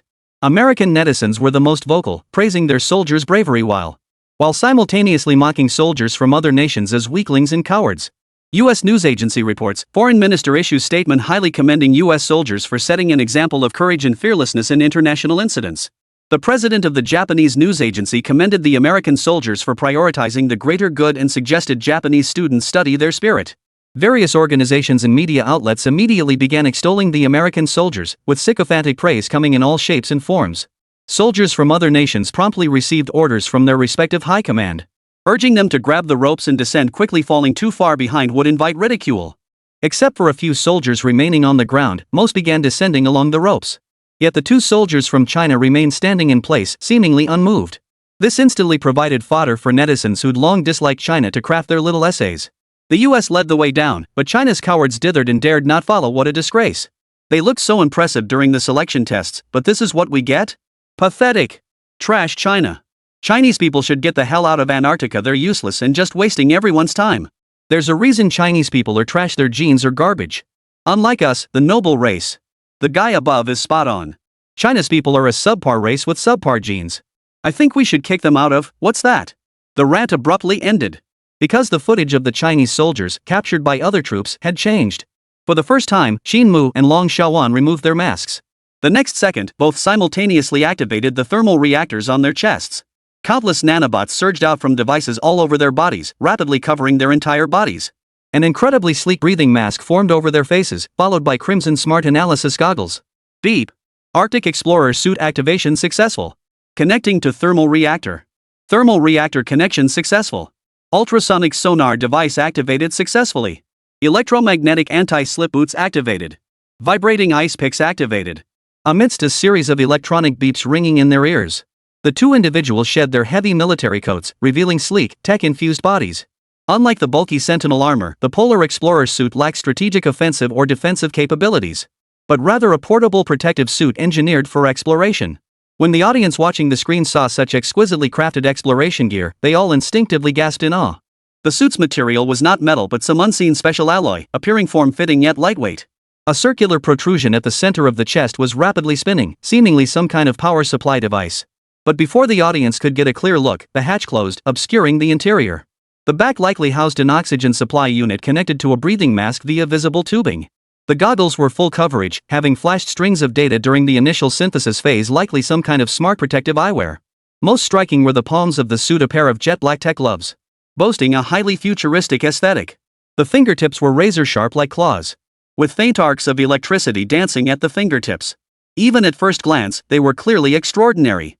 All spectators were stunned by the equipment displayed by Huagua, especially Admiral Messer, whose eyes flickered and whose mouth opened and closed without uttering a single word. But the spectacle was far from over. As Qin Mu and Long Xiaowan, now outfitted with their gear, approached the fissure, their gazes pierced into its bottomless depths. To the audience's eyes, the chasm below appeared pitch black, like the gaping maw of an abyss. Yet the two, having activated their ultrasonic sonar detection devices, could discern every protrusion in the ice layer below. The black ice world below was covered in crisscrossing lines, rapidly mapping out the entire landscape beneath. And it appeared the space below was far larger than anticipated. Exchanging a glance, they then did something that left everyone's jaws dropping. They leaped deep into the abyss, plunging directly into the crevasse. Everyone who witnessed this scene froze instantly, their eyes glazed over like the Walking Dead. What the hell? They just jumped straight down like that? Weren't they afraid of being impaled by the sharp protrusions below? Even if they weren't afraid, the distance from the ice cap's surface to the ground was at least 100 meters. Jumping like that was pure suicide. Chapter 130, The Sudden Loss of TV Signal.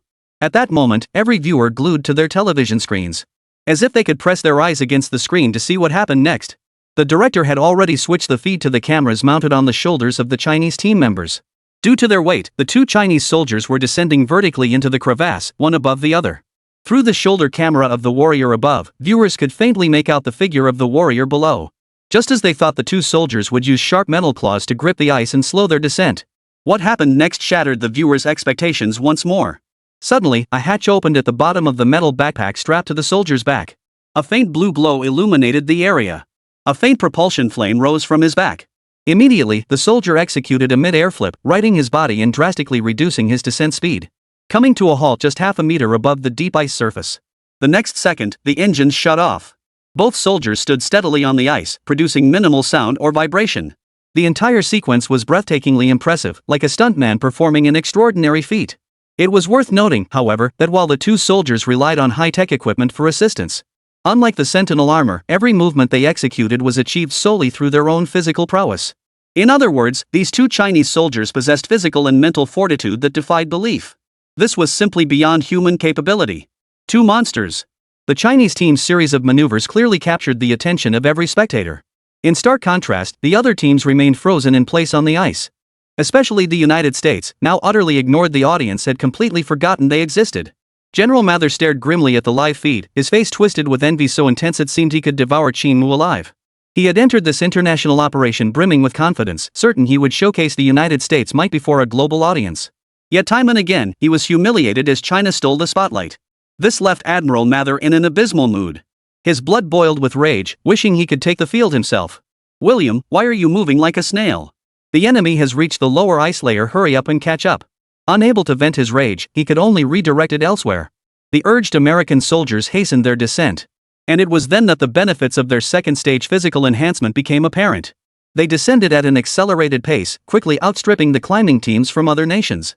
As soldiers from other nations gradually reached the first ice layer foothold, Qin Mu and Long Xiaowan had already completed their environmental scan of this layer. The meteorite had not remained on this layer but had plunged into deeper fissures. The exploration continued. Upon reaching this layer, they needed to set up signal transceivers to maintain communication. A small contingent remained behind as sentries, while the rest pressed onward toward the lower fissures. This time, however, the crevasse narrowed progressively. Even Qin Mu and his partner could only proceed step by step. Thus, friction inevitably arose. But as Long Xiaowan began her descent, a sharp icicle suddenly plummeted from above. The ice spike was as large as a millstone. Had it struck an ordinary person, severe injury would have been inevitable. Fortunately, her smart glasses detected the danger in advance, allowing Long Xiaowan to narrowly evade the peril. However, due to limited lighting, the audience only saw the ice spike fall and gasped in shock. but remained unaware of why it had fallen. Not far above Long Xiaowan, the soldier Jeff flashed a sinister grin. Clearly, he had deliberately knocked the ice spike loose.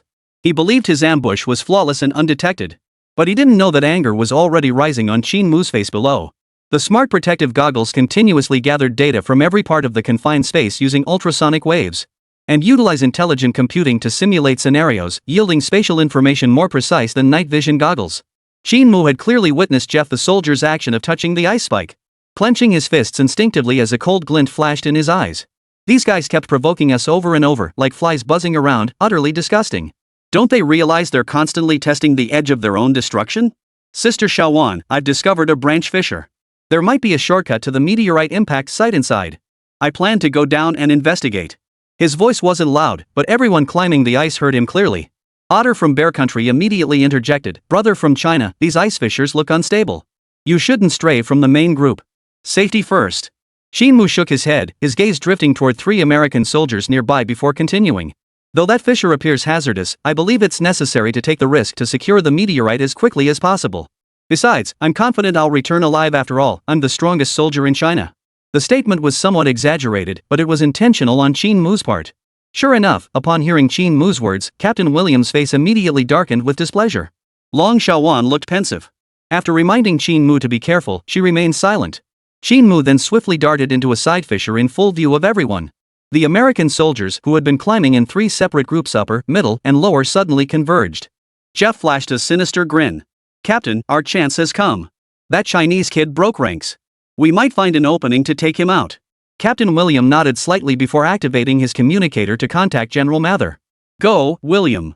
Do what you must. I guarantee your actions won't appear in any reports during this period. No one will know what you've done. Take out that Chinese guy, bring back his blood sample and any tech gear he has on him, and you'll be a hero of the United States." At a camp near the fissure, General William silently inserted a virus-infected USB drive into the signal transmission computer. Soon, the signal connection between the soldiers beneath the ice and the camp above was severed. The global live broadcast was forced to end abruptly. Viewers watching were instantly bewildered. What's going on? Why did the broadcast suddenly cut out? Was it because the exploration team had gone too deep underground, causing the signal to drop? But this broadcast was using China's latest quantum communication technology. How could it lose signal so easily? Could there be some kind of special magnetic field beneath the ice? Could it be an alien base down there? Just as viewers were wildly speculating, the screen flickered back to life, this time showing the camp. Angela, her brow slightly furrowed, gripped the microphone. "Due to technical issues, we've temporarily lost contact with the exploration team. But don't worry, technicians are working urgently to fix it. We believe we'll soon identify the cause and re-establish contact." Chapter 131, Prey and Predator. When Qin Mu realized he couldn't contact the surface, he sat down on a flat patch within the fissure. Soon, a rope descended from above, followed swiftly by 3 dark figures sliding down to land before Qin Mu. The signal interruption briefly threw the climbing soldiers into disarray. While the 3 genetic warriors from the United States quietly switched off their flashlights and slipped into the fissure where Qin Mu was positioned amid the commotion. The lights flared back to life, their beams simultaneously illuminating Qin Mu. "Chinese, surprised to see us?" Captain William wore a smug expression, while the other 2 soldiers grinned cruelly. To heighten the intimidation, Jeff even drew a dagger, flipping it back and forth with a flick of his wrist. At that moment, he saw himself as the hunter and the Chinese man before him as the prey he was about to take down. "I'll give you a chance. Kneel down and call us daddy, and I'll let you live. How about it? Oh, and Jeff, did you bring your camcorder? I want to record this and secretly upload it to the dark web so the whole world can see." William stood with his arms crossed, towering over them with an air of arrogance. In contrast, Qin Mu sat calmly on a rock, his gaze casually sweeping over the 3 American soldiers. The moment they dared to harm Long Xiaowan, Qin Mu had resolved to kill them. But to avoid unnecessary trouble later, this showdown needed some extra stakes.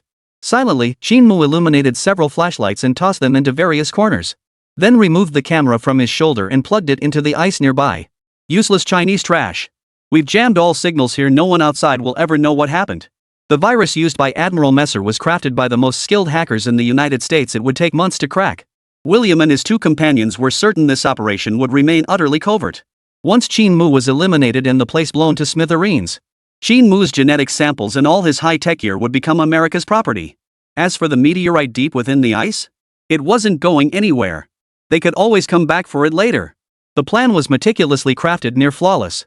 The thought of reducing the Chinese into pulp sent shivers down their spines and filled them with intense excitement. But across from them, Qin Mu's lips curled slightly beneath his breathing mask. As long as the power wasn't cut, any signal-blocking measure was nothing but amateurish trickery in Qin Mu's eyes. With a flick of his wrist, his ultralight watch activated instantly, successfully connecting to the quantum communications satellite overhead. As strings of code automatically ran, the virus was purged, communications instantly restored. The previously interrupted broadcast reappeared before viewers worldwide. Viewers refocused their attention on the screen, only to be utterly dumbfounded by what they saw. 3 American soldiers were now facing off against Chinese military personnel. What was going on? Judging by the surroundings, they seemed to still be trapped within the ice fissure. The instant communications were restored, Admiral Mather, who had been calmly sipping his hot coffee, suddenly trembled, sending the cup crashing to the floor in shards. What the hell? Why did the communications come back? Why did the super hacker virus fail? Before he could ponder the question, he immediately activated the communication device, intending to contact the 3 American soldiers beneath the ice, to inform them that communications were back online, that the world was watching them, and that they must not harm the Chinese personnel. But what sent a chill down Mather's spine was that no matter how fiercely he shouted, there was no response from the other end of the communicator. After the communications were restored, the link between him and the American soldiers had been blocked. Unable to issue the order to halt their actions in time, the eyes of the global audience were now fixed on the standoff between Chinese and American soldiers. From within the ice fissure, William suddenly stepped forward, his tone haughty as he declared, "Chinese man, I'm giving you one last chance. Kneel and beg me, and I might let you die quickly. Otherwise, you'll be begging me to kill you soon.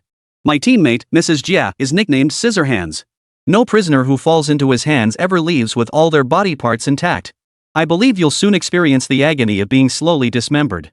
As the American soldier ranted on, Qin Mu's lips curled into an increasingly wide grin. As he activated the real-time communication system, his voice was transmitted in full to the outside world. Their every word was being broadcast live across the globe, though these 3 fools remained utterly oblivious. "Why are you targeting me like this? Who ordered you to do this?" Qin Mu asked. "We've had it with you for ages. Now we have the Admiral's orders." "Which general?" Qin Mu narrowed his eyes slightly. Jeff was about to speak when William cut him off. "Enough. Words are useless. Taking out this damn Chinese is our primary objective." William cut Jeff off, slowly drawing a dagger from his waist. At that moment, Admiral Mather, watching the live feed, felt a chill run down his spine. It was as if he'd narrowly escaped death's door. Had Jeff revealed his name just now, he would not only have been relieved of his command but also hauled before an international military tribunal. The charge, of course, would be inciting his subordinates to provoke an international conflict. But now, with the 3 American soldiers only stating their ranks and not their names, this gave Mather a chance to escape punishment. Though the situation had reached a point of no return, it did not mean the United States had lost. Mather's eyes flickered as his mind raced, gradually regaining composure. China's technological advancements had surged dramatically in recent times, yet the United States, despite deploying spies throughout China, had barely managed to uncover any classified intelligence. Especially regarding cutting-edge technological research data, not a single shred had been stolen. This Antarctic expedition represented a crucial opportunity to acquire China's technology. At this moment, the United States' 3rd Expeditionary Fleet and Nuclear Submarine Strike Group were conducting so-called routine military exercises in the South Pacific. Once the 3 American soldiers eliminated the Chinese soldier and obtained his genetic sample and personal equipment, the American fleet would immediately mobilize to provide support. Provided the operation was executed swiftly enough to secretly transfer the bodies and technology onto the nuclear submarine before China could react. Even if China deployed armored divisions, they would struggle to trace the trail. This realization steadied Mesa's nerves somewhat. He refocused on the live feed. 3 against 1, and all 3 were genetically enhanced soldiers. The American troops should win easily, right? Viewers watching the livestream weren't sure why the standoff had occurred. As spectators who relish a good spectacle, they quickly fixated on which side would emerge victorious. Would it be the lone Chinese soldier clad in high-tech gear, or the American troops with their vastly enhanced genetics? Chapter 132, My Brother's Gone. This time I'm rooting for the Chinese soldier. His odds aren't great, but he's on the side of justice. Forget about justice, I think the American gene warriors are stronger. After all, there are 3 of them. China's got a long shot here. 3 enhanced soldiers against 1 guy? The odds are stacked against him. I deeply sympathize with the Chinese soldier's plight. I hope the American soldiers spare him a whole body. Online forums were flooded with comments. Though the dispute was clearly instigated by the United States, many online ignored this fact and judged purely based on combat strength. Most believed the Chinese soldier was doomed to lose, destined to be ruthlessly taken down by the American troops. The 2 nations harbored deep-seated animosity. While it remains unclear why the American soldier would attack in front of spectators, it was easy to imagine that once the fight began, it would be a fight to the death. Feeling that he had shown the outside audience enough, Qin Mu smiled faintly, deciding to add fuel to the fire for the final showdown. I sincerely apologize for the cold chamber incident earlier. But you truly impressed me, recovering completely overnight. Such remarkable regenerative abilities must stem from exceptionally potent enhancement agents, I presume. Jeff immediately wore an air of pride. Of course. We're using the United States' latest development compound number 2. I could punch an elephant to death right now. I advise you to surrender immediately, kid, or you'll regret it later. Compound number 2? Qin Mu pursed his lips, then suddenly burst into laughter. His laughter seemed inexplicable, yet it carried the air of someone hearing an exceptionally amusing joke. This made Jeff immediately frown. Damn you, Chinese! What the hell are you laughing at? At this immature stage of development, any drug capable of drastically enhancing physical strength comes with massive side effects. I'm just curious what those side effects might be. William sneered coldly. Our technology is mature. Compound 2 has no issues whatsoever. Soon we'll mass-produce this enhancement agent, and every nation on Earth will bow before our beautiful country. William spoke earnestly, clenching his fists as he did so, his expression brimming with pride. Observing him, Qin Mu nodded slightly. I see. One of the side effects of this drug is intellectual impairment. No wonder you don't seem very bright, it's because you've been injected with that enhancement serum. The remark instantly set the 3 American soldiers off the deep end. As the elite within the US military, intelligence had always been their pride and joy. And now to have their intellect publicly questioned ignited their fury instantly. Oh, right. Qin Mu seemed to recall something. Based on my experience, experimental gene-altering drugs often cause side effects like shortened lifespan, blindness, schizophrenia, deformities, or even infertility. Judging by your appearance, you seem relatively normal, so we can rule out schizophrenia and deformities as side effects. The American soldier who had been lunging toward Qin Mu suddenly halted. In truth, after injecting compound number 2, they felt their bodies brimming with strength, but the researchers had never mentioned any side effects. Now, prompted by Qin Mu's words, their eyes flickered with a hint of doubt. Captain William, I recall your hair was golden before. But after that night of frostbite, it turned brown.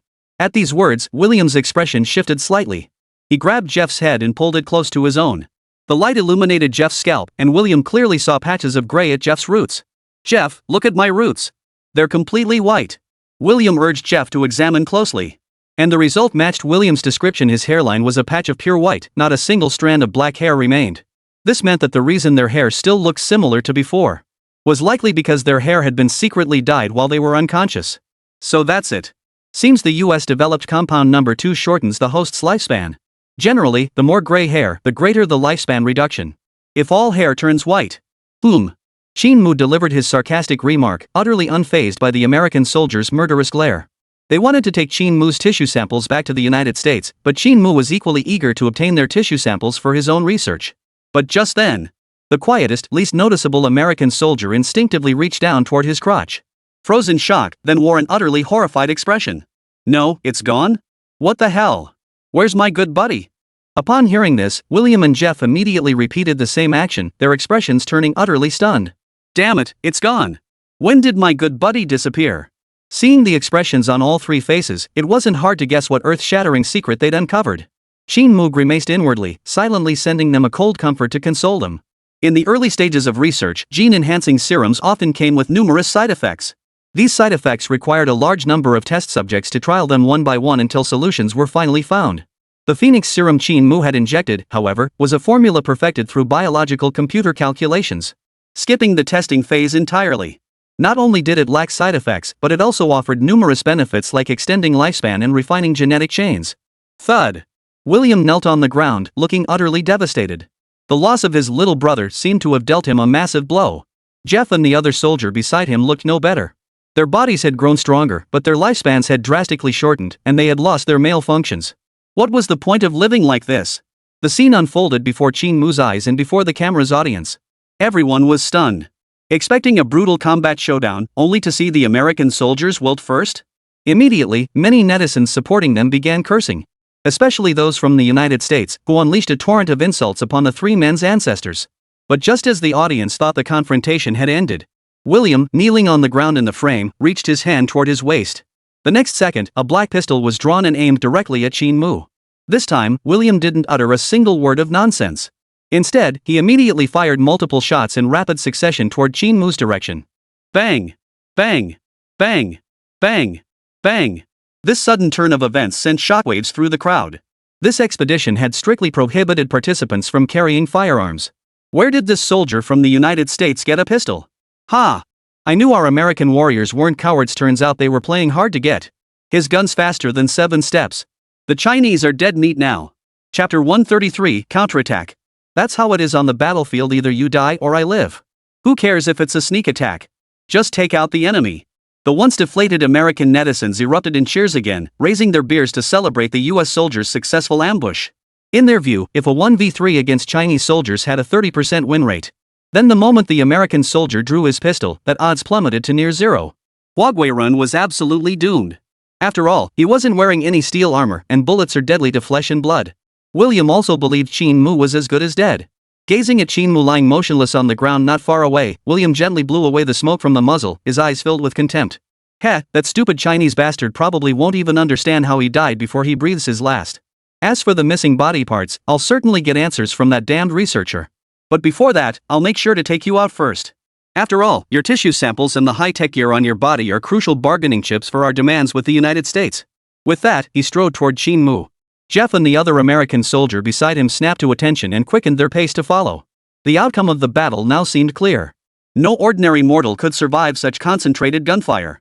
Even if he'd donned body armor beforehand, the sheer impact of the bullets would have been enough to cripple him. Yet, just as the three closed to within 3 paces of Qin Mu, who had been motionless, suddenly turned and rose from the ground. This sight startled all 3 of them. How could he still be standing after taking so many bullets? Yet Qin Mu rose expressionless, extending his right hand. And in the next instant, several bullet heads fell from his palm onto the ice. Though not classified as strategic weapons, the expedition suits possessed a degree of defensive capability. And the nanofabric suit was sturdy enough to withstand small-caliber handgun fire. Seeing Qin Mu standing unscathed, William raised his arm in fury and swung a punch at him. This punch unleashed 100% of his strength. He was confident this single blow would blow the brains out of this damn Chinese bastard. At the same instant, Qin Mu raised his fist and swung it toward William. Overconfident. William sneered coldly. The icy fist wind collided with Qin Mu's punch in the next instant. In that instant, time seemed to slow 10,000-fold. And in the instant the 2 fists collided, one shattered visibly before the eye. Blood and flesh scattering like petals unfurling from a blossom. William stared at his arm, slowly shattering and exploding into fragments. His pupils dilated violently, his heart pounding as if it would explode. How could this be? Why was his arm so utterly helpless against his opponent? It felt like being struck head-on by a maglev train without warning. It instantly reduced his arm to shreds. Terrifying power. A wave of terror surged from the soles of his feet to the top of his head. His face contorting into an unrecognizable mask of agony. The next instant, a wretched howl erupted from his throat. Ah! My arm! Thud! Qin Mu's fist, its momentum unabated, shattered William's upper arm before driving through his left chest like a wedge. Ribs snapped, piercing through the skin to stand exposed in the air. The sheer force of that punch was earth-shattering and soul-shaking. No one could have anticipated this Huagua soldier unleashing such terrifying strength. Captain! Seeing the situation turn dire, the other 2 American soldiers immediately drew their knives and lunged at Qin Mu. Though their speed was blindingly fast, a mere blur to ordinary eyes, they still seemed painfully slow to Qin Mu's eyes. As sluggish as snails crawling. Withdrawing his blood-soaked fist, Qin Mu executed another unexpected move. Reaching out with both hands to grasp the incoming daggers, one in each hand. These were military-grade U.S. combat knives, forged with military-level craftsmanship, boasting exceptional sharpness and strength. Jeff, seeing Qin Mu recklessly attempt to catch the blades barehanded, immediately flashed a bloodthirsty madness. He twisted the blades with all his might, aiming to slice off Qin Mu's fingers the instant they made contact. But in the next instant, accompanied by a shower of metallic sparks, Qin Mu firmly grasped both daggers. Immediately, immense force surged through the blades, snapping cleanly in 2 with a sharp crack. Breaking military-grade daggers barehanded? Is that even humanly possible? Before Jeff could process it, a sharp pain pierced his chest. The next instant, the broken dagger plunged into his chest. A cold sensation of rapidly draining vitality swept through his entire body. The other American soldier suffered the same fate. The dagger pierced his heart. Once pulled out, death from massive hemorrhage was certain. The fight began and ended in an instant. Many hadn't even seen what happened before it was over. 3 American soldiers lay gravely wounded on the ground, while Qin Mu stood unscathed before them. This scene was utterly different from what most people had anticipated. Despite having guns and numerical superiority, the pretty country's soldiers couldn't defeat a single Chinese soldier and had been instantly killed by him. Did these American soldiers grow up eating to lose with such overwhelming advantages? Across foreign websites, netizens everywhere mocked the American soldiers. Even American netizens couldn't resist cursing these soldiers. What a bunch of useless trash bringing shame to the nation. Garbage. Spit. Cough cough, you can't kill us. If you kill us, the beautiful country won't let you off. William, his right arm severed and chest completely mangled with shattered ribs, spat blood as he shouted at Qin Mu. But Qin Mu ignored his pleas entirely, snatching the pistol from his hand and tossing it aside. You absolutely can't kill us. If we die under suspicious circumstances, the United States will investigate relentlessly and eventually pin it on you. William kept screaming, certain Qin Mu wouldn't dare kill him. This was an international operation involving multiple nations. If the Chinese dared to kill, not only would the United States seize the opportunity to make accusations, but major international organizations would also condemn it fiercely. That was pressure China couldn't afford. Yet at that moment, Qin Mu smiled faintly. Mr. William, rest assured. I won't harm you again. But there's something I think you should know. Before William could ask, Qin Mu activated his super light watch, projecting a crystal clear image onto the vast ice surface. The screen displayed the wildly popular official livestream channel of Oil Tank, currently broadcasting the very battle that had just unfolded between Qin Mu and William's group. On one side of the screen, a torrent of comments exploded, with hundreds of messages cursing the American soldiers flooding the screen every second. Chapter 134, Unbreakable Battle Brotherhood. Despite the rapid refresh rate, William clearly caught several messages. US trash, beg you to die in the ice crevasses and never come back, you're an embarrassment to your country. Outnumbered and armed, yet wiped out in seconds? And you call yourselves gene-enhanced soldiers? Total ING trash. Get the hell out of the US. You losers don't deserve American citizenship. Your very existence pollutes the genes of our great nation. You trio of idiots, what a disgrace. Not only did your ambush fail, you got utterly humiliated. Must have been raised on Little Day's nuclear cuisine. The moment William saw these bullet comments, his breath caught in his throat, and he spat out a mouthful of blood. The two American soldiers beside him turned deathly pale, their eyes filled with panic. Hadn't Admiral Mather promised to jam the signals so they could freely teach those Chinese soldiers a lesson? Why was the livestream still going? And judging by the comments, it seemed they'd witnessed the entire battle. If no third party witnessed this battle, there might still be room to maneuver. But now that it was being broadcast globally, even if Qin Mu took them out, no one would say a word. After all, they had initiated the attack with clear intent to eliminate Qin Mu. Irrefutable evidence left them with no defense. When William snapped back to his senses and looked at Qin Mu again, he found Qin Mu staring at him, completely motionless. Though his mask hid his expression, William still sensed the intense killing intent radiating from him. Thud. At that moment, the two American soldiers flanking William simultaneously dropped to their knees before Qin Mu. Though mortally wounded, their gene-enhanced physiques kept them alive for now. Then these two spineless cowards actually knelt before Qin Mu, desperately kowtowing. Their crimes had been broadcast live across the globe. And given the way the United States handles matters, all blame would inevitably be pinned on the three of them. Even if they managed to survive and leave Antarctica, they would be swiftly dealt with by the American High Command. Jeff and the other American soldiers' plan was simple: curry favor with Qin Mu and beg for mercy. As long as we don't die now, once we leave Antarctica, we can always choose not to return to the United States. They're genetically enhanced soldiers, their bodies hold immense research value. Countless nations would welcome them. Then I'll still be living the high life in another country. Even without male function, it doesn't matter. There are plenty of pleasures in this world. As long as we survive, opportunities will come. The reversal came so swiftly it stunned not only the audience but also left Qin Mu utterly dumbfounded. He couldn't help but admire how swiftly these two assessed the situation. It was practically light speed. You two traitors! William roared in fury, clutching his wound as he cursed. You've disgraced the United States by being broadcast live. You don't deserve to be called American soldiers, you're scum. But Jeff calmly explained. Captain William, you're mistaken. Precisely because it's being broadcast, we'd never survive back in the United States. Better to live like a dog than die with dignity. I'm not ready to die yet. Besides, the beautiful country screwed us over first. They used Compound 2 without our consent, shortening our lifespans and robbing us of our manhood. The beautiful country is nothing but demons. Damn right. Monsters. The other American soldiers immediately echoed. Hearing their conversation, William was furious. But with his severe injuries, he was powerless to change the situation. So the two American soldiers continued to prostrate themselves before Qin Mu with all their might. To save their lives, dignity was nothing but bull. Nothing mattered more than staying alive. Qin Mu watched the three American soldiers with keen interest, showing no hurry to intervene. After all, the scene was being broadcast live to the entire world. And in just this brief moment, the United States had become a laughingstock in the eyes of global viewers. The official websites of the U.S. Army, Navy, and Air Force, along with the official forums of the global village, were flooded with comments from furious American netizens, with abusive and accusatory comments exploding in volume. Please, mighty soldiers of China, spare our lives.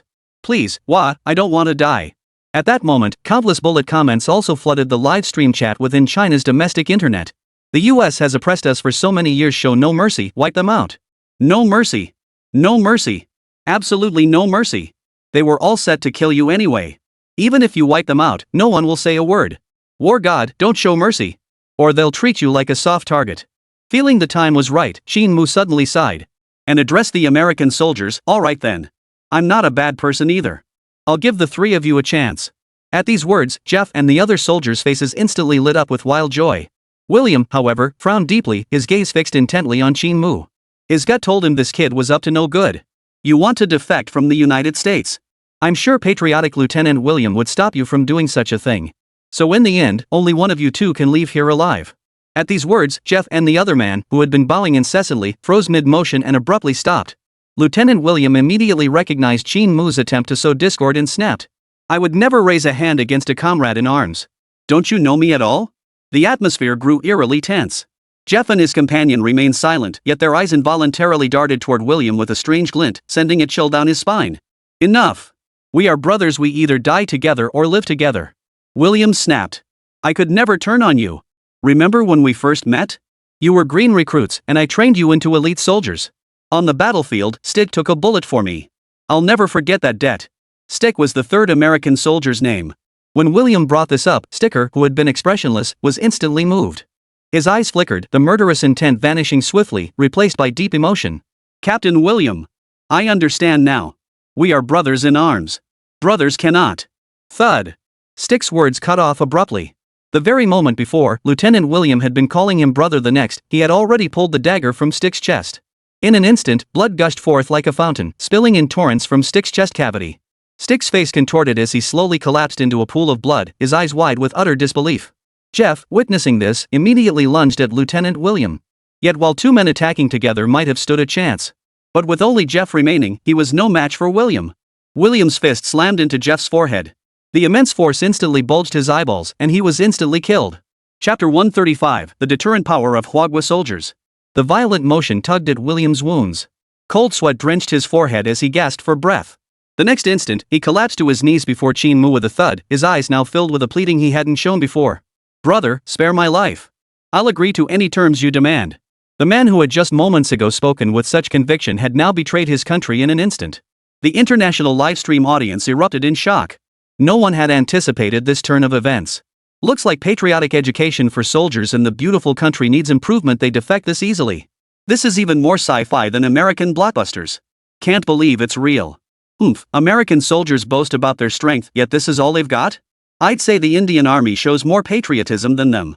TSK, a scandal of the century, even more embarrassing than the chief's affair.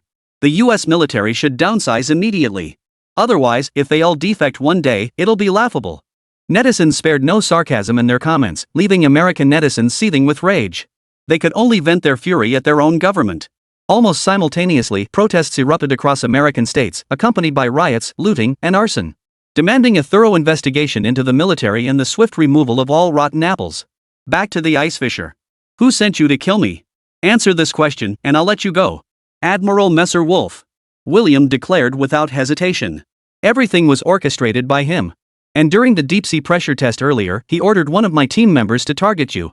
William laid out the entire sequence of events as if recounting a familiar story. At that moment, watching the live feed, Admiral Mace's face turned deathly pale, his eyes hollow and vacant. It's over. Everything is over. My career is ruined, I might even lose my life. Though he too had acted under higher orders, he would inevitably become the scapegoat to take the fall for those above him. Or perhaps he should defect himself. Admiral Mather's mind raced. Just as he was calculating how to save his own skin, several soldiers entered the tent and took him into custody. This time, he was truly finished. Within the ice fisher, William now wore a triumphant smile. For the Huaxia soldier no longer paid him any mind. It seemed he truly intended to let him go. And that meant he could survive. With this thought, William hurriedly staunched his wounds, preparing to grab the climbing rope and escape this hellhole. But just then, a blood-soaked figure suddenly rose behind him. It was Stick, not yet dead. With a savage expression, Sticker pounced on William, driving the broken dagger deep into his back. The scene was so gruesome that major live streaming platforms automatically activated mosaic and color inversion filters. Yet even so, the sheer brutality of the scene was utterly shocking. William and Sticky wrestled and rolled, roaring with fury, until they reached the edge of the platform. Amidst William's horrified screams, both men tumbled into the bottomless crevasse below. All 3 American soldiers were now dead. Qin Mu exhaled softly as he surveyed the bloodstained ice. He felt neither joy nor discomfort. The deaths of the 3 men stirred no emotional ripple within him. The battle concluded. Qin Mu retrieved tissue samples from Jeff's body before grabbing the climbing rope and scrambling swiftly upward toward the crevasse. When he encountered soldiers from other nations again, everyone, including the Russian soldier, stared at him as if he were a monster. Everyone present fell silent, holding their breath in tense stillness. Though they hadn't witnessed the battle firsthand, the radio relay had conveyed every detail. This Chinese soldier had single-handedly taken down 3 American gene warriors, and ultimately caused them to turn on each other until all 3 were killed. A formidable physique, extraordinary intelligence, and a ruthless approach to action. Terrifying indeed as savage, human-shaped Tyrannosaurus. The genetically enhanced soldiers, once the pride of the United States and feared by nations worldwide. But now they've been thoroughly humiliated by this Chinese soldier. As a result, soldiers from other nations now regard Qin Mu with a mix of apprehension and outright fear. This man was someone they absolutely couldn't afford to provoke and dared not provoke.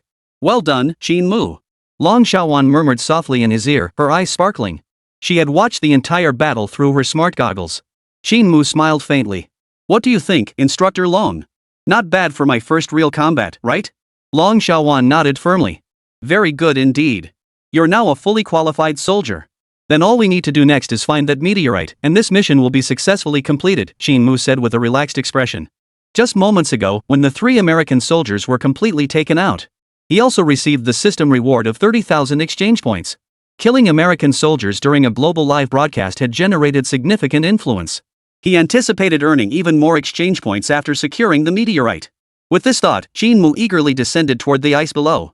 After a brief pause, the other soldiers followed suit, moving downward. At that moment, in the southern Pacific Ocean, within the exercise zone of the United States 3rd Fleet, Fleet Commander Edward watched the livestream of the Antarctic expedition with an expressionless face. He showed no anger over the deaths of 3 American soldiers, appearing instead unusually calm. But his subordinates who knew him well understood that a commander in this state was the most terrifying. All radio frequencies silent. Activate backup communication systems, Edward commanded abruptly. Upon hearing the order, his subordinates immediately shut down the fleet's communication systems. One officer cautiously presented a specialized communication device. After taking the phone, Edward glanced at everyone present. Not a word of the upcoming plan is to be divulged. If any of you dare betray the nation, I will personally have your wives and daughters arrested and tortured to death. His icy glare sent shivers down every spine, eyes brimming with terror. Commander Edward might not be the most cunning in the United States, but he was undoubtedly the most ruthless and insane. His madness never showed on his face, it manifested in his actions, actions so terrifying they inspired dread. Notify the Ghost Shark Special Forces. Activate the weather weapon immediately. I will ensure those damned bastards are buried forever in Antarctica. At these words, every face paled, yet not a single voice dared to protest. The last officer who tried to challenge Edward's orders had an eyeball blown out by him and was still lying unconscious in the hospital. Even without speaking up, the expressions on the surrounding officers' faces were grim to the extreme. Weather weapons, like nuclear weapons, were taboo weapons. And Edward not only intended to deploy them but planned to unleash them upon the already fragile Antarctic ice sheet. Chapter 136, The Extreme Storm Descends. Whether short-term or long-term, the consequences would be catastrophic. But Edward cared not a whit for the consequences as long as he could eliminate the damn Chinese man, everything would be worth it. Ghost Shark Squadron, after deploying the weather weapon, immediately land on the Antarctic ice sheet to recover the Chinese man's body and equipment. Move fast. Complete the mission before China deploys their Sentinel armor. After hours of exploration, Qin Mu and his team finally located the rare meteorite near the base of the ice sheet, close to the permafrost. Yet none of the present dared move rashly. All eyes turned to Qin Mu in unison. It was an almost instinctive reaction after all. Just moments ago, Qin Mu had single-handedly taken down 3 genetically enhanced soldiers from the United States. Although this operation was an international effort, in reality, whoever secured the meteorite first would gain priority research rights. And only after thorough research would it be shared with other nations. By then, it wouldn't just be too late, it would be significantly behind the curve. Qin Mu smiled faintly as he lifted the jet-black meteorite into his hand. At that very moment, the handheld material analyzer completed its scan of the meteorite's internal structure in just 5 seconds. The data simultaneously uploaded and appeared on the computers at the Imperial Capital Research Institute. Professor Zhou, who was inspecting the institute, stared dumbfounded at the hundreds of terabytes of meteorite data flooding his computer screen. What's going on? Has the computer been infected? How did so much research data suddenly appear? Upon closer inspection, he was stunned on the spot. Good heavens! Little Qin had already analyzed the rare meteorite and sent the results back. This efficiency is simply mind-blowing. After finishing this, Qin Mu handed the meteorite to the bear beside him. It belongs to all of humanity. Our nation will not claim it as our own. The moment these words left his mouth, not only did the soldiers on site freeze in shock, but netizens from all nations instantly erupted in excitement. China is voluntarily handing over a rare meteorite? Did I hear that right? If the US got their hands on this, they'd never give it up without studying it for 7 or 8 years. Same superpower status, yet the gap is just that huge. Now that's the conduct of a great nation. This is what true greatness looks like. I used to think China wasn't that great, but now I see their technology and integrity are truly unmatched. I heard they've made huge breakthroughs in cancer treatment too, with drugs affordable even for ordinary people. I'm packing up my billion-dollar fortune and moving to China. The international internet was flooded with praise. China's actions earned a wave of international goodwill. Not only were citizens from various nations praising China, but international organizations that had been holding their breath also breathed a sigh of relief. There was no other way. Given China's current military strength, no one dared to openly challenge them even without the meteorite. And international organizations were inherently outmatched by major powers. China's approach now amounted to granting them ample face. Consequently, the World Environmental Organization, the United Nations, and a host of other bodies immediately issued statements highly commending China's spirit of selfless contribution. Little did they know that in Qin Mu's view, the meteorite held little research value. Moreover, the detailed research data had already been brought back to China. So rather than hold on to it, it was better to do them a favor. Ding! Influence generation detected. Congratulations, host, on earning 20,000 exchange points. Surrendering the meteorite earned Qin Mu another 20,000 exchange points. Combined with his previous earnings, this Antarctic expedition had netted him nearly 60,000 exchange points, a highly worthwhile journey. Just as everyone finished packing the meteorite and prepared to leave the ice fissure, everyone near the camp above the snow cover looked up in puzzlement. A vast, pot-lid-shaped black cloud had materialized on the horizon, rapidly spreading and expanding. Beneath the dark cloud, a spiral tornado mixed with snowflakes could faintly be discerned. Holy, what the hell is that thing? Looks like a storm cloud.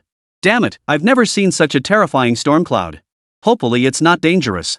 Seems pretty far away from us. The camp buzzed with whispers, but a middle-aged researcher with a grave expression broke through the crowd, laptop in hand. Dr. Aiden, an Antarctic meteorologist and Nobel Prize-winning genius in the field. The moment he arrived, everyone instinctively fell silent. According to the storm cloud model, its core temperature has already reached -80 degrees Celsius. If its scale continues to expand, this temperature will keep dropping. At these words, every face paled. Blizzards were already devastating disasters, but those in Antarctica were the worst of the worst. Exposure to such conditions meant certain death, either frozen solid or crushed beneath thick layers of snow, regardless of how many layers one wore. Everyone's faces were grim, their eyes filled with fear. Dr. Aiden, we have snowmobiles. Is there any chance we could get out of here before the blizzard hits? One of the expedition members asked. Human strength can't outrun a natural disaster. The blizzard will be upon us in moments. It's nearly impossible for any of us to survive this catastrophe. Aiden stared anxiously at the dark cloud slowly gathering in the distance, his mood sinking to its lowest point. Fear now crept onto the faces of the international journalists present. Especially Angela, who had never anticipated encountering a blizzard. An atmosphere of impending doom spread among those present. Just then, even worse news arrived. The black clouds had swept over a certain nation's Antarctic observation station, killing all 18 surveyors at the site. Soon, footage from moments before the disaster was broadcast to them, showing the observatory rapidly freezing over at a terrifying, visible speed as the black cloud passed. Those who hadn't managed to take shelter inside were instantly transformed into ice sculptures, swept high into the air by the hurricane's fury before crashing back to the ground. Their heads and limbs shattered across the ground. Even those who managed to flee indoors were not spared. The frost seemed to possess a life of its own, swiftly seeping through door and window cracks. Even with fuel stoves cranked to maximum heat, the frost showed no sign of slowing, relentlessly encircling and transforming several people inside into ice sculptures. The entire building then collapsed completely under the assault of extreme cold and the hurricane, reduced to ruins. Witnessing the horrifying scenes in the video footage, everyone fell silent. Their legs trembled, their eyes reflecting an unprecedented look of terror. Before the might of natural disasters, humanity appeared utterly small and helpless. Stranded deep within Antarctica, where could they possibly flee? News of the extreme blizzard sweeping across the Antarctic continent quickly spread across nations, shocking the world. China immediately dispatched the Qin Mu military transport aircraft to Antarctica, carrying a full-strength Sentinel armored legion of 200 soldiers. Their mission was singular: rescue Qin Mu. But no matter how fast the Kunping could travel, reaching Antarctica would take time. And over Antarctica, a blizzard was approaching. Chapter 137, Abandonment and Rescue. Snowflakes began drifting down over the once clear ice cap fissures in an instant. The dark storm clouds hadn't arrived yet, but the temperature had already dropped 10 degrees. Rather than waiting here to freeze to death, we might escape the cooling zone on snowmobiles, someone shouted. You're crazy. The people in the crevasse aren't out yet, and you want to abandon them and run off alone? What else can we do? Staying here means certain death. By the time those people climb out of the crevasse, the blizzard will have already hit us. As the argument grew more heated, the group quickly split into two factions. One group resolved to flee on snowmobiles, hoping luck might save them. Meanwhile, several people led by Dr. Aiden and Angela chose to stay behind. They believed abandoning their comrades now was unthinkable. So, with the roar of engines filling the air, the group of 30 vanished in an instant, leaving behind a mess of debris and 6 staff members who refused to abandon their colleagues. The weather grew increasingly bitter, freezing most of the equipment and rendering the live broadcast impossible to continue. The snowflakes, once symbols of beauty and purity. But a white death descending, with freezing to death awaiting everyone. Dr. Aiden glanced at his shivering companion beside him, then pulled a crumpled photograph from his coat. A gentle expression softening his otherwise grave face. Angela glanced at the photo and couldn't help but praise, "This must be your daughter. She's beautiful." "Thank you," Aiden replied with a faint smile, his voice tinged with sorrow. "Tomorrow is her birthday. I suppose I haven't been a good father." Angela opened her mouth, but no words of comfort came out. Truthfully, she was scared out of her wits too. She instinctively pulled her thick insulated jacket tighter around herself. Yet instead of warmth, she felt an even more bone-chilling cold. Wait! Look at that! The blizzard obscured their vision, but faintly, 2 figures emerged from the swirling snow. Angela thought it might be a hallucination and blinked hard. When she looked again, the figures had already appeared beside her. One was a man, sturdy and upright, the other a woman, slender and graceful. They appeared before the group, braving the blizzard without heavy clothing. Their high-tech coats were covered in snow. The scene left everyone present utterly stunned. They never dreamed anyone would appear before them at this hour. But then, more figures came into view, soldiers from various nations. The soldiers didn't look too good, though. They were all holding onto a rope together. Its end held firmly in Qin Mu's grasp. They had somehow left the ice fissure, traversed the blizzard, and returned to base camp. "Hello, we are the China Expedition Team. Please immediately pack all heating equipment and fuel. We will escort you to a safe zone for shelter." Qin Mu's voice cut through the blizzard, ringing in each person's ears. The group froze in surprise before swiftly beginning to gather their belongings. A glimmer of hope emerging from despair instantly ignited tremendous motivation in everyone. Qin Mu walked straight toward Dr. Aiden. "Dr. Aiden, why are you the only ones left at the camp? Where are the others?" Aiden gave a bitter smile. "They left on motorcycles. Let's hope they can outrun the blizzard." At that moment, dozens of kilometers away, the motorcycle convoy raced across the snow-covered terrain. Gazing at the thick clouds behind them and the clear blue sky ahead, many faces lit up with excitement. "Ha! We made it out. We'll definitely survive. That stubborn fool Aiden probably froze to death long ago. Ha! Didn't run when he should have, he deserved it. Everyone, push harder. Once we reach the edge of the Antarctic continent, ships will surely come to rescue us from this hellhole. Charge, everyone! Charge! I feel so warm. Haha, we'll survive." Yet just as everyone's spirits soared with the hope of escape, an endless expanse of ice sculptures stretched before them. Each ice sculpture stood only waist-high, and inside each one sat a lifelike penguin. Most astonishingly, one penguin was suspended mid-air, frozen solid in place, resembling some sort of glass-like artwork from afar. At first, the crowd didn't grasp the gravity of the situation. That is, until the lead motorcycle charged into the penguin ice sculpture zone. The rider, who had been riding with such excitement, rapidly crystallized into ice before anyone's eyes. The motorcycle continued moving forward, but the extreme cold had already frozen him and the bike solid. The frozen bike quickly lost control, smashing through a large section of penguin ice sculptures. Then the entire bike flipped sideways.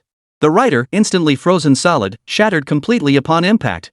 His neck snapped and his entire head rolled away like a soccer ball. This horrifying spectacle stunned everyone. All riders frantically squeezed the throttle, attempting to brake and flee. Yet the invisible extreme cold defied prediction. No matter which direction the riders fled, they all ended up frozen into lifelike ice sculptures. Meanwhile, after several minutes of preparation, large quantities of fuel and heating equipment were loaded onto sleds. Blizzard-like snow reduced visibility to barely 3 meters. And the bitter cold turned many faces pale and grim. "Grab the ropes if you don't want to die. We're heading back to the ice fissure." Qin Mu bellowed, then led the group back toward their starting point. Thanks to their physical constitution and polar gear, Qin Mu and Long Xiaowan remained unaffected by the extreme cold, retaining ample stamina. But this didn't mean the two of them alone could survive this super blizzard. They too needed warmth, or they too would eventually freeze to death. Qin Mu led the remaining soldiers back to camp and brought them, along with supplies, back to the ice fissure. Outside, news of the super blizzard had become a global disaster story capturing worldwide attention. Satellite imagery captured the harrowing scenes of tens of thousands of penguins perishing in the extreme cold and the convoy's escape vehicles freezing solid. Given such terrifying sub-zero temperatures, everyone held a pessimistic outlook on the expedition team's chances of survival. Some experts even predicted that the core temperature of this sudden super blizzard could approach absolute zero. At such temperatures, no life could possibly survive. At the Climate Research Center in the United States, researchers constructed a comprehensive storm model and broadcast its findings live to the global public. Observe how the current storm trajectory over Antarctica closely resembles that of a hurricane or typhoon. Based on the well-known atmospheric temperature decrease of 0.6 degrees Celsius per 100 meters of altitude, this colossal storm extends at least 10,000 meters upward. The extreme cold at its peak will cascade downward through cyclonic currents, freezing seawater and wiping out all life in its path. Chapter 138, Super Blizzard. This is a supernatural disaster combining a snowstorm and a hurricane. Its species extinction index rivals that of a strategic nuclear missile. I am relieved it struck the uninhabited Antarctic. Had it occurred in a populated area, the consequences would have been unimaginable. The American experts' words effectively delivered a death sentence to the Antarctic expedition team still out in the field. A supernatural disaster with destructive power comparable to a nuclear bomb would be nearly impossible to survive even in regions suitable for human habitation. Let alone for them in Antarctica, standing atop the fragile Antarctic ice sheet. At this moment, China's high command was equally consumed by anxiety. As the super blizzard raged, temperatures nearing absolute zero proved too harsh even for Sentinel armor to withstand. Moreover, the extreme cold and blizzard had disrupted communications, severing their connection with Qin Mu. China's leadership felt their hearts twist in agony, utterly helpless against this catastrophe. Soon, citizens across nations lost all hope, abandoning any expectation of survival for those missing. In some areas, authorities had even begun visiting the families of the victims and actively preparing for funeral arrangements. At that moment, deep within the ice sheet's fissures, a 20-person squad pressed forward with immense difficulty. Each carrying heavy loads of fuel and heating equipment, with snow already reaching their lower abdomens. Dark clouds had completely dispersed overhead. And the storm now lashed not with snowflakes but with ice crystals sharper than razor blades. Many had their insulated clothing slashed open, a sight of utter devastation. "I'm sorry, I can't go on anymore, what?" Beside Dr. Aiden, Angela, shivering violently from the cold, stared at him with utter despair in her eyes. The extreme cold had completely numbed her limbs. And the only reason she kept moving was the tug of the leash strapped to her waist. In truth, it wasn't just her, most of the group was nearing their breaking point. Soldiers from various nations, blessed with superior physical conditioning, gritted their teeth and persevered. But the expedition members and journalists were beginning to falter. Seeing Angela, who had already abandoned all hope of survival, Aiden reached out to help her. But the moment he reached out to support her, he collapsed to the ground himself. The extreme cold had frostbitten his calf, and the sudden twist of his body caused him to lose all balance. Aiden sighed in despair. He knew he couldn't possibly make it to their destination. The temperature was too bitterly cold, he simply couldn't survive in such harsh conditions. Angela knelt down beside him, her eyes filled with despair. Clearly having abandoned any hope of survival. Just as the two waited silently for death to come, a figure appeared beside them, moving against the direction of the advancing group. Without a word, the figure hoisted Aiden onto his shoulder. Then used his free hand to pull Angela up from the ground. Angela forced her eyes wide open to recognize the figure. It was the Chinese soldier who had led them to safety. "Don't give up. We're almost there," Qin Mu urged as he pulled Angela forward. Feeling the powerful yet gentle strength supporting her side, tears welled up in Angela's eyes. A surge of strength she didn't know she had suddenly welled up within her. Half leaning on Qin Mu's shoulder, she gritted her teeth and kept moving forward. After about 5 minutes of walking, the group came to a halt. And before them lay a massive glacial crevasse. The crevasse plunged into an abyss, its depth all the more terrifying under the thick, dark clouds. But Qin Mu knew that descending into the depths of the crevasse was their only chance for survival. Led by Long Xiaowan, the group descended steadily, carrying fuel and heating equipment. Since they had no idea how low the temperature might drop during this blizzard, they pressed onward as low as possible, their only hope of surviving the extreme cold. 5 minutes later, most of the equipment and personnel had descended. Dr. Aiden, already unconscious, was lowered slowly, secured by a harness around his waist. Just then, a breeze colder and sharper than any before suddenly swept across Qin Mu's neck. A mere whisper that sent an instant shiver through him. He instinctively glanced behind him, only to see that amidst the oppressive black clouds, a patch of clear sky had unexpectedly appeared. Light spilled onto the gloomy snow layer, as if gilded with sanctity. And even Qin Mu, witnessing this scene, instinctively assumed the spot where the clear sky appeared must be warm. Yet he snapped back to reality almost immediately. A clear blue sky was absolutely not a sign of warming temperatures. It was a death trap of extreme cold forged by natural disaster. Abandon all remaining supplies. Everyone crawled down into the crevasse immediately. Hurry! Qin Mu's roar jolted everyone awake. As if suddenly realizing something, deeper fear crept onto their faces. Everyone abandoned their supplies and scrambled down the crevasse. Several, overcome by panic, fell straight down. Fortunately, other soldiers grabbed them mid-fall, barely saving their lives. The extreme cold was about to sweep over them, a temperature capable of annihilating all life. Even Qin Mu dared not touch even a trace of it. Qin Mu prepared to descend as well, but just then, Angela, frozen stiff, failed to grip her tether properly and plummeted straight down from the ice edge. A terrified scream pierced the air as Angela stood frozen, her face etched with utter despair. Without hesitation, Qin Mu leaped from the ice edge, catching her before she could react. He then used a nearby ice protrusion as a springboard, leaping forcefully to the side and finally grabbing hold of the downward extending cable rope. Still shaken, Angela's racing heartbeat rapidly cleared her clouded mind. And when she saw it was a soldier from Huagua who had saved her once more, complex emotions swiftly spread through her heart. Before she could utter a word of thanks, however, Qin Mu had already placed her behind him. The rope looped around her waist and was tightly secured to Qin Mu. Creak, creak. A sound like a monster chewing on crushed bones echoed overhead. Qin Mu instinctively looked upward, only to see several fist-sized chunks of ice falling down, which had been nothing but fluffy snow just seconds before. The terrifying cryogenic temperatures had already spread above the fissure. Absolute zero could instantly annihilate most lifeforms on Earth. The next instant, the frigid cold engulfed the climbing rope. With a loud snap, the rope snapped instantly. Now only Qin Mu remained clutching the rope. The instant it snapped, his body began plummeting downward. Angela, clinging to Qin Mu's back, was utterly terrified. She clung to him desperately, bracing for the impending fall. Suddenly, blue arcs of electricity spread across Qin Mu's black climbing gloves. The shock ice blades activated, and Qin Mu's fingers splayed out violently, clawing into the ice wall beside him. Chapter 139, The Depths of the Ice Crevasse, Terrifying Sub-Zero Temperatures. The descent halted, and Angela breathed a sigh of relief, her voice breaking as she cried out. I'm saved. Thank you for saving me.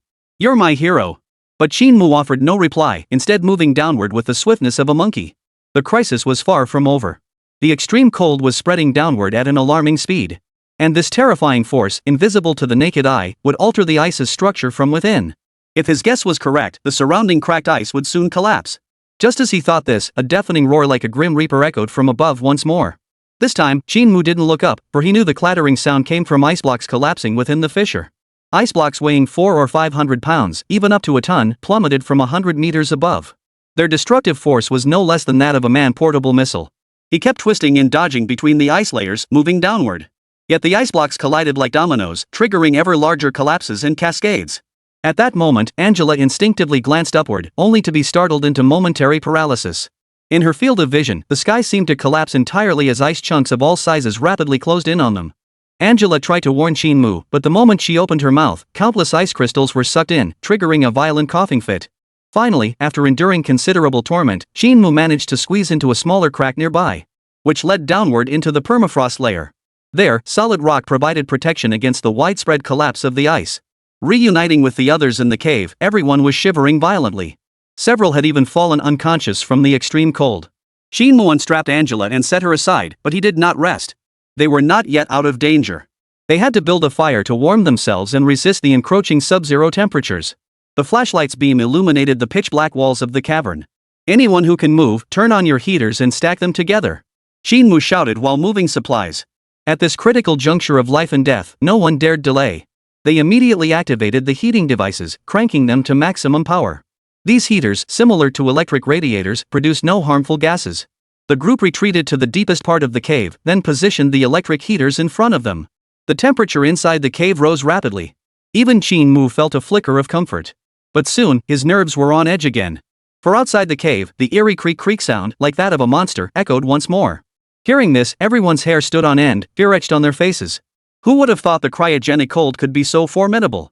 Even after penetrating hundreds of meters of ice, it still possessed terrifying destructive power. Qin Mu rose to his feet, his eyes fixed intently on the darkness beyond the cave entrance. Soon, patches of white frost began to spread slowly into the cave, as if possessed by a life of its own. Though the electric heater was cranked to maximum power, it only managed to slow the frost's advance. Professor Aiden awoke from his unconsciousness to find frost climbing the cave walls before his eyes. At that moment, his face was etched with utter despair. A terrifying catastrophe. This is absolutely not an extreme climate Earth could naturally produce. We cannot survive this disaster, it's too horrific. Hearing Dr. Aiden's words, despair washed over the survivors' faces. Even the Antarctic meteorologist Aiden had reached his conclusion: death seemed inevitable. Yet at that very moment, a figure carrying 2 large bags entered their field of vision. It was the Chinese soldier who had saved everyone's lives. In his hands were 2 barrels of fuel. Soon, another female soldier appeared carrying 2 more barrels. The fuel caps were already open, white cloth strips extending from inside the tanks to the outside. By now, frost had spread across most of the cave. Heat rapidly drained away, temperatures plummeted, and everyone felt the bone-chilling cold once more. Xiaowan, you okay? Qin Mu glanced at Long Xiaowan beside him and asked. She nodded, then produced a lighter and ignited the cloth connecting the fuel barrels. The flames spread rapidly, but Long Xiaowan tossed the burning cloth out of the cave before it could reach the fuel drum. The next instant, a fierce inferno erupted. The intense heat from the burning fuel rapidly spread outside the cave, releasing enormous thermal energy. The spreading frost instantly halted, melting into pools of water that trickled down the rock walls. In an instant, the water vaporized, rising into the air. Long Xiaowan continued igniting fuel and hurling it toward the cave entrance. Soon, she tossed out the oil drum Qin Mu was holding as well. A wave of heat swept through the cave entrance, driving back the encroaching sub-zero temperatures. Yet this offered no sense of security to those inside the cave, for the fuel would soon burn out. And the group remained utterly defenseless against the extreme cold. Qin Mu knew full well that fuel explosions alone couldn't avert this crisis. His actions were merely a delaying tactic. Qin Mu walked straight to the heating equipment, shut down each unit, and began modifying the power supply. The survivors watched his actions with puzzled expressions. By the time the modifications were complete, and saw all the heating unit's power cords plugged into his chest, their bewilderment peaked. At that very moment, the flames outside the cave rapidly extinguished, and the frost began creeping back into the cavern. Everyone get behind me. No matter what happens, don't move from your positions. Qin Mu instructed before activating the thermal reactor embedded in his chest. As the reactor spun at high speed, massive amounts of electrical energy surged through the power cables to the heating devices. The devices began operating at maximum capacity, radiating heat dozens of times greater than before into the surrounding space. The frost had already begun creeping into the cave, but its pace slowed steadily. Until, 1 minute later, it halted just a meter away from the heating units. The next instant, the frost rapidly retreated and vanished entirely within the cavern. The survivors who witnessed this process embraced each other in excitement, tears streaming down their faces. The retreat of the frost meant they would not perish from the extreme cold. They had survived. They had made it. All eyes turned to the tall, upright soldier from Huagua sitting before them. Especially Angela, whose eyes brimmed with deep admiration. He was everyone's hero. He had saved every single survivor present. Who's free? Help me carry the equipment out of the cave. Qin Mu's voice snapped everyone back to reality. Otherwise, we'll all get roasted in a minute. His warning made them realize they were drenched in sweat. The extreme heat had even curled the hair of many. Several soldiers stepped forward from the crowd, assisting Qin Mu in carrying all the equipment outside the cave. Only then did the temperature inside the cavern begin to ease. Because the cave was significantly higher than the frozen ground below, melting water flowed downward toward the frozen ground, temporarily sparing their position from flooding. Chapter 140, Marching Against the Blizzard.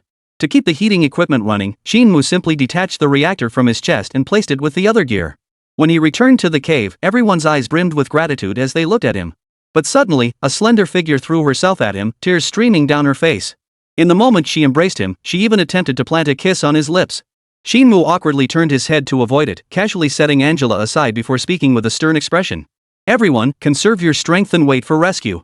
The immediate danger has passed, but that doesn't mean we can let our guard down. At these words, the group's expressions immediately turned solemn as they huddled together to recover their strength. Qin Mu approached Dr. Aiden. Before the doctor could utter words of gratitude, Qin Mu cut straight to the point. Doctor, what did you mean when you said this blizzard wasn't a naturally occurring disaster? Could you elaborate? Dr. Aiden's expression turned grave. A blizzard of this magnitude has never occurred in modern Earth's history. Its sudden appearance defies all logic. During my time at the California Research Institute, I heard about a theory of artificially induced weather, essentially a meteorological weapon. Dr. Aiden's words made Qin Mu's brow furrow deeply. He had already suspected this blizzard was peculiar, not at all like a natural phenomenon. The most crucial point was that this blizzard could interfere with communications, preventing him from contacting China. After hearing Dr. Aiden's analysis, he was certain this blizzard was far from ordinary.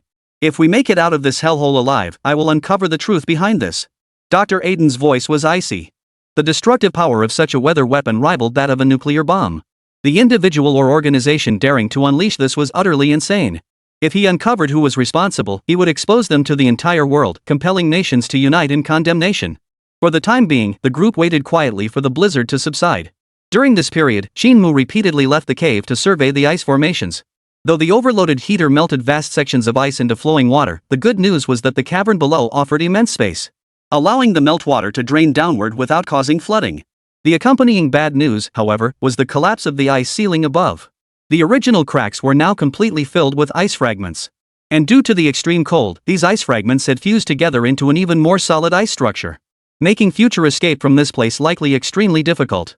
Even so, Qin Mu received another piece of good news. After the blizzard raged for an hour, his super light watch re-established contact with the outside world, within the satellite communications station at the Imperial Capital military base. As Qin Mu's image appeared on the large screen, the anxious elder Zhou and others finally breathed a sigh of relief. Qin Mu briefly recounted the events following the blizzard, emphasizing that this disaster was highly likely caused by someone deploying a weather weapon. The moment these words were spoken, the atmosphere in the monitoring room turned grim. A flash of murderous intent flickered in old Zhou's eyes as he spoke in a low, grave tone. There are hardly any people on the entire Antarctic continent. It's clear the enemy is targeting you. The enemy intended to eliminate you all undetected using weather weapons. Shao Qin, your current location is unsafe. Be cautious, I fear the damned mastermind has more tricks up their sleeve. Qin Mu nodded and continued, I just set a fire beneath the ice. Oxygen is nearly depleted. Once the external temperature reaches a level lifeforms can withstand, I'll lead the survivors out of here. Otherwise, we'll suffocate before freezing to death. I need the Qiyu particle beam cannon to melt the ice, and the Kunping. Qin Mu listed his requirements one by one, and old Zhou agreed to every single one without hesitation. However, despite the surface temperatures rising during this super blizzard, the upper atmosphere remained hazardous. Therefore, the agreed plan was for the Kunping to land on a clearing 10 kilometers away from the ice fissures, while the survivors would traverse the heart of the blizzard on foot to board the Kunping and depart Antarctica. 2 hours passed after finalizing the plan. Inside the cave, everyone now felt their breathing grow labored. There was no doubt the oxygen here would soon be depleted. At that moment, the Pango satellite relayed a message. The temperature near the surface where the blizzard was approaching had risen to minus 70 degrees Celsius. Though still a temperature capable of wiping out most life forms, it was no longer the terrifying cryogenic depths of before. There were now 23 survivors, including Qin Mu. Aside from 4 individuals immobilized by frostbite, the rest could walk normally. Qin Mu then shared his plan. When the group heard they would have to leave this warm place and return to the ice cap, many wore worried expressions. Brother Hua, you just said the surface temperature is currently minus 70 degrees Celsius. We simply can't endure long in such harsh conditions. Atef from Bear Nation said with a worried look. 70 degrees below zero. If we're dressed warmly enough, we might withstand it for a while. But our supplies are insufficient, we can't achieve adequate insulation, Aiden added. Qin Mu had already devised a solution to this problem. He declared. Once we return above the ice cap, our first priority is to head to the base camp. There, we'll find numerous pieces of equipment and thermal supplies left behind. We'll conduct our initial rest and recuperation there, then proceed northward for about 10 kilometers. China's Kunping transport aircraft will be waiting for us there. The Kunping transport aircraft was no stranger to the group. It was China's latest large military civilian dual-use transport aircraft, reportedly boasting not only formidable cargo capacity but even the capability to soar into outer space. Rumor had it that some Chinese civil aviation companies were even researching space tourism services, awaiting only high-level approval to realize true cosmic sightseeing. Returning to the matter at hand, the news that the Kunping transport would handle their rescue brought considerable reassurance to the group. Coupled with Qin Mu's consistently rational leadership, the group agreed to proceed with the risky operation. 10 minutes later, a crimson beam shot through the atmosphere, accompanied by violent tremors directly above the cave where they were sheltering. Immediately, a crimson halo illuminated the entire underground space. Above, the ice layer rapidly melted under the intense bombardment of the particle beam cannon. This melting produced not a single drop of liquid wherever the beam passed. The ice vaporized instantly and rose into the air. From afar, it resembled a hot spring concealed beneath the ice. Soon, a massive circular pit appeared in the ice. And the ice around its edges, having melted and then refrozen, became as smooth as a mirror. This was a bombardment of utmost precision, the particle beam cannon piercing straight through the cave entrance and the ice layer, allowing the group to see the pitch-black clouds above the ice when they emerged from the cave. Next came the climb upward, retrieve the supplies and escape this bitterly cold region. Chapter 141, The Spirit of Adventure. With Qin Mu and Long Xiaowan's assistance, climbing from the permafrost layer onto the ice cap proved manageable, taking roughly half an hour to complete. Above the ice sheet, a bone-chilling wind carried ice crystals, reducing visibility to near zero. The biting wind forced the survivors to hunch their bodies, daring not to relax. As before, the group clung to the same rope, moving slowly through the pitch-black, brutal weather. After walking for nearly 20 minutes, they reached the camp, now frozen solid into an ice block. Heavily blanketed by snow, with only a flag protruding above the snow layer. Next, Qin Mu reconnected the thermal reactor to the heater. The intense heat drove away the cold, rapidly thawing the camp and its surroundings. During this process, the group retrieved sufficient cold weather gear and clothing. These self-heating pads are specially supplied for polar regions. Affixing them to your undergarments significantly wards off the cold. Aiden carried a box of heat patches out of the tent. The group immediately divided them equally and applied the patches to their bodies. Angela offered a few to Qin Mu, but he declined. With Qin Mu's current constitution, he possessed high resistance to cold except in extreme sub-zero temperatures.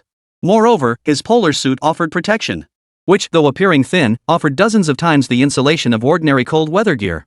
After preparing, the group climbed back up the ladder to the snow layer and headed toward the transport aircraft's landing site. Blinding snow reduced visibility to less than 3 meters. Without satellite navigation, even Qin Mu couldn't discern their direction in such conditions. Qin Mu, who had been walking straight ahead, suddenly halted. Those behind him, unaware, collided into each other. But their thick layers and slow pace prevented any injuries. Qin Mu frowned slightly as a satellite overhead view of Antarctica popped up on his goggles. At the very center of the map lay a chain of 23 interconnected green squares, the location markers for Qin Mu and the other survivors. Yet not far from these 23 squares, there were as many as 50 red squares. It was precisely the appearance of these boxes that halted Qin Mu's advance. But this was Antarctica, and the super blizzard was still raging. Who were these people? How had they ended up here? Before he could react, the unknown group suddenly began moving, heading directly toward Qin Mu's expedition team. At that moment, China's high command was also monitoring the situation via satellite. General Zhou and the other commanders' expressions turned grave upon seeing this sudden appearance. Although nations have declared they'll dispatch rescue teams, the blizzard hasn't subsided. A team appearing here so swiftly clearly indicates something is amiss. General Yin voiced his concern. Old Zhou nodded slightly and immediately contacted Qin Mu, instructing him to avoid encountering this group at all costs. If they harbored ill intentions, it would spell major trouble. Yet, trapped in the Antarctic blizzard, Qin Mu formed a bold hypothesis. This team that had appeared here despite the extreme blizzard was highly likely affiliated with the organization that had deployed the weather weapon. There were 3 reasons. First, extreme blizzards are sudden natural disasters. Apart from China, no other country could possibly mobilize an effective rescue operation on such short notice. Second, this team carried no rescue equipment whatsoever. They simply didn't look like rescue personnel. Third, and most suspiciously, they were armed with guns. The Hive's satellite possesses thermal imaging and penetration simulation systems capable of digitally rendering figures and equipment through cover. Combined, these 3 points made it easy to deduce their purpose was definitely not rescue. They had other intentions. Realizing this, Qin Mu's gaze sharpened as a bold plan took shape in his mind. If he could infiltrate this group, he might uncover clues about the weather weapon. The thought made Qin Mu lick his lips, a flicker of excitement dancing in his eyes. While his primary interest lay in cutting-edge technology, that didn't mean he lacked an adventurous spirit. His journey to Antarctica was proof enough of that. Now, having been injected with the Phoenix Serum, his physical prowess far surpassed that of Special Forces soldiers by dozens of times. This gave him the confidence to execute his daring plan. Everyone, I intend to break away from the group and track this team with unknown objectives. This group is likely connected to the meteorological weapon users. Following them might lead us to the mastermind behind it all. In the communications room, Yin Dingyuan nearly instantly rejected Qin Mu's decision. Are you kidding? Qin Mu is a national treasure-level academician. And any mishap would be a colossal loss for China. Before Yin could speak, however, Elder Zhou raised his hand to silence him. Old Zhou's gaze was deep as he took the communication microphone and spoke calmly. Young Qin, this mission is extremely dangerous. Are you confident you can complete it? Rest assured, Old Zhou, I am confident. Qin Mu replied with a smile. I value my life dearly. Besides, I'm not fighting alone. Behind me stands the entire nation of China. At these words, Old Zhou's eyes instantly welled up with tears. He laughed heartily. Good lad, you know how to talk. Though sending you on such a dangerous mission isn't exactly wise, taking risks at your age can only be beneficial. So I fully support you undertaking this mission.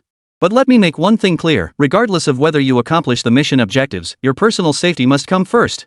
The Antarctic continent has deployed the Sentinel Armored Corps, and they will now be entirely under your command.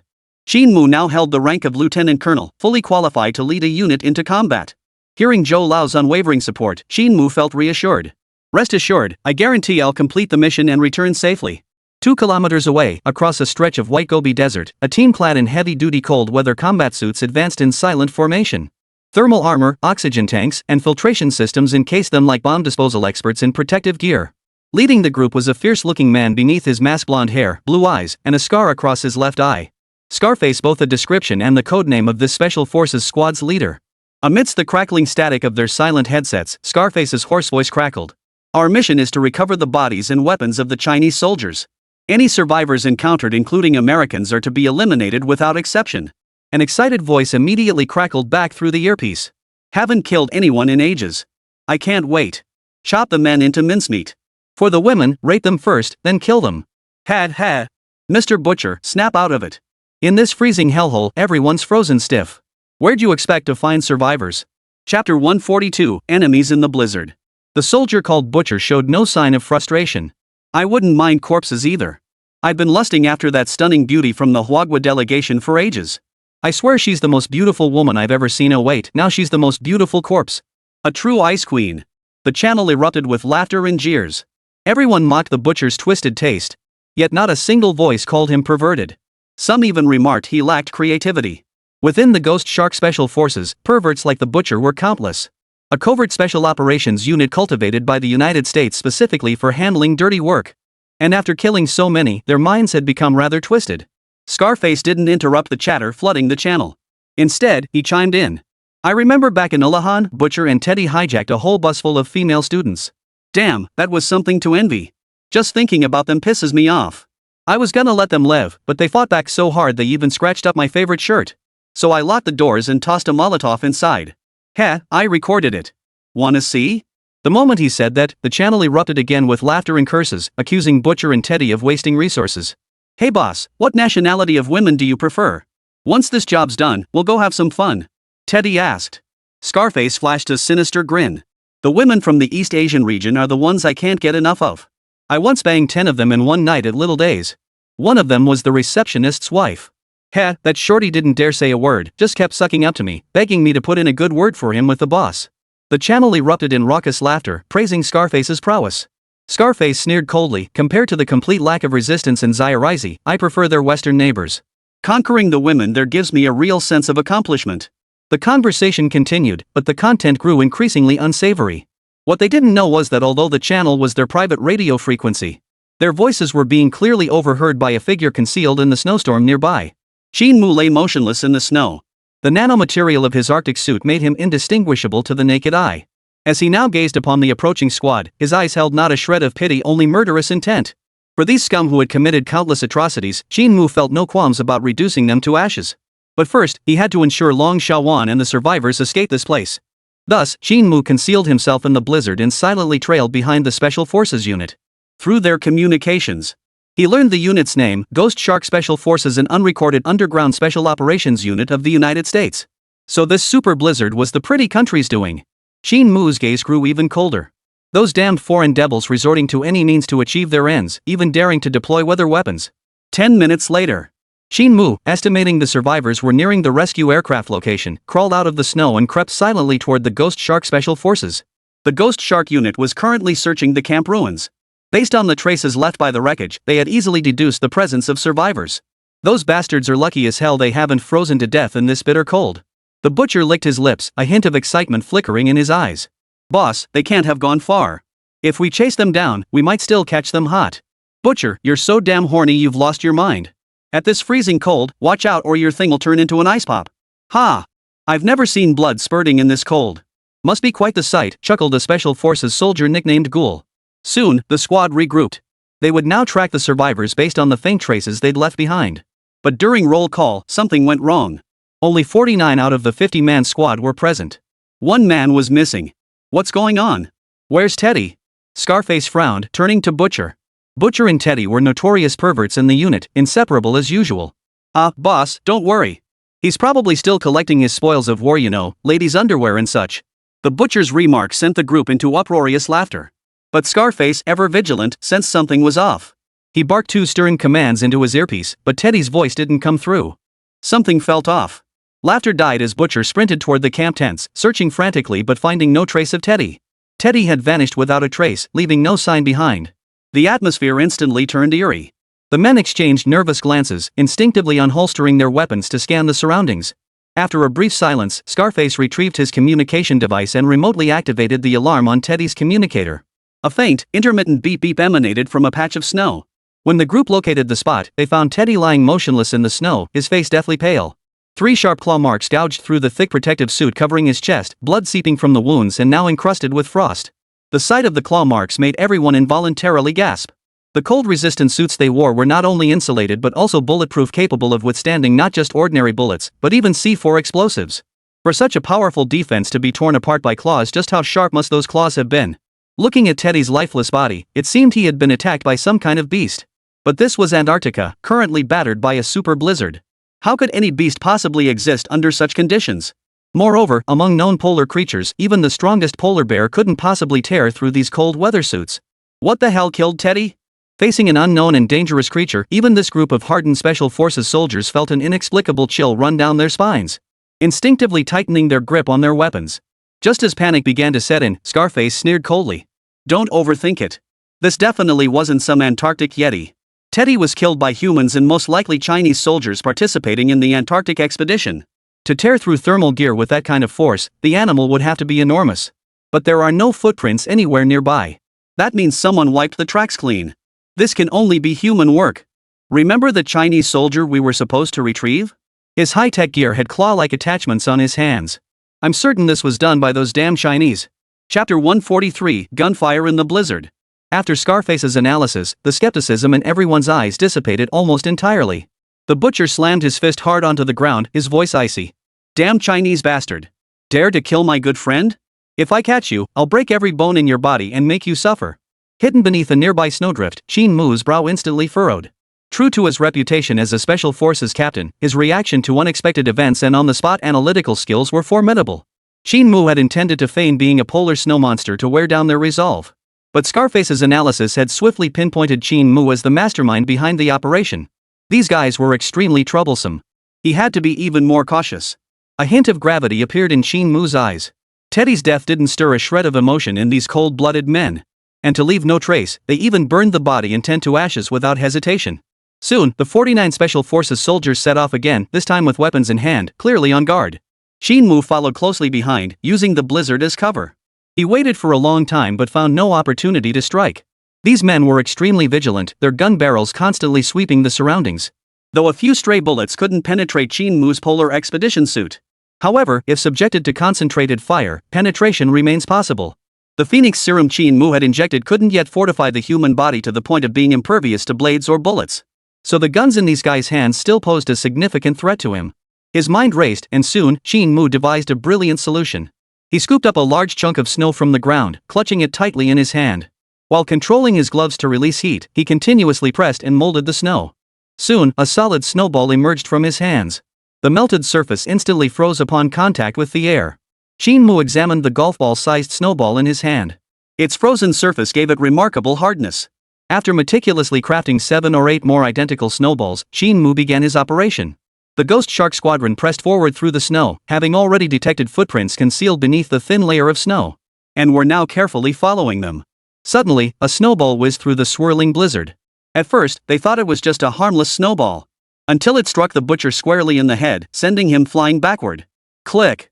A rifle chambered around. Rat-a-tat-tat. A hail of bullets erupted in less than a second, concentrating fire on the figure in the blizzard. The Ghost Shark Squadron reacted with lightning speed, but against the prepared Qin Mu, their efforts proved insufficient. Every bullet struck the snow-covered ground. At that very moment, the bloodied butcher rose from the ground. And when everyone saw the snowball embedded in his thermal helmet, terror spread across every face. In most people's minds, snowballs were child's play projectiles with power approaching zero.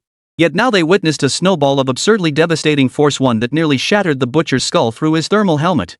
The butcher scrambled to his feet in the snow and bellowed. Everyone down. I just got hit by a sniper rifle. It must have been silenced. Thank God my thermal suit is sturdy.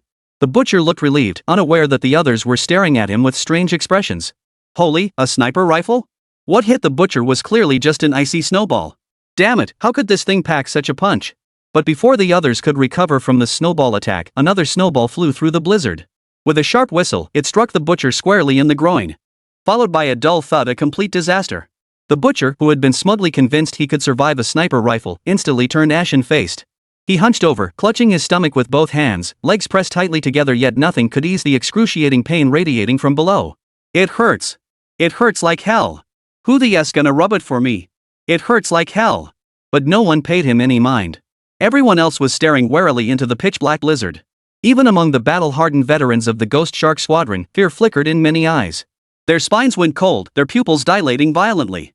It wasn't that they were cowards, but the enemy was simply too elusive and unpredictable, capable of inflicting massive casualties with mere snowballs. Just how terrifying must this bastard's arm strength be?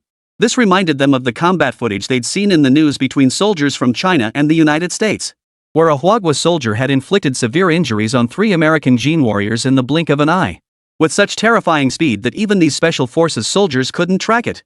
Clearly, the figure concealed in the blizzard must be the Chinese soldier.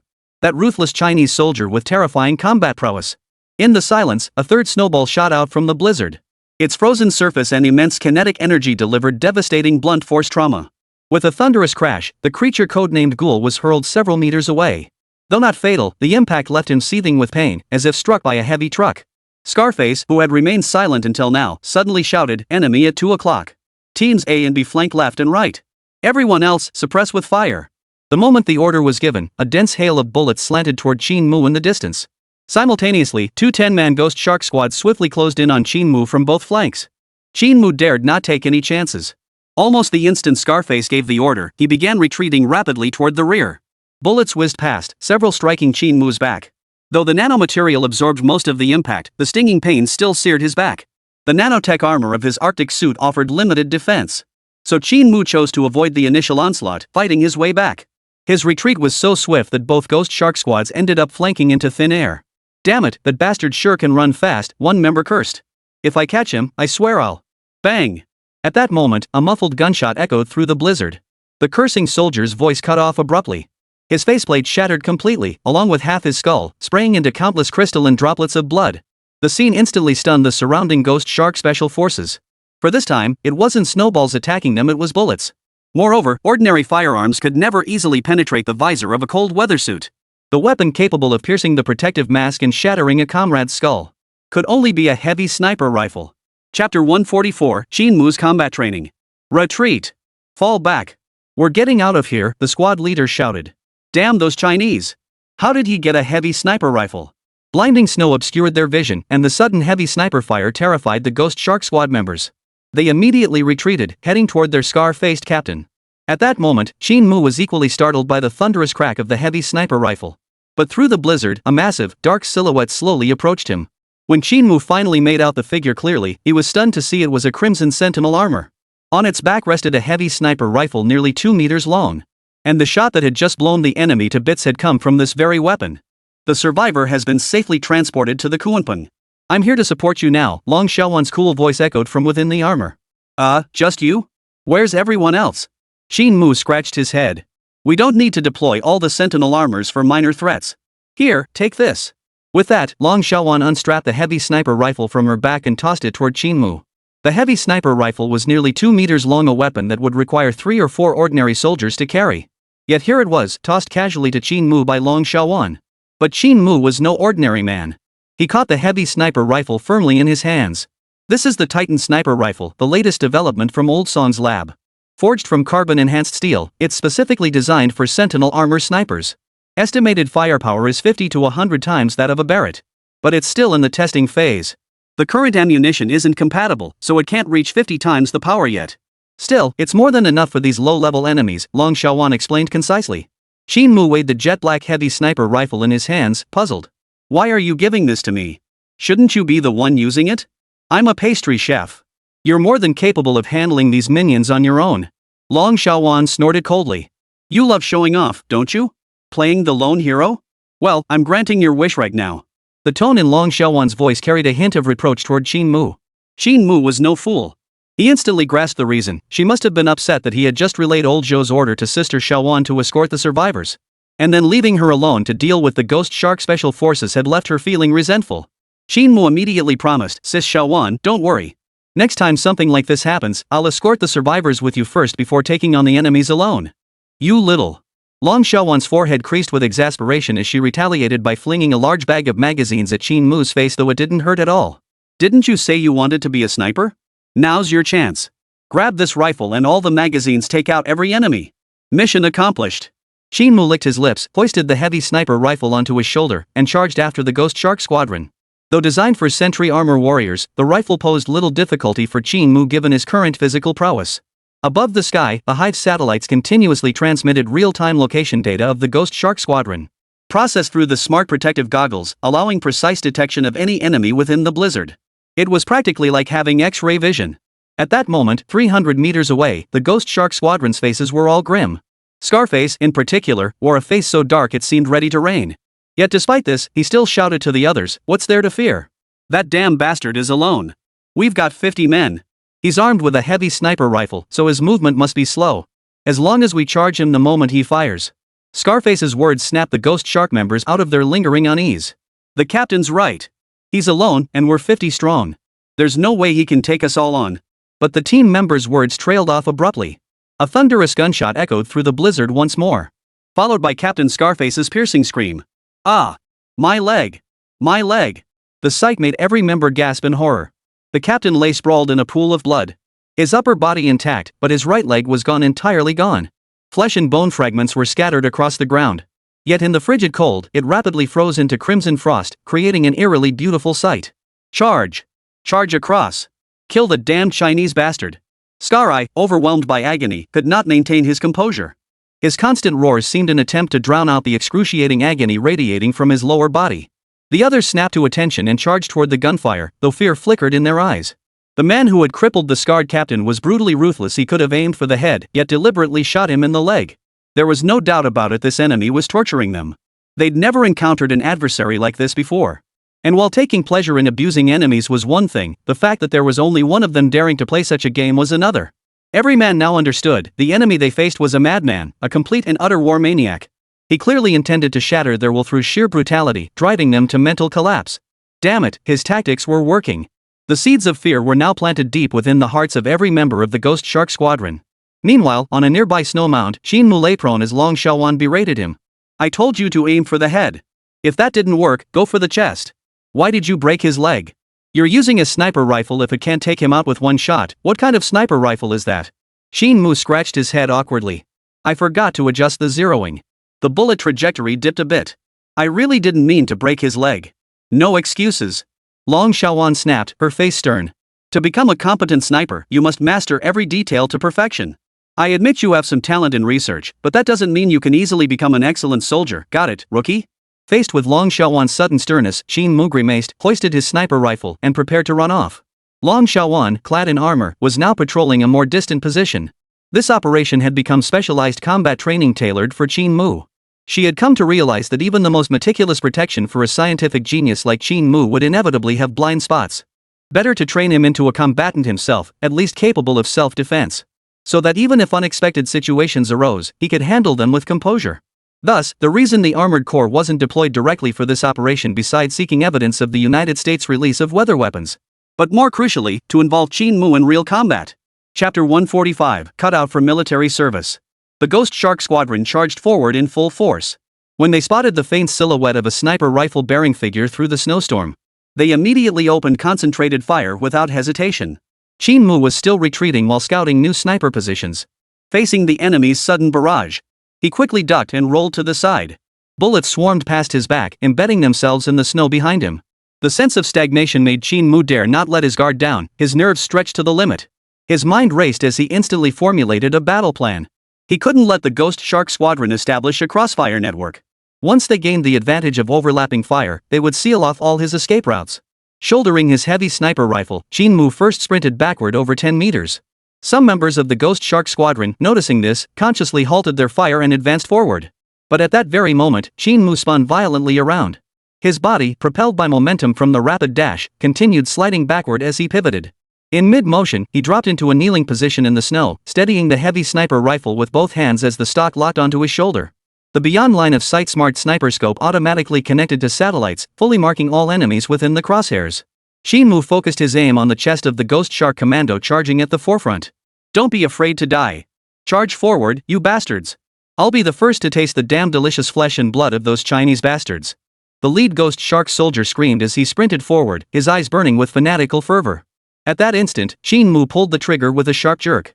The next second, immense recoil threw his entire body backward. The surrounding snow layer shook violently, sending snowflakes flying in all directions, creating a large-scale vacuum zone in the snow for an instant. The Ghost Shark Special Forces soldier locked in the crosshairs had his chest ripped open by a massive gash in an instant. Before the soldiers on either side could react, their visors were splattered with blood and flesh fragments. Perhaps due to the extreme cold. The Ghost Shark soldier, his chest completely pierced through, miraculously remained alive and even possessed considerable strength. Save me! I'm not dead yet! I can still live! Save me!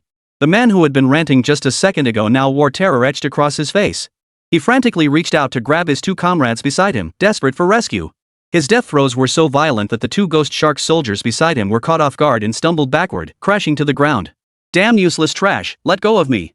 The two Ghost Shark soldiers immediately pounced on the gravely wounded soldier. In their desperation, they kicked the gravely wounded soldier's neck, snapping it cleanly and ending his life. This delay instantly slowed the charging squad's momentum, allowing Qin Mu to seize the opportunity and sprint away at an accelerated pace. He successfully broke free before the Ghost Shark squadron could close in. Long Xiaowan, watching from a nearby hiding spot, stared in astonishment. Not because Qin Mu's tactics were particularly effective, but because his performance throughout the incident was utterly unexpected. His battlefield awareness and military acumen now rivaled even veterans with 5 or 6 years of service. Orderly advance and retreat, clear thinking. He didn't panic despite the enemy's numerical superiority. Inside the Imperial Capital Military Satellite Station, Old Zhou and other military zone leaders stood before the monitors, their eyes equally filled with admiration. Young Qin isn't just brilliant in research, he's got real soldiering talent too, ha! Good thing I was smart enough to give him a military rank ahead of time. Zhao Kaixian chuckled, his face beaming with pride. The other military zone leaders, however, felt more envy than admiration. Envious of the sheer luck that old fox Zhao Kaixian had stumbled upon such a treasure as Qin Mu. Still, given teacher Qin's exceptional combat skills, assigning him future missions wouldn't be out of the question. After all, young people need plenty of opportunities to hone their skills. The scene shifted back to the blinding snowstorm. After the initial skirmish, the Ghost Shark Squadron had lost its earlier relentless momentum. No matter how relentlessly they pursued, they couldn't catch that guy from Huagua, while their own men kept getting hit in the process. What terrified them even more was that this war maniac didn't favor one-shot kills. He always chose to shatter their arms or legs instead. In such extreme cold, wounds would freeze solid, slowing blood loss. From the moment a massive wound appeared to freezing to death took less than 3 minutes. And throughout this process, they remained fully conscious, dying in excruciating agony. It was pure, unadulterated torture. The Ghost Shark Squadron now fully confirmed that the enemy Chinese soldier was a complete psychopath, a war maniac. Not only did he single-handedly tie down an entire squad, but he showed no urgency to finish them off. Instead, he broke their limbs, toying with them like a lion playing with a flock of sheep, slowly killing them. A demon. This bastard is a demon. God, please save your faithful servant. We must have killed too many people to summon this demon. Haven't you noticed? Our bullets don't faze him at all. I'm not afraid to die, but that damn bastard never intended to kill us. He just breaks our limbs, a bloody madman, damn him. Run. I say, run as far as you can. I'll call him the limb-severing fiend, a twisted executioner who revels in breaking people's limbs. Qin Mu, who had long been monitoring the Ghost Shark channel, now wore a complex expression. If you could land a fatal shot, who the hell would waste a sniper rifle on limbs? Clearly, it was just his own poor marksmanship accidentally hitting limbs, yet the Ghost Shark crew took it as deliberate? And this combat style seemed to have dealt a significant blow to their morale? Hearing that heart-wrenching cry, it seemed as though she was on the verge of collapse. Dragon Xiaowan, who had been supervising the battle nearby, now wore an odd expression. Qin Mu, no wonder you've been targeting their limbs all along. It was to deliver psychological blows. I misunderstood you before. Not bad, not bad. This tactic of yours is quite creative, and it's proving effective too. Hearing Long Xiaowan's praise, Qin Mu scratched his head awkwardly.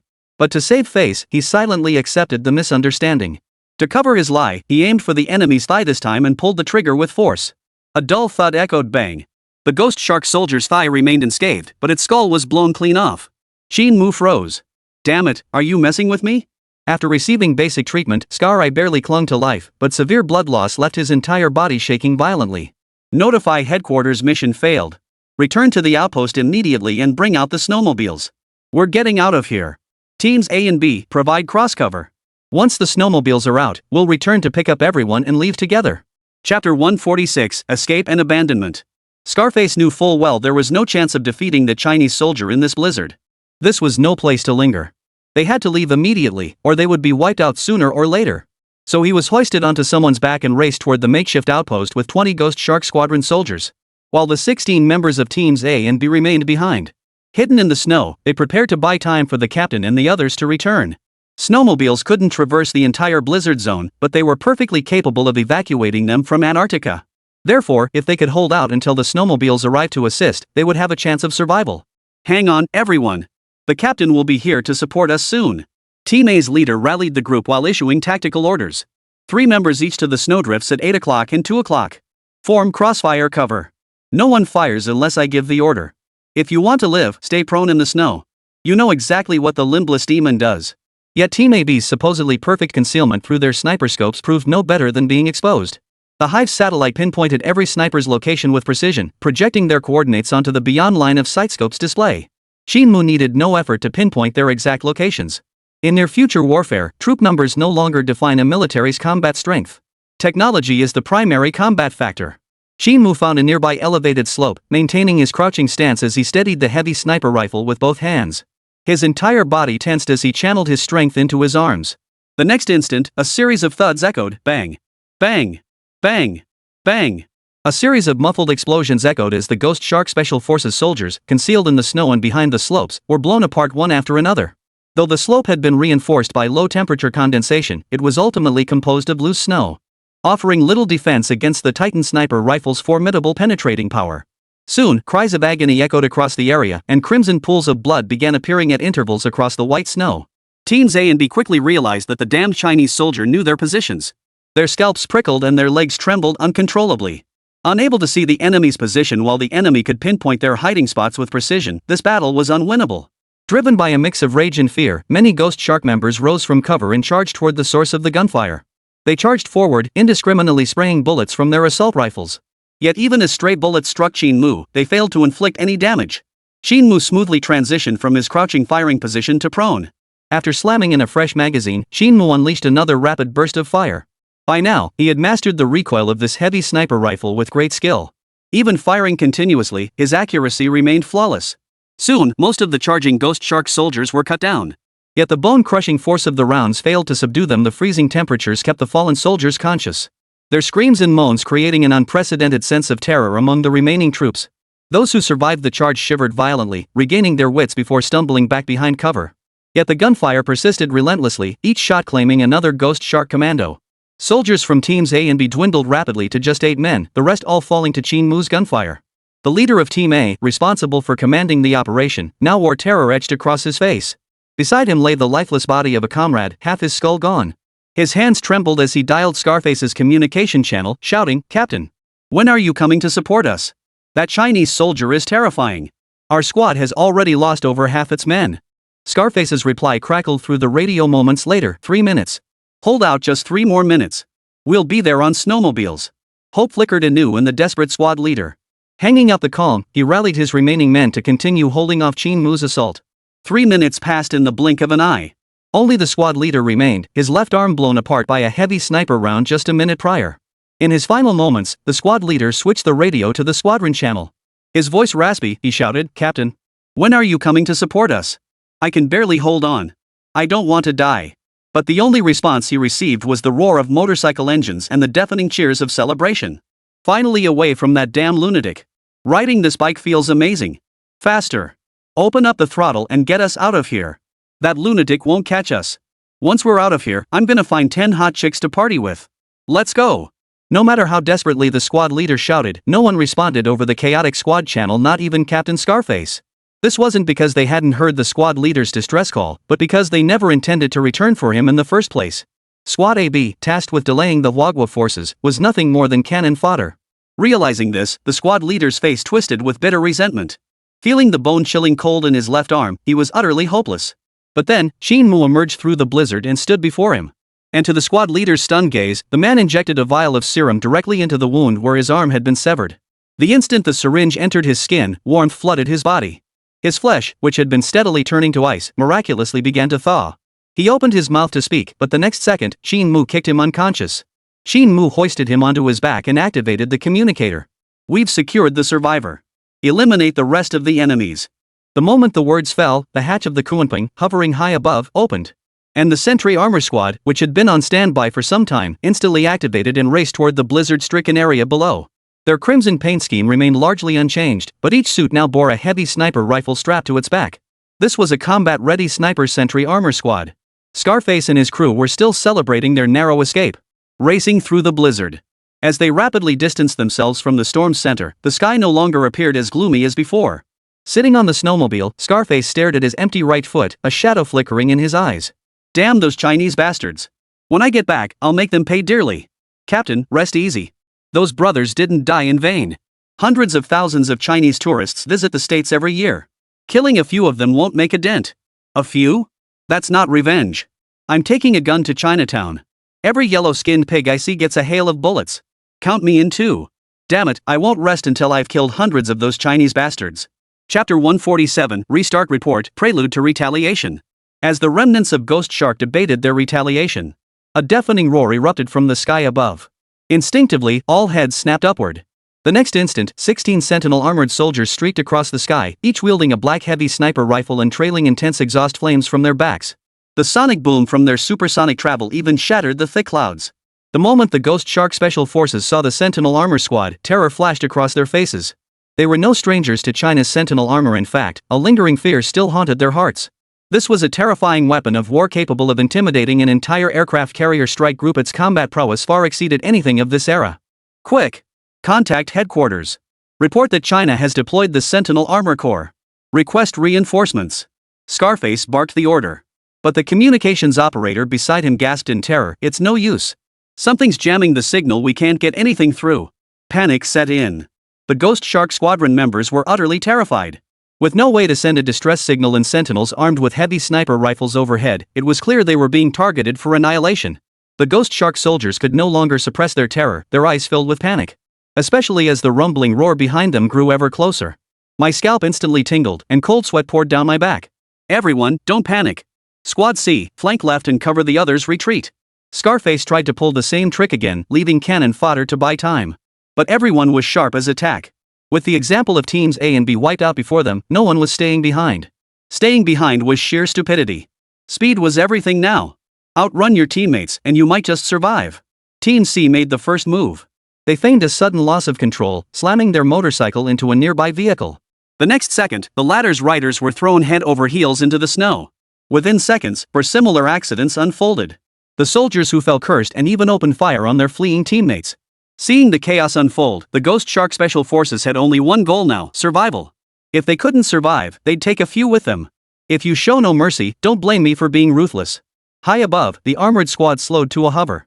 Lieutenant Colonel Qin Mu, the enemy appears to be fighting amongst themselves. What should we do next? Asked the captain of the sentry squad. Qin Mu, currently carrying a live prisoner to rendezvous with Long Shaowan, and immediately responded to the inquiry, leave none alive. Kill them all. The order given, the Sentinel armored warriors hesitated no longer. They hoisted their heavy sniper rifles and unleashed indiscriminate fire upon the Ghost Shark Special Forces below. Unlike Qin Mu, a half-baked amateur with no professional marksmanship training, the well-drilled Sentinel armored warriors were all expert marksmen. After 2 rounds of fire, the snow-covered ground below was littered with wrecked motorcycles and the corpses of Ghost Shark soldiers. Not a single one of these fleeing Ghost Shark Special Forces survived. Every last one was shot down in this white wasteland. Meanwhile, Qin Mu and Long Shaowan waited for about 3 minutes. A camouflaged military Kunping transport aircraft slowly descended before them. Climbing aboard the transport, the long-awaited warmth made Qin Mu breathe a deep sigh of relief. The survivors they had rescued earlier were also aboard. Upon seeing Qin Mu and Long Shaowan return safely, they all burst into enthusiastic applause. Without them, they would have frozen to death in Antarctica long ago. Qin Mu and Long Shaowan were their saviors, and the survivors were profoundly grateful. Miss Angela and Dr. Aiden, please come with me. Qin Mu's sudden request left the two feeling both honored and surprised. Especially Angela, her eyes brimmed with affection as she looked at Qin Mu, a sentiment born from the rescue mission. Unlike the reserved nature of Easterners, most Western women tended to be more open and direct when it came to matters of the heart. Thus, Angela made no effort to conceal her admiration. Upon seeing Qin Mu, Dr. Aiden couldn't help but ask, "Hello, sir. I recognize you. You were the Chinese representative negotiating with the terrorists at Little Days, weren't you?" At this remark, Angela's gaze toward Qin Mu grew even more intense. Truly, he was the great hero who saved me, an outstanding Eastern man. Qin Mu smiled faintly, neither confirming nor denying, and addressed the pair instead. During this operation, we captured a prisoner who claims to be a member of Ghost Shark Squadron, an underground special forces unit working for the United States. I hope Miss Angela will conduct an exclusive interview with him, while Dr. Aiden will serve as a special guest expert to provide professional commentary on this weather weapon incident. Qin Mu's words left the pair exchanging bewildered glances. After a long pause, Aiden cautiously inquired, "Are you suggesting you intend to expose this incident? Will this prisoner actually tell the truth?" A faint smile touched Qin Mu's lips. "Rest assured, he'll spill everything he knows." The squad leader of the Ghost Shark Squadron was named Sean. Having endured betrayal by his comrades and now missing an arm, he was barely clinging to life. Such a man would cooperate without needing any interrogation techniques. Qin Mu's motive was straightforward: he needed to build public support for the next phase of the operation, so that the people of various nations would see the ugly face of the pretty country. That way, when the time came to take action, it would be easier. The live streaming equipment was quickly set up. Dr. Aiden, seated before the camera, nervously smoothed his shirt. Angela emerged from the bathroom. Though she'd reapplied her makeup, a pallor still lingered on her frightened face. Qin Mu promptly handed her a cup of warm water. Only after drinking it did her emotions finally settle. The polar exploration livestream, suspended for nearly 6 hours, resumed. Within seconds, the global concurrent viewership skyrocketed to 600 million. This breathtaking Antarctic exploration incident had become a global hot topic, with public attention shifting from the rare meteorite to the super blizzard swirling over Antarctica. How exactly did this super blizzard over Antarctica form? Can any experts explain it? More than the blizzard, I want to know what happened to the expedition team. Those cowards who fled on motorcycles froze solid alongside tens of thousands of penguins. Nature's power is terrifying. Wordfac, China has restarted the livestream. Holy crap, Miss Angela is still alive. With all other official livestreams abruptly cut off, China's sudden broadcast instantly captured the world's attention. Angela sat composedly at the center of the frame, her backdrop the window of the Kunpeng, through which thick clouds hung over Antarctica. Once the live stream reached 800 million viewers, Qin Mu, standing behind the camera, signaled Angela to begin. Angela took a deep breath, exhaled softly, and wore a slightly somber expression as she began. "Hello everyone, I'm Angela, one of the survivors of this catastrophic disaster. Chapter 148, The United States Secret Weapon. I am deeply saddened by the victims of this disaster. Yet what pains and shocks me even more is that this catastrophe was man-made. With assistance from China, we have obtained partial evidence linking this disaster to weather weapons. Now, meteorology expert Dr. Aiden will explain what weather weapons are." At that moment, Qin Mu was monitoring the live stream's activity. When Angela mentioned weather weapons, the chat exploded with comments. Everyone was stunned by this revelation, while many others dismissed it as absurd and refused to believe it. Weather weapons? Give me a break. Could weather weapons really create such a massive super blizzard? That's beyond human capability. Weather weapons, like nuclear weapons, are super weapons strictly prohibited internationally. Who would dare use them casually? This blizzard is weird, but if it is a weather weapon, who's it targeting? The exploration team is just a handful of people. Attacking them would be like using an anti-aircraft gun to swat a mosquito. That's ridiculous. Yet just as the online crowd dismissed it as nonsense, the live feed suddenly shifted to focus on a pale-faced Westerner missing one arm. "I am Sean Aber, leader of Team A, Ghost Shark Special Forces, United States of America, ID 7369. The user of this weather weapon is the United States of America. To verify my identity, I will now reveal several military codes." Sean's appearance was an absolute bombshell, stunning not only netizens but also the upper echelons of the United States. Soon after, the pretty country leadership issued a public statement calling it defamation, claiming their special forces had no unit named Ghost Shark. However, Sean had already resolved to defect from the United States. Upon investigation by those with the means, the military codes he cited were found to be entirely accurate. Only someone within the American military could possess such detailed knowledge of their military codes. Soon, the American High Command faced immense public pressure from all sectors of society, temporarily unable to provide a credible explanation. Watching this unfold, Qin Mu sensed the momentum had built sufficiently, and he led several soldiers out of the live streaming room. As they walked, he unfolded a note in his hand to examine it.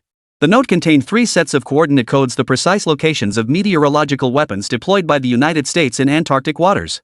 "Lieutenant Colonel Qin, your armored vehicle is ready for departure at any time," the officer reported as he approached Qin Mu. Qin Mu nodded slightly and followed the officer to the Sentinel armor deployment bay. Qin Mu would assume full command of this operation and personally participate in the mission. The armor enveloped his entire body, while the smart helmet displayed a constant stream of dense data. Once all checks were complete, the fully armed Crimson Squad leapt from the Kunpeng and raced toward the edge of the Antarctic continent. Island A was one of the United States' 500 military bases worldwide. When news of Sean's defection reached here, alarm sirens blared throughout the facility. Across the vast military complex, air defense missile vehicles, missile frigates, and other weaponry mobilized. And every pretty country soldier rushed to their posts with solemn expressions, their eyes fixed nervously on the still sky. Major General Leon, commander of the A Island base, was filled with unease. His back drenched in sweat, his tightly clenched fists trembling slightly. Given the current situation, only the dozen or so missile vehicles already deployed offered him any semblance of security. Since Sean of the Ghost Shark Special Forces had defected, the coordinates of this secret base must have been compromised. The crime of deploying weather weapons was tantamount to using nuclear arms. They would inevitably face reckoning from China. That's why Lion mobilized all his soldiers and military weapons, hoping to deliver a powerful counterattack against the enemy in the impending battle. Yet an hour passed, and the sea remained calm. No unidentified flying objects appeared in the sky. What was going on? Had China decided not to come? Not only did Lion furrow his brow slightly, but many officers also wore puzzled expressions, even beginning to whisper among themselves about whether China's forces had abandoned the mission. Just as Major General Lion was deep in thought, a communication call came through. And the instant he received it, his face turned ashen. The reason? The two other military bases deployed near Antarctica had been completely destroyed. The defensive capabilities of those two bases were no weaker than theirs, yet they had been completely wiped out in less than an hour. China's combat power was terrifyingly formidable. Major General Lion, good news. Reinforcements from General Edward of the Third Fleet have arrived. Lion, who had been weighed down by gloom, froze for a moment before erupting with wild joy. Reinforcements? Fantastic. How many men has the General sent us? General Edward's reinforcements aren't combat personnel, they're combat machines. The communicator's voice trembled with excitement. It's our nation's newly modified Leviathan demon. At this revelation, everyone sucked in a sharp breath. The worry in their eyes vanished instantly, replaced by fervor. The demon Leviathan. Fantastic. Contact General Edward immediately and express our gratitude. The demon Leviathan was a second-hand superweapon purchased at great expense by the United States from another nation.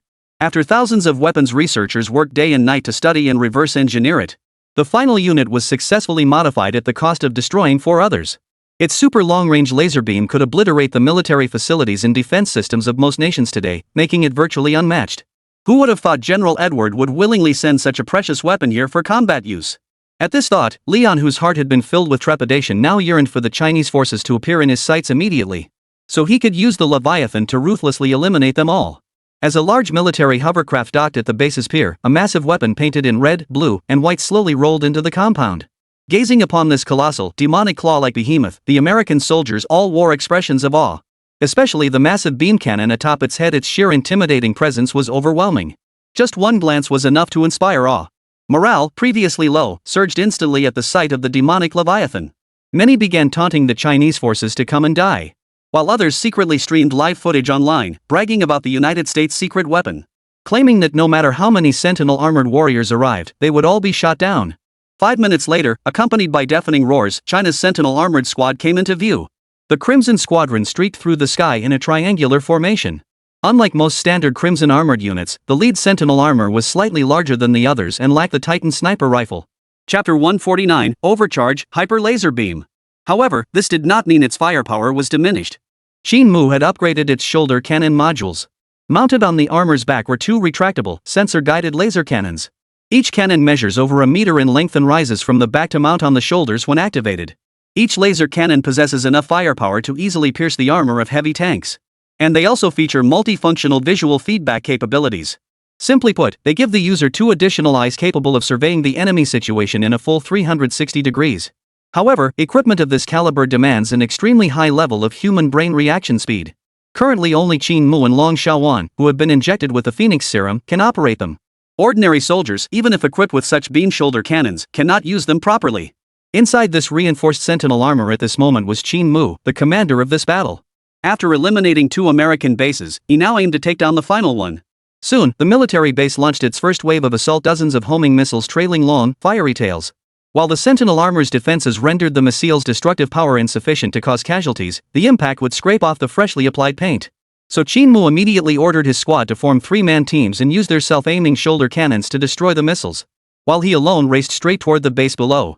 Qin Mu's Sentinel armor was an upgraded version, significantly enhanced in both defense and mobility, allowing him to charge ahead and draw the attention of no fewer than 20 homing missiles. When the missiles closed to within 1,000 meters of his relative position, the beam shoulder cannons activated. And the moment it precisely locked onto the incoming missiles, the shoulder cannon fired 2 crimson beams, sweeping through the air like Song Guoqiang's weapon. Though their trajectories were erratic, they struck every incoming missile with pinpoint accuracy. The next instant, a barrage of explosions erupted overhead, their fiery flashes and thick black smoke obscuring half the sky. The American soldiers witnessing this scene were startled, while the morale of the Chinese Sentinel armored warriors soared, swiftly dismantling and destroying the remaining artillery. Qin Mu charged ahead, rapidly closing in on the American base below. More artillery began firing into the air. Shells and anti-aircraft bullets poured down on him as if they were free. Yet most of these attacks missed their mark entirely. Qin Mu's speed was simply too great, and neither computer-guided nor manually operated artillery could keep up with his pace. Inside the base command center, Leon watched the enemy commander weaving across the sky with grave expression, clenching his fists to suppress the mounting tension within. He hadn't lost yet. If his final trump card could annihilate the enemy leader with overwhelming force, there was still a chance to turn the tide of battle. Thus, he relentlessly ordered the base soldiers to attack the aerial enemy, employing any weapon capable of disrupting them. In the waters near the base, the cannons on the anchored warships also relentlessly fired at Qin Mu, forming a massive network of fire that blanketed the entire base. Facing such an intense assault from the American base, Qin Mu was struck by a shell in a moment of carelessness. Though it merely grazed a tiny patch of paint, it gave Leon in the base command center a glimpse of opportunity. He immediately roared, "Demon Leviathan, fire the laser beam!" The moment the words left his mouth, the long-hidden demon Leviathan instantly shed its cloak of invisibility. Seeing their superweapon appear in their sights, the American soldiers' spirits soared. "Damn China! Taste the might of our American superweapon! I've got a feeling that bastard up there will be melted into molten iron under the demon Leviathan's superbeam. America is invincible! America rules the world!" Amidst the American soldiers' roaring cries of triumph, Leviathan the demon raised its proud head, and a colossal crimson beam erupted in an instant, turning the entire world blood red. The moment the crimson, high-temperature energy beam engulfed Qin Mu's armor, Major General Lion, who had been wearing a solemn expression, exhaled softly, his face relaxing into a look of relief. The demon Leviathan's laser beam was a terrifying weapon capable of melting rock. No matter how formidable the Sentinel armor, it couldn't possibly survive such a superweapon. Believing he had turned the tide, a confident smile curved Leon's lips, already eager to witness the melted remains of the Sentinel armor once the laser beam dissipated. Yet just as Leon and all the soldiers at the pretty country base eagerly scanned for enemy remains, the next instant, the crimson beam extinguished, revealing a scarlet-hued steel form standing where the beam had vanished. The Sentinel armor now glowed like a red-hot branding iron, radiating a fiery crimson light. Ding! Laser plasma fully charged. Energy output increased by 326%. Qin Mu's armor flashed with dazzling crimson light. This red glow rapidly converted into kinetic energy at a visible speed, channeling into the twin laser cannons. The originally silver cannons transformed into a fiery crimson, as if fully awakening, while the surrounding stabilizing modules opened and closed, forcibly compressing immense energy into the laser cannons. The crimson energy, under the intense compression, gradually transformed into a brilliant blue. When designing the Leviathan land fortress, Qin Mu had considered the possibility of it being attacked by its own weapons. So he made some modifications to the beam cannon representing Leviathan's ultimate firepower, reducing its destructive properties while maintaining the same energy output. The destructive power of this beam cannon is permanently capped at around 10% of its output energy, with the remaining energy dissipating into the environment during activation. This is akin to a piece of charcoal burning at only about 10% intensity, appearing to blaze fiercely while retaining most of its heat untapped. That dissipated energy, however, could be fully absorbed by the Sentinel armor. Qin Mu's Sentinel armor now hovered in midair like a celestial being descended from the heavens. Two laser cannons glowing blue radiating an intense aura of death. The American soldiers on the base ground were stunned. What the hell was going on? Why hadn't China's armor been destroyed by their own beam cannons? Instead, it seemed to absorb the energy. This is bull. Inside the command center, Major General Lion and the other officers looked no better. Most officers were pale as ghosts, their newly built confidence collapsing like a mountain flood in an instant. Chapter 150, Accepting Surrender. Major General Lion was in even worse shape. He simply couldn't fathom why the mighty demon Leviathan had failed to destroy China's Sentinel armor. The hope that had just begun to flicker shattered instantly. His legs gave way, and he collapsed directly onto the floor. It's fake. It must be fake. Ha ha. I must be dreaming.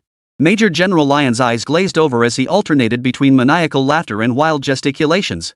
When an extremely confident person faces an event that shatters their worldview, they swiftly retreat into a world of delusion to evade the harsh realities of life. Such was the state of Major General Lion now his mind had utterly collapsed.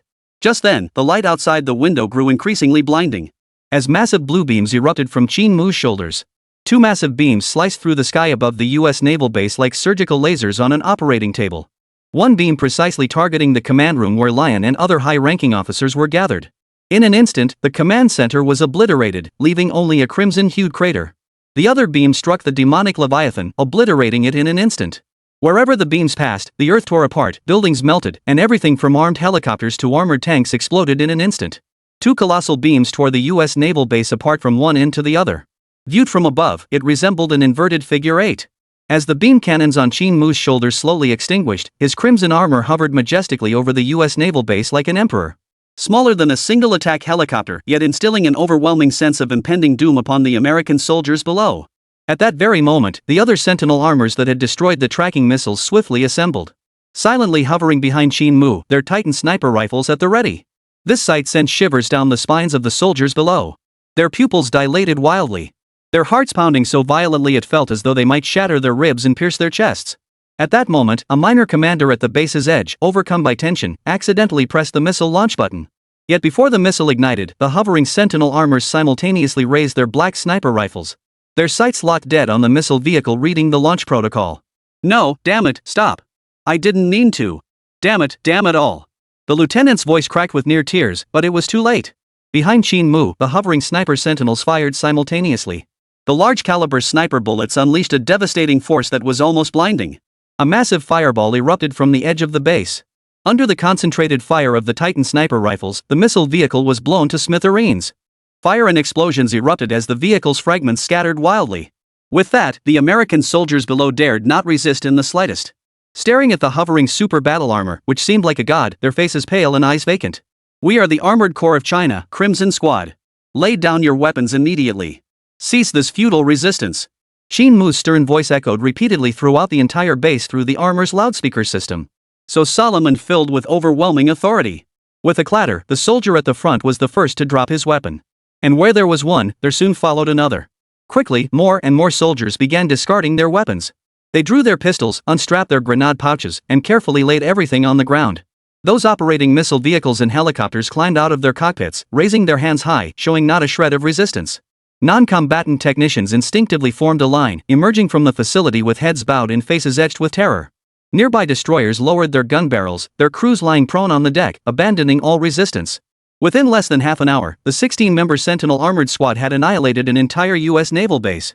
Such terrifying combat prowess sent shockwaves across the world. The only regret was that this battle wasn't broadcast live. After all, it involved the geopolitical rivalry between major powers. And battles of this magnitude were not suited for broadcast. Nevertheless, annihilating 3 U.S. naval bases and forcing their personnel to surrender still earned Qin Mu over 20,000 influence points. A figure destined to grow with subsequent coverage. Forcing the naval bases to surrender was not Qin Mu's primary objective in destroying them. Yet the Crimson Squad descended to the ground, heading toward the base's archive storage center. Each of the 3 bases contained logs documenting the creation and deployment of meteorological weapons. This irrefutable evidence would directly expose the United States' atrocities, proving they had collaborated to activate weather weapons. Yet when all 3 bases' data converged, it ultimately pointed to the United States' Third Fleet in the South Pacific. The Third Fleet? Admiral Edward? Qin Mu clutched the intelligence in his hand, a cold gleam flashing in his eyes.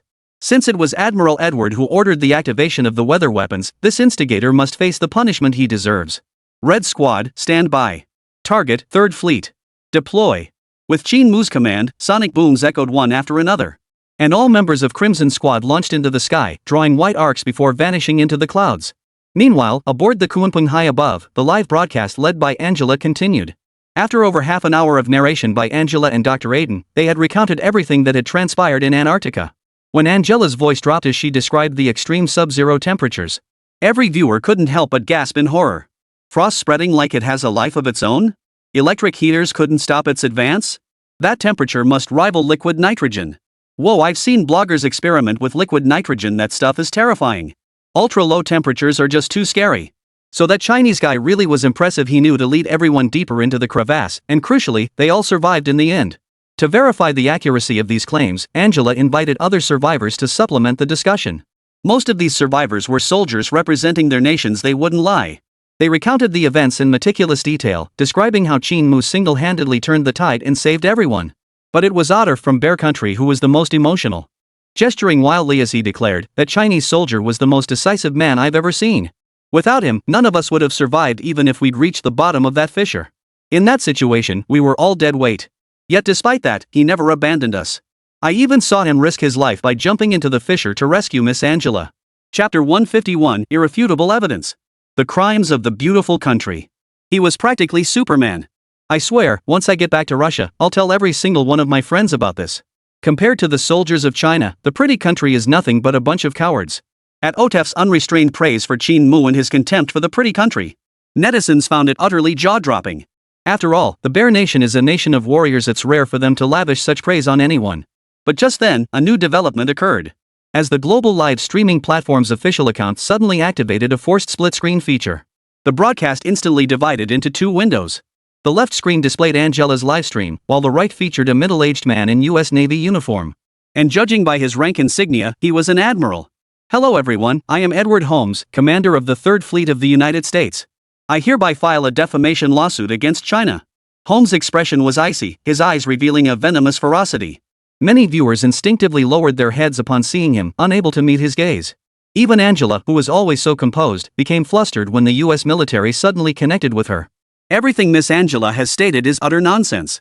As everyone knows, our beautiful country is a nation that cherishes peace. Ours is the freest and most equal nation in the world. Edward's oratorical delivery commanded the room, instantly silencing the others in the livestream. Everyone should understand that weather weapons are superweapons no less formidable than nuclear arms. If our nation were to deploy them, it would inevitably be on hostile territory. Releasing a weather weapon over Antarctica just to eliminate fewer than 100 people? Ha! That would be a bloody loss. After Edward's detailed explanation, many viewers began to question the logic. Was the United States really mobilizing such massive resources to deploy weather weapons just to eliminate an international exploration team? Such an endeavor would alienate nations worldwide while yielding minimal benefit, a profoundly unprofitable venture. No rational mind would ever consider such a course of action. Therefore, it was highly improbable that the United States would deploy weather weapons. Once this realization hit, the live chat's sentiment flipped instantly. Everyone started grilling Angela, demanding why she'd slandered the United States. As the stream filled with an increasing torrent of curses in the chat, Angela repeatedly insisted her claims were true. Yet with a U.S. admiral personally appearing in the livestream, no one believed her words. Meanwhile, Commander Edward of the 3rd Fleet remained composed and dignified before the camera, his calm demeanor only deepening the audience's trust in his words. As supportive comments grew in the chat, a barely perceptible smile touched Edward's lips. Netizens were a bunch of fools who judged events based solely on subjective bias. Convincing them of something didn't necessarily require evidence. All it takes is to muddy the waters and sow doubt. Even black can be spun into white. The tide of public opinion in the livestream was rapidly shifting in Edward's favor. All he needed to do next was stir up the audience's emotions. Frame everything as a conspiracy and shift the blame onto China. Then everything would be fine. At this thought, Edward's smile grew even broader. Were he not still in front of the camera? He would have burst into a maniacal laugh. Yet just as the chat exploded with comments and Edward basked in his confidence, a figure suddenly entered Angela's livestream frame. He whispered something into her ear. And the previously flustered international reporter's face suddenly lit up with delight. And soon, Angela regained her dignified composure. Her expression calm, her fingers tapped steadily on the laptop before her. The next second, she lifted her head and pulled the microphone to her lips. Admiral Edward, you just said the United States using weather weapons against the International Exploration Team was overkill. How do you explain this recording? As the words fell, Angela tapped her keyboard, playing a string of recordings. Notify Ghost Shark Special Forces. Activate the weather weapon immediately. I want those damned bastards buried forever in Antarctica. Ghost Shark Squadron, after deploying the weather weapon, land on the Antarctic ice sheet immediately to recover the bodies and equipment of the Chinese personnel. Move fast. Complete the mission before China deploys their Sentinel armor. Upon hearing the recording, Admiral Edward's face visibly twitched. Yet he quickly regained his composure and smiled. A full-scale smear campaign? I never imagined you'd go so far as to mimic my voice to frame the United States for this. Oh? Imitation? Angela tapped the keyboard again, this time swiveling the computer screen directly in front of the live camera. The feed showed a naval base near the Antarctic continent. At its center, a radar-like device activated. As blue arcs spread around the instrument, an invisible energy ripple was emitted. The next instant, a massive black cloud began slowly coalescing in the distant Antarctic sky. From its facilities to the uniforms of its soldiers, this base was unmistakably an overseas outpost of the United States. And this footage provides even stronger evidence linking weather weapons to the United States. 2 additional scenes depicting similar climate field deployments were recorded at other U.S. overseas bases. By the time all 3 clips finished playing, the livestream chat had fallen completely silent. But this was not the end.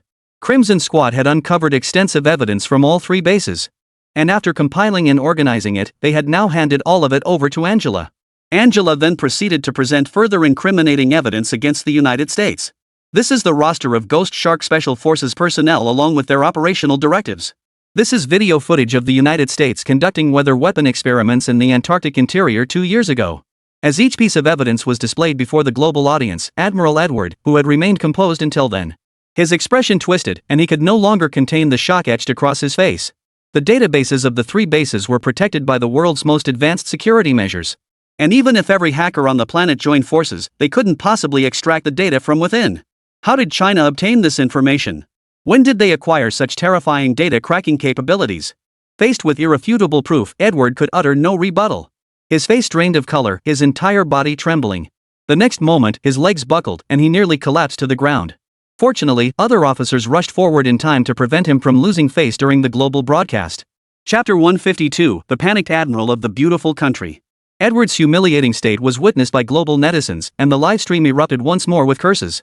But this time, the targets were Admiral Edward and the United States behind him. Damn it, I almost fell for that bastard's trick. The weather weapon was definitely deployed by the United States. It's confirmed. With all this evidence, it's absolutely confirmed. China is so impressive they uncovered such secret US intel. I'd bow down to them in awe. Damn the US. They're the ones who killed my husband. Those bastards deserve 1,000 cuts, wah.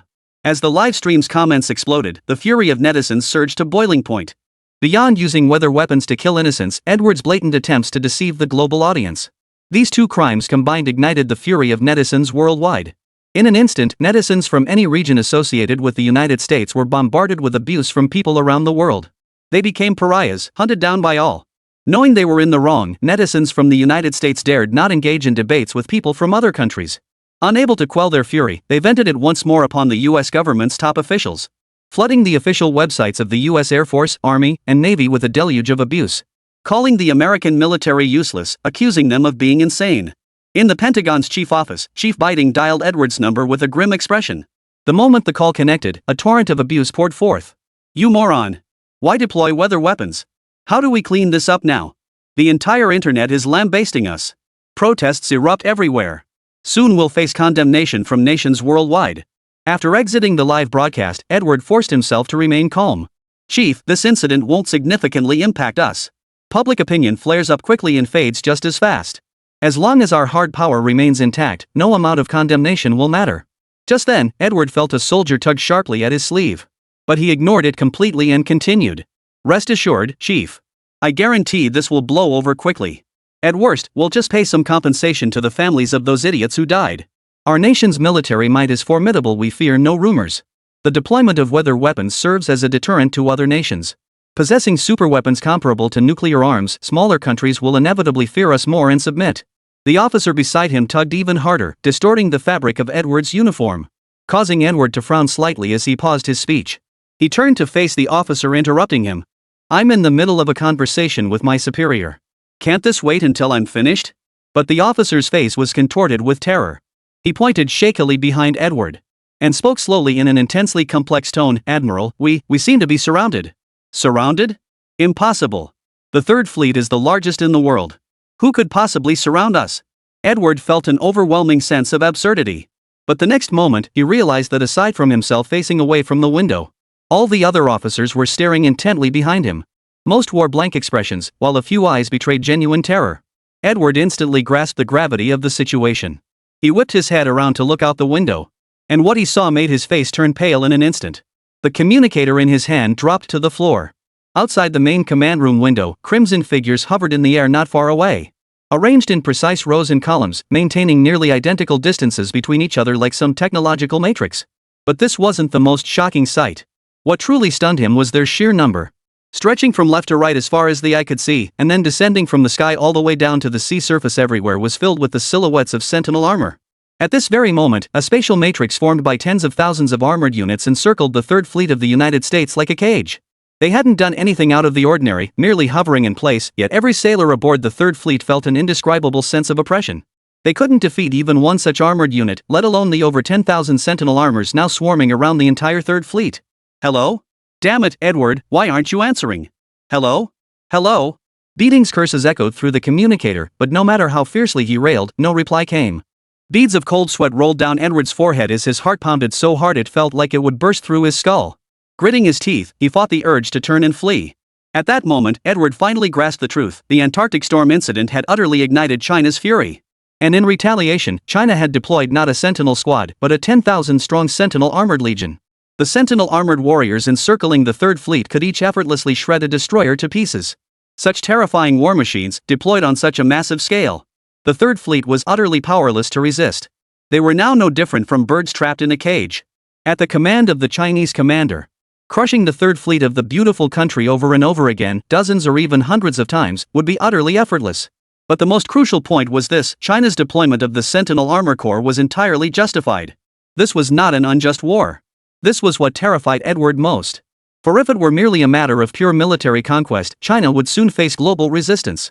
Despite their formidable military might, China remains economically and agriculturally dependent on the global community, making them vulnerable to internal crises triggered by widespread boycotts. But now, with a just cause, China has nothing to fear from international opinion. So what comes next? Will China utterly destroy their Third Fleet? Or force their surrender? Edward's mind raced. Forcing their surrender might be manageable.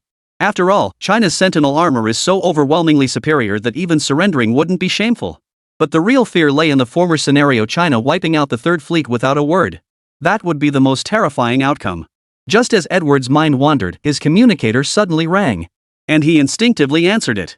A stern voice came through the device. "This is the Sentinel Armor Corps of the T Division, a group army, China. Immediately lay down your weapons to avoid unnecessary casualties. We will arrest Admiral Edward Myler of the United States Navy in accordance with international law. He is suspected of premeditated murder in an international incident. Cooperate with our operation to prevent unnecessary casualties." Chapter 153, Super Matrix. As the voice faded, Edward's face had already turned deathly pale. Dispatching this many Sentinel armored units just to capture him. If he were taken, what fate awaited him? He couldn't be captured. He absolutely couldn't be captured. At that thought, a mad idea instantly took root in his mind. Edward strode to the communications console and severed the warning transmission entirely. The communications officer beside him stared at Edward in astonishment, about to speak, but was silenced by Edward's icy glare. Then he picked up the microphone, opened the fleet communication channel, and said solemnly, "I have some bad news to report. After surrendering, our nation's 3 Antarctic naval bases have suffered devastating attacks. If we lay down our arms, our fate will mirror that of those naval bases. We have no choice but to fight with our backs against the wall. Though the enemy's armored forces are formidable, the US Navy isn't to be trifled with. Our missiles and artillery can still deliver a fatal blow. Therefore, comrades, join me in swearing to defend the honor of the United States Navy to the death. Better to shatter like jade than crumble like tiles."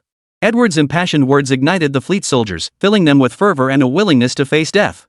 The trembling and fear that had gripped them vanished completely, replaced by boundless fury and murderous intent toward the enemy.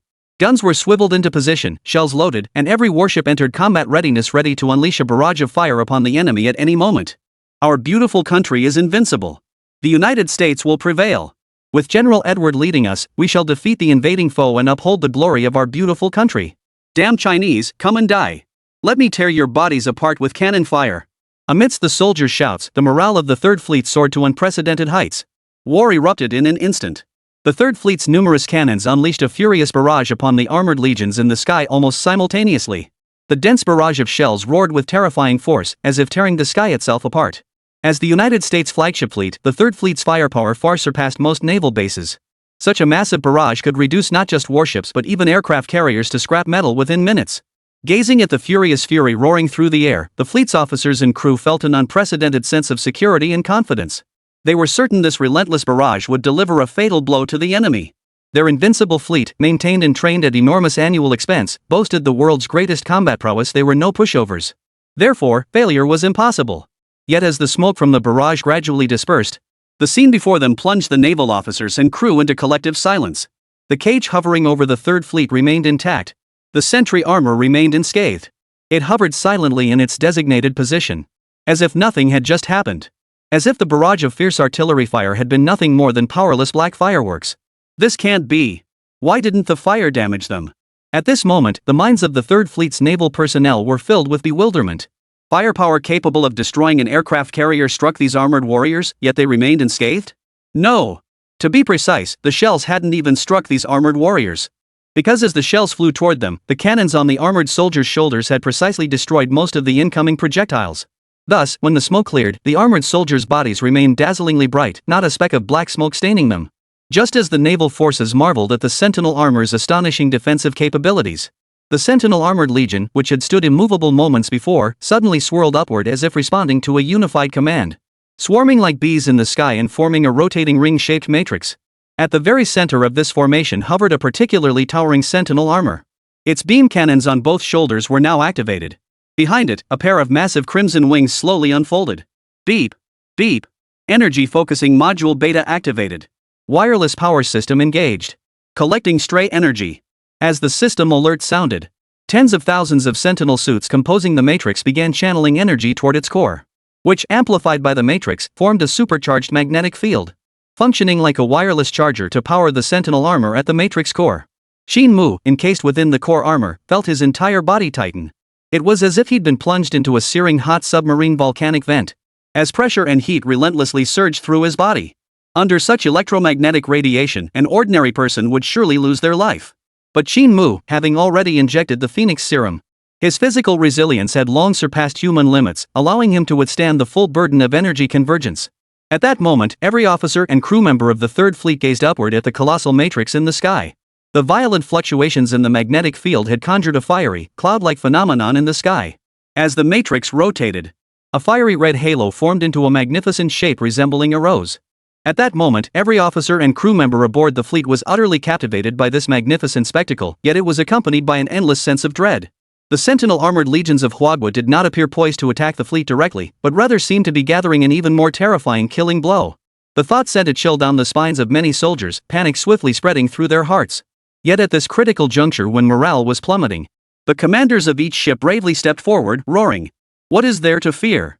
As Admiral Edward said, "We fight for the honor of our nation. Even death in battle is glorious. Every single one of us in the Third Fleet will stand tall and never retreat, even in defeat. We'll die standing."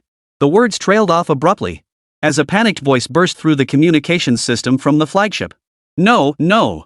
Admiral Edward has already departed in a small submarine." "What? How is that possible?" The moment the destroyer commanders heard this, their eyes widened in disbelief, their jaws dropping wide enough to swallow a grown man whole. The very same Admiral Edward who had just moments ago delivered a rousing speech to rally his men and command their battle efforts was the first to flee. It was utterly ironic, mind-blowing. "That son of a Edward, I'll curse your ancestors for 3 generations. You for leaving us here to die. May you rot in hell. Your whole family, Edward. You cowardly bastard." Chapter 154, Judgment of the Pretty Country. A cacophony of vile curses echoed through the communicators, as the commanders of each warship spared no effort in cursing Edward's entire family. For as their commander, he was the first to flee. This sense of betrayal enraged every officer and sailor. They wanted nothing more than to flay Edward alive and devour him whole. But it was too late. Above the sky, Qin Mu's fully charged armor blazed with a dazzling crimson glow, spreading his wings as he charged toward the Third Fleet below. The twin beam cannons on his shoulders unleashed a brutal assault when he was merely 100 meters above the sea surface. 2 searing beams of intense heat swept across the Third Fleet, though each beam was only a meter in diameter. The extreme heat they carried could melt any steel deck. Ships struck by the lasers instantly snapped in two, seawater surging in within seconds to engulf half the crew aboard. At that moment, Qin Mu transformed into the Grim Reaper of the skies, his beam cannons on either shoulder becoming the Reaper's twin sides, slicing every vessel in their path large and small clean in two before they sank rapidly. On the warships that hadn't yet sunk, wails filled the air, screams rising and falling in waves. The confident American soldiers of mere minutes ago had long since abandoned any resolve to face death bravely. Most stared blankly, legs shaking like sieves, even beginning to regret heeding their nation's recruitment slogans. Wouldn't it have been better to stay home, eating and waiting for death? The commander-in-chief's flight dealt a fatal blow to morale. These soldiers had lost all will to fight. Many simply knelt on the deck, frantically kowtowing to Qin Mu, begging for mercy. Honor and national dignity? All bull now. All they wanted now was to return home, live honest lives, and never provoke the terrifying Chinese nation again. Yet Qin Mu's assault did not halt for the handful kneeling on the deck. He had given them a chance. If they chose not to seize it, he could do nothing more. 10 minutes later, the waters where the Third Fleet had been were littered with nothing but wreckage. Every single vessel had been utterly destroyed, sinking into the depths of the ocean. By now, Edward had fled dozens of kilometers away, yet he still felt it wasn't enough, constantly urging the pilot to go faster. Damn it, thank God I got out fast. Edward stared at the silent Third Fleet on the communication screen, his nerves still frayed. If I'd been a moment later, I'd have been buried at sea. In stark contrast to Edward's relieved expression, the other flagship officers.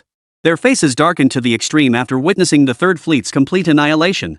The Third Fleet was a super fleet cultivated at enormous cost by the United States. To see it wiped out before their eyes. This was an absolute catastrophe for the United States. With the Third Fleet gone, even if they managed to escape back to the United States, would the American High Command let them off the hook? Even if the higher-ups spared them, would the common people?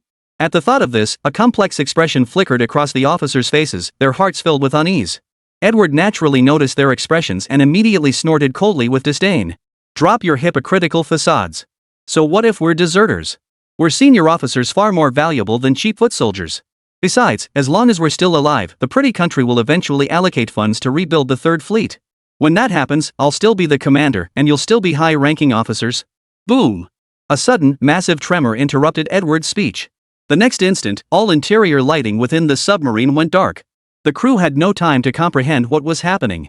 The violent jolt threw them to the deck. Many were knocked unconscious or bleeding from head injuries. What's happening? Did we hit a reef? Why did the engines shut down? The communications are down too. The pilot's voice was frantic as he frantically tried to operate the controls, but the submarine lay utterly lifeless, like a dead fish in the ocean. In the pitch-black interior, faces turned grim, eyes filled with terror. Even Edward, who had been celebrating their escape moments ago, now wore an expression of utter dread. What the hell went wrong? Why did the sub suddenly stop moving? We're in the Pacific Ocean. Do you understand what losing power means? We'll sink forever until the water pressure crushes us completely. Edward lost his temper and unleashed a torrent of abuse at the pilot. But the pilot was equally frantic. Even with his exceptional skills, he was utterly helpless when every single machine refused to start. Karma? Is it coming this fast? In the darkness, an officer muttered like a man gone mad. I refuse to die in this tin coffin. Open the hatch, I'm getting out. You're insane. We're in the deep sea, opening the hatch will kill us all. Then open the high-pressure air valve. Even if I die, I'll die on the surface. The atmosphere inside the submarine was already oppressive, and after losing power, that sense of suffocation multiplied exponentially. Finally unable to endure it, the crew pulled the high-pressure valve to surface. But something even more terrifying happened. Long after pulling the valve, they tried to open the hatch above them. And strained every muscle, yet the hatch refused to budge. Impossible. Are we still in deep water? Did the submarine fail to surface? Are we trapped here? Damn it, whose flashlight still works? I need to see light, even just a little. Pessimism spread rapidly through the submarine. And as time ticked by, that gloom swiftly turned to despair. It's worth noting that although Edward and his crew were aboard a micro-submarine, their compressed air supply was sufficient to sustain them for over 10 days in the deep sea. In other words, the trapped crew faced countless ways to die, but suffocation was not among them. The enclosed, pitch-black environment most readily stirred humanity's deepest fears. Everyone, including Edward, endured relentless mental and physical torment. From initial arguments and bloody fights to eventually experiencing collective auditory and visual hallucinations. This torment lasted 2 full days and nights. And during this ordeal, 6 individuals succumbed to the pressure and chose suicide. At the Hulanhai Ivory International Military Tribunal, a globally broadcast trial was underway. Qin Mu, dressed in a black suit, attended the proceedings as the representative of Huagua. His upright posture, handsome features, and especially his unflappable demeanor drew subtle glances from many in attendance. While photographers from various nations instinctively focused their lenses on Qin Mu every few seconds. Whether drawn by his exceptional presence or the fact that China was leading this trial. Chapter 155, Let us share American technology together. Beside Qin Mu stood the dignified Long Xiaowan and Deputy Defense Minister Chu Qing. Both impeccably dressed and equally captivating. As representatives from various nations, news media, and international organizations arrived in succession, the global trial was formally declared open. As China's representative and a first-hand witness to the Antarctic incident, Qin Mu was naturally scheduled to deliver the opening statement. Yet just as he stepped onto the stage, preparing to recount the entire incident, an obese figure suddenly blocked Qin Mu's path, stepping onto the stage ahead of him. Whether intentionally or due to sheer bulk, the figure bumped into Qin Mu during the process. Given the force of the impact, an average person would have stumbled or swayed at the very least. With the event broadcast live worldwide, any unseemly gesture would invite criticism. Fortunately, Qin Mu was no ordinary man. This contact revealed no sign of discomfort whatsoever. Good evening, everyone. I am Joyce, Secretary of State for the United States. I extend my deepest apologies for the incident that occurred during the Antarctic International Exploration Mission. In the spirit of international cooperation and friendship, we are prepared to compensate the families of the victims for all losses incurred. The U.S. Secretary of State opened with a string of diplomatic platitudes, instantly winning over many viewers. But then he puffed out his bulging belly, adjusted his shirt in what he deemed an elegant gesture, and continued. However, regarding the extreme violence demonstrated by the Chinese side during this incident, I strongly condemn it on behalf of the United States. Joyce's small eyes narrowed sharply, his gaze toward Qin Mu brimming with hostility. I believe that while the United States compensates, China should also compensate us for our losses. These damages include rebuilding 3 naval bases and the 3rd Fleet, plus compensation for fallen soldiers and psychological trauma, totaling $200 trillion. The atmosphere instantly grew tense upon these words. $200 trillion was no small sum. Even major world powers would struggle to produce such an amount in a short time frame. Click. Click. Click. The journalists' cameras darted back and forth between Qin Mu and Joyce, fearing they might miss a single movement. Joyce curled her lips slightly and continued, "We have ample reason to suspect China is exploiting this incident to weaken the military might of our great United States, thereby advancing its global hegemonic ambitions. If China refuses to compensate us, I hereby call upon all nations to unite with the United States in imposing economic containment on China. Otherwise, given their military strength, their domination of the world is only a matter of time." The statement sent shockwaves through the hall as representatives scrambled to contact their respective leaders. Though Joyce's words carried the implication of using others to do his dirty work, he did have a point. News of China deploying its Sentinel armored corps to consecutively destroy 3 U.S. naval bases and the 3rd Fleet just 2 days prior had already spread globally. While China celebrated jubilantly, other nations were stunned, even terrified. Hundreds of Sentinels were already an unstoppable force, yet China had deployed 10,000 at once. A terrifying force that no single nation, even if the combined military might of the entire world were multiplied tenfold, could hope to match. Now that Joyce proposed a coalition of nations to impose economic sanctions on China, many countries were tempted by the idea. Particularly nations like the US, South Korea, and India were eagerly eyeing the opportunity, their expressions betraying an eagerness to join the alliance. Qin Mu silently observed the expressions of the representatives from various nations, but he did not rush to speak. At that moment, Japan's representative, Ono Kiyoshi, spoke up. Months ago, China's space shuttle collided with our satellite, yet offered no apology or compensation. I have reason to believe China is not a friendly nation like our Japan. I find Minister Joyce's remarks entirely accurate. We should unite to collectively oppose China.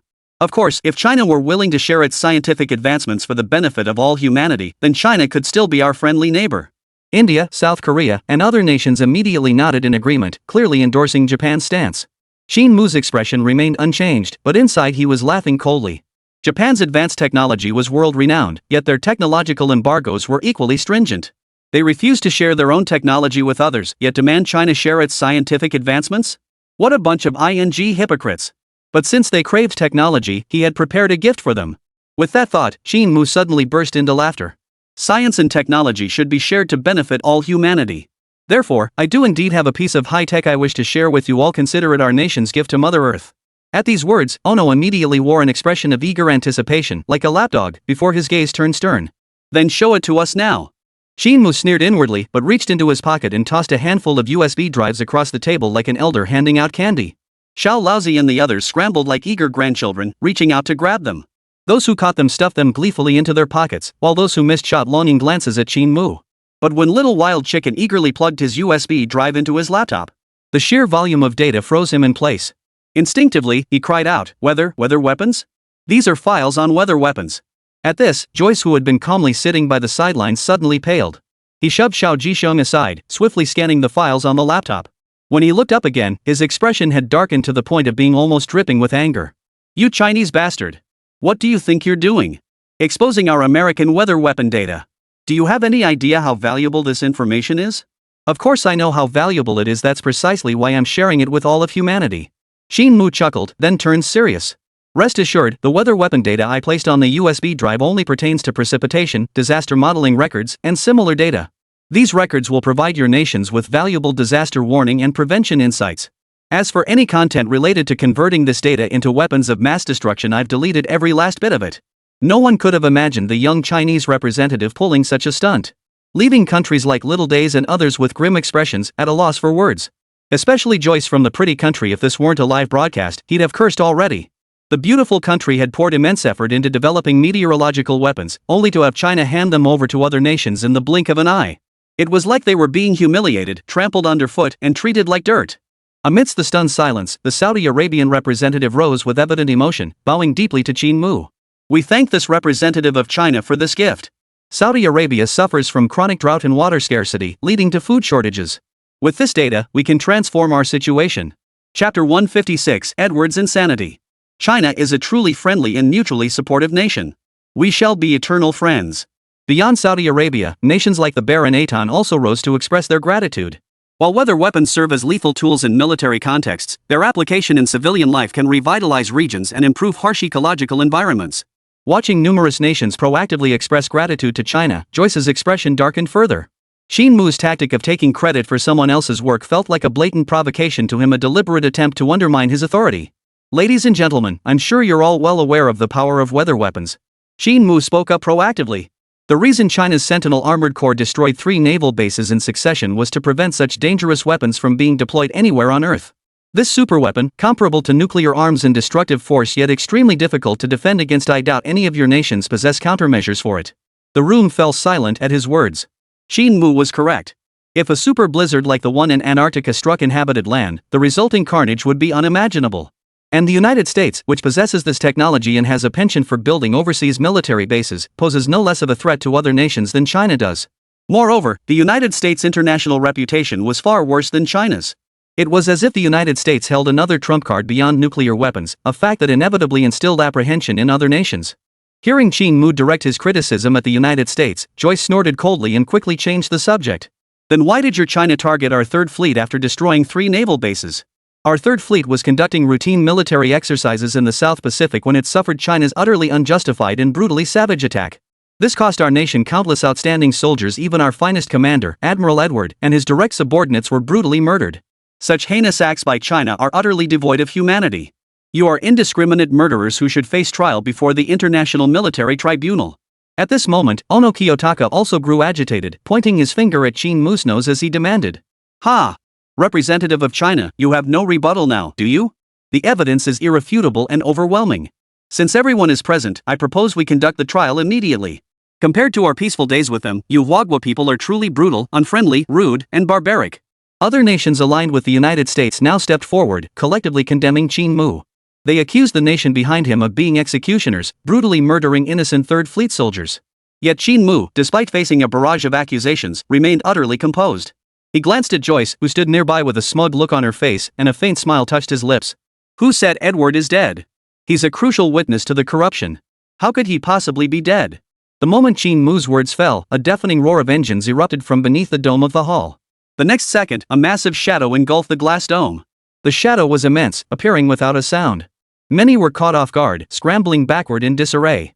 The representative of Little Sun looked even worse for wear, his legs giving way as he collapsed onto the floor, staring fixedly at the dark shadow looming ever closer overhead. His mouth kept repeating phrases like alien invasion and humanity is doomed. The skylight of the International Military Tribunal was formed by a massive glass dome. 4 sentry armored units appeared at the canopy's corners, simultaneously exerting force to slowly slide the dome aside. The immense shadow descended steadily from the roof. Only then did the crowd recognize the shadow's true form, a black submarine over 10 meters long. Directly above the submarine hovered the Huagua Kunping transport aircraft that had carried it there.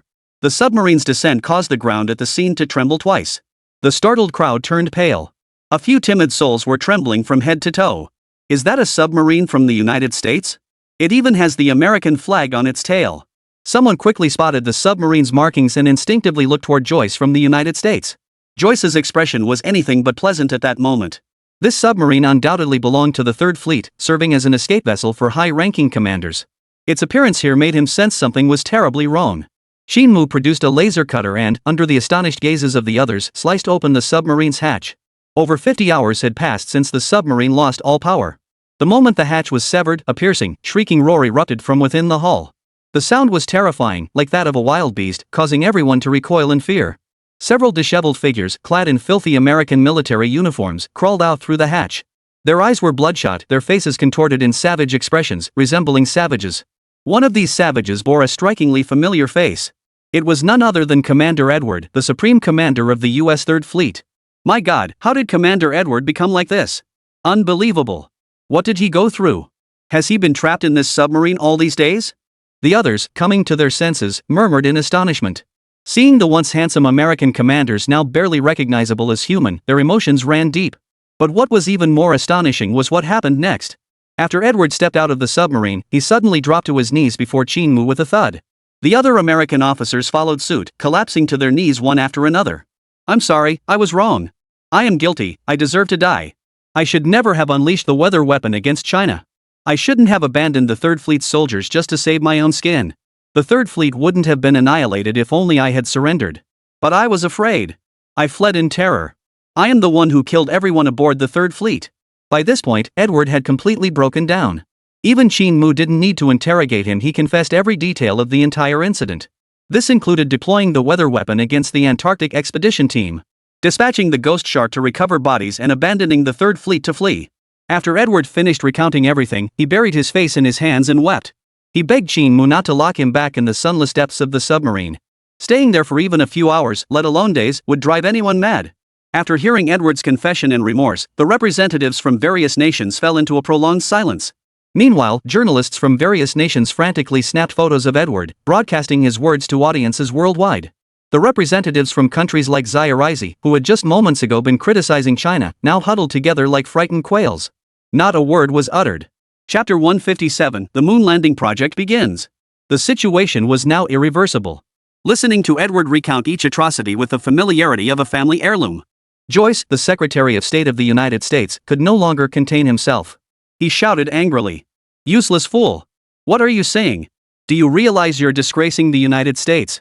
But Edward immediately looked up at Joyce, his eyes flashing with ferocity. To the stunned gazes of everyone present, Edward lunged at Joyce without hesitation. The scene was so sudden that even the security guards couldn't intervene in time. Joyce's obese body was instantly slammed to the ground. Edward went berserk, relentlessly punching and kicking Joyce. Joyce let out a blood-curdling, pig-like scream almost instantly.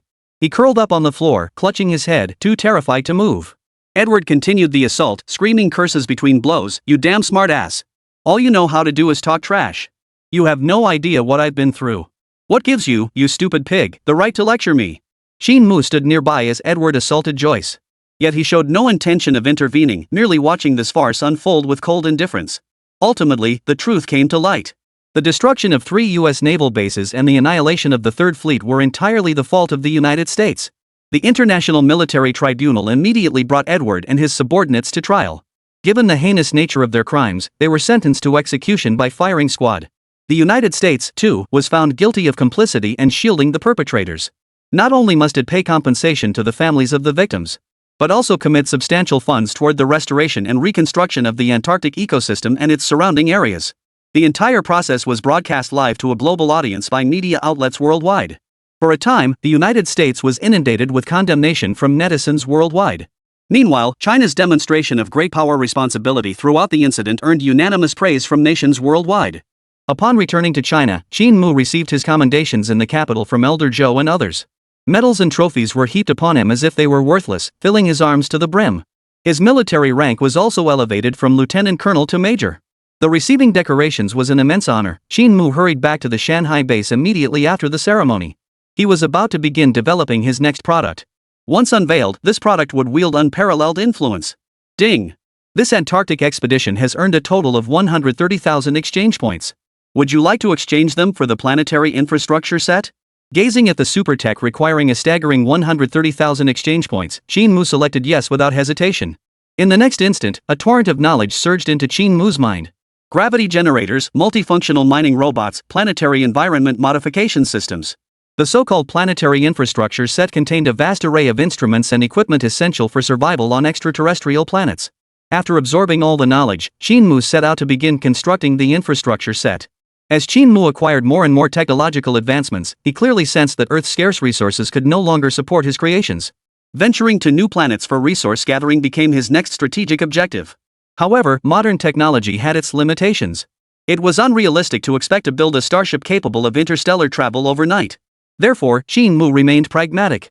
His immediate plan was to land on the moon and mine its rare resources. Once China's foundational technology reached sufficient levels, the nation would conquer the stars and oceans in the not-too-distant future. Just as Qin Mu was lost in visions of this promising future, his communicator buzzed. "Academician Qin, the biopharmaceutical specialists you requested have arrived at the Shanghai base. When would you like to meet them?" Qin Mu's eyes lit up. He immediately put on his coat and stepped out of the laboratory. In the lobby, he saw over a dozen young people with backpacks, their expressions tense. Do not underestimate these individuals, they represent Huagua's most elite biology graduates. Qin Mu had recruited them specifically to complete the mass production project for the Phoenix Elixir. The potency of the Phoenix Serum had been demonstrated in full during the Antarctic expedition. Particularly when injected before piloting Sentinel armor, the combat prowess it unleashed was beyond imagination. Mass-producing the Phoenix Serum was of utmost importance. However, as a potent gene-enhancing serum, mass production, let alone single-unit manufacturing, proved immensely challenging. Qin Mu remained realistic, temporarily setting his sights on developing a scaled-down version of the Phoenix Serum as the current research focus. The downgraded Phoenix Serum still possesses the ability to correct human genetic defects, though the correction process takes considerably longer. Soldiers injected with the basic formula would gradually achieve perfect genetic completion within 3 years post-injection. Though time-consuming, the advantage lies in its low production threshold, enabling rapid mass production. After thoroughly explaining the precautions regarding the Phoenix Elixir, several veterans from the Zhanjiang military factory were dispatched to oversee the operation. Only then could Qin Mu fully dedicate himself to his lunar mining project. Time flew by, and before they knew it, 2 months had passed. That morning dawned with clear skies stretching endlessly. The Quanzhou satellite launch site was packed with people. These were not onlookers, but the staff of the Quanzhou satellite launch site. Beyond the personnel, sentry armored squads could be seen patrolling the outer perimeter. Further away, sniper sentry squads lay prone at vantage points, keeping watch over the surroundings. The reason for such a large-scale armored force was the arrival of a super VIP in Quanzhou today.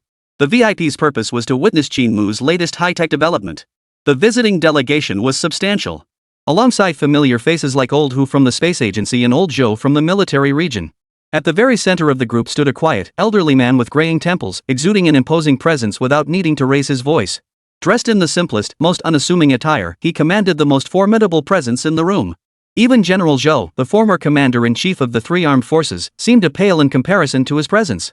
This elder was none other than Yun Tianming, one of the three pillars of the military and political department and the current sword-bearer of Huagua.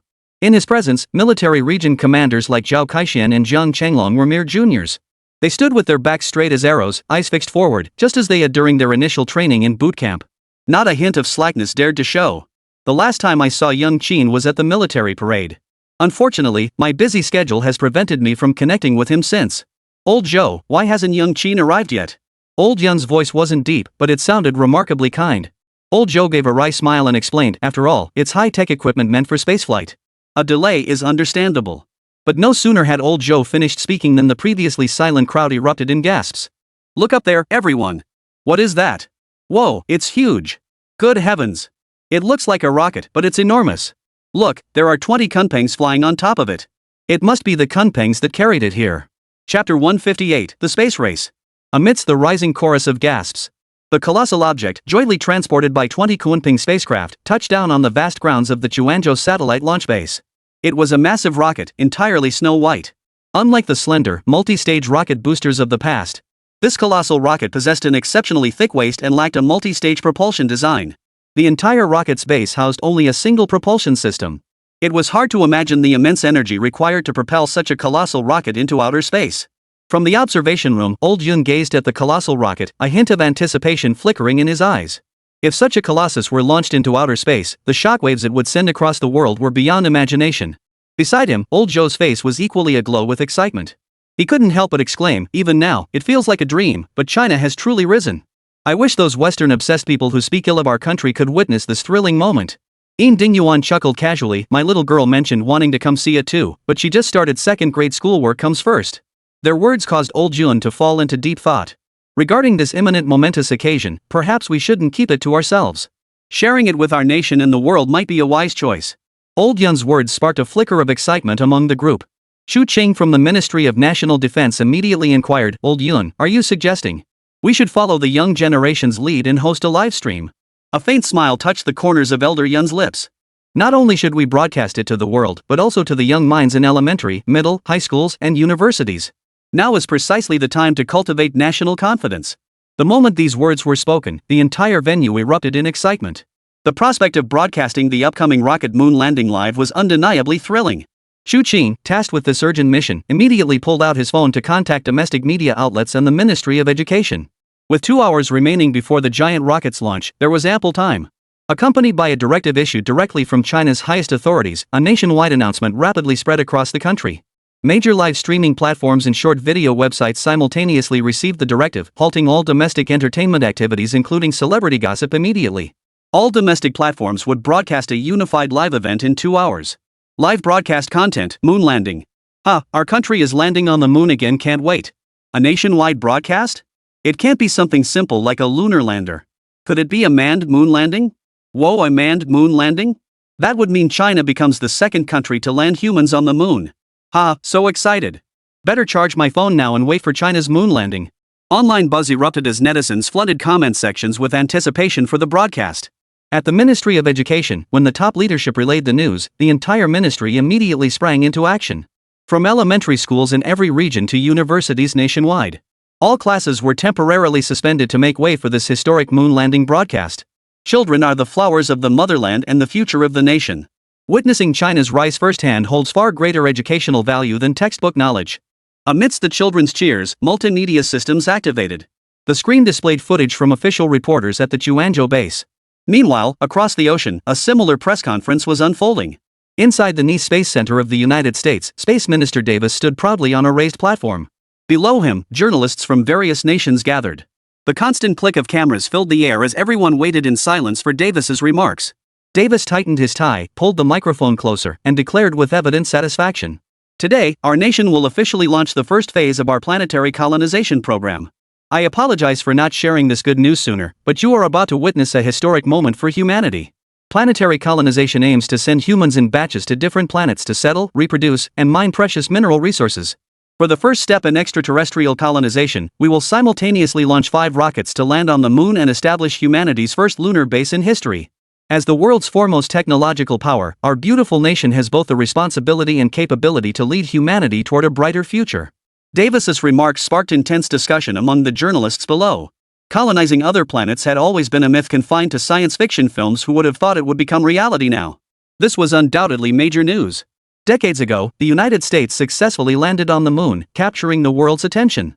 After years of preparation, they are finally ready to launch their next lunar settlement program. This news is both thrilling and a bit envy-inducing.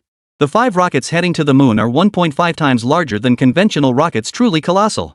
The lunar rovers housed within these 5 rockets will automatically assemble upon landing to form the initial structure of a lunar base. This lunar base will support 2 to 3 astronauts for 50 days of lunar research activities. Davis spoke with a slight smile playing at the corners of his mouth, his brow radiating pride. He glanced at the international journalists below the stage and continued at a measured pace. As is widely known, lunar soil is extraterrestrial material with significant research potential.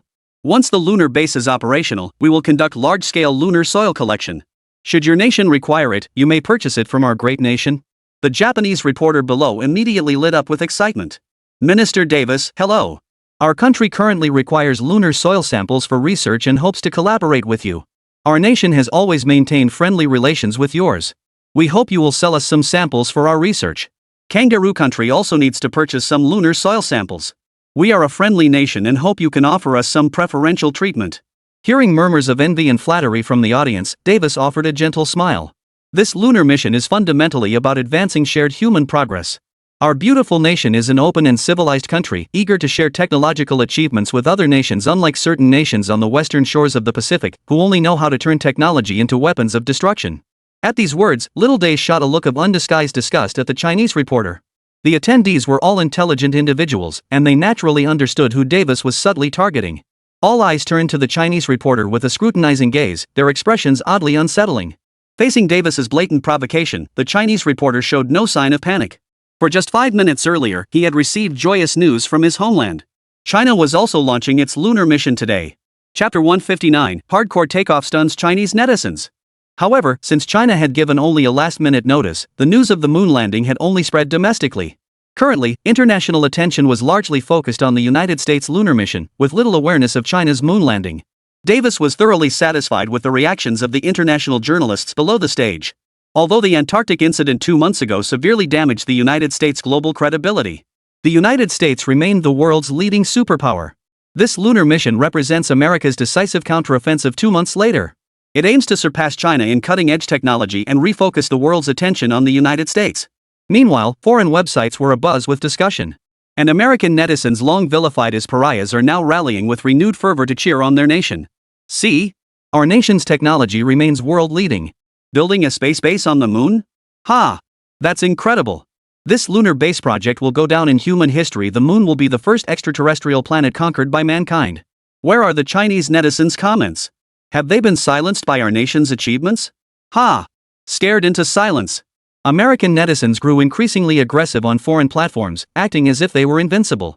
The more insecure and self-doubting someone is, the more they need to show off to mask their inferiority complex. I think that's exactly the mindset of our American friends right now. Suddenly, a comment appeared before the American netizens' eyes, instantly igniting their fury. The ID of the commenter, Pig who loves diving China's Hong Kong region. Chinese netizens had finally made their presence known, but before the American netizens could unleash their tirade, the next words from Pig who loves diving silenced them instantly. You think only your country plans to conquer the moon? China is preparing for a lunar landing today as well. At that very moment, Davis, delivering a passionate speech on stage, received a message from his secretary. China had suddenly announced its lunar mission today and it was being broadcast live across the entire internet. This was undoubtedly explosive news, carrying a provocative message for the United States. China and the United States launching lunar rockets on the same day? It was nothing short of a modern-day space race. Which nation's lunar lander would prove superior? Global speculation ran rampant. China's leadership was, of course, well aware of the United States' plans to launch a lunar lander. At the Quanzhou satellite launch site, the laid-back Jiang Chenglong quietly approached Zhao Kaixian and whispered, "Hey Zhao, those Yanks are busy with their moon landing too. We can't let them outdo us." "You have to tell me that?" Zhao Kaixian rolled his eyes. "Just wait and see. That kid Qin Mu spent 2 months developing a lunar lander that'll blow your mind." Just then, old Zhou, standing nearby, turned his head slightly. "Kaixian, the big rocket's already here. When's little Qin coming over?" Zhao Kaixian quickly made contact and soon learned that Qin Mu was currently inside the large rocket. Qin Mu will personally operate this lunar landing mission. He's currently inside the rocket performing final data debugging. Hearing Qin Mu was already inside the rocket, everyone felt considerably reassured. But Jiang Chenglong couldn't help but ask, how is Teacher Qin going to erect such a massive rocket that was transported lying flat? The massive rocket for this launch was colossal. Even the Eiffel Tower would appear like a mere dwarf beside it. Setting up such a massive rocket seemed like a daunting task in itself, let alone launching it. Yet just as the crowd debated how the massive rocket would be erected, a shrill alarm pierced the previously silent launch site. Warning! Warning! All personnel must immediately evacuate the Chilean rocket. The Red Serpent is about to conduct an orbital correction test. All non-essential personnel must evacuate immediately. As the warning tones echoed across the launch pad, technicians immediately evacuated the site. Inside the observation room, Zhou Lao, Yun Lao, and others instinctively shuddered, their eyes fixed intently on the rocket's live feed displayed on the monitors. Soon, a shocking sight unfolded before them. On the side of the Chilean rocket nearing the ground, thousands of nozzles opened. Blue propellant flames ignited instantly, erupting from the nozzles. Individually, these flames appeared relatively mild, but the simultaneous eruption of thousands of flame beams created a spectacular sight. Propelled by this torrent of flames, the Chilean rocket, lying flat on the ground, slowly lifted itself off the surface. This scene was downright hardcore. Zhao Kaixian and the others watching this scene were utterly dumbfounded, their eyes nearly popping out of their sockets. What they witnessed was utterly beyond belief. It felt like a wild, technological spectacle. It wasn't just them, even the two elders, Yun Lao and Zhou Lao, were wearing expressions of utter disbelief. They had predicted several methods to right the rocket, but never imagined it could upright itself. Such a massive flying machine, calibrating itself using its own engine thrust. The scene was absolutely mind-blowing. As the flame thrusters roared with even greater intensity, the Crimson Serpent finally stood upright on the ground, stabilized by the combined thrust of its multiple engines. The moment it touched down, a heart-stopping tremor rippled through the ground. Many technicians watching outdoors lost their footing and plopped straight onto the ground. Inside the domestic livestream, bullet comments exploded. During the Chilean stabilization sequence, millions of comments surged through the chat. Countless comments like "Holy, damn awesome," and 666 flooded the entire chat. Netizens' excitement ignited, their anticipation for the moment the Red Serpent ignited its engines and soared into the sky, reaching a fever pitch. After this period of anticipation building, news of China's lunar lander launch today quickly spread across international networks. Wow, the US had just held its lunar landing press conference, and China followed suit right after. The rivalry between these two technological superpowers was thick with tension. Which nation's lunar lander would prove superior? Discussions erupted across international forums, with some even setting up wagers on which nation's lunar lander would emerge victorious. At the US press conference, a flash of cold determination flickered in Davis's eyes, replacing his earlier smugness. If China wanted to engage in this space race with the United States, he would accept the challenge and he would make China pay dearly for it. With that resolve, Davis immediately brought the microphone to his lips. I have some exciting news to share. Our nation's Apollo rocket will launch in half an hour. Please proceed to the observation hall to witness the entire space mission. The announcement sent murmurs rippling through the room. While leading everyone to the observation hall, Davis called the NEAS team. He couldn't wait to see the images of American equipment appearing on the lunar surface. Chapter 160, Rocket Launch. Half an hour passed in the blink of an eye. At the NEAS rocket launch site, 5 rockets, slightly larger than conventional ones, had entered the final calibration phase. 3 astronauts clad in bulky spacesuits had boarded the crew capsule of one of the rockets. David, the primary operator in charge of this lunar mission, sat in the rocket cockpit, his face aglow with excitement. His 2 colleagues, Tom and Jess, also wore expressions of palpable excitement. Back then, our predecessor Amsterland took a giant leap for mankind by landing on the moon. Now it falls to us to continue that stride and complete humanity's next step into the cosmos. David exclaimed passionately. Gentlemen, we are destined to be heroes etched into human history. It's a shame there's no champagne in outer space, otherwise I'd definitely pop a bottle to celebrate the moment of success. Tom and Jess nodded in agreement. Just as they were about to exchange a few more words, the ignition command crackled through their headsets. Under the watchful eyes of the world, 5 rockets blasted off, soaring toward the atmosphere. At that moment, the international internet had completely transformed into a stage for cheering on the United States. Every American roared with pride, showering their nation with praise in every possible way. In that moment, national pride seemed to surge back into their veins. They couldn't hold back, their blood boiling with fervor. Meanwhile, netizens from other nations chose silence. Watching the 5 American moon rockets soar into the sky, they couldn't help but feel a tinge of envy. After all, it wasn't their own country landing on the moon. Yet at the critical moment when all 5 rockets were breaking through the atmosphere, disaster struck. One of the rockets suddenly veered off course as if drunk, executing an S-shaped maneuver while engulfed in intense flames. The next second, as massive flames erupted from its upper atmosphere, the Apollo 11 rocket completely disintegrated into a fireball. This scene undoubtedly sent a chill down the spines of American viewers. But then, NASA Administrator Davis appeared on screen, his expression grave. Conquering outer space is inherently a highly dangerous endeavor. The good news is that the Apollo 3 was not a manned spacecraft, and the loss of its supporting modules will not affect the progress of the lunar landing. Moreover, the Apollo series rockets are designed for heavy payloads, and their launch success rate has never been 100%. The greater the payload, the more energy required to overcome Earth's gravity, and the lower the success rate becomes. These words lifted the spirits of the disheartened Americans. The minister was right, rocket launches are bound to fail sometimes. Successfully launching 4 out of 5 rockets is still an incredible achievement. Cheers erupted once more, and through Davis's words, the American netizens' attention swiftly shifted to China. They'd heard China's lunar rocket was not only massive but also a single-unit design. Didn't that mean it was more likely to fail? Many Americans shared this suspicion, so they connected to China's live streaming platforms through various channels. But what they saw left them utterly stunned. Their eyes nearly popped out of their sockets. China's rocket was simply enormous. A veritable behemoth. While it resembled a rocket in shape, it clearly didn't use the segmented propulsion method common in modern rocket technology. It didn't resemble a rocket at all. It looked like a giant spaceship. But could such an enormous rocket truly overcome Earth's gravity and launch successfully? Not only the United States, but audiences from other nations expressed intense skepticism upon seeing it. China's rocket looks intimidating, but given the energy contained in fuels known to humanity today, it's absolutely impossible to send this behemoth into outer space. Can't wait to see the beautiful spectacle of this machine exploding at high altitude. Hope our Chinese friends won't cry when that happens. Compared to the moon landing, the US is light years ahead of China. Hope China doesn't make a fool of itself. The number of voices on foreign websites predicting China's failure was not small, driven by nothing more than pure dislike for China. Yet despite the cacophony of voices abroad, not a single one disrupted the final pre-launch checks for the Red Serpent rocket. Inside the control room, as the rocket calibration completion signal arrived, the top brass were led to the launch button. Cui Zhouguang, director of the space agency, presented the red launch button to the group and turned to Elder Yun, saying, "Elder Yun, please press the button. We shall be witnesses to history." Elder Yun accepted without hesitation, stepping forward to the crimson button. His cloudy eyes suddenly flashed with sharp focus. The next instant, he slammed his hand down on the button. Beep. Beep. The Chilean rocket has entered ignition countdown. 30, 29, 28. 7, 6, 3. 3, 2, 1, ignition. As the countdown concluded, the silent Red Serpent unfurled a dense network of thruster gates across its hull. At that moment, tens of thousands of miniature thrusters erupted simultaneously, spewing blue streams of plasma.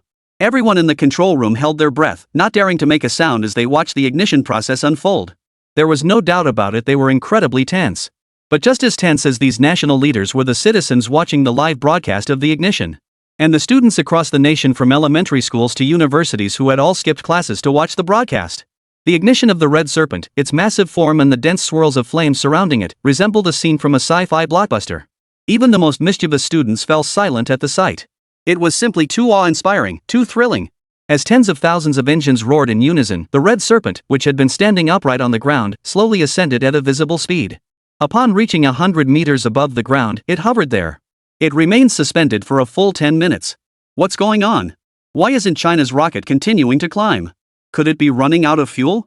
A machine this massive can't possibly reach space with just those tiny thrusters around the edges. Ha! China's messed up. Clearly they miscalculated the thrust, leaving the rocket stuck too high to go up, too low to come down. Embarrassing China. If they want to compete with us in the space race, they need another decade or two of development. I thought China might have something surprising up its sleeve. This is it? What a letdown. International mockery poured in over China's rocket hover incident. It wasn't just the United States, even Japan, India, and Australia were all wearing disgusting smirks, reveling in the spectacle. They couldn't wait to see footage of China's rocket launch failure, ready to mock relentlessly. Ding! The main engine of the Red Serpent has completed debugging and is ready for launch at any time. Inside the Red Serpent, Qin Mu's previously calm eyes suddenly flashed with intensity. The next second, he pressed the launch button without hesitation. Chapter 161, Ultimate Ascent, Shocking the World. Guangzhou launch site, clear skies stretching endlessly. 1 second later, the sky and earth were instantly engulfed in a blinding white light. Hovering 100 meters above, the Chilean rocket space suddenly erupted with a massive stream of white particles. This particle stream was not pure flame, yet the immense energy it contained was tens of thousands of times greater than that of fire. Propelled by this immense white particle stream, the Red Serpent began accelerating. As the Chilean soared upward at a speed visible to the naked eye, the massive white shockwave trailing its tail stood like a pillar piercing the heavens, shaking the very soul. Accompanying this ascent were the successive ripples and deafening roars of breaking the sound barrier. Witnessing this awe-inspiring spectacle, every heartbeat of those present pounded uncontrollably. The launch of this colossal rocket, a testament to humanity's technological triumph over nature, filled everyone with an indescribable thrill. At that moment, Zhao Kaishan and the other military zone leaders all held their breath, their faces flushed with excitement. Even the usually composed elders like Yun Lao and Zhou Lao clenched their fists unconsciously, their eyes brimming with excitement. Across the internet, an eerie silence hung heavy. Whether on the internal or external networks, the moment the Chinese spacecraft ascended, everyone was profoundly stunned. Those foreign netizens who had been relentlessly mocking China with barrage comments just seconds before now looked as if they'd swallowed a mouthful of excrement, their faces turning ashen and their expressions frozen in shock. They stared fixedly at their screens, pupils dilating wildly, eyes brimming with disbelief. Rocket launches were nothing new, but launching a colossal rocket like China's was unprecedented worldwide. It wasn't just foreign netizens, high-ranking officials from various nations were equally stunned by the live broadcast. Arabic countries, why is China so damn impressive? Starting tomorrow, we're building our own giant rockets too, aiming for a launch into space next year. Saudi Arabia, China's rise is inevitable. We must intensify cooperation with them, it's crucial for our nation's future development. Russia, actively court our eastern brothers. For peaceful development, we absolutely must not provoke them. Little days, once China rises, will be the first on their list. So scary, I wonder if our American daddy can still protect us. Amidst the swirling discussions, the Crimson Serpent blasted through the atmosphere, trailing a long plume of flame. Inside the cockpit, Qin Mu felt his entire body grow lighter as objects around him began to float upward. Though he had experience with outer space missions, that didn't mean landing on the moon was an easy task. Activating the Red Serpent's flight program, Qin Mu piloted it toward the moon. Ascent was merely the beginning, countless tasks still awaited Qin Mu. The footage of China's rocket blasting off felt like a massive iron hammer swinging in a wide arc, smashing hard against the chest of the U.S. Secretary of Space, Davis. After finally catching his breath, he saw that all the reporters below had lowered their heads, glued to their phones, completely ignoring the sun god rocket displayed on the big screen. No need to guess, these guys were all glued to the live feed of China's rocket launch. Suppressing his anger, Davis deliberately turned up the volume on the loudspeaker. Ladies and gentlemen, I have some good news to share. Our nation's 4 rockets have reached their designated positions. The next step will be the final assembly phase before lunar landing. Lunar exploration and lunar base establishment are 2 entirely different concepts. If sending an exploration rover to the moon is rated at 100 in difficulty, then establishing a base there exceeds 10,000. America was the first nation in human history to land on the moon, a fact already etched in the annals of history. Now, whether they would become the first nation in human history to establish a permanent presence on an extraterrestrial planet was a matter of global significance. So when Davis alerted everyone that the Apollo was about to land on the moon, journalists once again focused their attention on the live broadcast screen from the United States. On screen, the Apollo spacecraft had completed its separation, with 4 lunar modules lined up in formation, slowly proceeding with the docking process. Inside the cockpit of one module, David and his 2 colleagues were intently preparing for the docking operation. This docking would combine the 4 lunar modules into one. They would reach lunar orbit in 72 hours and then land on the moon using the combined module. All 3 astronauts were seasoned veterans. Through their meticulous coordination, the 4 lunar modules successfully docked. Upon receiving news of the successful docking, staff at the Nice ground control tower erupted into thunderous applause. The American crew members were visibly moved, some even embracing each other. David, too, was overcome with excitement. Gazing at the moon as large as a millstone through the window, a look of pride flashed in his eyes. 70 hours later, the moon would be within reach, and they would become the first humans to establish a lunar presence. Tom, Jess, have you 2 thought about what you'll say for your moon landing speech in front of the global audience? David asked with a relaxed expression. Of course we'll thank the United States for this opportunity and express our gratitude for our nation's strength. Jess shifted his seat, adjusting his body for maximum comfort. Like all my predecessors, this is one small step for me, but one giant leap for mankind. Tom replied. Once we reach the moon, make sure to take plenty of photos for me. I plan to publish a book. Those pictures will guarantee worldwide bestseller status. The atmosphere quickly grew lively as the 3 astronauts chatted and laughed. Victory seemed within reach. In 70 hours, they would make human history.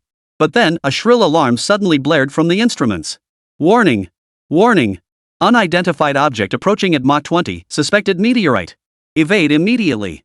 Repeat, evade immediately. The astronauts' cheerful banter instantly turned solemn. David instinctively looked out the window, only to see a brilliant white light trailing an extremely long tail streaking toward them across the distant starry sky. Due to the glare, the object within the white light was temporarily indistinguishable to the naked eye, but judging by its size, it was undoubtedly a massive meteorite. Moreover, its speed was terrifyingly fast, visibly closing in on them at an alarming rate. Staring at the colossal meteorite, the expressions of all 3 turned grim. David reacted fastest, immediately activating his communicator and shouting, "Ground control, this is the lunar module. We are about to collide with a meteorite." Repeating, "Our lunar module is about to collide with a meteorite." At the Nice Space Center, the Americans who had been celebrating the successful docking instantly tensed up. They scrambled to their stations, frantically operating the equipment. "What's going on? We've checked multiple times. There shouldn't be any meteorites passing through the planned trajectory at this time. Could there be a glitch somewhere? Or did we miscalculate?" The center staff scratched their heads in utter confusion. Chapter 162, Space Drift? That's the thrill of it. Meanwhile, aboard the American lunar module, David watched the intensifying white light closing in, cold sweat pouring down his forehead. Although they could maneuver the lander for minor adjustments, its speed was far too slow to evade the rapidly approaching meteorite. In other words, they were destined to be struck by the meteorite and turn into space debris. With no useful assistance forthcoming from mission control, a glimmer of despair flickered in the eyes of the 3 astronauts. Yet, just as the meteorite closed to within less than a kilometer of the lunar module and the 3 astronauts had resigned themselves to their fate, the next moment, something utterly astonishing happened. The meteorite abruptly changed course. What had been hurtling toward the lunar module now suddenly raced alongside them. The sight instantly left the 3 astronauts speechless. What the hell is that thing? How can it turn like that? Could it be an alien spacecraft? Are aliens coming to invade Earth? But the white light quickly faded. The next second, an unimaginably massive object abruptly appeared before them. It was a massive rocket. It was called a ship rather than a rocket simply because it was so enormous. It was practically the size of a spaceship from a sci-fi movie. When the full view of this colossal rocket came into sight, the 3 astronauts swallowed hard almost simultaneously. They pressed themselves against the window, staring blankly, their eyes filled with terror. Compared to this colossal rocket, the Apollo spacecraft seemed utterly insignificant. The disparity wasn't like comparing an adult to a child, but rather an adult to a newborn baby. As the colossal body slowly passed over the lunar module, David and the others inside could only glimpse the surface of the monstrous structure through the window. Even with his face pressed tightly against the window, David couldn't see the edges at the top or bottom of this colossal rocket. This thing was simply too big. It had to be an alien spacecraft. Humans couldn't possibly build something this enormous. Yet the moment this thought formed in David's mind, he saw 2 enormous Chinese characters written on the rocket's snow-white surface. Red Serpent. David couldn't read Chinese characters, but he wasn't a little kid. He was certain these were Chinese characters. Which meant this colossal rocket was made by the Chinese. My God. I'd heard China had made major breakthroughs in space technology, but I never imagined they could build a rocket this massive comparable to a spaceship. Not just David, but Tom and Jess beside him were equally stunned. How on earth did the Chinese master such monumental scientific technology? Did they receive assistance from an advanced extraterrestrial civilization? Or did they acquire alien technology through some other means? Their thoughts were abruptly interrupted by a violent tremor. Startled, the three stumbled toward the instruments. On the rear display, they saw the dormant engines on the back of the Red Serpent ignite once more. David snapped awake. The earlier pause had merely been the giant rocket adjusting its trajectory, much like a race car drifting through a turn. Now that its course was set, it was accelerating again. My God, whoever's piloting this behemoth is a complete lunatic. David's voice trembled with terror. The cabin shook violently, as if the lunar module would shatter completely at any moment. Shrill alarms blared from every instrument panel, red warning lights flashing relentlessly. The three astronauts, terrified, instinctively huddled together, trembling uncontrollably. This was outer space. Even the slightest damage to the lunar module would mean certain death with no place to bury them. That was precisely why fear was etched across all three faces. As the Chilean's engines roared at full throttle, a blinding white halo once again enveloped its hull. In the next instant, the Red Serpent shot forward, hurtling toward the moon 380,000 kilometers away at full speed. Meanwhile, the American lunar module resembled a lone boat adrift in a raging river, trembling violently as if it might shatter into pieces at any moment. After enduring nearly 5 minutes of physical and mental torment, the tremors around the lunar module finally subsided. David's face was pale, cold sweat pouring down his brow.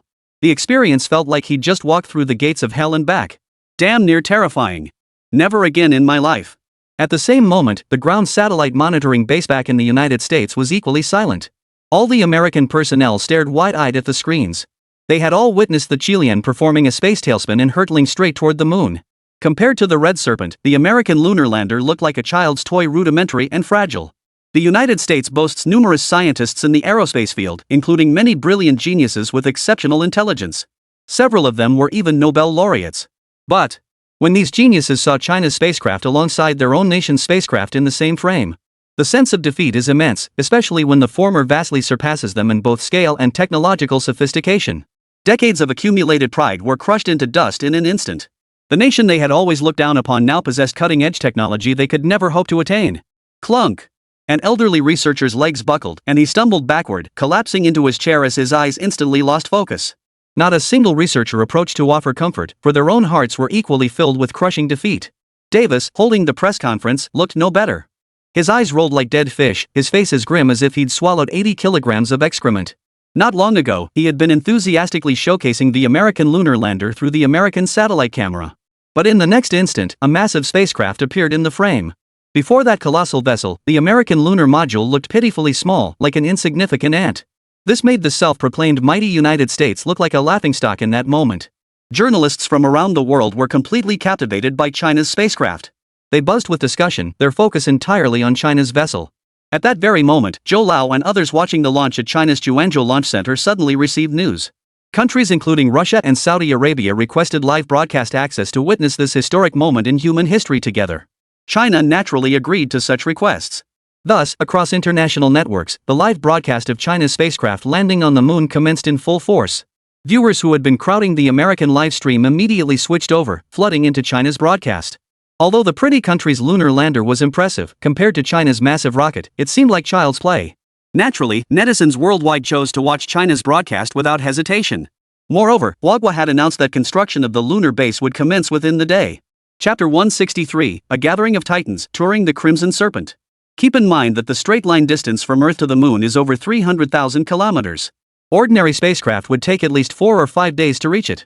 Yet China's colossal spacecraft was reportedly set to reach lunar orbit today, undoubtedly reigniting global curiosity.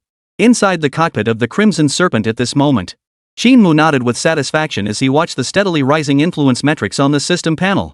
The earlier space drift maneuver had proven effective, not only boosting his influence by several thousand points, but more importantly, it had drawn the attention of global audiences to China's lunar exploration program. Next, Qin Mu's task was to establish a permanent base on the moon, thereby securing massive amounts of influence points.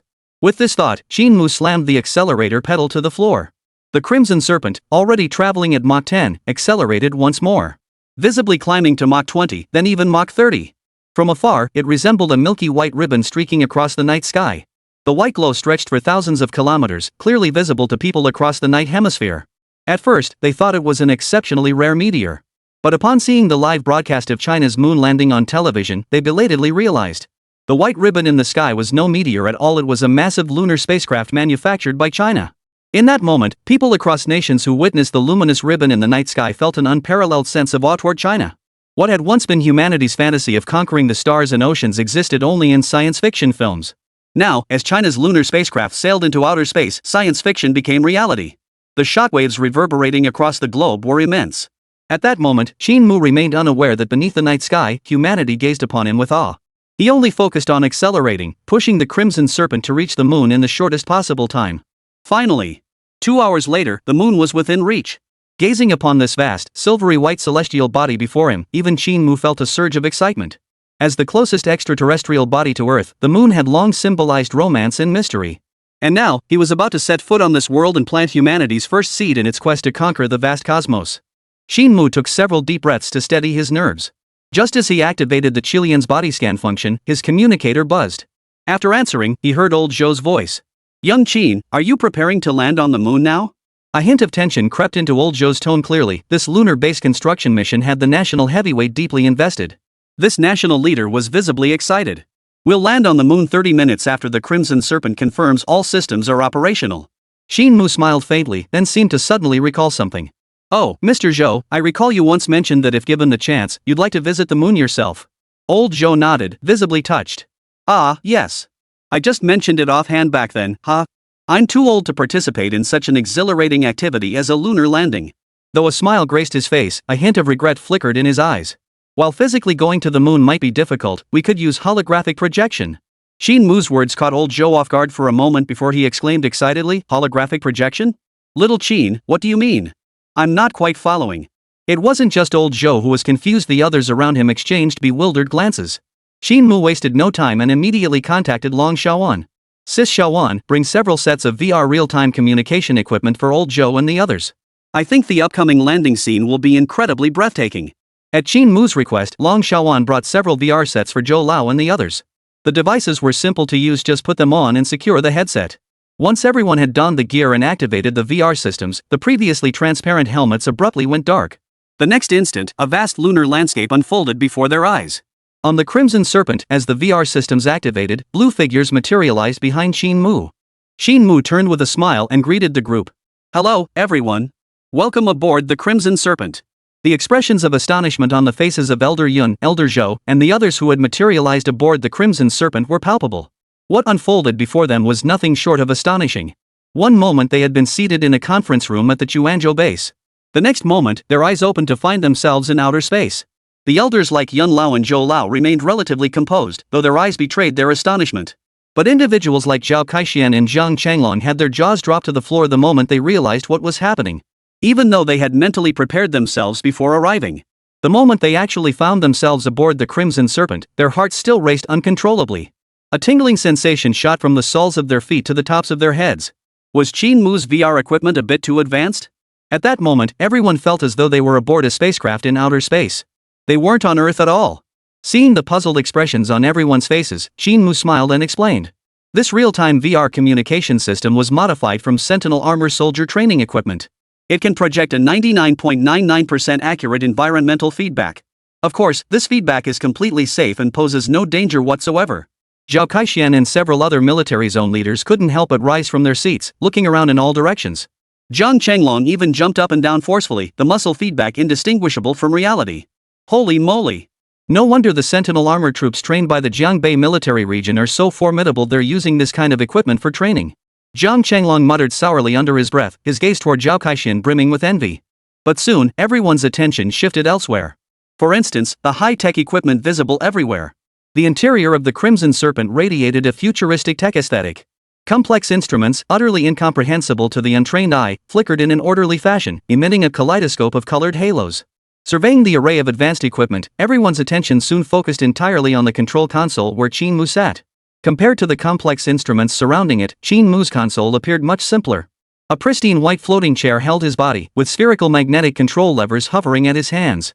Before him lay a holographic projection of the red serpent and the lunar surface, rendered in intricate blue lines. "Young Qin, how on earth do you manage to operate such a massive machine all by yourself?" Old Yun couldn't help but ask. Qin Mu not only recognized this figure who had appeared on television during his childhood but also held him in the highest regard as a national luminary. Qin Mu not only recognized him but held him in the highest regard.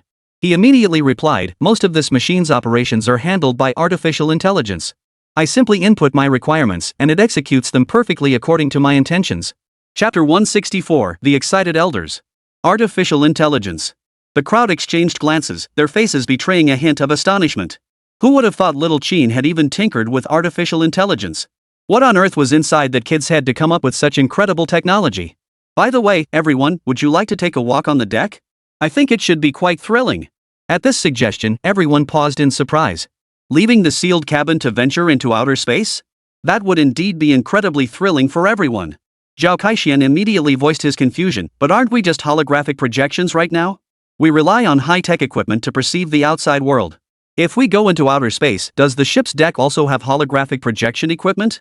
Qin Mu shook his head. Of course not. But I can temporarily link your consciousnesses to robots. These robots were specifically designed by me to mine lunar resources, and their physical strength is sufficient to move freely in outer space. Ha! What's with you guys? Why are your mouths hanging open like that? Qin Mu stared blankly at the wide-mouthed crowd, momentarily at a loss. Zhou Lao took a deep breath, his expression complex. Young Qin, every single piece of equipment aboard this Crimson Serpent spacecraft is world-shaking super technology on its own. And now you've integrated them all into the Crimson Serpent? It's simply unbelievable. Old Zhou's words drew nods of agreement from the others. But Jiang Changlong couldn't help but blurt out, let's not waste any time. We should connect to that robot thingy ASAP. EVA, just thinking about it gets my heart racing. The others quickly chimed in, their eyes brimming with eager anticipation. Qin Mu wasted no time, his fingers dancing across the electromagnetic controller. As an electronic beep sounded, Yun Lao and the others felt their vision go dark once more. The next instant, they materialized on the starship's deck. Gazing out, they beheld a dazzling starry sky with the silver-white, crater-pocked moon directly ahead. Good heavens! Is this the moon? Never imagined in my old age I'd get to see its full face up close. Old Zhou couldn't contain himself, his voice trembling with excitement. The others were much the same, all staring upward in stunned silence. They were utterly captivated by the mysterious, enigmatic cosmos, momentarily forgetting to think. Old Yun was the first to snap back to reality. He glanced down at his mechanical arm. Xiao Qin, are these the mining robots you mentioned? That's correct, Yun Lao. These robots can replace human labor to conduct excavation operations deep within the moon. After a brief pause, Qin Mu's voice suddenly brimmed with excitement. Master Yun, that's not the main point. The Crimson Serpent is preparing to land on the moon. Expect some turbulence during the descent. Brace yourselves. Even though they knew they were only mentally connected to the Qilian, hearing Qin Mu's words sent an instinctive chill down everyone's spine. They subconsciously reached for seatbelts or handholds. But the Qilian's surface was bare. Where would handles be? Amidst their gasps, the Crimson Serpent hurtled full speed toward the lunar surface. Damn it, Qin Mu, speed up. Elder Yun and Elder Zhou are on board too. Zhao Kaixian shouted. This is 10,000 times more thrilling than riding a freaking roller coaster. Jiang Changlong's face flushed crimson. In contrast to the two excited men, Elder Yun and Elder Zhou remained remarkably composed. The VR equipment developed by Qin Mu could automatically detect and adapt to the user's mental state. To the two elders, the breathtaking scenery unfolding before their eyes felt more like watching a movie. It posed no physical harm to them. Even so, the real-deal lunar descent had the two elders buzzing with excitement. Once upon a time, landing on the moon had been nothing more than an unattainable dream for China. Now, that dream was within reach. Gazing at the moon growing ever closer, even the usually unflappable Elder Yun couldn't suppress the trembling that now shook his entire body. He was overwhelmed with emotion, overwhelmed to see the moon so clearly at such a close distance in his 60s. Overwhelmed by the thrill of witnessing, in his lifetime, the people of China set foot on an extraterrestrial planet. To witness the first step of the Chinese people into the interstellar age. It wasn't just old Zhou and old Jun who were overcome with emotion, it was all 1.4 billion viewers across China. Every media outlet in the nation was broadcasting the lunar landing live. These images were captured by the Hive satellite and transmitted in real time to Earth via the Pangdu space station. The clarity was exceptional, every detail was crystal clear. Across Huaghua, all schools suspended classes as students intently stared at giant screens. Compared to dry textbooks, the moon landing footage resembling scenes from a sci-fi blockbuster had them completely enthralled. It's not just students. Along many city streets, the highways were virtually devoid of passing vehicles. Parked cars lined the streets as far as the eye could see. Drivers and passengers alike kept their heads down, eyes fixed on the live broadcast of the moon landing. There were even instances of taxi passengers asking drivers to pull over just to watch the broadcast in peace. This moon landing was no longer just Qin Mu's journey. The hearts of 1.4 billion Chinese people seemed to beat as one. Setting aside all grievances, they watched in silence as this historic event, destined to be etched into the annals of human history, unfolded. If one person is slightly stronger than another, it only invites the latter's jealousy. But when someone becomes so powerful that they can never be surpassed, jealousy vanishes. What remains instead is eternal reverence and admiration. Across the globe, mocking remarks about China have all but vanished. After China repeatedly demonstrated its formidable technological prowess, hostile forces abroad toward China seemed to vanish overnight, replaced instead by waves of praise and overtures of goodwill. New Cow News: China's spacecraft has entered the critical phase of lunar landing. Let us witness this monumental moment together. Paris Times: the Chinese people possess indomitable spirit, hard work, love for peace, omitted 100 words, they are the vanguard of all humanity, the beacon of Earth's inhabitants. Lanchin Society Report: the long-awaited, universally anticipated lunar landing has commenced. Let us hold our breath and witness the miracle created by China. Newspapers worldwide have spoken out, shedding their former sarcastic tones. Overnight, they seem to become Huagua's most loyal supporters. This proves the saying, when you're weak, enemies surround you. But the day you suddenly become powerful, suddenly everyone around you is a friend. Returning to his office, Davis scanned the international reports, his expression darkening to a menacing frown. These damn turncoats. They were bowing and scraping to our beautiful country before, and now they're turning around to kiss up to China. What a bunch of shameless bastards. Chapter 165: The Sudden Meteor Shower. His curses were so loud that even with the door closed, the staff outside could hear them clearly. They dared not breathe a word, terrified Davis might direct his fury at them. So a few quietly pulled out their phones, secretly watching China's live moon landing broadcast. It wasn't that they lacked patriotism, it was simply that such a moon landing spectacle was a once-in-a-century event. If they missed it now, they'd regret it for the rest of their lives. But just then, dozens of bodyguards in black suits entered through the door. Following them was a balding old man and several middle-aged men carrying briefcases. Chief Bai Deng and the senior minister have arrived. The moment they appeared, staff who had been goofing off watching the moon landing livestream scrambled to shut off their phones. They swiftly adopted a posture of intense focus, as if diligently at work. Soon, a Homeland Security meeting commenced swiftly. During the meeting, Chief Bai Deng flew into a rage, demanding to know why Davis from Nice was such a useless piece of work. How dare they let China seize the moment and steal all the glory that should have been theirs? Davis was equally furious, but he had to suppress his anger and calmly explain to Bai Deng. Yet any further explanation only fueled the American leader's rage. He then berated Davis as incompetent, threatening to kick him out of Nice. We can't let China steal this much limelight. Do you have any solution at all? Chief, what if we use a nuclear bomb to destroy China's Pango space station, suggested the defense minister. If we destroy the signal transmission equipment, China won't be able to broadcast their moon landing live. We can seize the opportunity to promote our own sun god spacecraft. The moment the defense minister finished speaking, he was met with a chorus of furious curses from the other ministers. Nuke the Pango station? What's in your head a pile of? China's Hive satellites already cover nearly the entire globe. They'd know the moment we launch a nuclear warhead. Have you forgotten how the Third Fleet was annihilated? Though those present tried desperately to hide it when the Third Fleet was mentioned. But deep in their eyes, a flash of profound terror flickered. As the United States' strongest naval force, the Third Fleet proved utterly powerless against China's Sentinel armored corps. It shattered like fragile paper. Therefore, confronting China with force was nothing short of courting destruction. The discussion quickly reached an impasse. Just as everyone was at a loss for any effective countermeasure against China, Davis suddenly received a call from one of his subordinates. What did you say? A meteor shower? On the lunar surface. Davis's voice was loud, his tone filled with urgency. Are you sure? Can it hit that damn Chinese spacecraft? The others in the conference room exchanged glances, listening in silence. Davis, who had been wearing a gloomy expression moments before, now looked as if he were experiencing a last burst of energy, his face flushed with excitement. He excitedly set down his communicator and addressed the group. Just moments ago, the space agency suddenly reported that a swarm of over 100 meteorites is being drawn toward the moon's gravity. There's a high chance they'll create a meteor shower on the lunar surface. If we stick to the Apollo landing schedule, we can avoid these asteroids. But China insists on launching their lunar rocket on the same day as us. Ha! Those damn fools will now face the consequences of their recklessness. Their spacecraft will be exposed to the meteor shower's impact zone. The moment these words were spoken, the room erupted in excitement. The previously low morale soared, and smiles returned to the faces of these American high-ranking officials. It seems even God couldn't stand it anymore, sending divine punishment to strike down these arrogant Chinese. Though the moon's gravity is weaker than Earth's, the destructive force of meteorite impacts remains staggering. No matter how advanced the Chinese spacecraft is, can it really withstand a meteorite collision? China's lunar mission is doomed to fail. Since we have a monitor here, I suggest we all witness the moment of its failure together. The suggestion met with unanimous approval. So they activated the display, connected to China's live feed, and prepared to witness the Chinese spacecraft's demise. After a brief acceleration, the Crimson Serpent spacecraft piloted by Qin Mu finally reached the lunar surface. Just as it was about to land, sirens suddenly blared. Warning! Warning! Detected massive meteorite swarm within lunar gravitational range. Prepare for impact immediately. Calculating meteorite density layer index. Assessing hazard level. The shrill alarm instantly sent Zhou Lao and the others' hearts racing. A meteorite impact is no trivial matter.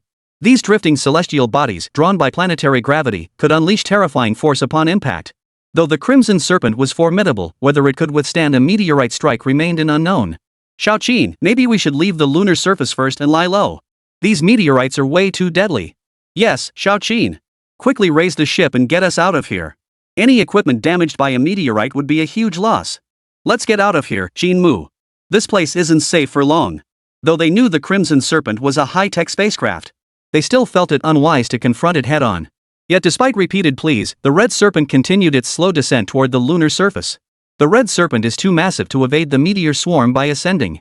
I intend to attempt landing on the lunar surface to withstand the impact. Qin Mu's words left everyone speechless. Landing on the surface to defend against meteorite impacts? What kind of international joke is that? The closer it got to the surface, the stronger the gravitational pull of the meteorites would be, amplifying the destructive force. If it flew upward, the meteorites wouldn't have enough accumulated energy to cause significant damage. But if you land directly to withstand the impact, the energy carried by the meteorite far exceeds that of a typical missile. Some large meteorites could even rival the destructive power of intercontinental ballistic missiles. Could the Red Serpent truly withstand such terrifying destructive force? Inside the conference hall at the American base, watching the video feed of the Red Serpent having fully landed on the lunar surface, the American high-ranking officials all wore expressions of schadenfreude. Davis, in particular, leaned back in his chair with his arms crossed, wearing a look of pure amusement. The data on these meteorites had been recorded by the space agency months ago. Not only were there numerous meteorites, but several were as large as heavy trucks.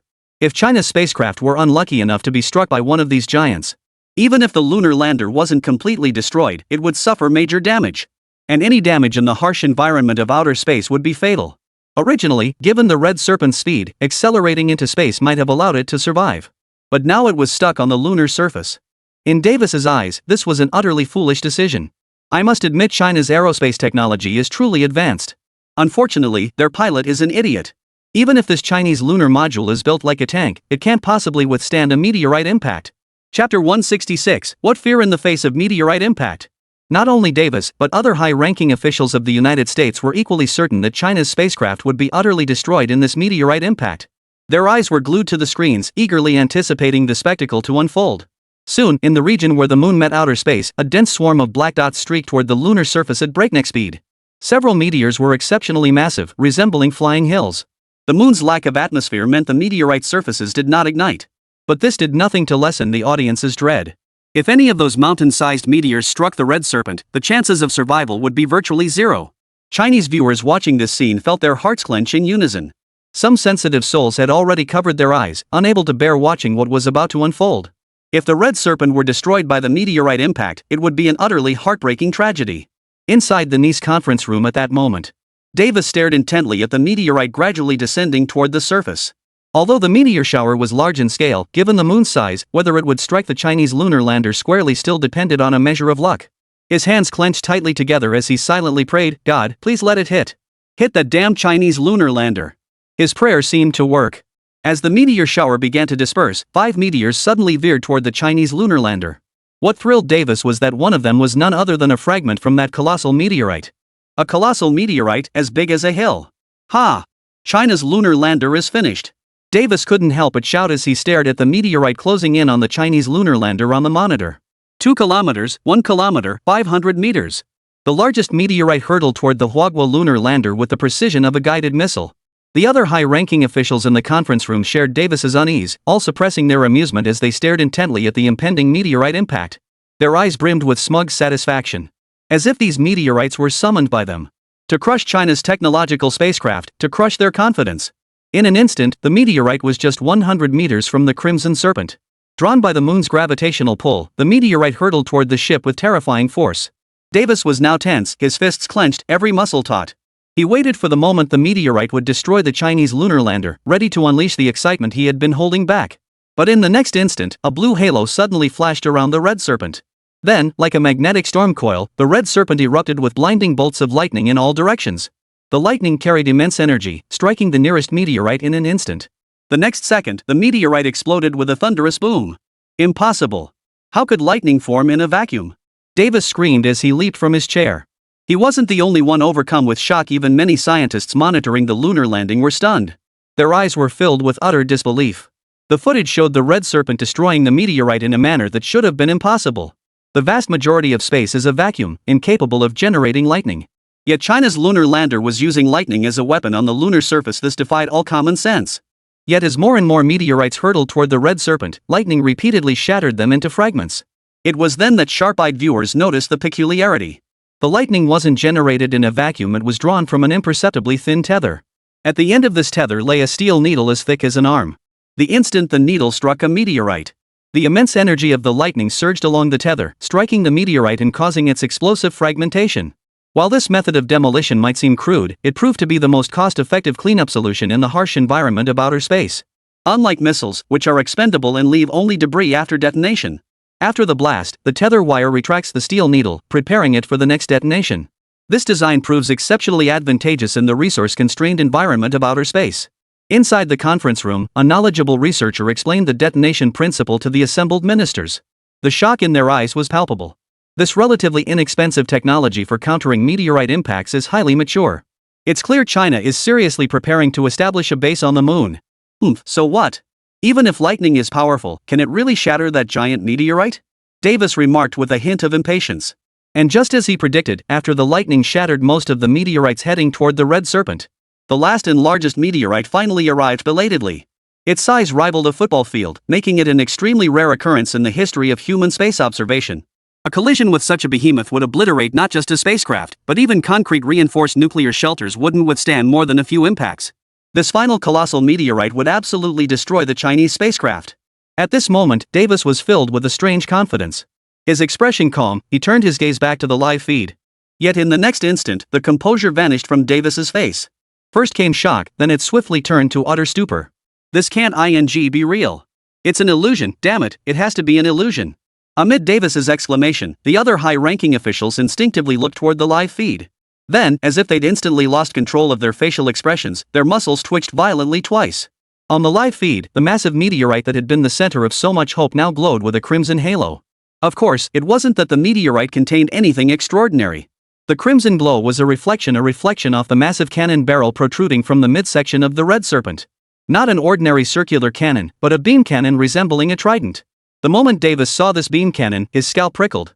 A primal fear surged from the depths of his soul. Its appearance was identical to the one mounted at the front of the Pangu space station. This thing could obliterate surface life directly from outer space, its residual power capable of piercing dozens of meters into the ground. Who would have thought the Crimson Serpent was equipped with such a devastating weapon? Amidst the stunned gazes of the crew, the beam cannon briefly charged before unleashing a crimson beam toward the colossal meteorite. The beam, carrying immense energy, triggered a violent reaction upon contact with the meteorite. The meteorite rapidly melted and shattered at a visible speed. Though sound cannot travel in space, merely watching the video footage, viewers could still vividly imagine the piercing screech of the beam colliding with the meteorite. Chapter 167, Laser Cutting. In an instant, the beam pierced a massive hole through the meteorite. Throughout this process, the massive meteorite remained remarkably resilient as it continued hurtling toward the Crimson Serpent. Though the beam possessed astonishing penetrating power, it seemed incapable of effectively halting the meteorite's entire trajectory in the short term. If this was all it could do, the massive meteorite would still strike the red serpent. A tense atmosphere gripped the entire nation of Huaguo as they watched the live broadcast. From 80-year-old elders to children old enough to understand, all sat silently before their televisions. The elderly clutched newspapers so tightly they tore without noticing. Children sat obediently beside adults, clutching toys, not daring to speak loudly. The city remained crowded yet maintained an unprecedented silence. On public benches by the roadside, in the driver's and passenger seats of private cars, at supermarket checkout counters. Every street and corner of Huaguo, its people held their breath, fixated on the live broadcast. Everyone silently prayed that Huaguo's spacecraft would perform another miracle and destroy the giant meteorite. Qin Mu did not disappoint the nation. When the giant meteorite drew sufficiently close, he pressed the separation button without hesitation. In the next instant, the thick beam rapidly contracted at a visible speed, until it shrank into a laser beam smaller than the cross-section of a coin. The beam's color also shifted from fiery red to deep purple. But this was not the climax. Next, the dark purple laser beam rapidly split into 5 identical beams of the same color. In the next instant, the beams spread apart like fingers splaying open. The 5 beams instantly disintegrated the meteorite without resistance. The shattered meteorite altered its trajectory, smashing into the surrounding area after passing the Crimson Serpent, leaving several deep craters in its wake. Ding! Giant meteorite cutting complete. Dispatch mining robots to extract rare elements? On the Qilian, Qin Mu heard the system prompt in his earpiece. He decisively chose no. Extraction could wait. There was no rush to mine until after the lunar base was completed. Landing at the meteorite's impact site wasn't bad luck, it was Qin Mu's deliberate choice. According to the Red Serpent's scans, this asteroid contained vast quantities of elements scarce on Earth. These elements were crucial strategic resources for Qin Mu, and landing nearby would facilitate easier extraction. This was precisely why the laser cutting operation on the meteorite had taken place moments earlier. The spectacle caused immense shock on Earth. It turned out that China's laser weapons weren't just getting thicker and larger, they also possessed the ability to condense and disintegrate matter. Inside the Nice conference room, a deathly silence hung in the air. Every face was grim. Davis, in particular, had turned a shade of liver-like pallor. He now resembled someone afflicted with premature dementia, his eyes vacant as he muttered to himself. Impossible. This can't be real. I must be having a nightmare. This nightmare feels so real. Someone pinch me and wake me from this nightmare. I don't want to stay here. The muttering wasn't loud, but in the meeting room where you could hear a pin drop, everyone else heard it clearly. This left everyone dumbfounded. Was the Nice manager's mental resilience this poor? Was he scared out of his wits? Thankfully, the press conference had already ended. If foreign journalists had captured Davis's embarrassing display, that would have been an absolute embarrassment. Davis, how can you run Nice if you can't handle this much pressure? Chief Bai Deng's voice was low, his tone laced with sternness. China shattering the meteorite was bad enough, but now Davis, a high-ranking official from the pretty country, had been scared out of his wits. What a disgrace! Bringing shame upon the United States. So what if China possesses super technology? So what if they beat us to establishing a lunar presence? The United States remains the world's foremost power in every other field. Don't forget, we're in a time of peace. Beyond military might, culture, economy, and even national confidence are crucial factors shaping a nation's destiny. Bai Deng's words carried weight and conviction, radiating an intangible confidence that swept over everyone present. It infected everyone present. The ministers, who had been feeling down, now saw their eyes light up once more. Chief Bai Deng was absolutely right. After all these years of development, their accumulated strength was beyond what China could even imagine. While China's technology is formidable, that doesn't mean they're stronger than the United States. Even the dazed Davis snapped back to reality upon hearing Bai Deng's words. Clenching his fists, he was overcome with emotion, on the verge of tears. That's right. Our beautiful country is the strongest. Our beautiful country is invincible. China's trash isn't even worthy of being our enemy. Clack. Just as everyone's morale soared with jubilant excitement, a jarring sound cut through the air. Turning to look, they saw the defense minister, who had been holding the remote control, frozen like a statue. His expression suggested he had received a tremendous shock. The remote control in his hand had fallen to the floor. Bai Deng frowned slightly. Before he could ask what had happened, the Minister of Land and Resources beside him spoke in a panicked tone. It's unfolding. What's deployed? Bai Deng remained confused, instinctively glancing at the live feed on the monitor. What he saw left him utterly dumbfounded. The Huaguo lunar lander on screen had long since shed its rocket form. It resembled a base vehicle from Red Alert, continuously morphing and extending as it rapidly unfolded toward the surface. Simultaneously, streams of liquid metal, seemingly alive, flowed through every part of the machinery. These liquid metals were undoubtedly highly advanced nanobots. The nanobots kept moving, filling every gap created by the rocket's expansion. Like a super-adhesive, they completely sealed every gap created by the expansion. Some even constructed simple devices like antennas. Ding! Lunar deployment has exceeded 50%. Should the planetary drill be activated? Qin Mu immediately selected activation. 2 metal cylinders at the highest point of the unfolded structure began descending steadily under the planetary drill's operation. The sharp tips at the bottom of the cylinders relentlessly crushed the deep lunar rock. Every 10 meters of descent, the drill column expanded outward on both sides.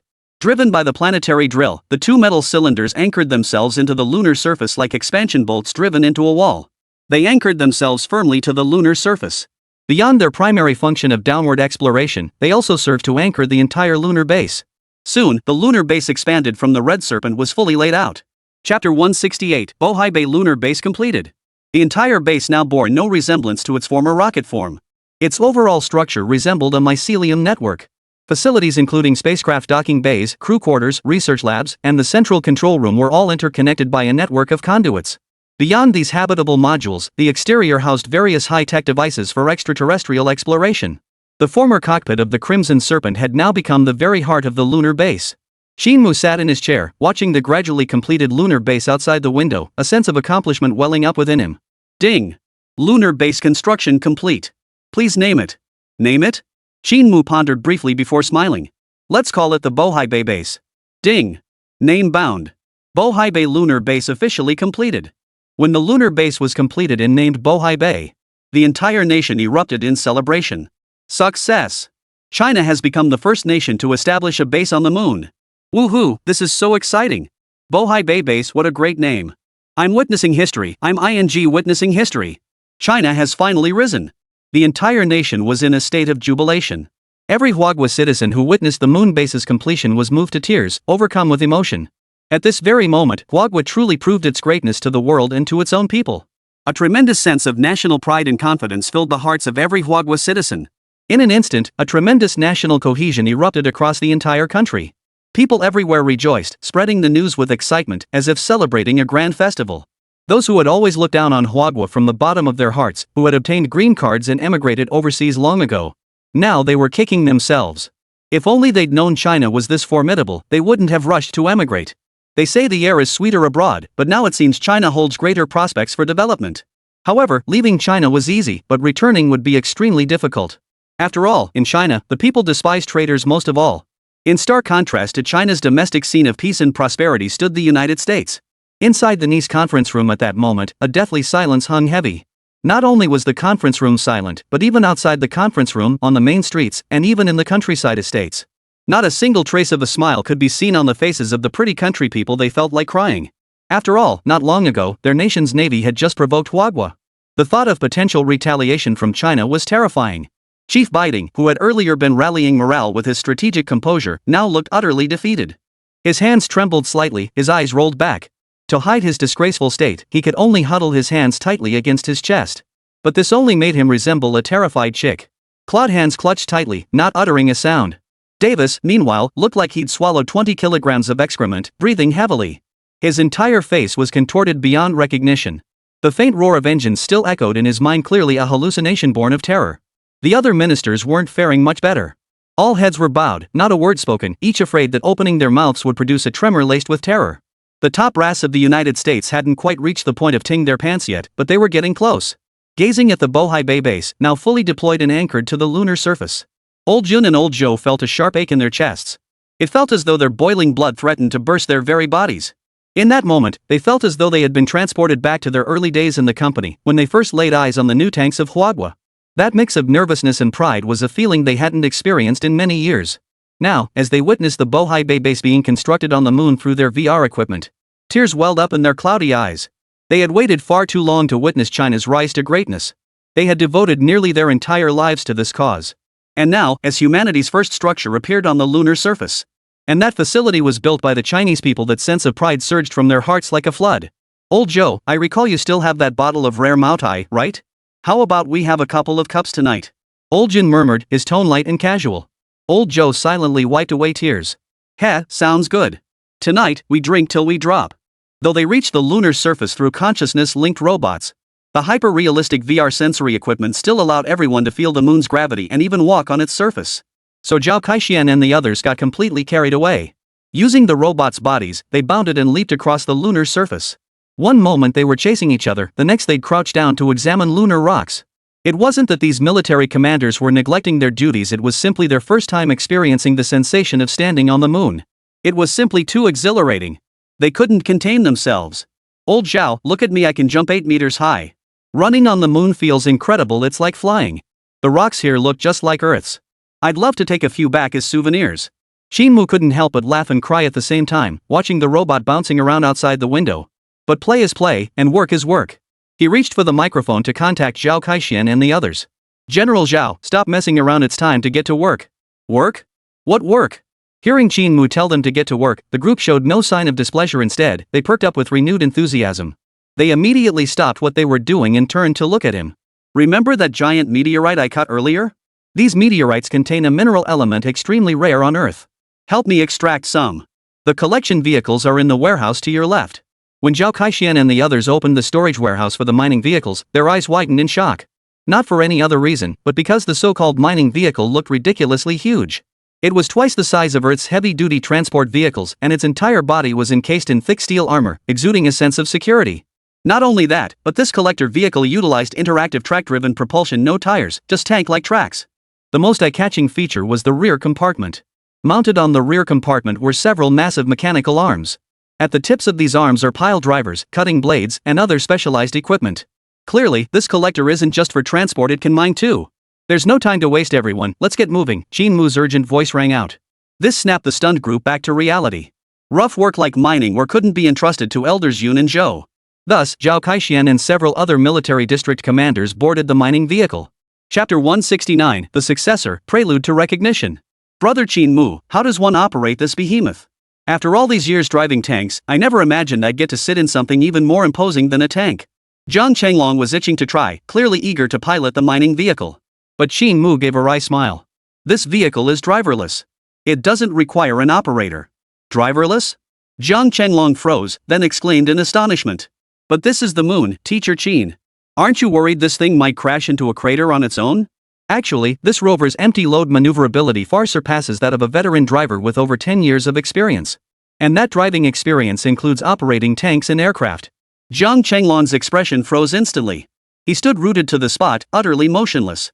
It was as if his soul had suddenly left him, leaving him utterly dumbfounded. Had Zhao Kaixian not urged him from behind, he would have remained frozen in place. As the engine roared to life, the lunar rover rumbled toward one of the meteorite debris sites. The tracks kicked up lunar dust that swirled 4 to 5 meters high, some even reaching 7 or 8 meters. The scale of it was far greater than anything on Earth. Now that the Bohai Bay lunar base had been safely established, Qin Mu's primary tasks were reduced to 2. The first was to recover rare resources from the meteorite fragments. The second was to drill and establish mining sites across the lunar surface. Though the moon's barren surface appeared desolate, it is actually a vast repository of resources. Rare earth resources alone, crucial for chip manufacturing, reached a staggering 45 billion tons. In contrast, Earth's known reserves of rare earth elements total a mere 150 million tons. From this perspective alone, the developmental value of the moon is immense. Moreover, beyond rare earths, it holds millions of tons of helium-3. Iron and titanium ore deposits are exceptionally abundant. All these resources will soon become vital foundations for China's grand journey into the stars and oceans of space. Before other nations divide up the moon's resources, we must harvest as much as possible now. With this thought in mind, Qin Mu activated the planetary geological surveyor. Over the next period, he would survey the geological strata of the surrounding areas to pinpoint the locations of buried precious resources. After successfully establishing the Bohai Bay base, China's live broadcast from the moon was terminated. After all, Elder Yun and Elder Zhou were elderly. Having experienced the moon landing, they removed their VR headsets. Yet they remained alert and energetic, showing no inclination to rest. Old Yun took a deep breath, as if making a decision, and suddenly grabbed Old Zhou's arm. Old Zhou, I need your opinion on something. Old Zhou looked utterly bewildered. Tell me, what is the highest honor in our nation? Old Zhou paused slightly. The highest honor in our nation is the sword bearer, the one you, Tianming, received. I'm 83 this year. I've served as sword bearer for nearly 4 decades, but I've struggled to find a successor. Old Yun sighed wistfully, then smiled faintly. But now, I think I can retire. Old Master Zhou was instantly stunned. Tianming, think carefully. Surrendering the sword-bearer identity means. I understand. My mind is made up. Elder Yun's expression hardened with resolve. Shao Qin's VR equipment is remarkable. I plan to hold the award ceremony the day after tomorrow and have Shao Qin come to receive the prize. Seeing the look of hope in his dear friend's eyes, Old Zhou nodded slightly. I'll start preparations immediately. The day after tomorrow, the award ceremony. Time flew by as news of Huagua's lunar base spread across nations. And right at this critical juncture, China delivered yet another stunning announcement. On the 3rd day of the lunar mission, China would host a nationwide commendation ceremony. This ceremony would not only honor outstanding individuals and collectives but also confer major national awards. The entire award ceremony would be broadcast live. The news immediately drew global attention. Countries like Russia and Saudi Arabia, which maintain relatively good relations with China, immediately issued requests. They hoped China would share the live broadcast rights with their domestic audiences. Although it was China's award ceremony, it was equally regarded with high importance by nations worldwide. After all, it was clear to anyone with eyes that the focus of this award ceremony was likely the individual behind establishing a base on the moon. Who exactly is this person? How old are they? Male or female? The entire world wants to know. The ceremony took place at the People's Square in the capital city. On the opening day, the entire city emptied its streets as millions of citizens poured into the surrounding areas of the People's Square, awaiting the commencement of this grand award ceremony. On the news broadcast channel, hundreds of millions of viewers sat before their televisions to witness this grand event. Elegant hosts and capable field reporters delivered intensive coverage from multiple angles and perspectives, ensuring the ceremony was showcased to the world with 360-degree coverage. The ceremony was attended by a gathering of high-ranking officials. Those seated in the audience were all military officers holding at least general rank or national-level scientific researchers. National luminaries like Old Song and Old Li from the Zhangjiang military factory, along with Old Li Jinghua, Old Hu, and others from the Quanzhou satellite launch base all were present. Though advanced in years, their backs remained perfectly straight. Their simple yet immaculate attire constantly underscored the meticulousness of China's scientific community. Through the live broadcast, netizens across the nation watched this news event unfold. Yet upon seeing the generals in the audience and the scientists featured in textbooks and exam papers, netizens exclaimed, "Holy crap! Major generals are only fit to sit in the audience? Holy cow, this medal ceremony is way too grand. Holy crap, I spotted old Song Guoqiang. And old Li Feilong too, all these heavyweights are here. China sure is pulling out all the stops this time, every big shot is here. But isn't this a bit too flashy? What if criminals? Ha, no need to worry, buddy. We've got the Sentinel armored corps on the ground and satellites covering the entire globe. What's there to fear? Remember what happened to the US Third Fleet? The armored corps wiped them out completely. The Americans didn't dare make a peep. So satisfying. The stronger our motherland grows, the more excited I get. May our motherland live forever and prosper eternally." The screen flooded with comments as netizens' enthusiasm soared. But even more passionate than the online crowd were the spectators who had made it to the scene in person. A crowd of over 1 million people gathered around the perimeter of People's Square. For safety reasons, most were kept outside the perimeter. Soon, massive electronic screens were erected, providing the best viewing experience for those who had come in person. Live drones flew overhead. In the footage, spectators stood together, holding signs reading, "Long live the motherland." Many spontaneously wore red clothing and waved flags of Hua Nation. Chapter 170, Women are just as capable as men. As the drone clearly broadcast the crowd's images to viewers worldwide, audiences worldwide were profoundly moved by the spirit and resolve of the Chinese people. Every Chinese face in the crowd radiated excitement. They waved their placards with all their might, their shouts and cheers rising and falling in waves. The patriotic spirit of the Chinese people remains as awe-inspiring as ever. They are a formidable nation. The Eastern lion has finally awakened, yet this lion is not belligerent. China's rise is inevitable. We look forward to them leading humanity into the interstellar age. The Chinese people's performance drew continuous praise from audiences worldwide. Meanwhile, high-ranking officials in some nations began to stir with ambition. Within the Saudi royal palace, Prince Hamada urgently advised the king. China's rise is inevitable. We must deepen our cooperative relationship with China. Your Majesty, grant me permission to serve as your representative to China and sign a long-term oil exchange agreement with them. This will inevitably propel our nation into rapid development in the near future. The other princes voiced no objections, instead rallying to support Prince Hamanda's proposal. Yet the aged king lowered his eyelids and silently shook his head. The prince's expressions froze upon witnessing this gesture, assuming His Majesty had rejected cooperation with Huagua. Yet the next moment, the aged king rose from his throne with trembling steps. "Hamanda, your going would only make us appear insincere. This time, I shall personally travel to Huagui to engage in friendly discussions with them. Even if it costs me my old life, I will forge a lasting friendship with Huagua." The old king's decision jolted the assembled princes into action. Immediate arrangements were made to schedule the trip to Huagua. In Bear Country, Emperor Puyi strode solemnly through the passenger corridor of the international airport. Fully armed soldiers flanked him on both sides, followed by dozens of high-ranking officials from the Bear Nation. His secretary suddenly jogged up to him. "Your Majesty, the United States has suddenly contacted us, expressing interest in energy cooperation." Without pausing his stride, Emperor Putin sneered coldly. "Their intentions are painfully obvious. They want to lure us into their camp." "Ha! Dream on! But their representative has already departed. If we reject them outright, no need to refuse." A cold gleam flashed in Emperor Pu's eyes. "Tell them to get lost." For the next few days, everyone's focus must be on one thing only: establishing a mutual assistance and cooperation relationship with China. All other meetings are cancelled. The secretary paused slightly at Emperor Pu's words, then nodded knowingly. But Emperor Pu continued. "China's lunar base is now operational. This means they will monopolize the vast majority of lunar resources for the foreseeable future. China's rise is inevitable. To ensure our own survival, we must cooperate with them." The emperor's words caused the expressions of the high-ranking officials behind him to grow grave. though they prided themselves as a warrior nation whenever topics concerning China arose. A hint of apprehension would unconsciously flicker in their eyes. The Huagua commendation ceremony was in full swing. Grand Marshal Zhou stood tall and steadfast on the podium in his immaculate military uniform, like a towering pine tree. As the former commander-in-chief of the armed forces, his reputation was known to all, both at home and abroad. When he took his place on the podium, not only did the audience outside the venue fall into spontaneous silence, but viewers watching on television also instinctively held their breath and fell silent. Good evening, everyone. I am Zhou Jianxiong, former commander-in-chief of the Army, Navy, and Air Force. The moment these words were spoken, a solemn silence fell over the entire venue. The generals seated below fixed their intense gazes upon old Zhou. This living legend. The iron idol of their military careers.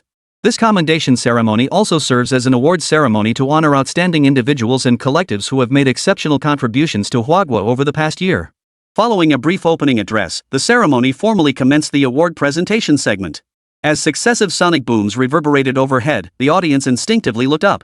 The next instant, their scalps tingled as a soul-shaking awe surged through them. Above the horizon, a 1,000-strong Sentinel armored legion galloped across the sky. Forming a V-shaped formation, they left long trails of airwaves in their wake. Every time they covered a certain distance, a massive, visible shockwave would appear behind them. This was the spectacular phenomenon created by the sonic boom. Explosion after explosion reverberated across the heavens, their thunderous roar reaching the earth below. The sheer power of it sent a surge of adrenaline coursing through their veins, igniting a fiery passion within. Suddenly, the head section of the Sentinel armored legion detached and an armored vehicle sped toward the podium. The whirring sound echoed like an intercontinental missile plummeting at breakneck speed. The audience, utterly unprepared for such a spectacle, instinctively closed their eyes in terror. Yet, just 100 meters above the ground, the Sentinel armor abruptly changed course. Its engines roared as it poured thrust toward the ground, rapidly decelerating. It hovered just 1 meter above the stage before finally landing steadily before old Zhou. The helmet visor lifted, revealing Song Keke's youthful yet intensely serious face. Song Keke, age 19, chief instructor of the Sentinel Armor Corps, Zhangbei Military District. She established China's first Sentinel Armor Squadron and led the Corps to thwart the United States schemes during the Antarctic crisis, earning exceptional military honors. She is hereby promoted to Major, awarded a second-class merit, and presented with the Armor Instructor Medal of Honor. The audience gasped in shock upon seeing the adorable young woman inside the Sentinel armor. Holy crap, such an adorable girl is actually a Sentinel armor instructor? That's such a huge contrast.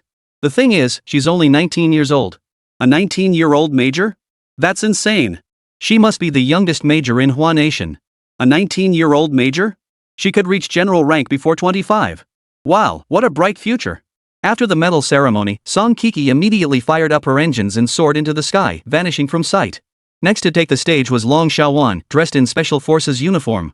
Long Xiaowan, age 33, commander of a special operations squadron in a military region in South China, holding the rank of lieutenant colonel. She has led special forces in defending frontline border areas with outstanding combat achievements. She has successfully protected top Huagui Academy of Sciences researchers on multiple occasions. During the Antarctic incident, she brought honor to the nation by rescuing international allies.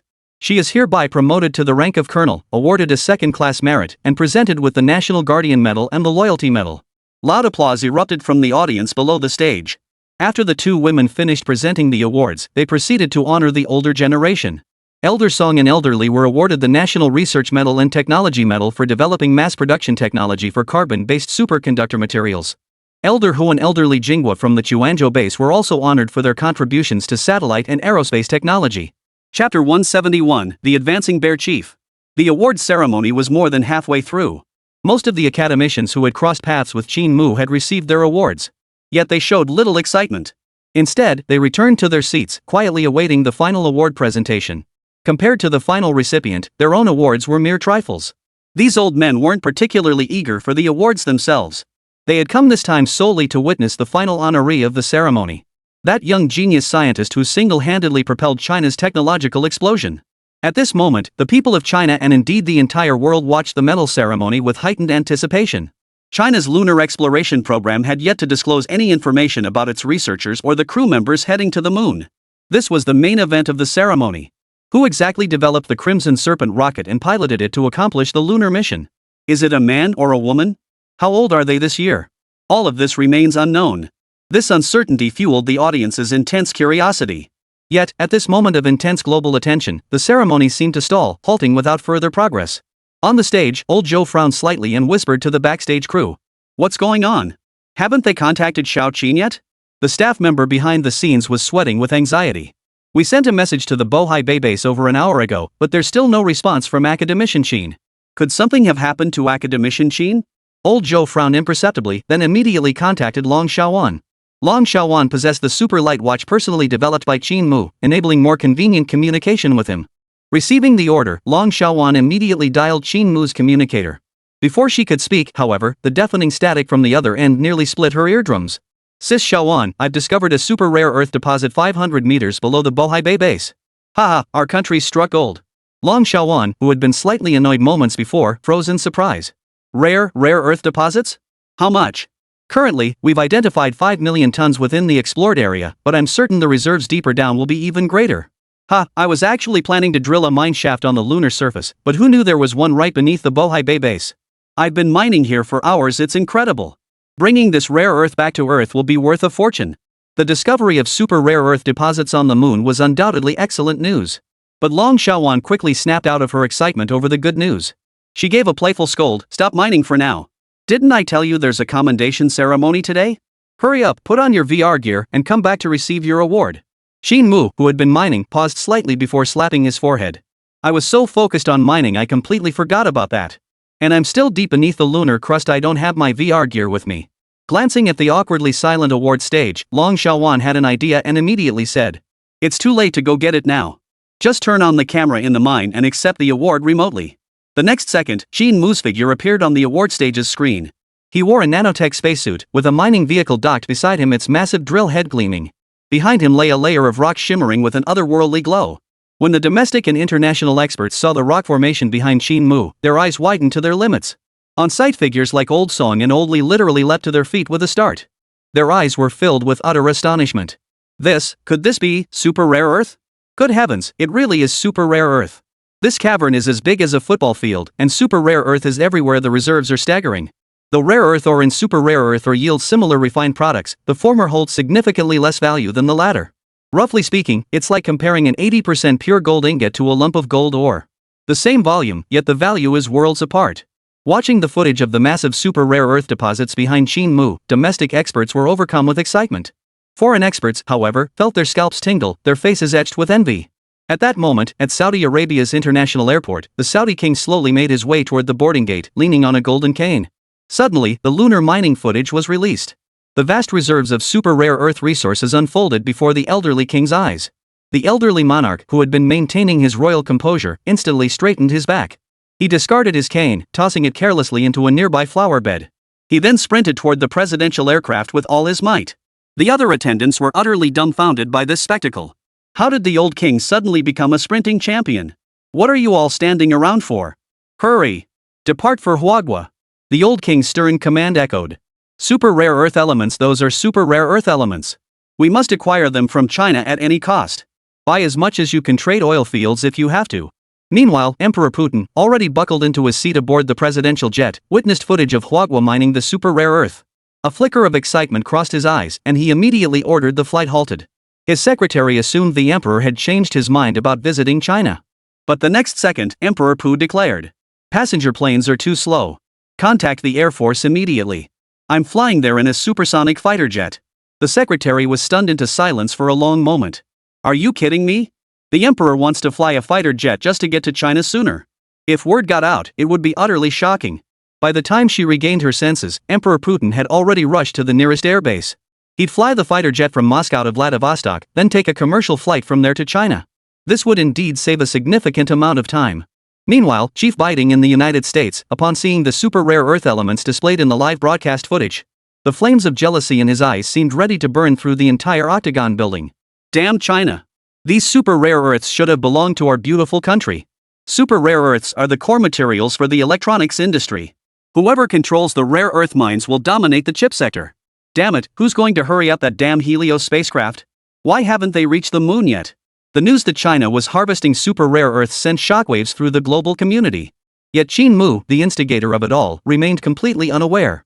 He was merely puzzled as to why his influence had suddenly surged by over 10,000 points. But he hadn't done anything earth-shattering, had he? Old Zhou, snapping back to his senses, cleared his throat twice to steady his emotions. Now that Qin Mu had arrived, the award ceremony would proceed. Qin Mu, age 24, colonel rank, National Research Academy member. Chapter 172, a decade scheme undone in an instant. Zhou Lao's opening words sent shockwaves through the venue and countless viewers watching on television. A colonel at 24 and a national-level research academician? We thought Song Keke, who became a major at 19, was already a prodigy, but now there's someone even more extraordinary. A colonel at 24, just a step away from general rank. What kind of extraordinary talent could achieve such a high military rank at such a young age? But that wasn't even the most insane part.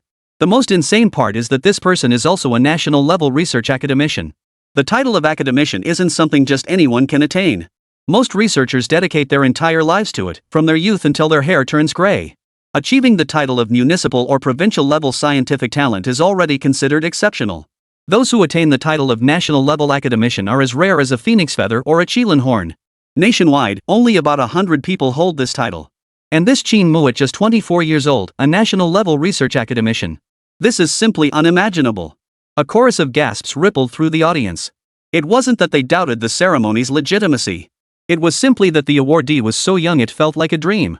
Yet what the audience never could have imagined was that all these achievements were merely the appetizer. After a brief pause, old Zhou continued. The anti-cancer drug developed by Comrade Qin Mu has now treated a cumulative total of 179,852 citizens of Huagua. In Huagua, terminal cancer will no longer be an incurable death sentence. As the words fell, Chinese cancer patients watching at home, those recently cured or on the verge of recovery, were instantly moved to tears. The Qin military civilian transport aircraft was also developed and manufactured by Comrade Qin Mu. Its formidable cargo capacity has completely resolved the long-standing weakness in air transport that plagued China. Viewers who had flown on the Qin instantly recalled the exceptional experience, their admiration evident. The Pangda space station, the quantum communication system, the global network of satellite constellations, these too were developed and manufactured by Comrade Qin Mu. At this point, the audience could no longer contain their emotions, erupting into thunderous applause. Only then did the audience truly understand why Qin Mu had earned the title of National Research Fellow at such a young age. It turned out that the cutting-edge technological products emerging recently were all developed by this young man. This seemingly refined and scholarly young man was actually the super genius driving the rapid advancement of Huagua's technology. Shocking. But that wasn't all. Elder Zhou paused briefly, took a breath, and continued. Comrade Qin Mu is also the chief designer and executive of our nation's lunar exploration program.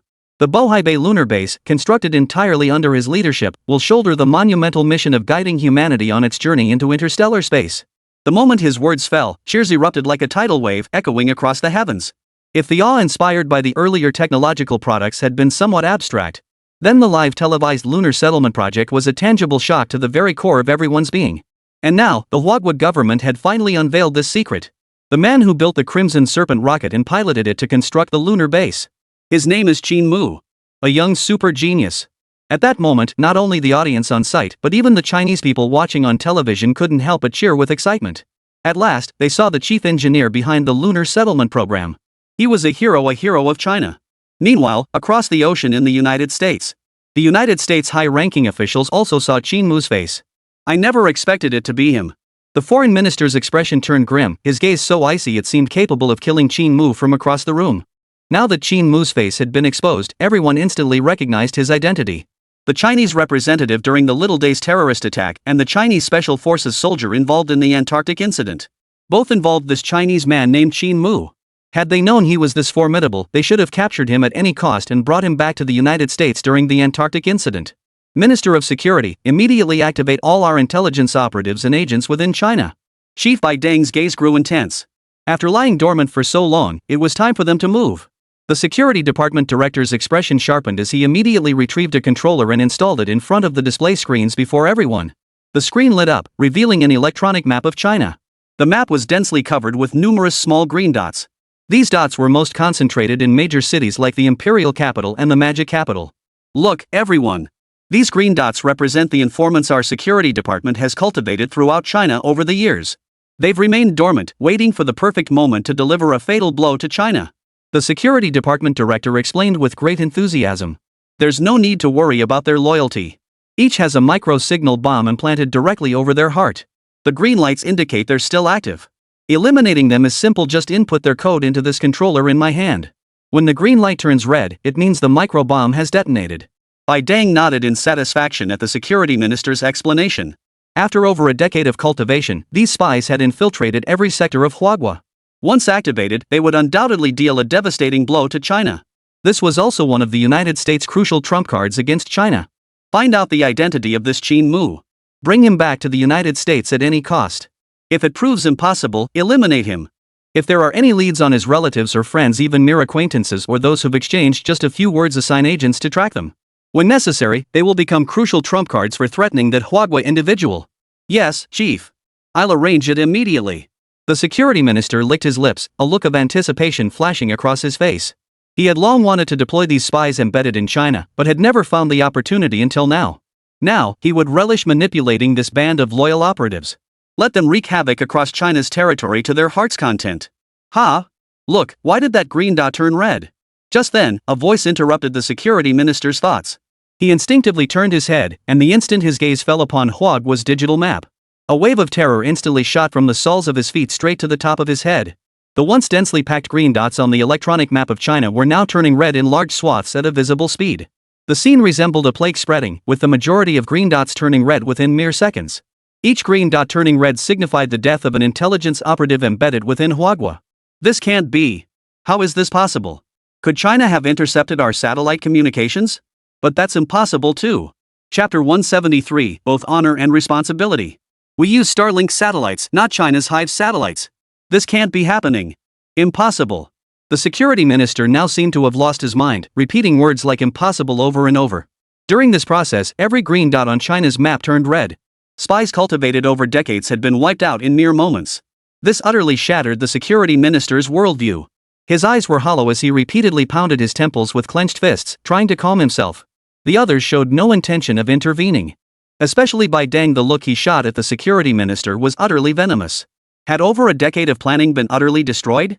The human lives, resources, and funds lost amounted to astronomical sums. Even if they dragged the security minister out and executed him 100 times over, it wouldn't be enough to make up for it. Enough! After today, you're no longer the security minister. Get out of the Octagon building, I never want to see you again. The security minister's face instantly turned ashen. He tried to beg for mercy. Chief, please give me one more chance. Perhaps this was merely a technical glitch. Please give me. But then a dull thud echoed from the security minister's chest. His voice cut off abruptly. The next second, the security minister clutched his chest in agony. He coughed up blood and was dead in moments. Bai Deng and the others were terrified, suspecting a sniper, and immediately ducked under the table. However, the final autopsy results revealed that the security minister did not die from assassination. Instead, the microchip implanted in his chest as part of his pacemaker had been incinerated, causing his death. As for why the chip had been burned out, it remained a mystery. The Republic of China's commendation ceremony continued. After announcing Qin Mu's achievements, the most anticipated commendation segment followed. In recognition of Comrade Qin Mu's outstanding contributions to Huagua, we now present this commendation. The moment the words fell, the hall fell into complete silence. Whether distant spectators or nearby generals and researchers, all instinctively held their breath. In recognition of Qin Mu's single-handed disruption of terrorist plots during the island nation attacks and his rescue of innocents during the Antarctic incident, thereby enhancing the prestige of our nation, he is hereby awarded the rank of Lieutenant General. The announcement sent shockwaves through the entire venue. Even the generals in attendance could not control their expressions. Their faces were frozen in utter shock. Their jaws nearly hit the floor, they couldn't even close them. Military zone leaders like Zhao Kaixian and Jiang Changlong had spent most of their careers as lieutenant generals. Yet Qin Mu, having joined the military for only a short time, was already on equal footing with them. China's military ranks differed from other nations, carrying immense prestige. For a mere 24-year-old like Qin Mu to hold a general-level rank was nothing short of explosive in any era. Amidst the stunned silence of the generals below the stage, Zhao Kaixian was the first to break into applause. We can't call him Teacher Qin anymore. From now on, it's Lieutenant General Qin. The other officers showed no jealousy after all, Qin Mu's contributions fully warranted his rank. Soon, thunderous applause erupted from the audience. Meanwhile, in China's online live streaming rooms, viewers watched in disbelief as Qin Mu leaped directly from colonel to major general. The netizens' reaction was remarkably unanimous. Two words summed it up: impressive. Qin Mu is amazing, so awesome, my idol. Qin Mu is so hot, I want to marry you. At 24, I'm still working as a factory worker, and look at him, already a lieutenant general. This is insane. Hold your horses, everyone. I get the feeling the awards ceremony isn't over yet. Could there be more awards coming? This comment snapped many viewers back to reality, and the livestream chat quickly quieted down. All eyes turned to await the next announcement. But then, the deep, resonant voice of old Zhou sounded once more. In recognition of Qin Mu's outstanding achievements, he is hereby awarded the National Scientific Research Medal, the National Outstanding Contribution Medal, the Soldier King Medal, the Dragon Ascension Medal. Old Joe rattled off the names of over a dozen medals in one breath. All of these medals had previously been awarded to other academicians. In essence, Qin Mu was now receiving the same medals that had been awarded to figures like Elder Song and others. The medals were neatly arranged to one side, gleaming golden in the sunlight. These medals were ample proof of Qin Mu's contributions. Truly admirable. Just as the audience assumed the ceremony had concluded, a deep, resonant voice suddenly cut through the air. The final honor shall be bestowed by me personally. The moment the voice sounded, an aura of authority swept over the room. The voice was deep and resonant, as if it could pierce straight to one's soul. Only a voice tempered by the trials of time and the crucible of war could possess such weight. Old Joe silently stepped down from the podium. Taking his place was an elderly man with an upright posture. The moment the elder appeared, both the generals below the stage and the viewers watching on television were filled with solemn respect and surging excitement. It's Elder Yun. Elder Yun has actually come too. Ah! Elder Yun is my idol. He's actually stepped out of retirement. The sword bearer of Huagua, the pillar of the older generation. Wah, I grew up hearing stories about Grandpa Yun and now I get to see him in person. The moment Elder Yun appeared, the entire nation erupted in excitement. There was no other reason. Master Yun held an exceptionally revered position in the hearts of the people. Though he had been semi-retired in recent years, his reappearance on television, he still elicited thunderous cheers from the entire nation. Stepping forward with steady strides, Elder Yun approached the display screen. His gaze fell upon Qin Mu, a flicker of satisfaction passing through his eyes. Though stationed on the moon, Qin Mu solemnly returned the military salute to Elder Yun. Both Elder Yun and Elder Joe were venerable elders who had rendered meritorious service to the nation. Qin Mu held them in the highest regard, and this respect made him feel a touch of nervousness. Qin Mu, a once-in-a-century scientific genius. The high-tech products he develops far surpass this era. I am certain that in the near future, he will lead Huagua, and indeed all of humanity, toward the stars and the vast seas of space. Moreover, his character is beyond reproach. Compassionate, wise, and possessing the iron will of a soldier. Most crucially, he loves his country and willingly serves it without seeking any personal gain. By this point, a hint of excitement had crept into Elder Yun's voice. The audience below the stage and those watching on television listened in complete silence, daring not to make a sound, fearing they might interrupt the venerable elder's words. Therefore, here and now, following approval by the principal leaders of Huagua, I hereby confer a unique medal of Huagua. This medal has no physical form, it is more like a title, a responsibility. The recipient will be granted immense power, but must also shoulder the corresponding mission. Qin Mu, are you prepared to accept it? Chapter 174, Slaying the Enemy of Aggression and Oppression. Old Yun's voice was solemn and grave, resonating with a profound sense of duty. Though he didn't know the exact nature of this honor, Qin Mu could sense the gravity in Elder Yun's tone. He responded with equal gravity, whether it be power or duty, I shall defend it with my life. Born in Huagua, I have no regrets. To sacrifice for Huagua, I fear not. Good. Elder Yun's face softened with approval. The next moment, he declared in a resonant, powerful voice. Now, I hereby confer upon Qin Mu the title of Sword Bearer of Huagua. Bearer of the sword, wielding the sword of the Chinese nation to slay enemies who invade and oppress. The moment the words fell, the entire nation was stunned. Chinese viewers felt as though a bronze bell had struck them hard on the back of the head. Their minds went blank, utterly unable to think. They even forgot to breathe. By the time they regained their senses, their brains were oxygen deprived, faces flushed crimson. The sword-bearer is far more than just an honor. It represents so much more in a sense, it even embodies the very essence of Huagua. Such a weighty responsibility, and yet Elder Yun entrusted it to a young man of only 24. It felt like a dream, utterly unbelievable. Not only were domestic audiences stunned, but the international community was equally astounded. When citizens of Little Japan learned China had selected a new sword-bearer, fear gripped the nation. This is just what we deserve. When Yun Tianming was elected as the middleman, he nearly sent the Huagua fleet into our heartland. We finally waited for him to retire, only for a new sword-bearer to emerge. Given our history with China, it's only a matter of time before they come for us. I need to sell everything and emigrate immediately. I can't stay here another day. Damn it all, it's just a title. What are you afraid of? We have His Majesty the Emperor's protection. We fear no sword-bearer from Huagua. Ha, some real brainless fools here. A year ago, maybe it wouldn't matter. But now China's military might can crush the entire world. With such terrifying power wielded by the sword-bearer, do you really think the Emperor's protection will hold? My suggestion is to set fire to the dog god shrine. Who knows? If the sword-bearer ever finds this toilet an eyesore, they might just flatten our entire island nation. Right. I'll burn the dog-worshipping shrine to the ground this very moment. Everything I do is just to protect our little lives.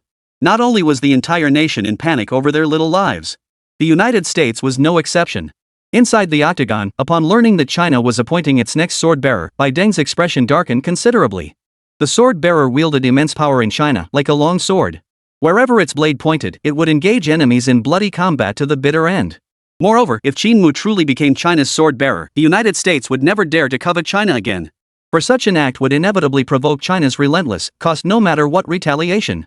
The sword-bearer was both the sharp edge of Huagua's sword in the nation's face. No one could dare to trifle with it. The more he thought about it, the more his head ached. Bai Deng rubbed his temples. For a moment, he didn't know what to do. The scene shifted back to the commendation ceremony. Elder Yun looked at Qin Mu, who remained silent with his head bowed, and spoke once more. To become the sword-bearer of Huagua is both an honor and a responsibility. Shouldering this weighty task, you will bear the burden of Huagua's rise. Qin Mu, I served as sword-bearer for nearly 30 years. The path was fraught with obstacles and countless daunting challenges. But even so, I never gave up. I gritted my teeth and persevered through it all. As the sword-bearer, you will face pressures unimaginable to ordinary people. You will suffer, feel isolated, and even lose your way. But you will also wield power beyond ordinary imagination. The entire nation of Huagua will forever stand united with you on the same front. You are both the guardian and the sharp sword of Huagua, and Huagua is your steadfast shield and refuge. Far away on the moon, a blazing flame still ignited within Qin Mu's heart. Hearing Elder Yun explain the meaning of the sword-bearer through his own lived experience, Qin Mu was utterly moved. Those who earned the title of sword-bearer would become the guardian deities of Huagua, defending its dignity with their lives. Simultaneously, the sword-bearer wields immense authority, even commanding the armed forces of major military regions. This was a title bearing a weight of 10,000 pounds, and now Elder Yun wished to bestow it upon him. Supreme honor. So, Qin Mu, have you made your decision? Will you accept the burden of the sword-bearer? Old Jin did not force Qin Mu to choose, but after explaining its implications, he left the decision to him. After a brief silence, Qin Mu stood tall and declared, I am willing to become the sword-bearer and defend the dignity of Huagua with my life. The moment the words fell, even the steadfast Elder Yun felt moisture welling in his eyes. Below the stage, the generals were overcome with emotion, raising their arms in a roaring cheer. Their palms nearly cracked from the force of their applause, and even their breathing grew unnaturally rapid. Huagua had chosen its next sword-bearer, a new guardian and protector for the nation. Viewers watching on television were now completely overcome with emotion. Prior to this, the sword-bearer's identity was widely regarded by the populace as a falsehood propagated through misinformation. Much like the Bear's Dead Hand project, a name known to all, yet its existence remained utterly unverifiable.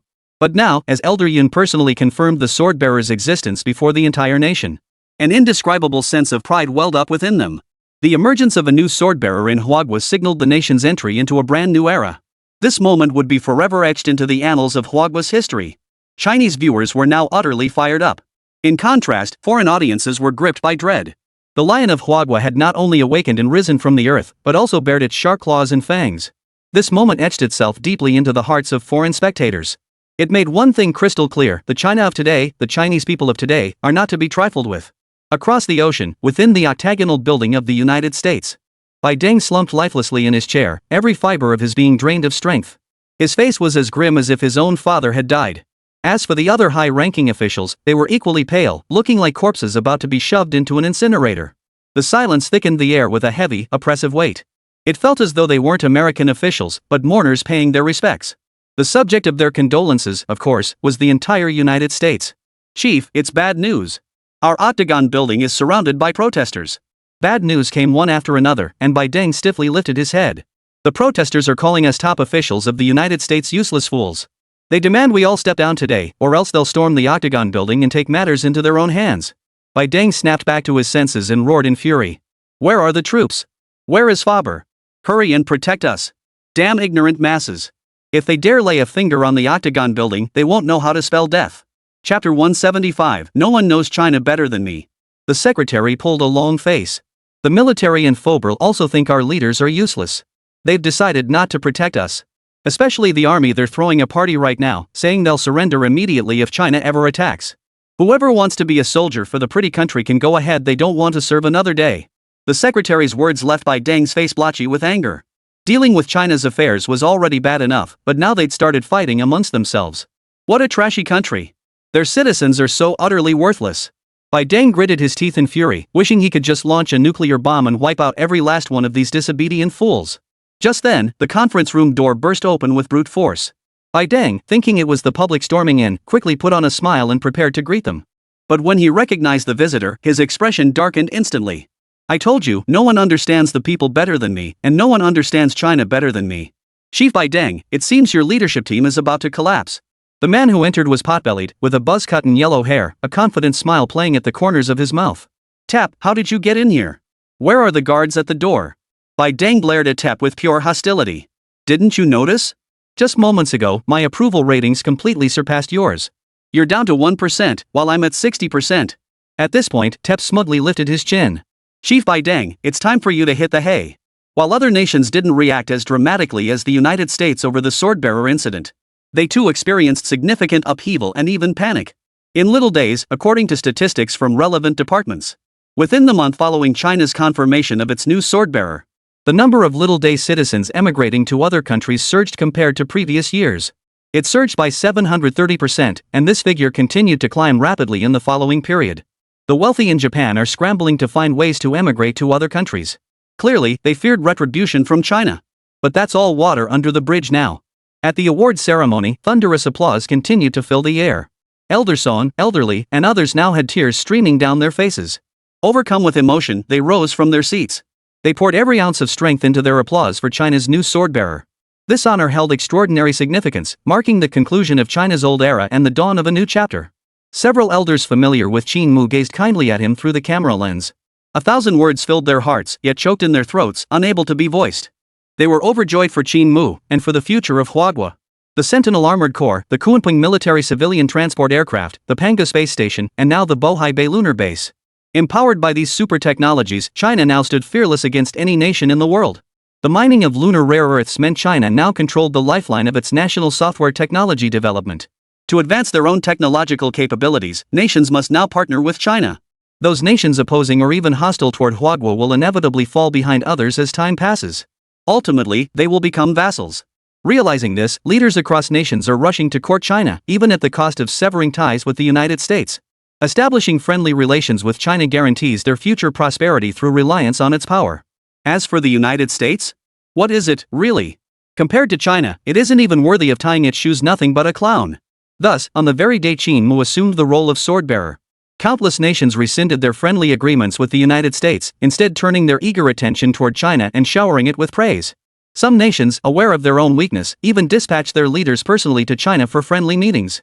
More extravagant ones went so far as to plant Chinese flags outside their homes, then snapped photos with their wives and children to share on social media. Even more outrageously, some began drafting Chinese language curricula and hiring Chinese nationals to teach their children Mandarin. In short, when the motherland becomes sufficiently prosperous and powerful, the surrounding nations will all greet it with smiles and goodwill. Respect, praise, and even flattery become commonplace. After the awards ceremony concluded, Qin Mu turned off the camera and resumed his work. He glanced at the system out of habit and froze instantly upon seeing the long string of influence exchange points. Ding! Influence generation detected. Congratulations, host, on earning 260,000 exchange points. Holy, 260,000. Qin Mu was startled. After all, during his Antarctic expedition where he nearly bit the dust, he had only earned 130,000 exchange points. Yet this single medal ceremony had netted him 260,000, twice the amount from Antarctica. This clearly demonstrated the immense shock Qin Mu's succession as swordbearer had caused to nations worldwide. The sheer value of this title. 260,000 exchange points, plus the 140,000 exchange points earned from constructing the Bohai Bay base. Qin Mu's influence points had now reached a staggering 400,000. This was an astronomical sum even within the Level 2 technology exchange shop. Ding! Congratulations, host! Your cumulative influence has surpassed 500,000, granting you access to the Tier 3 shop. Please keep up the good work. Upon reaching 1 million influence points, Level 3 shop technology exchange privileges will be unlocked. The two electronic notifications instantly thrilled Qin Mu. He rubbed his hands together, eager to open the Tier 3 store. Even if he could only browse and not exchange items yet, satisfying his curiosity was still worthwhile. Qin Mu thus opened the system's Tier 3 technology store. Planetary engine, a colossal engine capable of propelling planetary motion. Artificial wormhole, a spatial tunnel essential for interstellar travel. Warp drive, a spacecraft capable of speeds approaching light speed, enabling escape from black hole gravity. Dark matter planet destroyer cannon, a superpowered cosmic artillery capable of annihilating entire planets. Gazing at the dazzling array of goods in the Tier 3 store, Qin Mu's face flushed with excitement. while the technology in Tier 2 stores already enabled humanity to venture beyond Earth into space. The limits of exploration remained confined to the solar system's vicinity. To venture beyond the solar system into more distant galaxies, the technology available in the Level 2 store was simply insufficient in the short term. It was only when Qin Mu saw the blueprints in the Tier 3 store that he realized. The Tier 3 store held the key to humanity's interstellar voyages. Whether it be warp-drive spacecraft or artificial wormholes, both would play pivotal roles in interstellar travel. Earning the title of Swordbearer stirred excitement within him. But it was merely a title. Compared to the spiritual boost, he felt that actually transporting rare minerals back to China was the more reliable path. Therefore, moving forward, he would not only explore and mine lunar resources. Most importantly, he would establish a transport line. Certainly not an ordinary highway or railway, but a space railway. And traversing these rails would be space trains carrying precious minerals. With the aid of super rare earth elements, China would experience rapid advancement in high-tech industries. Chapter 176, New Project Space Rail. The award ceremony in China soon concluded. Meanwhile, international news from the United States drew significant attention. Reports stated that under joint condemnation from civilians and the Congress, the beautiful country's top leadership, headed by Biden, announced their resignation. Simultaneously, Trump was elevated to power, swiftly establishing a new leadership cadre. At his inauguration ceremony, Trump declared with confidence his intent to lead the United States to the forefront of the world. To become a true superpower. Whether the United States can become a superpower remains to be seen. But the newly appointed Tepu certainly had a knack for public speaking. The nation's confidence, shaken by China's recent successes, rapidly recovered under Trump's rousing speeches. The nation united as one, with morale soaring to unprecedented heights. Thus, a project named New America 2.0 commenced in full swing under the intense scrutiny of the public. The plan itself was not complicated. In short, it involved mobilizing the nation's full resources to build more Apollo spacecraft as quickly as possible and send them to the moon. 70 hours had now passed since the Apollo spacecraft left Earth. David and his crew had successfully landed on the moon. With the successful lunar landing of the Apollo spacecraft, it meant that as long as enough Apollo spacecraft were sent to the moon, a massive lunar base led by the United States could soon be established on the lunar surface. This was the essence of the New America 2.0 initiative. Clearly spurred by China's actions, the United States had now reverted to the arms race mentality of the great power rivalry era decades prior. Unable to surpass China technologically, the focus shifted to overwhelming superiority in material resources and manufacturing capacity. At Trump's urging, the New America 2.0 initiative became the United States' highest priority space program. Tens of thousands of scientists and millions of workers are mobilized for this space initiative. Funds are burning, and domestic expenditures are rapidly being cut to make way for New America 2.0. To expedite the plan's realization, the United States even courted Little Day Island. Though Little Day Island was small with scarce resources, its high-tech industries ranked among the world's best. Thus, with strong American backing, Little Japan joined the New America 2.0 initiative. Beyond Little Japan, even Canada and John Bull joined in. Even the Triangle nations, upon hearing of the United States' New America 2.0 initiative, proactively requested to join. The reason is simple: these nations have always been in cahoots with the United States while harboring hostility toward China. Driven by the chain of suspicion and seeking self-preservation, they have no choice but to take a big gamble. Once the New America 2.0 plan envisioned by TEP succeeds, China's monopoly over lunar resources will swiftly come to an end. Thus, the strategic rivalry between great powers often mirrors human interactions fraught with suspicion and dramatic twists. A grand space race has officially begun. 3 months later, at the Okinawa rocket launch base, a bottle of champagne was opened by the base commander, Ono Torita. Immediately, thunderous applause erupted around him. A striking blonde-haired, blue-eyed American emerged from the crowd, clapping as she accepted the champagne from Ono Torita. Congratulations to all of you. Completing the assembly of Helios 6 and 7 within 3 months is no small feat. The United States will certainly reward your hard work. Ono Torita's face lit up with a broad smile, then he quickly added with humility, Mr. Jack, you flatter us. The Sun God 6 and 7 were developed by refining our existing rocket technology, so the assembly process was naturally swift. But rest assured, sir, our meticulous calculations guarantee these rockets will ascend flawlessly. Jack nodded haughtily at Ono Torita's assurances and obsequious demeanor. Now that business is concluded, I'd like to unwind tonight. Any interesting suggestions, Ono-kun? Ono immediately flashed a lecherous grin. Mr. Jack, I've already made arrangements for you. I'll take you there right away. At the Nud rocket launch base in Asankoku, a battered spacecraft stood beside the launch tower. A gust of wind blew past, causing a metal panel on the spacecraft's side to lift slightly, followed by a series of clack-clack-clack tapping sounds. Base Director Java explained earnestly to the American representative beside him. Rest assured, Mr. John. I guarantee the Helios 8 rocket will ascend successfully. After all, our third world country possesses formidable technological capabilities. Though the number 8 vehicle shows some damage, our engineers have calculated that it will absolutely ascend safely. Meanwhile, other Apollo rockets across the globe were being rushed to completion. The United States mobilized its entire nation to build the Helios 9, 10, and 11 rockets in just 3 months. Canada cobbled together one as well. When the newly appointed Chief Tep of the United States learned that the number of Helios rockets had reached 7, he immediately called the newly appointed Minister of Information. No one understands the public better than I do. Release the news of another Sun God launch as major breaking news. Set the launch date for next weekend. These 7 Saturns, plus the 4 already deployed on the Moon, a lunar base formed by 11 Saturn rockets. I believe this scale should satisfy the public for now. The Minister of Aerospace couldn't help but interject. But Chief Tap, this relentless pursuit of the space race at such cost is severely hampering our domestic economy. In some slums across the continent, robbery crime rates have surged by 30%. If crime rates rise, send in the military to suppress it. What else is the state maintaining such a large military force for? Tep first snorted coldly, then smiled faintly. Rest assured, everything is under my control. No one understands human nature better than I do. Soon, an international news story dominated headlines worldwide. The United States will join forces with Japan, India, Canada, and the UK to launch a series of lunar rockets in 1 week. Should this launch succeed, the United States will share its lunar landing technology with the world. Every nation would gain access to lunar resources.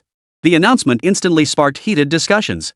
After all, the announcement explicitly stated that portions of lunar landing technology would be made public. This alone has captured the attention of countless people. News of the United States' second lunar mission consequently garnered significant attention, with media coverage intensifying. Conversely, attention toward China's lunar base began to wane. A week passed in the blink of an eye. Bohai Bay Base, staff cafeteria. Qin Mu, who had just woken up, was eating breakfast. 3 months had passed since his lunar landing. These past 3 months had been a relentless grind from dawn till dusk, leaving him barely aware of the passing days. Especially with the monumental task of constructing the space railway, Qin Mu felt like his brain cells were being drained dry. Chapter 177, Space Rail Without Tracks? Fortunately, he had accumulated 400,000 influence exchange points beforehand. After exchanging several large-scale technological devices in succession, the technical challenges of constructing the space rail were finally resolved. He picked up his water cup and walked to the massive floor-to-ceiling windows of the Bohai Bay base. Before him lay the snow-white surface of the moon. Yet there, detached from the Bohai Bay base's connection, sat a massive instrument. This apparatus resembled a massive Wi-Fi router with 4 enormous antennas extending into outer space.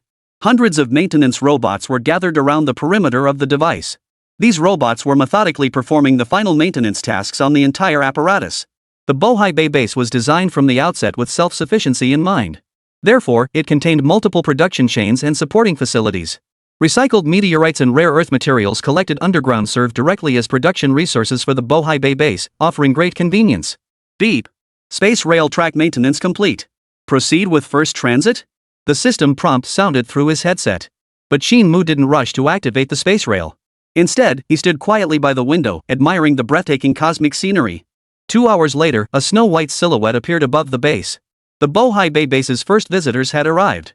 After hovering for several seconds, Long Shaowan piloted the Kunping spacecraft to a smooth landing on the Bohai Bay base's landing pad. The airlock automatically connected, and a series of pressurization and oxygenation systems completed their cycles. The visitors walked through the passageway into the interior of Bohai Bay base. Leading the way were elders Yun and Zhou, followed by commanders from major military districts. Even representatives from the Zhanjiang military factory and Xuanzhou satellite base had come, solely to witness the Bohai Bay base's appearance. Qin Mu arrived at the entrance to greet the group. The customary pleasantries were exchanged. However, unlike before, the tone of conversation between Qin Mu and the bigwigs like Zhao Kaishan and Zhang Chenglong had undergone a subtle shift. Their respect was palpable. Now holding the rank of lieutenant general and bearing the title of sword-bearer of Huagua. This instilled a sense of awe and reverence in the other generals. Long Shaowan, however, showed no change, still addressing him as Qin Mu. Everyone will have plenty of time to tour the Bohai Bay base later. But before that, I'd like to introduce you to my latest creation. With a smile, Qin Mu led the group to the floor-to-ceiling windows. Hearing that Qin Mu had developed new high-tech innovations, the group grew intensely curious. They stared intently at the massive apparatus outside the window. What is that thing? Looks like a giant router, Long Shaowan complained, leaning against the glass. The others shared an awkward laugh. They thought it resembled a router too, but hadn't dared say so. Little did they expect Colonel Long to be so blunt. That's because it hasn't been activated yet, so it resembles a signal transmitter. But this thing's technological value is no less than that of the Bohai Bay base. To gather enough materials to build it, I melted down a full 200,000 tons of super rare earth elements. That's incredible. What exactly did you build? Qin Mu cleared his throat, a hint of pride in his voice. I've forged a lunar orbit connecting to China. I've named it the space rail. Surprisingly, his words failed to provoke any strong reaction. Qin Mu turned to look at the others, only to find them all wearing expressions that seemed to want to say something but held back. What's the matter, everyone? Old Song cleared his throat and spoke up first. Young Qin, you claim to have built a railroad connecting the moon and China, but we haven't seen any tracks. Zhao Kaixian couldn't help but speak up. Did you just build the foundation for this railroad track without laying the rails yet? So people are doubting it because they haven't seen the tracks yet. Come to think of it, that makes sense. The first image that comes to mind with railroads is long steel tracks where trains carry dinosaurs and wolves. But this is space. How could the material for the tracks possibly be steel? Qin Mu gave a wry smile. Well, it's hard to grasp at first glance. You'll just have to see for yourselves. With that, he pressed the activation button for the space railway. The Bohai Bay base suddenly began to shake. But this tremor wasn't the random shaking of an earthquake. It resembled the rapid, rhythmic vibrations of an electronic vacuum cleaner. Everyone gasped in shock, their pupils dilating as their heart rates instantly skyrocketed to 180. What was happening? Could it be an earthquake? But they soon realized the source of the tremors was right before their eyes. Outside the window, the massive router was now enveloped in a cloud of lunar dust. It was powering up, generating massive vibrations that reverberated through the surrounding area. Before anyone could steady their nerves, the next scene shattered their worldview. The protective panels encasing the colossal machine began to open one after another, revealing intricate equipment with a distinctly sci-fi aesthetic. Blue light swirled around it, mottled blue currents constantly flowing from its periphery. The next instant, the router's four massive antennas began transforming layer by layer. The shields opened, revealing a ring-shaped structure within the antennas that resembled a railgun. Within these rings, hair-raising electric arcs danced ceaselessly. Clearly, these four ring antennas were some kind of electromagnetic pulse emitters. Each antenna, when fully activated, could reach a radius exceeding 1 meter. This contraption looked exactly like four electromagnetic railguns. Before full activation, the device resembled an oversized router. Now, fully activated, it bore no resemblance to a router whatsoever. Instead, it resembles some kind of spine-chilling electromagnetic weapon. The dense blue arcs surging around it sent a chill down your spine. But these were merely the appetizer before the space rail's true activation. What truly explodes the eyes is the next scene. Four pulse antennas simultaneously charged up, then blasted toward the distant Earth. The beams did not vanish after launch but persisted, resembling four parallel lines on a piano score. At that moment, people on the night side of Earth all looked up in unison. A faint blue beam streaked across the night sky, originating from the moon. Those who witnessed this immediately screamed. Some believed aliens had arrived, others thought it was some bizarre astronomical phenomenon. Some creationists even claimed the beam was a divine revelation from God. But such theories held no significance for Qin Mu and his companions currently on the moon. At that moment, Yun Lao and the others all stared blankly at the four slender blue lines streaking toward Earth. Could these lines be the space rails Qin Mu had mentioned? But could this thing truly function as a rail? Could a train really travel forward on it? The most critical point was that both the moon and Earth were constantly rotating and moving. Chapter 178, The United States' New American Plan. How could they possibly ensure the tracks would reach China's territory from the moon under these conditions? A barrage of questions flashed through the minds of Yun Lao and the others. Seeming to sense their confusion, Qin Mu immediately initiated the next phase of the space rail project. An artificial pipeline extended from the space rail base, connecting to the Bohai Bay base. Several welding robots swiftly commenced work, securing the pipeline firmly to the lunar surface. Then, a hatch at the center of the space base slowly opened, ejecting a rectangular cargo container roughly the size of a heavy truck. Its streamlined exterior featured visible windows along the sides. Everyone immediately recognized it as a train car-like device. Come on, everyone. Let's take a ride on this train. Qin Mu's casual tone carried the weight of thunderclaps in their ears. Was this really a railroad track? And one that could actually run a train in outer space? This sounded like pure fantasy. Though Qin Mu was usually dependable, the idea of this machine running a train in outer space felt utterly implausible. Xiao Qin, what about the safety of this product? Safety is absolutely no issue. Qin Mu replied without hesitation. The operating principle of space rails is actually quite simple. It combines quantum positioning technology with electromagnetic pulses and magnetically attracted nanopowder to form unstable electromagnetic trajectories in space. Remember how placing a magnet among iron filings creates regular spiral patterns? Space rails share a similar characteristic. These trajectories function like invisible elastic cords connecting both ends. With sufficient energy supply, they're virtually impossible to sever. Then, using materials that repel them to construct the train cars just like magnetic levitation trains operates in a zero-friction environment in space. This enables ultra-high-speed travel, reaching Earth's orbit from the moon in just about 15 minutes. Qin Mu's explanation left everyone dumbfounded. It wasn't that the terminology was particularly convoluted, it was more that the combination of concepts made it utterly incomprehensible. Among the researchers visiting the Bohai Bay base were experts in electromagnetic cosmos-related fields. Yet upon hearing Qin Mu's explanation, they felt utterly lost. All their prior knowledge proved utterly useless in the presence of academician Qin. It was utterly useless. But that wasn't the most startling part. The most astonishing revelation came from academician Qin's final statement. It only takes 15 minutes to travel from the moon to Earth. 15 minutes? From the moon to Earth? Old Song instinctively grabbed Qin Mu's hand. His eyes were filled with utter astonishment. Young Qin, are you saying this space railway could reach Earth in 15 minutes? Make a round trip between Earth and the moon in half an hour? That's incredibly fast.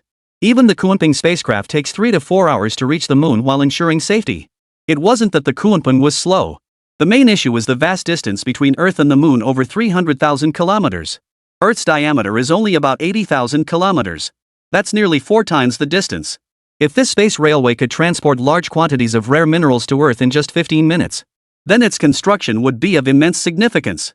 It could dramatically boost lunar mining and transportation rates, thereby accelerating rapid growth in domestic technology.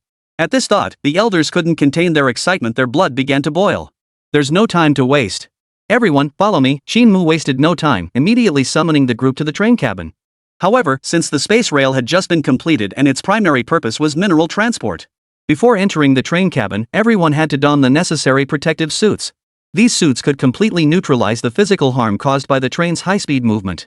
It served as a safety measure for this inaugural test run. Once everyone boarded and settled into their seats, Qin Mu stood at the front of the train and initiated the propulsion sequence. The next instant, the blue beam that had been shooting straight toward Earth suddenly twisted and stretched like noodles. 4 strands curved around most of the planet before connecting to the Pango space station, which was orbiting in sync with Earth. The Pango space station served as a transfer hub, the first platform of the space railway. Hold on tight, everyone. The inaugural test run of the space railway is about to begin. As the announcement faded, the motionless train car began gliding slowly toward space. When the first carriage made contact with the 4 blue beams, the anticipated scenario of the car falling did not materialize. Instead, it adhered firmly to the lines. It felt as though invisible rails lay beneath the train. This bizarre phenomenon left everyone in awe, unable to resist leaning against the floor-to-ceiling windows to peer outside.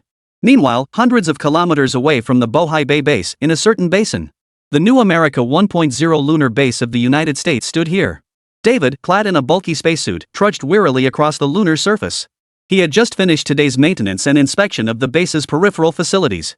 Today's luck was decent. He had successfully repaired the solar power supply system that had been malfunctioning for several days. The base's power supply was largely restored to normal. However, the storage compartment had sustained partial damage, and he planned to head over for repairs after a brief rest. David and his 2 crewmates hadn't slept well these past few days. After all, they had originally planned to stay only a month. Now, due to the new America 2.0 initiative, they'd been forced to stay for 3 months. Food supplies remained adequate, but the cramped working conditions had taken a heavy toll on everyone's mental state. The 3 of them, dark circles under their eyes, mechanically carried out the base's daily maintenance tasks. Maintaining the status quo of New America 1.0 alone drained all their energy. As for the original mission to collect lunar soil and rock samples, it had been indefinitely postponed. When David returned to the cabin, he found the other 2 crew members pressed against the circular observation window, gazing outward. "David, look." "What's that?" Tom called out. "We just spotted something strange. You should come take a look." David approached and saw, where the moon met the vastness of space, a thin, curved blue line stretched from the moon toward the edge of Earth. "What the heck is that? Never seen anything like it before. It kinda looks like an asteroid belt, but how could the moon have an asteroid belt? Could it be an alien civilization's spacecraft? Should we report this to ground control?" Just as the 3 were discussing it, the next instant, a long train suddenly materialized along the blue arc. The 3 witnesses' eyes widened instantly, their eyeballs seeming poised to pop out of their sockets. It was like seeing a ghost in broad daylight. Chapter 179, Train Arrives. End of book. Why on earth is a train flying through space? Had they been on the moon too long and started hallucinating? David's face turned grim as he slapped himself twice across the face. The stinging sensation snapped him back to reality. He looked up again, his face turning instantly pale. For there, in the vastness of space, a train was truly flying. 9 carriages in total, each one even lit up inside. "Damn it, this is crazy," David cursed under his breath. At that moment, his defenses crumbled completely, his worldview shattered. A train traveling through space, could such a thing truly exist in reality? Even sci-fi blockbusters wouldn't dare depict something like this. Tom and Jess were equally stunned by the sight of the train in space. Their mouths gaped wide open, wide enough to fit a dozen eggs. Jesse was the most dramatic. To prove he wasn't seeing things, he smacked his forehead several times, as if trying to snap himself awake. Yet after the pain subsided, the train in space remained. It even began to accelerate, leaving a long, dotted blue trail of light stretching behind its rear. It looked almost dreamlike. Quick! Notify ground control immediately and report this. David shouted hoarsely, his eyes wide. U.S. rocket launch base. Trump strode confidently toward the podium with a slight smile playing at the corner of his mouth. Midway, he waved to the audience below, swaying his hips slightly. This down-to-earth gesture immediately drew cheers from his fans below. Wearing red hats, they shouted wildly and cheered enthusiastically. Ladies and gentlemen, our Helios series rockets are about to launch across 5 nations worldwide. Where's your applause? A tidal wave of applause erupted from the crowd below. Everyone was screaming, and the scene descended into chaos for a moment. Seeing the fans' support below, Tupou's lips curled into a smug smile. As always, no one understood winning over the people better than him. But just then, the Minister of Aerospace suddenly strode over. Chief, news from New America reports a train sighted in space. A train in space? Have they been stuck on the moon too long and lost their minds? Tap immediately frowned. The Helios series rockets are about to launch. I don't want to hear any controversial topics at this critical juncture. Do you understand? The space minister immediately bowed and scraped. Understood, Chief. We must focus solely on the rocket launch now. The news from New America was quickly shelved. Meanwhile, at the launch site, 3 sun god rockets soared into the sky amid the enthusiastic cheers of fans. Simultaneously, additional rockets launched from locations in Little Days, Asan, and John Bull. Trailing long plumes of flame, the rockets rapidly broke through the atmosphere. Cheers and applause erupted once more at the launch site. 10 minutes later, TEP received calls from several other nations. The rocket launches proceeded extremely smoothly. A total of 7 Apollo rockets had already reached the atmosphere and were converging toward the same target location. Next, these rockets would combine to form a lunar lander and fly toward the moon. The new American base would undergo a comprehensive upgrade, expanding its scale and capabilities. To broadcast this remarkable achievement to the world and amplify its influence, the Starlink satellites, now under official control of the United States, began full operation, broadcasting the lunar module docking process live. Countries like Little Japan, India, and the United States, having participated in the project, are actively broadcasting the live feed. The live feed showed 7 Apollo rockets, each with slight variations in size, gradually separating into stages before slowly converging. The live stream audience rapidly swelled to millions. The majority of viewers hailed from the 5 nations involved in the launch, and the live stream chat was flooded with praise. However, these cheers were highly repetitive, with striking similarities in phrasing and emphasis. Anyone with discerning eyes could tell these were automated comments generated by bots. But that didn't matter. At this point, Trump had largely achieved his goal. He had proven his worth to the people, demonstrating that under his leadership, the beautiful nation would once again become a world-renowned superpower. To further energize the atmosphere, Trump made a sweeping gesture. 2 Apache transport helicopters roared overhead, lowering a massive display screen. The screen descended behind Trump. The image shifted, focusing on 7 Apollo rockets about to be assembled into a lunar lander. As the audience watched the Apollo rockets drawing closer together on the giant screen, the audience below erupted in screams. Yet the next instant, a train shimmering with a blue aura appeared eerily on the screen. What the hell is that? Damn it, am I dreaming? It's a train. Holy crap, God, what the hell?